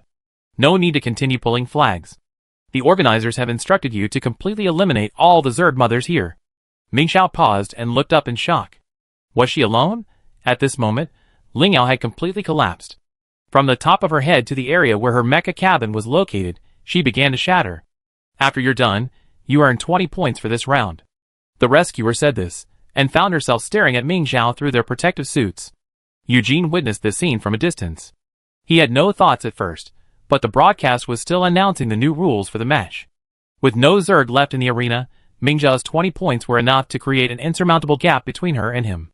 However, this round has a new rule. Eliminating opponents earns different points. While you only get the points for the first opponent eliminated, this is your only chance to even the gap. Right before him was an SSS-class soldier with a damaged mech. That wasn't just a soldier. That was 10 points he was about to earn. Eugene barely hesitated, leaping forward and smashing into it. Ming Zhao was trying to request a new mech from the rescuer, but the moment danger approached, she reacted instantly, leaping from the mech's cabin and retrieving the fallen sword. Only 2/3 of Ling Yao remained, shattered by the blow. The aftermath swept across the ground, revealing countless fresh insect eggs hidden beneath. Ming Zhao nearly vomited again. But Eugene attacked again, relentlessly. He'd been diligently working, this guy standing still, but now, with the new rules announced, he was unleashing a powerful punch. As the Starnet said, the Tari's system was far from a battlefield, and the soldiers there had lost their military spirit. The man before him, half Ming blood, was performing an act tantamount to a backstab, which infuriated Ming Zhao even more. Did he think she couldn't do anything to him without her mecha? Believe it or not, she unleashed her divine sword to kill you. Ming Zhao raised her divine sword and slashed straight at Eugene. Where's the divine sword's energy? Ming Zhao was horrified, but he maintained a determined look. Eugene didn't sense any danger, but the force of the blow, which could split a worm mother in half, made him wary. He quickly dodged the attack midair. He dodged the empty, showy move landing in midair, with no reaction, but Eugene didn't move again. Ming Zhao, knowing he'd been tricked, pressed his advantage, sneering, trying to sneak attack? My mech is down, but what about you? Want yours to accompany mine? Eugene still had some sense. He paused and asked the rescuer, her mech is down, so why isn't she out yet? The rescuer, Ask her? She's just a worker waiting for word from above. She doesn't know. Ming Zhao shouted, my mech is down, but I can still destroy yours. Want to try?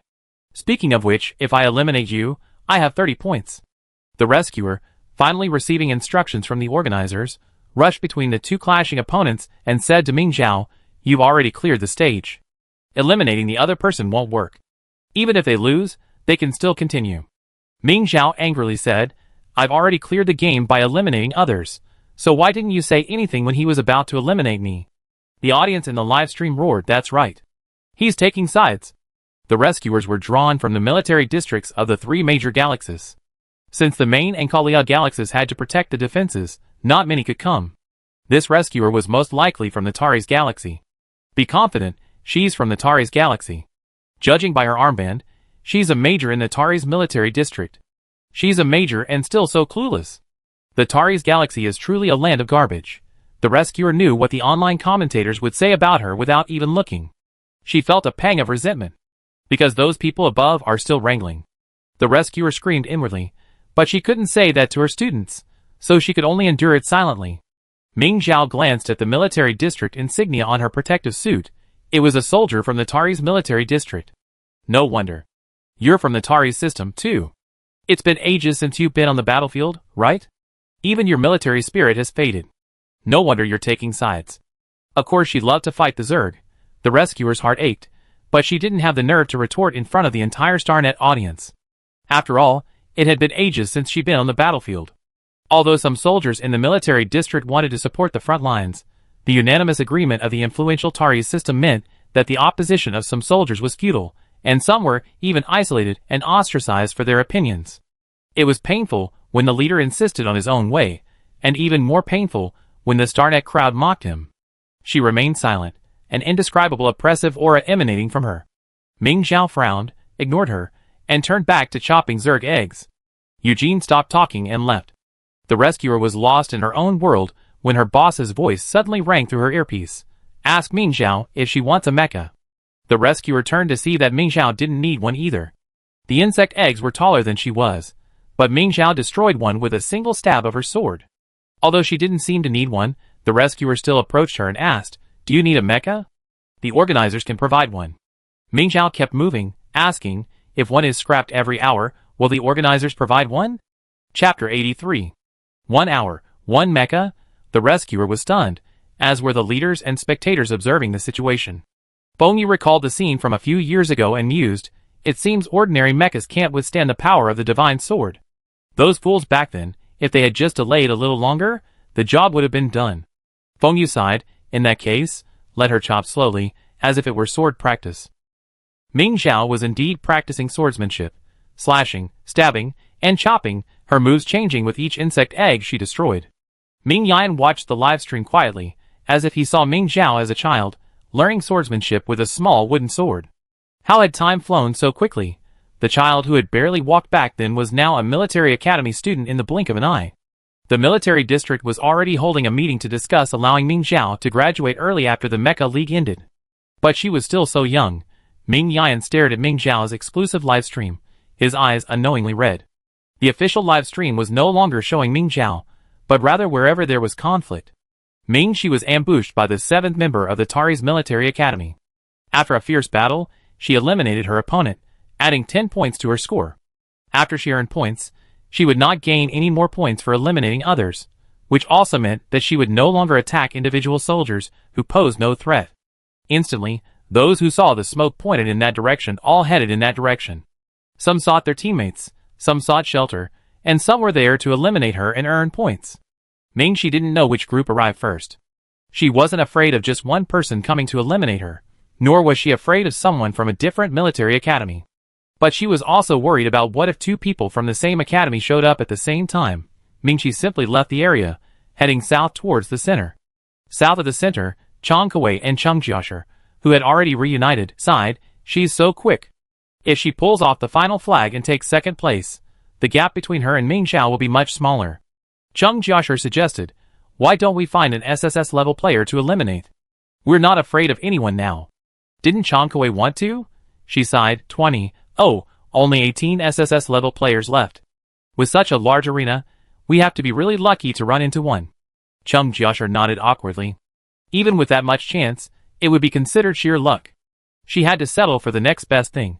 Finding an SS level player wouldn't be bad either. Chang Kuei nodded. "Let's go, head to the center first." However, the two of them were truly blessed with good luck. Chang Kuei was the first to spot the figure in the distance, and immediately entered his mecha and rushed over. "There's someone there." Cheng Jiashi immediately entered his mecha, but without rushing over, he fired an arrow from his spot, cutting off his retreat. Then, realizing belatedly, he said, "Kuei, it looks like it's Eugene." Chang Kuei had already faced Eugene, but she didn't care. "Isn't that good? 10 points. Cheng Jiashi thought about it and agreed. 2 against 1, and they were teammates with excellent chemistry, so there was no reason they couldn't win. So she followed Chang Kuei and launched a sneak attack. Originally, when Chang Kuei rushed over, Eugene was no longer afraid. He was actually quite happy to see that it was Chang Kuei. After all, before entering the arena, he had already considered eliminating Ming Xiao's teammates in the first round. Isn't this opportunity knocking on his door? Who would have thought his other target would also appear? He was thinking of eliminating one of Ming Xiao's teammates. He hadn't expected these two to appear at the same time. With his opponent already having teammates, he would be at a disadvantage in a one-on-two situation. Eugene made his decision almost instantly. He pretended to leap over Chang Kuei and attack Cheng Jiashi, but Chang Kuei immediately blocked his path, catching his long staff with his axe. The moment their weapons collided, both of them gasped. They were both considered the strongest in their respective academies, but they hadn't expected to meet their match here. After the shock, Chang Kuei's strength didn't slacken, while Cheng Jiashi attempted to attack Eugene from the side. Eugene didn't want to fight any longer. He leaped up and kicked Chang Kuei's mecha pod, but was blocked by another of Chang Kuei's axe. He took the opportunity to retreat, piloting his mecha away in an instant. As mentioned earlier, the students of the Tari's military academy excel at speed. With Eugene's run, neither Chang Kuei nor Cheng Jiashi could stop him. Seeing the man disappear, Chang Kuei and Cheng Jiashi couldn't help but beat their chests and stamp their feet. What a shame! He was lucky to run fast. Chang Kuei encouraged himself, "It's okay. We'd definitely find another contestant."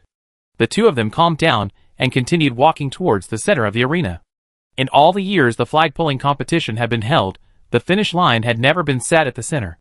Therefore, while everyone was consciously moving closer to the center, their pace wasn't very fast. What if the finish line was where they had come from? Especially this time, since eliminated contestants could earn points, most people were even more hesitant to head towards the center, fearing an ambush. Thus, before midnight on the 7th day, Mingxi was the only one to enter the central area. Over the past few days, S-level soldiers had been eliminated one after another, but she was the only one to eliminate SS-level and SSS-level soldiers. She had indeed been lucky in this flag-pulling competition. Unfortunately, after all this time, she still hadn't run into her teammates, nor had she heard any announcements about them eliminating or being eliminated. Mingxi kept a vigilant eye on her surroundings, pondering her next move. At midnight, several aircraft pulled up the finish line flagpole and slowly placed it in the center of the field. Then, one aircraft flew directly above the flagpole and began to illuminate, signaling the location of the finish line to the competitors. Mingxi, who was closest to the flagpole, was caught off guard and blinded by the flash. Oh my god! Mingxi's luck was just too good this time. With this kind of luck, I think Mingxi might even get first place in the final points. She and the twins work really well together. Maybe they can beat Mingxiao's team in the second round. How could she be so lucky? Is there some shady deal going on? Encountering an SSS-level individual soldier was pure luck. The two launches were quite close, so how could the organizers dictate the players' movements? But the finished platform is really hard to judge. What's hard to judge? Which platform launch wasn't witnessed by any players? Right now, the center area has the fewest people. It's because others are afraid to go to the center. Brave Cece is enjoying the world first. This pie-in-the-sky thing was the first time Mingxi had encountered such a thing. She was stunned for a long time, even wondering if it was an illusion. After a long while, Mingxi sprinted towards the flagpole. Her hand touched the flagpole, confirming it was real. The flag with a 2 on it stood quietly in the center, within Mingxi's reach. But once the flag is pulled down, she will be picked up by the aircraft, and will not be allowed to interfere with the remaining race. If the students of Kalia Military Academy meet students from other military academies, they may be at a disadvantage. Mingxi didn't pull the flag, but waited by the flagpole for his teammates.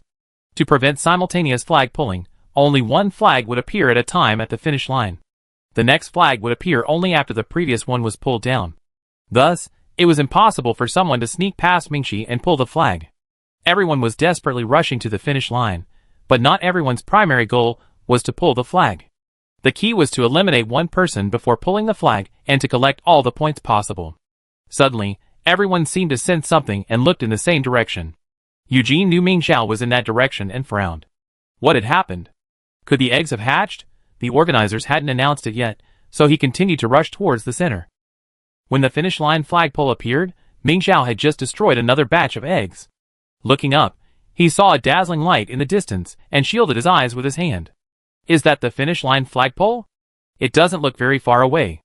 Ming Yan was beside her. She was worried about Ming Xiao handling all the eggs alone, so she asked to come and accompany her. She glanced in that direction and said, understandingly, that's the center area. The center? Ming Xiao was astonished. Why is it placed in the center? Isn't everyone's goal upon entering the arena to head to the center first? There's a new rule this year. Lower-level contestants don't dare go to the center, fearing elimination.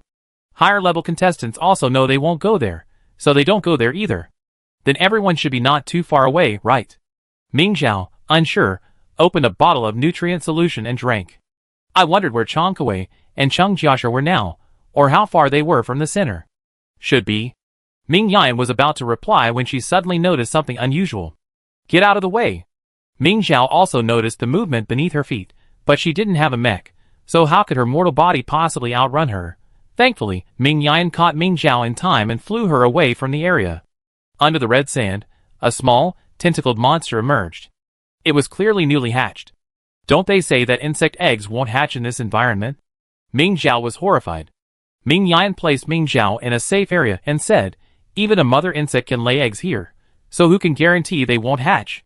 She opened the mech's hatch and tossed Ming Xiao a mech ring, saying, Zhao Zhao, protect yourself. Ming Yan turned and faced the Zerg.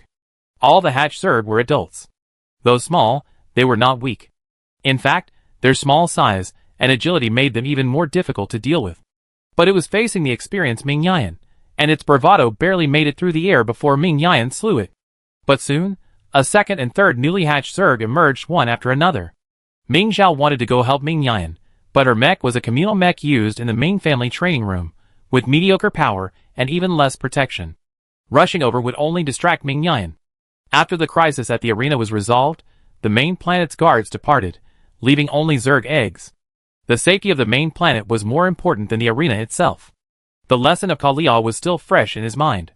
The rescuers inside the arena were too busy to arrive. With the finish line flag in sight, all the remaining contestants rushed towards it.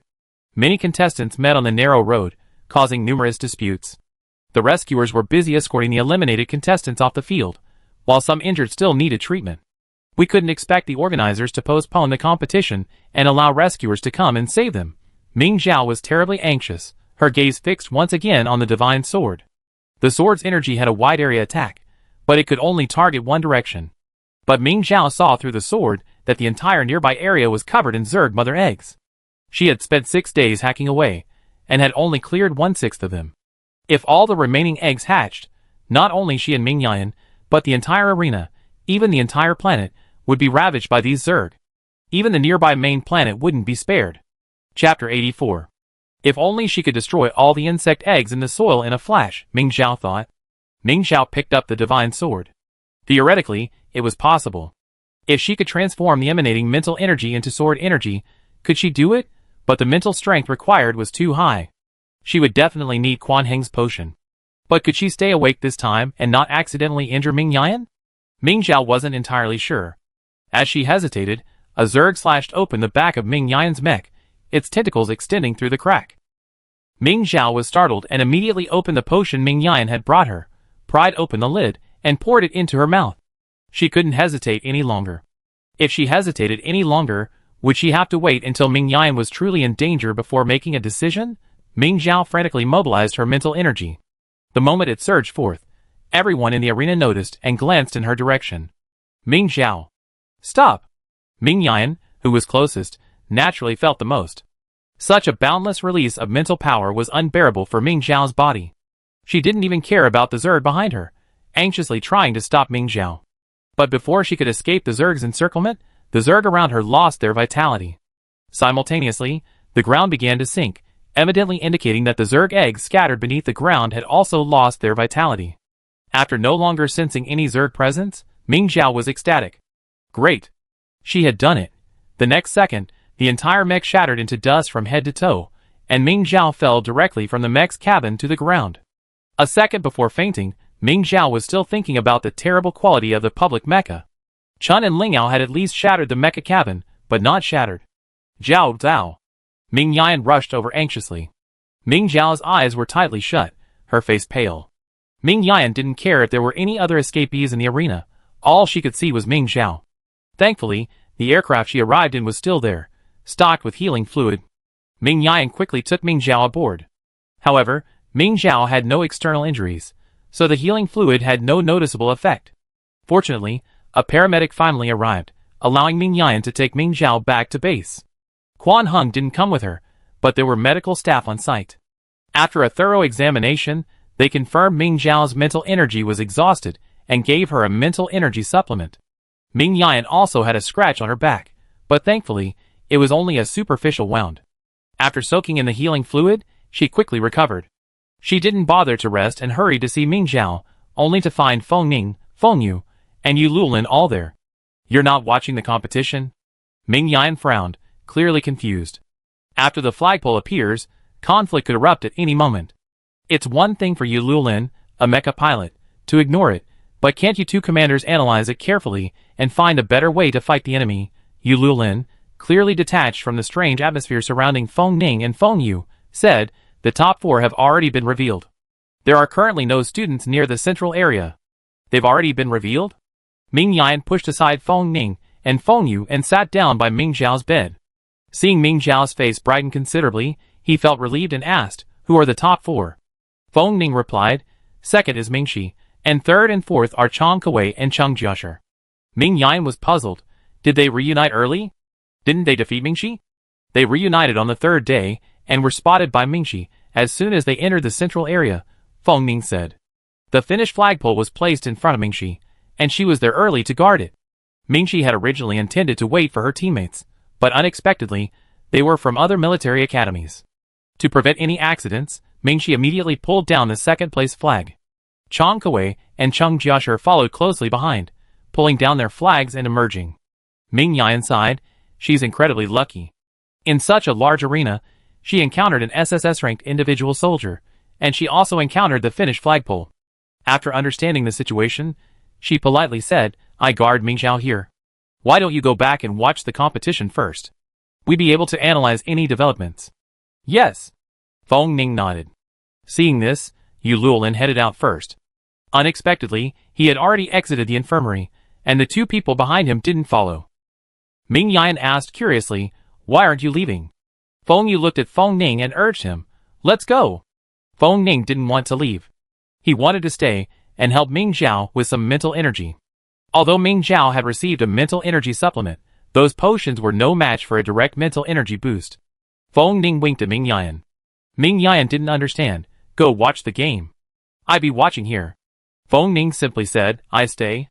Feng Yu immediately narrowed her eyes, scrutinizing him and observing Ming Yan's reaction. Ming Yan instinctively refused. You stay? You're the commander. You should focus on analyzing the match. Mingxi didn't play much this game, but Eugene is still here. Eugene has also pulled out the flag. Yu Lulin waited at the door, boredly browsing Starnet, when suddenly this trending search popped up. Seeing this, Feng Ning said, I stay. There's nothing much to analyze with the rest of the people. Principal, it's not good to be away from the spectator seats for too long. Feng Yu chuckled. There are also senior school officials in the spectator seats. It's okay to be away for a while. Ming Zhao has done a great job this time. How can I, as the principal, rest assured if I don't see her wake up? As he spoke, he actually pulled a chair over and sat down next to Ming Yan. Ming Yan was completely baffled. She had a feeling Feng Yu was plotting something. Could it be that he had discovered Ming Zhao's strength and was plotting something sinister? Ming Yan was just wondering what Feng Yu was up to when Feng Ning suddenly pulled up a chair and sat down on the other side of Ming Zhao's bed, gently resting her hand on Ming Zhao's still intravenous hand. Ming Yan then realized why Feng Ning had insisted on staying. Ming Zhao was mentally overdrawn. Could a potion be better than a direct replenishment? She had truly been led astray by Feng Yu. Feng Ning had just offered to stay, but she hadn't considered the possibility. Ming Yan glanced at Feng Yu with concern. Feng Yu was right here, so was there really no need to avoid him? Feng Ning, however, couldn't care less.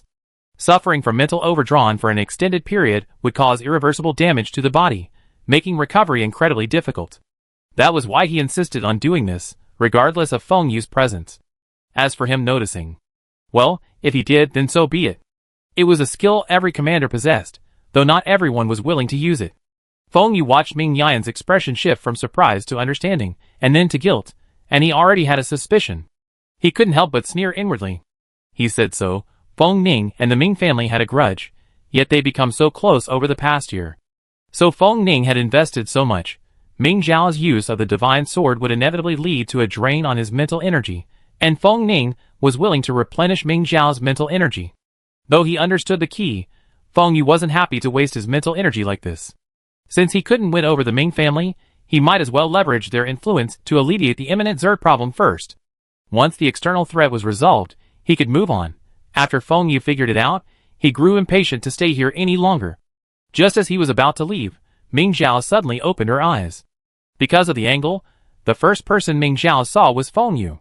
Her blank gaze made Feng Yu swallow the words that were on the tip of his tongue. Mother! Ming Zhao's gaze flickered to Ming Yan almost instantly, and she struggled to sit up. Are you okay? Ming Yan quickly held her down. I'm fine. I'm not hurt at all. Thanks to you. Ming Zhao said sheepishly, I'm old enough to protect Mother. Ming Yan's heart sank. She had always hoped Ming Zhao would grow up quickly, but now that this day had finally come and Ming Zhao had faced the insect mother, she wished Ming Zhao would grow up more slowly. She was still just a cadet. There was no need to rush into battle. Just don't faint so often. Mother isn't old yet, and doesn't need your protection, Ming Yan said angrily. Ming Zhao nudged her and said sweetly, I know. Suddenly noticing something gripping his right hand, Ming Zhao looked at Feng Ning, who had been ignored the entire time. Feng Ning. He didn't look happy, which was understandable. Ming Zhao wouldn't be happy being ignored like that either. Ming Zhao quickly greeted him. Feng Ning released her hand and nodded proudly. Feng Yu was displeased. She thought, just pretend you didn't see me when you saw me.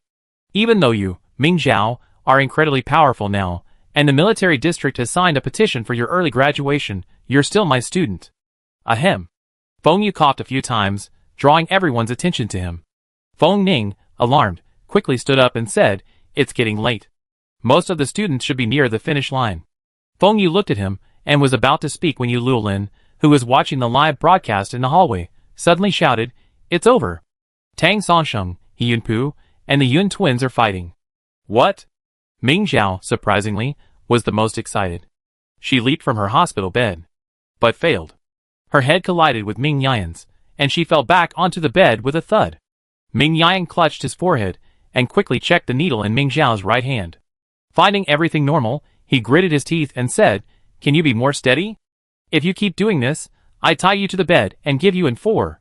Ming Zhao lay there, aggrieved, unable to speak. In such a tense moment, Feng Yu couldn't help but smile. Just rest and recuperate. You've already wiped out all the Zerg in the arena. Now you just need to take good care of yourself and prepare for the next competition. Feng Ning and Feng Yu left the infirmary together. Knowing Ming Zhao was curious, Ming Yan turned on his communicator, switched to the main feed of the live match, and showed it to Ming Zhao. No matter what you see, don't jump. Ming Yan warned her in advance.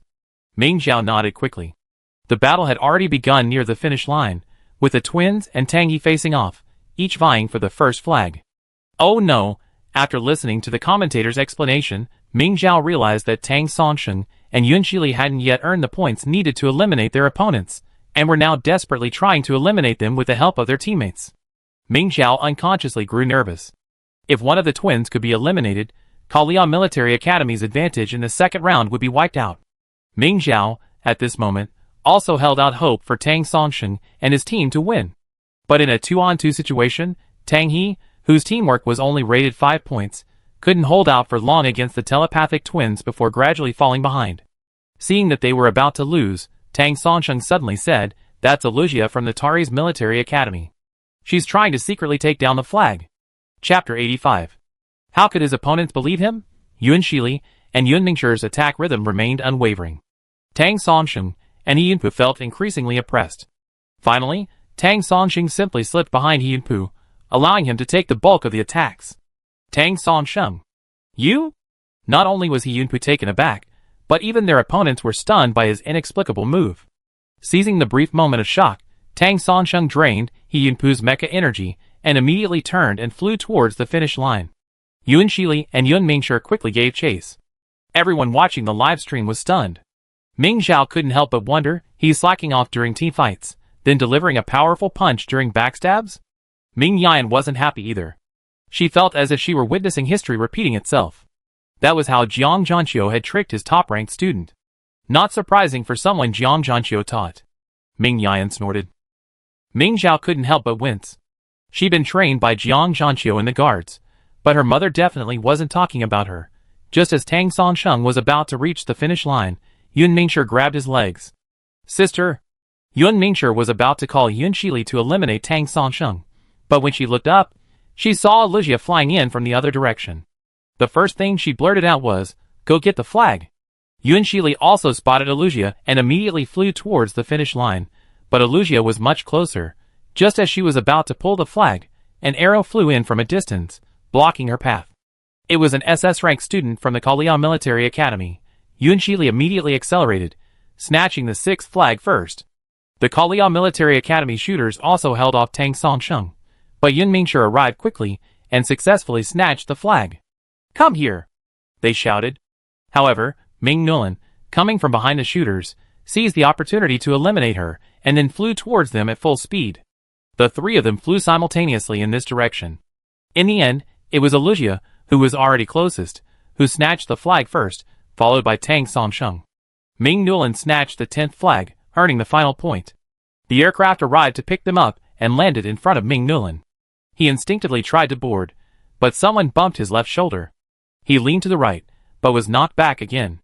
"Get on the aircraft in order, you know?" Yun Mingche said fiercely. Ming Nulan immediately tried to charge back, but Alusia stepped past him and said gravely, "Stop causing trouble." He was causing trouble? Ming Nulan was about to confront her, but seeing the rescuer standing nearby, he backed off. Finally, he obediently lined up last and boarded the aircraft. "The top 10 are out," Ming Yan said. The lowest scores are Yuan Shili and Yun Mingche, with 5 points. The remaining SSS class players have eliminated their opponents and can't exceed that score. Ming Zhao was confused. Why did they both score so low? Ming Yan explained, Yuan Shili didn't eliminate his opponent, so he only got the 5 points for 6th place.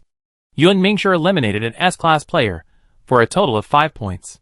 Ming Zhao nodded thoughtfully. At this moment, Feng Ning sent her the corresponding points for the current top 10. Besides her, 4 others had scores above 10. The most threatening one was Mingxi, just 1 point behind. But she didn't care to read Feng Ning's subsequent message. "Pay attention to the top 5 right now. They're all quite powerful, and without your mech, adapting to a new one won't be easy." Ming Zhao paused for a moment before suddenly remembering. That's right, Ling Yao, who had accompanied her for 6 years, was shattered in half, then completely shattered by Eugene's stick. Followed by this, the public mech she used shattered to smithereens without anyone even needing to hit her. Ming Zhao feigned optimism. "What if I draw a mech-less match every time?" Feng Ning was speechless.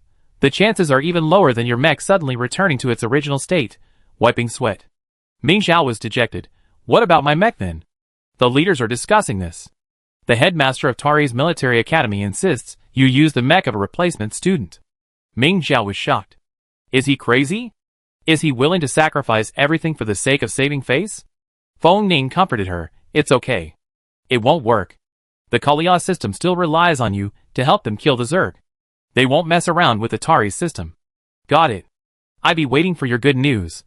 After turning off the communicator, Ming Zhao sighed. Ming Yan asked with concern, "What's wrong?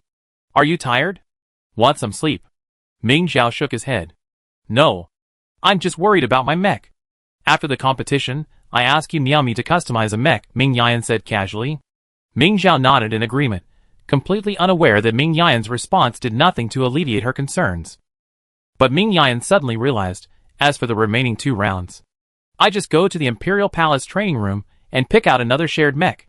But Feng Ning said, the headmaster of the Tari's military academy disagrees, and wants me to use a backup classmate's mech.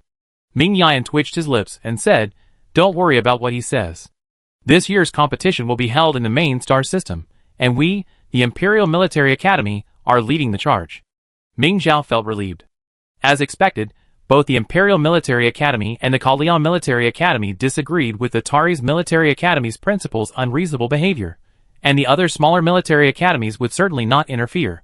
Tari's Military Academy, unable to handle the situation alone, reluctantly agreed to let Ming Zhao find her own mecha.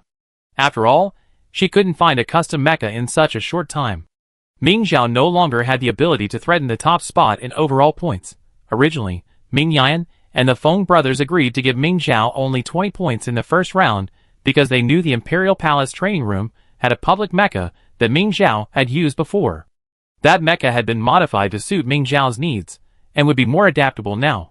Therefore, under the combined pressure from the Kalian Military Academy and the Tari's Military Academy, they backed down. Unexpectedly, Ming Zhao had just received his mecha, and before the first round was even over, not even a scrap of it remained. Ming Zhao's mecha-destroying prowess truly left no single soldier behind. Feng Ning sighed. None of these mechas were worthy of Ming Zhao.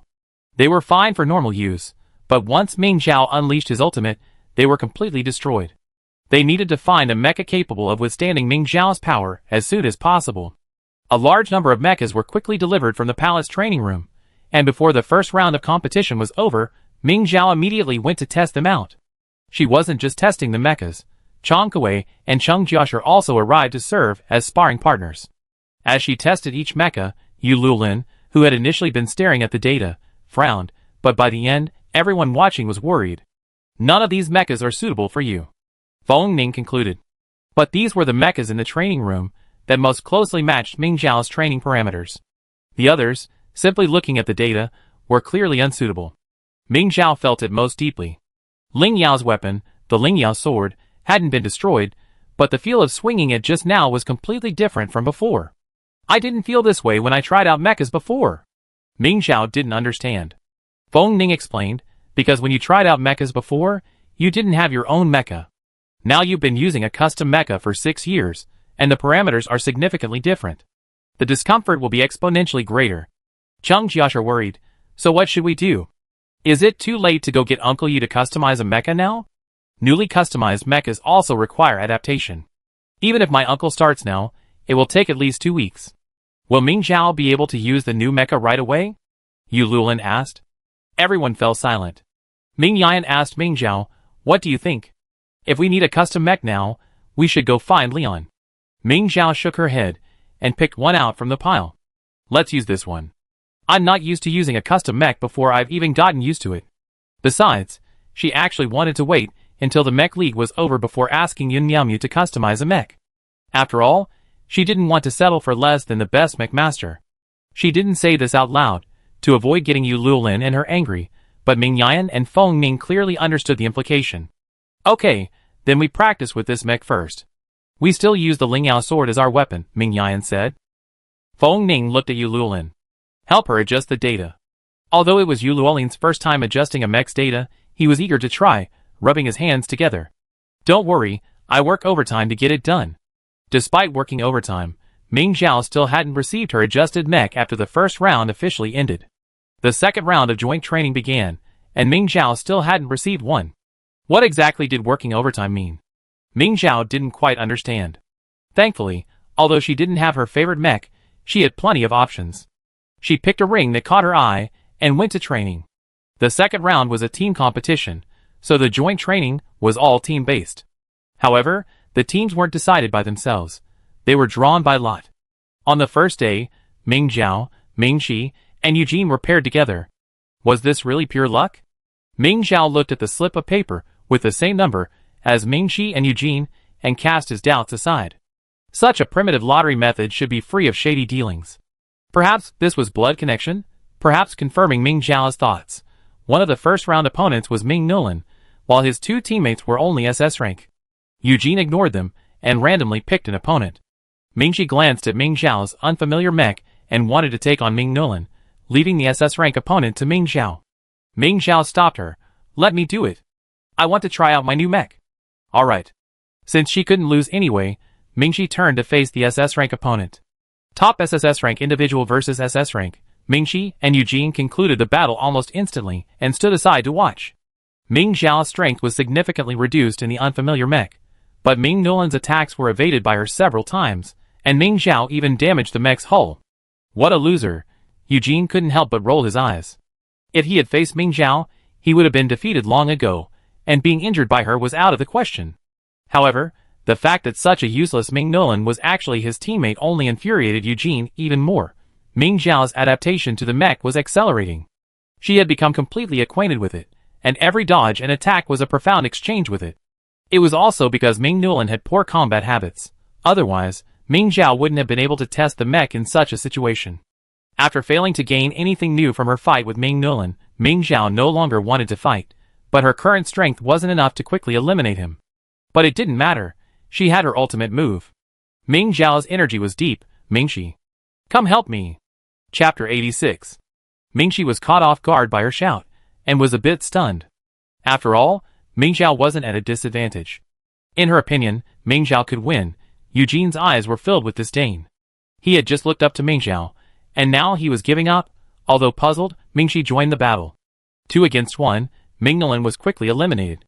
Ming Zhao accidentally struck his mech in the head, uncontrollable. Ming Nulan emerged dazed and demanded of Eugene, "Young master, why didn't you help me?" Eugene's disdain for Ming Zhao immediately shifted to Ming Nulan. "You've been beaten silly, haven't you?" They were rivals now. It was good enough that he didn't help Ming Zhao and Mingxi fight you, but he actually helped you? Pa, after the fight, Mingxi couldn't help but ask, "You weren't at a disadvantage just now, so why didn't you fight?" Ming Zhao gulped down the water Feng Ning had offered him, before saying, "He's too weak. Fighting any further wouldn't have helped, so I stopped." Mingxi frowned. "Your compatibility with this mech is a bit low. Playing a full match will help you become more comfortable with it. That depends on the opponent." Ming Zhao knew Ming Nulan didn't have the potential to continue improving his mech compatibility. "There's no need for me to waste any more energy on Ming Nulan."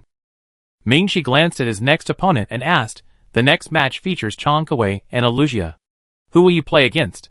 Ming Zhao didn't hesitate and said, "Aluxia. Let's see how she's better than Ming Nulan. As for Chang Kuei, she could go train with her during her evening individual training session." It must be said that while the Tari's military academy places particular emphasis on bloodlines, the ranking system still fully respects individual soldier strength. Aluxia's ranking precedes Ming Nulan not because her family holds a high status in the Tari's system, but because her strength is indeed superior to Ming Nulan's. Ming Zhao struggled to deal with him. After dealing with another SS rank individual soldier, Eugene stood aside, arms folded, watching. Mingxi faced Chang Kuei, the situation still stalemate, but she still had the upper hand. As for Ming Zhao and Aluxia, Ming Zhao's strength had indeed declined significantly. It seemed that her strength was now between Aluxia and Ming Nulan, posing no threat to him. Eugene was pondering his strategy for the next round when Chang Kuei suddenly struck him in the shoulder with an axe. Chang Kuei ignored Mingxi's attack and attacked him, prompting Eugene to roar, "Are you sick?" Although Ming Zhao struggled to deal with Aluxia, she still found time to address Eugene. "You're the one who's sick. This is a team fight. Who told you to just stand there and stare blankly?" Aluxia lashed out with a whip at Mingxi's neck. "How dare you be distracted while fighting me?" Ming Zhao grabbed her whip and yanked hard. Aluxia didn't let go, and the distance between them closed instantly. Ming Zhao swung his sword. However, Aluxia's whip seemed to have a peculiar quality. While Ming Zhao grasped the middle end of the whip, the end remained under her control, entwining Ming Zhao's sword. The Lingyao sword was pulled back, forcing it to fall. Ming Zhao then used the elbow of his sword-wielding hand to strike Aluxia. It was difficult to exert force in this position, but Aluxia didn't take it seriously. However, the moment her elbow touched the mecha cabin, a sharp spike suddenly protruded and pierced straight into the cabin. Aluxia and the spike exchanged bewildered glances. She quickly reacted, snapping, "Ming Zhao, you dare to cheat." "All's fair in war," Ming Zhao laughed. "It's just that you haven't been on the battlefield for too long. Fighting the Zerg doesn't require martial ethics. What do you care?" Alusia furiously attacked Mingxiao.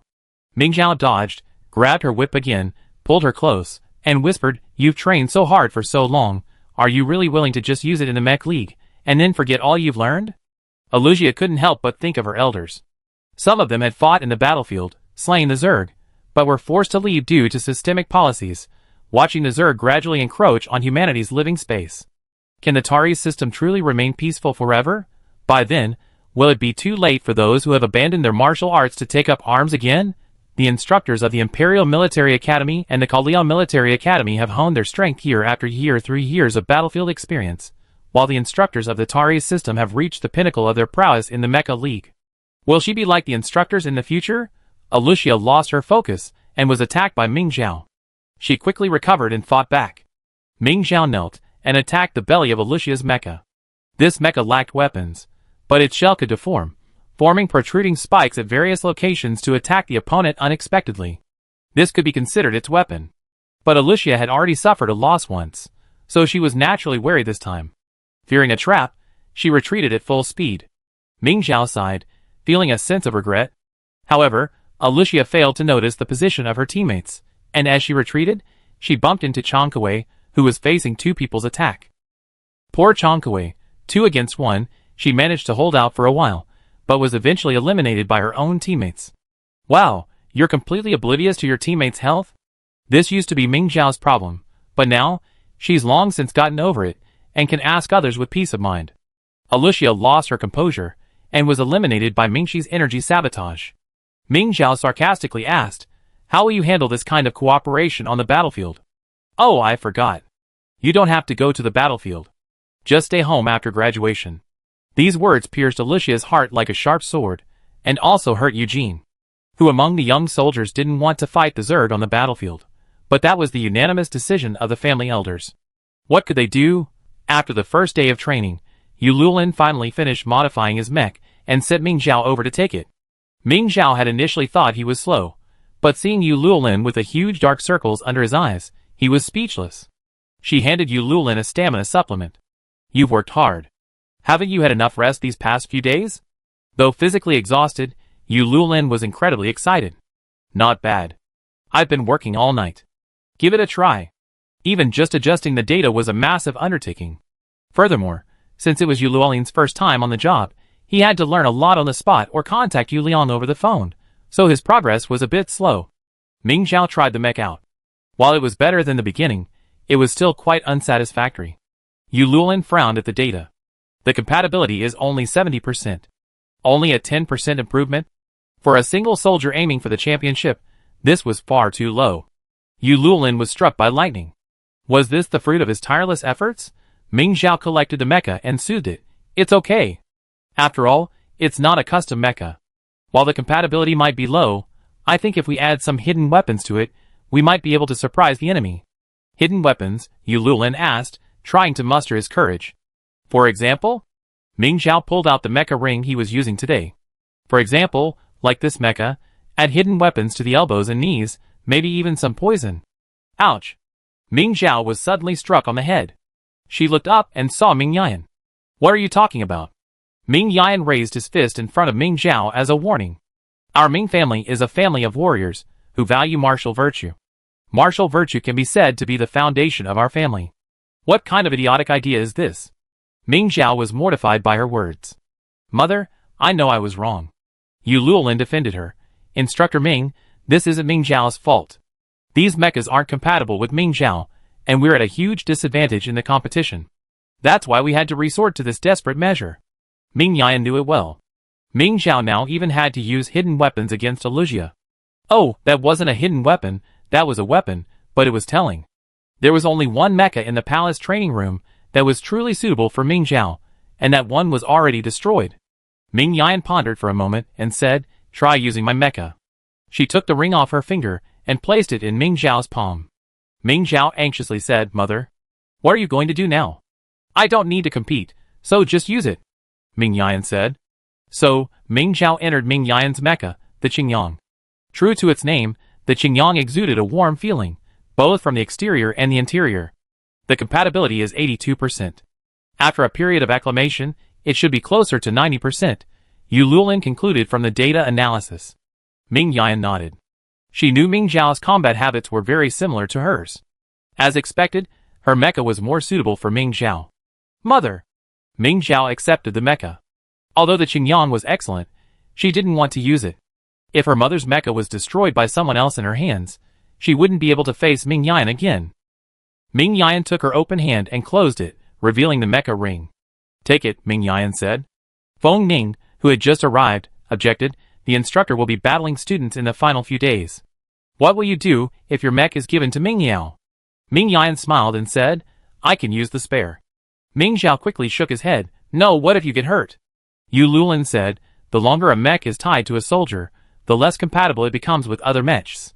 Ming Zhao's mech has only been used for 6 years, and he's already so uncomfortable with it, you'd be even less so. Mother! Ming Zhao, anxious, broke free from Ming Yan's hand and put the ring on her. I can adapt to the public mech. Ming Zhao promised. Seeing her insistence, Ming Yan gave up. However, in the random team formation the next day, Ming Zhao's 2 teammates were only SS-level soldiers. Although this was the best configuration for the day, Ming Zhao still suffered several crushing defeats. She had never lost so many times in her life. During her individual training time, she was completely unmotivated. Ming Yan comforted her. It's okay, you're still getting used to it. Don't let losing get you down. You've lost before. This is different, Ming Zhao said sullenly. She lost before because she hadn't felt certain of winning. Losing was losing and she didn't care. But now, all she wanted was to win, and yet she still lost, and she couldn't accept it. Ming Yan said, if you really can't do it, use my mech. Ming Zhao shook her head. No. Then hurry up and train. There's no point in feeling sorry for yourself. If you don't want to keep losing, get used to the mech, Ming Yan said sternly. Ming Zhao stood up and said, I understand. She was about to enter the simulator, but Feng Ning approached. Ming Zhao, I have something for you. Chapter 87. Ming Zhao casually asked, what is it? Nothing could make her happy now except a mecha that suited her. A mecha. To his surprise, Feng Ning had brought a real mecha. He spread out his hand, and in its palm lay a teardrop-shaped white gem. Is this a mecha? Ming Zhao was unconvinced. Aren't mechas usually stored in ring-shaped containers? Or perhaps a bracelet or necklace? The object before him looked like an ordinary gem. Feng Ning nodded affirmatively. It's a mecha. He led Ming Zhao to the center of the personal training room and touched the bottom of the teardrop. A mecha appeared before the 3 of them. Wow! Ming Zhao fell in love with the mecha at first sight. The mecha was mostly white, with only a few spots embellished with gold powder, but it didn't look monotonous at all. Just by looking at the color combination, Ming Zhao knew the mecha designer must be a master. Ming Zhao eagerly jumped into the mecha's cabin and began testing the controls. Although there was no mecha pilot recording data, both Ming Zhao, who was inside, and Feng Ning and Ming Yan, who were watching from the sidelines, could see that the mecha suited Ming Zhao perfectly. Instructor Ming, why don't you try it out with Ming Zhao? Feng Ning suggested. Ming Yan nodded, entered the mecha, and, without using any weapons, simply extended his leg and kicked at Ming Zhao. Ming Zhao dodged the attack with a slight turn of the body. She was practically moved to tears. The mecha could finally match her reflexes. After a thrilling bout, Ming Zhao embraced Ming Yan and cried, Mom, I finally have a mecha. Don't worry, I definitely win the next 2 matches. As soon as Ming Yan emerged from the mech, Ming Zhao excitedly embraced her. Ming Zhao reached out and ruffled her hair, encouraging her, you and this mech aren't quite compatible yet. Keep training. Ming Zhao nodded repeatedly. Ming Yan looked back at the mech, which Ming Zhao hadn't yet put away. Even though she wasn't a mech pilot and couldn't analyze its specific data, from a single soldier's perspective, it was undoubtedly a remarkable mech. Where did this mech come from? Ming Yan asked Feng Ning. Feng Ning pointed at the gem in Ming Zhao's hand and said startlingly, this gem was taken from a crown. Hearing this, Ming Zhao almost dropped the gem. She exchanged an anxious glance with Ming Yan, and they both saw shock in each other's eyes. This is so precious, Ming Zhao said. If she were to get dented during the competition while holding this mech, even her death wouldn't be enough to atone for the loss. Feng Ning said, it said the crown is made of the flesh of the Worm Queen. Now it seems they're referring to the mecha atop the crown. It shares the same lineage as the divine sword and is the perfect choice for use with it. Ming Zhao shook his head. This is just a competition. I don't need the divine sword, and naturally, I don't need such a fine mecha either. Feng Ning said, you need time to adjust. Trying out the mecha in a competition is better than trying it on the battlefield. I can also go back to school and adjust. We still have 3 years. Ming Zhao didn't understand Feng Ning's anxiety. Feng Ning looked at Ming Yan, her eyes clearly conveying you didn't tell her? Ming Yan cleared his throat and said gravely, Zhao Zhao, the military district has asked you to graduate early. The Empire is already going through the process. After the Mecha League ends, you graduate with the 4th-year students and join the military district. Ming Zhao was stunned. Huh? I'm graduating early? She had thought that after the Mecha League ended, she could enjoy a normal military academy life. But she knew that once she entered the Imperial Military Academy, she was subjected to intense training, so intense that it almost suffocated her. Ming Zhao and Ming Shi had even made a verbal agreement to go out together after the Mecha League, and now, she was being told that after the Mecha League, she would go straight to the military district. From one high-pressure environment to another, Ming Zhao felt quite down. She couldn't help but complain, why didn't they ask if I was willing? Ming Yan patted her shoulder and said, the military district issued a notice, of course they didn't ask for your opinion. She had always been against it, but she couldn't refute the reasons given by the military brass. The situation on the front line was truly critical. If they didn't quickly use the divine sword to slay a few of the highly fertile insect queens, all their efforts would be in vain. Ming Yan explained the situation on the battlefield to Ming Zhao, and after hearing it, Ming Zhao's resentment dissipated somewhat. I understand. Killing the insect mother requires me. I go. Ming Yan held her in his arms, and comforted her. From now on, we see each other every day. Ming Zhao's eyes widened. Killing the insect mother. Mother going too? Isn't it enough for her to go on such a dangerous mission alone? She also needs her mother to come along? The military district can't just be run by her family, right? If I don't go, who will? Ming Yan said, I'm worried about others following you. Can't mother stay somewhere safe? Ming Zhao's nose sank. Since she dreamed of becoming a solo soldier, she had prepared herself for the possibility of dying on the battlefield one day, but she wanted her family to be safe. Ming Yan said angrily, what are you talking about? Mother is also a lone soldier, not even old and frail. Why should she stay in a safe place? If all lone soldiers think that way, where will there be a safe place in the future? I don't care, Ming Zhao said stubbornly, unable to hold back her tears. I'm going to tell the higher-ups that I can go kill the insect mother, but I can't let you come with me. Don't be so willful. Ming Yan scolded, my subordinates are the most powerful in the military region. If I don't go, who will lead them? Who will protect you? Do you want to be disposable? Ming Zhao fumed, I don't want anyone protecting me. Feng Ning couldn't help but say, your current mental power is only enough to use the divine sword 3 times at most. To deal with a fully formed insect mother, these 3 opportunities must be carefully calculated. The other insects around the insect mother will have to be dealt with by other lone soldiers. Ming Zhao knew he was right, but she couldn't help herself. She hugged Ming Yan and cried. Ming Yan knew she couldn't accept this fact for the time being, so he just waited quietly for her to calm down. Ming Zhao's tears gradually subsided, but she still didn't rise from Ming Yan's arms. I hope you won't tell anyone about this mecha's origins, Feng Ning said. Ming Yan nodded. Once the Zerg are completely annihilated, the mecha will be returned to the royal family. Ming Zhao finally looked up and sniffed. You removed the crown jewel. Won't anyone notice? Especially Feng Yu? Feng Yu is also a member of the Feng family. While the chances of him seeing the crown were slim, they weren't 0. Feng Ning said, I found a similar jewel and inserted it. There's a mecha inside the crown jewel. This secret has remained undiscovered for thousands of years. No one could tell just by looking at the outside. Ming Zhao carefully examined the gem in his hand, and couldn't help but ask, this should only be half of the whole gem, right? Where's the other half? Ming Yan pinched the flesh on her back, signaling her not to pry into other people's treasures. Feng Ning honestly replied, I can't remove it. I poured my mental energy into it, but there's no reaction. Maybe it's just a gem. Whatever mental energy he poured into it was absorbed by the black gem. Even when his mental energy was almost exhausted, the black gem still showed no reaction. As for the white gem in Ming Zhao's hand, he had only used a small amount of mental energy that day to discover its hidden secret. Ming Zhao was skeptical, but this was a Feng family heirloom. After a few questions, Ming Yan pinched her back until it was almost purple, so she had to shut up. The white gem will be back on the crown in the near future, Ming Zhao said. Feng Ning looked at her and shook her head. You can keep it. No one will know it's the crown jewel. Feng Ning handed her a necklace. likely custom-made by Feng Ning. The citra container was perfect for the white gem. As Ming Zhao lowered his head to place the white gem, Ming Yan politely said to Feng Ning, "The crown belongs to the Feng family. Killing the Zerg is the duty of every soldier. We won't use that as an excuse to keep the jewel." Feng Ning also nodded politely. "It's our shared desire to solve the Zerg problem once and for all." It was another day of joint training. It's important to note that this training included not only the substitutes from each military academy, but also the soldiers eliminated from the first round. Note that this meant eliminated, not the automatically eliminated players who failed to pull out the flag.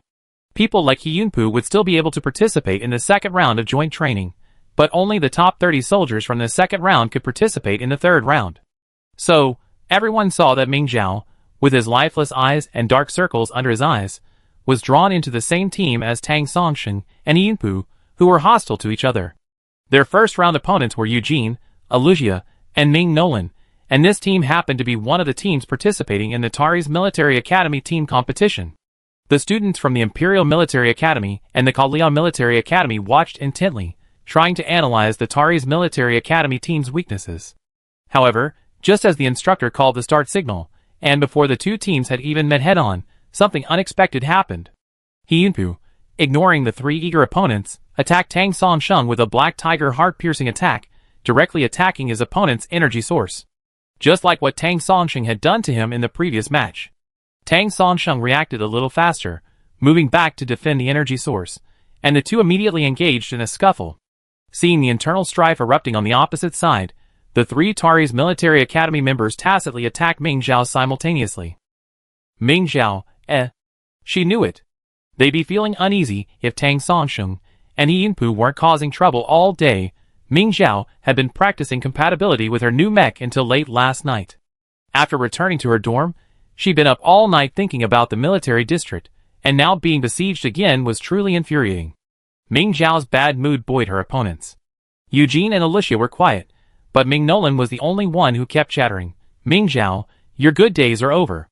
Enjoy the feeling of being besieged." Ming Nolan's two defeats to Ming Zhao were both to Ming Zhao's teammates. Isn't it just relying on their superior numbers? Things have changed, haven't they? See if you can still smile now. If Ming Zhao had been surrounded and attacked by 3 men 2 days ago, she would have been powerless to fight back. But today, the mecha she piloted was built by Ming Qingla himself. Although Ming Zhao couldn't master it much in just one night, this mecha alone gave her a lot of confidence. Furthermore, although the opponents were 3 SSS-level soldiers, and they were actually teammates, their teamwork was really not good. Chapter 88. The Tari's Military Academy seemed to have no idea what cooperation meant. It looked like a 3-on-1 situation, but in reality, each person was devoting half their strength to causing trouble for their teammates. Totaling this, it was equivalent to 1.5 against 2.5. While this wasn't their intention, it was an objective problem. Ming Zhao only needed to employ a little cunning to cause each of them some trouble, ultimately turning it into a 1-on-3 situation, with Ming Zhao being the third. Using Eugene's attack, Ming Nolan was eliminated. Then, deliberately luring Eugene and Alusia to attack her simultaneously, he maneuvered so that their attacks landed on each other. Both sides suffered losses. Ming Zhao took the opportunity to defeat them one by one. Eugene and Alusia, still losing despite a 3-on-1 situation, looked at each other in dismay. Ming Zhao glanced at them and sighed, "Well, forget it. You can't expect too much from someone who isn't even on the battlefield. Go home and have fun after the competition." Eugene and Alusia collapsed in anger. After his opponent was defeated, Ming Zhao pointed his sword at Tang Songsheng and He Yunpu. "It's been so long, and you two haven't made any progress at all." Tang Songsheng and He Yunpu were instantly alert, but it was too late. Ming Zhao was incredibly fast, closing in on Tang Songsheng in the blink of an eye and smashing the hilt of his sword against his head.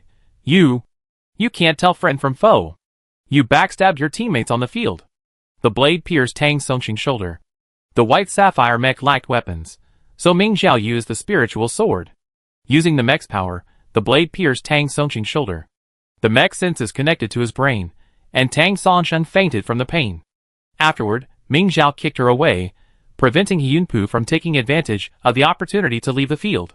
He Yunpu had no choice but to turn and confront Ming Zhao. "Ming Zhao, don't go too far." Ming Zhao flew and kicked him in the heart. "You can't even tell friend from foe. You don't even consider the timing when seeking revenge." He Yunpu had underestimated her speed, and was kicked hard, falling face down on Tang Songsheng. He raised his feet, attempting to leap, but Ming Zhao grabbed his ankles and swung them like a pendulum. After swinging several times, with a thud, Tang Songsheng, who had just sat up, was struck in the head. The two mechas' heads collided with a crisp sound. Ming Zhao said sarcastically, "Sounds like a good head. I hope the water inside is clear." The instructor, having watched enough of the fun, came up and announced Ming Zhao's team as the winner. Tang Songsheng and He Yunpu were dragged away, and the next group would continue the competition. It took a long time for the two to regain consciousness. With no intention of finding fault with the culprit, they left the mecha cabin and resumed their fight. Ming Zhao glared at them. "Can you please behave yourself? If you want to fight, go to the individual training rooms after training." Tang Songsheng and He Yunpu immediately separated. Both were now somewhat afraid of Ming Zhao. Originally, they had been reluctant to accept Ming Zhao because they didn't see much difference between them. They believed the instructors favored Ming Zhao simply because she possessed the divine sword. However, after Ming Zhao actually slew the Worm Queen, they finally faced reality. But Tang Songsheng hadn't been afraid of Ming Zhao. After all, without his usual mecha, Ming Zhao's strength was undoubtedly diminished. Just yesterday, Ming Zhao had been defeated by Chang Kuei. Although he had drawn a non-mecha against Ming Zhao during their match, he was still beaten without a fight. However, he doubted Ming Zhao would be able to draw a non-mecha again in a formal match. His chances of defeating Ming Zhao were extremely high, but as soon as Ming Zhao's mecha was unveiled today, Tang Songsheng had a vague premonition that he couldn't defeat Ming Zhao. The platinum-colored mecha, simply standing there, exuded a strong sense of oppression, and Tang Songsheng couldn't even muster the desire to resist. After being taught a lesson by Ming Zhao, Tang Songsheng and He Yunpu remained very cooperative. Ming Zhao finally understood how Ming Yan had once masterminded his classmates' obedience. Absolute strength could convince everyone. However, these two were submissive during the day, but at night, they caused trouble. Ming Zhao, accustomed to going to bed and waking up early, wasn't present when the incident occurred, but she caught up with the aftermath of the incident the next day while training at the training ground. "What's going on?" A crowd gathered at the infirmary entrance, and Ming Zhao couldn't help but notice. She leaned over and accurately located Chang Kuei and Cheng Jiashi to inquire about the situation. Cheng Jiashi seemed dazed. He Yunpu ambushed Tang Songsheng. "Huh?" Ming Zhao was speechless with shock. After a pause, he said, "After what he did during the day, I thought he figured it out. Being backstabbed by one of your own on the field was certainly unacceptable, but an ambush on the training ground was a completely different matter. If the consequences were severe, He Yunpu would be expelled.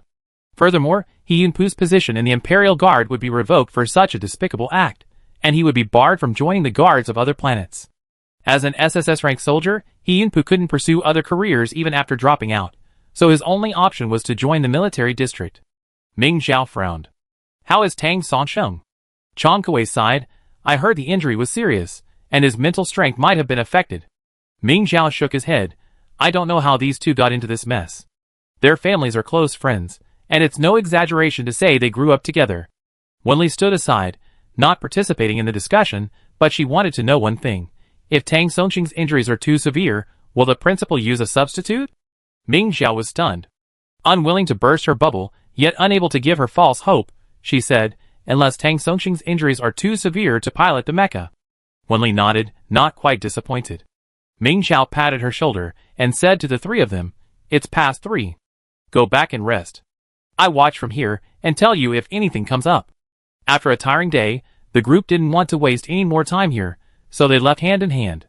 Cheng Jiashi reminded Ming Zhao, "If there's any important news, remember to hurry up." Ming Zhao nodded and watched them leave. Then, he made his way through the crowd, intending to find Ming Yan inside. But Ming Yan was inside, the door tightly shut. Ming Zhao didn't see Feng Ning either, and with no one holding her back, she didn't dare knock, so she gave up. "Why are you here just now?" Yun Mingshi couldn't help but ask. "The people from your military academy got the news a long time ago and came over." Ming Zhao glanced at her and casually said, "I just found out." "How is that possible? Are you being isolated?" Yun Mingshi couldn't help but ask. "No," Ming Zhao shook her head. To prevent Yun Mingshi from asking further, she asked, "Why don't you go back and rest? It's not like anyone from Kalia Military Academy is injured." Yun Mingshi proudly said, "My sister was the first to discover it. If she hadn't discovered it in time, This day next year would have been Tang Songqing's death anniversary. What's there to be proud of?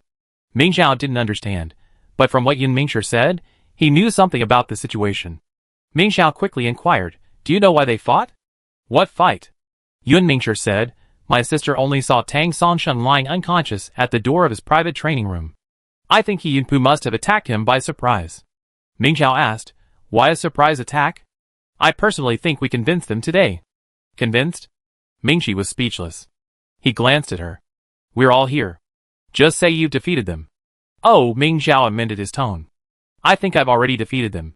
Weren't they quite cooperative this afternoon? He Yunpu is terrifying. He won't attack me again, will he? Mingshi disagreed. You did defeat them today, but they were defeated by you. They still don't surrender to each other.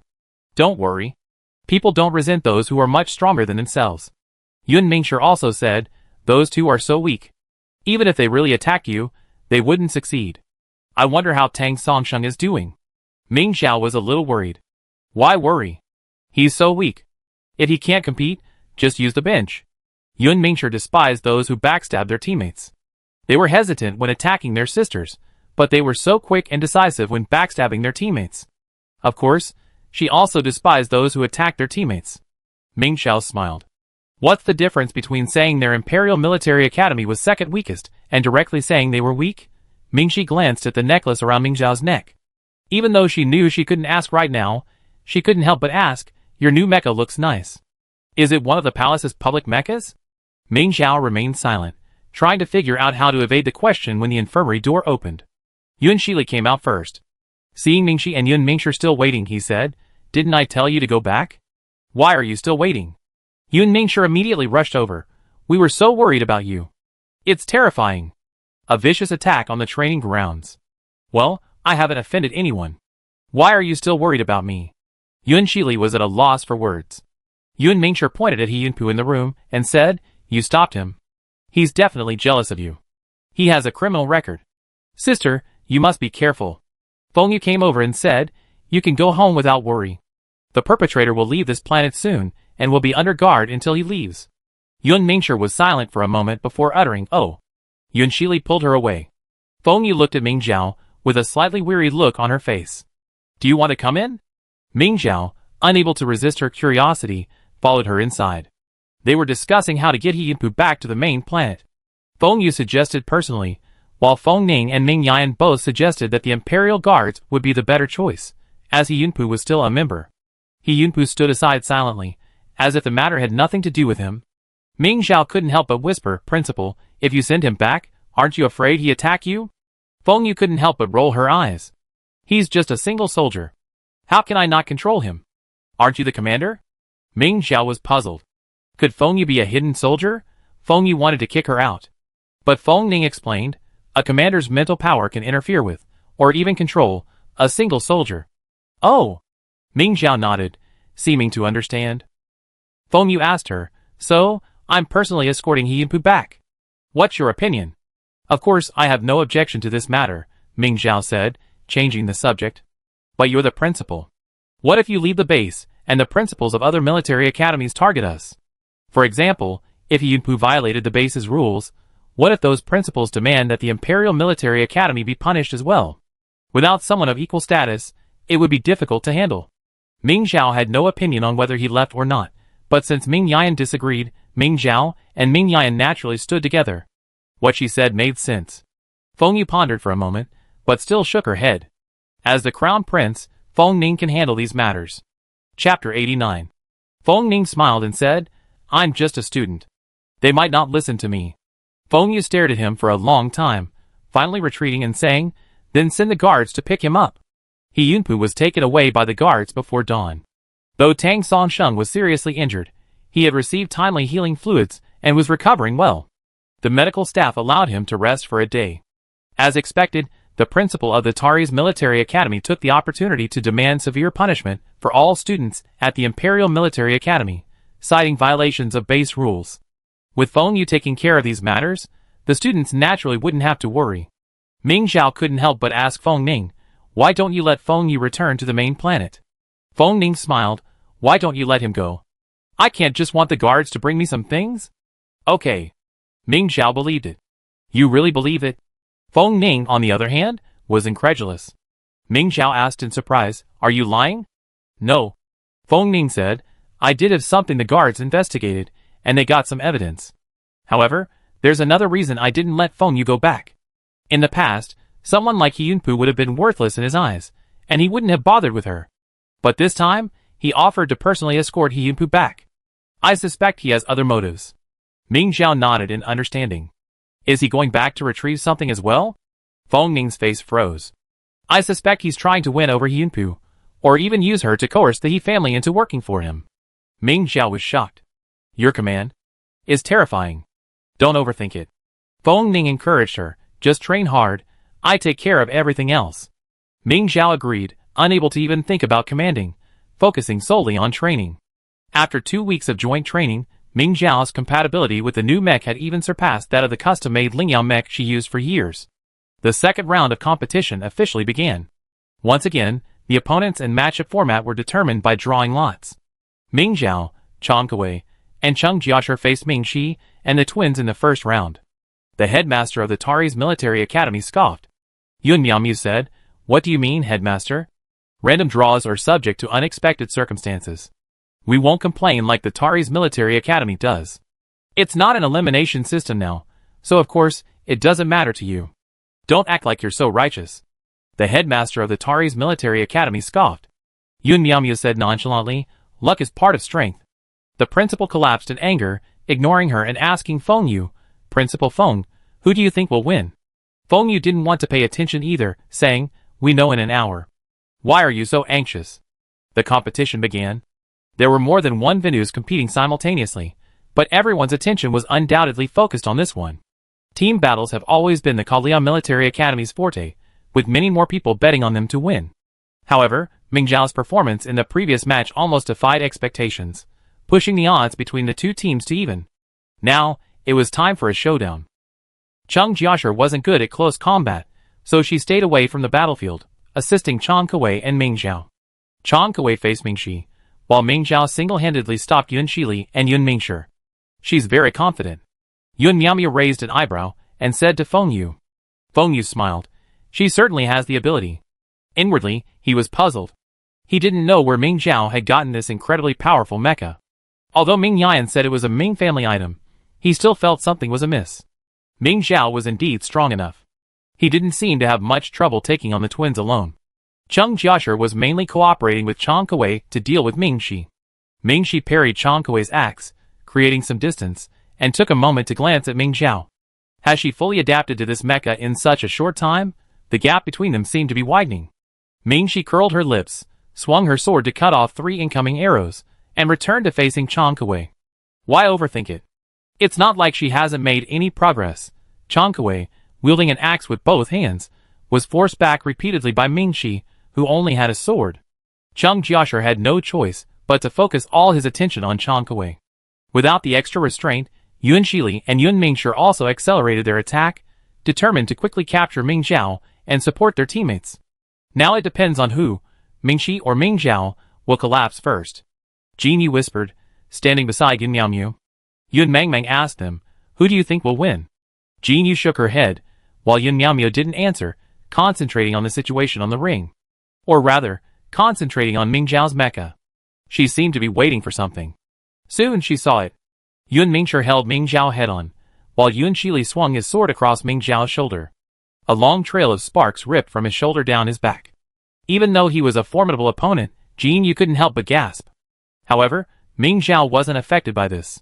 With a kick of his legs, he pushed Yun Mingshi away, bringing her to a near stop on the edge of the ring. Ming Zhao had been held back by Yun Shili, unable to close in for a final blow. Yun Miaomu's gaze fell on her back. It was still shiny as new, but Yun Shili's sword, on the other hand, seemed to have a chipped edge. It wasn't noticeable, but since Yun Shili's weapon was hers, she knew it had lost its sharpness. Ming Zhao's mecha was unexpectedly powerful. Yun Miaomu glanced at Yu Lulin, the mecha master from the Imperial Military Academy. He didn't seem surprised at all. She quickly pondered what material could be so strong without sacrificing the mecha's flexibility. She concluded, nothing. But Yun Miaomu remembered a species with a shell that bore a striking resemblance to the mecha. A white shell with yellow joints is a characteristic of all worm mothers. The more golden the joints resemble, the stronger the worm mother. The gold on Ming Xiao's mecha is so pure, the worm mother must be a much higher level than the worm mother from the previous match. Only two mecha masters can refine worm mothers, Ming Qingla and Yun Ran. Yun Ran's legacy is now in Yun Miaomiu's hands, so this mecha could only have been left behind by Ming Qingla. Interesting, I've never heard of Ming Qingla leaving behind any mechas. But on second thought, what's impossible? Wouldn't it be strange if he didn't leave behind any? Ming Qingla's 3 weapons are world-renowned, and have a proven track record in combat. Only the Feng family's crown has been shelved, with no known additional uses. Ming Xiao's team won, not because Ming Shi gave up first, but because Ming Xiao eliminated Yun Mingshi and Yun Shili in quick succession, ultimately securing victory. Ming Shi and the twins both looked grave, but Yun Miaomio didn't immediately try to calm them. Instead, she looked at the necklace around Ming Xiao's neck. This shape resembled half of a yin-yang Tai Chi diagram. Half of a black and white gemstone from the palace. Yun Miaomio thought, she guessed right. The competition was in full swing, and Yun Miaomio was busy until the final match, when Ming Xiao's team faced Eugene's team. She only reappeared. This round was another mecha battle. What the hell? Ming Xiao's mecha is too weird. Unsurprisingly, Eugene and his 3 were at a disadvantage, and the headmaster of Tari's military academy couldn't help but curse. The elderly mecha master from the Tari's military academy approached Yun Miaomio and asked, Principal Yun, don't you think there's something wrong with Ming Xiao's mecha? Yun Miaomio chuckled. The rules of the competition allow for any degree of mecha modification. The elderly mecha master said, modifications are understandable, but her mecha is beyond the scope of modification. Tell me, if she just stands there and lets others hack at her, will it cause damage? No. The commander of the Tari's military academy approached and asked Yun Miaomio, is it fair for your students to use a mecha like this? Yun Miaomio raised an eyebrow. Is this what you at the Tari's military academy want? The commander replied, no, this is what all of us at the military academy want. As long as Ming Xiao continues to use this mecha, she won't lose, even if she closes her eyes. But if Ling Yao isn't damaged, she won't lose either, Yun Miaomio reminded him. The commander smiled. Although Ling Yao was damaged, Ming Xiao has also gained fame through this. We should be content. Yun Miaomio murmured, non-committal. The commander left. Eugene, Alusia, and Ming Nolan weren't completely unimproved either. Compared to Ming Xiao's last encounter with them, they finally learned not to interfere with their teammates. They'd probably begun to think about working together, but tacit understanding wasn't something that could be developed overnight, so they were still quickly defeated. They're not hopeless yet, Ming Xiao commented objectively after collecting the mecha. For some reason, hearing this comment, which wasn't exactly a compliment, helped Eugene and Alusia dissipate some of the pent-up anger. They knew they were improving, otherwise, they wouldn't have finished third in the second round. Both the principal and the commander had praised them, but for some reason, Ming Xiao's words still felt the most comforting. Force Ming Xiao to change mechs again? Eugene frowned at the commander's words. Why? Our mechs have been used for so long, yet they're not as compatible as hers. Shouldn't we intensify our training? The commander explained, Young master, Ming Xiao's mechs are far more defensive than yours. Even if she stood still and let you attack her, you probably wouldn't be able to do anything to her. Alusia frowned. Where does that conclusion come from? Ming Xiao dodged quickly, so we didn't hit her mech. The commander pulled out the video of Ming Xiao's battle with the twins. He initially ignored Yun Shili's strike, assuming it hadn't landed well, leaving no wound. However, Yun Miaomio hadn't appeared for the next few days, and the veteran mech master had come to tell him that Yun Shili's mechs had been changed. Only then did the commander pull out the video. The more he watched, the more alarmed he became. Eugene was silent after looking at it. After a moment, he said, that's unnecessary. We can't possibly touch Ming Xiao's mecha. The veteran mecha master joined in the persuasion. That's because the data on this mecha has probably been tweaked. I don't know where the Ming family found their mecha master, but using this mecha is pure cheating. The commander said, Young master, I know you're reluctant to target anyone, and neither are we. We simply want to give the other students a fair shake. The principal also entered the lounge. Young master, there's no need for you to intervene in this matter. We handle it. Eugene looked a little shaken, and the commander took advantage of the situation, saying, Young master, 4 of the top 5 are from the Imperial Military Academy. We can't let them get ahead of themselves. Eugene, rank 6th, closed his eyes and said, I understand. Go ahead and do it. Before the evening meeting, Yun Miaomiao went to Ming Zhao's personal training room to find Feng Ning. Chapter 90. Principal Yun? Ming Zhao opened the door for her. Although puzzled, he still greeted her politely. Yun Miaomiao's eyes fell on the necklace Ming Zhao had tucked inside his training uniform. Ming Zhao didn't realize what she was looking at. She glanced down at her clothes. There was nothing dirty there. What was Yun Miaomiao looking at? I'm looking for Feng Ning, Yun Miaomiao said. Ming Zhao immediately turned aside to let her in. Why are you here? Feng Ning frowned at her. You don't look like you're welcome. Yun Miaomiao sat down on the sofa without disguising. I'm here for Ming Zhao's mecha. Feng Ning immediately became alert. Ming Zhao instinctively hid his hands in front of his chest and feigned innocence, saying, What's wrong with my mech? Aside from the A-level competition, the league doesn't have any regulations regarding mechs, right? Yun Miaomiao smiled. It didn't before, but the organizers are going to add this rule soon. Ming Zhao, targeting her? Feng Ning curled his lips and asked, Is the Kalia Military Academy following the Tari's military academy's lead? That's not my intention. Yun Miaomiao looked at Ming Zhao, but Ming Zhao's mech is truly formidable. If I'm not mistaken, this mech was crafted by Ming Qingla through the refinement of a Zerd mother, right? Yun Miaomiao whispered, It's a 1,000-year-old secret from the jewels in the Imperial Palace, right? Ming Zhao's eyes widened in surprise. How did Yun Miaomiao know this? Feng Ning's face darkened. So? The League has a rule against using refined Zerd weapons? Of course not. Ming Zhao agreed. If that's the case, then Eugene's diamond staff is also illegal. Yun Miaomiao calmed them down. Weapons that have crossed the clear path are naturally not afraid of these things. But the existence of mechas in the palace is a secret, and you wouldn't want others to know, right? Ming Zhao was displeased by such a blatant threat. What do you mean? Feng Ning calmed down. He signaled Ming Zhao not to act rashly and asked Yun Miaomiao, Do you have any suggestions, Principal Yun? Yun Miaomiao took out a mecha ring from her spaceship and tossed it to Ming Zhao. The Mecha League is just a competition between students. I don't think such a powerful weapon is needed. It was a new mecha. Ming Zhao looked at Yun Miaomiao in confusion. Is this also the mecha that your Kalia Military Academy didn't want? Yun Miaomiao shook her head, seeming a little sad. How could that be? Why would I give you a mecha I didn't want? I worked all night making this these past few days. Ming Zhao looked at the dark circles under her eyes, feeling a little embarrassed. Feng Ning remembered that Yun Miaomiao had only appeared on the first day of the competition, and had been missing for the next few days. She speculated, You noticed something was wrong on the first day? Yun Miaomiao nodded. Yes, Shili's sword was chipped. That's a weapon passed down from our ancestors, and it was destroyed so easily. You can only imagine how sturdy Ming Zhao's mecha is. Not only is it sturdy, but its speed and power far surpass those of other mechas, completely eliminating any hope of victory. Yun Miaomiao wanted to give her student a chance to win first place, but she couldn't afford to offend Ming Zhao, so she had to rush to build a new mecha for him. In addition to the data from the previous mecha, we've also integrated your recent training data. This mecha is definitely more suitable for you than Ling Yao, Yun Miaomiao said. Ming Zhao's focus was clearly off. It's only been a few days, and you've already built an entire mecha. Not counting the time the students spend repairing the mecha between matches, this isn't something you can simply pull off by staying up late. Ming Zhao could only say, Yun Miaomiao is truly amazing. If Yu Lulin or that veteran mecha master had built a mecha skeleton in this amount of time, they'd be considered impressive. Yun Miaomiao nodded proudly. Not bad. Aren't you afraid that I defeat Mingxi with the custom mecha you gave me? Ming Zhao asked her. Yun Miaomiao said, Being able to defeat your opponents with your new mecha is a testament to your skill. My original intention was simply to give them a fighting chance. Ming Zhao said, Is that so? Then I promise. I use this mecha, and you help keep the White Sapphire mecha a secret.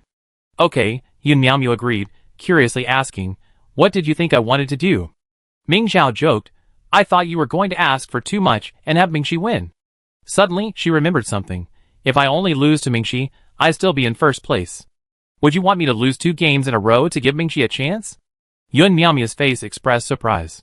Oh, is that so? If you're willing, I have no objection. Ming Zhao was stunned. Did she look willing? Taking advantage of her moment of shock, Yun Miaomiao reached out, slipped her fingertips under her collar, and retrieved the necklace Ming Zhao was wearing. If anyone saw the shape, they immediately know what it was. You're being too blatant. Yun Miaomiao observed the white gem's metal casing. The necklace was attached to Ming Zhao's neck, forcing her to lean forward slightly. Unconvinced, she said, I've hidden it inside my coat. How could anyone else know? Even if it accidentally shows up, it's covered by the outer shell. Yun Miao Miao, who could see it even through the coat, shook her head inscrutably. Forget the shape of the outer shell. But do you really think Feng Yu wouldn't notice? At least get a round outer shell? Feng Ning had naturally considered this. If it's round, the shell will be too big and more conspicuous. That's true, Yun Miao agreed. After a moment's thought, she said, well, I help you cover it up. She asked Ming Zhao to remove the gem and place it in her palm. Then, Yun Miao closed her eyes slightly, channeling her mental power into the gem and shaping it. Mecha pilots' mental power differs from that of individual soldiers and commanders. They can polish various hard materials without damaging them. Just as now, the originally irregularly shaped white gem gradually transformed into a circular pattern with a long chain in Yun Miao's hands. It no longer looked like it had been torn from the crown. This. Ming Zhao stumbled, unable to help but ask, can it be restored like this? While it was certainly much easier to carry and less conspicuous, it was still part of the Feng family's crown. Ming Zhao glanced guiltily at Feng Ning's expression. He seemed indifferent. This is great. Compared to having it embedded in a useless crown, this is how it should look. Feng Ning stood up, took the jewel necklace from Yun Miao's hand, and put it on Ming Zhao. Just hold it with confidence. You won't have to worry about others seeing it. Ming Zhao sat there, staring up at Feng Ning as she put the necklace back around her neck. From this angle, all he could see was his slightly protruding Adam's apple and his sharply defined jawline. But I have to return it later, Ming Zhao quickly said, putting aside the strange emotions in his heart. Feng Ning politely declined. No need. It's more suitable for it now than just a decoration. Ming Zhao had never thought Feng Ning had such a noble image, such eloquent words. For the sake of the Empire's peace, she would trust her with such a precious treasure. Of course, she wouldn't betray Feng Ning's trust. She said solemnly, don't worry, I will definitely wipe out the Zerg and return the gem to you as soon as possible. Feng Ning chuckled and helped Ming Zhao with her hair. Why make such a distinction? This is a mecha made by Ming Qingle, so isn't that also your ancestor? This is also possible? Can she say it's not true? They both have the surname Ming. If she dared to say otherwise, Ming Yan would definitely break her legs. She didn't know what to say and stammered. Yun Miao rested her chin on her hand, looking at the two of them. She felt as if she was being ignored. She cleared her throat, drawing their attention. Feng Ning took 2 steps back, acting as if nothing had happened, and sat down on the sofa across from them. Ming Zhao finally found a new topic. Principal Yun, this gem is also refined from the Worm Mother. You can reshape it, right? Can you also refine the Worm Mother? Finally, someone realized this. Yun Miao had been waiting for Feng Ning to notice and ask her, but why hadn't this usually smart person reacted? Instead, it was Ming Zhao, who usually seemed stubborn, who noticed first. Yun Miao raised her chin. Yes, I once obtained some Zerg corpses from the military district. Unfortunately, the higher the level of the Zerg, the more violently they are devoured by their own kind. Therefore, after years of searching, I could only obtain a few Zerg corpses of average rank. I made some weapons. The knife that Shili later replaced was made from Zerg I refined. I also used some parts on the military district's mechas, with good results. Ming Zhao couldn't help but question, do all the soldiers in your military academy use weapons refined from Zerg? Yun Miao confidently settled the score with her. Shili's previous knife was even better. It was refined from an SSS-level male Zerg. It would be useless against your mecha. Ming Zhao immediately fell silent. Yun Miao snorted. In short, although I can refine Zerg, I don't have a strong enough soldier to find high-level Zerg corpses for me. So, I'm actually quite useless. After she finished speaking, she turned to look at Ming Zhao. Ming Zhao lowered his head, not receiving her signal. Yun Miao felt a headache. This kid, why is he so inert again? So, Principal Yun, you want to cooperate with us? Feng Ning took over. Yun Miao looked at him and said, yes, I think this is a win-win situation. An ordinary soldier would have to exert all his strength just to stop the Zerg expansion on Kalia, and would be unable to eradicate the root cause. Only Ming Zhao, who could command the mecha and divine sword forged by the ancient Zerg mother, could give it a try.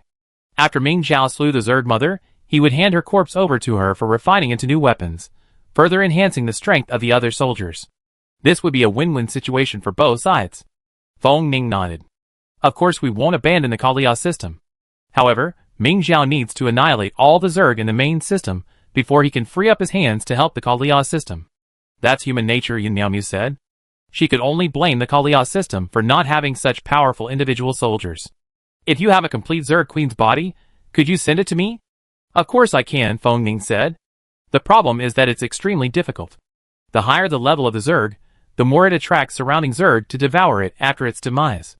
Even military forces would find it difficult to stop its frenzy. Ming Xiao couldn't help but ask, can the weapons and mechas made from the Zerg Queen be used for my mother first? Chapter 91.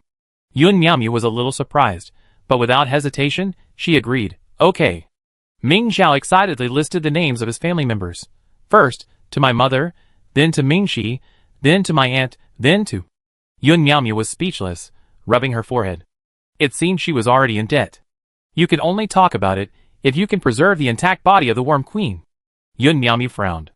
Ming Xiao patted his chest and assured, don't worry. Yun Miaomu was about to tell her not to be overconfident when her communicator suddenly received a message. Feng Ning also glanced at her own. Ming Xiao had an inexplicable feeling that they had received the same message. Feng Ning read it and stood up first. This is an emergency meeting called by the Tari's Military Academy. Principal Yun, do you want to come with us? Yun Miaomu also stood up, took a few steps, and turned to look at Ming Xiao. More precisely, she looked at the white gemstone necklace around her neck. The white gemstone on the crown is a mecha. What about the other half of the black gemstone? She asked. Feng Ning turned to look at her and shook her head. I don't know. Yun Miaomu suggested, perhaps after the league is over, I can go and take a look. You know the difference between a mecha pilot's mental power and command, maybe I can see something. Feng Ning stared at her expressionlessly, as if considering the feasibility. Yun Miaomu laughed, what? Are you afraid I take your things? Not really. We have good things at home. Did Senior Yunran leave behind any valuables? Ming Xiao asked curiously. Yun Miaomu's smile faltered, and she glanced at Ming Xiao silently. Then can I tell you? Feng Ning curled her lips. Ming Xiao's question makes sense. Principal Yun keeps his own treasures hidden away, yet demands to see someone else's. It doesn't seem fair. This was a polite refusal. Yun Miaomu wasn't disappointed, but walked out. You have a point. I think about it. Ming Xiao watched them leave, wondering what valuable treasures the Yun family had. Although Yun Ran was born hundreds of years later than Ming Qingla, her fame and reputation were no less than Ming Qingla's. She was able to refine the Zerg Queen, expanding the Zerg-infested Kalia galaxy, and leaving behind many powerful weapons for future generations. However, all her belongings are in the Yun family, safeguarded by successive patriarchs. The Yun family has meticulously preserved these items, and Ming Xiao couldn't immediately think of any of Yun Ran's legacy. When in doubt, he would check the star network. If nothing was there, Yun Ran couldn't possibly have such a reputation. Ming Xiao turned on his communicator and realized he had already seen them. Compared to Ming Qingla's legacy, which was mostly human-made weapons, Yun Ran's legacy was mostly mechas. Yun Shili's great combined blade, Yun Mingshir's great whip, and the mechas designed to wield them were all Yun Ran's most precious creations. Additionally, the weapons used by the SSS soldiers and mechas of the Kalia military district were essentially all left behind by Yun Ran. Seeing this, Ming Xiao almost wanted to shake his ancestor and ask him, why did you leave so little behind? What good could a mecha without weapons, and a divine sword with extremely demanding usage requirements, only effective against the Zerg, really do? Ming Xiao sighed, but then an idea struck him.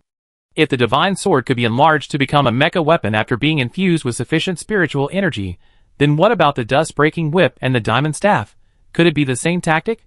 Perhaps one advantage they have over divine swords is that they don't choose their master, but to unleash their full power, they still need to choose a master. Ming Xiao sighed again. She had no way to prove it.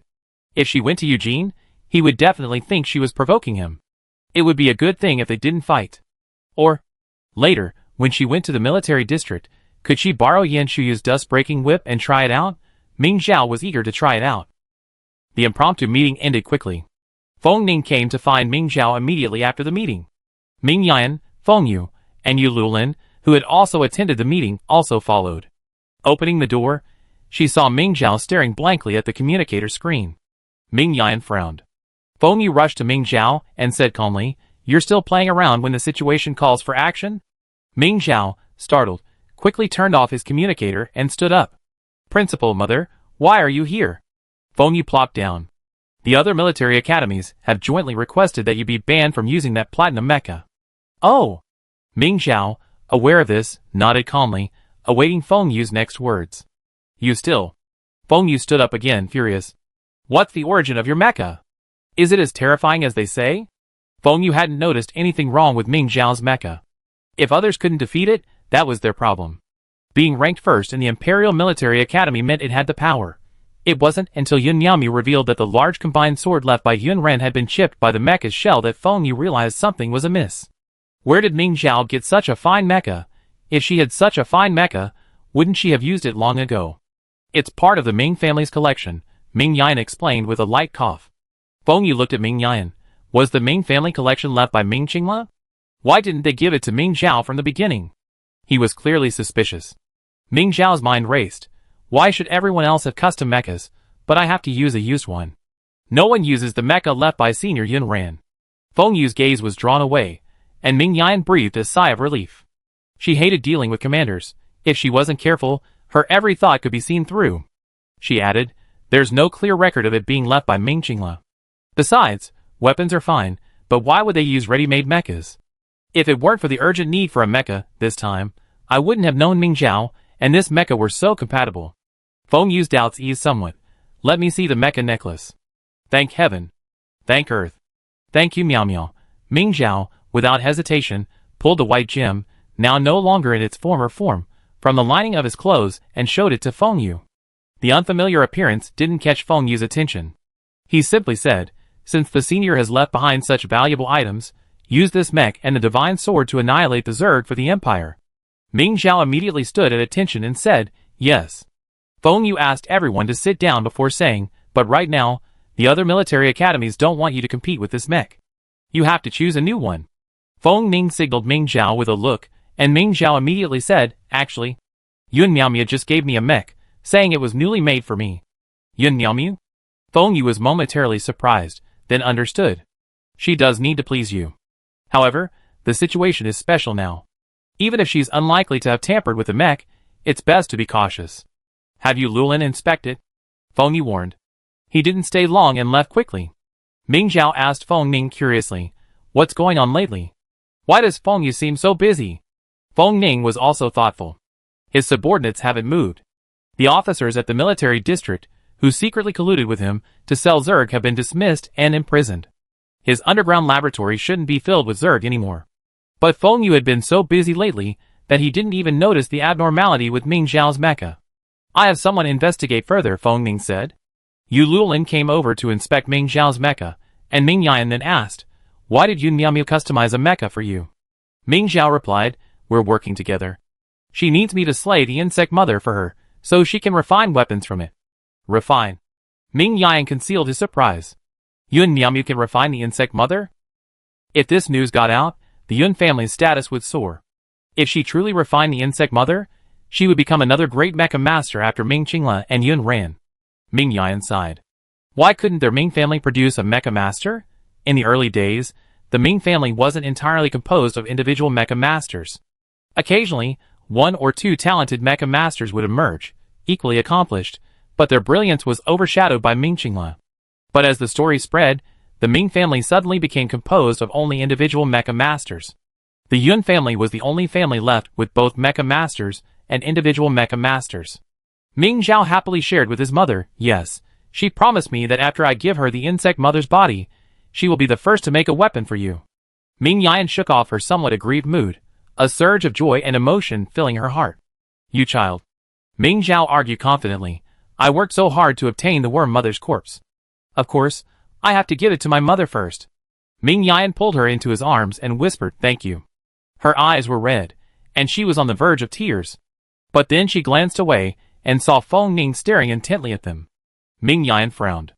Wasn't she usually quite tactful in command? Couldn't she see that mother and daughter wanted to have a moment of affection? She hugged Ming Zhao and turned, her back to Feng Ning. Feng Ning, She realized belatedly that she had interrupted their conversation. Ming Zhao hadn't noticed Feng Ning's abnormality. Ming Yan had asked her to move, and she did. But she didn't miss Ming Yan's unusual mood. She whispered, Mother, you seemed a little upset just now. Why? Don't worry, I win. Ming Yan patted her back. It's not about that. It's...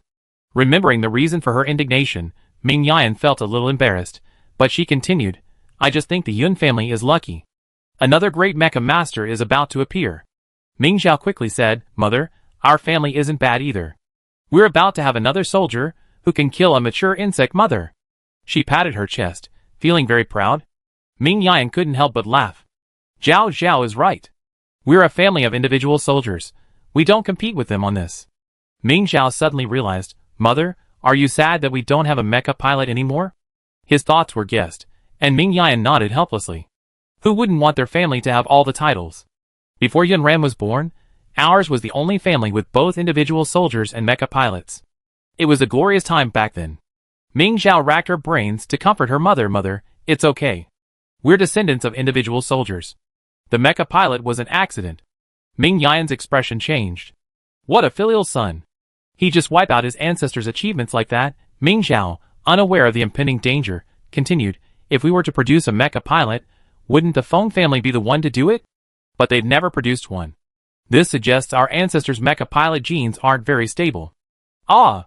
Ming Zhao clutched her forehead, having been struck, and watched her mother, now regaining her composure, clench her fists. No more, no more. Chapter 92. Yu Lulin finished inspecting the mecha. No problem. It's very similar to Lingyao's data, but it's been slightly adjusted based on Mingxiao's recent performance. Similar to Lingyao? Mingxiao, looking at the mecha whose shell also resembled Lingyao's, decided, then let's call it Lingyao too. Ming Yan smiled helplessly, but didn't stop him. Yu Lulin mused inwardly, I didn't expect Yin Miaomu to build such a fine SSS-class mecha in just a few days. Even if it wasn't used as a weapon, he could only admire it. The new Lingya's compatibility with Ming Zhao was only 80%, not too low, but not high either. But fortunately, there was still 2 weeks of joint training. For the third round of joint training, the main instructor of the Tari's military academy was responsible for the training of SS-class individual soldiers, while the SSS-class individual soldiers were in charge of Ming Yan and Yun Mengmeng. The morning instructor was Yun Mengmeng. According to Mingxi, this instructor had a more gentle teaching style. During the first round of joint training, Ming Zhao had been coached by Yun Mengmeng for a period of time. Although Yun Mengmeng didn't directly engage them at the time, her tone of voice suggested she was a calm person. Thus, Ming Zhao felt quite at ease. However, she was the first to be picked out by Yun Mengmeng, and with a baton pointed at her nose, Ming Zhao suddenly had a bad feeling. After her divine sword had become a huge hit in the competition, several military academies jointly banned her from using it. Ming Zhao could only choose a longsword made of ordinary materials from the public weapons rack. Are you ready? Yun Mengmeng's tone seemed to have changed, a chilling edge to her gentle voice. For some reason, Ming Zhao thought of Ming Yan. She subconsciously glanced at Ming Yan, who was sitting in the rest area watching the fight. A whistling sound approached, carried by a gust of air. Ming Zhao noticed it in time, and quickly left her position. Bang! It was the sound of a baton hitting the ground. Ming Zhao looked back, and saw tiny cracks forming around the ground. No, she didn't say she was ready. If that baton had struck her, she would have been killed instantly. Yun Mengmeng didn't pause, continuing her swift attack. You dare to lose focus while fighting me? Ming Zhao swung her sword to block her attack, unable to resist asking, hasn't it started yet? Yun Mengmeng wielded the baton with great vigor, easily meeting Ming Zhao's blocks or attacks. The match begins the moment you stand before me. Asking her was a matter of martial ethics, but it wasn't a reason for Ming Zhao to lose focus. Ming Zhao attempted to strike from her open defense, the tip of his sword pointing directly at her neck. Of course, such a glaring flaw must have been intentional on Yun Mengmeng's part. Ming Zhao's goal was simply to divert attention. Once Yun Mengmeng's baton was withdrawn for defense, she could then take advantage and kick Yun Mengmeng's lower body. Clang! That was the sound of a sword snapping. Ming Zhao's plan was perfect, but the broken sword gave her a certain shock, slowing her down a step, and Yun Mengmeng was the first to kick her in the knee. Numb, Ming Zhao had lost all feeling in her right leg below the knee. Can someone explain why the quality of public weapons is so poor? If she can't even withstand a single blow in a head-on confrontation, how can she fight? She needs to use her divine sword. Ming Zhao's mind wavered, and she was hit by the baton on the shoulder again. The force nearly made her vomit blood. She even suspected Yun Mengmeng had ruptured her internal organs. Is this the gentle wind Mingxi had been talking about? Ming Zhao ran toward where Mingxi stood, determined to let Yun Mengmeng's barrage of clubs fall upon her as well. But her goal was thwarted, and Yun Mengmeng grabbed her by the collar and pulled her back for a beating. The blow was no less ruthless than Ming Yan's, and the sting of the club only hurt more. The crowd watched in terror, watching Ming Zhao used as a warning, fearing they would become Yun Mangmang's next target.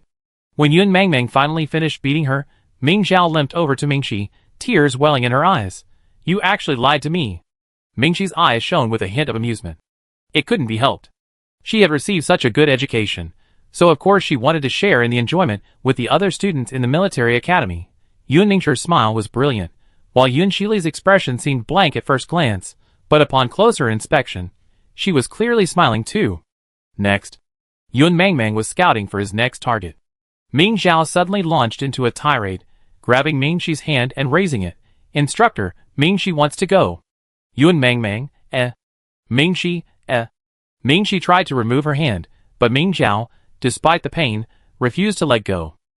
She then added fuel to the fire. Mingxi said your instruction was too gentle, like she hadn't eaten. Mingxi, shock. This was truly alarmist. Yun Mangmang knew Ming Zhao's thoughts well enough. She threatened, Ming Zhao, you think I haven't eaten, right? You can come back if you haven't had enough. Ming Zhao instantly let go and stood straight. No, no, no. Instructor, you are incredibly strong. I deeply recognize my shortcomings. Let another student receive your guidance. Yun Mangmang snorted coldly and asked Eugene to step out of the group. Ming Zhao, twirling his clever little brain, said to Mingxi, she picked the stronger students and actually skipped you. I've been receiving instruction from the instructors, so I should give you this rare opportunity. Mingxi poked Ming Zhao's shoulder. Ming Zhao grimaced in pain. You wait.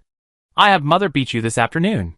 With that, she clutched her shoulder and went to find her classmates from the military academy. Eugene's weapons were far superior to the public weapons, so he didn't suffer as swift a defeat against Yun Mangmang as Ming Zhao did, but the outcome was similar. Once a seasoned instructor caught a flaw, he was bound to be pinned to the ground. Seeing Eugene's defeat was inevitable, Ming Zhao couldn't help but speculate with Chang Kuei about who would be the next unlucky person. If she goes by strength, you could be next. Chang Kuei said sternly, no, isn't there Tang Songsheng ahead? She checked the time. If Yun Mangmang wanted to leave time for explanation, she could only defeat one more person at most. If she defeated Tang Songsheng, she wouldn't be able to defeat her. Thus, Chang Kuei didn't want to hear anyone say she was stronger than Tang Songsheng. Tang Songsheng felt a little uneasy overhearing their idle chatter, but he couldn't help but think that, if it came down to points, it wouldn't be his turn. Next, Chang Kuei and Tang Songsheng both tensed their backs, fearing their names would be called. Chang Kuei. Chang Kuei was stunned. Although she was happy to be recognized by the instructor, she didn't want to be singled out for a fight during his time as a warning to others. Instructor, can I wait until your regular instruction? But she couldn't say no, so she could only grit her teeth and let Ming Zhao push her forward. Tang Songsheng watched her as she took the stage, feeling a mixture of relief and resentment. When Chang Kuei's axe was knocked down by Yun Mangmang and smashed against her shoe, Tang Songsheng, watching Chang Kuei wailing on the stage, finally felt her resentment dissipate. At that moment, I wonder how many people in the audience prayed that this election process would be discontinued. Yun Mangmang on the stage seemed to have heard their cries and, as expected, stopped. She glanced at the students lined up in the audience and scoffed, the league is almost over, and you're still so lame. Look at the students in the A-level competition next door. Their combat power has almost doubled since they first entered the competition. Have you improved? The students' faces were grim. No matter how bad they were still SSS-level soldiers. Being compared to students with even lower mental power levels by the instructors was a thorn in their sides. Ming Zhao, however, was unconvinced. She felt the gap between her and Yun Mangmang wasn't too far off. If it weren't for her mediocre weapon, she wouldn't have lost. Yun Mangmang noticed her expression, and he didn't hold back. He asked directly Ming Zhao, are you unconvinced? Ming Zhao, unconvinced, but a man of insight is a hero. Ming Zhao lowered her head. No, instructor, please continue. Yun Mangmang guessed her thoughts. You think you lost because of your weapon? Is that so? Ming Zhao shook her head. No, no, no, stop it. You think you can beat me with your magic sword? Yun Mangmang smiled. I don't think you can win. If you don't believe me, do you want to try? Yun Mangmang gestured for Ming Zhao to fetch the sword. Ming Zhao thought for a moment. Yun Mangmang had already spoken so much. If she didn't accept the challenge, wouldn't it be a disgrace to the Ming family? On the gamble of her ancestors' dignity, she had to win this battle. During Ming Zhao's training, Feng Ning usually kept the divine sword for her. Ming Zhao ran to retrieve it, and Feng Ning was a little worried. You. Instructor Yun. What's wrong with her? Yun Miao Miao, also sitting in the rest area, asked with a smile. Want to leak the questions? That depends on whether she agrees, right? Feng Ning finally said, be careful. Ming Zhao grasped the divine sword, and it felt as if she had gained infinite power. Don't worry. Feng Ning sighed, watching her confidently approach. Ming Zhao strolled over to Yun Mengmeng, casually, and before she even took her stance, she suddenly attacked. The instructor had said that the moment she stepped onto the ring, the competition began. She remembered it firmly. Yun Mengmeng effortlessly dodged the blow, still finding the energy to smile back. You become much more skilled. Ming Zhao, sword in one hand and scabbard in the other, struck back, forcing Yun Mengmeng to retreat repeatedly. Dozens of blows passed in a flash, the divine sword still sharp, but Yun Mengmeng keenly noticed cracks on her own weapon. She tooted, a little annoyed. Her baton was also refined by the insect mother. Why is there such a huge difference in level between insect mothers? Yun Mengmeng's aura suddenly shifted, and her speed increased. Ming Zhao was caught off guard, and was struck on the back of her hand by the baton. The intense pain caused her to unconsciously let go. Instantly, the attack and defense became distorted. Ming Zhao was left with only the scabbard. While strong, it lacked any offensive power. Yun Mengmeng forced Ming Zhao further, and further away from the divine sword. Is this the strength you're so proud of? Yun Mengmeng asked her, is the strength you lost so easily truly your own strength? Besides possessing the divine sword, what makes you stronger than other SSS rank soldiers? You couldn't even hold the divine sword against me. When you face a more powerful insect queen in the future, will you just throw it away and give up? Ming Zhao's right hand was shaking violently. It was the blow she just received that had caused her to lose her grip on the sword. She kept remembering to hold the sword tightly, but, after all, the divine sword wasn't attached to her. So, was its strength truly hers? Ming Zhao certainly wouldn't throw the divine sword away, but if it were knocked down or stolen again, like today, what could she do? In a trance, Ming Zhao seemed to see the video she'd seen before, the divine sword and the person, seamlessly integrated. If she could do that, then no one could take her sword away. From the moment the divine sword acknowledged her, they were one. The atmosphere in the arena seemed to shift. The teachers in the lounge couldn't sit still anymore and stood up. Yun Mengmeng was trying to knock Ming Zhao's last remaining weapon away, when he suddenly sensed a strong sense of danger. However, it was too late to dodge. Chapter 93. At the critical moment, Yun Mengmeng was pushed back by a spiritual force that solidified into a physical form. The divine sword, with the power to shatter everything, flew past Ming Zhao's arm, the blade passing over Ming Zhao, the hilt grasped by Ming Zhao, and then returned to calm. Mother! Yun Shili and Yun Mingshi ran over and helped Yun Mengmeng up. Are you okay? Yun Mengmeng didn't even bother to be afraid. She immediately looked at the divine sword in Ming Zhao's hand, her eyes gleaming with a frightening brilliance. She turned to Yun Miao Miao, her meaning clear. Sister, I want this. Yun Miao Miao looked away, also pondering the principle behind this, but she had no clue yet. Ming Yan approached Ming Zhao cautiously, probing Zhao Zhao. Are you still awake? Ming Zhao shook herself, looking at Ming Yan as if waking from a dream. Mother! Just now, she seemed to see through the divine sword into a world 1,000 years ago. Her hands trembled uncontrollably. Yun Mengmeng noticed and couldn't help but exclaim, is the sword out of control? Put it away. Ming Zhao glared at her, you're the one who hit it. The sword was now steady, just like any other sword, but the back of her hand had taken a solid beating from Yun Mengmeng's blow. Yun Mengmeng thought about it and thought, okay, let's go. Go to the infirmary and get some healing fluid. Ming Yan grasped Ming Zhao's wrist and whispered, put the sword away. Ming Zhao's hands were shaking so much that she couldn't even insert the sword steadily into its sheath.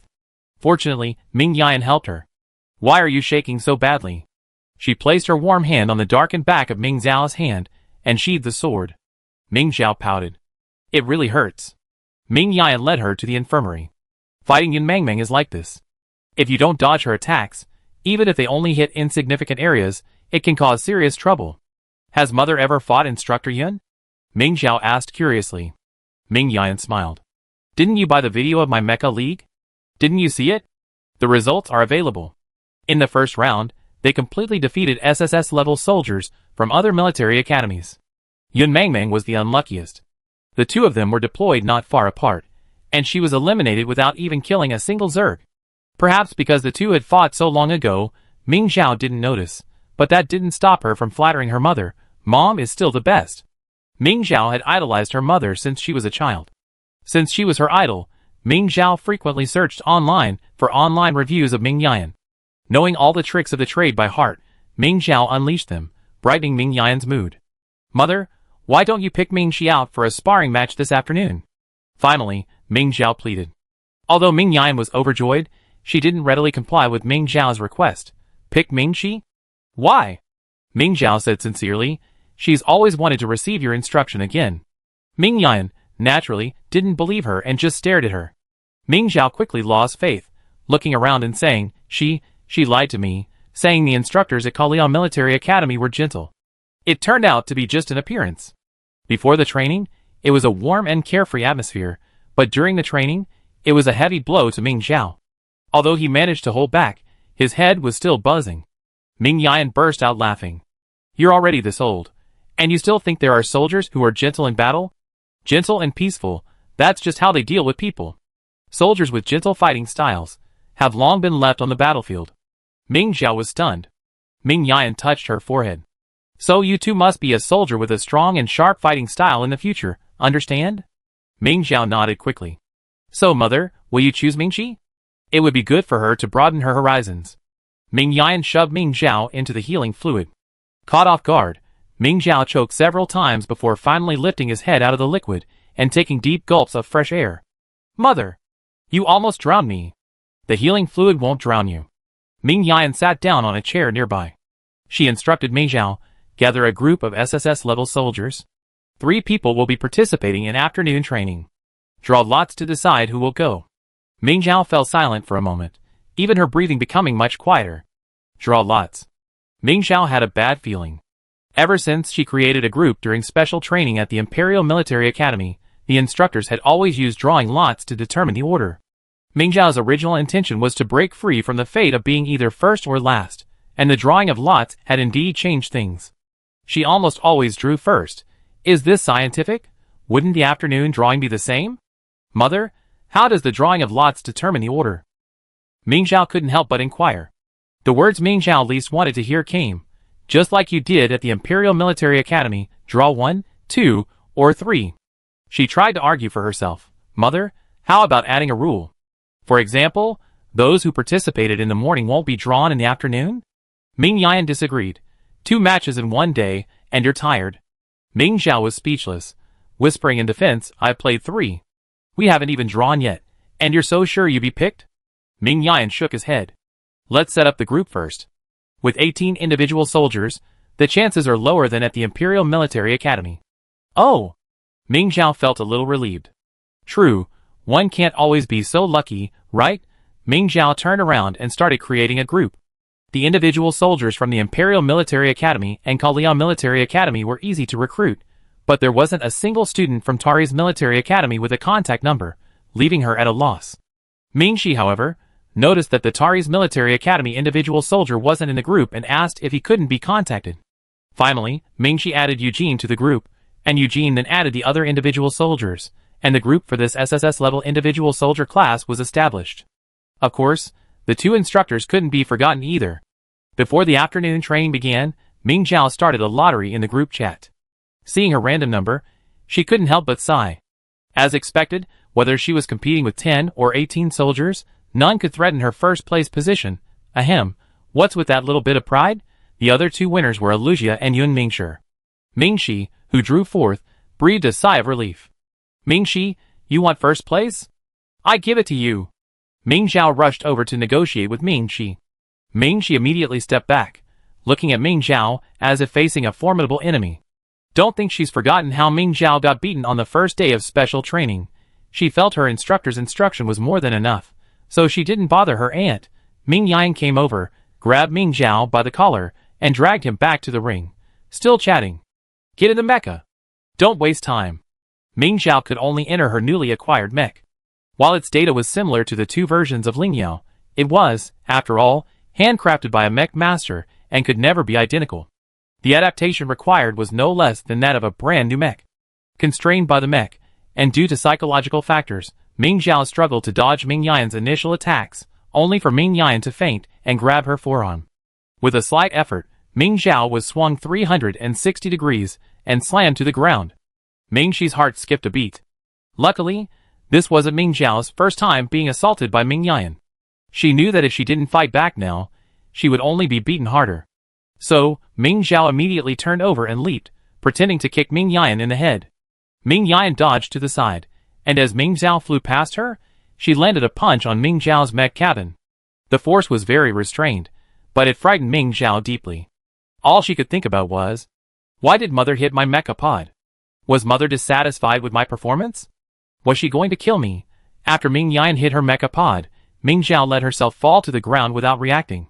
Ming Yan, somewhat puzzled, gently kicked her. What's wrong? Get up. She was certain that this move posed no threat to Ming Zhao. In fact, it was just a prelude.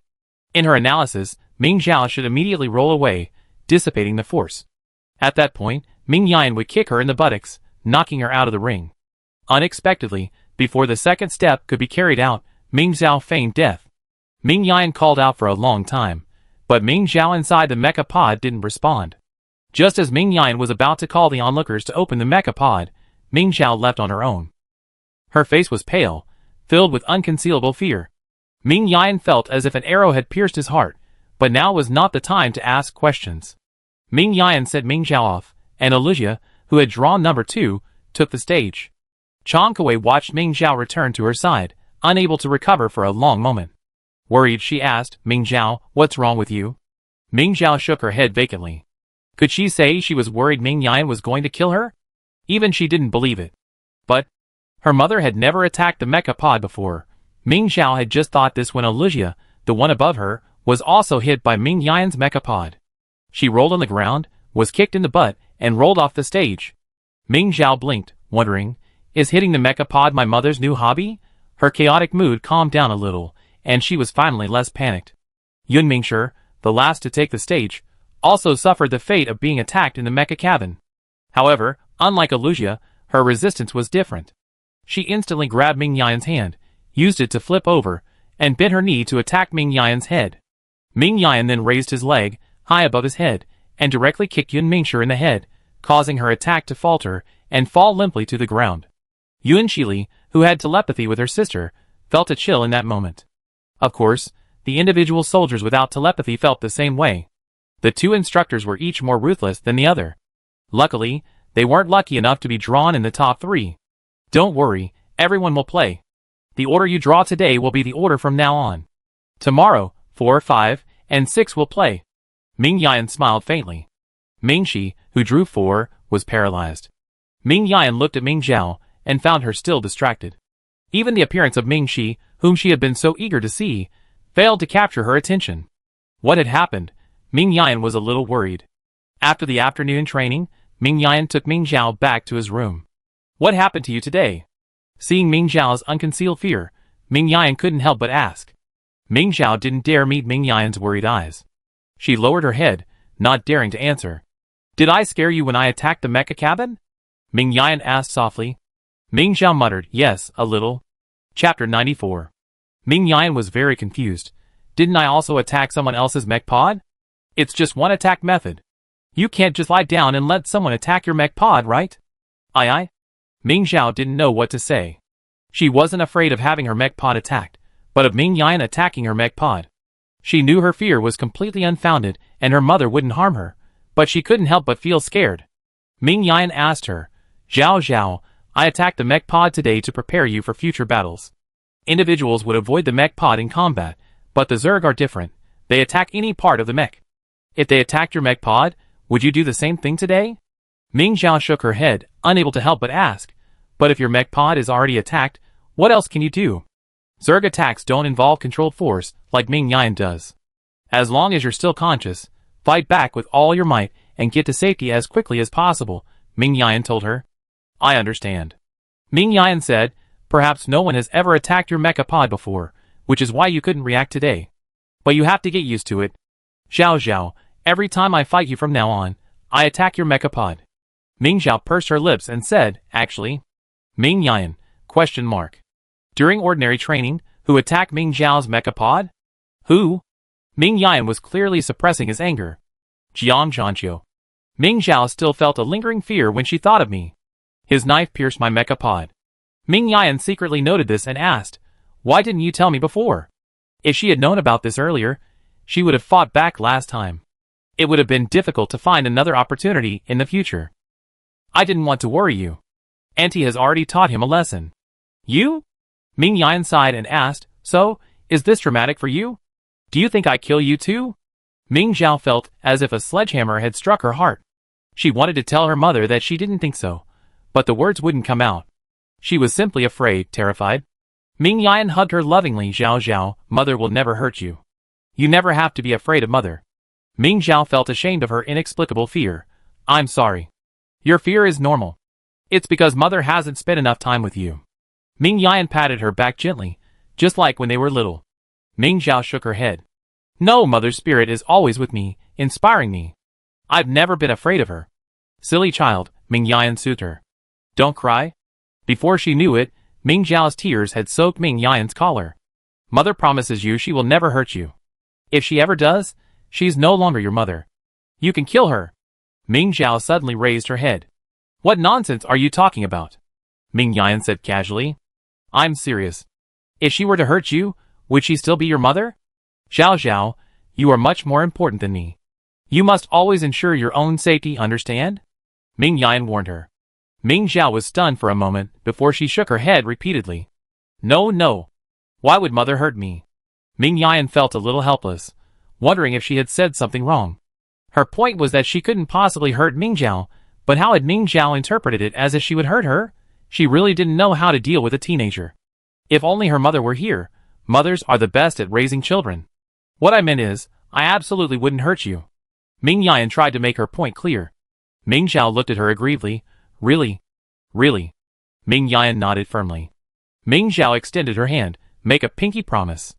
Ming Yan, with a quizzical smile, made a pinky promise. "Are you relieved now?" Ming Zhao nodded and happily gave her mother a bear hug. "I won't hurt you either." "Are you feeling better?" Ming Yan asked her. "I attack your mecha pod again tomorrow. Don't play dead anymore." "Okay." Ming Zhao nodded halfway before suddenly realizing, "Don't I have to go on the field tomorrow?" Ming Yan said awkwardly, "From now on, you need to be desensitized before going on the field. After graduating from the military academy and entering the military district, there's a month-long acclimatization period. After all, neither military academy training nor the Mecha League can compare to the real battlefield." Ming Zhao nodded matter-of-factly. "I get over it." After clearing her mind, Ming Zhao continued her training. She needed to adapt to her new mecha as quickly as possible. Luckily or unluckily, from then on until the end of the joint training, Ming Zhao was never called on by the instructors for another sparring match. During private training time, Ming Yan couldn't accompany her every day for training. After all, she was the instructor of all the students in the Imperial Military Academy. With the individual competition approaching, Ming Zhao couldn't possibly compete with Chang Kuei and the others. He might even be at a disadvantage if his strength was exposed, so he could only focus on training alone. The individual competition began tomorrow, and Ming Yan had taken time out to watch Ming Zhao train. Ming Zhao didn't train in a mecha, but instead practiced the Ming family's ancestral sword techniques with his sword. These techniques incorporated some moves Ming Yan had never seen before, yet the combination was incredibly smooth. It felt as if those movements had always been part of the Ming family's sword technique. "Good." Ming Zhao finished the set, and Ming Yan cheered her on. He wiped the sweat off her forehead with a tissue before asking, "Why aren't you doing mecha training?" Ming Zhao stuck out her tongue. "I can't improve my compatibility anytime soon, and I'm a little upset, so I'm practicing swordsmanship to calm my mind." Ming Yan, worried she might be overly nervous, reassured her, "Don't worry too much. You have the points advantage right now, and you have a margin of error. If your compatibility doesn't improve, then so be it. Don't worry. At worst, just delay. You have the stamina advantage." Ming Yan gave her some tips. Ming Zhao nodded repeatedly. "Don't worry, I definitely take first place in the individual competition." Noticing Ming Zhao's nervousness, Ming Yan knew she was still nervous, so he changed the subject. "There were a few sword techniques I hadn't seen before. Did you invent them?" "No." Ming Zhao hesitated for a moment, then finally said, "These were some things I vaguely saw after the heavenly sword flew into my hands." "Something I saw." Ming Yan pondered these words, and suddenly felt a chill run down his spine. He quickly reassured himself, "Don't be afraid, it must be my ancestor. How could he possibly harm me?" Ming Yan excitedly asked, Did she teach you new sword techniques? Ming Xiao wasn't sure. There are also some moves that came naturally to me after using the divine sword. Perhaps they have some inheritance from my ancestors. Ming Yan took a sword from the nearby weapon rack and said, "Come, teach me." That's the sword technique of our ancestors. Feng Yu had been busy for many days, and on the eve of the competition, he finally had some free time to check on the students' practice. As the principal, he had the right to open the door to his students' personal training rooms. But if he had known what he would see upon opening the door, he might have preferred to knock. Feng Yu was furious when she saw the two men still leisurely learning swordsmanship. "What time is it? You're still learning swordsmanship now. Ming Xiao, have you adapted to your mecha?" Ming Xiao instinctively hid behind Ming Yan. Ming Yan defended her. Adapting to mechas has its bottlenecks. Ming Xiao is at that point now. Further practice is useless. It's better to improve your mecha-less strength. Right. Ming Xiao agreed. I can't use my magic sword against a mecha-less one. My strength will decline. I need practice too. Need a head.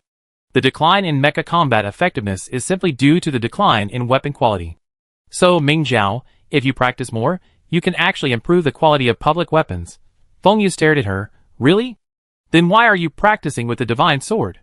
Ming Xiao looked at the divine sword in her hand, feeling guilty, but not completely guilty.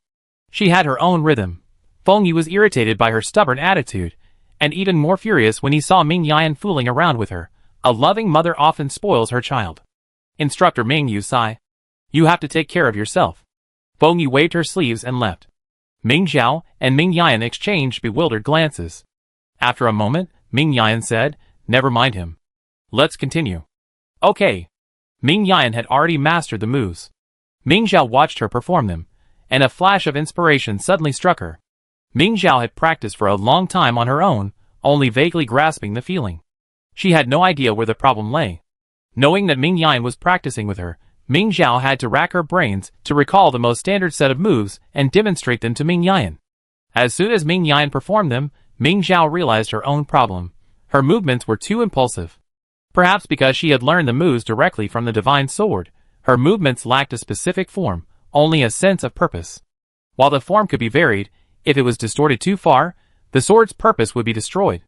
No wonder her sword energy was so inconsistent. Ming Xiao suddenly realized something. She casually picked up an ordinary sword and swung it with a wave. Concentrated spiritual energy emanated from it, inflicting widespread damage. Ming Yan paused, staring at her with a flicker of astonishment. Then, the sword in Ming Xiao's hand shattered. Ming Yan paused for a moment, then said, "It seems an ordinary sword can't withstand this attack." Ming Xiao also fell silent. After a moment's reflection, she picked up another sword and said, "I try again." Another complete set of sword techniques. Ming Xiao reduced her spiritual energy output again and again, finally stabilizing it within the sword's tolerance. The damage dealt by the sword energy was less, but the sword finally survived intact. Ming Yan applauded her. Amazing. This way, you won't have to worry about your weapon being at a disadvantage when facing Eugene and the others from Kaliao Military Academy tomorrow. Ming Xiao nodded excitedly. Ming Yan then asked about the key to the sword technique, but Ming Xiao was a little unsure how to begin. She lacked form, which could be improved with more practice. However, Ming Yan's movements were impeccable, but she lacked purpose, and Ming Xiao didn't know how to improve them.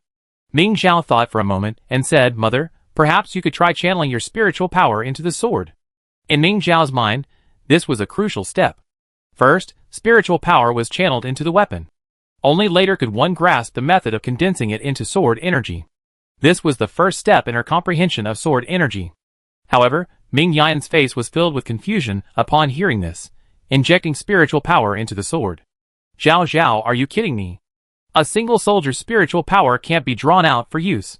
Chapter 95. Ming Xiao was stunned. "Can't?" "But she could," Ming Yan said firmly. "No. This is a command skill. Their mental energy can spread outward, gathering intelligence. Powerful ones, like Feng Ming, can even transform into physical form, just like when she pushed aside Yin Mangming that day. If she could, she would be a commander, safely protected by others. Why would she be a single soldier, always on the front lines?" The two of them stared at each other for a long moment, and after a long pause, Ming Yan had an incredible guess. "You. Can you?" "Yes." Ming Xiao reached for Ming Yan's hand, and slowly channeled his mental energy into her. Just like this. Ming Yan felt this rather unfamiliar sensation. Decades of single-soldier common sense were shattered, and her mind went blank. Ming Zhao looked at her with some concern, quickly stopping his mental energy transfer. "Mother, are you feeling unwell?" "No, not really." Ming Yan covered his forehead. "In my opinion, only a commander can do this. Release mental energy to gather intelligence, then condense it into a physical form, which can be used for defense or attack." Ming Zhao thought carefully and realized that she seemed to be able to do all of this. It's just that she needed the divine sword to use her mental energy for exploration. No, that's not right. She can now use sword energy without the divine sword. Perhaps she could also explore without the divine sword? Ming Zhao thought about it and decided to give it a try. He released his mental energy, pouring into the adjacent room, which was Eugene's personal training room. As soon as he entered, Ming Zhao saw Ming Nolan flying towards him. He had been knocked away by Eugene. Ming Zhao was slightly startled and inwardly apologized, not intending to see Ming Nolan get beaten. Before she could retreat, the commander of the Tari's military academy noticed something and used his mental power to attack Ming Zhao. Ming Zhao panicked and quickly withdrew all her mental power. The commander of the Tari's military academy immediately stood up and walked out. Eugene couldn't help but ask curiously, "Where are you going?"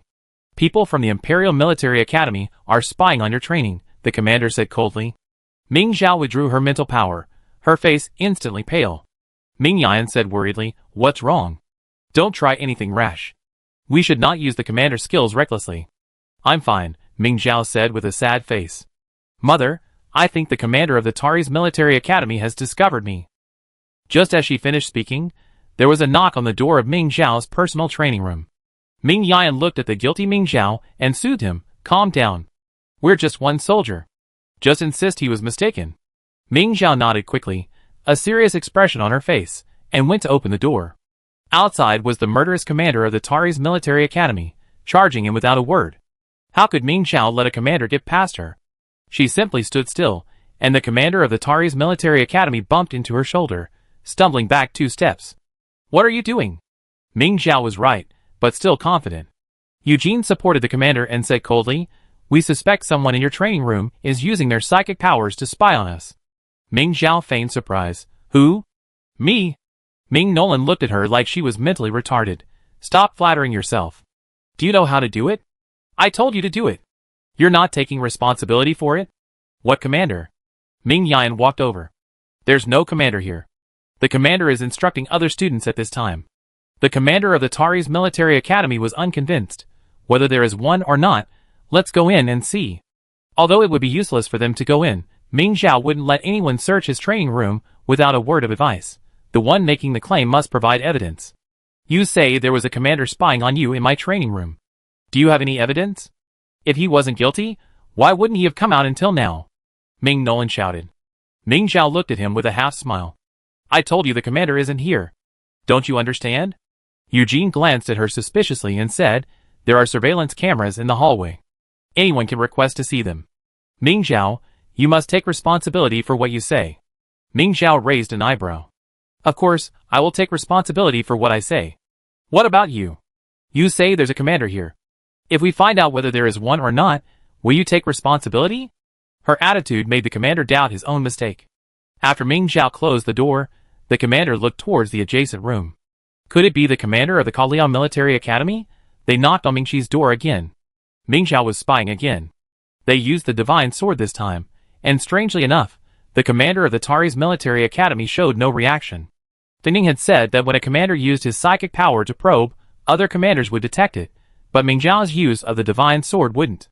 Therefore, even though Ming Zhao had previously been able to use psychic power, Fingning didn't consider her a commander. Ming Zhao withdrew her psychic power, bewildered. Now she could be detected by the commander. Had she truly become a commander? Ming Yan patted her shoulder. "Don't overthink it. Commanding abilities aren't very offensive. Even if you do have them, it's best to just use them as a support." Ming Zhao nodded. "That's good too. It gives you an extra layer of protection when you go into battle," Ming Yan said with relief. In the corridor, the 3 Tari's military academy officers knocked on the door for a long time, but no one answered. Then, Alusia ran into them and asked, "What are you doing?" "Someone's spying on the young master's training," Alusia asked, puzzled. "Spying?" "There's a special material between the individual training rooms that blocks mental energy. The commander's mental energy can't penetrate. How could they be spying? The trio, completely oblivious to the whole situation, said, eh. Besides, the commanders of the Imperial Military Academy and the Kalian Military Academy are instructing their soldiers at the training grounds, not in the training building, Alusia said. The Tari's Military Academy commander, puzzled, said, perhaps I made a mistake. Even though he was the best commander at Tari's Military Academy, he couldn't figure out what was going on. Amidst his confusion, the third round officially began. The spectators eagerly awaited. The A-level competition had concluded, with Kalian Military Academy taking the championship. Who knew if Kalian Military Academy would also win the S-level competition? It was unlikely. Kalian Military Academy was a master of team fights, and they couldn't even defeat Ming Zhao's team in a team fight, so winning the individual competition was unlikely. The current score difference couldn't be made up by Ming Xi winning one more game, unless Ming Zhao showed some support. But I heard that the other military academies jointly requested to restrict Ming Zhao, and also asked her to change her mecha. I wonder how she's adapting. If she doesn't adapt well, she might not be able to defeat Ming Xi and Eugene. How disgusting. They resort to underhanded tactics when they can't win. It's obvious with a toe that it was Tari's Military Academy that started it. It's the same as saying that Kalian Military Academy didn't benefit at all. The biggest beneficiary is Kalian Military Academy. If Ming Zhao makes a mistake, first place will be theirs. Does Tari's Military Academy not want to take advantage of the opportunity? Or are they just too useless to do it? No one in the arena knew about the online verbal battle. Everyone was actively preparing for the competition, fighting hard for those with games, and training hard for those without. But when a match that was meaningful to them came up, everyone still flocked to the ring to watch. Mingxi versus Eugene, a mechless clash. Eugene had the family heirloom, the diamond staff, and Mingxi had the flowing cloud sword given to her by Yun Miaomiu. Combined with the Ming family's ancestral swordsmanship, the two fought evenly matched. Their fighting styles seemed to have shifted. Originally, Eugene's speed was his priority, Mingxi's strength, but now, wielding the Vajra staff, Eugene's strikes carried devastating force, while Mingxi's movements became swift and agile. Another powerful swing brought down the staff, a blow that would have instantly ruptured Mingxi's internal organs. The Vajra staff was so close to Mingxi that it seemed almost impossible to avoid it. The onlookers, Yun Shili and Yun Mingshi, both changed their expressions. Most people didn't see Mingxi's movements clearly. Mingxi stepped on the Vajra staff, which had struck the ground, and simultaneously pressed the sword against his throat. This reversal of tactics startled everyone. They hadn't even noticed how Mingxi had managed it. Eugene didn't react either. He couldn't understand. They were clearly on the verge of victory. How could the situation suddenly reverse? Ming Zhao, however, had a vague sense of the key. The sudden change in the two men's fighting styles might have been influenced by their weapons. This is precisely the advantage of weapons refined by the Zerg. Powerful mechs retain some of the Zerg's characteristics, allowing individual soldiers to leverage the Zerg's power against the Zerg without being harmed by the weapon's backlash. Ming Zhao saw that the flowing cloud sword contributed half to the breathtaking dodge at the end. It seemed that Ming Xi and the flowing cloud sword were highly compatible, almost reaching the state of unity between man and sword. Ming Zhao was eager to try, even wanting to rival Ming Xi's last exhilarating mech duel. Good news, Ming Zhao actually drew in mech. Bad news, his opponent was Eugene. Ming Zhao felt a little disappointed, but his fans, who had stood up for him, were instantly elated. Oh my god, after all the hard work trying to ban someone's mech, he ended up drawing in mech. Ha ha ha, karma. Wasn't it just a bet that someone couldn't adapt to the constant mech swapping? They resorted to such despicable tactics. Even the heavens couldn't stand it.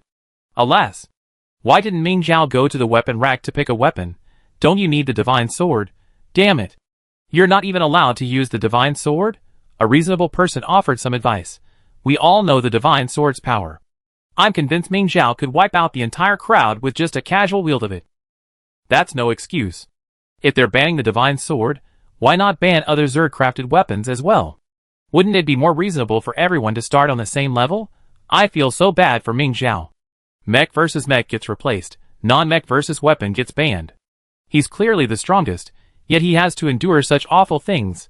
Wow, Zhao Zhao, even if you lose, in my heart you're still the strongest individual. The organizers are here to take a beating. The principal and instructors of the Human Empire Military Academy didn't say anything, which means they agree with this decision. If they all agree, what's there to be upset about? What's the matter? Whoever's weaker is right.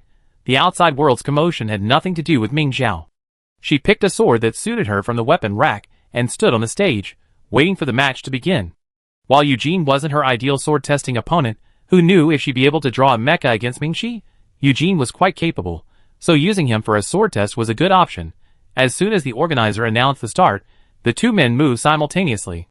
After his defeat against Mingxi, Eugene's fighting style had improved significantly.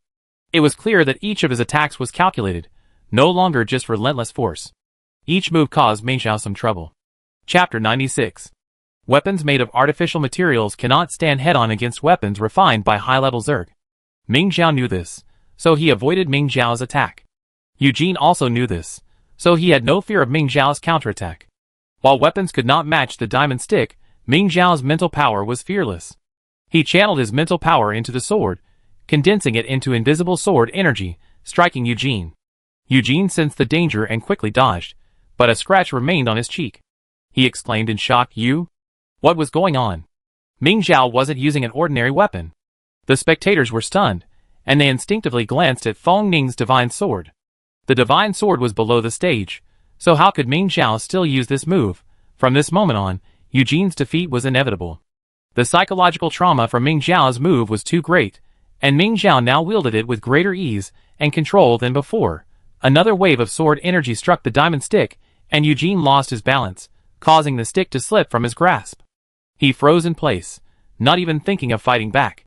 He hadn't taken Mingxiao and Mingxi seriously at first, but he was defeated by them one after another.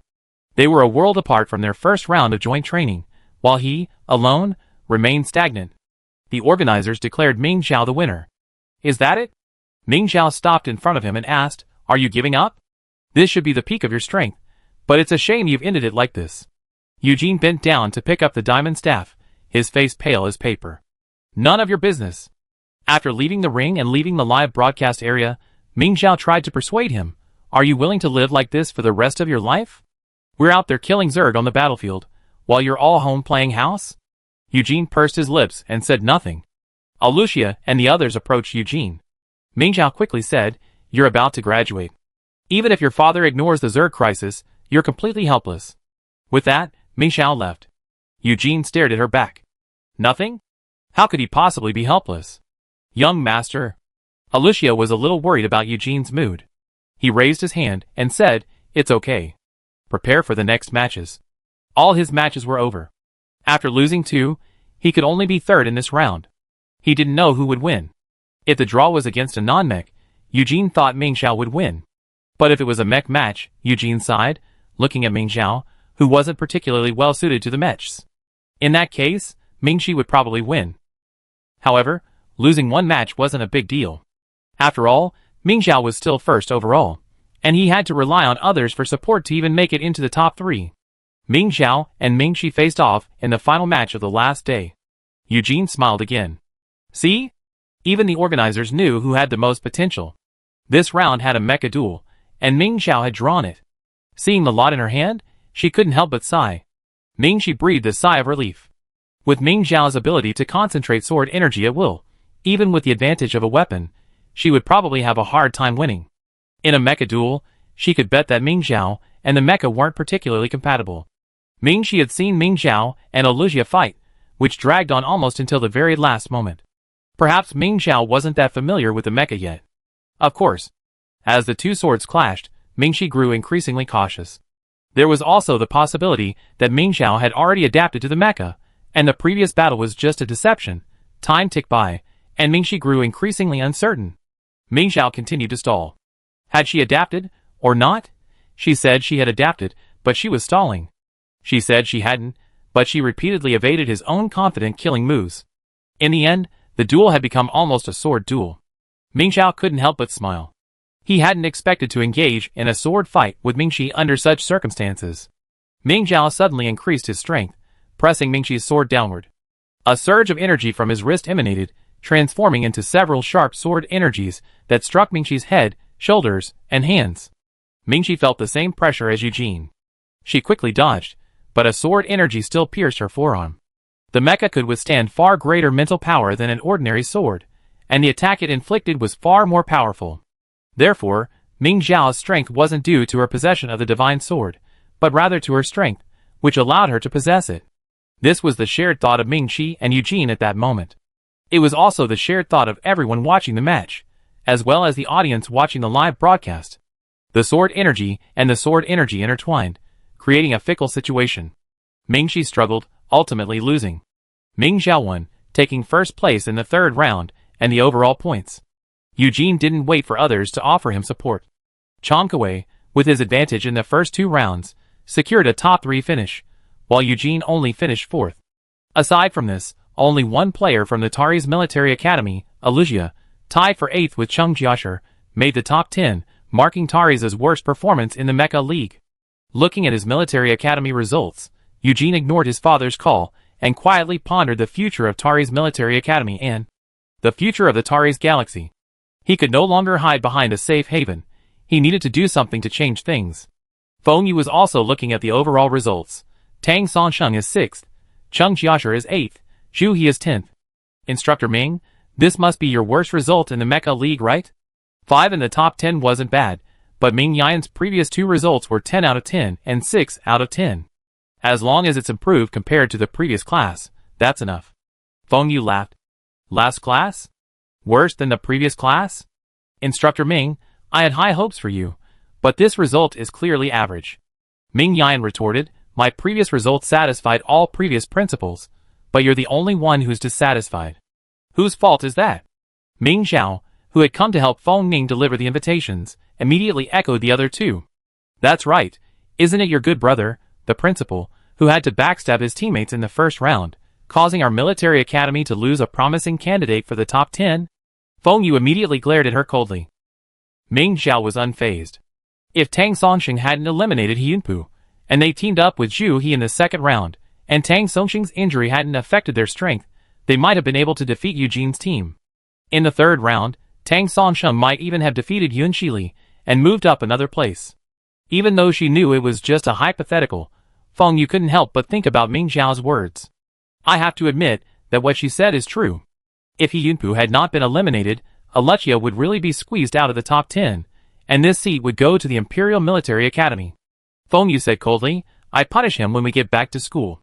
Ming Zhao smiled as she handed over an invitation to Feng Lingyi's celebratory dinner at the Imperial Palace. She said, Tang Songsheng is about to graduate. How can you punish him? Feng Yu snorted coldly as she accepted the invitation. The date was tomorrow evening. The award ceremony would be held in the morning, followed by a starship trip to the main planet in the afternoon, and the celebratory dinner in the evening. Got it. You be speaking at both the award ceremony and the dinner, as well as giving interviews. Hurry and prepare. Feng Yu accepted the invitation and sent her away. Ming Yan followed her. Ming Zhao agonized over tomorrow's chores. She couldn't help but ask Ming Yan, Mom, what should I say for tomorrow's speech? Ming Yan casually replied, just find a random script online. So what will the interview ask tomorrow? Just, what did you learn from the competition? Any shortcomings? What are your future plans? Ming Yan added, they'd probably also ask you about the sword and the mecha, and about your early graduation. Ming Zhao couldn't help but wail, can I not participate? Ming Yan chuckled, no, go back and prepare. Just write the script and memorize it. The speech is only 5 minutes, and the interview is only an hour. It go by quickly. Ming Zhao, feeling lost, tried to find help. Mom, help me. Ming Yan pushed Ming Zhao out of her suite and closed the door. Ming Zhao stood alone in the hallway, staring at the closed door, wanting to cry but unable to. Finally, she retreated to her room and shut herself in. Naturally, there are many reference documents on StarNet, and Ming Zhao clicked on one at random. After a few glances, her brows furrowed. It was nothing more than this. This manuscript was too arrogant. With phrases like the performance was just average, and who knew the opponent was so weak, Ming Zhao felt like slapping the speaker. Ming Zhao quickly flipped to the last signature. Ming Yan. So it was her mother who said that. That was fine. Ming Zhao's inexplicable anger immediately dissipated. As expected of her mother, she was just as arrogant. However, while she liked this manuscript, Ming Zhao couldn't use it directly. There wasn't even anything she could use in the whole article. The Imperial Military Academy students' ranking was their own achievement. Ming Zhao hadn't really helped them much. After all, she only faced Eugene in the first game, and then started playing jungle. Ming Zhao pondered for a long time, still unsure what to say. At this moment, Ming-Chi texted her, how do you achieve that sword energy? Can you teach me? The Mecha League was over, and they were no longer competitors. Ming Zhao readily replied, Sure, do you want to learn now? Ming Zhao hesitated, but there's an award ceremony tomorrow, and the top 3 have speeches. Are you ready? When you're ready, show it to her so she can learn from it. Unexpectedly, Mingxi's answer brought her to tears. I asked Jin Yu to write it for me. Their commander is the best at this. How could it be possible? An idea struck Ming Zhao. Could she ask Fing Ning for help? Would that be too much trouble? He already wrote the speech, so could he write the interview answers as well? Just as Ming Zhao was debating whether to ask Fing Ning for help, Fing Ning knocked on her door. Ming Zhao's words were on the tip of her tongue, but seeing Fing Ning right in front of her, she froze. Feng Ning, however, took the initiative and asked, You're going to speak tomorrow. Have you finished writing your speech? Ming Zhao shook his head blankly, wondering what Feng Ning meant by that. Could it be? Feng Ning wanted to help her write it?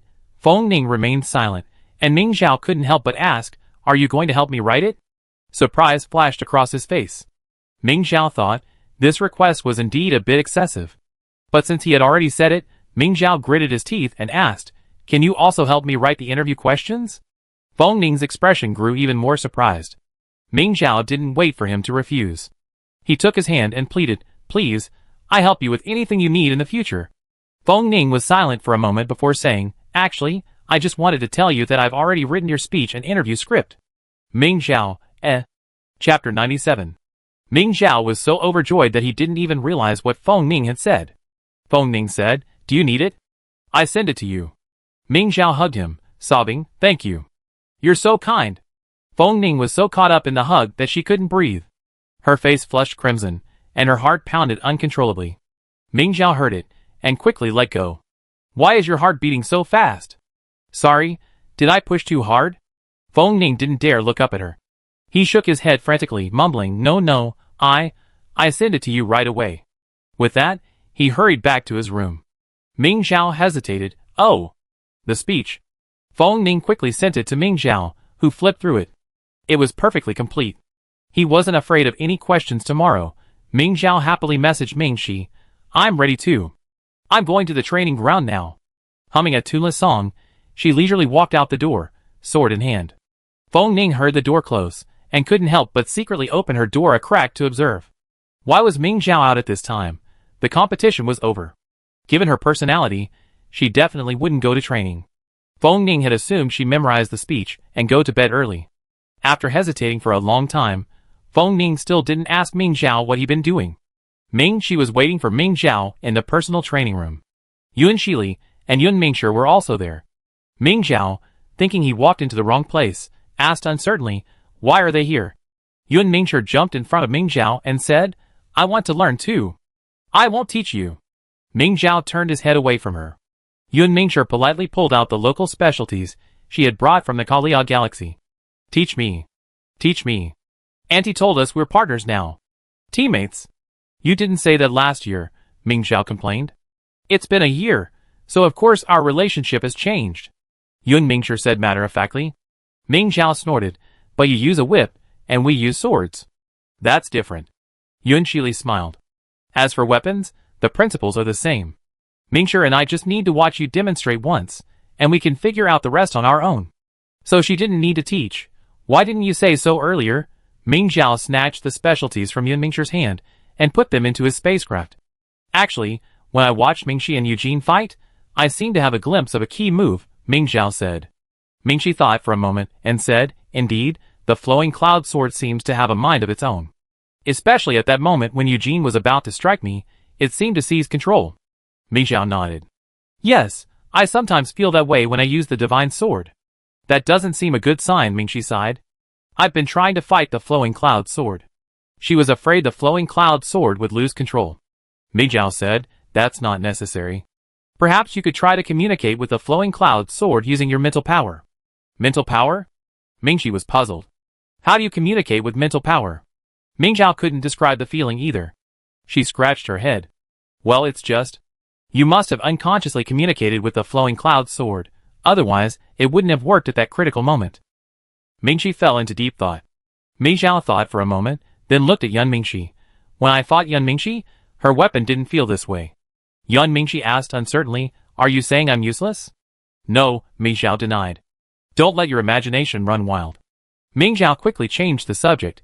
Anyway, this feeling can't be explained in a moment, but you all have weapons refined by the Zerg. If you practice diligently, you should be able to grasp this mysterious feeling. Mingxi silently took note. Huh? Still need to practice? Yun Mingxi wailed. I thought I mastered my ultimate move today, so I could punch my mother and kick the instructor. Ming Zhao and Mingxi were speechless, but Yun Shili said quietly, I'm recording this. You're done. Yun Mingxi quickly rushed over to her, trying to stop her. Sister. You're my sister? The two sisters clashed. Mingxi looked at Ming Zhao. It's still early. How about we have a sparring match? After the competition, the students from the various military academies were no longer rivals. Unless it was a vicious incident like He Yunpu's attack on Tang Songsheng, the leaders would turn a blind eye to private sparring. Ming Zhao had long wanted to duel with Mingxi, and upon hearing the offer, he immediately accepted. Come on. As the two of them sparred, the twins, no longer bothered with their playful banter, waited tacitly on the sidelines. They also wanted to spar with Ming Zhao again. After finally beating all three of them up, not only was Mingxi's sleep delayed, but even Mingxi, who usually went to bed late, missed her bedtime. Then they trudged back to their dormitories. Ming Zhao, bleary-eyed, opened the door to his suite. The moment he opened it, he was instantly awake.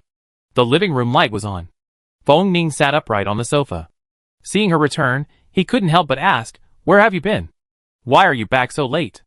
Ming Zhao felt a little puzzled. Were they going to check on her after the competition? No one had even informed her. What's wrong? Ming Zhao asked hesitantly. Feng Ning poured her a glass of water and asked her to sit down. I thought you were being held captive. Ming Zhao laughed. How could that be? Who could have ambushed me? You usually go to bed at 10, and today you're back at 2. Feng Ning stated the facts calmly. Ming Zhao gulped down the water and said nonchalantly, It's normal for a soldier to come home late. What's the matter? Feng Ning paused for a moment, then asked, Have you finished memorizing your manuscript? Ming Zhao was shocked. Yes, I have to memorize it. She figured reading it twice would be enough. Just give a general idea. Feng Ning stared at her in silence. Ming Zhao said guiltily, Okay. I get up in the morning and memorize it. No. Feng Ning wouldn't let her go back to her room. You're not going to get up early at this hour.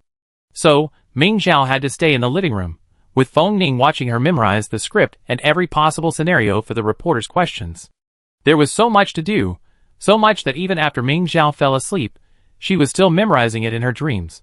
The next day, at the award ceremony, Ming Zhao nearly overslept. The lack of sleep made her extremely tired, but she was an excellent individual and performed admirably, accepting the award and giving her speech. The medals and trophies were both beautiful, and Ming Zhao couldn't let them go. She could finally put her medals and trophies next to her mother's. Then came the interviews. All the contestants were allowed to participate, but Ming Zhao had the most reporters in front of her. Question after question bombarded her, and Ming Zhao's answers were halting. How could these reporters come up with so many bizarre questions? They weren't in her memorized script at all. Ming Zhao, how long did it take you to learn the technique from the beginning until you completely mastered it, the move that ultimately sealed your victory? She had memorized this question before. Ming Zhao couldn't wait for the author to finish, and excitedly said, A week. The whole room fell silent. Ming Zhao wondered, why didn't they ask any more questions? Could they have finished asking? Checking the time, it was indeed almost time. Mingxi's group had also dispersed. Ming Zhao pondered for a moment, then, taking advantage of everyone's slumber, vanished in a flash. The interview area seemed to be bustling again, but it probably had nothing to do with her. Ming Zhao kept walking. Ming Zhao. Feng Ning called out to her, trotting over to her. Just now, a reporter asked you how long it took you to fully master your sword energy. Did you answer incorrectly? Ming Zhao was surprised. Who asked me that? Feng Ning whispered, the one where you said 1 week. Wasn't she asking how long I could rest after the competition? Ming Zhao asked seriously. Feng Ning shook her head. Perhaps I misheard. Should I go and clarify? Forget it. It's too much trouble. Ming Zhao didn't want to go back. Feng Ning smiled and walked side by side with her. If the public knows you mastered such a powerful move in just 1 week, they definitely have more confidence in you.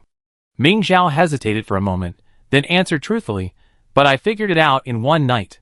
This kind of move is more likely to rely on sudden enlightenment, right? Feng Ning was silent for a long time before finding her voice. Well, It seems I should clarify it to instill more confidence in everyone. Ming Xiao shook her head. Forget it. She thought carefully. If it was the process of using it for the first time, and then completely mastering the control of sword energy, it wouldn't be so exaggerated. But the reporter asked about starting to learn. She didn't know what she was learning until she learned it. After all, she had made it out now, so she didn't want to be surrounded by reporters again. Are you hosting tonight's dinner? Ming Xiao asked Feng Ning, turning his head. The aisle was not spacious, and the two of them sat shoulder to shoulder.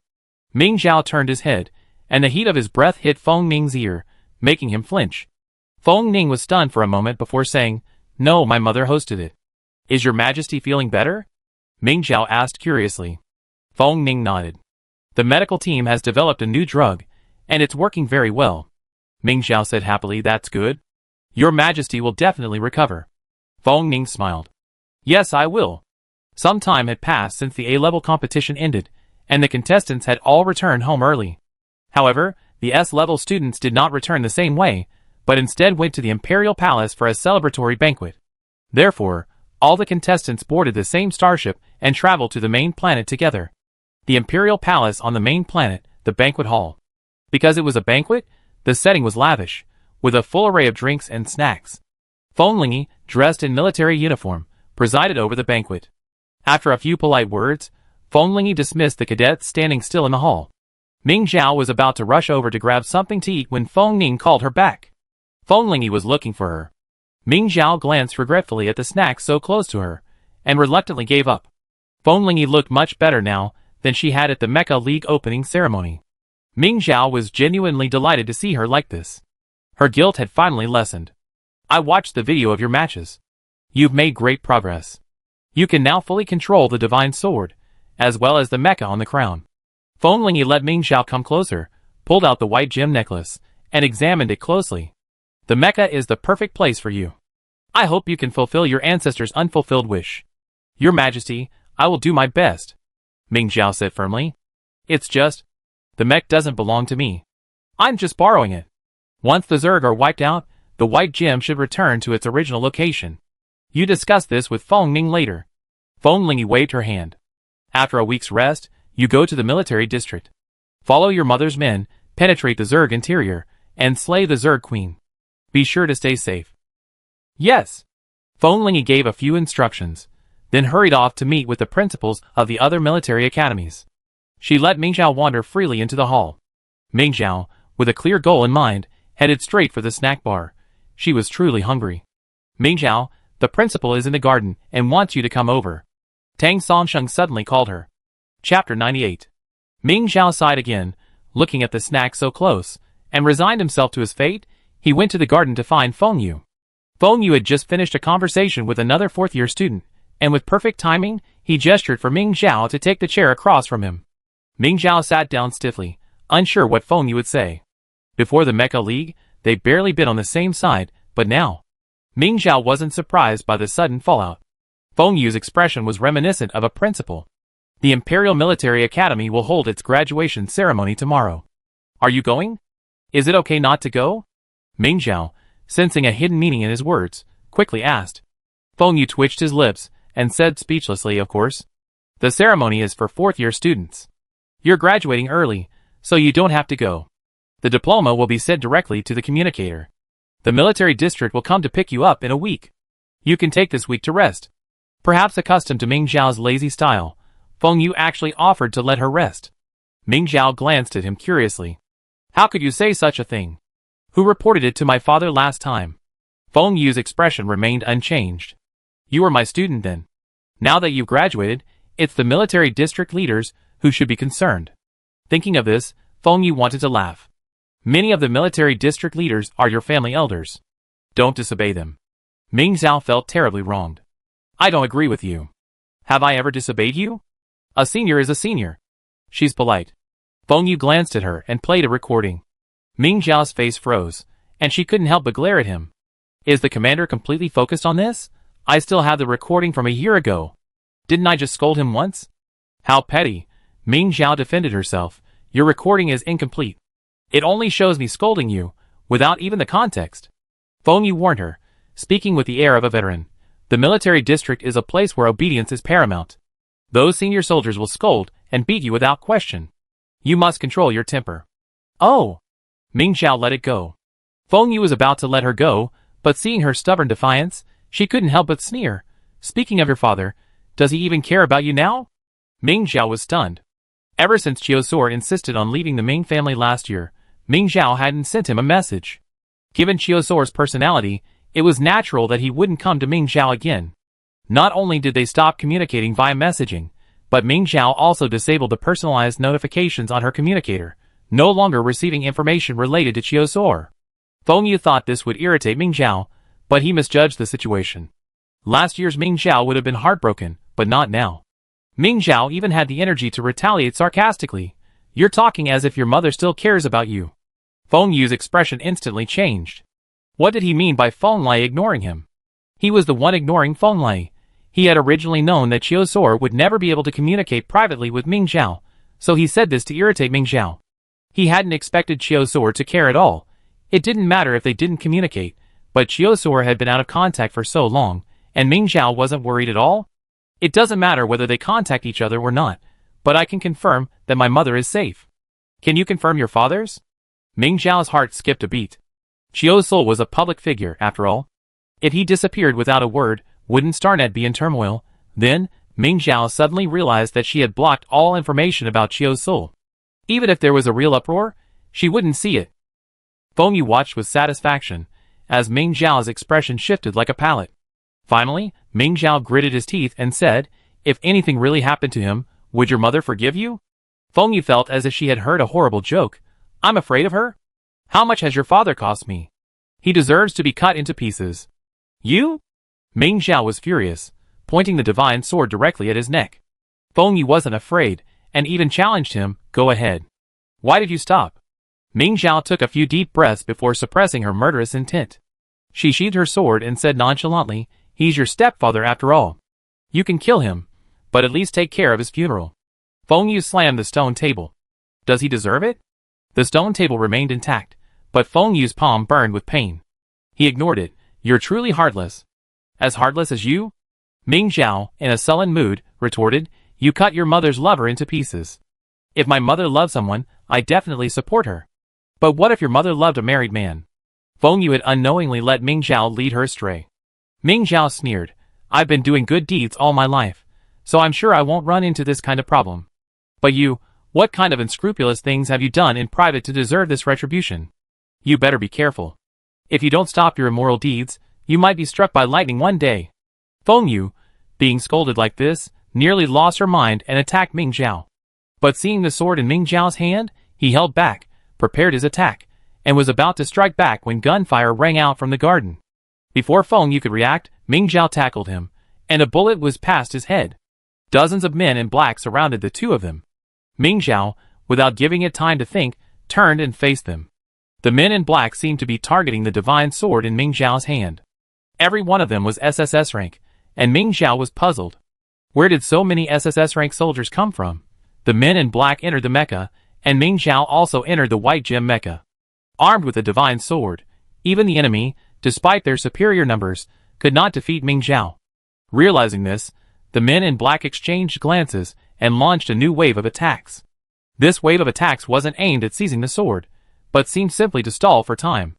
In a head-on confrontation, Ming Xiao wouldn't be afraid, but the enemy's strategy of stalling meant that Ming Xiao couldn't achieve a quick victory. Just as Ming Xiao was wondering what this group's purpose was, a sharp shout came from behind. Hold still. Drop your weapons. Ming Xiao was delighted, thinking it was the palace guards, who had noticed something was wrong.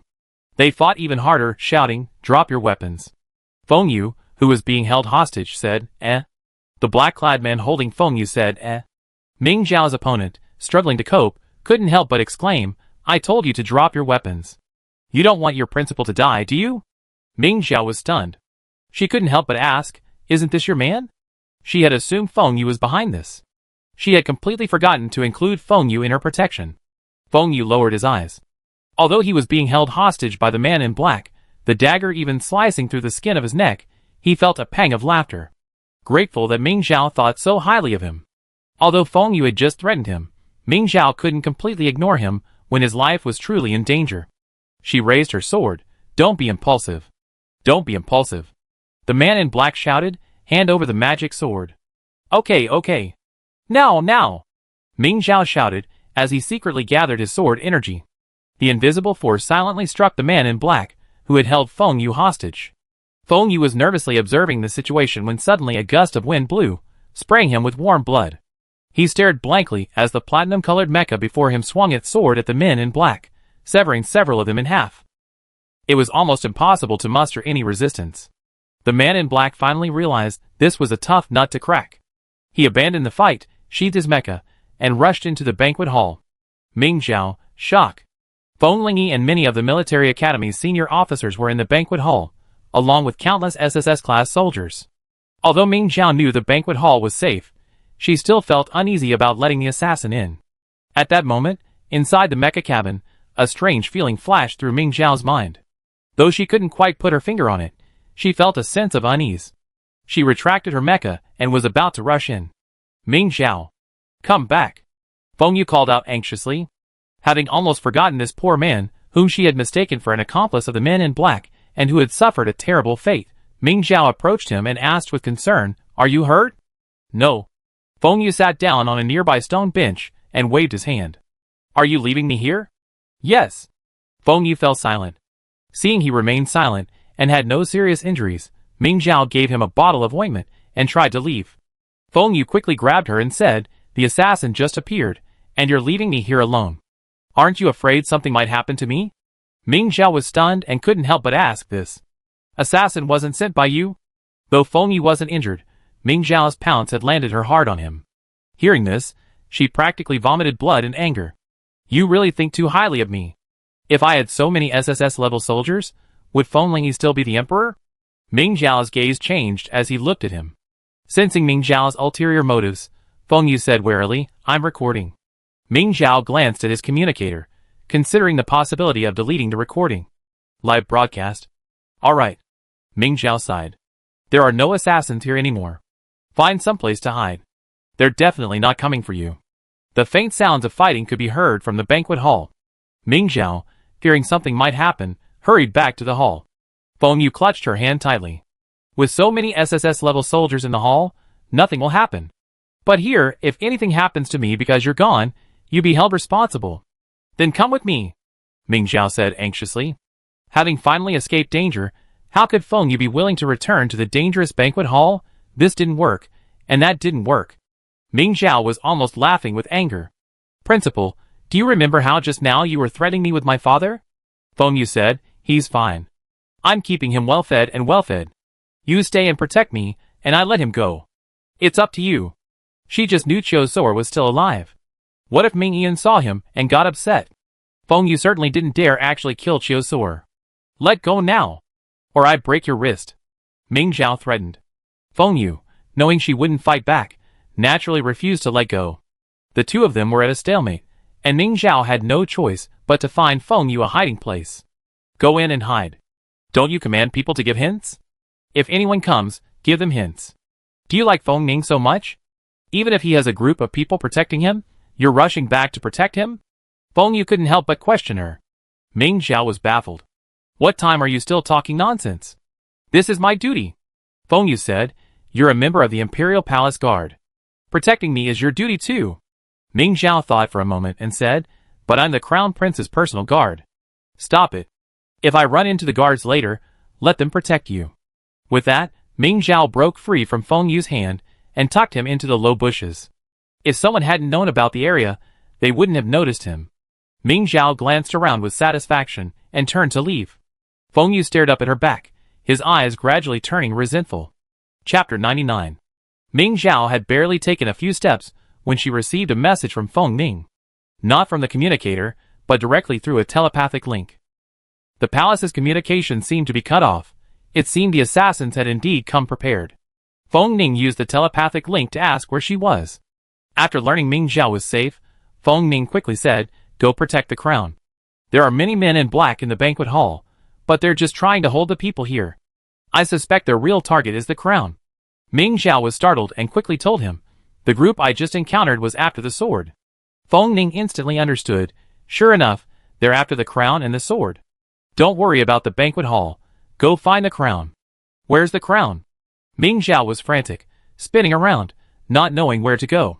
Although the crown was no longer useful, it hadn't actually served much of a purpose over the years. It had always held only symbolic significance. If it's lost, the entire main system will lose face, Feng Ning said. I'm not sure if the crown is still there. To avoid wasting time, use the white gem to sense its location. Sense? Feng Ning confirmed. The two gems in the palace can sense each other. Inject your mental energy into the white gem and follow its guidance. Ming Xiao immediately did as instructed. Sure enough, his mental energy condensed into a faint line, pointing outside the palace. The white gem points outside the palace. Ming Xiao was puzzled. How long had it been since the incident? The crown had already been stolen? Shouldn't the crown be guarded by Feng Ling's trusted aides? Feng Ning's voice dropped, and it was clear that he was in a bad mood. Hurry and chase them. Ming Xiao immediately entered the mecha and flew out. The distance between them quickly exceeded the maximum range of their psychic connection, and the link was severed. Ming Xiao flew farther and farther, finally catching up to the starship's port. Thankfully, Ming Xiao managed to intercept the suspicious individual before he could board the starship. It's you? Ming Xiao, upon seeing the face before him, could not help but be shocked. You actually betrayed His Majesty. The man before him was Xian Fu, whom Feng Ling had nurtured since childhood. Besides recruiting from aristocratic families, the royal family had another method for cultivating talent. That was to search various planets for civilians with high psychic power levels. Instead of sending them to the Dark Guard, they would train alongside the guards, eventually becoming guards themselves. Sounds simple, but in practice it's not so easy.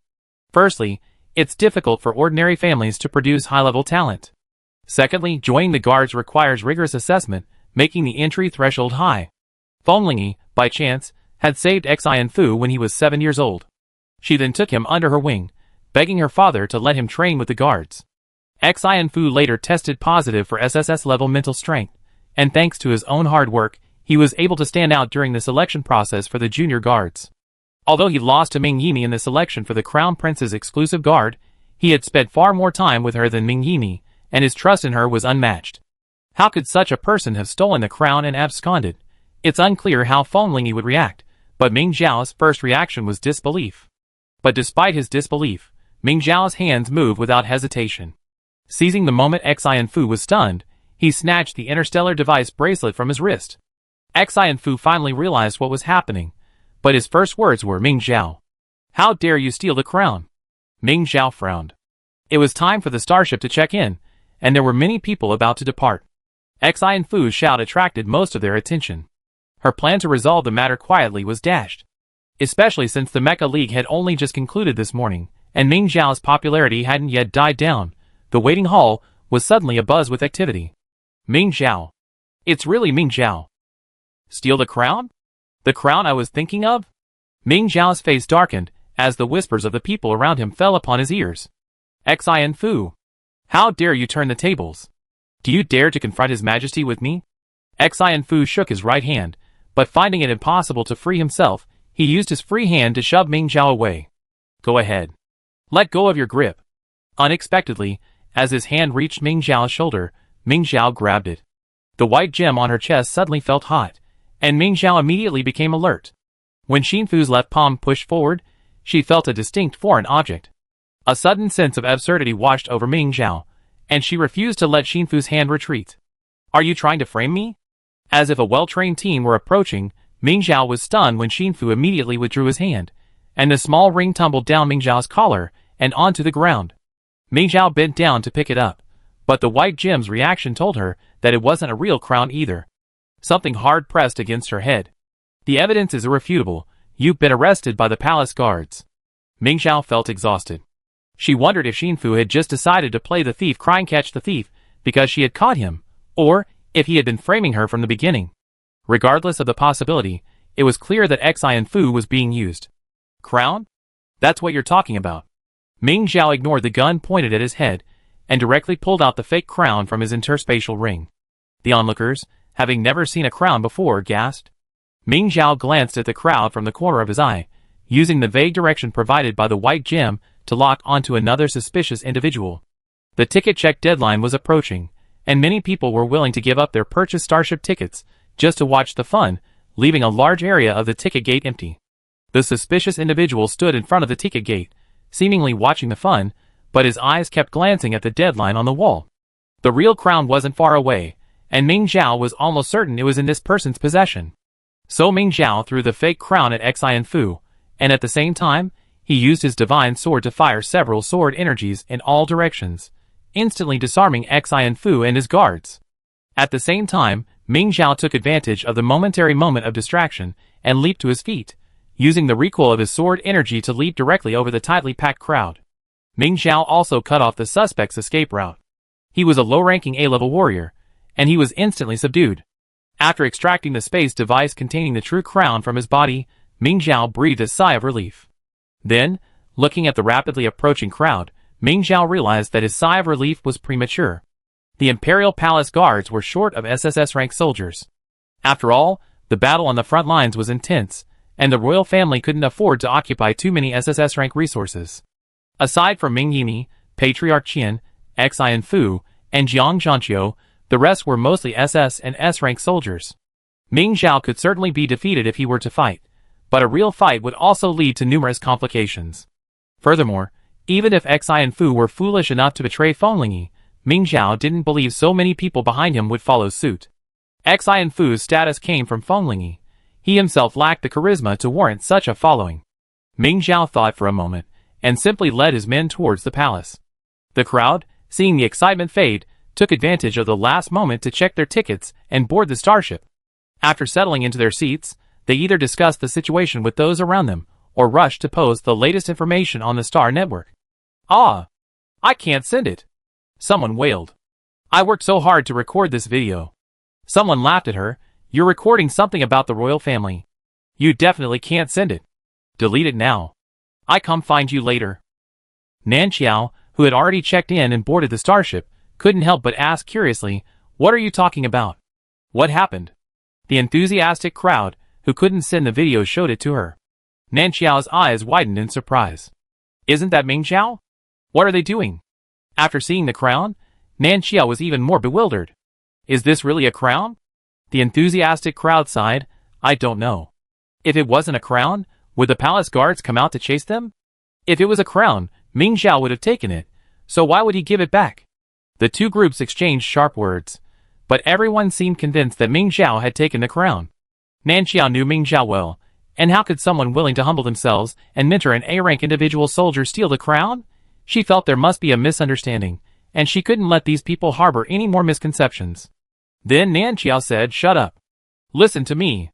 Her voice was so loud that the heated discussion suddenly quieted down. "Listen. Ming Zhao had no need to seize the crown. If it could be used to slay the Zerg, she could have borrowed it openly from His Majesty.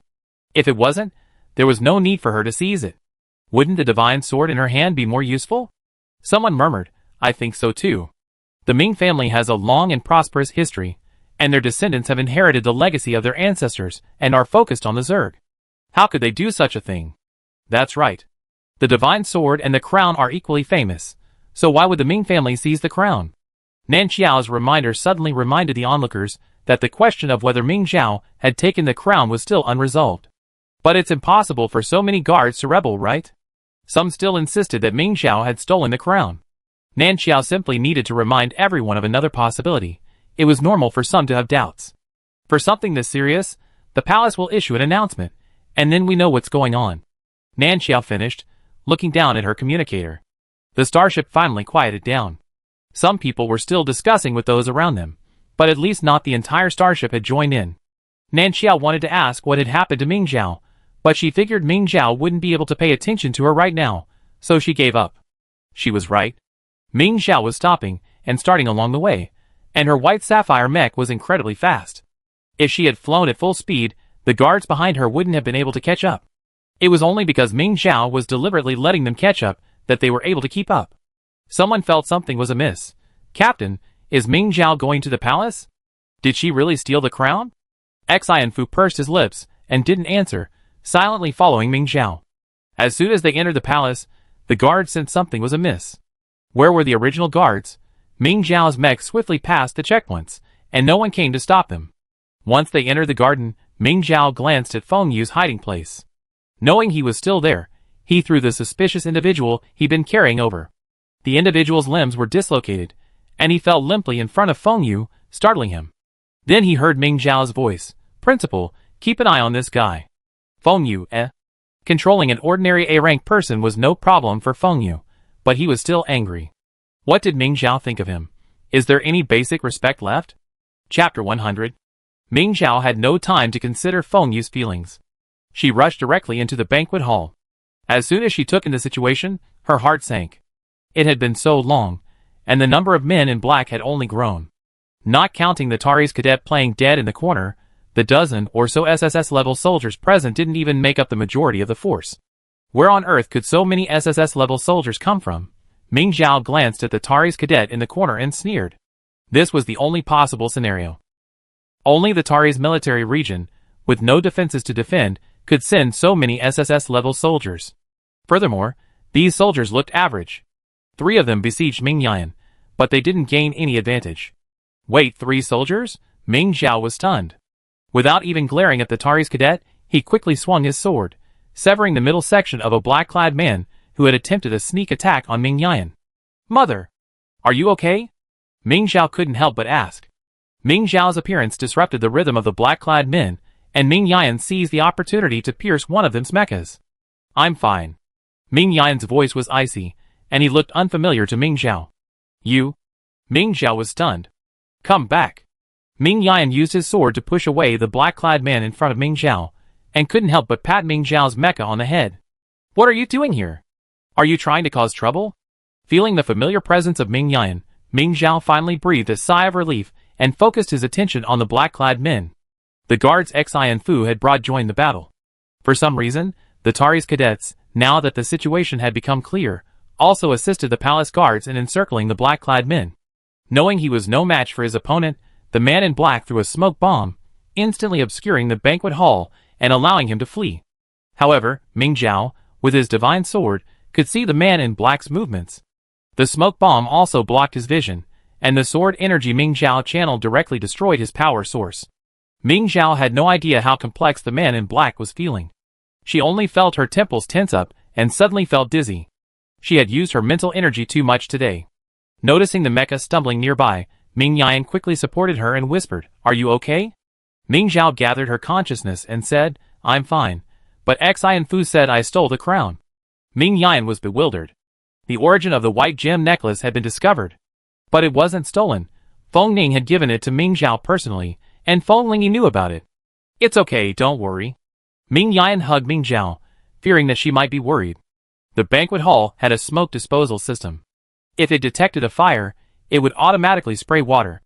If it was just smoke, it would activate the fresh air system to dispose of the smoke. Thus, in less than a minute, the smoke dissipated. Everyone was amazed to see the men in black on the ground, collecting their mechas and desperately running out. Unbeknownst to them, their mechas' power sources had been damaged. They simply assumed they had simply gone mad, running on foot instead of using their mechas. Unbeknownst to them, these men in black were also deeply troubled. Although they didn't see who had done it, they knew for sure. Besides Ming Zhao, wielding the divine sword, who else could have pulled this off? What kind of monster had befallen the Ming family? The men in black fled from the banquet hall and headed for the garden. Guard Captain Ming Yini immediately led his men in pursuit.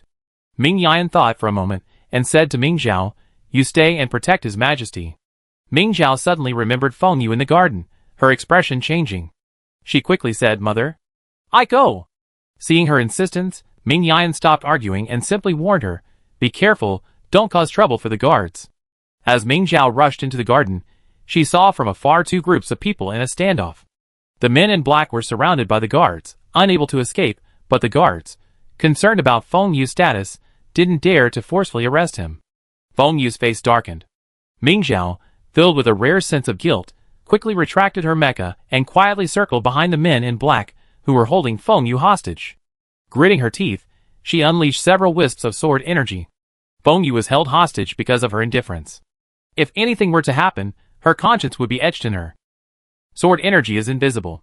Wielding it with a divine sword requires several times more mental energy than with an ordinary sword, but the advantage is also significant. Even an SSS-level soldier cannot sense the approaching sword energy. The black-clad man holding Feng Yu hostage was beheaded with a single blow, and the sword energy dissipated as it approached the back of Feng Yu's neck.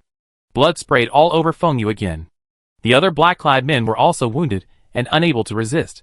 Along with the unconscious suspect Ming Zhao had dropped from midair, they were taken away and detained by the guards. Feng Yu accurately located Ming Zhao in the crowd and angrily approached her. "Is this what you said about being alright?" Ming Zhao laughed. "You're fine, aren't you? Don't worry, I'm here." Ming Zhao quickly changed the subject. "Principal, you must be feeling unwell with all this blood. Go to the lounge and change." Feng Yu stared at Ming Zhao for a long moment, then snorted coldly, saying, "You come with me." "That's inconvenient." Ming Zhao declined, calling over Xi and Fu. Xi and Fu accompanied the principal to the lounge. Xi and Fu, the deputy captain of the guard, glanced over and was about to rebuke Ming Zhao, but Ming Zhao had already vanished. Only Feng Yu remained, lost in thought. The banquet, which had been supposed to be a good dinner, was naturally over after this incident. Under Feng Lingyi's instructions, the military academy students went to rest. Even the unrelated students from the Imperial Military Academy were dismissed, leaving only Ming Zhao and Tang Songsheng, also members of the guard. Xi and Fu took the initiative, reporting to Feng Lingyi that Ming Zhao had stolen the crown and was attempting to frame him. Ming Yan's mouth twitched. He had never expected Xi and Fu to mean this way of stealing the crown. She glanced at Feng Lingyi's expression, but could see nothing. Yet, she sensed a certain embarrassment. Feng Yu raised an eyebrow.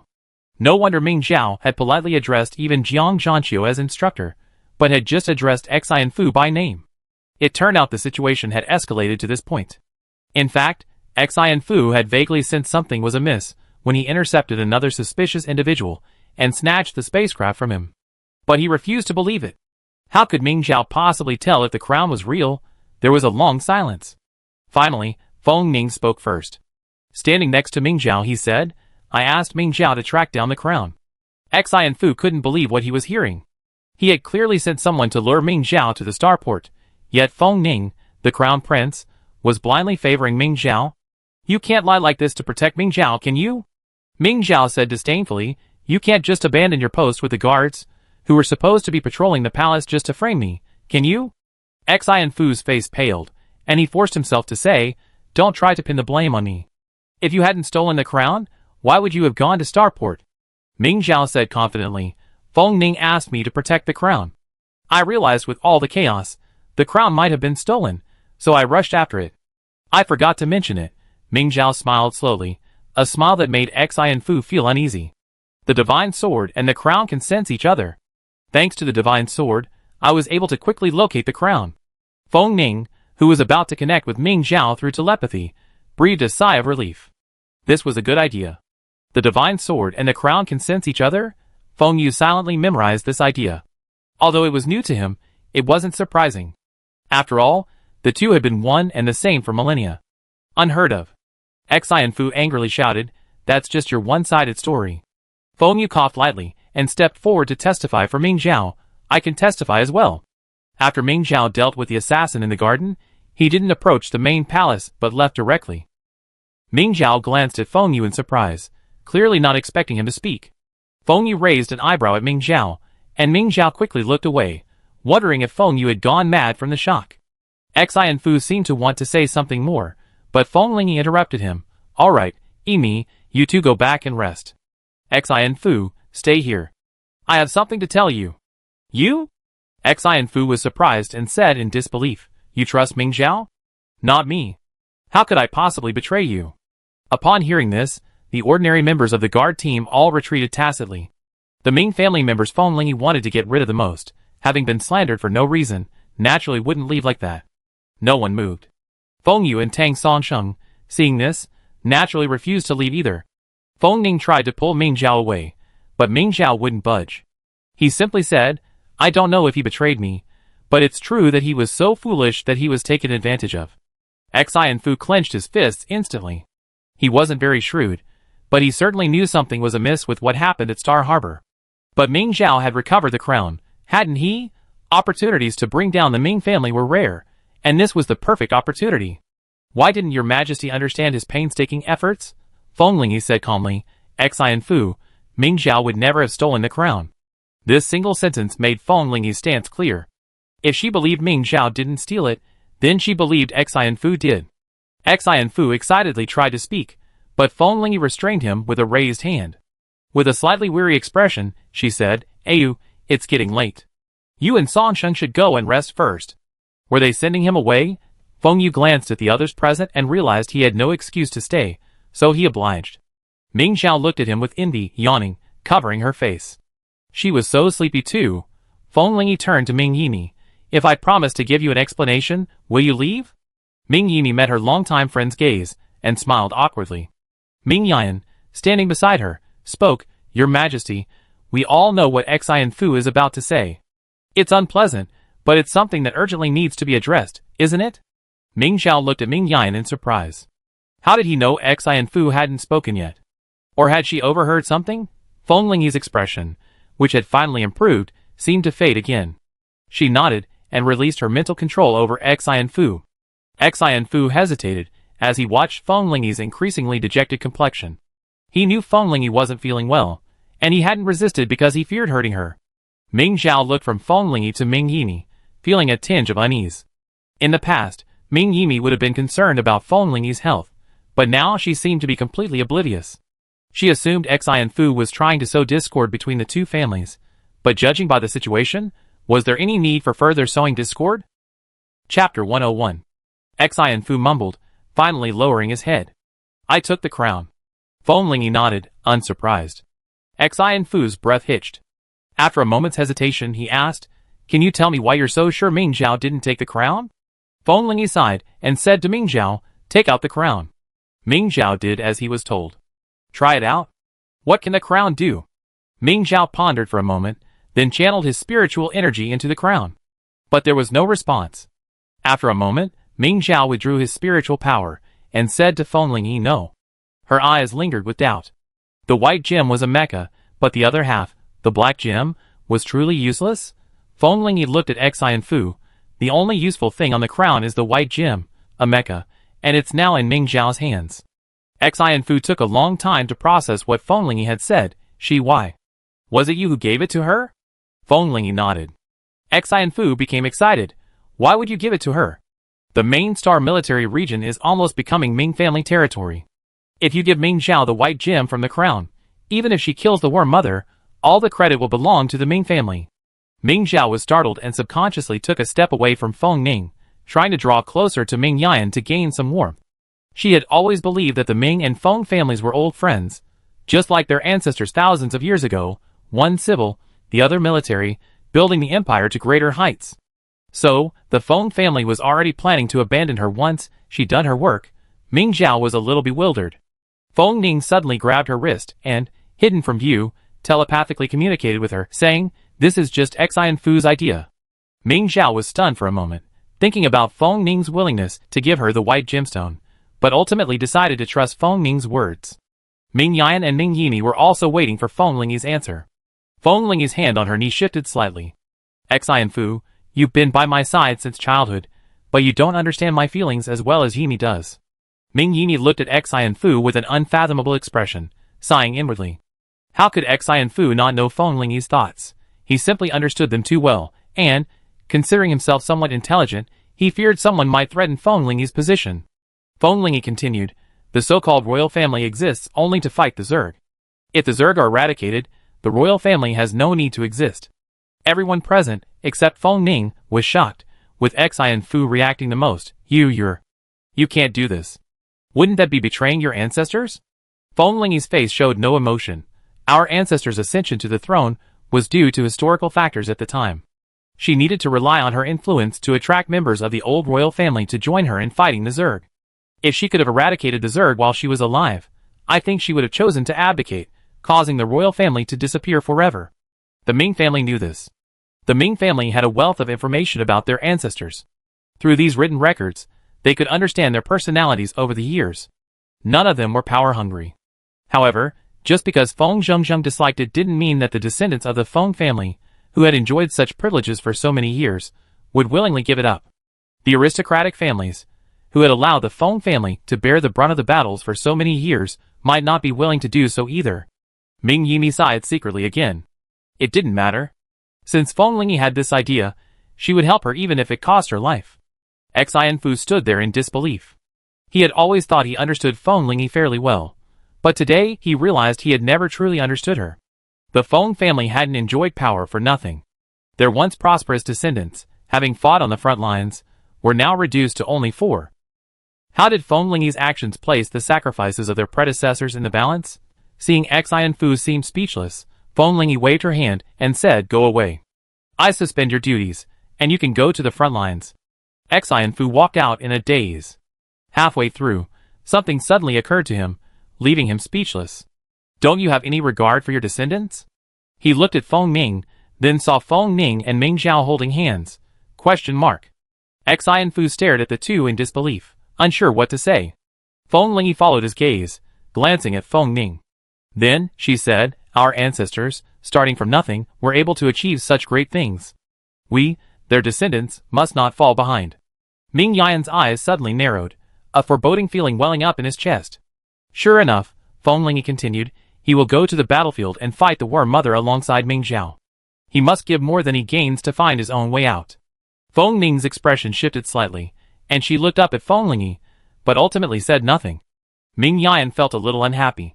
Originally, Ming Zhao had gone alone to fight the Worm Mother, and she had only to protect Ming Zhao, who had been drained of his mental energy. Now that Feng Ning was going too, she had even more to worry about. As if she knew what Ming Yan was thinking, Feng Lingyi said, "Feng Ning and Ming Zhao will work better together. His mental energy can now be condensed into a physical form, allowing him to protect himself on the battlefield." Ming Yan's eyes swept over Feng Ning, and naturally, she saw their clasped hands. She then remembered that Feng Ning could channel her spiritual energy into Ming Zhao's. If Feng Ning accompanied him, Ming Zhao's recovery would be faster, and his recuperation would be less arduous. Ming Yan nodded. Both children are very talented. Perhaps, if they work together, they can recreate the legend of our ancestors. Feng Lingyi looked at Ming Zhao and Feng Ning, her eyes gleaming with hope. "I think so." Ming Yimi thought for a moment and said, "Feng Ning doesn't have a mecha. Coincidentally, the Ming family has a long and used defensive mecha that I think would be perfect for Feng Ning." Feng Lingyi had heard of it. "Is it the mecha made by Senior Mingyu?" Ming Yimi nodded slightly. Mingyu was Ming Qingwan's child and a mecha master. Her most celebrated achievement was crafting a defensive mecha from a refined insect mother, naming it White Moonlight. Theoretically, Mingyu's ability to use Zerg-refined raw materials proved her ability to refine them. Alas, in her time, there was no powerful individual to slay the Zerg and help her obtain intact Zerg carcasses. Future generations will never know whether she could truly refine them. However, Bai Yueguang's protective qualities are undeniable. On the battlefield, she could withstand a full-scale attack from a Zerg queen. Xian Fu was shaken by the Ming family's willingness to share such a valuable item. Then, remembering that they had received the white gem, a return gift was only natural, he snorted coldly. No one paid any attention. "Thank you," Feng Lingyi thanked them, then reminded them, if the Zerg are completely eliminated, those with high mental power levels will be most affected. A fierce look flashed in Ming Yan's eyes. "If anyone dares to attack the Ming family, I will chop off their claws." Feng Ning said, "Of course, no one will attack now. When the situation favors humanity, someone will." Ming Zhao was puzzled. "Why? Even without the Zerg, SSS-level individuals have advantages over those of other ranks. They have greater physical strength, endurance, and memory. If they're outmatched, what else can we say? These people are unreasonable," Ming Yimi sighed softly. "Keeping the Zerg around allows us to enjoy our privileges more legitimately." Ming Zhao looked puzzled. A look of frustration crossed her face, then a thought struck her. She immediately asked, "Should I go help the Kalia system after the situation in the main system improves? Otherwise, what will happen to the Kalia system if something happens to me?" Xian Fu didn't quite understand her thinking. He had a sword hanging over his head, yet he was still thinking about how to kill more Zerg. Is this a normal thought? Feng Ning shook her head at Ming Zhao. "If you only eliminate the Zerg in the main system, the aristocratic families in the Kalia system will still side with you. If the Zerg in both systems lose their advantage, you be in real danger." Ming Zhao felt a chill run down his spine, and he immediately fell silent. Feng Lingyi said slowly, "Actually, the safest approach is to control the speed at which you kill the Zerg. In short, it's about passively slacking off, slowly advancing the military zone's defenses into Zerg territory, and then stopping when you reach a certain point." Ming Zhao felt even more distressed. Ming Yan said, "The Zerg's reproductive capacity is now more than twice what it was 1,000 years ago.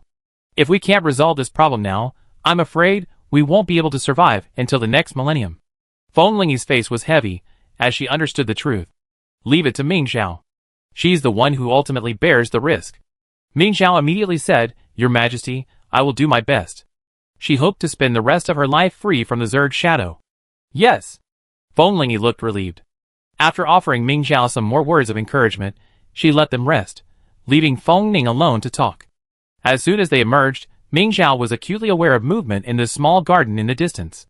Apparently Ming Yan and Ming Yimi had noticed it too, and their guard was instantly raised. Ming Xiao glanced at them with his divine sword, feeling lost for words. Seeing Ming Yan about to go over to check on the situation, Ming Xiao decided they should stay out of the fight. She looked at Ming Yimi and said, Auntie, it's Mingxi and Eugene fighting. Ming Yan, ? Ming Yimi, Ming Yan stopped and looked at Ming Yimi. Ming Yimi rubbed her forehead and said, I go check it out. You guys go back and rest. Okay. Ming Yan thought for a moment and said, We wait here. Call me if you need anything. Ming Yimi said, as she walked away, It shouldn't be anything. As soon as she left, Ming Yan couldn't help but ask Ming Xiao, Do you know who Eugene is? Ming Xiao nodded hesitantly. He wanted to explain, but fearing it would backfire, he kept quiet. Fortunately, Ming Yan didn't pry into the details, instead saying, Don't say anything in front of Mingxi. Ming Xiao breathed a sigh of relief. I know. She was just about to gossip with Ming Yan about what was happening in the garden, when someone slowly approached. It was Feng Yu. Instructor Ming. Feng Yu greeted Ming Yan, then suddenly changed her tone. This league is over. Calling him instructor isn't appropriate anymore. It's time to call him general. Ming Yan's expression remained unchanged. It's just a title. It's so late. Is there something the principal needs? Feng Yu glanced at Ming Xiao with a half smile. I have something to ask Ming Xiao. General Ming, please be at your service. Ming Yan raised an eyebrow, pondering the difference in their fighting abilities. Then, he said to Ming Xiao, Then I go back. After watching Ming Yan leave, Ming Xiao looked at Feng Yu curiously. Principal, what can I do for you? Chapter 102. I feel like I need to tell you about what happened to me today. Feng Yu stared at her intently. Ming Xiao was surprised. What do you mean, Principal? I saved you. She counted on her fingers. At least 3 times. Are you here to thank me? Feng Yu gritted her teeth. You only say you saved me. Why don't you think about why I needed your help? Ming Xiao was even more puzzled. Isn't it because you insisted on talking to someone in the garden? If you had found a different lounge, wouldn't this have happened? Feng Yu was stunned by her beating around the bush for a moment before scoffing. Nonsense.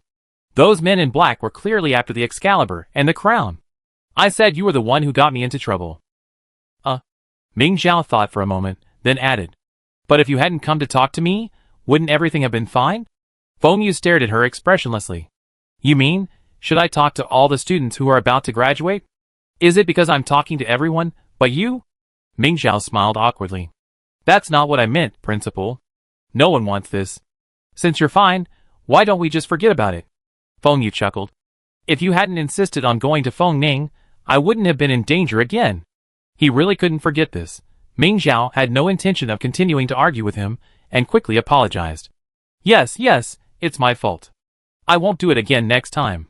Feng Yu snorted, then asked, Then who will you protect next time you're in danger? Ming Xiao looked at Feng Yu in confusion, thinking, This is endless. What do you care who I protect? Just because Feng Ning is ready to abandon the throne, and you're still fighting for it, she knows who she should protect. But to get away quickly, Ming Xiao still said, You. Protect you. Ming Xiao was about to flee when a voice suddenly rang out from behind him. She's my personal bodyguard. Feng Ning had appeared behind them at some point. Ming Xiao swallowed, a flicker of embarrassment crossing his face. What a terrible day. Feng Ning stood beside Ming Xiao, glaring at Feng Yu with displeasure. Feng Yu's eyes swept across the two people standing side by side, focusing on Ming Xiao's visibly guilty face. It was clear that his words had been a joke. He sneered and left with a flick of his sleeve. The Crown Prince is truly remarkable, but who knows how much longer he can hold the position. Why are you here? Ming Xiao asked, feeling guilty, before Feng Ning could speak. Feng Ning looked at her steadily. I'm just passing by. I'm going back to rest. Ming Xiao believed her. Then I won't bother you anymore. You can go first. Feng Ning was silent for a moment, then said, The palace has already issued a notice regarding the starport incident. It won't implicate you. Yes. Ming Xiao nodded. Has the notice about your departure to the battlefield been issued as well? Feng Ning shook her head. Not yet. Graduates won't depart for the front lines until 7 days later, so the notice will be issued a day in advance. Ming Zhao asked hesitantly, but you haven't graduated yet. Don't you need to tell Feng Yu in advance? Feng Ning said, no. The command department's curriculum is different. You graduate if you pass the graduation exam, and I've already passed. With Feng Ning's level, the Imperial Military Academy's teachers couldn't really teach him much. He went there solely to participate in the Mecha League. Ming Zhao didn't quite understand the command assessment system. He nodded, but didn't know what to say next. Feng Ning also looked at Ming Zhao, seemingly wanting to say something, but he hesitated. The atmosphere grew awkward, but fortunately, someone finally arrived. Why are you standing here? Ming Shi stared in surprise at Ming Zhao and Feng Ning, who were blocking their way. It's late, aren't you resting yet? Ming Zhao breathed a sigh of relief and quickly moved over to Ming Shi's side. I was just about to rest. Why are you still out here? Ming Shi's face was a little grim, and there were scratches on her cheek.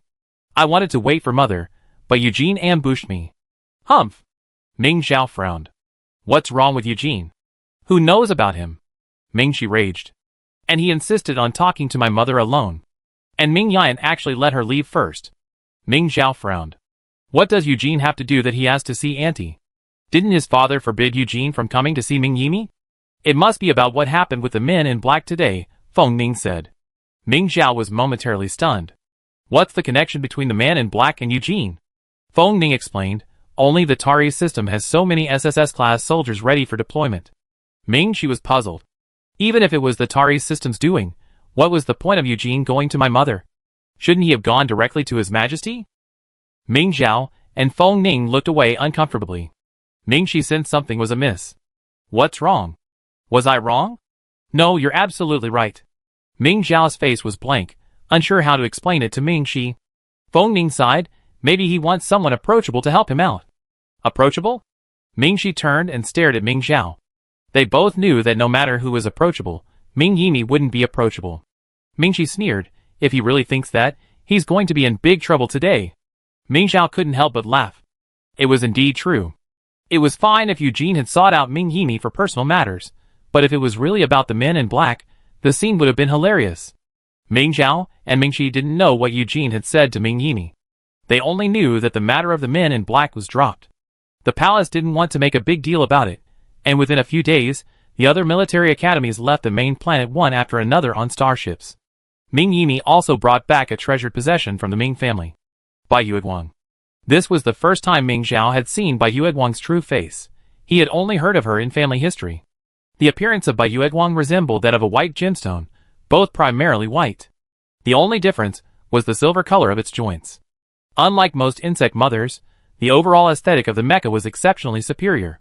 Although its short arms and legs resembled a tortoise, with a thick shell on its back, it possessed an indescribable harmony. After Feng Ning received the mecha, the Imperial Palace finally announced Feng Ning's impending departure for the battlefield. The public's reactions were mixed, but Feng Yu and the other noble families strongly opposed it. Aunt, there are only 4 of us in our family. Both you and my mother are in poor health. If anything were to happen to Feng Ning again. Feng Yu's threat was palpable. Feng Ling, he said calmly, Ning's mental energy has already condensed into a physical form. Not only does it have the power to protect himself, it can also provide protection for the soldiers on the front lines. You don't have to worry about him getting into trouble. Feng Yu's face twisted with resentment. Was he worried about Feng Ning getting into trouble? He was worried about Feng Ning not getting into trouble. The ability to materialize mental power hadn't been seen in ages, yet Feng Ning had mastered it. If it were any other era, she'd have known it, but without strong individual coordination, even the strongest commanders would have struggled to pose a threat to the Zerg Queen. But Feng Ning happened to encounter Ming Zhao, wielding the divine sword. Together, the two would likely be unstoppable on the battlefield. Feng Yu could almost imagine Feng Ning achieving great success and becoming renowned on the battlefield. The other noble families disagreed. Some argued that the royal family was too small to take risks, while others said the emperor was in poor health and the crown prince needed to remain behind to assist. In short, opinions were rife. But when would Feng Ling be held hostage by these ragtag families? With her strong support, Feng Ning followed Ming Zhao and the other graduates aboard a warship to the main star military district.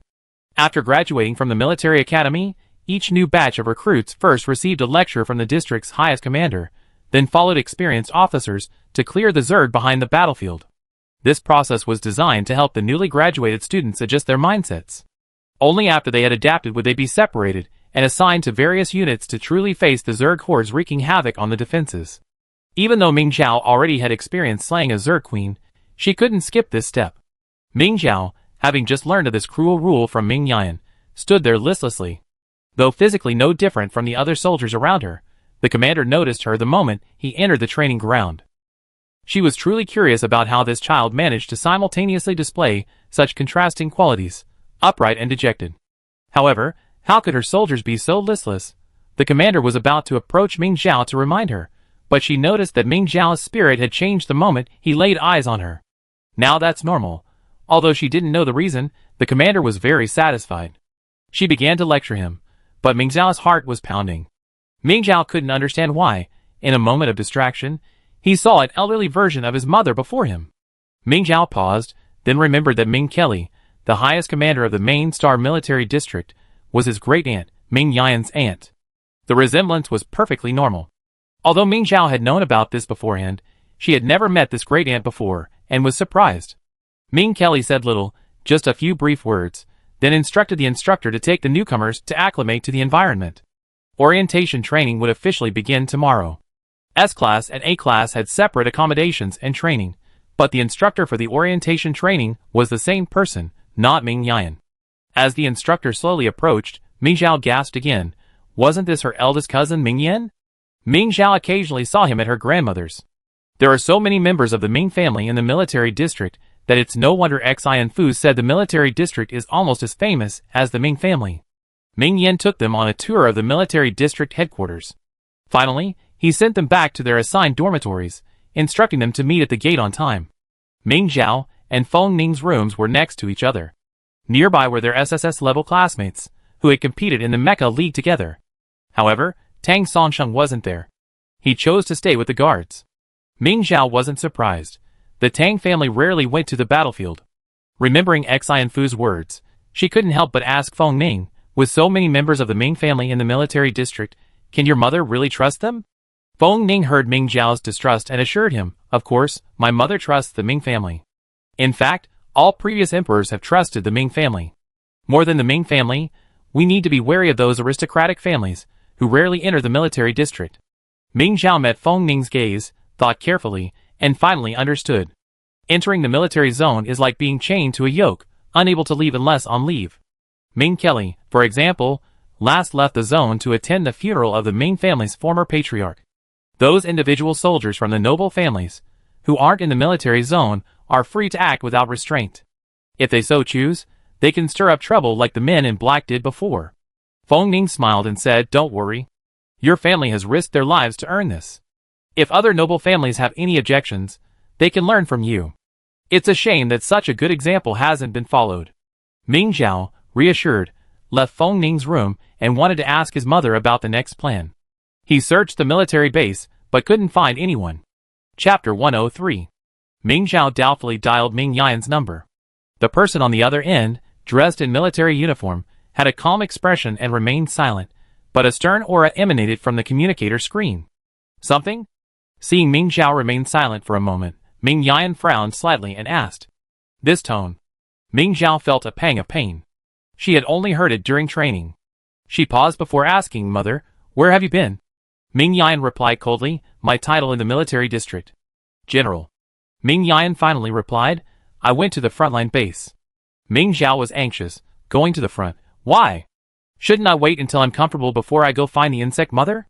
Yes, finding the insect mother is a matter for later, but now that I'm back at the military district, I naturally have to protect the defense line. Ming Zhao didn't want Ming Yan to, and was heading to the front line so soon, especially after facing the Zerg directly, which made her more aware of the dangers of the battlefield. She couldn't help but ask, won't you accompany me? I might not be able to adapt. Ming Yan's eyebrows immediately arched, and he scolded, accompany you? How old are you? You're not a student anymore, and you need me to accompany you on any mission? If that's your attitude, then you should just go home. Caught off guard by Ming Yan's reprimand, Ming Zhao knew her words were a lesson, but that wasn't her intention. She just wanted Ming Yan to stay somewhere safe. Ming Yan glanced at her, but seeing she still didn't say anything, he didn't wait and hung up.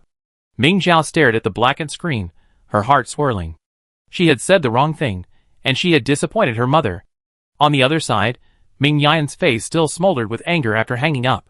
Seeing this, Ming Kelly asked curiously, "Who made you so angry?" Ming Yan has always maintained a stable mood. This trait is common among excellent individual soldiers.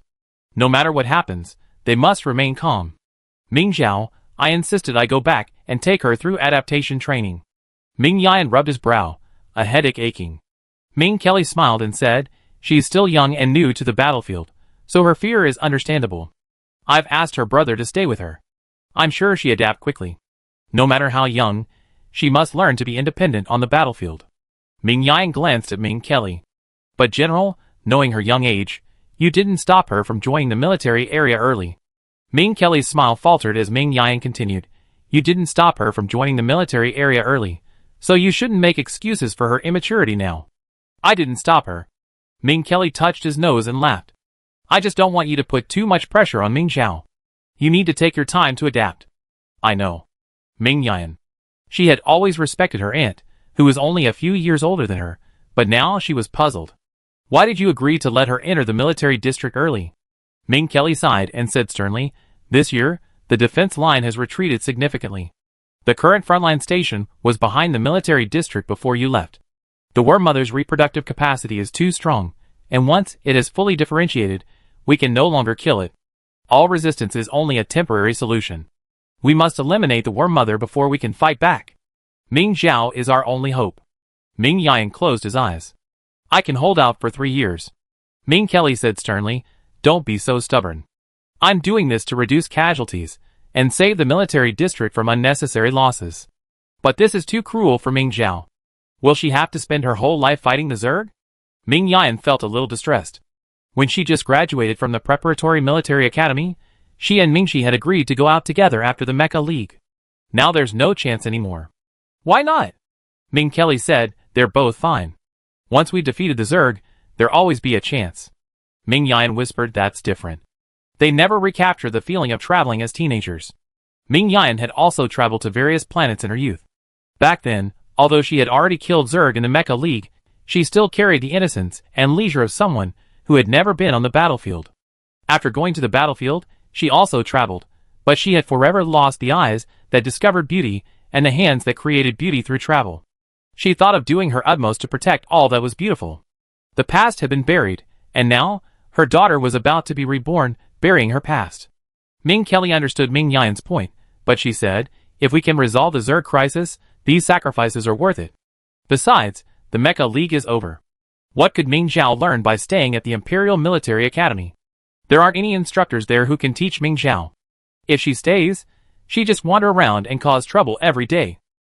Ming Yan, who had lived through this, and then, under the guise of coaching, you beat up a freshman, and if you hit too hard, your parents were called in? Ming Kelly asked her. Ming Yan, whose parents had been called in because of this incident, Chang Kuei and Cheng Jiasher, who were about to enjoy this comfortable life of dominance, called to express their condolences to Ming Zhao. You went out to play. Ming Zhao glanced at the background behind them. It was clear that Chang Kuei had gone to Cheng Jiasher's house to experience the life of a farmer. Yes, yes. Chang Kuei said, today I went to touch the eggs. Tomorrow we're going to milk the cows. The day after tomorrow, your grandmother invited us to your house for dinner. She's cooking us a feast. The two of them were beaming, chatting away, making Ming Zhao's face pale and filled with worry. At this moment, Ming Yan sent Ming Zhao a message. I'm at the frontline base, training with a select group of troops. We won't be going deep into the Zerg heartland. Don't worry about me. Just listen to your cousin. Ming Zhao's face immediately flushed.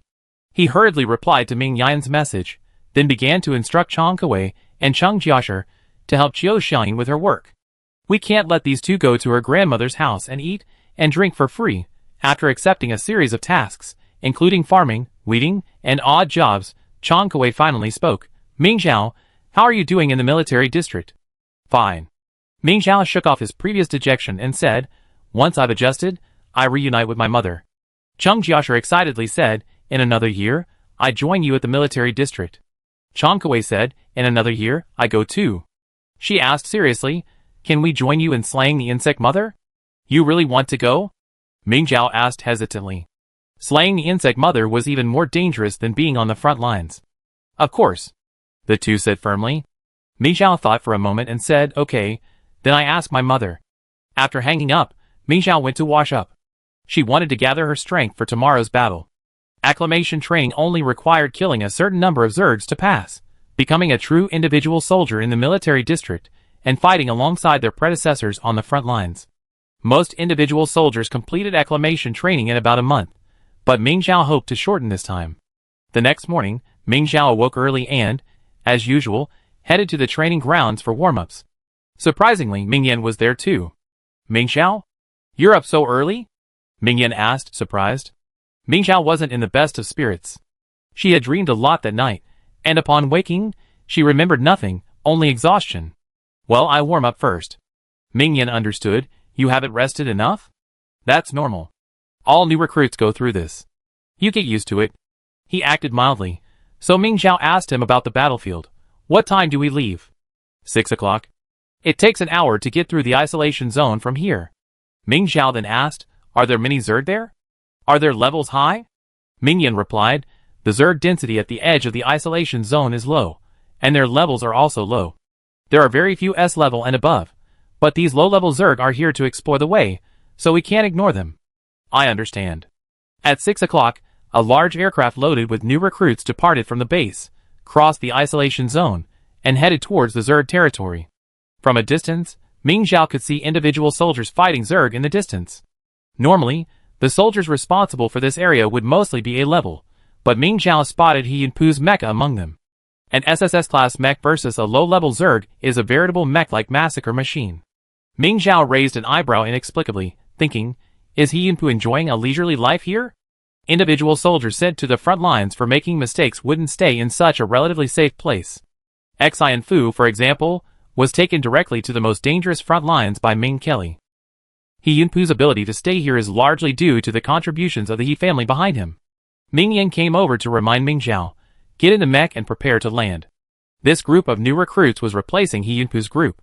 As soon as they landed, the original individual soldiers boarded the aircraft they had arrived in. If the new recruits wanted to leave, they would have to wait for the next group of individual soldiers to arrive. Looking at the dense swarm of Zerg before him, Ming Zhao gritted his teeth and threw himself into the battle without giving it much thought. Ming Yan had said that the Zerg density near the isolation zone was low, but in reality, at this density, a single soldier in a mech would barely have room to stand. The Zerg seemed endless. Kill one, and 2, 3, 4, or 5 more would immediately swarm around. If they stopped attacking, they would be immediately overwhelmed by the sea of Zerg. Ming Zhao piloted the white gem, the divine sword in hand, his mental power continuously channeled into it. With a few slashes, he had already surpassed his fellow soldiers by miles. No Zerg dared to even approach, instead avoiding his attack. A barrier formed around Ming Zhao. Feng Ning stood beside her, calmly reminding her, don't go any further. The area ahead is under the control of other units. Ming Zhao paused for a moment, glancing into the distance. Feng Ning connected his mental power with all the soldiers present, allowing Ming Zhao to see high-level Zerg and individual soldiers in the distance. Mother wasn't in this area. Finally, Ming Zhao stopped moving forward and turned to help his companions clear the Zerg. 12 hours later, the soldiers who had left at morning came to relieve their shift and were surprised to find that the defenses near the barrier had advanced several miles. This is the power of the divine sword? One soldier exclaimed. They struggled mightily to maintain their line of defense, but Ming Zhao's arrival propelled them forward in a significant stride. He Yunpu watched the new recruits through the window. In just one day, they had lost their initial awkwardness. This was the battlefield, sharpening everyone like a grindstone. He Yunpu finally caught sight of Ming Zhao. He pursed his lips, thinking of the vast difference between them now, and couldn't help but laugh at his own ignorance back then. The two had passed each other, and had long since become strangers. Chapter 104. How's Ming Zhao doing today? Ming Yan had just come down from the battlefield when he called Ming Yan. Ming Yan squinted sleepily. He's fine. Second Aunt, why don't you just ask him? Ming Yan seemed to be talking to someone else on the other end of the line. After he finished speaking, he looked at Ming Yan solemnly. Ming Yan's sleepiness was instantly shaken off. General, what happened? Ming Yan frowned. Ming Zhao pushed the rear defense line forward 20 miles today. Ming Yan nodded. Yes, the Excalibur's wide-area attack is indeed powerful. However, this isn't universally applicable. The Zerg shell is tough, and even artillery shells are useless against them. Only the Excalibur, which has a counter effect on the Zerg, can destroy them on such a large scale. You should have stopped her, Ming Yan frowned. Ming Zhao's mental energy should be saved for dealing with the Zerg Queen. If it's wasted now, what will happen next? I wasn't with Ming Zhao at the time. Ming Yan was protecting the A-class soldiers. It was their first time on the battlefield, and their mechas weren't as good as the S-class soldiers. A single mistake could be life-threatening. Turning around, Ming Yan saw Ming Zhao had already rushed into the Zerg horde. No matter how experienced he was, he couldn't rush over immediately, and he couldn't leave his students alone. Thankfully, nothing happened in the end. Ming Yan said, but killing the Zerg Queen won't be until a month later. Ming Zhao's mental energy would have recovered by then, right? Ming Yan sighed. Why a month later? Let me ask you, how many Zerg did Ming Zhao kill today? Ming Yan fell silent. He suddenly remembered the number of Zerg kills required for the training, and realized that Ming Zhao had already met the target. However, in the past, individual soldiers needed at least a month, so he had assumed that acclimatization training would take a month. So what? Ming Yan broke out in a cold sweat. Is Ming Zhao going to the front lines? Ming Yan was having a headache. She knew Ming Zhao definitely wanted to be there, but the acclimatization period was too short. Acceleration training not only accustomed new recruits to killing Zerg, but also to the separation of life and death. A constant reality on the battlefield. New recruits needed to be able to accept this situation with a sense of normalcy before they could go to the real front lines. Just as Ming Yan was pondering how to keep Ming Zhao in the acclimatization camp, Ming Zhao's call came through. This added to his headache. Ming Yan sighed, Ming Zhao's calling. I talk to you later. After hanging up, Ming Yan hesitated for a moment before reconnecting with Ming Zhao. Ming Zhao had just returned to base when she wanted to call Ming Yan, but she remembered Ming Yan's rotation was at 1 a.m., so she had waited until now. Mother. General, I've completed my training. Can I go to the front lines? Ming Zhao asked nervously. As expected, they came for this matter. Ming Yan looked at her and slowly shook his head. Why? Ming Zhao was a little excited. She wasn't afraid of the Zerg, not the battlefield. She felt she was fully capable of fighting alongside her mother. She could finally provide a safe home for her mother. But her mother refused.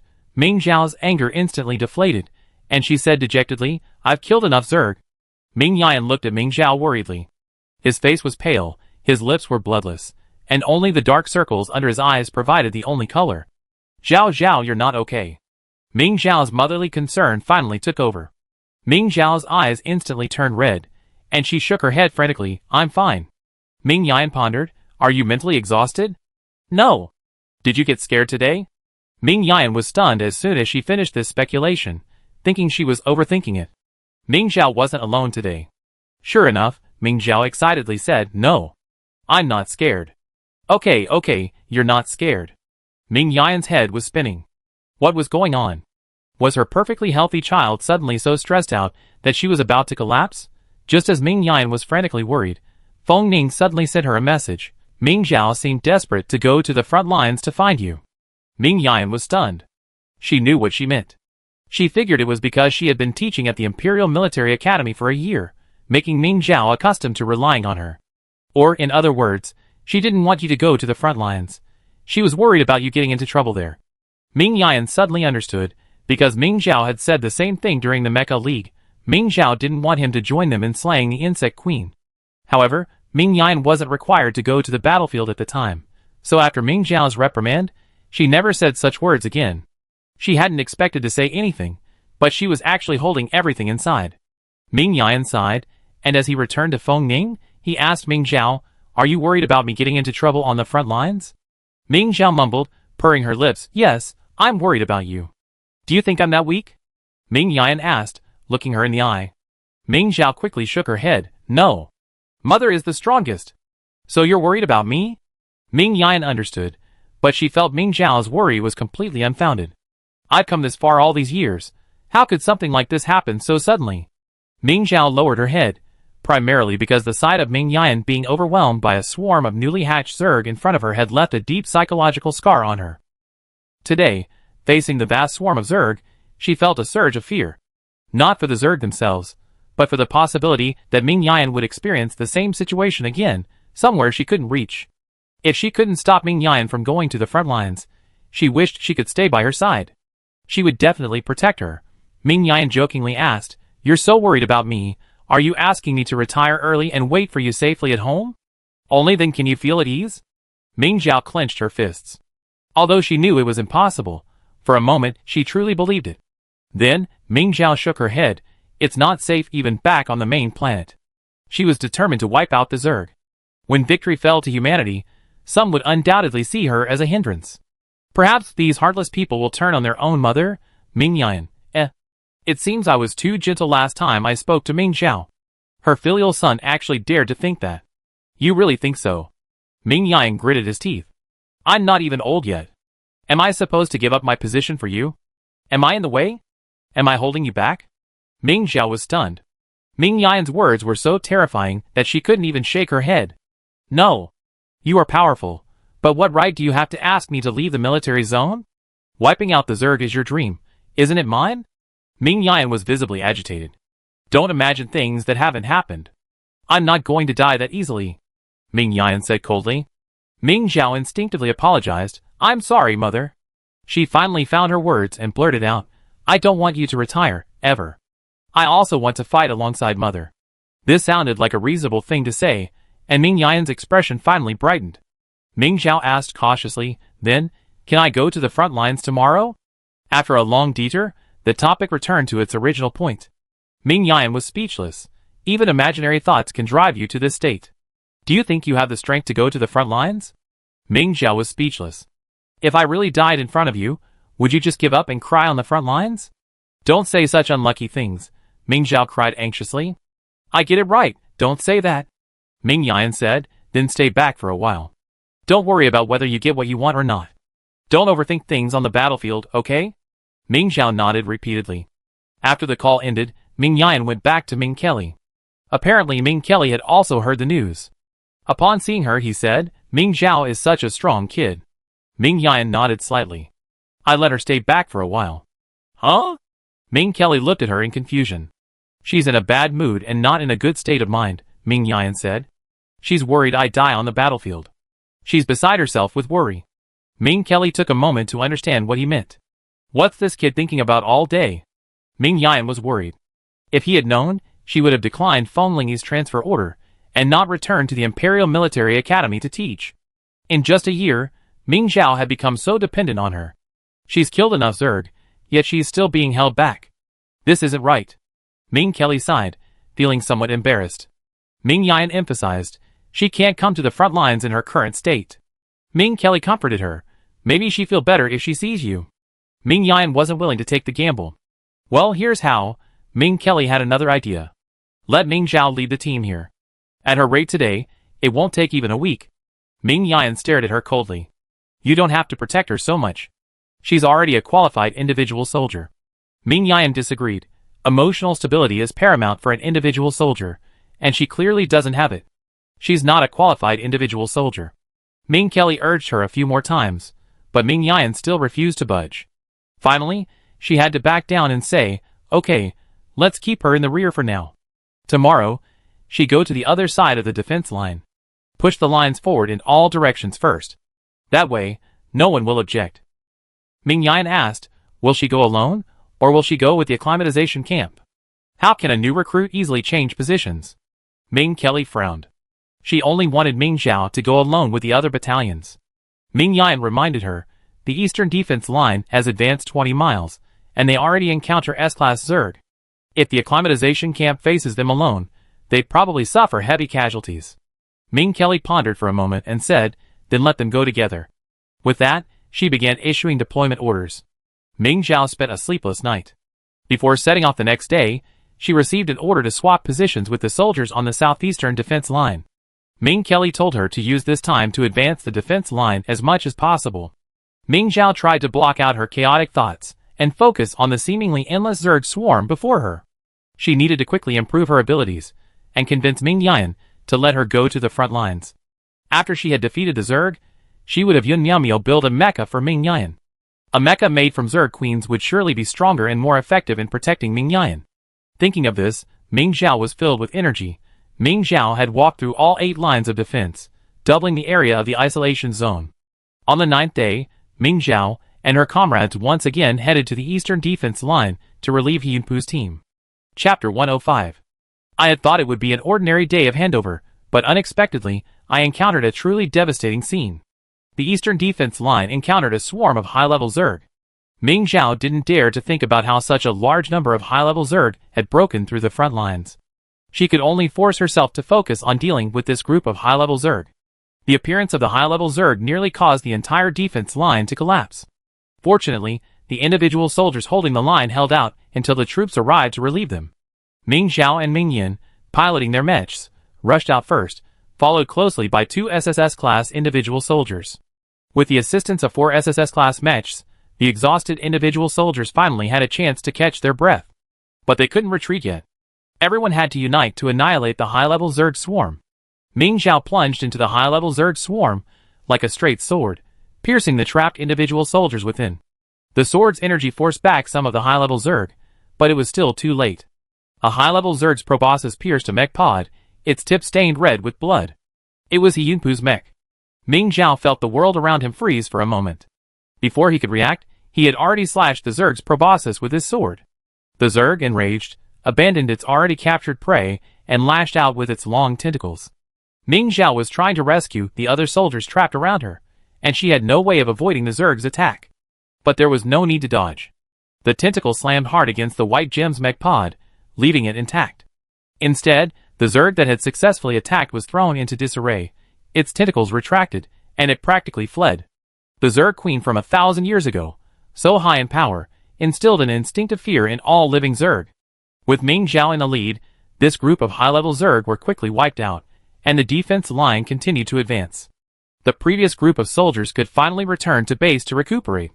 Medical personnel were aboard the aircraft, providing first aid to the seriously injured. Most injured soldiers didn't have this opportunity, as severely injured and defenseless soldiers would be immediately swarmed and devoured by the Zerg unless they could desperately escape the Zerg's range. Ming Zhao was at the front, distracted by Yunpu, who was being placed in a container of healing fluid by the medical staff. He should have survived. Ming Zhao felt a slight sense of relief. After all, he was a teammate they had grown up with. Even if he disliked him, it didn't mean he wished him dead. Ming Zhao. Ming Yin repelled a low-level Zerg attack and sternly said, "This is a battlefield, stay focused." This Zerg wasn't attacking Ming Zhao by surprise, but was instead harassing another A-level student next to Ming Zhao. Ming Zhao could have stopped it with a wave of her hand, but she was distracted. A large sliver of flesh sank into the shoulder of a classmate's mech, a pain even worse than Ming Zhao's own injury. Ming Zhao immediately regained her composure and focused on dealing with the Zerg before her. "Don't let your mech's superior protection distract you," Feng Ning told her through a telepathic link. "We don't know yet if the White Gemstone's protection will be sufficient against the Zerg Queen. But even if it is, you still need to focus and protect your teammates against the high-level Zerg." Feng Ning's words struck a chord with Ming Zhao. She had to break this bad habit. Otherwise, what if her mother got hurt because of her distraction? Ming Zhao clenched her sword tightly. Even if it wasn't her mother, she had others to protect. It was time for a rotation. Ming Zhao glanced at the approaching first line of defense, gritted his teeth, and instead of retreating, he continued to advance. Only a few miles remained. The 2 eastern lines were about to merge. The rotation troops, aware of Ming Zhao's intentions, quickly rushed to support them. Working together, they finally pushed the 2 lines together. Ming Yin arrived to meet them, filled with shock. She hadn't expected Ming Zhao to actually attack the front lines from the rear. She was debating how to persuade Ming Zhao to return, but he took the initiative and followed Ming Yin back. The rotation troops didn't stay. The Zerg on the front lines were more than this team, consisting mainly of A-level soldiers, could handle. They would go to support other lines of defense. Ming Yin checked the time. It was already past Ming Zhao's team's break time. She stepped forward and offered, "Get some rest early." Ming Zhao glanced at her in surprise and nodded, "You too." Ming Zhao returned to the rear base. She wanted to first push the front and rear defense lines in each direction together to relieve the pressure in the rear before dealing with the Zerg Queens. The death of a Zerg Queen on a planet would cause other high-level Zerg to split into Zerg Queens. Therefore, it was necessary to first reduce the pressure on the individual soldiers in the rear. Eradicating the Zerg is never a one-person task. It was already 1 in the morning when they returned to the base. Ming Zhao was sleepless. Fortunately, Ming Kelly, knowing they had broken through the defenses, had given them a day off to recuperate. So, Ming Zhao didn't force herself to rest. She wandered around the base, and unknowingly found herself in the infirmary. According to the soldier who just came to relieve the shift, He Yunpu was admitted to the infirmary. Because his injuries were serious, their captain granted him a day off. Upon entering, Ming Zhao saw He Yunpu, sitting dazed on the hospital bed. He didn't know what he was thinking, and hadn't even heard Ming Zhao enter. Ming Zhao frowned, then belatedly reflected on herself. Why had she come? She and He Yunpu weren't well enough to visit him. Although, when facing the high-level Zerg, He Yunpu had been the first to charge forward instead of hiding in the back, which did impress Ming Zhao. But what could they say when they met? Ming Zhao was about to leave. Ming Zhao. He Yunpu suddenly came to his senses and called out to her. You came to see me? No. Ming Zhao immediately denied it. He Yunpu didn't ask what she was doing there, but simply said, I heard you saved me, and I haven't said thank you yet. She seemed quite sincere. Ming Zhao calmly replied, It's just a piece of cake. If you can save your teammates, I can save you too. He Yunpu curled his lips, his eyes cold. I'm not someone. Ming Zhao pretended not to understand and said, I'm going back. Hey! Wait! He Yunpu stopped her. Are you going to fight the Zerg Queen? Ming Zhao paused, surprised. Fight the Zerg? When? How come I don't know? She didn't know anything yet. Where did He Yunpu get this insider information? He Yunpu asked, puzzled. Your mother has already selected a team of SSS-level soldiers. Isn't that for deep dive into Zerg territory? Yes. Ming Zhao frowned. But she didn't say when they leave. When exactly would she leave the adaptation camp? Soon, a month at most. Ming Zhao was speechless. A month, you still need to tell me? She just wanted to know if she could leave tomorrow. He Yunpu didn't care what Ming Zhao said. He pursed his lips and asked, Can I join you? Ming Zhao gave him a strange look. Don't you just want to stay behind? You're not even going to the front lines, and now you're asking to go straight to the Zerg heartland. To be honest, the team Ming Yan picked was no different from a suicide squad in everyone's eyes. That's why Ming Zhao had always wanted Ming Yan to go. But if Ming Yan insisted, Ming Zhao would protect him, even at the risk of his life. He Yunpu's hand tightened on the quilt. I want to make a difference too. Is that not okay? Then why don't you just go to the front lines? Don't you know how dangerous the Zerg heartland is? He Yunpu smiled. I'm not afraid of danger. Seeing Ming Zhao about to retort, he quickly replied, I'm just afraid of meaningless sacrifice. The generals on the front, seeing someone like me, would simply send me rushing and first to die. Xian Fu is still alive and well. Ming Zhao couldn't help but say that saying I die wasn't accurate. Soldiers who made mistakes were traditionally ordered to rush to the front, but that didn't mean they would necessarily die. In fact, strong soldiers would accumulate more merit. Besides, if we go to the Zerg heartland, you won't have to be the first to charge? Ming Zhao looked at him curiously. Did he think the other soldiers would willingly protect him? He Yunpu was silent for a moment. Dying in the Zerg heartland is more valuable than dying on the front lines. He knew Ming Yan wouldn't do something like deliberately sending someone to their deaths. And with Ming Zhao around, the risks and benefits of going to the Zerg heartland were directly proportional. He Yunpu naturally didn't say this out loud. He simply asked Ming Zhao, Don't you want an extra SSS-level soldier in your team? It would provide an extra layer of security, wouldn't it? Ming Zhao stared at him silently, but the suspicion in his eyes was clear. He Yunpu gritted his teeth and said, What's that look in your eyes? I did attack Tang Songsheng, but he was the one who backstabbed me first. You saved my life, and I will never harm you. Ming Zhao didn't budge. He Yunpu's credibility with her was negative. Forget it, I go talk to your mother. He Yunpu said bluntly, having no choice. Ming Zhao didn't stop him, but quietly left the infirmary and quickly sent a message to Ming Yan.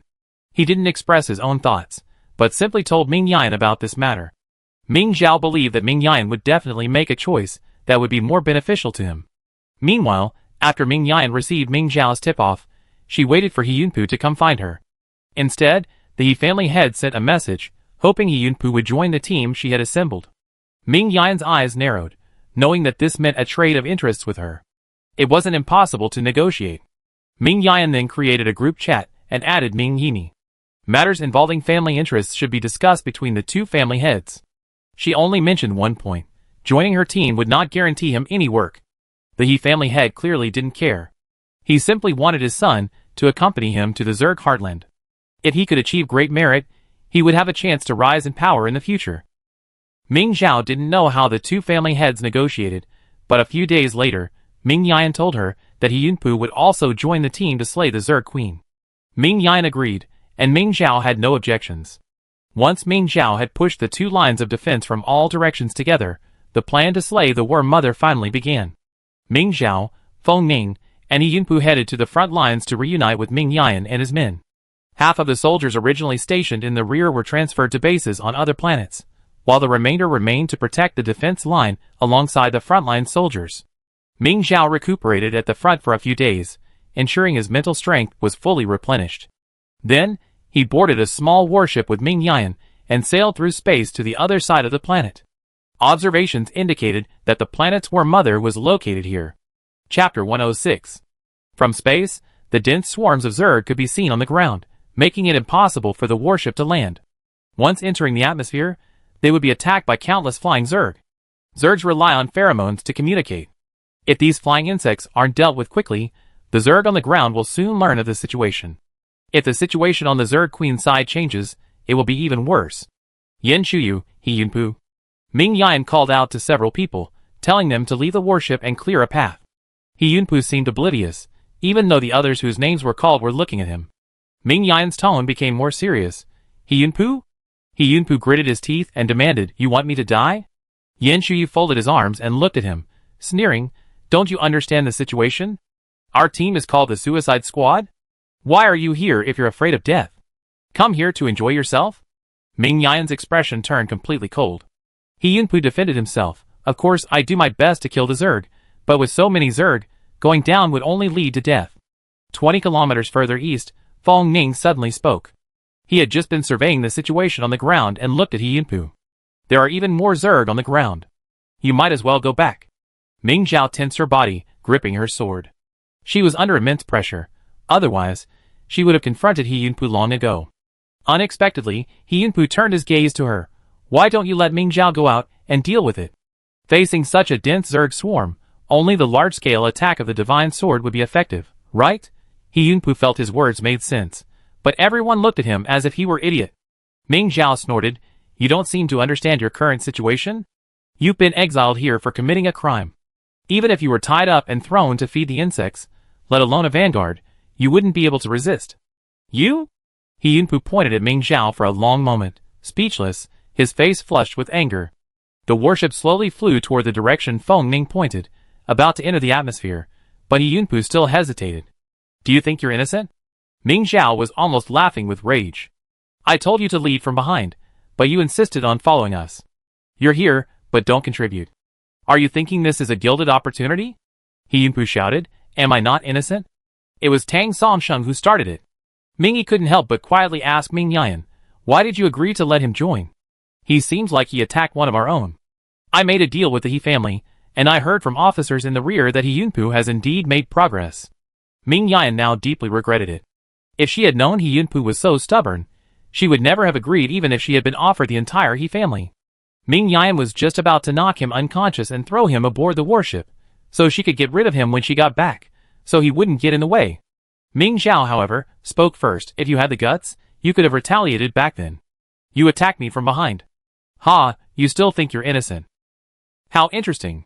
You were already ashamed of yourself when you failed a test, and now you've nearly killed someone, and you still think you're innocent? You've really changed so much. You've become completely unrecognizable." He Yunpu's eyes were red with anger. At that moment, the ship's door opened.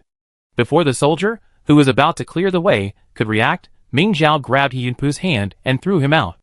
"Ming Zhao. You?" He Yunpu had barely recovered when a swarm of Zerg swarmed him. "What are you yelling for?"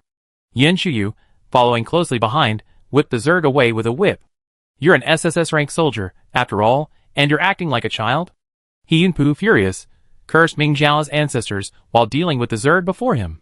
There were too many Zerg in this area, especially after sensing an invasion. They swarmed from all directions. The soldiers on the warship saw this scene through Feng Ning's telekinetic vision. Ming Zhao frowned. "This won't work." "I go." Ming Yan stopped her. "Don't worry. Based on our experience, it won't be difficult for them to break through the flying Zerg defenses. Save your energy for the Zerg Queen." The Zerg Queen on this planet was unlike the one in the previous competition. It had been here for centuries, and was far from a newly differentiated Zerg queen. Experience? Ming Zhao looked up in surprise. You've been here before? Ming Yan quickly shook her head. It wasn't me. It was your grandfather, who led a small group of soldiers and broke through the air defenses. Her grandfather had died on the battlefield, and the defenses Ming Zhao had built to suppress her panic began to falter. She gripped the sword tighter, hoping to draw strength from it. Feng Ning, sensing her emotional fluctuations, whispered, "Don't worry, we succeed." However, the group outside the warship was gradually being pushed back. Decades had passed, and the Zerg population on this land had only grown larger. Ming Yan was about to lead a group out for support, but Feng Ning closed her eyes slightly, temporarily controlling the flying Zerg, and creating a gap large enough for the warship to pass through. Hurry! Ming Yan immediately ordered his warship to pass through, and Yin Shuyu and the others followed. After passing through the air defenses, they were met by even more surging Zerg and an endless stream of Zerg eggs. Thankfully, they landed directly above the Zerg mother. With enough speed, they could easily kill her before the other high-level Zerg could react. If time permits, they could also destroy the Zerg eggs, preventing new Zerg mothers from appearing on the planet for a short period of time, giving them the opportunity to completely eliminate the Zerg from the planet. Ming Yan instructed the soldiers outside the warship to clear a clearing near the Zerg mother for the following soldiers to land. He Yunpu gritted his teeth. Why him again?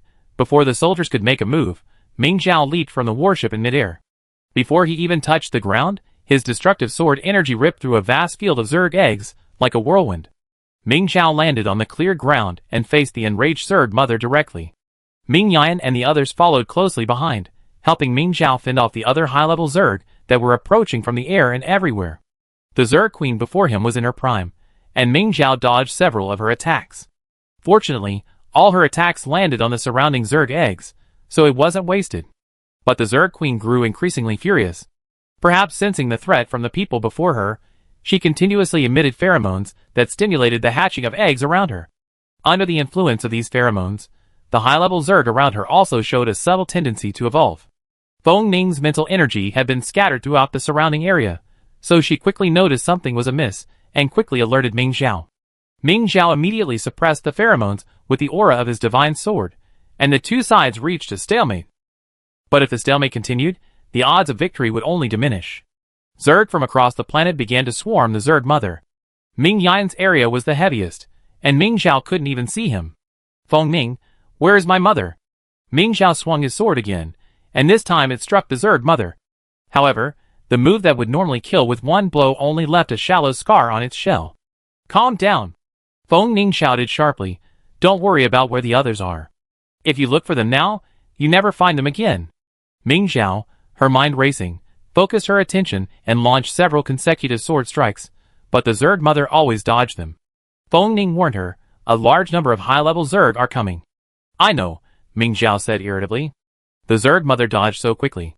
Despite her massive size, she was more agile than the soldiers beside her.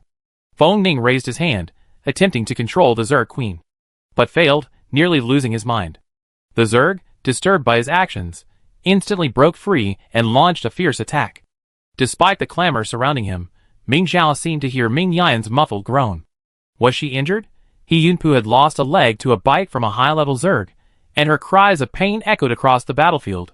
Ming Zhao could hear nothing else. If she didn't slay the Zerg queen before her, at best they would return empty-handed, at worst, she would die on this land.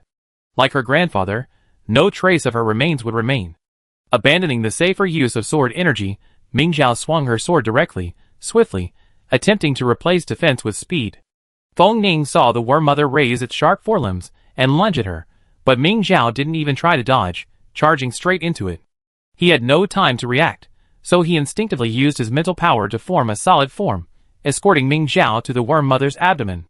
Ming Zhao used all his strength in one strike, effectively splitting the worm mother in two. The cut was incredibly smooth, as if the move still had plenty of power left. Feng Ning was about to tell Ming Zhao to press on, when he saw the white gem mecha, emerging from the shattered worm mother's body, flash. Flash? Feng Ning was about to wonder if she had seen it wrong when the white gem suddenly vanished, and Ming Zhao fell to the ground like a falling leaf. Retreat! Feng Ning warned everyone through the mental link, rushing over to catch the unconscious Ming Zhao. Yin Shu grabbed He Yunpu's hand and brought him back to the warship. Although the situation was fraught with danger, at least no one was lost on the return journey. As the warship took off and was about to be surrounded by flying Zerg, Feng Ning once again controlled the Zerg, allowing the warship to pass. After completing all this, Feng Ning felt dizzy and fell asleep beside Ming Xiao. Ming Yan, half covered in blood, checked everyone's condition before sitting down to catch his breath. This 100-year-old Zerg mother is really difficult to deal with. Is the Zerg mother dead? Yin Shu asked, taking a sip of water. Everyone was surrounded by the Zerg, and no one paid attention to Ming Zhao's handling of the Zerg mother. The only witness, Feng Ning, now looked half dead. Ming Yi said uncertainly, I didn't see it, but if a Zerg mother that large wasn't dead, we wouldn't have missed it during our retreat. We can ask them when Ming Zhao or Feng Ning wakes up. We have to report back. Are they not going to report if they're not awake? Ming Yan immediately pulled up Ming Zhao's recorder. Ming Yi, He had forgotten about it. Everyone watched, speechless with shock, as Ming Zhao sliced open the worm mother's abdomen with a single cut. The worm mother's shell is much harder than other insectids. However, compared to the divine sword is superior, Ming Yi commented. Yin Shu sighed, it's a shame we couldn't take the worm mother's body with us. Such valuable material, what a waste. Ming Yan was watching the video while writing a report when suddenly the light in front of him was blocked. It was Yunpu. Chapter 107. Something? Ming Yan asked coldly. Yunpu came to admit his mistake. I'm sorry, General. I shouldn't have disobeyed orders today. Ming Yan raised an eyebrow and said, that's a normal reaction. However, it's not appropriate for you to accompany us into the Zerg heartland. Yunpu repeatedly said, No, I was impulsive today. General, I will definitely obey your orders from now on. Ming Yan stared at him. I've already given you one chance. Yunpu lowered his head. I'm sorry, I was wrong today. He couldn't be sent back to the rear again. His father would completely abandon him. Yin Shu sneered. You made a mistake today. How can you prove that you won't make the same mistake again? We're all on the brink of death. We don't have time to deal with your fickleness. Yunpu looked at Ming Yan, hoping she would speak up for him, but Ming Yan just lowered her head and looked at Ming Zhao, pretending not to hear him. He gritted his teeth and said, General, I will prove myself in the coming time. Ming Yan then looked up, his eyes scanning him with scrutiny. His lips moved slightly, and he uttered two light words. Is that so? Yunpu looked at her, his expression firm. Ming Yan chuckled. Okay, I give you another chance. Yunpu's heart finally settled. The next kill of the Zerg Queen would naturally take some time, and the troops stationed on this planet would take this opportunity to completely wipe out the Zerg on the planet. Ming Zhao hadn't woken up yet. Every day when Ming Yan returned from the battlefield, he would see Ming Zhao lying unconscious in his hospital bed. Feng Ning was also unconscious. After hearing about this, Quan Hung applied for military medical service and examined the two. However, no matter how they examined them, they could not determine what was wrong with them. They could only conclude that they had exhausted their mental energy and needed rest. Ming Yan adjusted the rate of Ming Zhao's forward drip, then leaned against the headboard, resting his eyes. Ming Zhao emerged from countless bizarre dreams and opened her eyes to see her mother's exhausted face. She was dazed for a moment, her memories of before her coma returning. The worm mother was dead, but fortunately her mother was fine. She didn't know if the worm mother's body had been recovered.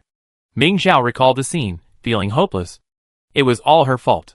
She had misjudged the worm mother's strength, and had almost wasted all the time she had spent.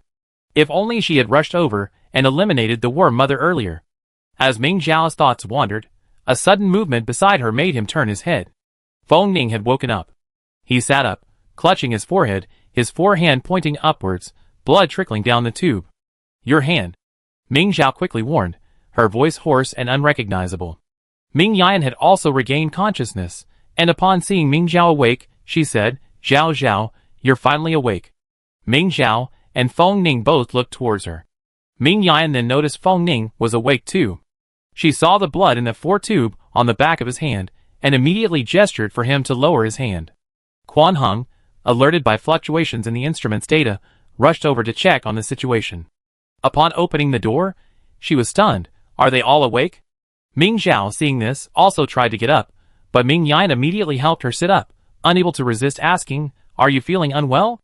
Ming Zhao carefully checked his condition, and found that aside from a slight headache, everything was fine. He shook his head and said, I'm fine. Fine? Can't you just sit still? Ming Yan couldn't help but ask, looking at Ming Zhao nestled in his arms. Ming Zhao quickly covered her head with her non-forehand, a little dizzy. Ming Yan sighed, not entirely convinced. However, Feng Ning over there also told Quan Hung that she was dizzy, and Ming Yan had to believe it again. Perhaps it was a side effect of mental exhaustion. Dizzy? Quan Hung glanced at the two of them, thought for a moment, and said, well, after the 4 is finished, let's do a full-body check. It was almost dawn when the 4 was finished. Ming Zhao nestled in Ming Yan's arms, unwilling to move. However, seeing the fatigue on Ming Yan's face, she asked worriedly, Mother, why are you here? She had just checked the time, 4 in the morning. Ming Yan said, I came to see you and rest. Ming Zhao asked anxiously, how can I rest like this? She quickly moved aside. Mother, come up and lie down for a while. Ming Yan refused, no, I've already rested for a while. Just sleep a little longer. Just a little. Ming Zhao begged. Ming Yan couldn't resist her, so she pulled her onto the bed and lay down on her side. She was truly exhausted. On the battlefield, she had to race against time to kill the Zerg, and as she rested, she was worried about Ming Zhao, who had been unconscious for so long. Ming Yan hadn't slept well in days. The moment her head hit the pillow, she only had time to say, call me if you need anything, before she fell asleep. Ming Zhao pulled the quilt closer to her. Dazzled by the not-too-bright light in the ward, she immediately turned to look at Feng Ning. Feng Ning was also looking at her. The moment their eyes met, Feng Ning froze for a moment, then hurriedly looked away. Ming Zhao was about to gesture to him, but he noticed he was looking elsewhere. Ming Zhao waved vigorously at him, finally drawing his attention back. Then, pointing his finger at the light above, he mouthed the words, turn off the lights. Feng Ning was stunned, and it took him a long time to realize that Ming Zhao wanted her to turn off the lights. His face suddenly flushed. Ming Zhao was just wondering when the lights in the ward suddenly went out. Feng Ning used her physical mind to turn off the switch. The change in light startled Ming Yan instantly. She stood up alertly, observing her surroundings. Ming Zhao ignored Feng Ning's surprise, and quickly said to Ming Yan, Mother, it's okay. You should rest. After confirming that there was no danger, Ming Yan lay down again. Listening to her soft breathing, Ming Zhao couldn't help but feel sleepy and fell asleep. Feng Ning, however, remained awake until dawn. Ming Zhao was awakened by Quan Hung, who had come to remove her needle. Finding Ming Yan no longer in the ward, she hurriedly asked, where's my mother? Feng Ning stood by her bed and replied, General Ming left for the front lines at dawn. Still going? Ming Zhao didn't understand. They were part of the suicide squad, so they didn't get any leave. Feng Ning nodded. The military needs to clear this planet before dealing with the next insect queen. Then I go too. Ming Zhao leaped from the bed. Quan Hung, caught off guard, was startled by her and snapped, what are you going for? Go get a checkup first. You're not feeling well yet, why rush? Ming Zhao followed Quan Hung awkwardly. Feng Ning stood beside her, softly explaining, Commander Ming Kelly has approved leave for both of us. We can wait until we reach the next planet before going to the front lines. So generous? When Ming Zhao thought of this woman, he could only think of her stinginess in granting Ming Yan leave over the years, only allowing him a mere month's leave in years. How long had she only been working? A month? And she was actually allowed such a long leave? Feng Ning smiled and said, because you do the equivalent of years of work for others in one session. Ming Zhao said a little embarrassedly, it's okay, you're pretty good too. Feng Ning was about to speak when Quan Hung, who had just finished adjusting the inspection equipment, interrupted her. Okay, stop bragging and get over here for the checkup. Feng Ning had no choice but to shut up. The two of them quietly followed Quan Hung through the various tests. Thankfully, the final results were fine. Ming Zhao asked again, can I go to the battlefield now? Quan Hung flipped through her medical report and said, you can go if you want, but you better rest for a while. My physical state at its peak can only hold so much mental energy. No matter how much rest I take, it won't increase. I'd rather go to the battlefield. Ming Zhao said. Quan Hung asked quietly, so you're in peak condition now? Over the years, she concluded that Ming Zhao's mental power was significantly higher than the average SSS level. Therefore, even though her mental power had returned to SSS level based on the test, her actual mental power might still not be fully restored. Taking into account the fact that Ming Zhao had been in a coma for so many days before waking up, Quan Hung speculated that her mental power might only have barely recovered enough to support her activities. Ming Zhao smiled awkwardly, I can run and jump, so why wouldn't I be considered well? Feng Ning said seriously, you should recuperate for a while. You've seen how difficult a fully formed worm queen is to deal with. You need to be in better condition to face the next one. Ming Zhao sighed, I understand. And so, Ming Zhao began her daily wanderings around the rear base, eating the nutritious meals provided by the military and drinking the nutrient solution developed by Quan Hung based on her constitution. Her complexion suddenly became rosy. Even Ming Yan, upon returning from the battlefield, was surprised to see her. Only one day, and she's already recovered this much? Ming Zhao waited for Ming Yan on the route soldiers from the front had to take back to their base. He immediately handed her the nutrient solution he gotten from Quan Hung. Mother, are you tired? Drink some. The soldiers were coming and going, all returning to their base to rest. Although few had the time to pay attention to what was going on here, Ming Yan still felt a little embarrassed. She quickly accepted the nutrient solution and took Ming Zhao back to her room. It's so late. Why aren't you resting yet? Ming Zhao sat obediently on a chair in Ming Yan's room. I'm waiting for mother to come back. Since she was little, she envied children who could wait for their mothers at their doorsteps, but she never been able to wait for her mother. Now, finally, she had her chance. It's too late.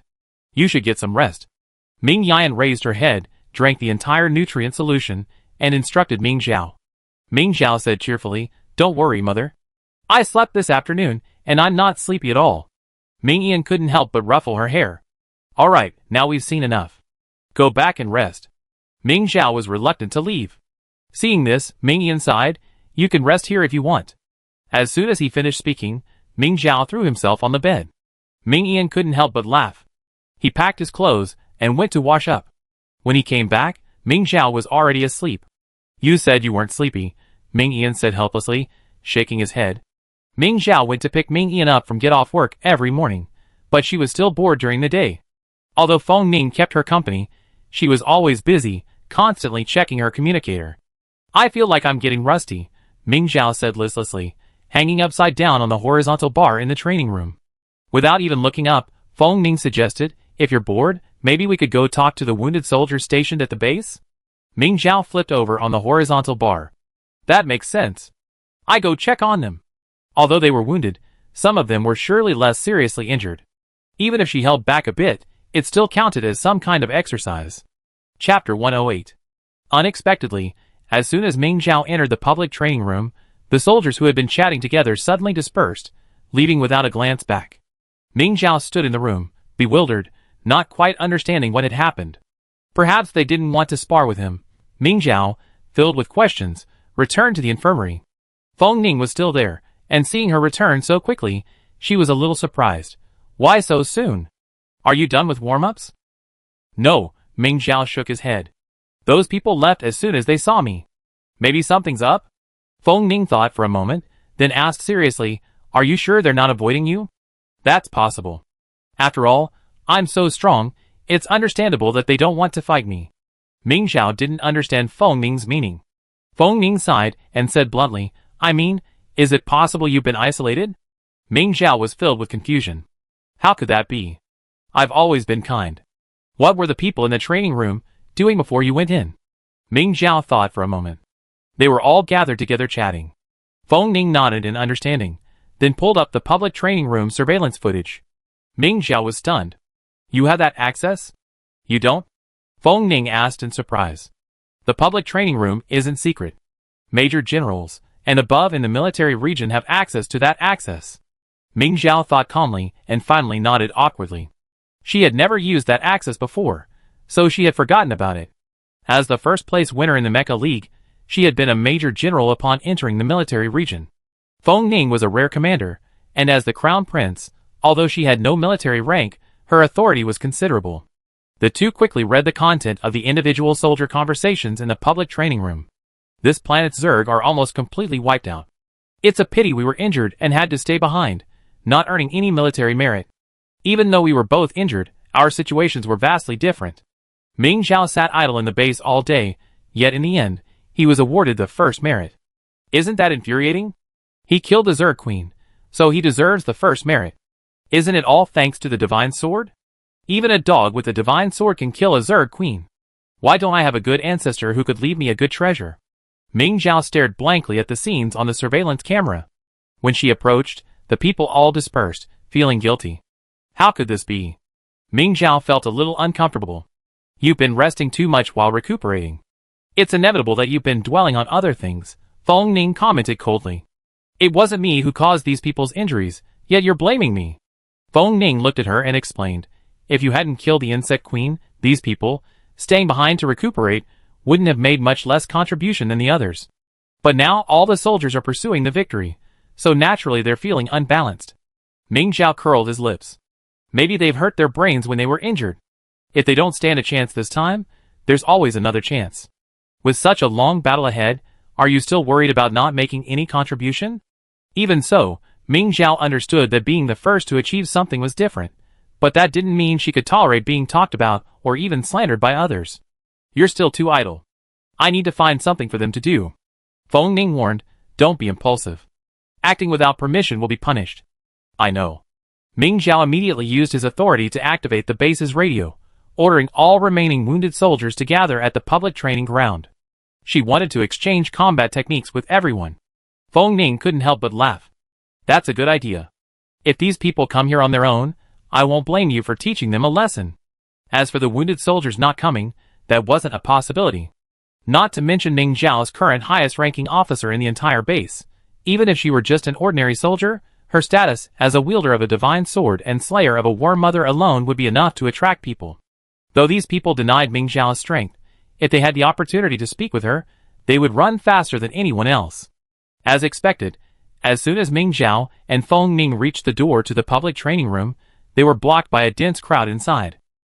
Those who could move came on their own, and those who couldn't get out of bed also came in wheelchairs. Those who had complained earlier about avoiding Ming Zhao were all present, some even standing in the front row. Seeing this, Ming Zhao was about to yell at them to make way, but Feng Ning immediately used her mental power to create a mental bridge above the crowd, allowing the two of them to walk smoothly into the middle of the group. The people who had spoken ill of her looked up at Ming Zhao and Feng Ning strolling over their heads. It was strange. They could have just landed directly, but they insisted on stepping over them one by one. These people hadn't realized that their secret slander had been discovered by the person involved. They simply thought Ming Zhao was trying to intimidate everyone present.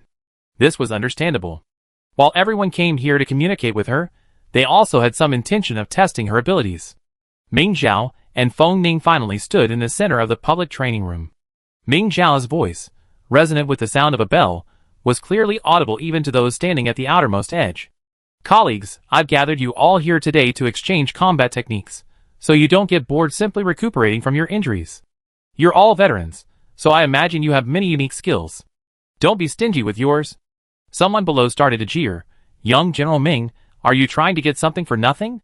That's right, young General, you're expecting us to reveal our unique skills without even saying anything? The two people who spoke were the same group Ming Zhao had encountered earlier. Ming Zhao was just worried about letting them come up and get beaten. She immediately smiled. Of course, I won't hide my skills, but I'm not very good with words. I want to discuss this with you, so I can only ask you to come up and spar with me. It's just that you're injured, and I'm afraid. Ming Zhao frowned slightly, as if she was afraid of accidentally injuring the wounded. Someone immediately said, don't worry, young general. It's just a minor injury. A sparring match won't be a problem. Please feel free to teach me. He was the first to step forward, seizing the opportunity. The wounded soldiers, who hadn't been given the first opportunity, immediately beat their chests in anger. Ming Zhao kindly reminded him, you might have minor injuries. He patted his chest and said, it's just a minor injury. Go ahead, young general. Ming Zhao then handed the magic sword to Feng Ning and selected an ordinary sword from the nearby weapon rack. He gestured for the wounded soldier to choose a weapon as well. The wounded soldier was stunned. Young general, don't you need a magic sword? No need. Ming Zhao casually swung his sword in a flower pattern. Seeing this, the wounded soldier, without hesitation, also picked up a sword. He couldn't believe that he had been in the army for over 10 years, and, using the same weapon, could be defeated by a new recruit. Come on. The wounded soldier, sword in hand, took a stance to meet the enemy. The next second, he was struck by several sword energies, leaving scratches of varying sizes all over his body, and even the sword in his hand was broken. Gasps echoed around him.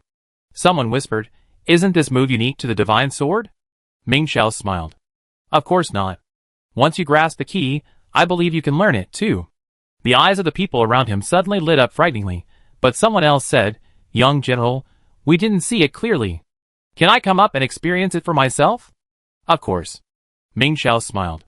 She remembered this person, the one who had said that the divine sword could kill a worm mother even if given to a dog. This person must be taught a lesson. However, before he could reach Ming Xiao, he was intercepted by another person. He was grabbed by the hair and thrown back, and then several people pulled his arms and threw him into the back of the crowd. Ming Xiao was about to call out to the man, but the person in front of him blocked her view. "Young general, I'm a marksman. Can I fight you with a gun?" "Of course." Ming Xiao raised his sword, signaling her to begin. The soldier's wrists bore fresh granulation marks, evidently from penetrating wounds that hadn't fully healed. Yet, with both hands, she fired 24 rounds in a split second. Ming Xiao was surprised, not by the soldier's hand speed, but by the feeling of being locked onto the bullets as they were released. She didn't try to destroy the bullets with her sword energy, but rather to dodge them. Unable to dodge, the wounded soldier opposite raised an eyebrow, puzzled by Ming Xiao's reaction, considering she could have destroyed them instantly. The next second, the bullets all disintegrated into dust. Ming Xiao, too, raised an eyebrow at her. "Your bullets can lock onto targets?" The wounded soldier nodded. Indeed. Ming Xiao wanted to learn the secret. "How do you do that? Can you teach me?" The wounded soldier smiled. "Young general, you're a genius. I imagine you can master it on your own. Why don't we see who can grasp the other's unique skills first?" "Okay." Ming Xiao then attacked the other with sword energy. The other reacted incredibly quickly, firing bullets several times more powerful than Ming Xiao's sword energy, some destroying the sword energy, and some attacking Ming Xiao. This was the first time Ming Xiao had encountered a soldier who could detect the movement of sword energy. Although Ming Xiao had been deliberately letting him off, the other's sixth sense was undoubtedly stronger than most.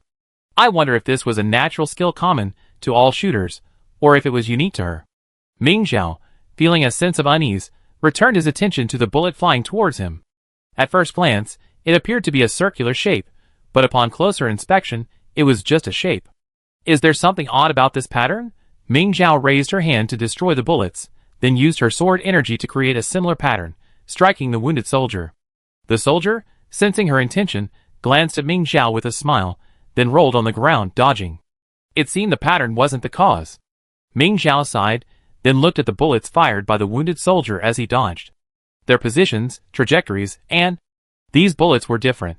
Ming Xiao swept the bullets aside, her gaze fixed on the wounded soldier's twin pistols. Sure enough, the calibers were different, indicating that the wounded soldier's attack wasn't simply one gun doing half the work. If it were her sword energy, it would probably be the amount of mental energy she injected. Ming Xiao instantly unleashed a circular pattern of sword energy of varying sizes, powerful at the edges and fast in the center, locking the target in a circle, immobilizing it. The wounded soldier was astonished. Could she have fully grasped the mystery in such a short time? But she hadn't grasped the essence of Ming Xiao's sword energy. The sword energy array flew in front of the wounded soldier, but was retracted by Ming Xiao. She smiled and asked, "How was my move?" The wounded soldier smiled and said, "I admit defeat. Next, I take it." "I take it." Ming Xiao turned and looked at the man who had been pushed to the back of the crowd. In trying to squeeze back to the front, his hair was disheveled, his clothes were dirty, and his face was covered in red marks. He looked disheveled. Ming Xiao's anger suddenly dissipated. Chapter 109. She had originally intended this exchange to teach a lesson to those who had spoken out against her, but now she realized it was a great opportunity to learn. So why waste such a good opportunity? This person could boast that even a dog with a divine sword could kill a worm mother, yet he couldn't see the merits of others. What could Ming Xiao possibly learn from him? Ming Xiao was just thinking about how to get rid of this person when a righteous man struck again, pushing everyone, including that person, behind him and taking the stage himself. The man was shoved again by the chaotic crowd, nearly getting trampled. Feng Ning had to intervene to separate the crowd and ensure order. Ming Xiao looked at the embarrassed appearance of those who had spoken out against her, and her anger finally dissipated. She should use this time to communicate and learn from the wounded soldiers. As Ming Xiao and the wounded soldiers exchanged ideas, time flew by, and the worm mothers on this planet were quickly wiped out by the army. Upon hearing the good news, the people spontaneously took to the streets to celebrate. Feng Ling even issued a decree granting everyone 3 days off. A mere insect mother, yet they're celebrating with such fanfare. They're really not afraid of the Ming family becoming too powerful to be eliminated. Feng Yu scoffed. Chen Yisa played with a toy to play with a child in the cradle. Her eyes looked very much like Ming Xiao's. Chin Yisa suddenly laughed. If we can get rid of one insect mother, we can get rid of them all. Given enough time. Feng Yu tapped the table in front of them lightly. Yes, right now, one insect mother a month. Once Ming Zhao gets used to it, the rate will be even faster, haha. Someone anxiously asked, if the Zerg mothers are truly wiped out, what's the difference between us SSS class and D class? We can't let Ming Zhao continue. Feng Yu sighed, what's the rush? We've only just recaptured one planet, and you're already rushing into action? Aren't you afraid of Zerg backlash? The man's distorted expression froze for a moment, and he smiled, you're right. I haven't considered everything thoroughly. Feng Yu looked at the defense map and pondered, at least, we have to reclaim half of the territory, right? He didn't want to inherit a shattered empire. There's a long way to go. 3 years passed in the blink of an eye. As everyone expected, under the offensive of the Divine Sword, the Zerg were steadily defeated, reclaiming almost half of their former territory in the main system. The remaining remote areas, while occupying half of the main system, contained only a few habitable planets. Military exploration revealed only 5. Based on past experience, it was estimated that only 5 Zerg mothers remained in the main system. However, the closer to the edge, the stronger the Zerg mothers. And not only the Zerg mothers, but the other Zerg races are equally formidable. Unfortunately, although Ming Zhao had slain countless Zerg mothers, he was unable to preserve their corpses. Therefore, Yun Miao was still unable to refine the Zerg and provide the army with stronger weapons. This time, the Zerg mother corpses must be preserved. Ming Zhao secretly made up her mind. Ming Zhao. Ming Yan and Ming Kelly came to find her together. Ming Zhao closed the page on his communicator browsing the star network, stood up, and saluted, Sir General. Ming Kelly said, our next target is Qinghuan Star. The military will establish a landing point away from the Zerg mothers. It will take some time. If you want some time off, I can grant you leave. Ming Zhao stared at her in shock. Was this still her superior? Was this still her aunt, so devoted to her life? She actually granted her leave, but right now, she just wanted to wipe out the remaining Zerg in one fell swoop. No need. I can establish a landing point with the army. Ming Yan coughed twice. Ming Zhao Qinghuan Star. Isn't as simple as you think. Besides, the obstacles we face now aren't just the Zerg. The noble families on the main star were already on the verge of chaos. Ming Yimi had explained the situation to them. Unwilling to openly ask Ming Zhao to stop fighting the Zerg, they insisted that he go help the Kalia system to share the pressure. This was just the family's outward actions. As for what was going on behind the scenes, although they hadn't yet uncovered their conspiracy, Ming Yan knew without further ado that they wouldn't give up. Ming Zhao said firmly, Mother, I know. Qinghuan Star is where our ancestors sacrificed their lives. That's why I must reclaim this planet, and offer my condolences to their spirits. Ming Qinghuan died on this planet 1,000 years ago, and since then, it has been named Qinghuan Star. As for the attacks from others, I'm not afraid. Ming Yan frowned, as if pondering how to persuade her. Feng Ning stepped out from behind the two of them, and said to Ming Zhao Star was recently rebuilt. After testing and finding no Zerg remnants, the residents who had previously relocated will soon be able to return. The people hope you can attend the relevant activities. Ming Zhao felt awkward at the mention of Ming Zhao Star. That was the planet where she had first slain the Zerg mother. It had been occupied by the Zerg for less than 2 years. After its recapture, the natives wept bitterly and petitioned to rename the planet Ming Zhao Star to commemorate Ming Zhao's outstanding contributions. Ming Zhao desperately refused. She was still alive, so why did she need a commemoration? Besides, it sounded too awkward. If anything, Ian Star, Kelly Star, or Lingy Star all sounded better than Ming Zhao Star. However, she alone couldn't defeat so many people, and in the end, the planet was renamed Ming Zhao Star. And Ming Zhao Star was about to return to its former bustle and prosperity. Ming Zhao politely declined, or you go back and preside over it. Feng Ning smiled, I was going to preside anyway, but the people would definitely be happier to see you. We both go. Ming Zhao frowned, how will the army then establish a landing point? Currently, only the two of them could kill or control the Zerg on a large scale. Besides, if we go out together, aren't we afraid those people will drop a bomb and wipe us all out? Feng Ning laughed, don't worry about that. Even Feng Yu wouldn't dare be so mad as to blow up their hard-earned home when the people are so excited. No one can withstand the public's wrath. What if? Poisoning? Ming Zhao still felt it was unsafe to go out at this time. Even if he died on the battlefield, it would be better than being assassinated while participating in an event. If he really died on Ming Zhao Star, wouldn't it leave a lasting scar in the hearts of those about to start a new life? Don't worry, Feng Ning said. We won't eat food from outside. Once we leave the military area, I erect a mental barrier, and the poison gas will pose no threat to us. If someone really is trying to assassinate us, that's our opportunity.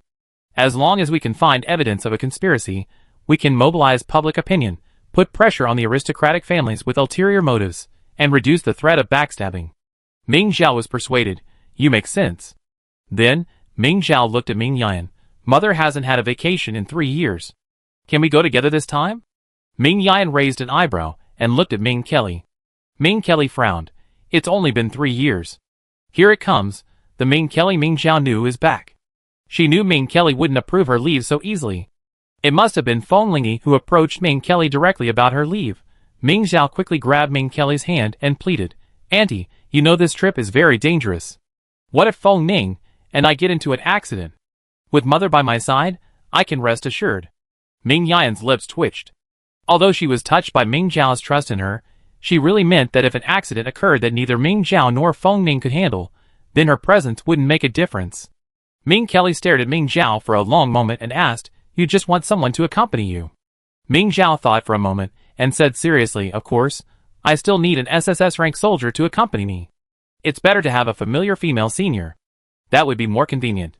Ming Kelly suddenly smiled, and Ming Yan couldn't help but look away. At first glance, she was the only SSS rank female senior Ming Zhao knew in the military region. But in reality, there was another one. Although Ming Zhao might have classified her as someone he wasn't familiar with. Then I go with you. Ming Kelly smiled and looked at Ming Zhao. Ming Zhao? ? Seeing Ming Zhao's dazed expression, Ming Kelly couldn't help but ask, Why, I'm not a female senior, you know? Ming Zhao muttered to herself, Are we familiar? She didn't think they were familiar at all, because Ming Kelly was so serious. Even when they ran into each other in the military district, they rarely exchanged more than a few words. But if she said they weren't familiar, Ming Zhao feared she'd be outplayed by Ming Yan and Ming Kelly. Or do you think I'm not as good as your mother? Do you think I look down on you? Ming Kelly looked at Ming Zhao, who was in a state of inactivity, and couldn't help but tease her. Ming Zhao silently let go and reached for Ming Yan's hand. Of course not. It's just that you love your work. How can I have the nerve to ask you to leave the military district to accompany me? Love your work? Ming Kelly was a little surprised. After a moment's thought, she asked, Do you think I haven't taken a vacation in 30 years because I don't like it? Ming Yan couldn't help but chuckle. Ming Zhao was completely bewildered and asked, Isn't it? If Ming Kelly didn't like it, why hadn't he granted her leave for 30 years? Why were Mother and Feng Ning laughing at her? Then I must take my leave, Ming Kelly said seriously, or else you think I'm a workaholic. Ming Kelly was set to accompany Ming Zhao to Ming Zhao's star.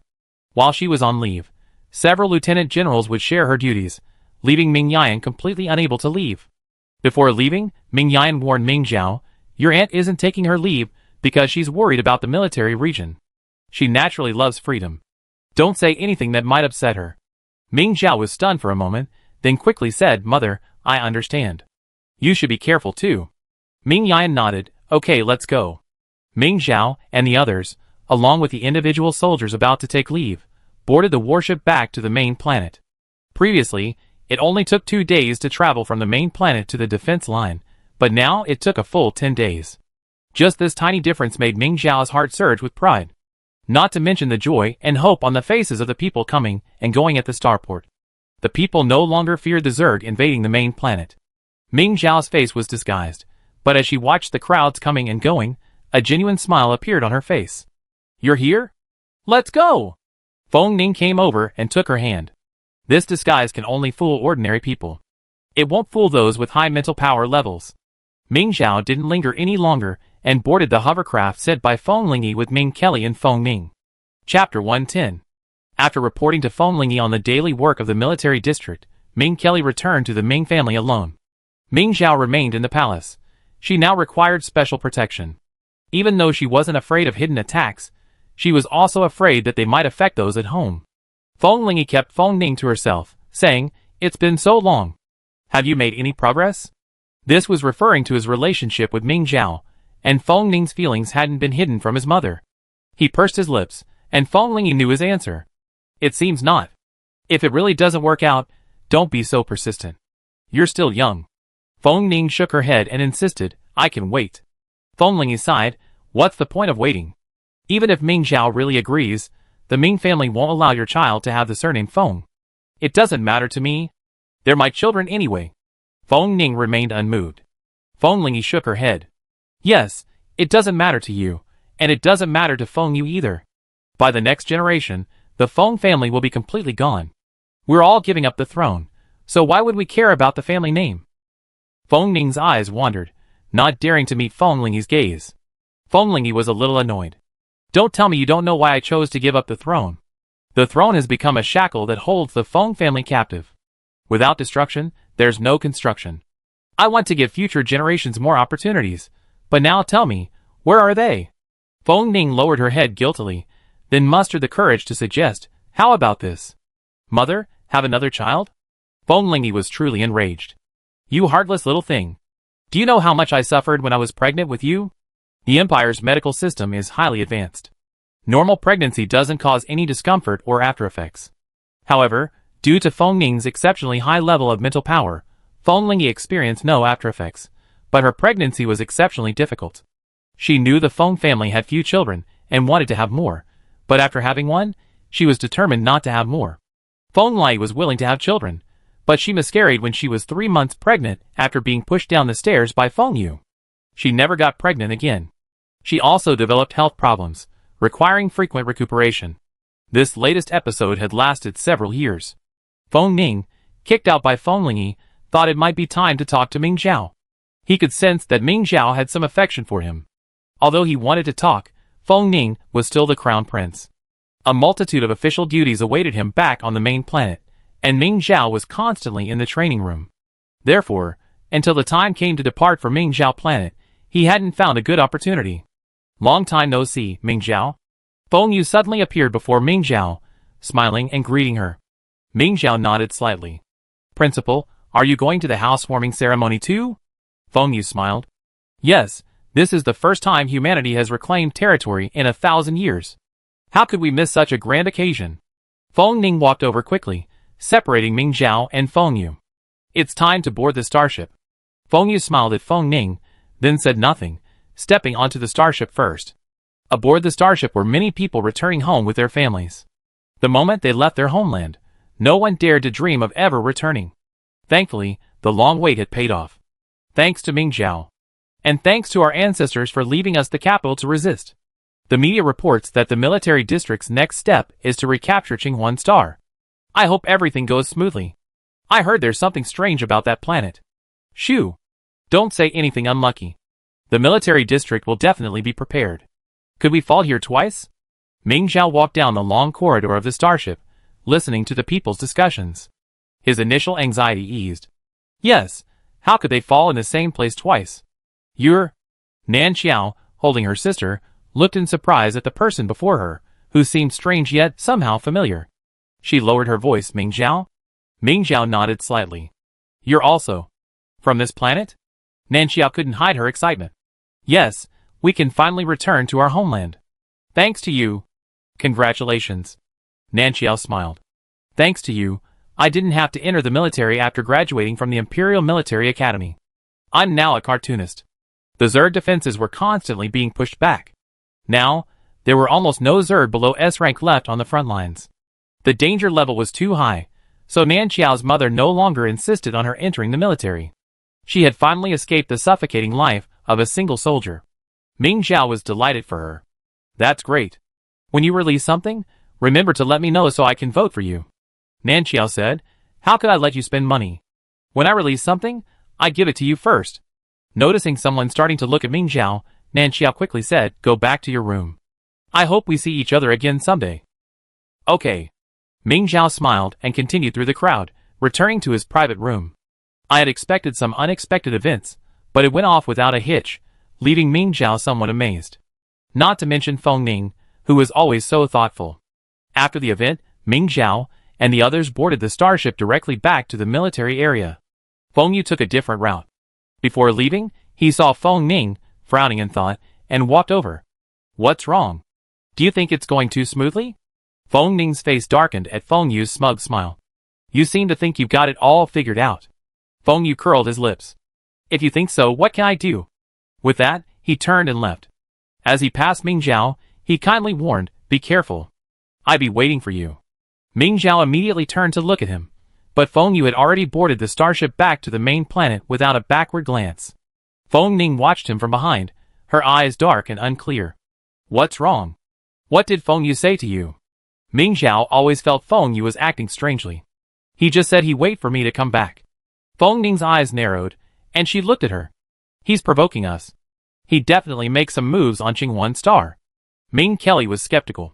The army responsible for retaking Qinghuan Star is mostly made up of Ming family members. Feng Yu couldn't possibly be involved. The three of them boarded the warship in silence. Feng Ning looked down at the troop list. After a long pause, she slowly uttered a name, Xian Fu. Ming Zhao was shocked. Isn't he your mother's confidant? Feng Yu couldn't have bribed him, could he? Feng Ning also found it unlikely, but looking at the entire list, Xian Fu seemed the most likely candidate. He's your mother's confidant, yes, but he's also prone to acting on his own. Do you remember why he framed you? Ming Zhao was silent. Ming Kelly's voice grew cold. So, if Xian Fu could frame Ming Zhao once, he could do it a second time. If he did it on the battlefield, there's no way to prove it. But he and I aren't on the same team. Ming Zhao's voice was hoarse. Feng Ning sent a message via the communicator. Regardless, it's safer to send him back. Firstly, he could no longer interfere in the military district's affairs. Secondly, letting Xian Fu protect Feng Lingyi would reassure Feng Ning. Feng Ning had originally thought that as his reputation soared, Feng Yu would give up some of his unrealistic ideas. Unexpectedly, during this meeting, Feng Yu clearly hadn't given up. What if Feng Yu joined forces with those aristocratic families? Thus, the danger wasn't just Ming Zhao, who was an eyesore to the aristocratic families, but also Feng Lingyi and him, a crucial commander in the fight to slay the Zerg Mother. Feng Ning shared all her speculations with Feng Lingyi. She was alone on the main planet, the aristocratic family's territory, and she was in the greatest danger. At the space station outside Qinghuan Star, the team attempting to establish a landing point returned empty-handed. The dense Zerg swarms on the ground remained largely unscathed, but the troops dispatched there suffered heavy losses. This is truly bizarre. Yan Shu wiped the blood from his face. The Zerg on this planet are at least SS level. No wonder so many masters failed here 1,000 years ago. I had originally thought that without the flying Zerg, the situation would be easier, but I still couldn't land.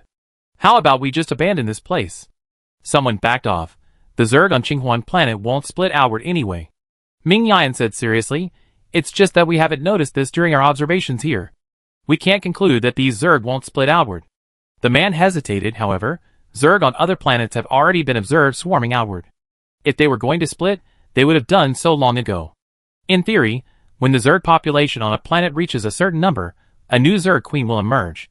This queen will lead a group of high-level Zerg to explore new territories. This Zerg mother won't fully mature until it finds a new habitat. Therefore, even though there are Zerg swarms on other planets, they can still be dealt with the army. Mingyi sneered at the speaker. So, you think the Zerg mothers on those other planets are easy to deal with?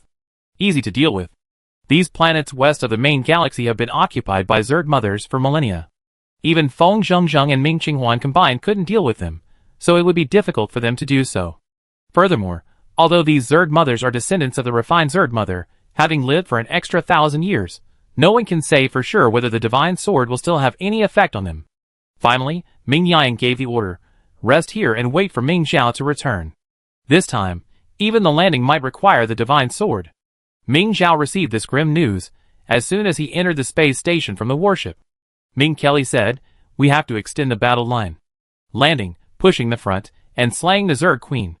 This will be divided into several phases, allowing Ming Zhao ample recovery time.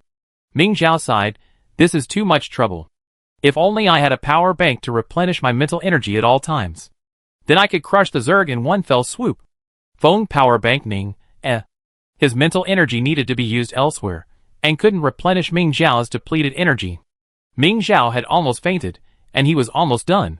Ming Yan patted Ming Zhao's head. What are you thinking about? Even if that thing really existed, wouldn't you be exhausted from crushing the Zerg in a day? Ming Zhao held his head and sighed. Alright, stop sighing. Ming Kelly said, go to bed early tonight, and prepare for landing tomorrow morning. Is there really no such treasure? Ming Zhao sighed, and instead of returning to his own room, he insisted on entering Ming Yan's. For the last time. Ming Yan had no way to deal with Ming Zhao's trickery, so she gritted her teeth and said. Ming Zhao forgot what she heard as soon as she heard it. As long as she didn't agree, there would always be another time. Perhaps her thoughts were too distracted during the day. Ming Zhao actually dreamed of a treasure that could replenish her mental power at any time.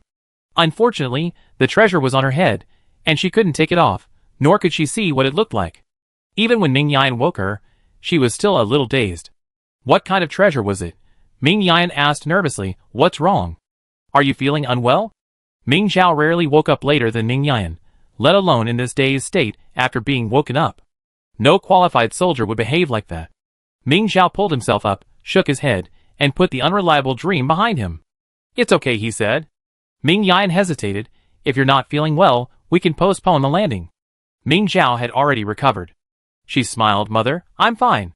Seeing this, Ming Yan had no choice but to stop trying to persuade him.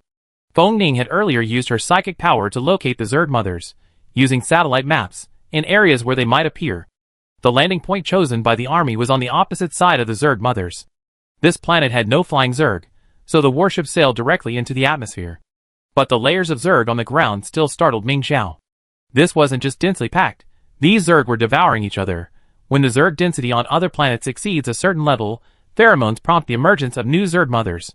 These underdeveloped Zerg mothers then carry some of their brood across space and invade other planets. But that wasn't the case on Qinghuan planet. Their solution to the Zerg overpopulation was cannibalism. No wonder only high-level Zerg survived.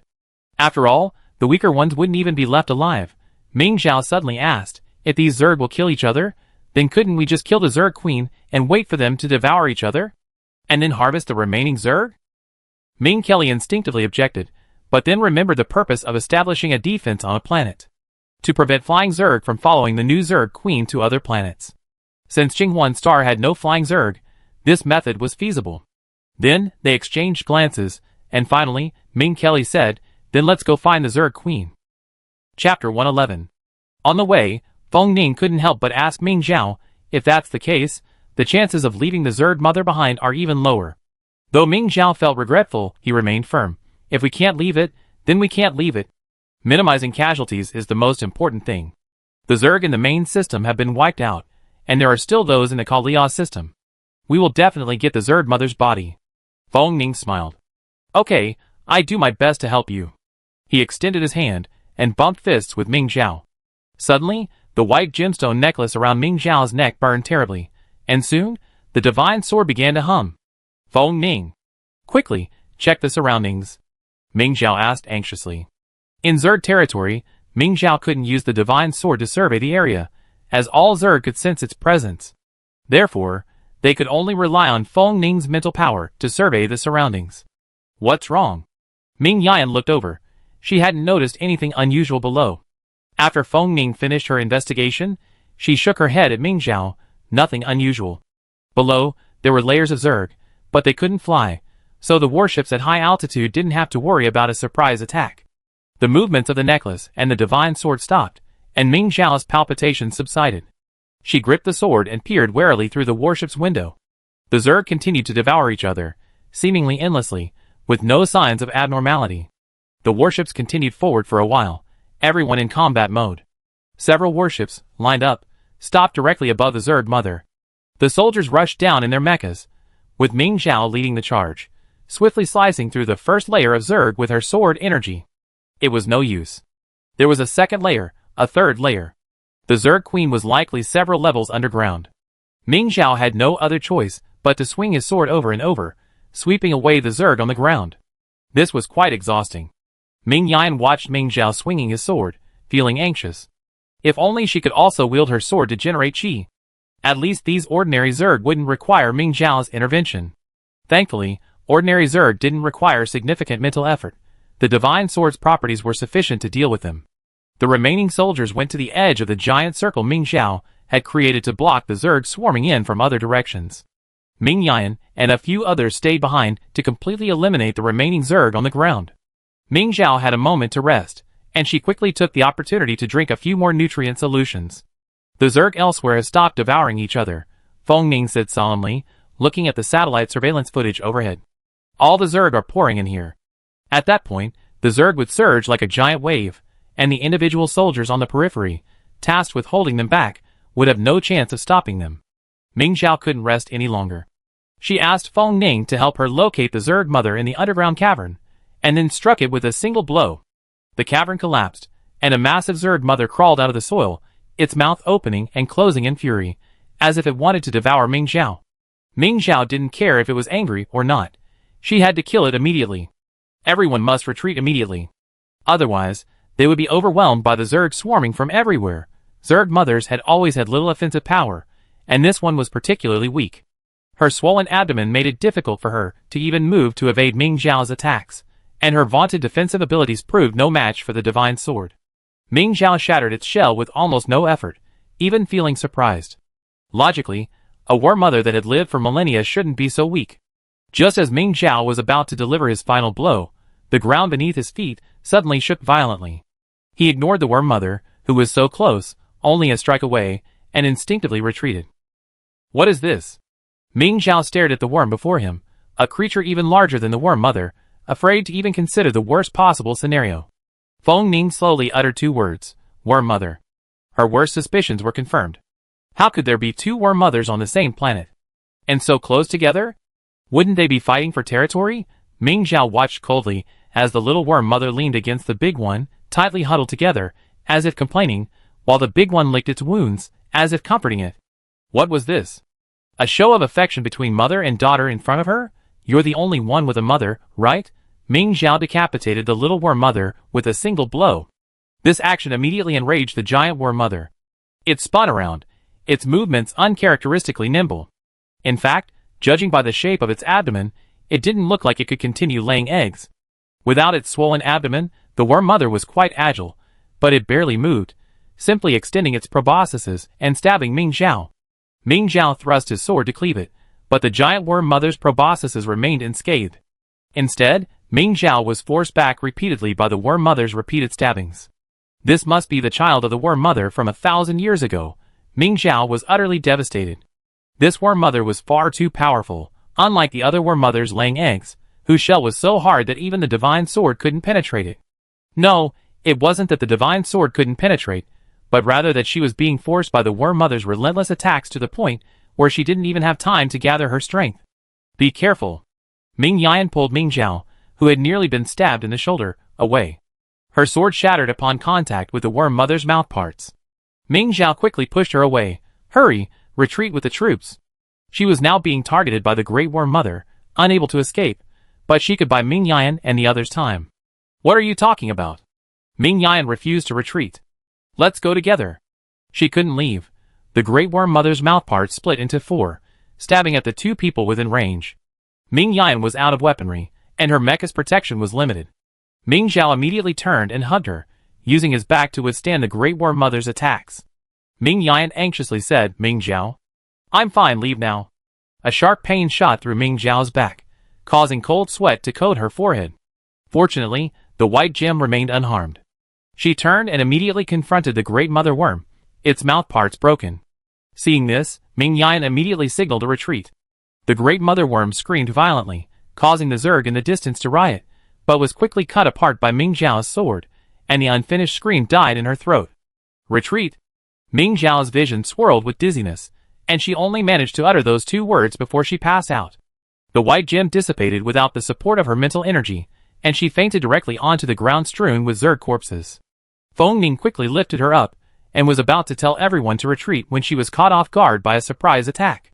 He Yunpu, while everyone else was covering each other's retreat, left his group and rushed over to attack Feng Ning. Feng Ning's mech was incredibly well protected, so he escaped unharmed. However, He Yunpu snatched Ming Zhao away. He Yunpu even continued to attack Feng Ning, seemingly intent on taking him with him. Feng Ning immediately notified Cheng Jiasher, the closest to them. Cheng Jiasher whirled back, fired 2 arrows, and then flew after them.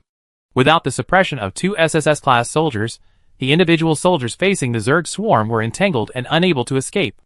Realizing that Feng Ning was out of reach, He Yunpu gave up immediately, using his distance advantage to enter a warship first. The warship's doors closed, trapping Cheng Jiasher outside. He Yunpu! You bastard! Get out! Of course, He Yunpu ignored Cheng Jiasher's scolding. He immediately activated the warship, sending it careening into space. Chung Jiashar was bewildered. Wasn't it true that only lieutenant generals and above had the authority to operate warships? Where did Yunpu get that authority? She couldn't figure it out, but she couldn't catch up. So she had to return to the ground to cover the retreat of the individual soldiers, hoping they could quickly escape and catch up with Yunpu. However, Chung Jiashar's hopes were dashed.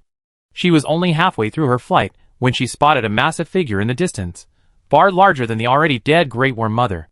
Chung Jiashar swallowed and asked Feng Ning, "What is that?" Feng Ning clenched her fists and trembled her lips. "Worm Mother. This is truly bizarre.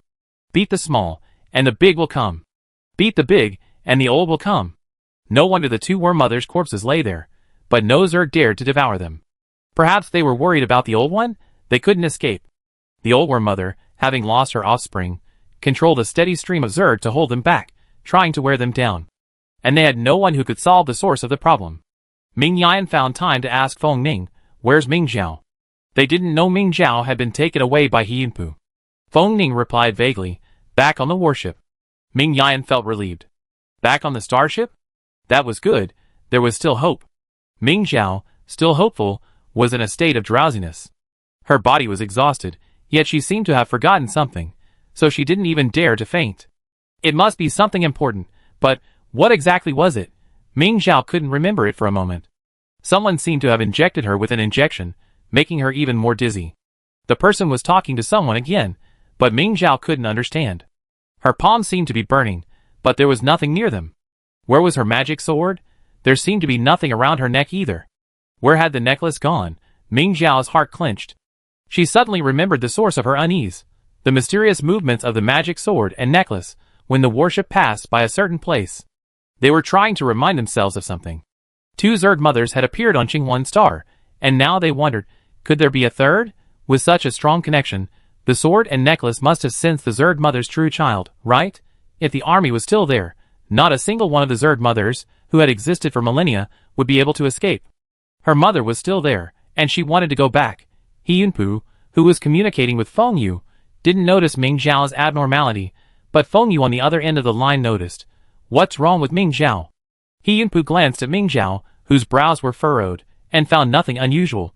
She's been injected with muscle relaxants, and her mecha and sword have been taken away. She can't cause any trouble. Feng Yu had a feeling something was wrong, but couldn't put her finger on it. Take good care of her. I want her alive. I know. After hanging up, He Yunpu stood by the window, coldly observing the dark mass of Zerg on the ground. There was one place where the Zerg were particularly numerous, and that was where the Empire's strongest army would be buried. 1,000 years ago, a single soldier perished here, and now, her descendants will rest here alongside her. The Empire's other noble families will rise to prominence, and He Yunpu's heart is filled with joy. A sudden sharp pain shot through his shoulder, and He Yunpu's pupils constricted as he saw the divine sword pierce through his shoulder and fly towards the planet before him. Chapter 112. He Yunpu stared in amazement at the divine sword flying toward Qingwan Star, subconsciously touching the intact glass in front of him. How had the divine sword escaped? Before he could figure it out, he heard a noise behind him. He Yunpu turned immediately and saw Ming Zhao lying on his back, bleeding profusely. This position was extremely dangerous. The blood pouring from his throat could choke on his trachea, causing suffocation. Ming Zhao's face quickly took on an abnormal color. He Yunpu ignored the penetrating wound on his shoulder and rushed to shift Ming Zhao to his side. After a flurry of conversation, Ming Zhao's condition finally stabilized. He Yunpu, however, was pale from the excessive blood loss. Thankfully, the warship had medical equipment, and he immediately went to get some healing fluid. He Yunpu pondered why the divine sword had suddenly flown away. Ming Zhao had fainted. It couldn't have been her. And the divine sword's ability to penetrate glass was clearly beyond Ming Zhao's control. What caused the divine sword to burst free from the warship? He Yunpu's shoulder wound healed very slowly, and the pain made it difficult for him to concentrate. However, thinking of the third generation of Zerg queens on Qingwan Star, he gradually came to a conclusion. It must be that Zerg queen's offspring that sensed the divine sword's aura and drew it towards them. With the divine sword and having devoured so many high-level soldiers, wouldn't the Zerg on Qingwan Star be even more powerful? But what does it matter? Humans can certainly coexist peacefully with a Zerg swarm confined to a remote corner. The moment the old Zerg queen appeared, all the soldiers felt instantly suppressed. Even Feng Ning, who specialized in mental power, lost control of the ordinary Zerg due to the interference. Feng Ning attempted to wrestle control of the Zerg from the old Zerg Queen. It wouldn't take long. Just a moment's control would create an opportunity for a single soldier to retreat. However, Feng Ning's mental strength was nearly exhausted. Unable to hold on, he spat out a mouthful of blood and passed out. The Zerg, completely controlled by the Zerg Queen, instantly swarmed over. This was likely their fate, everyone thought. Ming Yan instructed the archers in the rear to take Feng Ning away. Ming Yi was reluctant and asked Cheng Jiashi to take Feng Ning back to the warship while he went to cover Ming Kelly and Ming Yan's departure. But his arrows were outnumbered by the Zerg swarm, making them ineffective. He was even targeted by the Zerg. Chang Kuei blocked the Zerg attack with an axe and shouted, "Hurry, leave." Ming Yan slashed the tentacles, stabbing Ming Kelly with a single sword strike. In this critical moment, she seemed to finally grasp the technique Ming Xiao had taught her. The tentacles, which her weapons could not cleave, were severed by Ming Yan's sword energy, and Ming Kelly finally escaped the Zerg encirclement. However, Ming Yan, who was protecting her, was pierced through the shell of her mecha by the Zerg mother's tentacles. Her voice reached every soldier, "Everyone leave. Those who can retreat, return to the warship." Cheng Jiashi returned immediately after returning Feng Ning to the warship. He could hear Ming Yan's voice, but not her presence. From the source of the sound, he could only see the tangled tentacles of the Zerg mother. Cheng Jiashi immediately drew his bow and shot at the Zerg mother. Utterly useless. Besides the divine sword, no weapon could threaten the Zerg mother. Even a mutually destructive tactic, like blowing up the entire planet, would be futile. When the Zerg first began to invade human territory, some people tried this method, but the end result was only to accelerate the expansion of the Zerg. Cheng Jiashi tried to shield Chang Kuei and Ming Yi, who had the fewest Zerg around them, from escaping. However, in a matter of seconds, they were all entangled by the Zerg. She too had her feet entangled by the Zerg mother's long tentacles, unable to break free. With no weapon capable of severing the Zerg mother's tentacles, Cheng Jiashi was about to give up her struggle in despair when she witnessed a long sword descend from the sky. It struck the tentacle that had entangled her, passing through it as if unimpeded. The tentacle snapped with a snap. Cheng Jiashi steadied himself and continued to watch the sword plunge straight into the Zerg mother's massive body. It was the divine sword. Clang. The sword's long cry echoed throughout Qingwan Star, and the entire planet fell silent. A physical silence. All the Zerg remained motionless, as if lifeless. The soldiers stared at the Zerg encased in ice, their hearts chilled even further, even though the ice seemed to possess a spirit and hadn't harmed them. Ming Kelly quickly reacted and organized everyone to retreat back to the warships to further observe the situation. The conscious soldiers supported each other and returned to the warships. Ming Kelly counted the number of people on each ship, finding many missing, including Ming Yan. Ming Kelly glanced at the Zerg below, forcing herself to suppress the possibility of disaster. "Sir, it seems these Zerg are truly dead," her adjutant said. Ming Kelly pondered for a moment, then said, "In that case, those seriously injured should soak in the healing fluid first. Those with less severe injuries should follow me down to collect the remains of our comrades."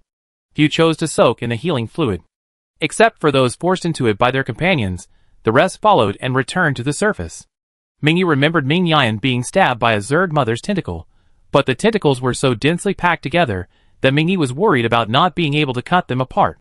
Unexpectedly, Chang Kuei struck the entire Zerg mother with a single blow of his axe, shattering the entire body. "You are amazing," Ming Yi exclaimed. Chang Kuei quickly waved his hand. "No. I didn't use too much force." Ming Yan and the divine sword lodged in the Zerg mother's back fell to the ground with a clang. Her mech armor was riddled with holes, but fortunately, she was still alive.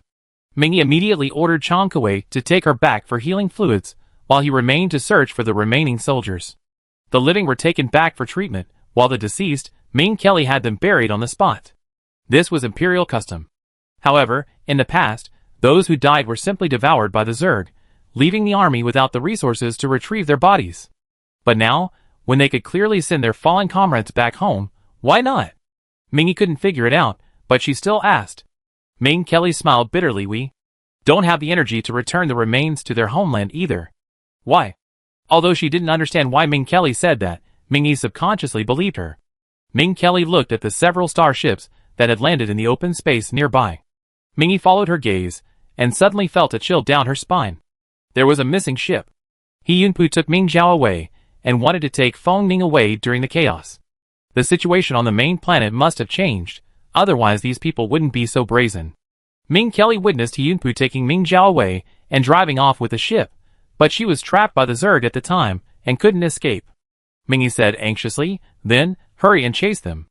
Ming Kelly shook his head. It's too late. The ship that was taken away was already the best equipped. Even if we pursued immediately, we might not be able to catch up, especially since we've been held up for so long. Mingy looked at the divine sword in his hand and said anxiously this. Ming Zhao risked her life to return the divine sword. Is she trying to convey some message? Perhaps she guessed there was an even more powerful Zerg queen, so she desperately returned the divine sword. Chung Jiasher, who was passing by, speculated. To wipe out an entire planet's Zerg with a single strike, one wonders what price Ming Zhao paid. Ming Kelly's eyes narrowed, filled with regret. I shouldn't have kept someone like Yunpu on my team just for the sake of our cooperation. Back then, Ming Yan said he wanted to see Yunpu's performance, but in reality, he had already sentenced him to death and ultimately did not allow him to return to his team. Ming Kelly reasoned that the two families were allies after all, and that SSS-level soldiers were indeed rare, so he transferred him to his own team. I defended against Xi and Fu, but not against that villain Yunpu. Ming Kelly felt sick to her stomach. Mingy comforted her. Don't worry, Commander. Ming Zhao will be fine. Ming Kelly let out a breath. I know those who secretly attacked wouldn't resort to such roundabout tactics if they truly wanted Ming Zhao's life, but sometimes, death is the easiest thing. Ming Kelly clutched his forehead in agony. Aunt.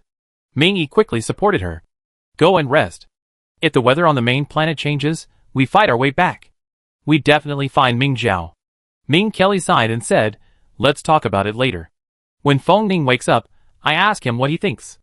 After settling down inside the warship, Ming Kelly turned on the communicator and clicked on the page with Ming Yini, stopping at the last sentence. Don't come back. These 4 short words, without even punctuation, reveal the urgency of the situation. After that, there was no further contact from Ming Yini. Ming Kelly had just seen the message. A day had passed since it was sent. Now that the signal from Qinghuan Star had been cut off, they had no way of receiving any information from the outside world. Combined with Yunpu's actions, it was clear that the situation on the main planet had changed. She didn't even know if Ming Yini was alive or dead. At this moment, Ming Yan, who was in the recovery fluid, woke up. After struggling for a few seconds, she sat up and saw Ming Kelly sitting next to her, resting. Without thinking, she hurriedly asked, Aunt, where's Ming Zhao? Ming Kelly's silence gave Ming Yan a bad feeling. She instinctively glanced around. Feng Ning was asleep on the medical bed beside her, but Ming Zhao, who always slept beside her, was nowhere to be seen. The healing fluid in Ming Yan's hair trickled down her forehead, past the corners of her eyes, irritating them and causing them to turn red, before trickling down her cheeks.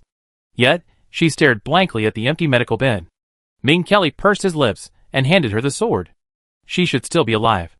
Yunpu took her away, and then, somehow, she returned the sword and wiped out the entire planet's insect mother. Why didn't you chase her? Ming Yan asked, stunned, taking the sword. We can't catch up. That starship is fast, and it's been gone for so long, we're long gone. Can we just give up if we can't catch up? Ming Yan asked her. At least we know where they went. How can we find them now? The main system is so huge, it's like looking for a needle in a haystack. The main star, Ming Kelly replied, looking her in the eye. Something's happened on the main star. Yunpu must have taken his men back. Ming Kelly showed her the message Ming Yini had sent, and Ming Yan excitedly said, I want to go back. Go back for what? If we go back now, the person behind this will be able to catch us all. Ming Kelly tried to calm her down. Ming Yan couldn't understand. Why can't we go back? We're a complete military unit. Other units can't leave their defenses without permission, so why can't we go? Even if you don't care about Ming Zhao, you can't ignore my sister, right? Ming Kelly hadn't spent much time with the younger generation in her family, but she and Ming Yini were not far apart in age. They grew up together. There aren't many spare individual soldiers in the main system, but what if Feng Yu allies up with the soldiers from the Tari system? Ming Yan and Ming Kelly both looked at the person who spoke. It was Feng Ning, who had already woken up. He had woken up quickly this time. Ming Yan looked at him, but his mind was on Ming Zhao. He wondered if Ming Zhao had woken up yet. Chapter 113. Ming Kelly asked, why? In the Tari system, Cyril has been seized by Eugene. Eugene shouldn't join forces with Feng Yu. The reason they won't join forces is Captain Ming. If they do, it could be Captain Ming. Feng Ning's expression was solemn, as he pondered the current situation on the main planet. Ming Yan and Ming Kelly understood what he meant. Ming Kelly stared silently at the communication page with Ming Yini, knowing that what Feng Ning said was likely true. If Feng Yu could use Ming Yini to threaten Eugene, then what about his mother's current situation? Feng Ning lowered her head, pressing the communicator in vain. The warship's signal had been disrupted by Hyunpu. It was originally intended to prevent them from requesting assistance from other planetary bases. Although they no longer needed assistance, it still blocked their path to the outside world. The signal channel is being repaired, Ming Kelly said. So what do we do next? Until the signal channel is repaired, they might even get lost returning to the space station. Feng Ning looked out at the darkening sky outside the warship and said, once the signal channel is restored, return to the space station immediately, and take our men to the Kalia system. Ming Kelly instinctively objected. Feng Yu can threaten Eugene, so how could he miss Ming Shi? He must have also joined forces with the Kalia system to block our path. Feng Ning looked at her. Do you think Ming Shi will be threatened? Ming Kelly was startled and looked at Ming Yan. Ming Yan pondered for a moment, then affirmed, Ming Shi will not be held hostage by Feng Yu. She can distinguish between good and evil. Even if my sister personally persuaded her, she would not listen. Ming Kelly felt slightly relieved, but he didn't forget to retort, Yini knows all the evil deeds Feng Yu has done. Even if she were caught, she would not surrender. Ming Yan nodded quickly. I'm just giving an example. Feng Ning said, yes, Eugene might be coerced by Feng Yu because he has no feelings for Captain Ming himself. And judging by his performance during the Mecha League, he's willing to pay the price for a single obsession. But Ming Shi won't. Besides, Yun Miaomu is the one in charge of the Kalia Galaxy. Even if Ming Shi wants to do something, he can't get past Yun Miaomu. Ming Kelly asked, what if Feng Yu bribes Yun Miaomu into cooperating with him? That's even more impossible, Feng Ning said. The only condition that can convince Yun Miaomu is to help her eliminate the insect mother on Kalia. Even if Feng Yu offers a higher price, it won't persuade Yun Miaomu. Ming Kelly understood. Since there's no way to convince her, then let's just give up and abandon the Kalia Galaxy. Given the current situation of the Kalia Galaxy, I'm afraid it won't last many years. Ming Yan sighed.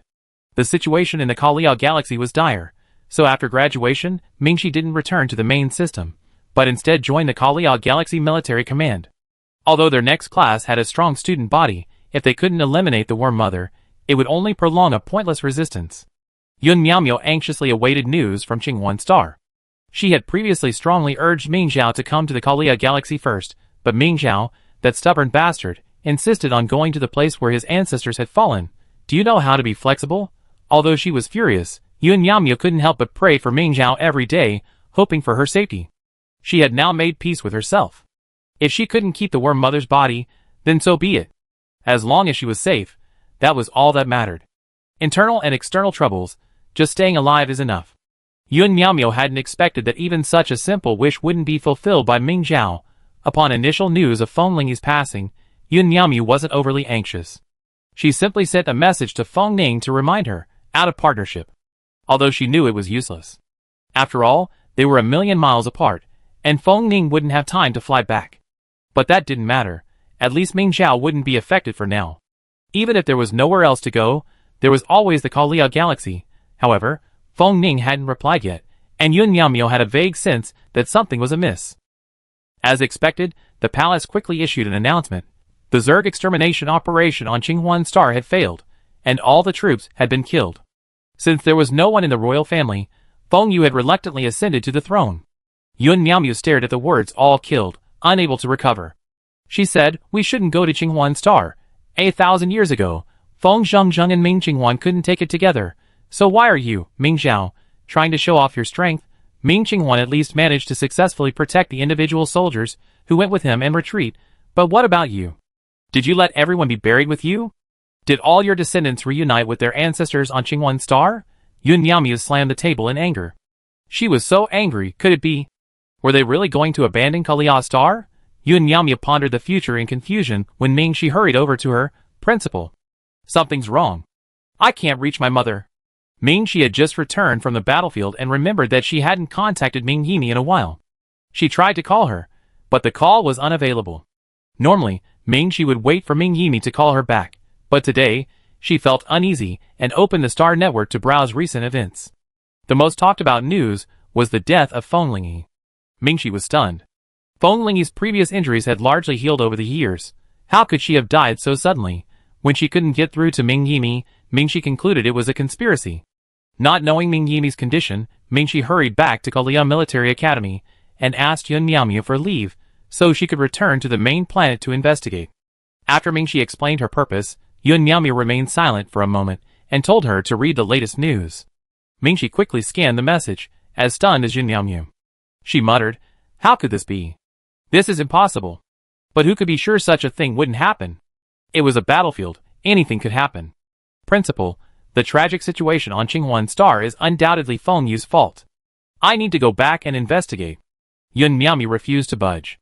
"Of course, I know Feng Yu played a significant role behind the scenes, but what good would it do for you to go back? Talking to your mother through prison bars? But I can't contact my mother. She's definitely still alive," Yun Miaomiu said. "The Taris Galaxy has sent people to the main star to help Feng Yu deploy defenses." Mingxi was bewildered. What does this have to do with the Taris Galaxy? Yun Miaomiu was stunned. Then she remembered that Mingxi didn't know about the past generation's affairs, but she couldn't care less right now. She said bluntly, "Because the current leader of the Taris Galaxy is your brother, your mother's firstborn child. Feng Yu must have used your mother to coerce Eugene into collaborating with him." Mingxi had many questions in her mind, and finally asked the most meaningless one. "Why didn't Feng Yu come to threaten me?"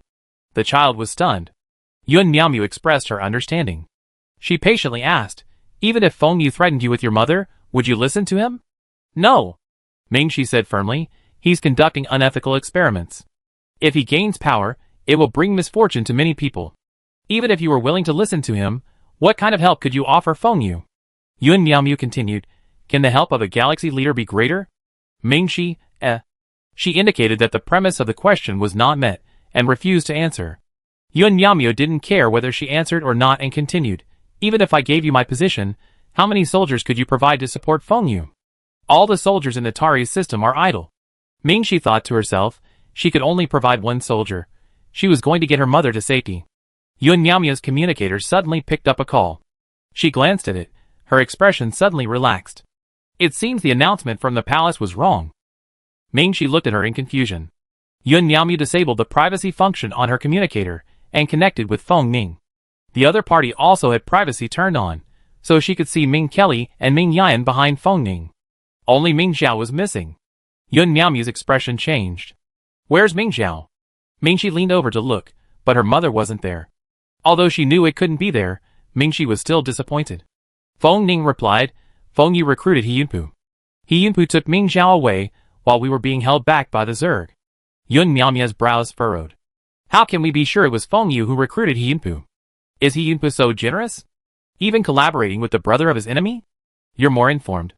You must know about Feng Yu collaborating with most of the main planet's aristocratic families to seize power, including the fickle He family. Couldn't it have been the He family's own idea?" Yun Miaomiu asked him. Feng Ning said, "If it was the He family's idea, there's no need to take Ming Xiao away. You know Feng Yu is researching how to enhance human spiritual power, and you know Ming Xiao's spiritual power is above SSS level. Only Feng Yu would be interested in Ming Xiao's spiritual power, right?" Yun Miaomiu gasped. "You knew Feng Yu had taken Ming Xiao away, and why didn't you go find him? After all these experiments, he'd be ruined." Ming Yan gritted his teeth, forcing himself to stop thinking about perishing alongside Feng Yu. Out of the communication line's reach, Feng Ning clenched his fists. "Feng Yu is allied with the Taris system, and we can't bring all the troops from the main star's military district back to the main star to confront Feng Yu. So we have to cooperate," Yun Miaomiu said expressionlessly, "but we don't have any spare soldiers. We don't need soldiers from the Kalia system. We just need a convenient location, and you to build mechas for our soldiers to improve their capabilities. Building mechas is certainly no problem, but can you afford the materials right now? The materials accumulated by the aristocratic families over the years will only be kept on the main star." Yun Miaomiu said bluntly, "Honestly, if you can't guarantee Ming Xiao's safe return, there's no point in cooperating with you." Feng Ning pointed the camera at the endless pile of Zerg corpses on the planet, and the 2 Zerg queen corpses in the center. "Can these be used as materials? Can we cooperate?" Yun Miaomiu, Yes, of course. Just kidding. When you leave, I send several large warships to pick you up. Except for the Zerg mothers, they were almost all SSS-class Zergs, and Yun Miaomiu had already figured out how to use them. How are the bodies of these Zerg mothers so intact? Ming she couldn't help but ask. She had also been on the battlefield, and once a Zerg died, the others devoured the corpse like crazy. Unless, all of these Zergs died simultaneously. Ming Yan said, Ming Zhao had already been taken away from Qingyuan Star, but she still fought hard to return the divine sword. I don't know how she did it, but she wiped out all the Zerg.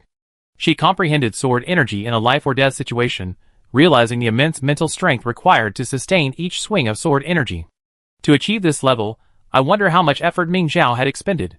Yun Miaomiao was shocked. Ming Zhao has achieved this. Even if Feng Yu won't kill her, are you sure she's still alive? Or, in other words, can her mental strength be restored to its original state? Chapter 114. Feng Yu also wanted to know the answer to this question. A month had passed, and despite countless effective medications, Ming Zhao still hadn't regained consciousness, not even a hint of recovery. The person he had painstakingly retrieved looked like a dead person, leaving Feng Yu utterly pissed. However, his troubles had only just begun. Didn't you say the divine sword was drawn away by the Zerg mother? Why are all the Zerg on Qingyuan Star dead? Feng Yu was furious upon seeing He Yunpu. If He Yunpu hadn't given him the wrong information, he would have assumed Ming Zhao had driven the divine sword back to Qingyuan Star.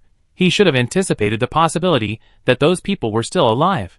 But now, Feng Ning had brought his men to the Kalia system and spoken out, leaving him completely helpless. He Yunpu groaned bitterly, Your Majesty, I never expected it. Ming Zhao was clearly unconscious at the time. Even at the end of his rope, he still forced himself to help others, now making himself look like neither human nor ghost. Feng Yu, nearly livid, cursed Yunpu and headed for the laboratory already set up in the palace. Ming Zhao lay on the center lab chair, bound in restraints, and connected to various monitoring devices. Feng Yu passed by Ming Zhao and, in passing, took the child playing by the lab chair and asked, Why are you letting her wander around again? Chen Yisok said nonchalantly, It's just a child. I can't restrain her. It's not good for a child that young to stay in the lab all day. Feng Yu grabbed the child's hoodie and pulled him back, warning, Feng Jiayang. Feng Jiayang immediately stopped moving, sitting obediently on Feng Yu's feet, chin in her hand, looking at Ming Zhao. Chen Yisa said helplessly, We should send Yangyang away. The lab can't start research yet. She's idle all day and always thinks Ming Zhao is her mother. No one will take care of her outside, and there's a chance the news will leak out. Feng Yu's eyebrows twitched. She poked Feng Jiayang on the back, warning, Don't mistake her for a mother. Feng Jiayang looked at Ming Zhao in silence. She hadn't made a mistake.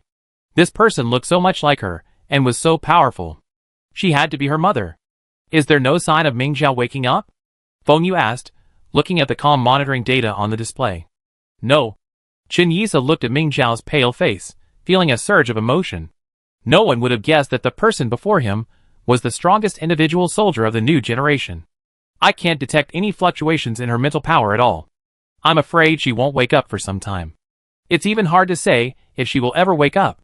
Chen Yisa had once disagreed with some of Ming Zhao's actions, but seeing her reduced to such a state in her pursuit of exterminating the Zerg, he couldn't help but feel deeply moved. If she had only delayed a little longer, she would have remained the most admired mech soldier. Feng Yu pondered for a moment and said, Well, from today on, no more muscle relaxants. Chen Yisa was surprised, and after nodding, he remembered, if the muscle relaxants aren't administered, I'm afraid no one in the lab will be able to restrain her, and her caregivers will be in danger. The lab is busy with other things, so no one is looking after her. However, there are always people who are free. Feng Yu had Ming Zhao lifted from the lab chair and walked in another direction.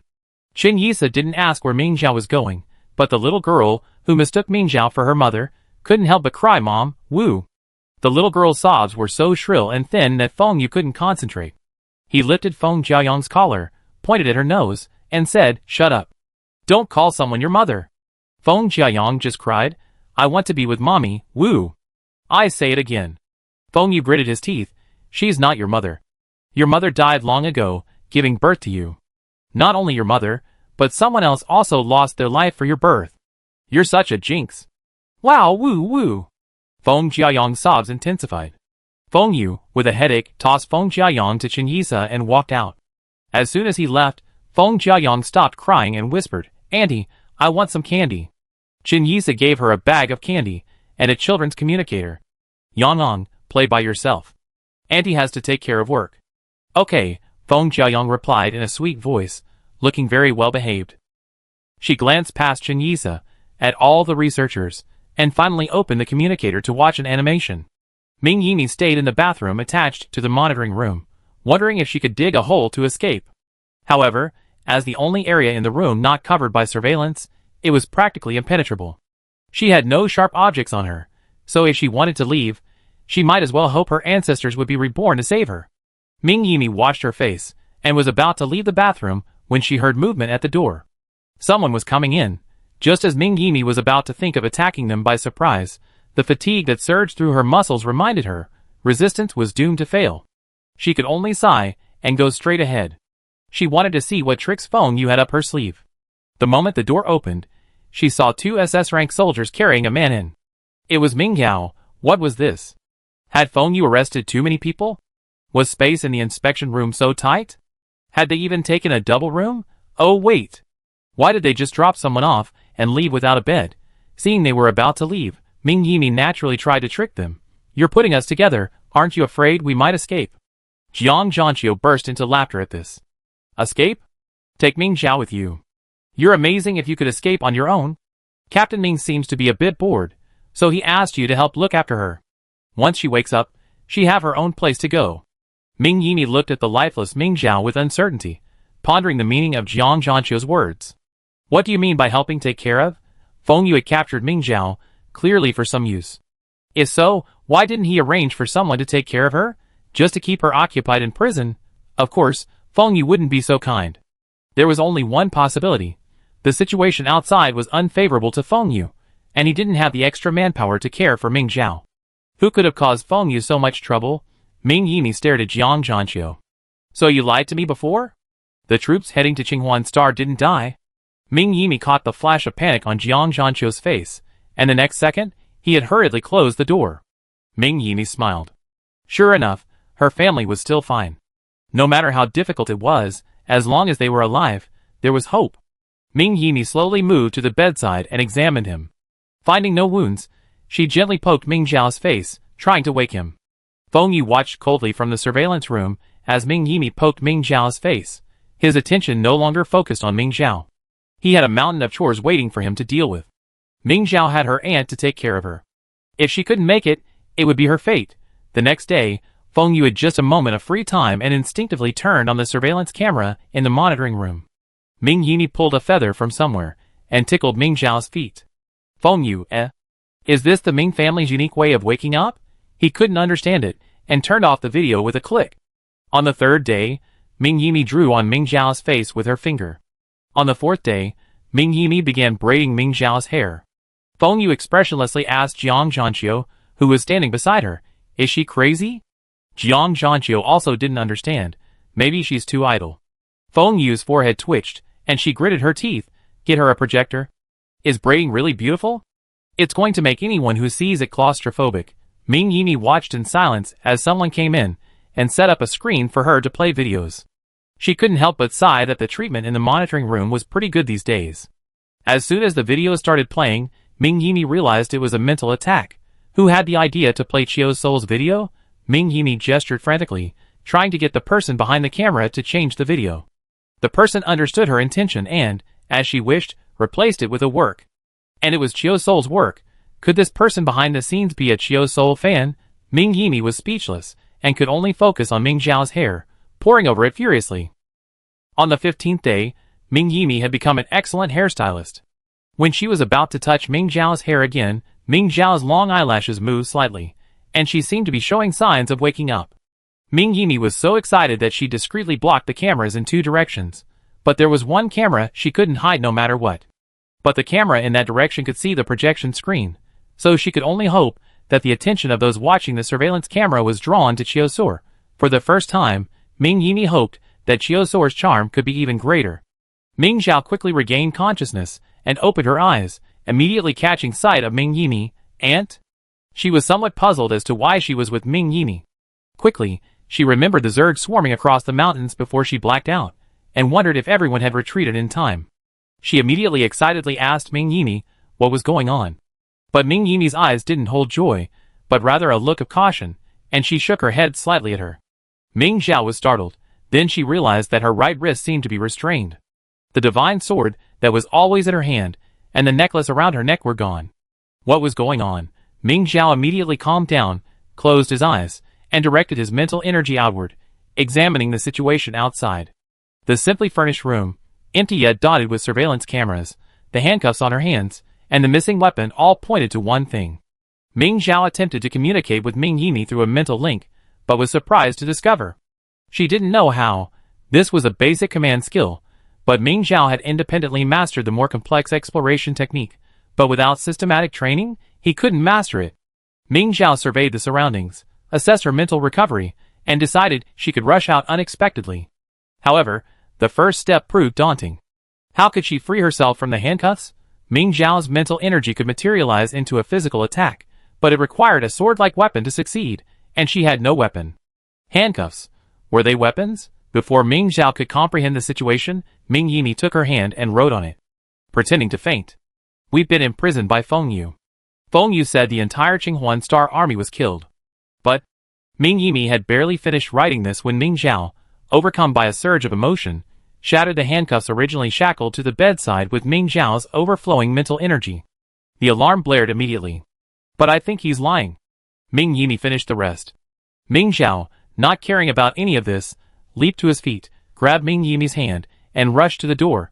Let's go! Chapter 115. In her overexcitement, Ming Zhao unexpectedly activated a new ability. It turned out that, without weapons, her mental power could directly transform into physical attacks. This physical attack could even cut through any solid object. Recalling what she had just done, Ming Zhao quickly split the incredibly solid door open and dragged Ming Yimi along the planned route out of the building. The building's guards reacted quickly, closing it almost instantly. Ming Yimi had been injected with a muscle relaxant, and the intense activity quickly weakened her legs, making it impossible for her to run. Ming Zhao, noticing her abnormality, simply carried her on his back and quickly moved out. The building's security wasn't very high level. Even with real guns and ammunition, they couldn't stop Ming Zhao, whose mental power had materialized. Even in this situation, Ming Yimi couldn't contain her excitement. Isn't this a command ability? The person blocking her path was killed by Ming Zhao with a single strike. It must be said that materializing mental power was truly useful, but it consumed a huge amount of mental power. With the road ahead long, she had to use it sparingly. The pursuers from behind were relentless, and Ming Zhao used her mental power as a shield to protect herself and Ming Yimi's backs from the guards' anesthetic. Ming Yimi was still pondering. No, the command materialization isn't that aggressive. Although Ming Zhao had been unconscious for a long time, Ming Yimi had massaged her muscles daily, so she quickly adapted to her unconscious body. She ran faster and faster, until the building's exit was right in front of her. Annie, forget about this. Where are we going after we get out? Ming Zhao stared intently at the approaching exit. It was tightly closed, but she had a hunch that her mental power could break it open. It was strange that her mental power couldn't break through the building's outer wall, preventing her from leaving through other locations. Yet, she had the confidence to do so, even though the exit door, which should have been the strongest, was supposedly the strongest. It was as if this door wasn't made of the same material as the others. This should be the palace's laboratory building, built by Senior Ming Qingla. It's very well defended. We may not be able to get out. Ming Yimi's face grimaced. Ming Yimi had never been to the laboratory building before, but as she walked, the surrounding architecture looked increasingly familiar. It bore a strong resemblance to the Ming family's ancestral home, and she could guess where this place was. Ming Qingla built the current Ming family's ancestral home and the laboratory building simultaneously, one for living and the other for his studio. These two buildings were constructed from the remains of the Worm Mother, offering excellent defenses. Even the surviving Worm Mothers were helpless. Once Ming Yimi realized where they were, she was completely despairing. They couldn't escape. But as long as the rest of the Ming family was safe, it was all good. The next second, the gate before them collapsed, even more thoroughly damaged than their initial door. Ming Yimi swallowed her shock and quickly said, "Go to the training building, get your mecha, and grab a communicator to contact your mother along the way." Ming Zhao immediately rushed toward the training building. Several guards entered their mechas and attempted to attack them. The guards don't want us to leave. Looking at the incoming sword, Ming Zhao used his mental power to blast it away. They couldn't understand why, even though they were restrained inside the building to avoid harming them. Once outside, they were each more ruthless than the last. Ming Yimi understood. If we escape and expose this matter, Feng Yu will be condemned by all. So, they would do whatever it took to keep them. How much longer can you hold out? Forget about the training building and leave the palace directly by the nearest route. Ming Yimi frowned, feeling a nagging sense of unease. Ming Zhao had already noticed someone on the road ahead, just one person, but the pressure was even greater than the pursuers behind them. Captain Ming, you're wrong. First, you can't leave the palace, and second, even if you spread the news, His Majesty won't be caught in public controversy. Do you want to give it a try? Tang Songsheng and his team blocked their path, a look of unsettling determination on his face. He confidently stretched his shoulders, his eyes filled with the joy of catching prey and a sense of confidence that came from nowhere. Ming Zhao didn't even spare him a glance. Then let's try to get out. She cut her way through the two masked men and leaped dozens of steps in an instant. Then, a second later, Tang Songsheng appeared beside Ming Zhao and attacked her. I told you can't get out. Don't you understand? Ming Zhao frowned and attacked him, but to her surprise, Tang Songsheng had predicted her attack and dodged it in an instant. The last time she dodged her attack, it was the Worm Queen. How could Tang Songsheng possibly do that? And this kind of speed wasn't something Tang Songsheng could easily achieve. Ming Zhao, sensing something was amiss, immediately gave up the fight and materialized into a wall, blocking Tang Songsheng. If you can dodge, you're a real talent. If you can break the wall. The masked men behind Tang Songsheng also attacked the invisible wall. While they couldn't break Ming Zhao's mental power, they still made him feel dazed. Such power. Those behind Tang Songsheng were all SSS-level soldiers. How could it be possible? Where would the main galaxy have so many SSS-level soldiers? Even including the frontline soldiers protecting the defense line, there weren't that many. Ming Zhao stumbled and stepped on a sharp pebble, leaving a long gash on her heel. She gritted her teeth and endured it, continuing to run.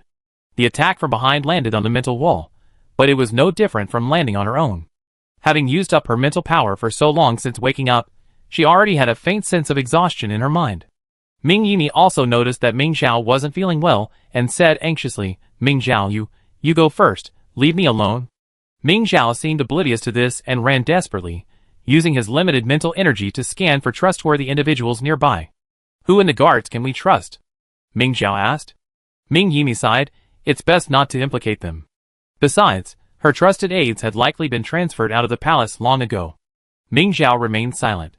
For, not to mention seeing any of Ming Yimi's men, even the guards Ming Zhao had met before were nowhere to be seen. A major overhaul of the palace. But where would Feng Yu find the manpower to replace these people? Thinking of the SSS-ranked soldiers behind her, Ming Zhao grew increasingly uneasy. Just as she was considering the possibility of using her mental energy to push Ming Yimi out of the palace, several people appeared at the end of her sight. They weren't familiar, but they weren't strangers either. How could someone from the Tari's galaxy be here? Before Ming Zhao could comprehend the situation, the wall behind him collapsed, and Ming Zhao spat out a mouthful of blood. A new figure appeared in front of him, blocking his path. Ming Zhao. Ming Yimi slid off Ming Zhao's back, supported Ming Zhao, and signaled with her eyes to run first. Ming Zhao struggled to her feet, her gaze fixed on Feng Yu in front of her, and Jiang Zhanqiu beside her. Surprisingly, he possessed the same extraordinary strength as Tang Songsheng. Ming Yimi certainly couldn't stop him, but Ming Zhao could still use his last breath to push Ming Yimi towards the Tari's galaxy people. Take a gamble, maybe the Tari's galaxy people were here to rescue Ming Yimi? Ming Zhao and Ming Yimi were surrounded, but without Feng Yu's signal, no one took the initiative.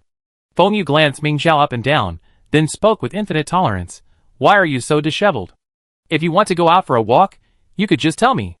Ming Zhao ignored his strange tone, listening only to what she wanted to hear. Then I'd like to go for a walk outside the palace, is that okay? Feng Yu's mask cracked slightly, and his lips twitched before he said kindly, no, we've been out for so long, it's time to go back. Behind him, Tang Songsheng moved with incredible speed. Even the well-trained Ming Zhao wouldn't have been able to defeat him quickly. She had spent 3 years on the battlefield, a war machine, yet her progress hadn't matched that of Tang Songsheng, who stayed behind in comfort.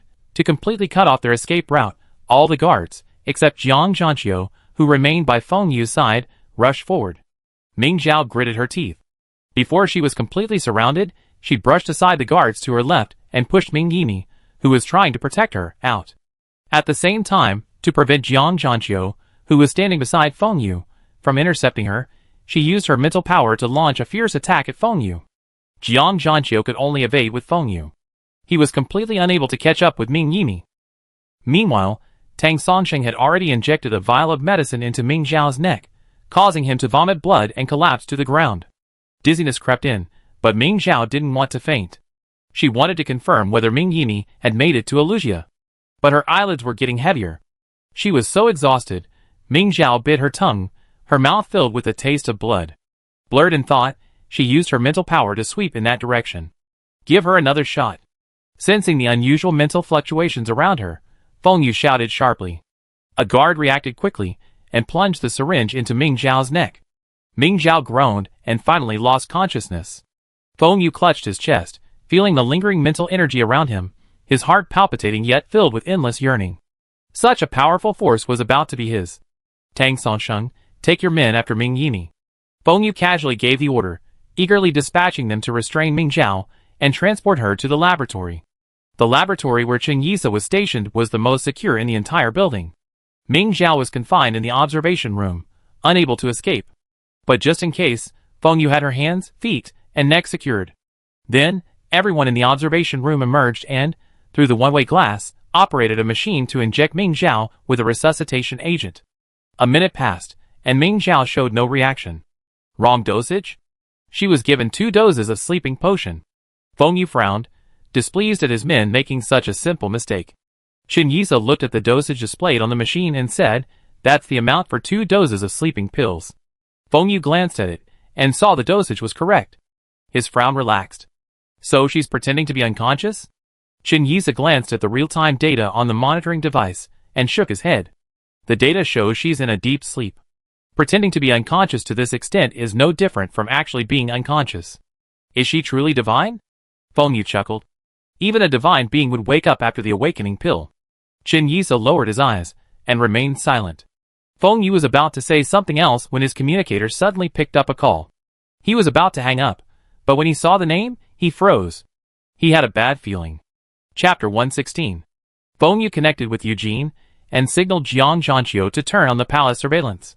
He immediately spotted Alusia, and the others confronting Tang Songsheng and the others. Ming Yimi was shielded by them.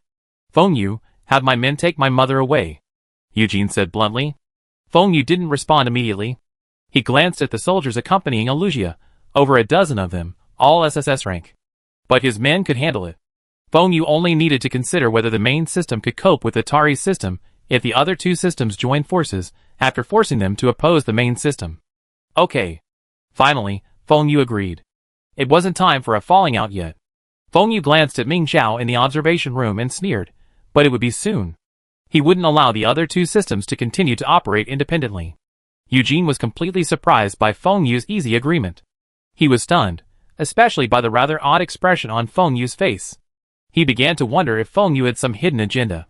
Feng Yu quickly spoke again, but is she willing to go to the Tari's system? How many people do you plan to have take her there? I don't want her to end up in the Kalia system by then. Eugene fell silent. He had already found his mother, and honestly, he had no intention of continuing his cooperation with Feng Yu. Although many SSS-class soldiers had left, there were few Zerg left in the main system. The remaining army could easily handle the situation. His men in the main system wouldn't have had a chance to see action. It would have been better to go to the Kalia system. Feng Yu smiled. What a shame. I thought our cooperation was a pleasant one. Eugene felt a bit embarrassed, and had to postpone his plan. He said, have Alusia bring a few people to escort her back. My people can go to the front lines to help you. Feng Yu considered the remaining people, her smile growing even wider. Without saying whether she agreed or not, she simply said, you are indeed a man of your word. Eugene hung up the phone with a sullen face. Feng Yu then sent a message to Tang Songsheng asking him to let Alusia and the others leave. 20 minutes later, Ming Zhao still showed no signs of waking up, but Ming Yimi had already arrived at the starport with Alusia and the others. Here was the Tari system's dedicated starship docked. It was late at night, and the starport was nearly deserted. Going to the Tari system? After entering the starport, Ming Yimi couldn't help but ask. Finally, someone answered yes. Where's my sister? Ming Yimi paused and asked again. The group fell silent again. Finally, it was Alusia who spoke. You know when you meet the Star Lord. Ming Yimi pretended not to hear, saying, they're in the Kalia system, right? Alusia pursed her lips and said firmly, you must go to the Tari system. Ming Yimi didn't have a communicator, and couldn't buy a starship ticket to the Kalia system. She glanced at the recently arrived flight from Kalia to the main planet, and several thoughts flashed through her mind. Finally, she said, I want to communicate with Eugene. Alusia remained silent, pondering how to refuse. She knew their Star Lord too well. Ming Yimi could change his mind with just a few words. All this trouble in the Tari's system wasn't just for Ming Yimi to reunite with her family. The Star Lord is already asleep. Alusia lied. It was morning on Tari's, where Eugene was. Ming Yimi knew it was morning on Tari's, so how could she not understand the attitude of the people before her? She wondered how likely it was that someone had evaded the fair and boarded the starship that had just docked at the port. The muscle relaxant she had been injected with had almost worn off, so escaping these three men wouldn't be a problem. But she had to worry about whether Feng Yu's men were still following her. Should they make plans after arriving in the Tari's system, or leave now? Alusia and the others had almost guessed Ming Yimi's plan and sensed something was amiss. The starship from Kalia had been docked for so long, yet no passengers had left the station. To avoid any complications, Alusia gave the other two a look and threatened to take Ming Yimi aboard the Tari's system starship. Ming Yimi dodged the attack, but she'd been on muscle relaxants for too long. Facing the onslaught of three equally powerful soldiers, even though their individual strength was inferior to Ming Yimi's, she gradually lost her strength and fell into disarray. At this moment, something unexpected happened.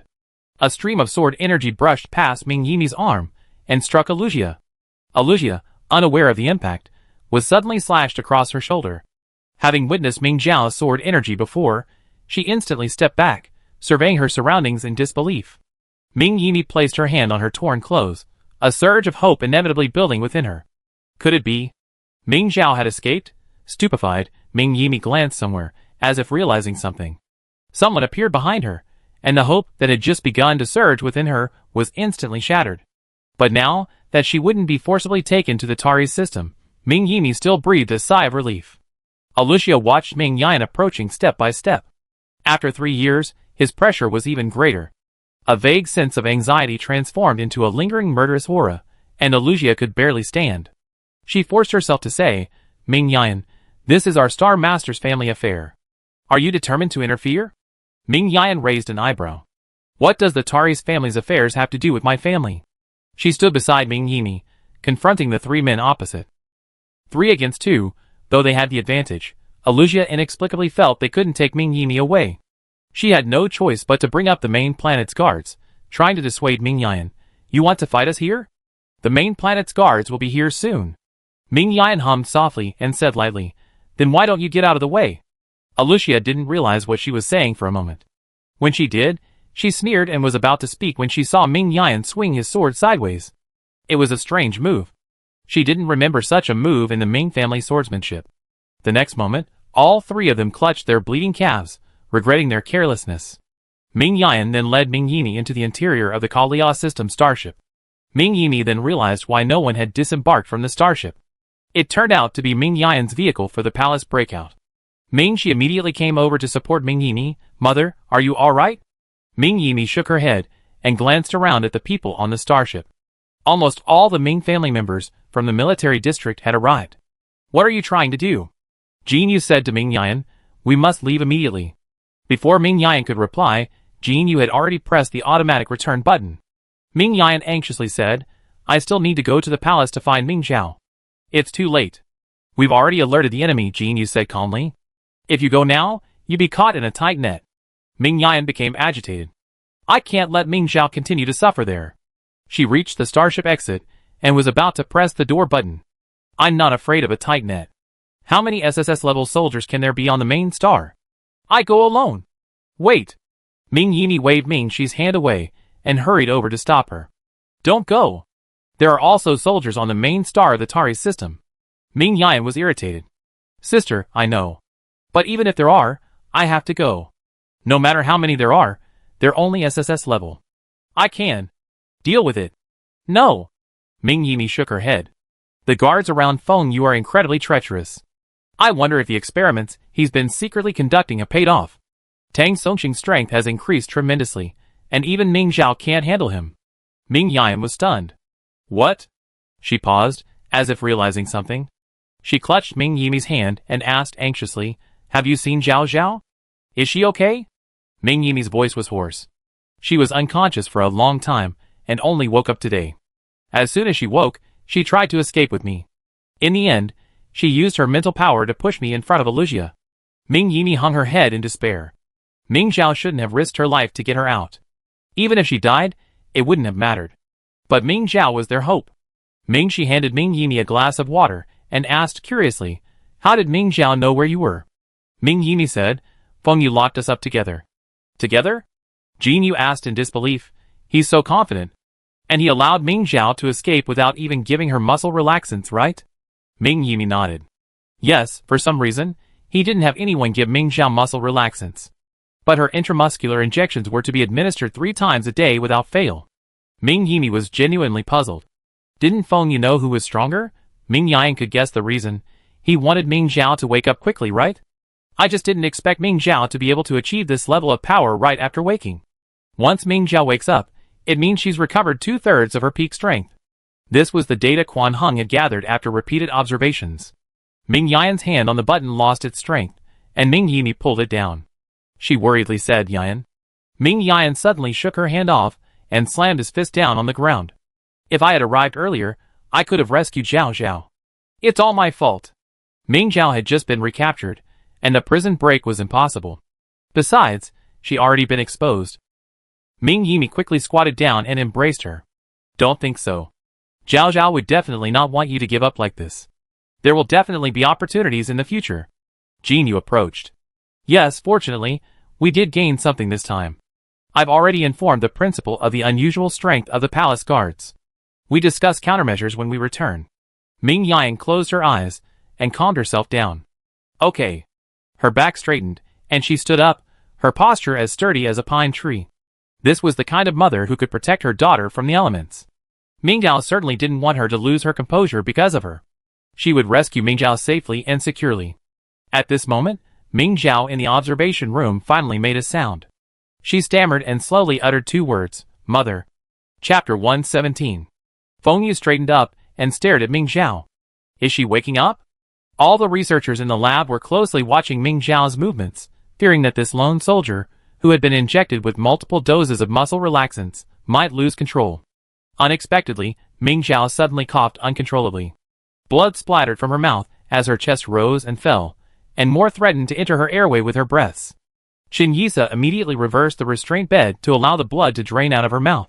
Blood trickled down, forming a small pool on the floor. Feng Yu's frown deepened. "What's going on?" Qin Yisa glanced at the real-time data and said, "It's the same as before. There's nothing abnormal in the physical data. I don't know why this happened." "So she'd be comatose for over a month?" Jiang Zhanqiu couldn't help but ask. Qin Yisa said flatly, "I don't know." Feng Yu stared at Ming Zhao's face for a moment, then said, "Attach a mental power monitoring device to her. Immediately inject a muscle relaxant if any fluctuations occur. I don't want things like today to happen again." Feng Yu instructed a few guards to remain in the lab and left. Qin Yisa led his men inside and installed the mental power monitor. The device pierced the scalp and pressed against the skull, capturing even the slightest mental power fluctuations. However, the real-time data graph showed an anomaly, as if the device wasn't capturing the subject's mental power at all.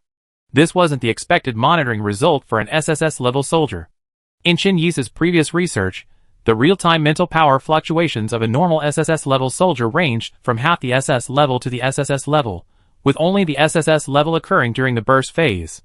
However, ever since Ming Zhao was able to slay the Worm Queen, all researchers reached a consensus, assuming Ming Zhao's mental power was more than SSS level. SSS level mental power was the highest recognized in the Empire, so anything above that was useless. So, was it okay for her to use it for experiments? Unfortunately, the Ming family had previously kept her closely guarded, and only Quan Hung had access to Ming Zhao's physical data. Thus, Qin Yisa didn't know Ming Zhao's exact condition, so she had to draw another tube of his blood before leaving the observation room. She was so absorbed in her research that she hadn't slept all night until her assistant came to remind her, "Jiaoyang's awake." Qin Yisa looked up to see Feng Jiaoyang being led in. She looked pale and exhausted, despite her age being full of energy. She had always been mature beyond her years, which didn't surprise Qin Yisa. After all, harsh living conditions did tend to drive people to mature early. However, Feng Jiaoyang was a master of disguise in front of Feng Yu, and Qin Yisa simply watched, never alerting Feng Yu. But now that Feng Yu's trusted guards were guarding the lab, Qin Yisa was a little worried she might reveal her true identity. Thankfully, upon entering, Feng Jiaoyang hugged her legs like a normal child, saying, "Auntie Chen, I'm not feeling well." Chen Yisa gave her a bottle of nutrient solution and asked her to drink it. After she finished, he had an assistant carry her to the nearby equipment area for a checkup. After being lifted up, Feng Jiayang could see Ming Zhao on the restraint bed through the one-way glass, and she immediately babbled, "Mommy, mommy." Everyone in the lab fell silent. "It's been so long, and you still remember your cheap mother." Feng Jiayang's screams not only made everyone's eardrums ache, but she also fluttered to the side. Chen Yisa glanced at the remarkably immature Feng Jiayang and understood. After all, she was still a child, so immature towards her mother. She walked over and touched Feng Jiayang's head. "Yang, go get the checkup first. Come back later." "I want to go inside," Feng Jiayang bargained. Chen Yisa glanced at Ming Zhao's real-time mental power data chart again. Still, no mental power could be detected. He wasn't expected to regain consciousness for a while. For the sake of his own ears, Chen Yisa agreed without hesitation. After the examination, the assistant led Feng Jiayang into the observation room. The guards outside the observation room initially objected, but Feng Jiayang's howling immediately became unbearable.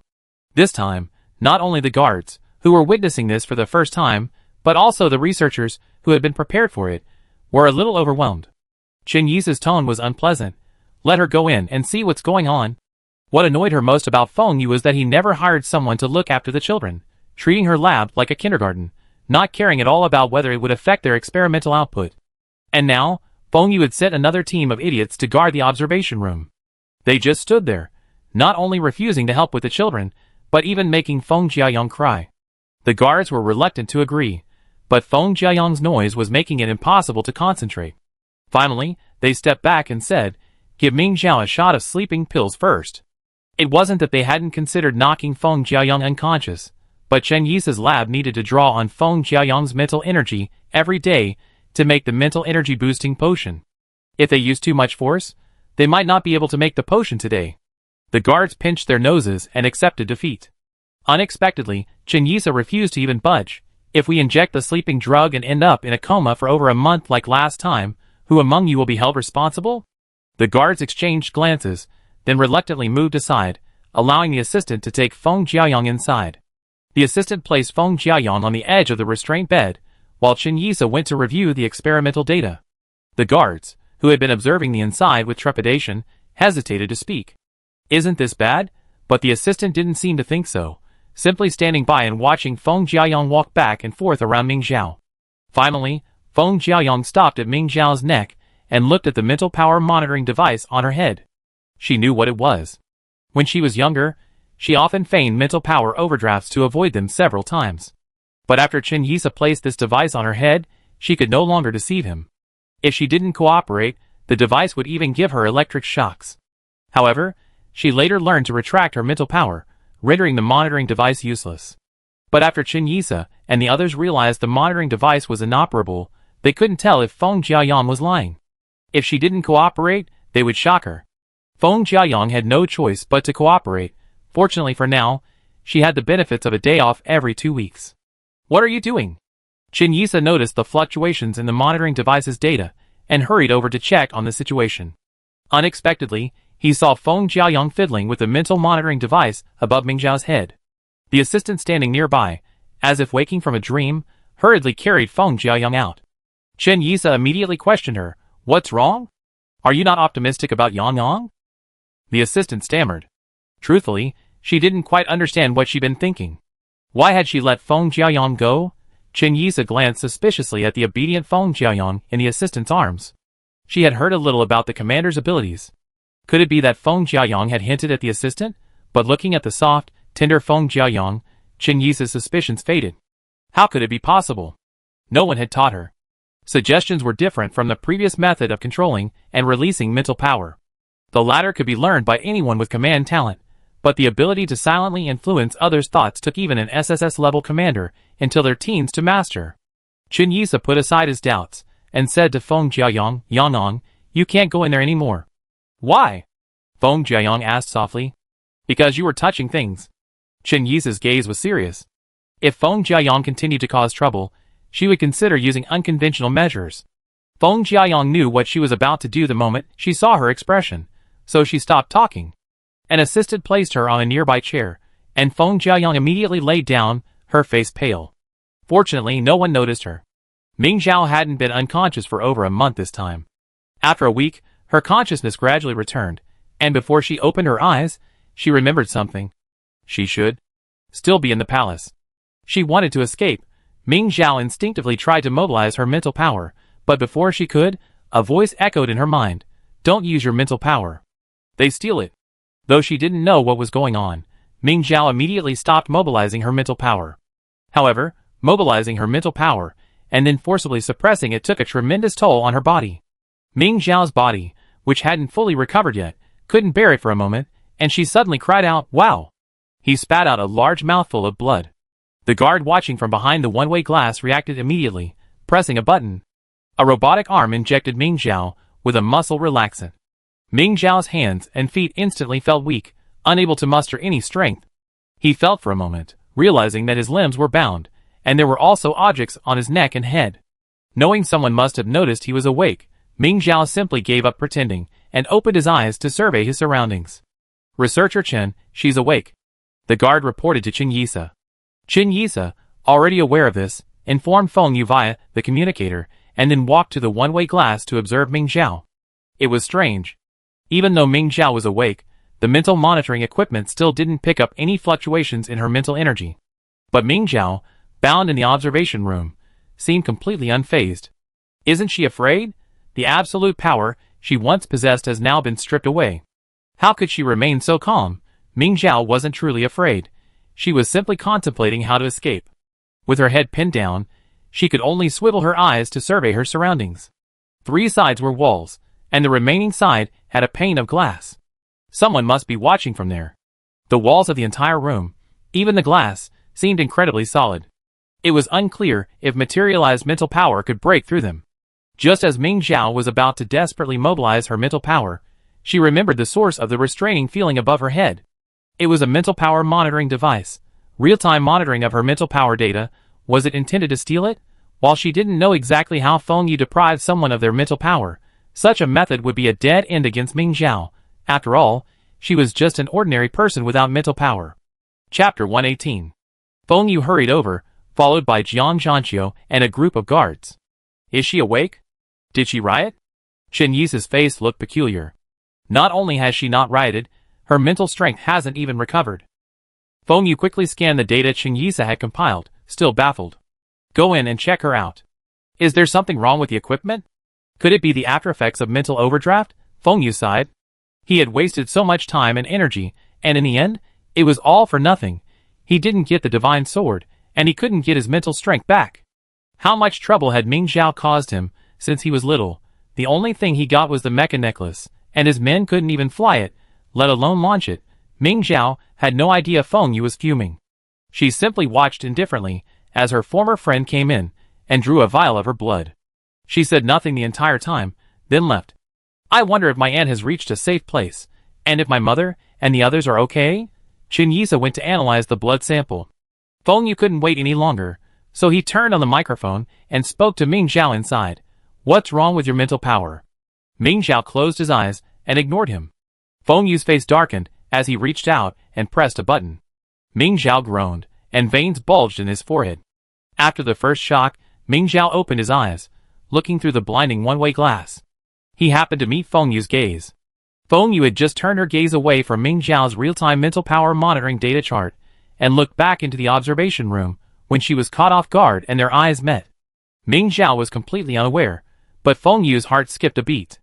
Forced to calm himself, he asked again, What's wrong with your mental power? Ming Zhao curled his lips and scoffed, Can't you see? Feng Yu wanted to press the shock button again, but seeing her less than pleasant expression, he ultimately held back. He couldn't afford to be unconscious for another 10 days, or half a month. Has this happened before? Ming Zhao closed his eyes again. No. Feng Yu didn't quite believe her. He quickly searched Ming Zhao's past experiences in his mind and remembered something. Then why didn't the instrument react when you measured your mental power at 10? Thinking about it now, it was clearly the same situation as now. You don't know? It was Ming Nolan who tampered with the instrument. No matter who tried to test it, it wouldn't respond. Feng Yu pressed his brow, finally remembering, but he said, But you later went to recuperate, claiming your mental power was damaged. Ming Zhao naturally wouldn't admit that his mental power was damaged that time. Given Feng Yu's suspicion, if she confirmed it, she likely guessed that she could control her own mental power. Even if he guessed it, he couldn't force her to do it, but to keep her safe until she figured out a complete escape, she decided to keep it a secret. Since Feng Yu couldn't find the other parties involved, Ming Zhao lied without any burden. It was just a cover. Feng Yu's expression was solemn, subconsciously unwilling to admit such a possibility. Just then, Chen Yisa arrived with the analysis report. It's strange. Her body has recovered. Chen Yisa couldn't understand why this happened. Feng Yu had never believed Ming Zhao's mental power was truly impaired, and seeing this, he became even more convinced that she was faking it. He put the phone back on and said coldly, "Your medical report shows everything is normal. Why keep pretending? If you think so, what can I do?" Ming Zhao said coldly. "She doesn't have any mental power anyway. Kill her if you can." Feng Yu was furious and reached out to press the shock button again. Chen Yisa looked at the data graph and frowned. This shouldn't be possible. Normally, when the body is stimulated, mental power will fluctuate, but the equipment still can't detect her mental power. The equipment didn't even pick up a trace of mental power. Feng Yu looked at Ming Zhao's red eyes, and turned to Chen Yisa. "So you think her mental power is truly impaired?" This? Chen Yisa wasn't sure, but if she answered yes, Feng Yu would definitely blame her for restoring Ming Zhao's mental power. If she couldn't do it, she would become a sitting duck for the soldiers waiting for her mental power. She instantly changed her tone. "I don't know. Perhaps her mental power is too strong, and her body has given her this defense mechanism." Feng Yu left the microphone on, and Ming Zhao heard Chen Yisa's words. She felt a little angry for a moment. Quan Hong had spent years researching before proposing this hypothesis, and Chen Yisa guessed it in a flash? Absurd. Feng Yu seemed to be pondering this possibility as well. Chen Yisa's statement was too bizarre, and he initially didn't believe it, but Feng Yu didn't want to consider any other possibilities, so he could only agree with her. Only for this reason would the blame for not being able to gather enough mental power in time fall on Ming Zhao, and the anger of those individual soldiers behind him would have no other destination besides him. "Ming Zhao, don't think you can get away with playing dumb. You have to give up this spiritual power." As expected, Jiang Zhanqiu was so angry that he grabbed the microphone. Ming Zhao didn't pay much attention to his threats, but he seemed to grasp something from his words. Perhaps the key to Tang Songsheng and the guards' increased strength lies in forcibly depriving others of their spiritual power? What happens to those whose spiritual power is taken away? Jiang Zhanqiu, furious at being ignored, continued, "You don't think you can escape, do you? This is a cage your ancestors built for the Zerg, even the iron rings on your hands and feet, made by Ming Qinglan himself. Try to escape and show me." Ming Zhao pursed her lips, inwardly consoling her ancestors. No wonder she felt the restraints on her hands and feet felt strange, and she always felt oppressed. Jiang Zhanqiu didn't get any response from Ming Zhao, so he added, "Don't even think your mother can come and save you. You know how strong the defenses are outside the lab building." Ming Zhao finally responded, "So, they're all still alive and safe?" Jiang Zhanqiu, Feng Yu glared at Jiang Zhanqiu, then had someone fetch Feng Jiayong, who was resting. He had Jiang Zhanqiu lead the guards inside first, and only after the guards surrounded Ming Zhao did he carry Feng Jiayong inside. Feng Jiayong, who usually called Ming Zhao mommy, seemed to have flipped a switch now. She remained silent, and when Ming Zhao looked over, she even dropped her eyes. Ming Zhao stared at the child in Feng Yu's arms in surprise. After confirming he didn't recognize her, he said, "What are you doing? Trying to threaten me with a child? I tell you, that won't work." Feng Yu smiled and sat down in front of Ming Zhao. "That's not the case. I'm just here to discuss cooperation." He casually placed Feng Jiayong next to Ming Zhao, who immediately sat down close to her. Ming Zhao wasn't used to the soft touch of the little baby, so she instinctively tried to move her hand away, but found it impossible. The next moment, she was stunned. Feng Yu spoke, but Ming Zhao didn't hear his voice. Instead, a childish voice went straight to her head. "Don't believe him." Ming Zhao's pupil shrank, but she barely managed to stop herself from looking at the child. She continued to hear the voice. "Feng Yu needs to draw on your mental energy to create a potion to enhance individual combat effectiveness. If you don't provide your mental energy, it won't be long before Feng Yu's men stop listening to him." Ming Zhao was unsure whether to believe the child's words, but she didn't provide any mental energy anyway. Feng Yu looked at Ming Zhao, who was clearly distracted, with a worried look on his face. "Did you hear me?" Ming Zhao finally came to his senses, and tried to recall what Feng Yu had said. Oh, He was saying that cooperating with his experiment would only drain some of her scattered mental energy, which wouldn't harm her. To bolster his persuasiveness, Feng Yu introduced Feng Jiayang to Ming Zhao. If the experiment succeeded, her mental energy would be further enhanced. Don't believe him. Feng Jiayang was afraid Ming Zhao might be persuaded. It's not just draining a little mental energy. Besides, the enhancer isn't always effective. It only lasts 6 hours, and you can only use it once a day. After the enhancer wears off, there'll be an hour of weakness. If there's a chance, I can help you escape. Ming Zhao suddenly glanced at the tiny Feng Jiayang and asked, "Where's your conscience, extracting the spiritual power of such a young child?" Feng Yu showed no shame. It's all for the sake of enhancing humanity. Ming Zhao sneered. "Oh, so you've enhanced the strength of all humans? The spiritual power we've acquired isn't enough to cover all of humanity. But there's no need to enhance everyone's strength. Having enough to fight the Zerg is enough." Ming Zhao said calmly. "So, the enhancers are only for the aristocratic families." Feng Yu smiled, her face full of tolerance. Even if the aristocratic families benefit, they have to go to the front lines. Bullshit! How many aristocratic families won't even go to the battlefield? Not to mention the aristocratic families who followed Feng Yu. Needless to say, they're all experts at shirking responsibility. Don't be so resistant. Use your spiritual power enhancer, and you can give it to your mother and family too. Humanity's evolution won't leave your family behind. Feng Yu patiently coaxed. Ming Zhao sneered. "If I remember correctly, the enhancer has only been on the market for 3 years at most." "Just 3 years? How can you guarantee there won't be any side effects?" She pointedly added, "Some fools dare to use it, but I wouldn't." The foolish Jiang Zhanqiu and the guards responded, "Eh." Looking at the twisted expressions of those around her, Ming Zhao felt a surge of satisfaction. Feng Yu's face turned cold. "Oh? Aren't you afraid I inject you with a dose of the enhancer with side effects? Come on. Fight." Ming Zhao wasn't afraid at all.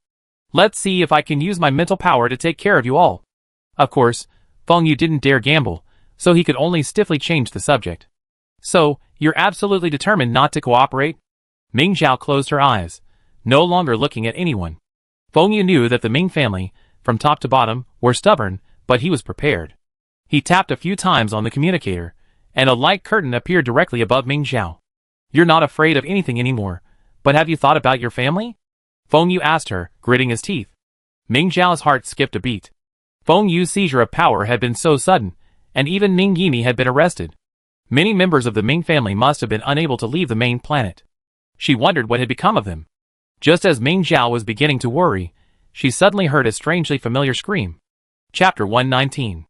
Ming Zhao suddenly opened his eyes, and before him appeared Qiu Sol's terrified face. He was indeed not dead. Ming Zhao hadn't seen Qiu Sol in so long. He had changed drastically. He had lost so much weight, and there was little flesh left on his face. Only his peach-shaped eyes showed some traces of his former appearance.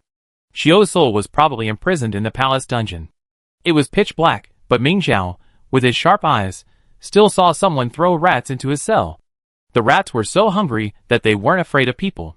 Instead, they excitedly pounced on them and bit them. Qiu Sol's screams were incessant. Ming Zhao stared at her for a moment, then suddenly turned to Feng Jiayang and asked abruptly, "Who is she?" She hadn't originally cared much about the child's appearance, having simply found her strikingly familiar. It wasn't until now, upon seeing Qiu Sol's appearance, that she realized, wasn't this child a bit too similar to Qiu Sol? Feng Yu was slightly surprised. "Is that all you want to ask?" Ming Zhao stared at Feng Jiayang's childish face, no longer glancing at Qiu Sol on the screen. How disheartening. She doesn't even care about her father, Feng Yu taunted her sarcastically. Ming Zhao completely ignored the sarcasm. After a moment's reflection, she came to an absurd conclusion. She's Feng Lai's child. Although Feng Yu didn't answer, the sudden change in the atmosphere in the observation room made it clear to Ming Zhao that this was the truth. She couldn't help but sneer. "You're truly magnanimous, actually allowing this child to be born?" Feng Jiayang glanced at her timidly upon hearing this. Ming Zhao subconsciously avoided Feng Jiayang's gaze. She merely wanted to mock Feng Yu, not the child herself. Feng Yu didn't want to continue arguing with her, so she pressed her, "Are you really so heartless that you completely ignore your father?" Ming Zhao then returned his gaze to Qiu Sol's face. Numerous animal claw and tooth marks covered his body. Huddled in a corner, he looked incredibly miserable. However, Ming Zhao remained unmoved. He should have anticipated the current situation even when Qiu Sol had fallen into such depravity. She was no longer the child she had been in her youth, willing to risk everything for Chio's soul. If she had the energy to save him now, perhaps she would have offered a helping hand. But she was now in a precarious position, and her fragile father-daughter bond meant she wouldn't risk her life to protect Chio's soul's safety when her own life was in jeopardy. Ming Zhao even considered provoking Feng Yu. I thought the father's identity should have been passed down to the mother. He's no longer related to my mother, so he should clearly be your father. Feng Yu's expression suddenly changed. Ming Zhao smiled, his eyes filled with amusement. The man who became your father is truly unlucky. Feng Yu stood up quickly and stared coldly at Ming Zhao for a moment. I hope you don't regret what you said. He turned and walked out, leaving Feng Jiayang where she was. Fortunately, Jiang Zhanqiu had remembered to carry the child out. Ming Zhao stared at the child's back, a sharp pain piercing his temples.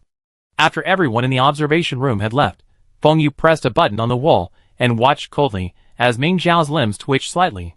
Chen Yisa hesitated for a moment and advised, torture on a single soldier might not be very effective. Which single soldier hadn't been beaten since childhood? They were all experts at enduring pain. Feng Yu didn't respond and turned to leave with her men. Chen Yisa sighed, seeing Ming Zhao sweating through the glass, and began to persuade him, draining a small amount of spiritual energy won't harm you. Why do you have to do this? If you anger Feng Yu, do you know what the consequences will be? Ming Zhao's eyes were closed, and she didn't react. Chen Yisa assumed she hadn't heard. After all, the video of Chio's soul was hanging on the ceiling of the observation room, and the screams from it must have been loud. Chen Yisa fell silent, turned off the radio in the observation room, and went back to her experiments. Feng Jiayang rolled her eyes, scanning the area where the guards had stood guard day and night. They had now been withdrawn. She reached out to tug at Chen Yisa's white coat. Andy Chen, I want to go out and play. Chen Yisa, anxious to finish her experiment, frowned. What for? Your brother's in a bad mood right now. If he catches you, you be in trouble. Feng Jiayang made a piteous face and said, I haven't been out for a long time, Auntie Chen. Just let me go out for a walk. I promise I won't run around. Chen Yisa saw Feng Jiayang's stubborn expression, and knew that if she didn't agree, she wouldn't be able to continue her experiment today. Helplessly, she had her assistant carry Feng Jiayang back to her room, and take her out for a walk. On the third day, Feng Yu returned to the lab, turned on the microphone, and spoke to Ming Zhao. How is it? Have you figured it out? Ming Zhao was woken up, but she was resilient. After getting used to the pain, she had long since calmed down. With nothing else to do, she had been in a state of half-sleep for the past few days. Seeing that she showed no sign of loosening, Feng Yu felt a little impatient and said in a somewhat aggressive tone, You can endure it, but I don't know how much longer your father can hold on. Ming Zhao keenly sensed the unusual tone in his voice. She turned her head, her expression sarcastic. If I heard correctly, are you anxious? It seems the situation outside is very unfavorable. Ming Zhao suddenly felt a glimmer of hope. Was it her mother who had caused the commotion? Feng Yu's face darkened terribly. Everyone in the lab fell silent. Ming Zhao, unable to see him, continued, I say it again. That's your father. Be nice to him. Otherwise, watch out for your mother's punishment. Punch me? Feng Yu, as if hearing some utterly ridiculous joke, believe it or not, I send your father down right now to reunite with my mother. Ming Zhao was a little surprised, and after a moment's pause, she asked, Is Feng Lai dead? Feng Yu naturally wouldn't answer. Feng Lai had repeatedly insisted on meeting Chio Suor. The last time was after she gave birth. She held Feng Jiayang tightly, preventing the researchers in his lab from taking the child away. It wasn't some kind of motherly affection. She simply wanted to trade this for a chance to see Chio Suor. Feng Yu personally went to persuade Feng Lai, but she actually blamed him. How ignorant of the situation. Furthermore, Feng Yu didn't want to be constantly oppressed by someone, so he took the opportunity to kill Feng Lai. The difficult labor was a good excuse, allowing Feng Yu to seize the power Feng Lai had tightly clung to. Feng Lai was indeed incompetent, but she had been the only child of the previous emperor for over a decade, and her father had carefully nurtured her. It was a pity that Feng Lai had almost wasted all of that. At the time, Feng Lai had been feigning illness for a long time, and Feng Lingyi, who was also busy recuperating, was unaware of it. Finally, Feng Yu blamed Feng Lingyi for Feng Lai's death and used it as a pretext to seize power. Feng Yu coldly recalled these events. She raised her hand and made a few adjustments on her communicator. Chio Suor, shivering in the cell, seemed to see Ming Zhao. He rushed over in panic. Zhao Zhao. Is that Zhao Zhao? Ming Xiao had lost a lot of weight. He wasn't sure if the person before him was Ming Xiao, but that didn't stop him from calling for help. Save me! Please save me! Ming Xiao, She felt a little irritated. Did Chiosor completely ignore her current condition? If her mother were here, she wouldn't have worried her. Seeing Ming Xiao's lack of reaction, Chiosor grew even more anxious, his voice almost piercing. Someone wants to use me for an experiment. Please save me! I was wrong. What happened before was my fault. What experiment? Ming Xiao was puzzled. Feng Yu promptly addressed her doubts. We drew your blood earlier to develop a new mental power boosting drug.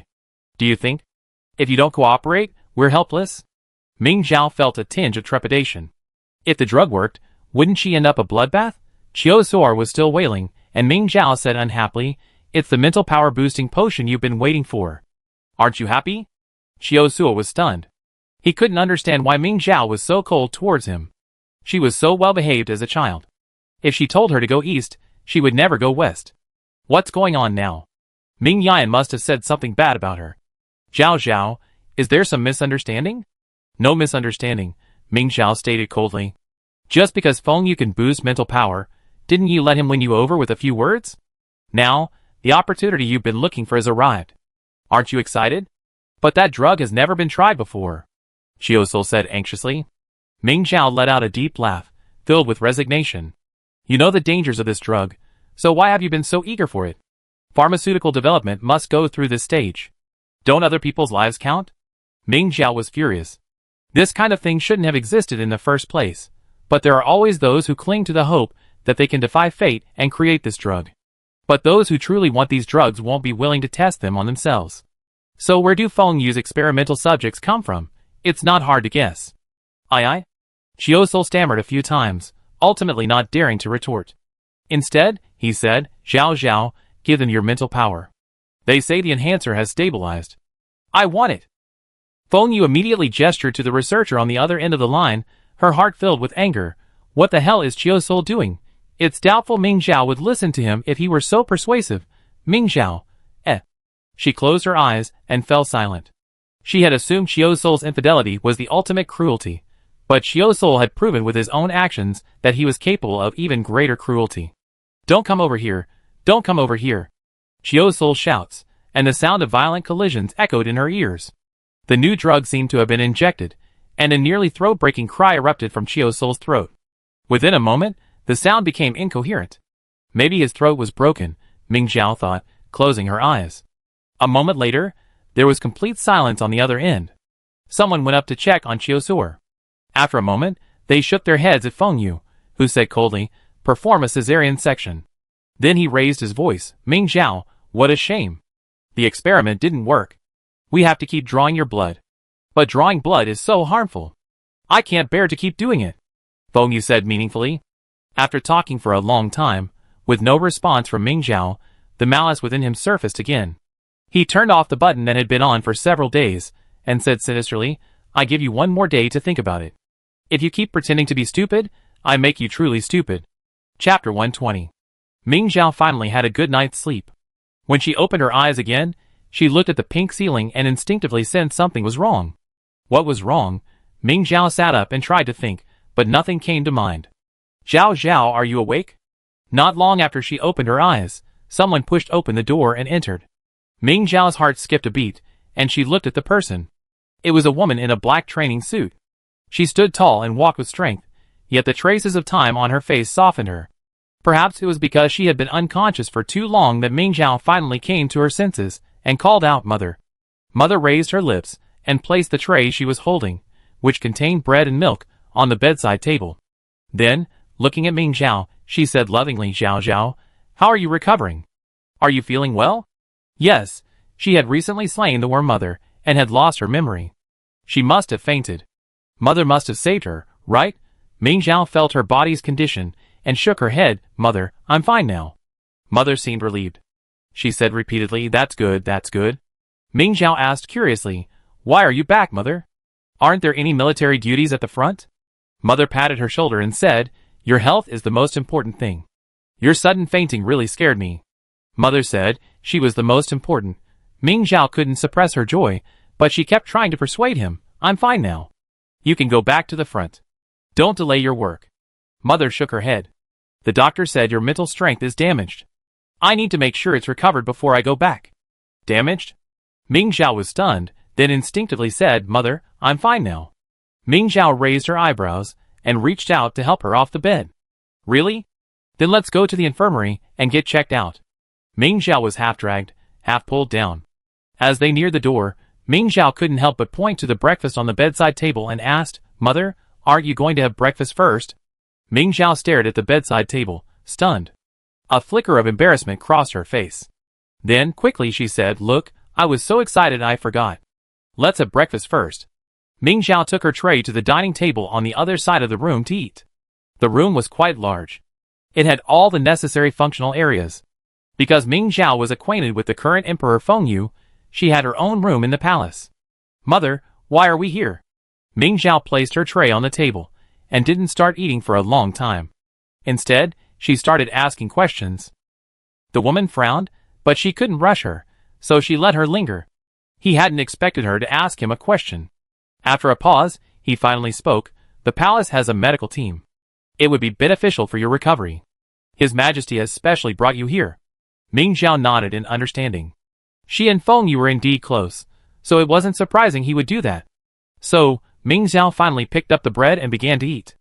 After 2 bites, Ming Xiao suddenly realized something was amiss and looked up again. Mother, where's my communicator? She always browsed the Star Network while eating to see the latest trending searches. What do you need a communicator for? The woman had expected Ming Xiao to ask this question, but she hadn't expected it to be during dinner. Ming Xiao said, as a matter of course, browsing the Star Network. The woman's lips twitched. She had never expected Ming Xiao to be so frivolous, even checking his communication log while eating. Would Ming Yan really not spank her? But thinking of Ming Yan's doting on Ming Xiao, the woman felt he might not. So, she managed her temper and said, It broke on Qinghuan Star, and we haven't had time to buy you a new one yet. Just bear with it for now. I buy you one when your mental strength is recovered. Why wait until your mental strength is recovered?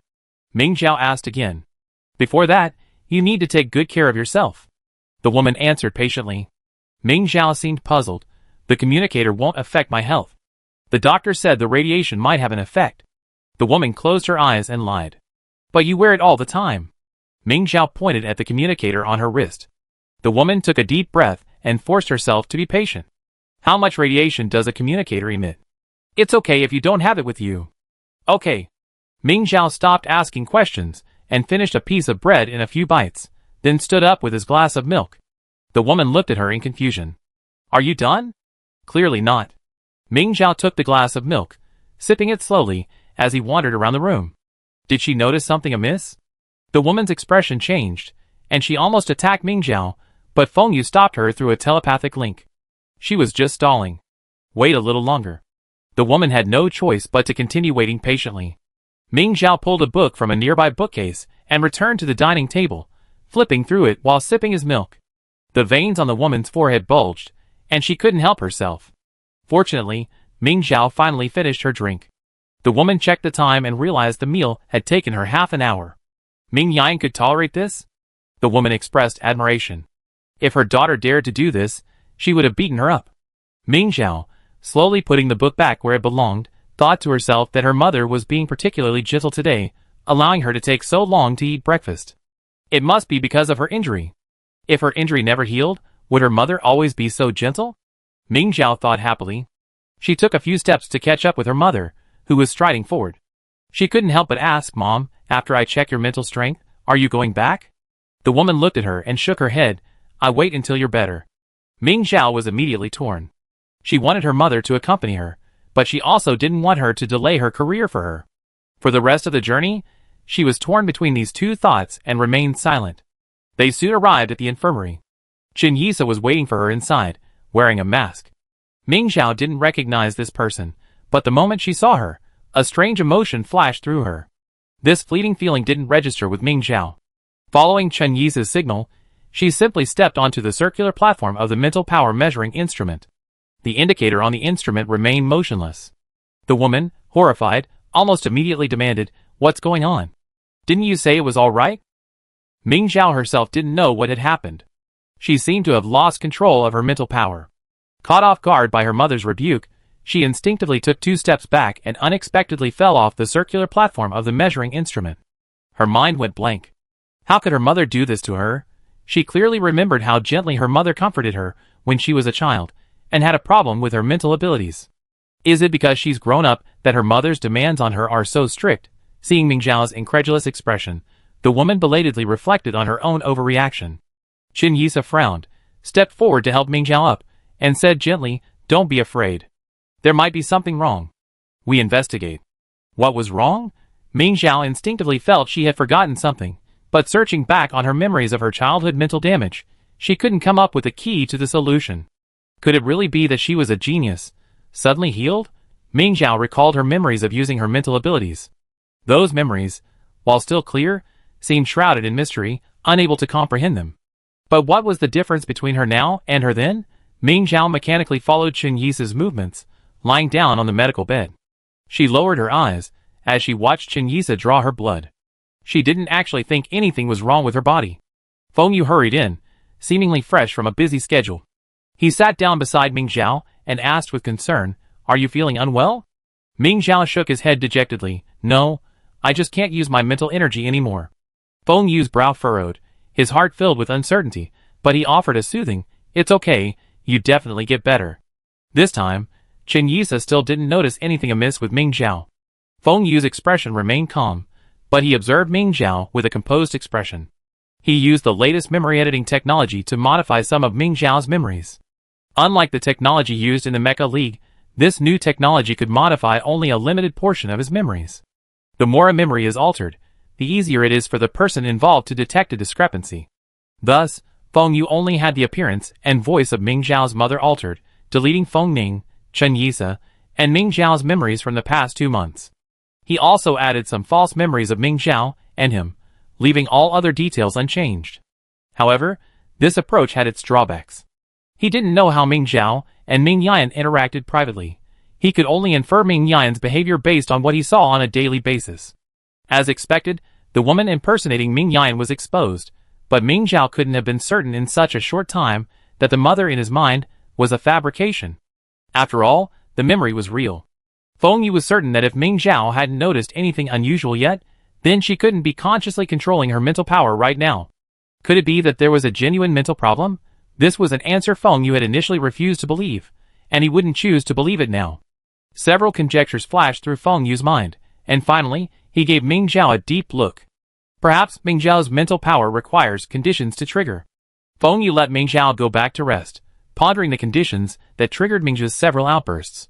The first outburst was on Xiangdi's star, to protect Feng. Feng Yu's heart suddenly choked.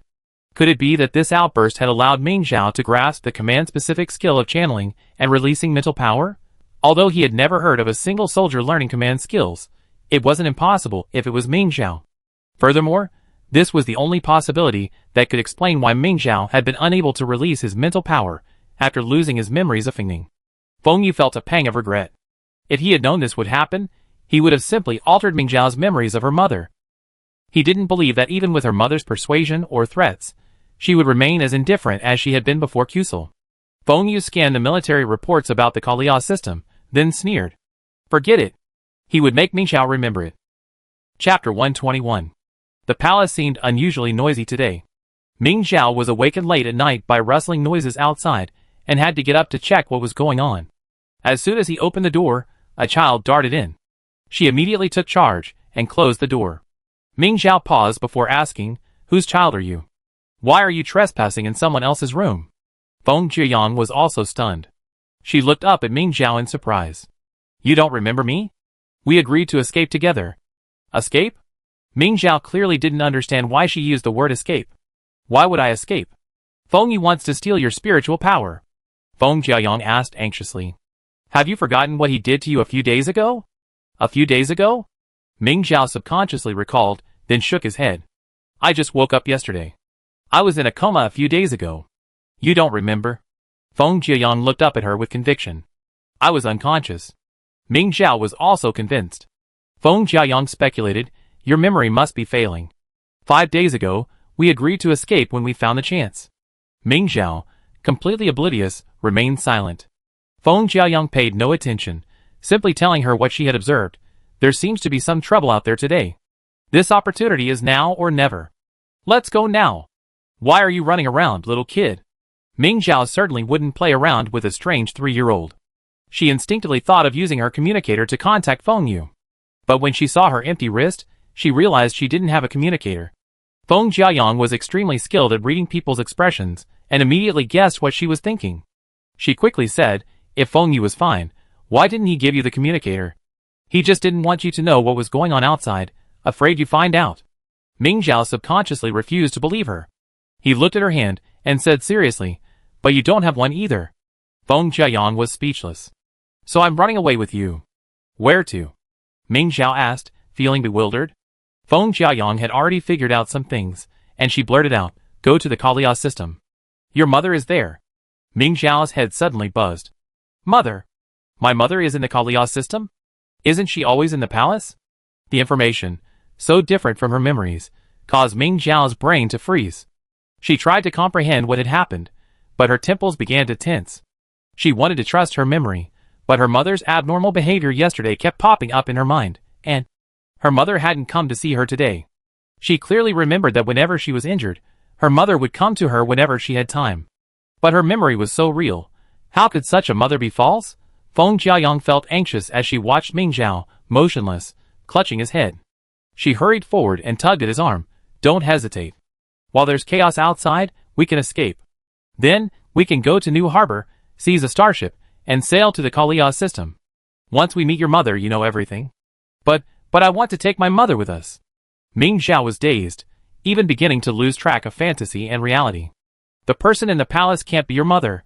Feng Jiayang said anxiously, it must be someone sent by Feng Yu. Ming Zhao was bewildered. Why would Feng Yu send someone to impersonate my mother? He's trying to steal your spiritual power. He's the culprit. Feng Jiayang was so anxious that she wanted to scream, but she held it back for fear of attracting others. The chaotic footsteps outside were getting closer, as if they were heading towards this room. Ming Zhao didn't have time to think and decided to take Feng Jiayang away. She needed a quiet place to think. Ming Zhao picked up Feng Jiayang, opened the window, and jumped out. Once they reached an open area, Feng Jiayang handed her the white gemstone necklace hidden in his sleeve. Is this your mecha? I just took it during the chaos. My mecha? Ming Zhao, surprised, pulled an identical necklace from her neck. Isn't my mecha right here? Feng Jiayang had no idea what Ming Zhao's mecha looked like. She could only reason that Feng Yu wouldn't return it to her. She immediately questioned, will this work? Of course not, but Ming Zhao assumed it was because her mental strength hadn't recovered. She looked at the necklace in Feng Jiayang's hand and asked, will this work? Feng Jiayang ripped the necklace off Ming Zhao's neck and threw it away, then told her to use the white gemstone necklace he had brought with him. Try it. Ming Zhao pinched the white gemstone necklace, pressing it here and there. After a moment, she said, it doesn't work. But she didn't pick up the necklace Feng Jiayang had discarded. She felt a familiar aura about the necklace on her hand. When Feng Jiayang heard Ming Zhao say it couldn't be used, her eyes widened as she stared at her. For some reason, Ming Zhao felt a little guilty. She should be able to use it. This was her mecha, so why couldn't she? Could it really be because her mental power hadn't recovered? No one could tell Ming Zhao the answer, so she could only take Feng Jiayang and escape while the chaos was going on. Feng Yu saw the two figures through the surveillance camera, her brows furrowed. She lowered her head and called Chen Yisa. Why is Feng Jiayang with Ming Zhao? Chen Yisa was startled. This? She fainted after the mental power was drained today. I had someone send her back, and no one was watching her. I don't know when she woke up. I'm afraid she was faking it from the beginning? Feng Yu sneered. After you capture her, keep her under close watch. Don't let her run away. He hadn't expected that Feng Lai and Xiaosu, two idiots, could produce such a precocious child, one who knew how to feign fainting and run away at such a young age. Maybe it's a case of two negatives equaling a positive, or perhaps his experiment was too successful.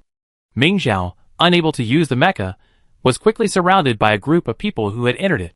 She didn't panic, choosing to run through narrow, sheltered areas, appearing surprisingly adept. Chen Yisa, who could also see the surveillance footage over there, felt a surge of emotion as he watched Ming Zhao, without any mental power, outmaneuver a group of enhanced guards.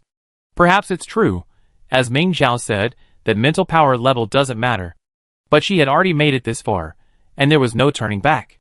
Chen Yisa stared coldly at the surveillance cameras before him. Suddenly, his expression changed, and all the cameras in front of him suddenly went dark. The same scene unfolded before Feng Yu, and his face instantly darkened. Someone around him speculated, could it be that Ming Yan has led his men back? Another person immediately dismissed the idea. Impossible. Our men have already entered the Kalia system.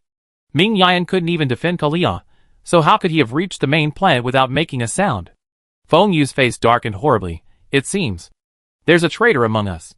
He stood up and called for someone to follow him to the location where Ming Zhao had last appeared on the surveillance camera. Zhao Zhao. Where are you going? The woman's voice was hoarse, her tone warm. Ming Zhao's skin instantly trembled with goosebumps. The woman had suddenly appeared, dispatching the pursuers outside. Before Ming Zhao could even reflect on his own wandering behavior, the mother before him had dropped even the pretense. No matter how vivid the memory lingered in his mind, Ming Zhao couldn't believe the person before him. Ming Zhao and Feng Jiayang retreated repeatedly, only to find, despairingly, that the earlier group had been dealt with. They were now surrounded by new guards. Give me your spiritual power, the woman approached, the scimitar in her hand ever closer. Zhao Zhao, don't you want your mother to become stronger? Ming Zhao struggled with her memories. No matter how hard she tried, she couldn't find a single falsehood in her past. It felt so real, as if it had actually happened. Perhaps that was the truth. Ming Zhao smiled bitterly, increasingly cornered by the woman before him. Had her mother simply changed? She simply wanted to become stronger. Ming Zhao's hands drooped dejectedly, almost giving up resistance. The woman's scimitar swerved, severing only a strand of Ming Zhao's hair. She suddenly clutched her head and cried out, dropping the scimitar, as if struck by something. Meanwhile, Feng Jiayong grabbed another strand of Ming Zhao's hair and said, "Wake up. She's not your mother." But my memories are so real, they can't be fabricated. Ming Zhao couldn't accept this. You can just change her appearance and voice. Feng Jiayong roared. She wasn't sure if it was possible, but she had to get Ming Zhao to fight, so she could escape with her. If she didn't succeed this time, she'd have a hard time finding another chance. The mental attacks inflicted on the surrounding guards had left Feng Jiayong pale. She looked at the dazed Ming Zhao, clutching her collar and shaking her back and forth. Do you understand? Ming Zhao didn't understand, but she remembered a discussion she had with her mother about memory manipulation technology. Her mother had never mentioned such advanced technology, but she had said, if I hurt you, you should kill me first. She had been unwilling to accept the possibility her mother had suggested then, but she hadn't expected to face such a decision now. Should I do it? Ming Zhao crouched helplessly. What are you doing? Feng Jiayong screamed. The scream brought some of Ming Zhao's consciousness back, and finally, looking at the scimitar before her, she reacted. She picked up the scimitar and thrust it into the woman's chest. How could a Ming family member use any weapon other than a sword in such a situation? Unless, of course, she wasn't a Ming family member. With this conviction in mind, Ming Zhao struck without mercy. When Feng Yu hurried to the scene, he saw Ming Zhao, who had severely injured his opponent. He had quickly hidden himself in the shadows, and there was no spiritual energy fluctuation around him. Even so, the traitor was still killed. What a loser, but this loser still had one last use. Feng Yu used his spiritual power to control the woman lying on the ground, causing her to reach out and grasp Ming Zhao's trouser leg. Using his last bit of strength, he said, Zhao Zhao, that's great. Your spiritual power has finally returned. You're fine. All the trouble I've put into setting up this scheme is worth it. Chapter 122. What does that mean? Ming Zhao instinctively took a step back, and the woman's hand dropped completely. Is her mother doing this to help her recover her mental strength? And what did she do? Sensing the mental energy stirring in the air, Feng Yu smiled with satisfaction. This was exactly the scenario he had originally planned for Ming Zhao. Mother's death at the hands of an assassin would surely cause Ming Zhao to be heartbroken and explode completely. Unexpectedly, the actress playing the mother suddenly went off the rails, unwilling to die, and even attempting to seize Ming Zhao's mental energy for herself. Thankfully, her disruption of the drama only made it more exciting. Ming Zhao had killed mother himself. Feng Yu recalled the scene at the Imperial Military Academy when Ming Zhao's mental energy went into chaos. The endless flow of mental energy seemed to beckon him, and he immediately signaled the lab personnel following him to activate the equipment that could collect the scattered mental energy. His joy didn't last long. The next second, the mental energy fluctuations around him became so strong that they threatened everyone around them. The individual soldiers and researchers weren't as sensitive to mental energy as the commander, and only felt a slight discomfort. But Feng Yu was in dire straits. Ming Zhao completely lost control, releasing his mental energy incessantly, like penetrating silver needles, piercing Feng Yu's mind.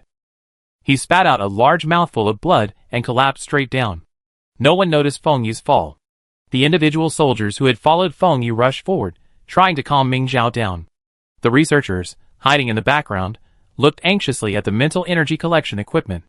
The equipment seems to be broken. This was the product of years of research. The researchers kept pressing the buttons on the instrument, but couldn't stop the frantic needle. The soldiers on the other side quickly realized that Ming Zhao, in his frenzied state, was impossible to approach. The closer they got, the stronger the mental pressure grew. Tang Songsheng gritted his teeth. He already been injected with a booster, yet he couldn't move any further under such pressure, but it didn't matter. With this level of mental energy dissipation, Ming Zhao would soon be exhausted. Ming Zhao's arms had already loosened their grip on Feng Jiayong, but Feng Jiayong clutched her collar tightly, fearing she'd be left there. She erected a mental barrier, blocking Ming Zhao's escaping mental energy. As a result, she was actually in better condition than those outside. But this wasn't a solution. Feng Jiayong gritted her teeth and shouted, "Get out!" to the starport. But Ming Zhao wouldn't listen. Feng Jiayong was whirling with anxiety. If this continued, Ming Zhao would collapse, and they would surely be captured. She was just trying to think of a way to say something Ming Zhao would listen to, when she suddenly noticed a subtle movement. Feng Jiayong immediately turned her head, and saw a glittering object flying towards her in the rising sunlight, landing squarely on Ming Zhao's head. Isn't that a crown? Ming Zhao's head was small, and the crown's black and white gemstones slid down to her forehead. Feng Jiayong was astonished. She was so charming and sweet-talking, and the lab staff spoiled her, allowing her to access the communicator and learn about the outside world. She knew the importance of the crown. But because it was so important, every emperor would keep it well hidden, so she had no idea where it was. In the end, she had no choice but to give up. All that glory was nothing compared to her freedom. But, with glory already delivered to her doorstep, how could she not seize this opportunity? Feng Jiayong almost immediately intensified her persuasion, trying to force Ming Zhao to regain his composure. The soldiers surrounding the two men, upon seeing the crown, could no longer contain their urges. They all wanted to step forward and subdue the two, but they didn't want to be the first to do so. This hesitation gave Ming Zhao and Feng Jiayong a chance to survive. Immersed in her own world, Ming Zhao suddenly felt lost. She felt a familiar surge of spiritual energy, continuously nourishing her depleted spiritual power. The feeling was all too familiar, yet she couldn't recall a single memory of it. Feng Jiayong's words finally entered her mind. She believed it. Perhaps her memory was truly flawed. Ming Zhao took 2 steps back again, taking one last look at the corpse on the ground. She decided to trust Feng Jiayong's words, and head to the Kalia system to find the truth she sought. Ming Zhao instantly entered the white gem mecha and sped away. The white gem's speed was so great that Tang Songsheng and the others' mechas were far behind. The guards at the palace gates didn't even react when their mechas fled. Starport had always been home to many private starships of prominent families, including the Ming family, but Feng Yu had seized their ship on a pretext. Except for the Ming family's ancestral home and the Ming family members who remained there, nearly all of the Ming family's assets in the main star system were seized. However, by coincidence, Ming Zhao encountered an acquaintance upon entering the private starship docking area. Regardless of whether the acquaintance had come from the same route, Ming Zhao quickly followed him aboard the starship. Who? Qianxing felt a chill run down his spine, and he immediately turned around, looking behind him. Ming Zhao? Ming Zhao, wearing a crown, held the child in one hand and greeted him with the other. Long time no see. Where are you going? My mother said not to tell anyone. Qianxing said righteously, his eyes darting into the starship, hoping his mother would notice something was amiss, and come out to rescue him. So everyone on the starship is here. Ming Zhao thought for a moment. Then, no matter where you're going, follow me now. Qianxing? ? Such a boast. Whose starship is this, anyway? Seeing Ming Zhao about to head for the control cabin, Qianxing summoned his mother with a powerful breath. Mom! Someone's hijacking the ship. Ming Zhao didn't care at all. No one could stop her now. Not to mention the head of the Qin family. Even if the head of the Ming family arrived, she wouldn't be able to change her mind. Speaking of which, Ming Zhao whispered to Feng Jiayong, do you know where my aunt went? Feng Jiayong, How would she know? Didn't you help her escape the palace? A door in front of them opened, and the head of the Qin family emerged, folding his arms as he looked at her. Escape from the palace. The word was so unfamiliar. Ming Zhao lowered her eyelashes. She had no memory of it. Qian Xing hurried over and complained to his mother, "Mom, Ming Zhao is trying to hijack a ship." The head of the Qian family glared at his foolish son speechlessly, then said to Ming Zhao, "You should be going to the Kalia system, too. There's no need to hijack a ship. We're both going to the same destination." "How did you know I was going to the Kalia system?" Ming Zhao was silent for a moment, then asked. Honestly, the Qian family head wasn't surprised to see Ming Zhao escape from the palace. She wasn't surprised to see Qian Xing follow her aboard their starship either.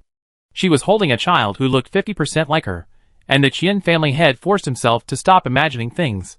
She was wandering around with the crown, and the Qian family head. The Qian family head suggested that this matter could be discussed later, but after hearing Ming Zhao's question, she was genuinely confused. "Your mother is there. Where else can you go, if not to the Kalia system?" Ming Zhao was stunned for a moment before a look of relief appeared on her face. Really? Her mother was in the Kalia system. The person who died in the palace wasn't her mother. "Hey, why are you crying?" The Qian family head frowned, signaling Qian Xing with a look. Qian Xing felt guilty and quickly raised his hands. "I didn't make you cry." The Qian family head rolled his eyes, reached into Qian Xing's jacket pocket, pulled out a small packet of paper, and handed it to Ming Zhao. "Don't cry, your family is fine. Those who remain on the main planet, relying on the ancestral home, are actually the safest." "Thank you." Ming Zhao clutched the packet of paper, not wiping away tears, but asking, "Why did you go to the Kalia system?" The Qian family head smiled. "Why? I can't stay there anymore." "What happened on the main planet?" Ming Zhao continued to ask. The Qian family head asked back, "You don't know?" Ming Zhao shook his head. The Qian family head thought about it, and it made sense. After all, the incident on the main planet had just happened, and then the news came that Feng Yu had kidnapped Ming Zhao. Judging by the timeline, this incident must have happened even earlier. So, the head of the Qian family directly grabbed Qian Xing's communicator and handed it to Ming Zhao. "You go and rest first. If you want to know anything, just search on the Star Network and then come to me. I can tell you everything I know." They were all forced to leave the main system because they could no longer stay there. The head of the Qian family thought they could become allies. Ming Zhao accepted the communicator and found an empty room. Not wanting to rest, she immediately searched for recent events. The more she searched, the more alarmed she became. These events completely matched her memories. If her memories were false, then were what she was seeing and feeling real? Feng Yu has sent a number of men, allied with the Tari system, to attack the Kalia system. Your mother is in trouble now. Feng Jiayang, who was also browsing the latest news with her, couldn't help but ask. "Mother?" Ming Zhao stared at the unfamiliar face in the news. Every reference online claimed it belonged to her mother, but she truly felt strange. But it was true that this face looked more like a member of the Ming family. It bore a striking resemblance to Ming Yini, and even more like Ming Kelly, cut from the same cloth. The person in the palace bore no resemblance to anyone from the Ming family. With so many anomalies, Ming Zhao naturally wouldn't ignore them. But her mother had clearly told her that with memory transfer technology, as soon as the person noticed something was amiss, the false memories would fade, and the true memories would emerge. Where had her true memories gone? Ming Zhao couldn't help but hold her head, which was about to burst, but the sharp edges of the crown pricked her palm. The slight stinging sensation in her palm distracted her from her thoughts. She took off the crown she had worn all the way, and was even more confused. Why did the crown appear on my head? Feng Jiayang yawned, her eyelids twitching. It flew over here suddenly. Maybe your mental power attracted the crown. My mental power? Ming Zhao couldn't understand. She felt there had to be something else. Suddenly, she lifted the necklace from her chest, examined it for a moment, and murmured, "Where did this necklace come from?" Chapter 123. Ming Zhao was certain this mecha was one she had used before, but she knew nothing about its origins. This shouldn't be the case. Recalling the familiar feeling the crown brought her, she was convinced that not only was her memory flawed, but it was missing a piece. She hoped the answer to her question could be found in the Kalia galaxy. Ming Zhao placed her hand on the doorknob, but the slightly cool touch offered no sense of reality. She felt as if she were shattered into pieces, alien to this world. A knock on the door exploded beside Ming Zhao's ears, yet it felt so distant, as if it came from another planet. Ming Zhao was momentarily distracted before she remembered to press the doorknob. "Why are you here?" Standing outside was the head of the Qian family. Ming Zhao didn't understand why she had come. The Qian family head smiled. "I thought you'd come to me soon." Don't you have questions about the current situation? Don't you want to talk to your mother? Ming Zhao struggled to grasp the meaning of her words. Talking to her mother? She was indeed tempted, but I don't remember. The Qian family head's pupil shrank slightly, incredulous. Don't remember? You mean your mother? She once again looked Ming Zhao up and down. The boy she remembered, who boasted about his mother every day, now looked so much older. This wasn't just the baptism of fire on the battlefield. What have you been through these past 2 months? Ming Zhao shook her head and muttered, I don't remember. She only had memories of these past 2 days. Did Feng Yu use memory implantation technology on you?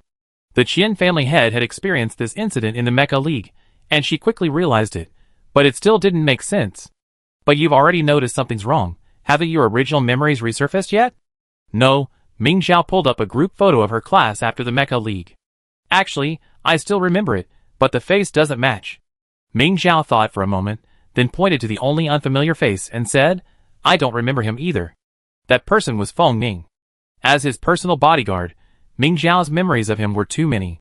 Without Feng Ning, Ming Zhao's memories were fragmented, and now her perception of the world was distorted. The Qian family head was just a single soldier, so naturally he couldn't explain Ming Zhao's current situation. He could only say, go to the Kalia system and ask Yun Yamya to help you. She might have a solution. Ming Zhao could only nod silently. Do you have any questions for me? Ming Zhao naturally didn't. She couldn't even tell whether she was dreaming or reality. Even if she didn't ask, the head of the Qin family would. Pointing at Feng Jiayang, who was sleeping beside her, she asked, who is this child? Why does he look like you and someone from the Feng family? The head of the Qin family had a startling guess. Could it be that Feng Yu stole your genes and gave birth to this child? Although her guess made sense, Ming Zhao didn't know for sure, so she could only remain silent. No. Feng Jiayang, having woken up, spoke for herself. My mother is Feng Lai. The story of Feng Lai and Qiu Soer was no secret to the powerful members of the aristocratic families. The head of the Qian family immediately understood. Is your father Qiu Soer? That seems right. Feng Jiayang looked away. Thanks to Feng Yu's illegal experiments, Feng Jiayang's mental strength far surpassed that of an average person, and she could remember things quite early. She even remembered the argument between Feng Yu and Feng Lai. Ming Zhao stared at her in silence, his mind growing increasingly confused. The Qian family head had more to say, but seeing Ming Zhao's expression, he stopped himself. You look terrible. Get some rest. Ming Zhao lay back against the sofa, unable to sleep or muster any energy. The disconnect between reality and her made her extremely uneasy. Feng Jiayang approached, her youthful face radiating maturity beyond her years. Your current state might be a side effect of the new memory overriding technology. Discovering something is wrong and not being able to recover your original memories only leads to doubting all reality. Maybe? A myriad of inexplicable emotions surged within her, threatening to tear her apart. Feng Jiayang said to the Qian family head, she's like this now. Let's knock her out. Qian family head, ?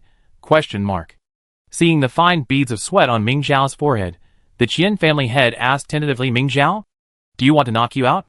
Ming Zhao closed his eyes tightly, as if he hadn't heard her, but his muscles grew increasingly stiff. Finally, the Qian family head struck Ming Zhao on the back of the neck with a palm, and Ming Zhao finally relaxed and fell into a true dream. What did she experience in the palace? Though he didn't think the child around him could know much, the Qian family head couldn't help but ask. Feng Jiayang thought about it. Most of it was trivial. Only one thing was heartbreaking. She killed the man who pretended to be her mother in the palace. Qian family head, This blow was indeed too much. What about you? Why did you bring your whole family to the Kalia system? Feng Jiayang, taking the lead, asked. Caught off guard by a child's question, the head of the Qian family didn't intend to elaborate, simply saying, Feng Yu is pressing us, the established families, so this is a last resort. Unexpectedly, Feng Jiayang quickly asked the key question. Did he attack the Qian family? The head of the Qian family's eyes widened. Wasn't this child a little too clever? She countered, how did you know? Feng Jiayang pointed at Ming Zhao and said, Feng Yu drew her blood and created a new potion. He tested it on Qiu Soul, but it failed. But I suspect he tested on a different person. After all, the failure of a D-grade test doesn't mean much. Feng Yu might have preferred an SSS grade test. But SSS grade is precious everywhere, so Feng Yu naturally wouldn't use his own people for testing. The Qian family, having fled the main system at this moment, were likely victims of this testing. The Qian family had marveled at the child's intelligence, But he didn't fully trust her. He didn't continue, instead asking, "You escaped today? What's going on in the palace?" Feng Jiaoyang, still looking at Ming Zhao, said she mistakenly believed she had murdered her mother, and her mental power has erupted. Feng Yu's condition is probably not good. The woman's last words were clearly manipulated, indicating that Feng Yu was not far away at the time. The main victims of mental power surges are the commanders. Feng Jiaoyang, believing her mental strength to be no less than Ming Zhao's, still felt a buzzing sensation, and Feng Yu's condition was likely even worse. The Qian family head felt a little regretful. If I had known earlier, I would have gone to watch. After Feng Yu seized power, as one of the previous emperor's confidants, she had tactfully withdrawn from the guard corps. However, her daughter, Qian Heng, was in the junior guard, and according to traditional practice, she could remain with the guard for training. Who would have thought that the Qian family, the only aristocratic family in the escort team not affiliated with Feng Yu, would have been injected with a drug of unknown effectiveness and completely unreliable by Feng Yu? Had Qian Heng not been alert and sent a distress message to the head of the Qian family beforehand, he would have likely passed away quietly in the palace. However, even if the head of the Qian family had promptly removed Qian Heng from the palace, she would have been powerless to save his fading life. She could only place Qian Heng in the cryostat, pinning her hopes on Yun Miaomiu and Quan Heng, who had accompanied Feng Ning to the Kalia system. Thus, the Qian family followed her to the starport. The head of the Qian family did not leave the room. She still did not trust Feng Jiaoyang. Ming Zhao was now powerless, and as an elder, she was obliged to protect the younger generation of her family. Feng Jiaoyang did not care whether she left or not. She had not rested well to begin with, and when the head of the Qian family fell silent, she returned to bed to rest. The Qian family head looked at Feng Jiaoyang again, then tried to contact Ming Yan, but Ming Yan's line was unreachable. She knew that Feng Yu and the Tari system were joining forces to attack the Kalia system. Although the Kalia system lacked spare soldiers, the Ming family had taken their entire army with them when they left the main system. Surely they couldn't defeat them. The Qian family head felt a faint sense of unease. In the end, she sent Ming Yan a brief message, ensuring that Ming Yan would be able to see it at a glance. "I am taking Ming Zhao to Kalia, and will soon enter the Kalia system." After sending the message, the Qian family head turned off her laptop and sat down against the wall, resisting the urge to wake Feng Jiaoyang and ask her more questions. "I hope Ming Yan and the others can hold on." Ming Yan felt a little tired. Jiang Zhanqiu led his team in a storming of several key planets in the Kalia galaxy, so naturally, they wouldn't stand idly by. Ming Yan led the troops transferred from Qinghuan Star to face this combined force from the other two star systems. At first, they hadn't thought this would be difficult. After all, the troops Feng Yu could send out, like those from the Tari's galaxy, hadn't been on the battlefield for years, so their combat effectiveness wouldn't be very strong. It was only after the confrontation that she realized this team's strength had increased significantly. She finally understood what Ming Yimi meant by abnormal strength. Someone was on some drug, but one person could hold off 3 or 4 soldiers and even gain the upper hand. On the one hand, Ming Yan was worried about the future of the Kalia galaxy, but on the other hand, she couldn't help but think of Ming Zhao, who was still in the palace. She might not be able to save Ming Zhao, and she didn't know if Ming Zhao would ever find a way to escape. Even if she did, who would help her leave the main system? The communication kept ringing, but Ming Yan had no time to answer it. Her mind was in a state of panic, and her moves were only momentarily disrupted before Jiang Zhanqiu seized her weakness and struck her in the shoulder joint. TSK, Instructor Ming, it's only been 3 years, and your strength has already declined. Jiang Zhanqiu taunted her, effortlessly deflecting the attacks of others. Actually, I was wrong before. Why would it take 10 years to deal with you? Jiang Zhanqiu was so smug that he didn't notice that his attack hadn't even scratched Ming Yan's mecha. Qin Yisa had developed a psychic enhancement agent that could boost a soldier's psychic power, but she couldn't provide a mecha of the same level, so for a single soldier, the effect was minimal. Ming Yan's mecha, however, was a Zerg-made mecha refined by Yun Miaomiu. Its vital parts were protected by Zerg mother shells, greatly enhancing its defenses. If Ming Yan hadn't been so unfamiliar with her new mecha, she could have single-handedly taken on the enhanced Jiang Zhanqiu.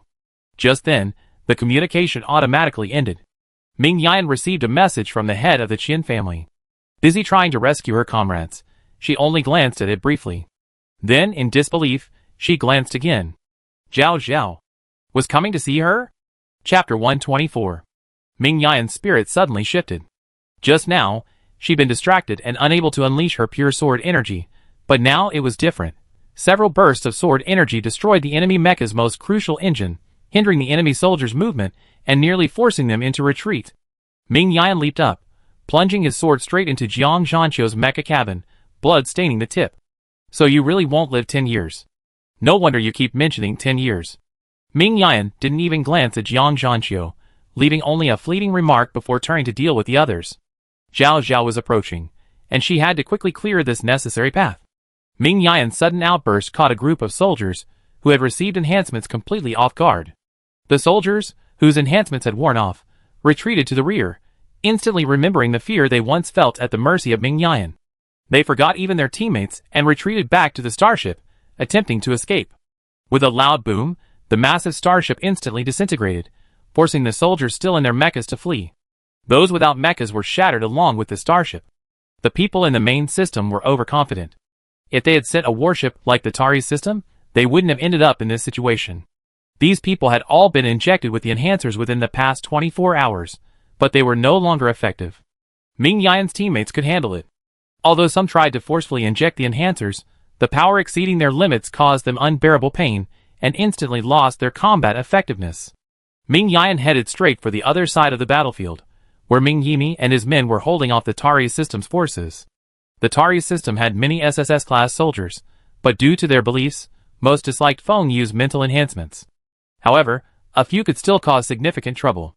Ming Yan's sword energy split Ming Nolan's mecha in two as he attempted a sneak attack. His gaze wasn't fixed on him, but on Alusia, the leader of the group.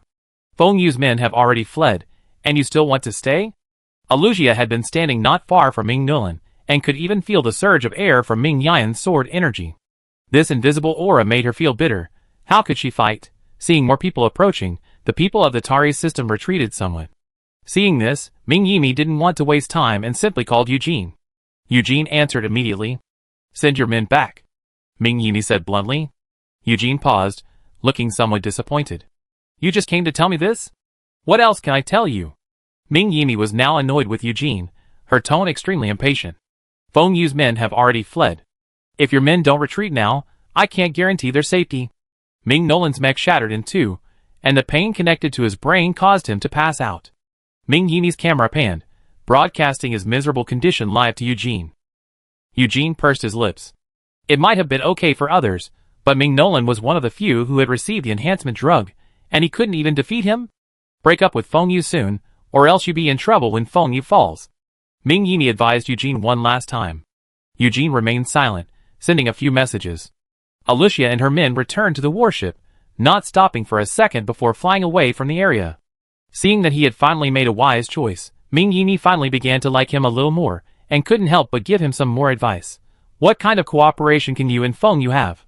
It's not clear if that enhancer has any side effects, and your people are against it. Stay away from him. What did you tell me back then? You wanted to seize power so that the soldiers of the Tari's system could go to war, and realize their ambitions. What about now? What are you doing? Ming Yimi's anger grew as she spoke, but Eugene showed no reaction. Feeling bored, she was about to cut off the call. Wait! Eugene quickly stopped her, suppressing the inevitable upward curve of his lips. Something must have happened with Feng Yu. I haven't been able to contact him in a few days. This was a crucial piece of information. Ming Yimi nodded, indicating that she understood. After hanging up, she couldn't help but wonder what had happened to Feng Yu. Yan, what could possibly have happened to Feng Yu? Ming Yimi asked Ming Yan, but found she didn't react at all, simply staring intently at the communicator. Ming Yimi asked again, but Ming Yan still didn't respond.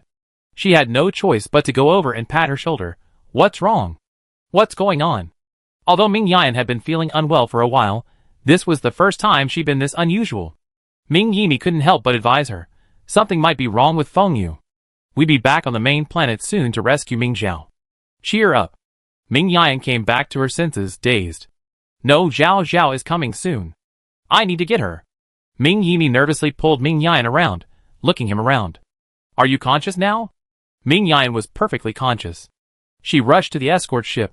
Master Qian told me, it can't be false. Hey! Ming Yimi couldn't stop her, so she followed. She instructed Mingxi to bring the main force and the captured people back to Kaliao planet, while quickly checking with Master Qian for confirmation. As the escort ship set sail, Ming Yimi confirmed the authenticity of the news, and the heavy weight on her heart finally lifted. Great. Once Ming Zhao recovers, we can go settle accounts with Feng Yu. She sighed again. No, we still have to wipe out the Zerg on Kalia first. This was one of the conditions Yun Miaomia agreed to help them. Ming Yan didn't hear what Ming Yimi was saying. She only looked at the photo sent by the Qian family head, and said with concern, Zhao Zhao has lost a lot of weight. Knowing that Ming Yan's thoughts were completely focused on Ming Zhao, Ming Yimi didn't tell her about the upcoming situation. In fact, even if she wasn't worried about Ming Zhao, Ming Yan would have ignored all this information. She just waited for others to analyze the situation for her, and then she would just fight. Ming Yimi was constantly discussing countermeasures with Feng Ning and Ming Kelly. Ming Yan finally reached the Qian family's starship. The two ships established a sealed passage, and Ming Yan vanished in a flash. Where's Zhao Miao? Is she awake? The Qian family head reached out to shake her hand and greet her, but Ming Yan had no intention of doing so. Her thoughts and eyes were completely focused on her child. The Qian family head withdrew her hand. Actually, she understood. She's awake, but she's completely unresponsive to external stimuli. Ming Yan was stunned. The Qian family head sighed. Feng Yu modified her memory. She noticed something was wrong, but her original memories weren't restored. Instead, she ended up like this. Memory overriding technology? Ming Yimi gasped. Feng Yu truly goes to great lengths. He dares to use such a forbidden technique again. Ming Yan didn't show any anger towards Feng Yu. Her heart was filled with heartache for Ming Zhao. I go see her. In the lounge, Ming Zhao had already opened her eyes, but she lay motionless, as if she hadn't regained consciousness. Ming Yan's heart clenched as she whispered her name, hoping for even the slightest response. Ming Zhao did respond. Her lips moved, her voice barely audible, but Ming Yan could hear it. Ming Zhao was calling her. While she was thinking about Ming Zhao was also thinking about her constantly. Mother is here. Mother is here. Ming Yan was overcome with emotion. Feng Jiaoyong, standing on Ming Zhao's other side, but completely ignored, seemed to be pierced by the sight of such loving affection. She couldn't help but shatter Ming Yan's illusions. She didn't call you. She calls everyone in her presence mother. She didn't have that, and she didn't want to see it either. But after she finished speaking, Ming Yan showed no reaction, merely whispering to Ming Zhao. Ming Yimi, however, did react somewhat. This child is. The Qian family head shook his head. Seeing that Ming Yan couldn't withdraw anytime soon, he had no choice but to ask Ming Yimi to go to another room to discuss matters. He also took Feng Jiaoyong, who had been glaring at Ming Yan, with him. She's Feng Lai's child. As soon as the door closed, the Qian family head revealed a shocking revelation. Ming Yimi gasped, then glanced at Feng Jiaoyong's face, understanding her past. What's going on? Until now, she had never imagined that the events of 4 years ago would have such a sequel. Feng Jiaoyong, sensing Ming Yimi's scrutiny, glared back. She doesn't seem to like you or General Ming very much, the Qian family head said thoughtfully. Ming Yimi stopped looking at Feng Jiaoyong. If she didn't like him, then she didn't like him either. She didn't like the child very much either, but she also felt strange. Why would Feng Yu keep this child?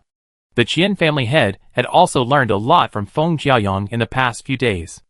Upon hearing this, he sighed. She is considered Feng Yu's experimental subject. The enhancements Feng Yu gave his men were all made with her mental power. Feng Yu's previous, painstaking Zerg experiments ultimately proved to be wrong. Improving human mental power still requires human intervention. So Feng Yu captured Ming Zhao for her mental power? Ming Yimi quickly realized. The Qian family head nodded. That's right, but it didn't work. So he took Ming Zhao's blood and created a new drug, but there were no successful test subjects. Failed? Did it mean it was ineffective, or did the test subject die? The Qian family head smiled wryly. I know of 2 test subjects. One, Chiosur, is dead. The other, I've sealed her in a cryostat. I hope Yun Miaomiu and Quan Heng can find a solution. Ming Yimi was startled, remembering that she hadn't seen Qian Heng, whom the Qian family head always kept by her side. She must be the other test subject. Ming Yimi comforted her. It's just that we've captured a group of soldiers from the main system who have used the enhancer. With those as comparisons, there must be a solution.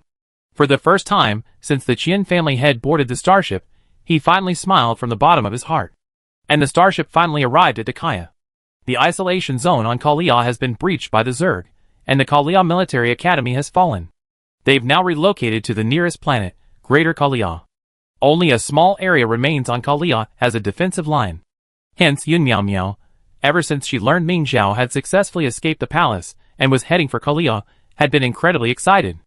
However, upon seeing Ming Zhao being carried down by Ming Yan, even the experienced Yun Miao Miao was bewildered by the situation. No one had told her that someone was coming, but she was stunned. What should she do? Chapter 125. I can only help with the treatment. What else can I do? Yun Miaomi reluctantly joined Quan Hong in examining Ming Zhao. Feng Ning stood by, looking at the unconscious Ming Zhao, her brow furrowed. Has she been unconscious since leaving the palace? Ming Yan shook her head, her face filled with suppressed anger. She's been awake the whole time. She just didn't respond to the outside world for the past few days. Yesterday, she started attacking everyone she saw, so I had to knock her out. If Feng Yu were in front of her now, she would tear her alive.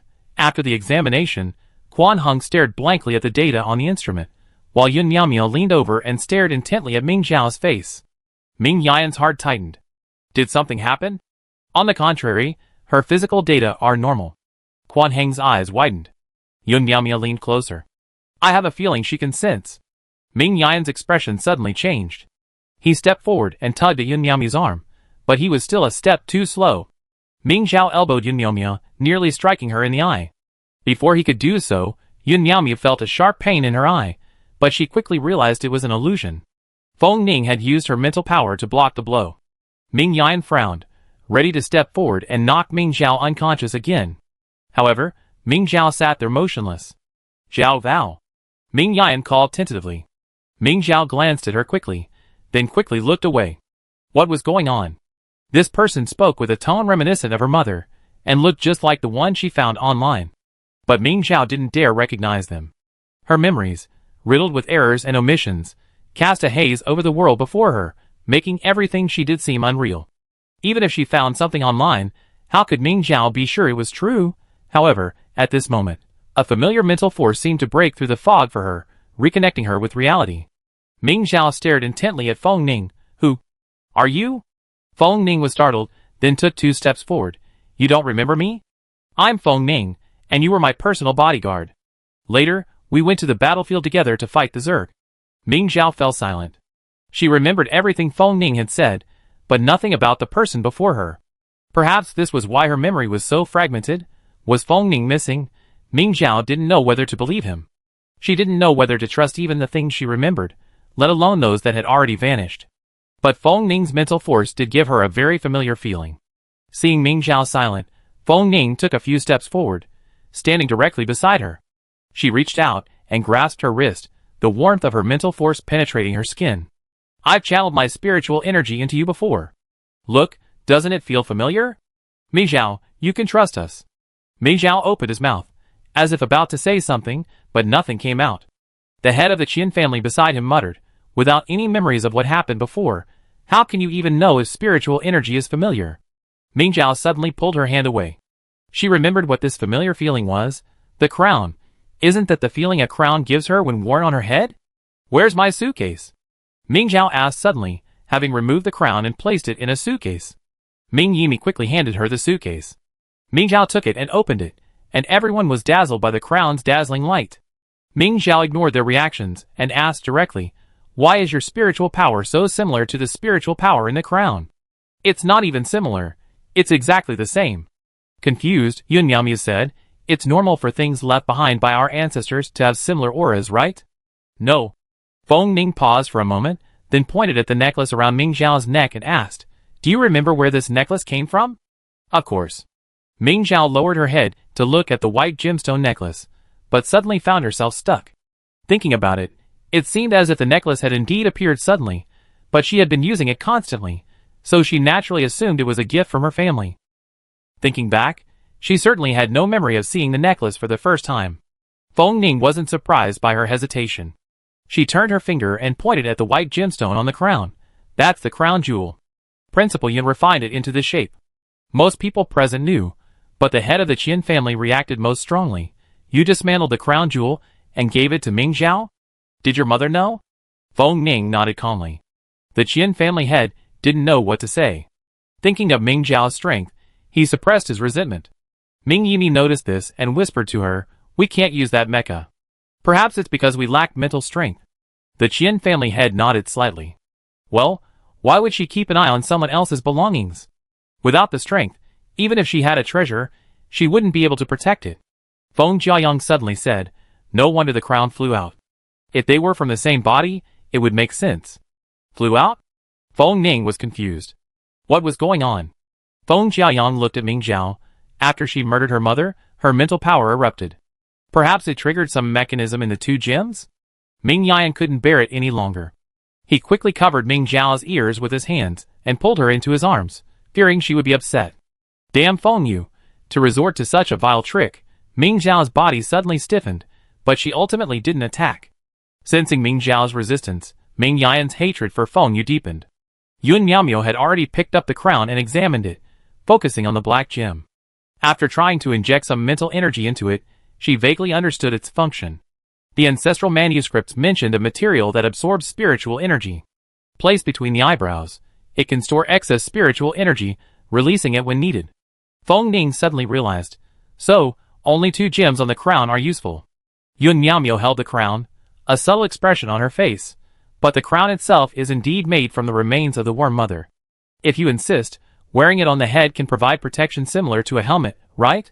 Understanding her implication, Feng Ning paused before saying, when I retrieved the white gem, I tried to infuse spiritual energy into the black gem. So when Ming Zhao wore the crown, he gained spiritual energy. Is that why he felt my spiritual energy was familiar? Feng Ning looked at Ming Zhao, as if to inquire if this was the case. How could Ming Zhao know? Perhaps they were right? Yun Miaomio looked at Ming Zhao, even more puzzled. After hearing all this, you didn't notice anything wrong? That was a strange question. Was she some kind of fool? How could she not notice something was wrong? Ming Zhao instinctively wanted to retort, but Feng Jiayang beat her to the punch, saying, she did notice something was wrong, and now she's in a daze, unable to distinguish between dreams and reality. Yun Miaomio felt it was wrong. You haven't recovered your true memories? Ming Zhao shook her head. All the memories in her mind had been dismissed as false, but no real memories had surfaced, so she didn't dare believe anything right now. Quan Hung pursed his lips, his expression dark. I didn't expect someone to secretly research this technology, even to the point of achieving such an effect. Yun Miaomio sighed. We still have to go to the main planet to find a breakthrough. Capturing the person researching this technology might lead to a solution. Feng Ning flipped the communicator a few times, then looked up and said, it's time to go back and settle accounts with Feng Yu. His spies on the main planet had already received accurate information. Feng Yu's condition was indeed grim. If they didn't go now, when would they? Even with the information brought by the informant and Feng Jiayang, the situation on the main planet remained unclear. After discussing it, Ming Yimi and Ming Kelly decided to return with the army. Ming Yan asked Ming Zhao for her opinion. Zhao, do you want to go back? Ming Zhao stared at her blankly. They had returned to the main planet to settle accounts with her friend Feng Yu, whom they accused of tampering with her memory. But the details of her time with Feng Yu didn't seem fake. But the person before her, aside from her appearance and voice, truly resembled her mother. Furthermore, the memories of her relatives confirmed this fact. But if her mother's face in her memories was fake, then the faces of her relatives in her memories weren't entirely trustworthy either. Perhaps they were the ones deceiving her. To get her to deal with Feng Yu, the more Ming Zhao thought about it, the more her headache grew. She couldn't help but curl up in her arms, lost in her own world once again. Ming Yan's heart ached. He quickly hugged her, gently stroking her back, just like they did when they were little. It's okay. If you don't want to go, then don't go. Zhao, wait for me when I get back, and I help you regain your memories. Ming Zhao was touched, but she couldn't help but wonder, were the memories she regained real? She lowered her eyes again, no longer looking at Ming Yan. Ming Yan didn't force her, simply holding her quietly until Ming Yimi urged her to leave. Zhao, I'm leaving. Wait for me when I come back. Even though she couldn't distinguish friend from foe, Ming Zhao knew the danger lurked on the main planet. The moment Ming Yan stood up to leave, she subconsciously tugged at the hem of his clothes. But what was she going to say? Ming Yan stared at Ming Zhao, her heart agitated, but she didn't dare show it, fearing she would interrupt him. In the end, Ming Zhao remained silent, her lips trembling a few times before she let go of Ming Yan's clothes. But Ming Yan still understood her lips be safe. Ming Yan's heart warmed.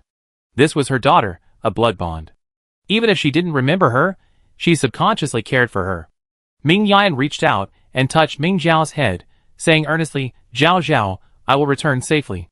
The troops had boarded the ship, but Feng Ning was nowhere to be seen. As the protagonist of this journey with an uncertain future, how could Feng Ning not be present? However, Feng Ning appeared in Ming Zhao's hospital room. As soon as she entered, she saw Ming Zhao silently wiping away tears. What's wrong? Ming Zhao didn't want to elaborate, even though he was the only person she felt had a living presence. They're ready to leave. Why aren't you leaving yet? Chapter 126. Right away, Feng Ning handed her a spaceship. Keep this. I've injected some more mental energy into it. Ming Zhao took the spaceship and could see the crown inside. This. Aren't you a Feng family member? This is your family's property. Things should be given to those who need them, Feng Ning said. My mental energy consumption isn't high, so I don't need this. You're the most suitable person to keep it. In fact, commanding consumes the most mental energy of the three systems, but who could blame Ming Zhao's attacks for not being able to be reasoned with? But, with amnesia, Ming Zhao couldn't understand Feng Ning's meaning. Did her mental energy consumption prove significant? She didn't think so. But Feng Ning hurriedly left the infirmary, and Ming Zhao reluctantly accepted it. When Yun Miaomi entered, Ming Zhao was holding the white gemstone and gesturing in front of the crown. She couldn't help but ask, "What are you doing?" Ming Zhao withdrew his hand, looking around, but not at her. She simply felt that the white gem necklace didn't look like it could be placed on a crown. Could it be that these people were conspiring to deceive her? But they had given her the divine sword. Even if it was a deception, the scheme was too grand. Aren't they afraid of a backlash? It was just a power struggle among the upper echelons of the main system. How could she possibly play such a significant role? Ming Zhao was very self-aware. She was important because only she could slay the Zerg Queen and inflict a devastating blow on the Zerg. Beyond this matter, her presence or absence made no difference. Could it be that all this was a Zerg conspiracy? Ming Zhao broke out in a cold sweat at this thought, and he looked at Yun Miaomi in front of him with uncertainty. Yun Miaomi? ? What's going on? Why are they suddenly wary of her? However, she glanced at the white gemstone necklace Ming Zhao had placed on the crown and realized something. But I suspect this necklace isn't from the crown at all. Ming Zhao pursed his lips. She was right. The shape of the necklace didn't resemble the white gemstones on the crown at all. Maybe they were just lying to her. Yun Miaomi shook her head and walked over to take the necklace from her hand. Within seconds, the necklace had transformed into an irregular semicircle, perfectly matching the black gemstone on the crown. Even though everything was happening right before Ming Zhao's eyes, it felt unreal. Why? You should remember, Yun Miaomi sighed, and in front of Ming Zhao, she once again melted the white gemstone into the shape of a necklace. During the Mecha League, it was me who shaped the white gemstone, thus concealing the necklace's origins. Ming Zhao muttered, I don't remember much about the Mecha League. Yun Miaomi wasn't surprised. Feng Ning was the Mecha League's commander. If you've forgotten him, you naturally won't remember much about what happened there either. Ming Zhao sat on the bed and curled up again. You can't keep going like this, Yun Miaomi shook her head. The new memory overriding technology has only been used privately and isn't standardized. There's no guarantee there will be a solution. What if you can't recover your memory? Yun Miaomi was naturally anxious. The Zerg crisis in the main galaxy had been resolved, but their Kalia galaxy was on the verge of losing even its original center. She wanted to inspire Ming Zhao to fight. Wasn't it just a memory? If it was wrong, it was wrong. Couldn't he just stand up now and go fight the Zerg on Kalia? Ming Zhao was listless. Yun Miaomi had been talking too much, and she was getting a little irritated. She suddenly retorted, who knows if the recovered memories are real? After hearing Ming Zhou's words, Yun Miaomi suddenly felt a chill down her spine. She instinctively felt that Ming Zhou's words weren't simply a disbelief in the person in her memories, but rather, why do you say that? Yun Miaomi asked, feigning composure. Perhaps Ming Zhao didn't have that in mind. Yun Miaomi desperately hoped her suspicions were wrong. Yet, she was so perceptive. Ming Zhao tilted his head and said, maybe this is all a setup, tricking me into dealing with my own kind. Yun Miaomi gasped, her breath almost choking. You think we're not the same kind? She almost wanted to perform an autopsy on herself to prove they were the same. She held her hand out to Ming Zhao. Look, we're the same. We have hands and feet, mouths and ears. How could we not be the same kind? Ming Zhao rested one hand on his other wrist. Of course, she could tell, but what if this wasn't her own body at all? If not, why did she always feel so out of place in this world? Nothing seemed believable anymore. This realization infuriated Ming Zhao, and he couldn't even suppress the urge to attack. No more. She wasn't conscious. What if she killed the wrong person? Ming Zhao exerted immense effort to suppress the urge surging within her. At some point, Yun Miaomio had already retreated. She closed the infirmary door and pressed a button beside her without hesitation. Quan Hung was administering an injection to Qian Hung. Seeing her movements, he couldn't help but ask, "What's wrong? Is Ming Zhao losing control?" The button was the sedative trigger for the adjacent room. Pressing it would release a sedative from the vents, increasing in concentration from low to high. Yun Miaomio pressed it only once, and the concentration was only enough to calm the patient. Even if Ming Zhao lost control, it wasn't likely serious. Yun Miaomio's expression wasn't particularly good. She lowered her head and sent a message, saying, "Ming Zhao seems to be experiencing cognitive impairment. She feels like she's not the same species as us." Ming Yan quickly saw Yun Miaomio's message, and was so shocked that he wanted to turn back the way he come. She only been away for a few days, so why did her daughter already feel like she wasn't human anymore? But she couldn't go back. There must be dozens of soldiers on the main planet, injected with enhancement drugs, awaiting their arrival. She had to first control the situation on the main planet, and obtain the method to restore Ming Zhao's memory before returning. Feng Ning, after reading the message from Yun Miaomio, said solemnly, "If that's the case, Yun Miaomio and the others are in greater danger. The SSS-class soldiers were either on this warship or in front of the Zerg defenses. If Ming Zhao lost control, Yun Miaomio and Quan Hung would be the most at risk. And if Ming Zhao had truly attacked an innocent person, even if she regained consciousness later, how could she possibly forgive herself?" Feng Ning lowered her head and told Yun Miaomio to inject Ming Zhao with a high-concentration sedative and put him to sleep before they returned to prevent any accidents. The main planet was finally within reach. Unexpectedly, they encountered no obstacles along the way and entered the palace smoothly. "Where are the palace guards?" Feng Ning had a hunch. Ming Yimi frowned. The main planet guards are nowhere to be seen either. It was as if all the main planet's armed forces had vanished. But now that they were here, there was no reason to retreat. Feng Ning searched the entire palace and knew that the person in charge was not there. Or rather, there was no one alive in the entire palace. Feng Ning led her men to the laboratory building, where numerous people lay sprawled, their deaths horrific. Even Ming Yan, suppressed by his rage, couldn't help but sigh. This was Ming Zhao's doing? Although these people had brought this upon themselves, Ming Yan was still concerned about Ming Zhao's mental health. Thankfully, Feng Ning quickly shook her head.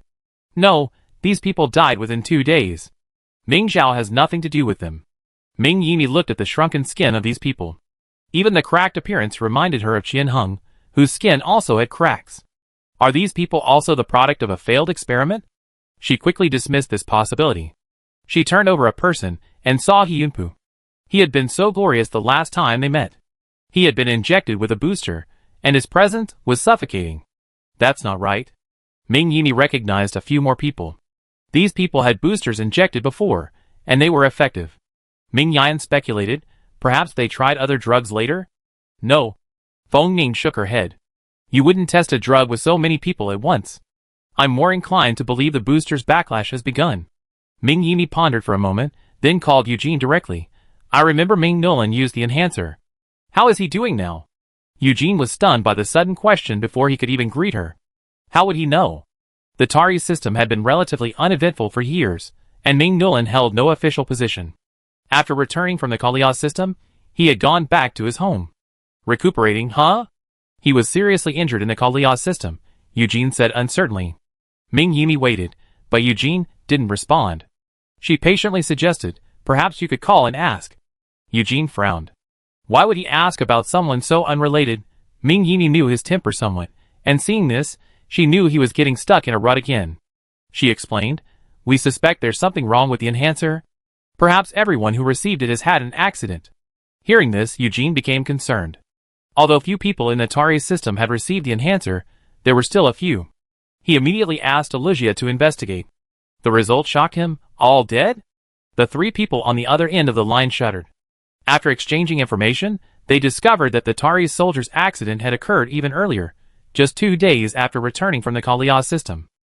But an accident was an accident, and the hierarchical Tari system wouldn't seek an explanation from Eugene. Moreover, these people had died at home. Therefore, Eugene was completely unaware of this and furious. Feng Yu clearly said the enhancer had no side effects. Ming Yimi looked at him with an indescribable gaze. I told you not to believe him. Go comfort the families of those people.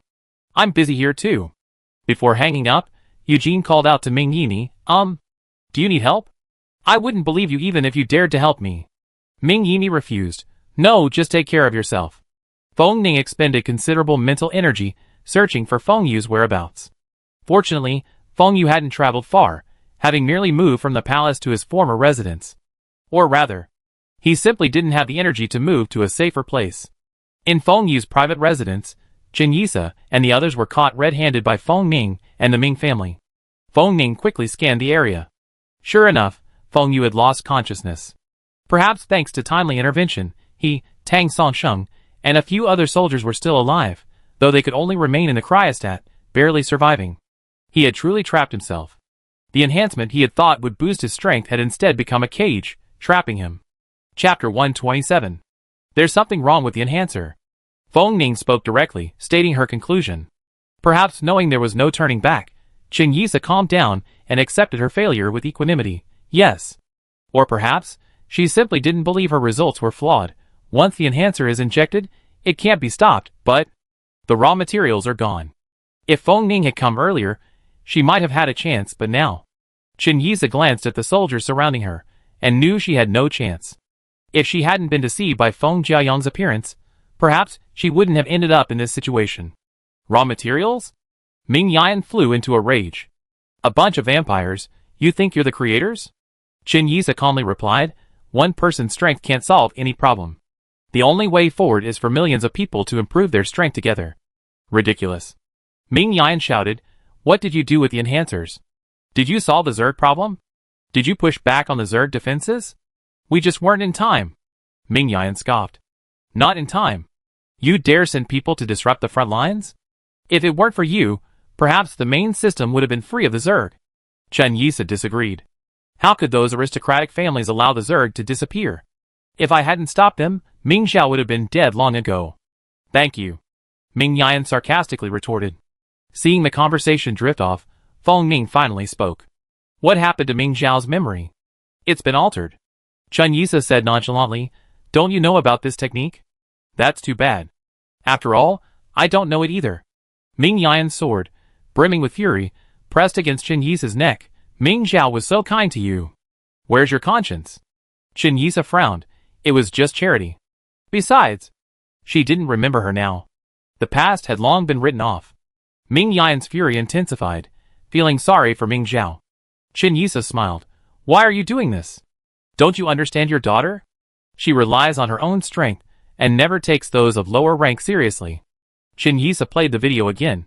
It was of Ming Xiao fighting an A-rank student at the Imperial Military Academy. Even though the opponent was powerless, he continued to humiliate him. Chen Yisa often watched this video, especially recently.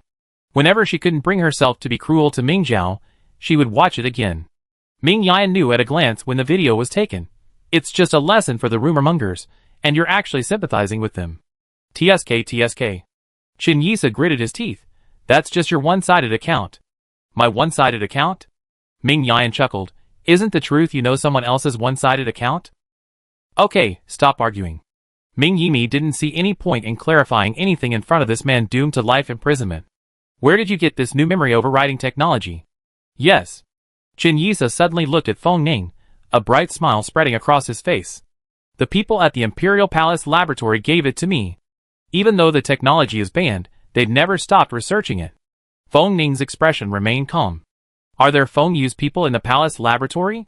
Chen Yisa's smile faltered. Was that what she meant? Of course not. We paid a price to obtain this technology. In the end, we traded the enhancer for it from that person. Ming Yan's expression froze. He brought his sword closer, even drawing a faint bloody mark on Chen Yisa's neck. Chen Yisa wasn't afraid at all, and even smiled. That's right, that person is now a corpse.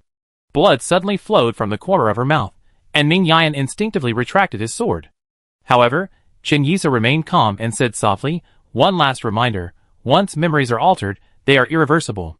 Chen Yisa spoke, staggered twice, and collapsed. The people behind her didn't hold out for long either, and one by one, they lost their lives. Feng Ning looked coldly at the vent above, knowingly saying, poison gas has been released in this room. Perhaps Chen Yisa intended to perish with them, but Feng Ning, from the moment he stepped onto the main planet, had erected a materialized barrier of mental power, enveloping those around him. Unlike Ming Zhao's, his materialized barrier couldn't condense into an attack, but it could block the enemy's attacks and detect and isolate specific substances in the air. With their materialized barrier, Feng Ning and the other two weren't afraid of the poison gas, and Feng Yu and the others who had entered the cryostat were also unaffected by it. However, looking at the faint cracks on Feng Yu's body, Feng Ning knew that if he were thawed, he wouldn't have much time left. They had to bring him back to the Kalia system and discuss matters. He now had to deal with the various matters on the main planet first. He wondered how many aristocratic families would be severely damaged by this inhumane and ridiculous enhancement drug incident. Ming Yan longed to go to the Kalia system to accompany Ming Zhao, but the main planet's affairs were more important. Once these aristocratic families were dealt with, there would be fewer people choking on Ming Zhao. So, after confirming that everything was fine with Ming Zhao, Ming Yan threw himself into the cleanup with full energy. Ming Zhao lay quietly on the medical bed, eyes closed, resting. The sedative had long since lost its effect on her. She simply didn't want to wake up and face this world of truth and falsehood, of reality and illusion. Since any choice she made could lead to regret, she closed her eyes and made no choice. But suddenly, the people around her started running, the medical bed began to shake, and screams filled the air. Ming Zhao endured it again and again, but finally couldn't, and suddenly opened her eyes. The not-so-large insect raised its upper body high, its mouthparts stabbing at them. Ming Zhao's pupils shrank. Before she could question her memory and reality, instinct struck first. Her mental attack severed the mouthparts of the Zerg before her. Although her instinct so firmly told her the answer, Ming Zhao still subconsciously questioned her choice. What was truly real? Had she made a decision she wouldn't regret when she sobered up? However, the Zerg swarm had already set foot on this prosperous planet, and the Zerg queen had already landed and begun to reproduce. The screams around her were a constant reminder to Ming Zhao. You don't have time to hesitate. Ming Zhao's eyesight was exceptional. She could see bloodstains and body parts strewn across the street, only to quickly disappear as the Zerg gathered and devoured them. She instinctively loathed these creatures. Well, since she couldn't tell the difference between real and fake, she just trusted her instincts, even if that decision was wrong. She was grown up, and could bear the consequences of her mistakes. Ming Zhao quickly sorted through her memories, then entered her mech, and wielded her divine sword.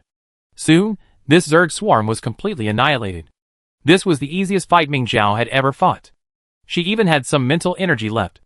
In the mech's cabin, she could still lucidly ask herself, how did I suddenly learn to use my mental power?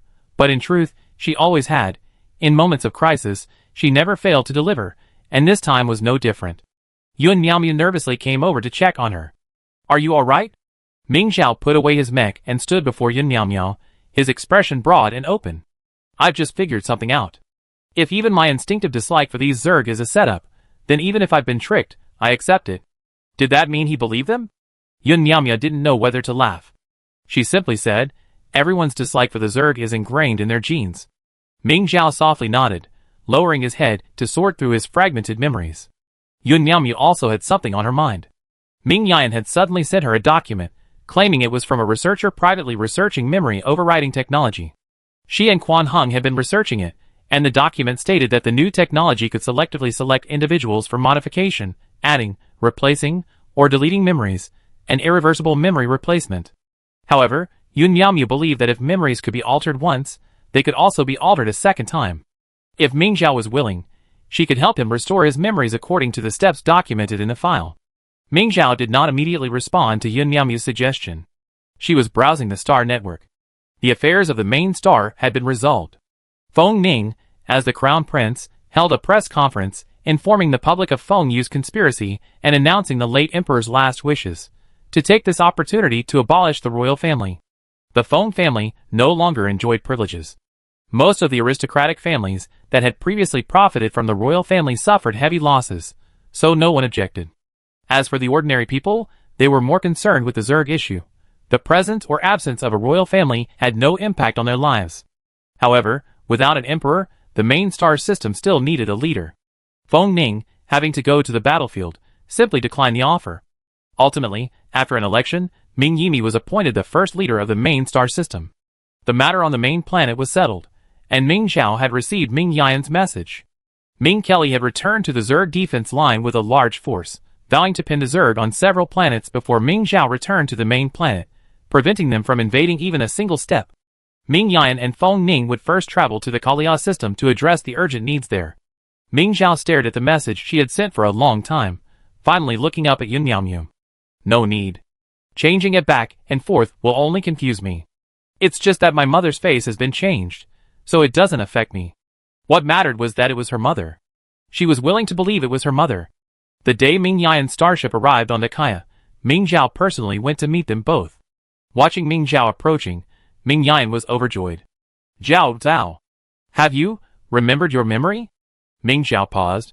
No, I just told myself my mother looks like this. Ming Yan couldn't articulate the emotion within her. When Ming Zhao's hand touched her face, she let go of everything else and pulled the child into a hug. It's okay.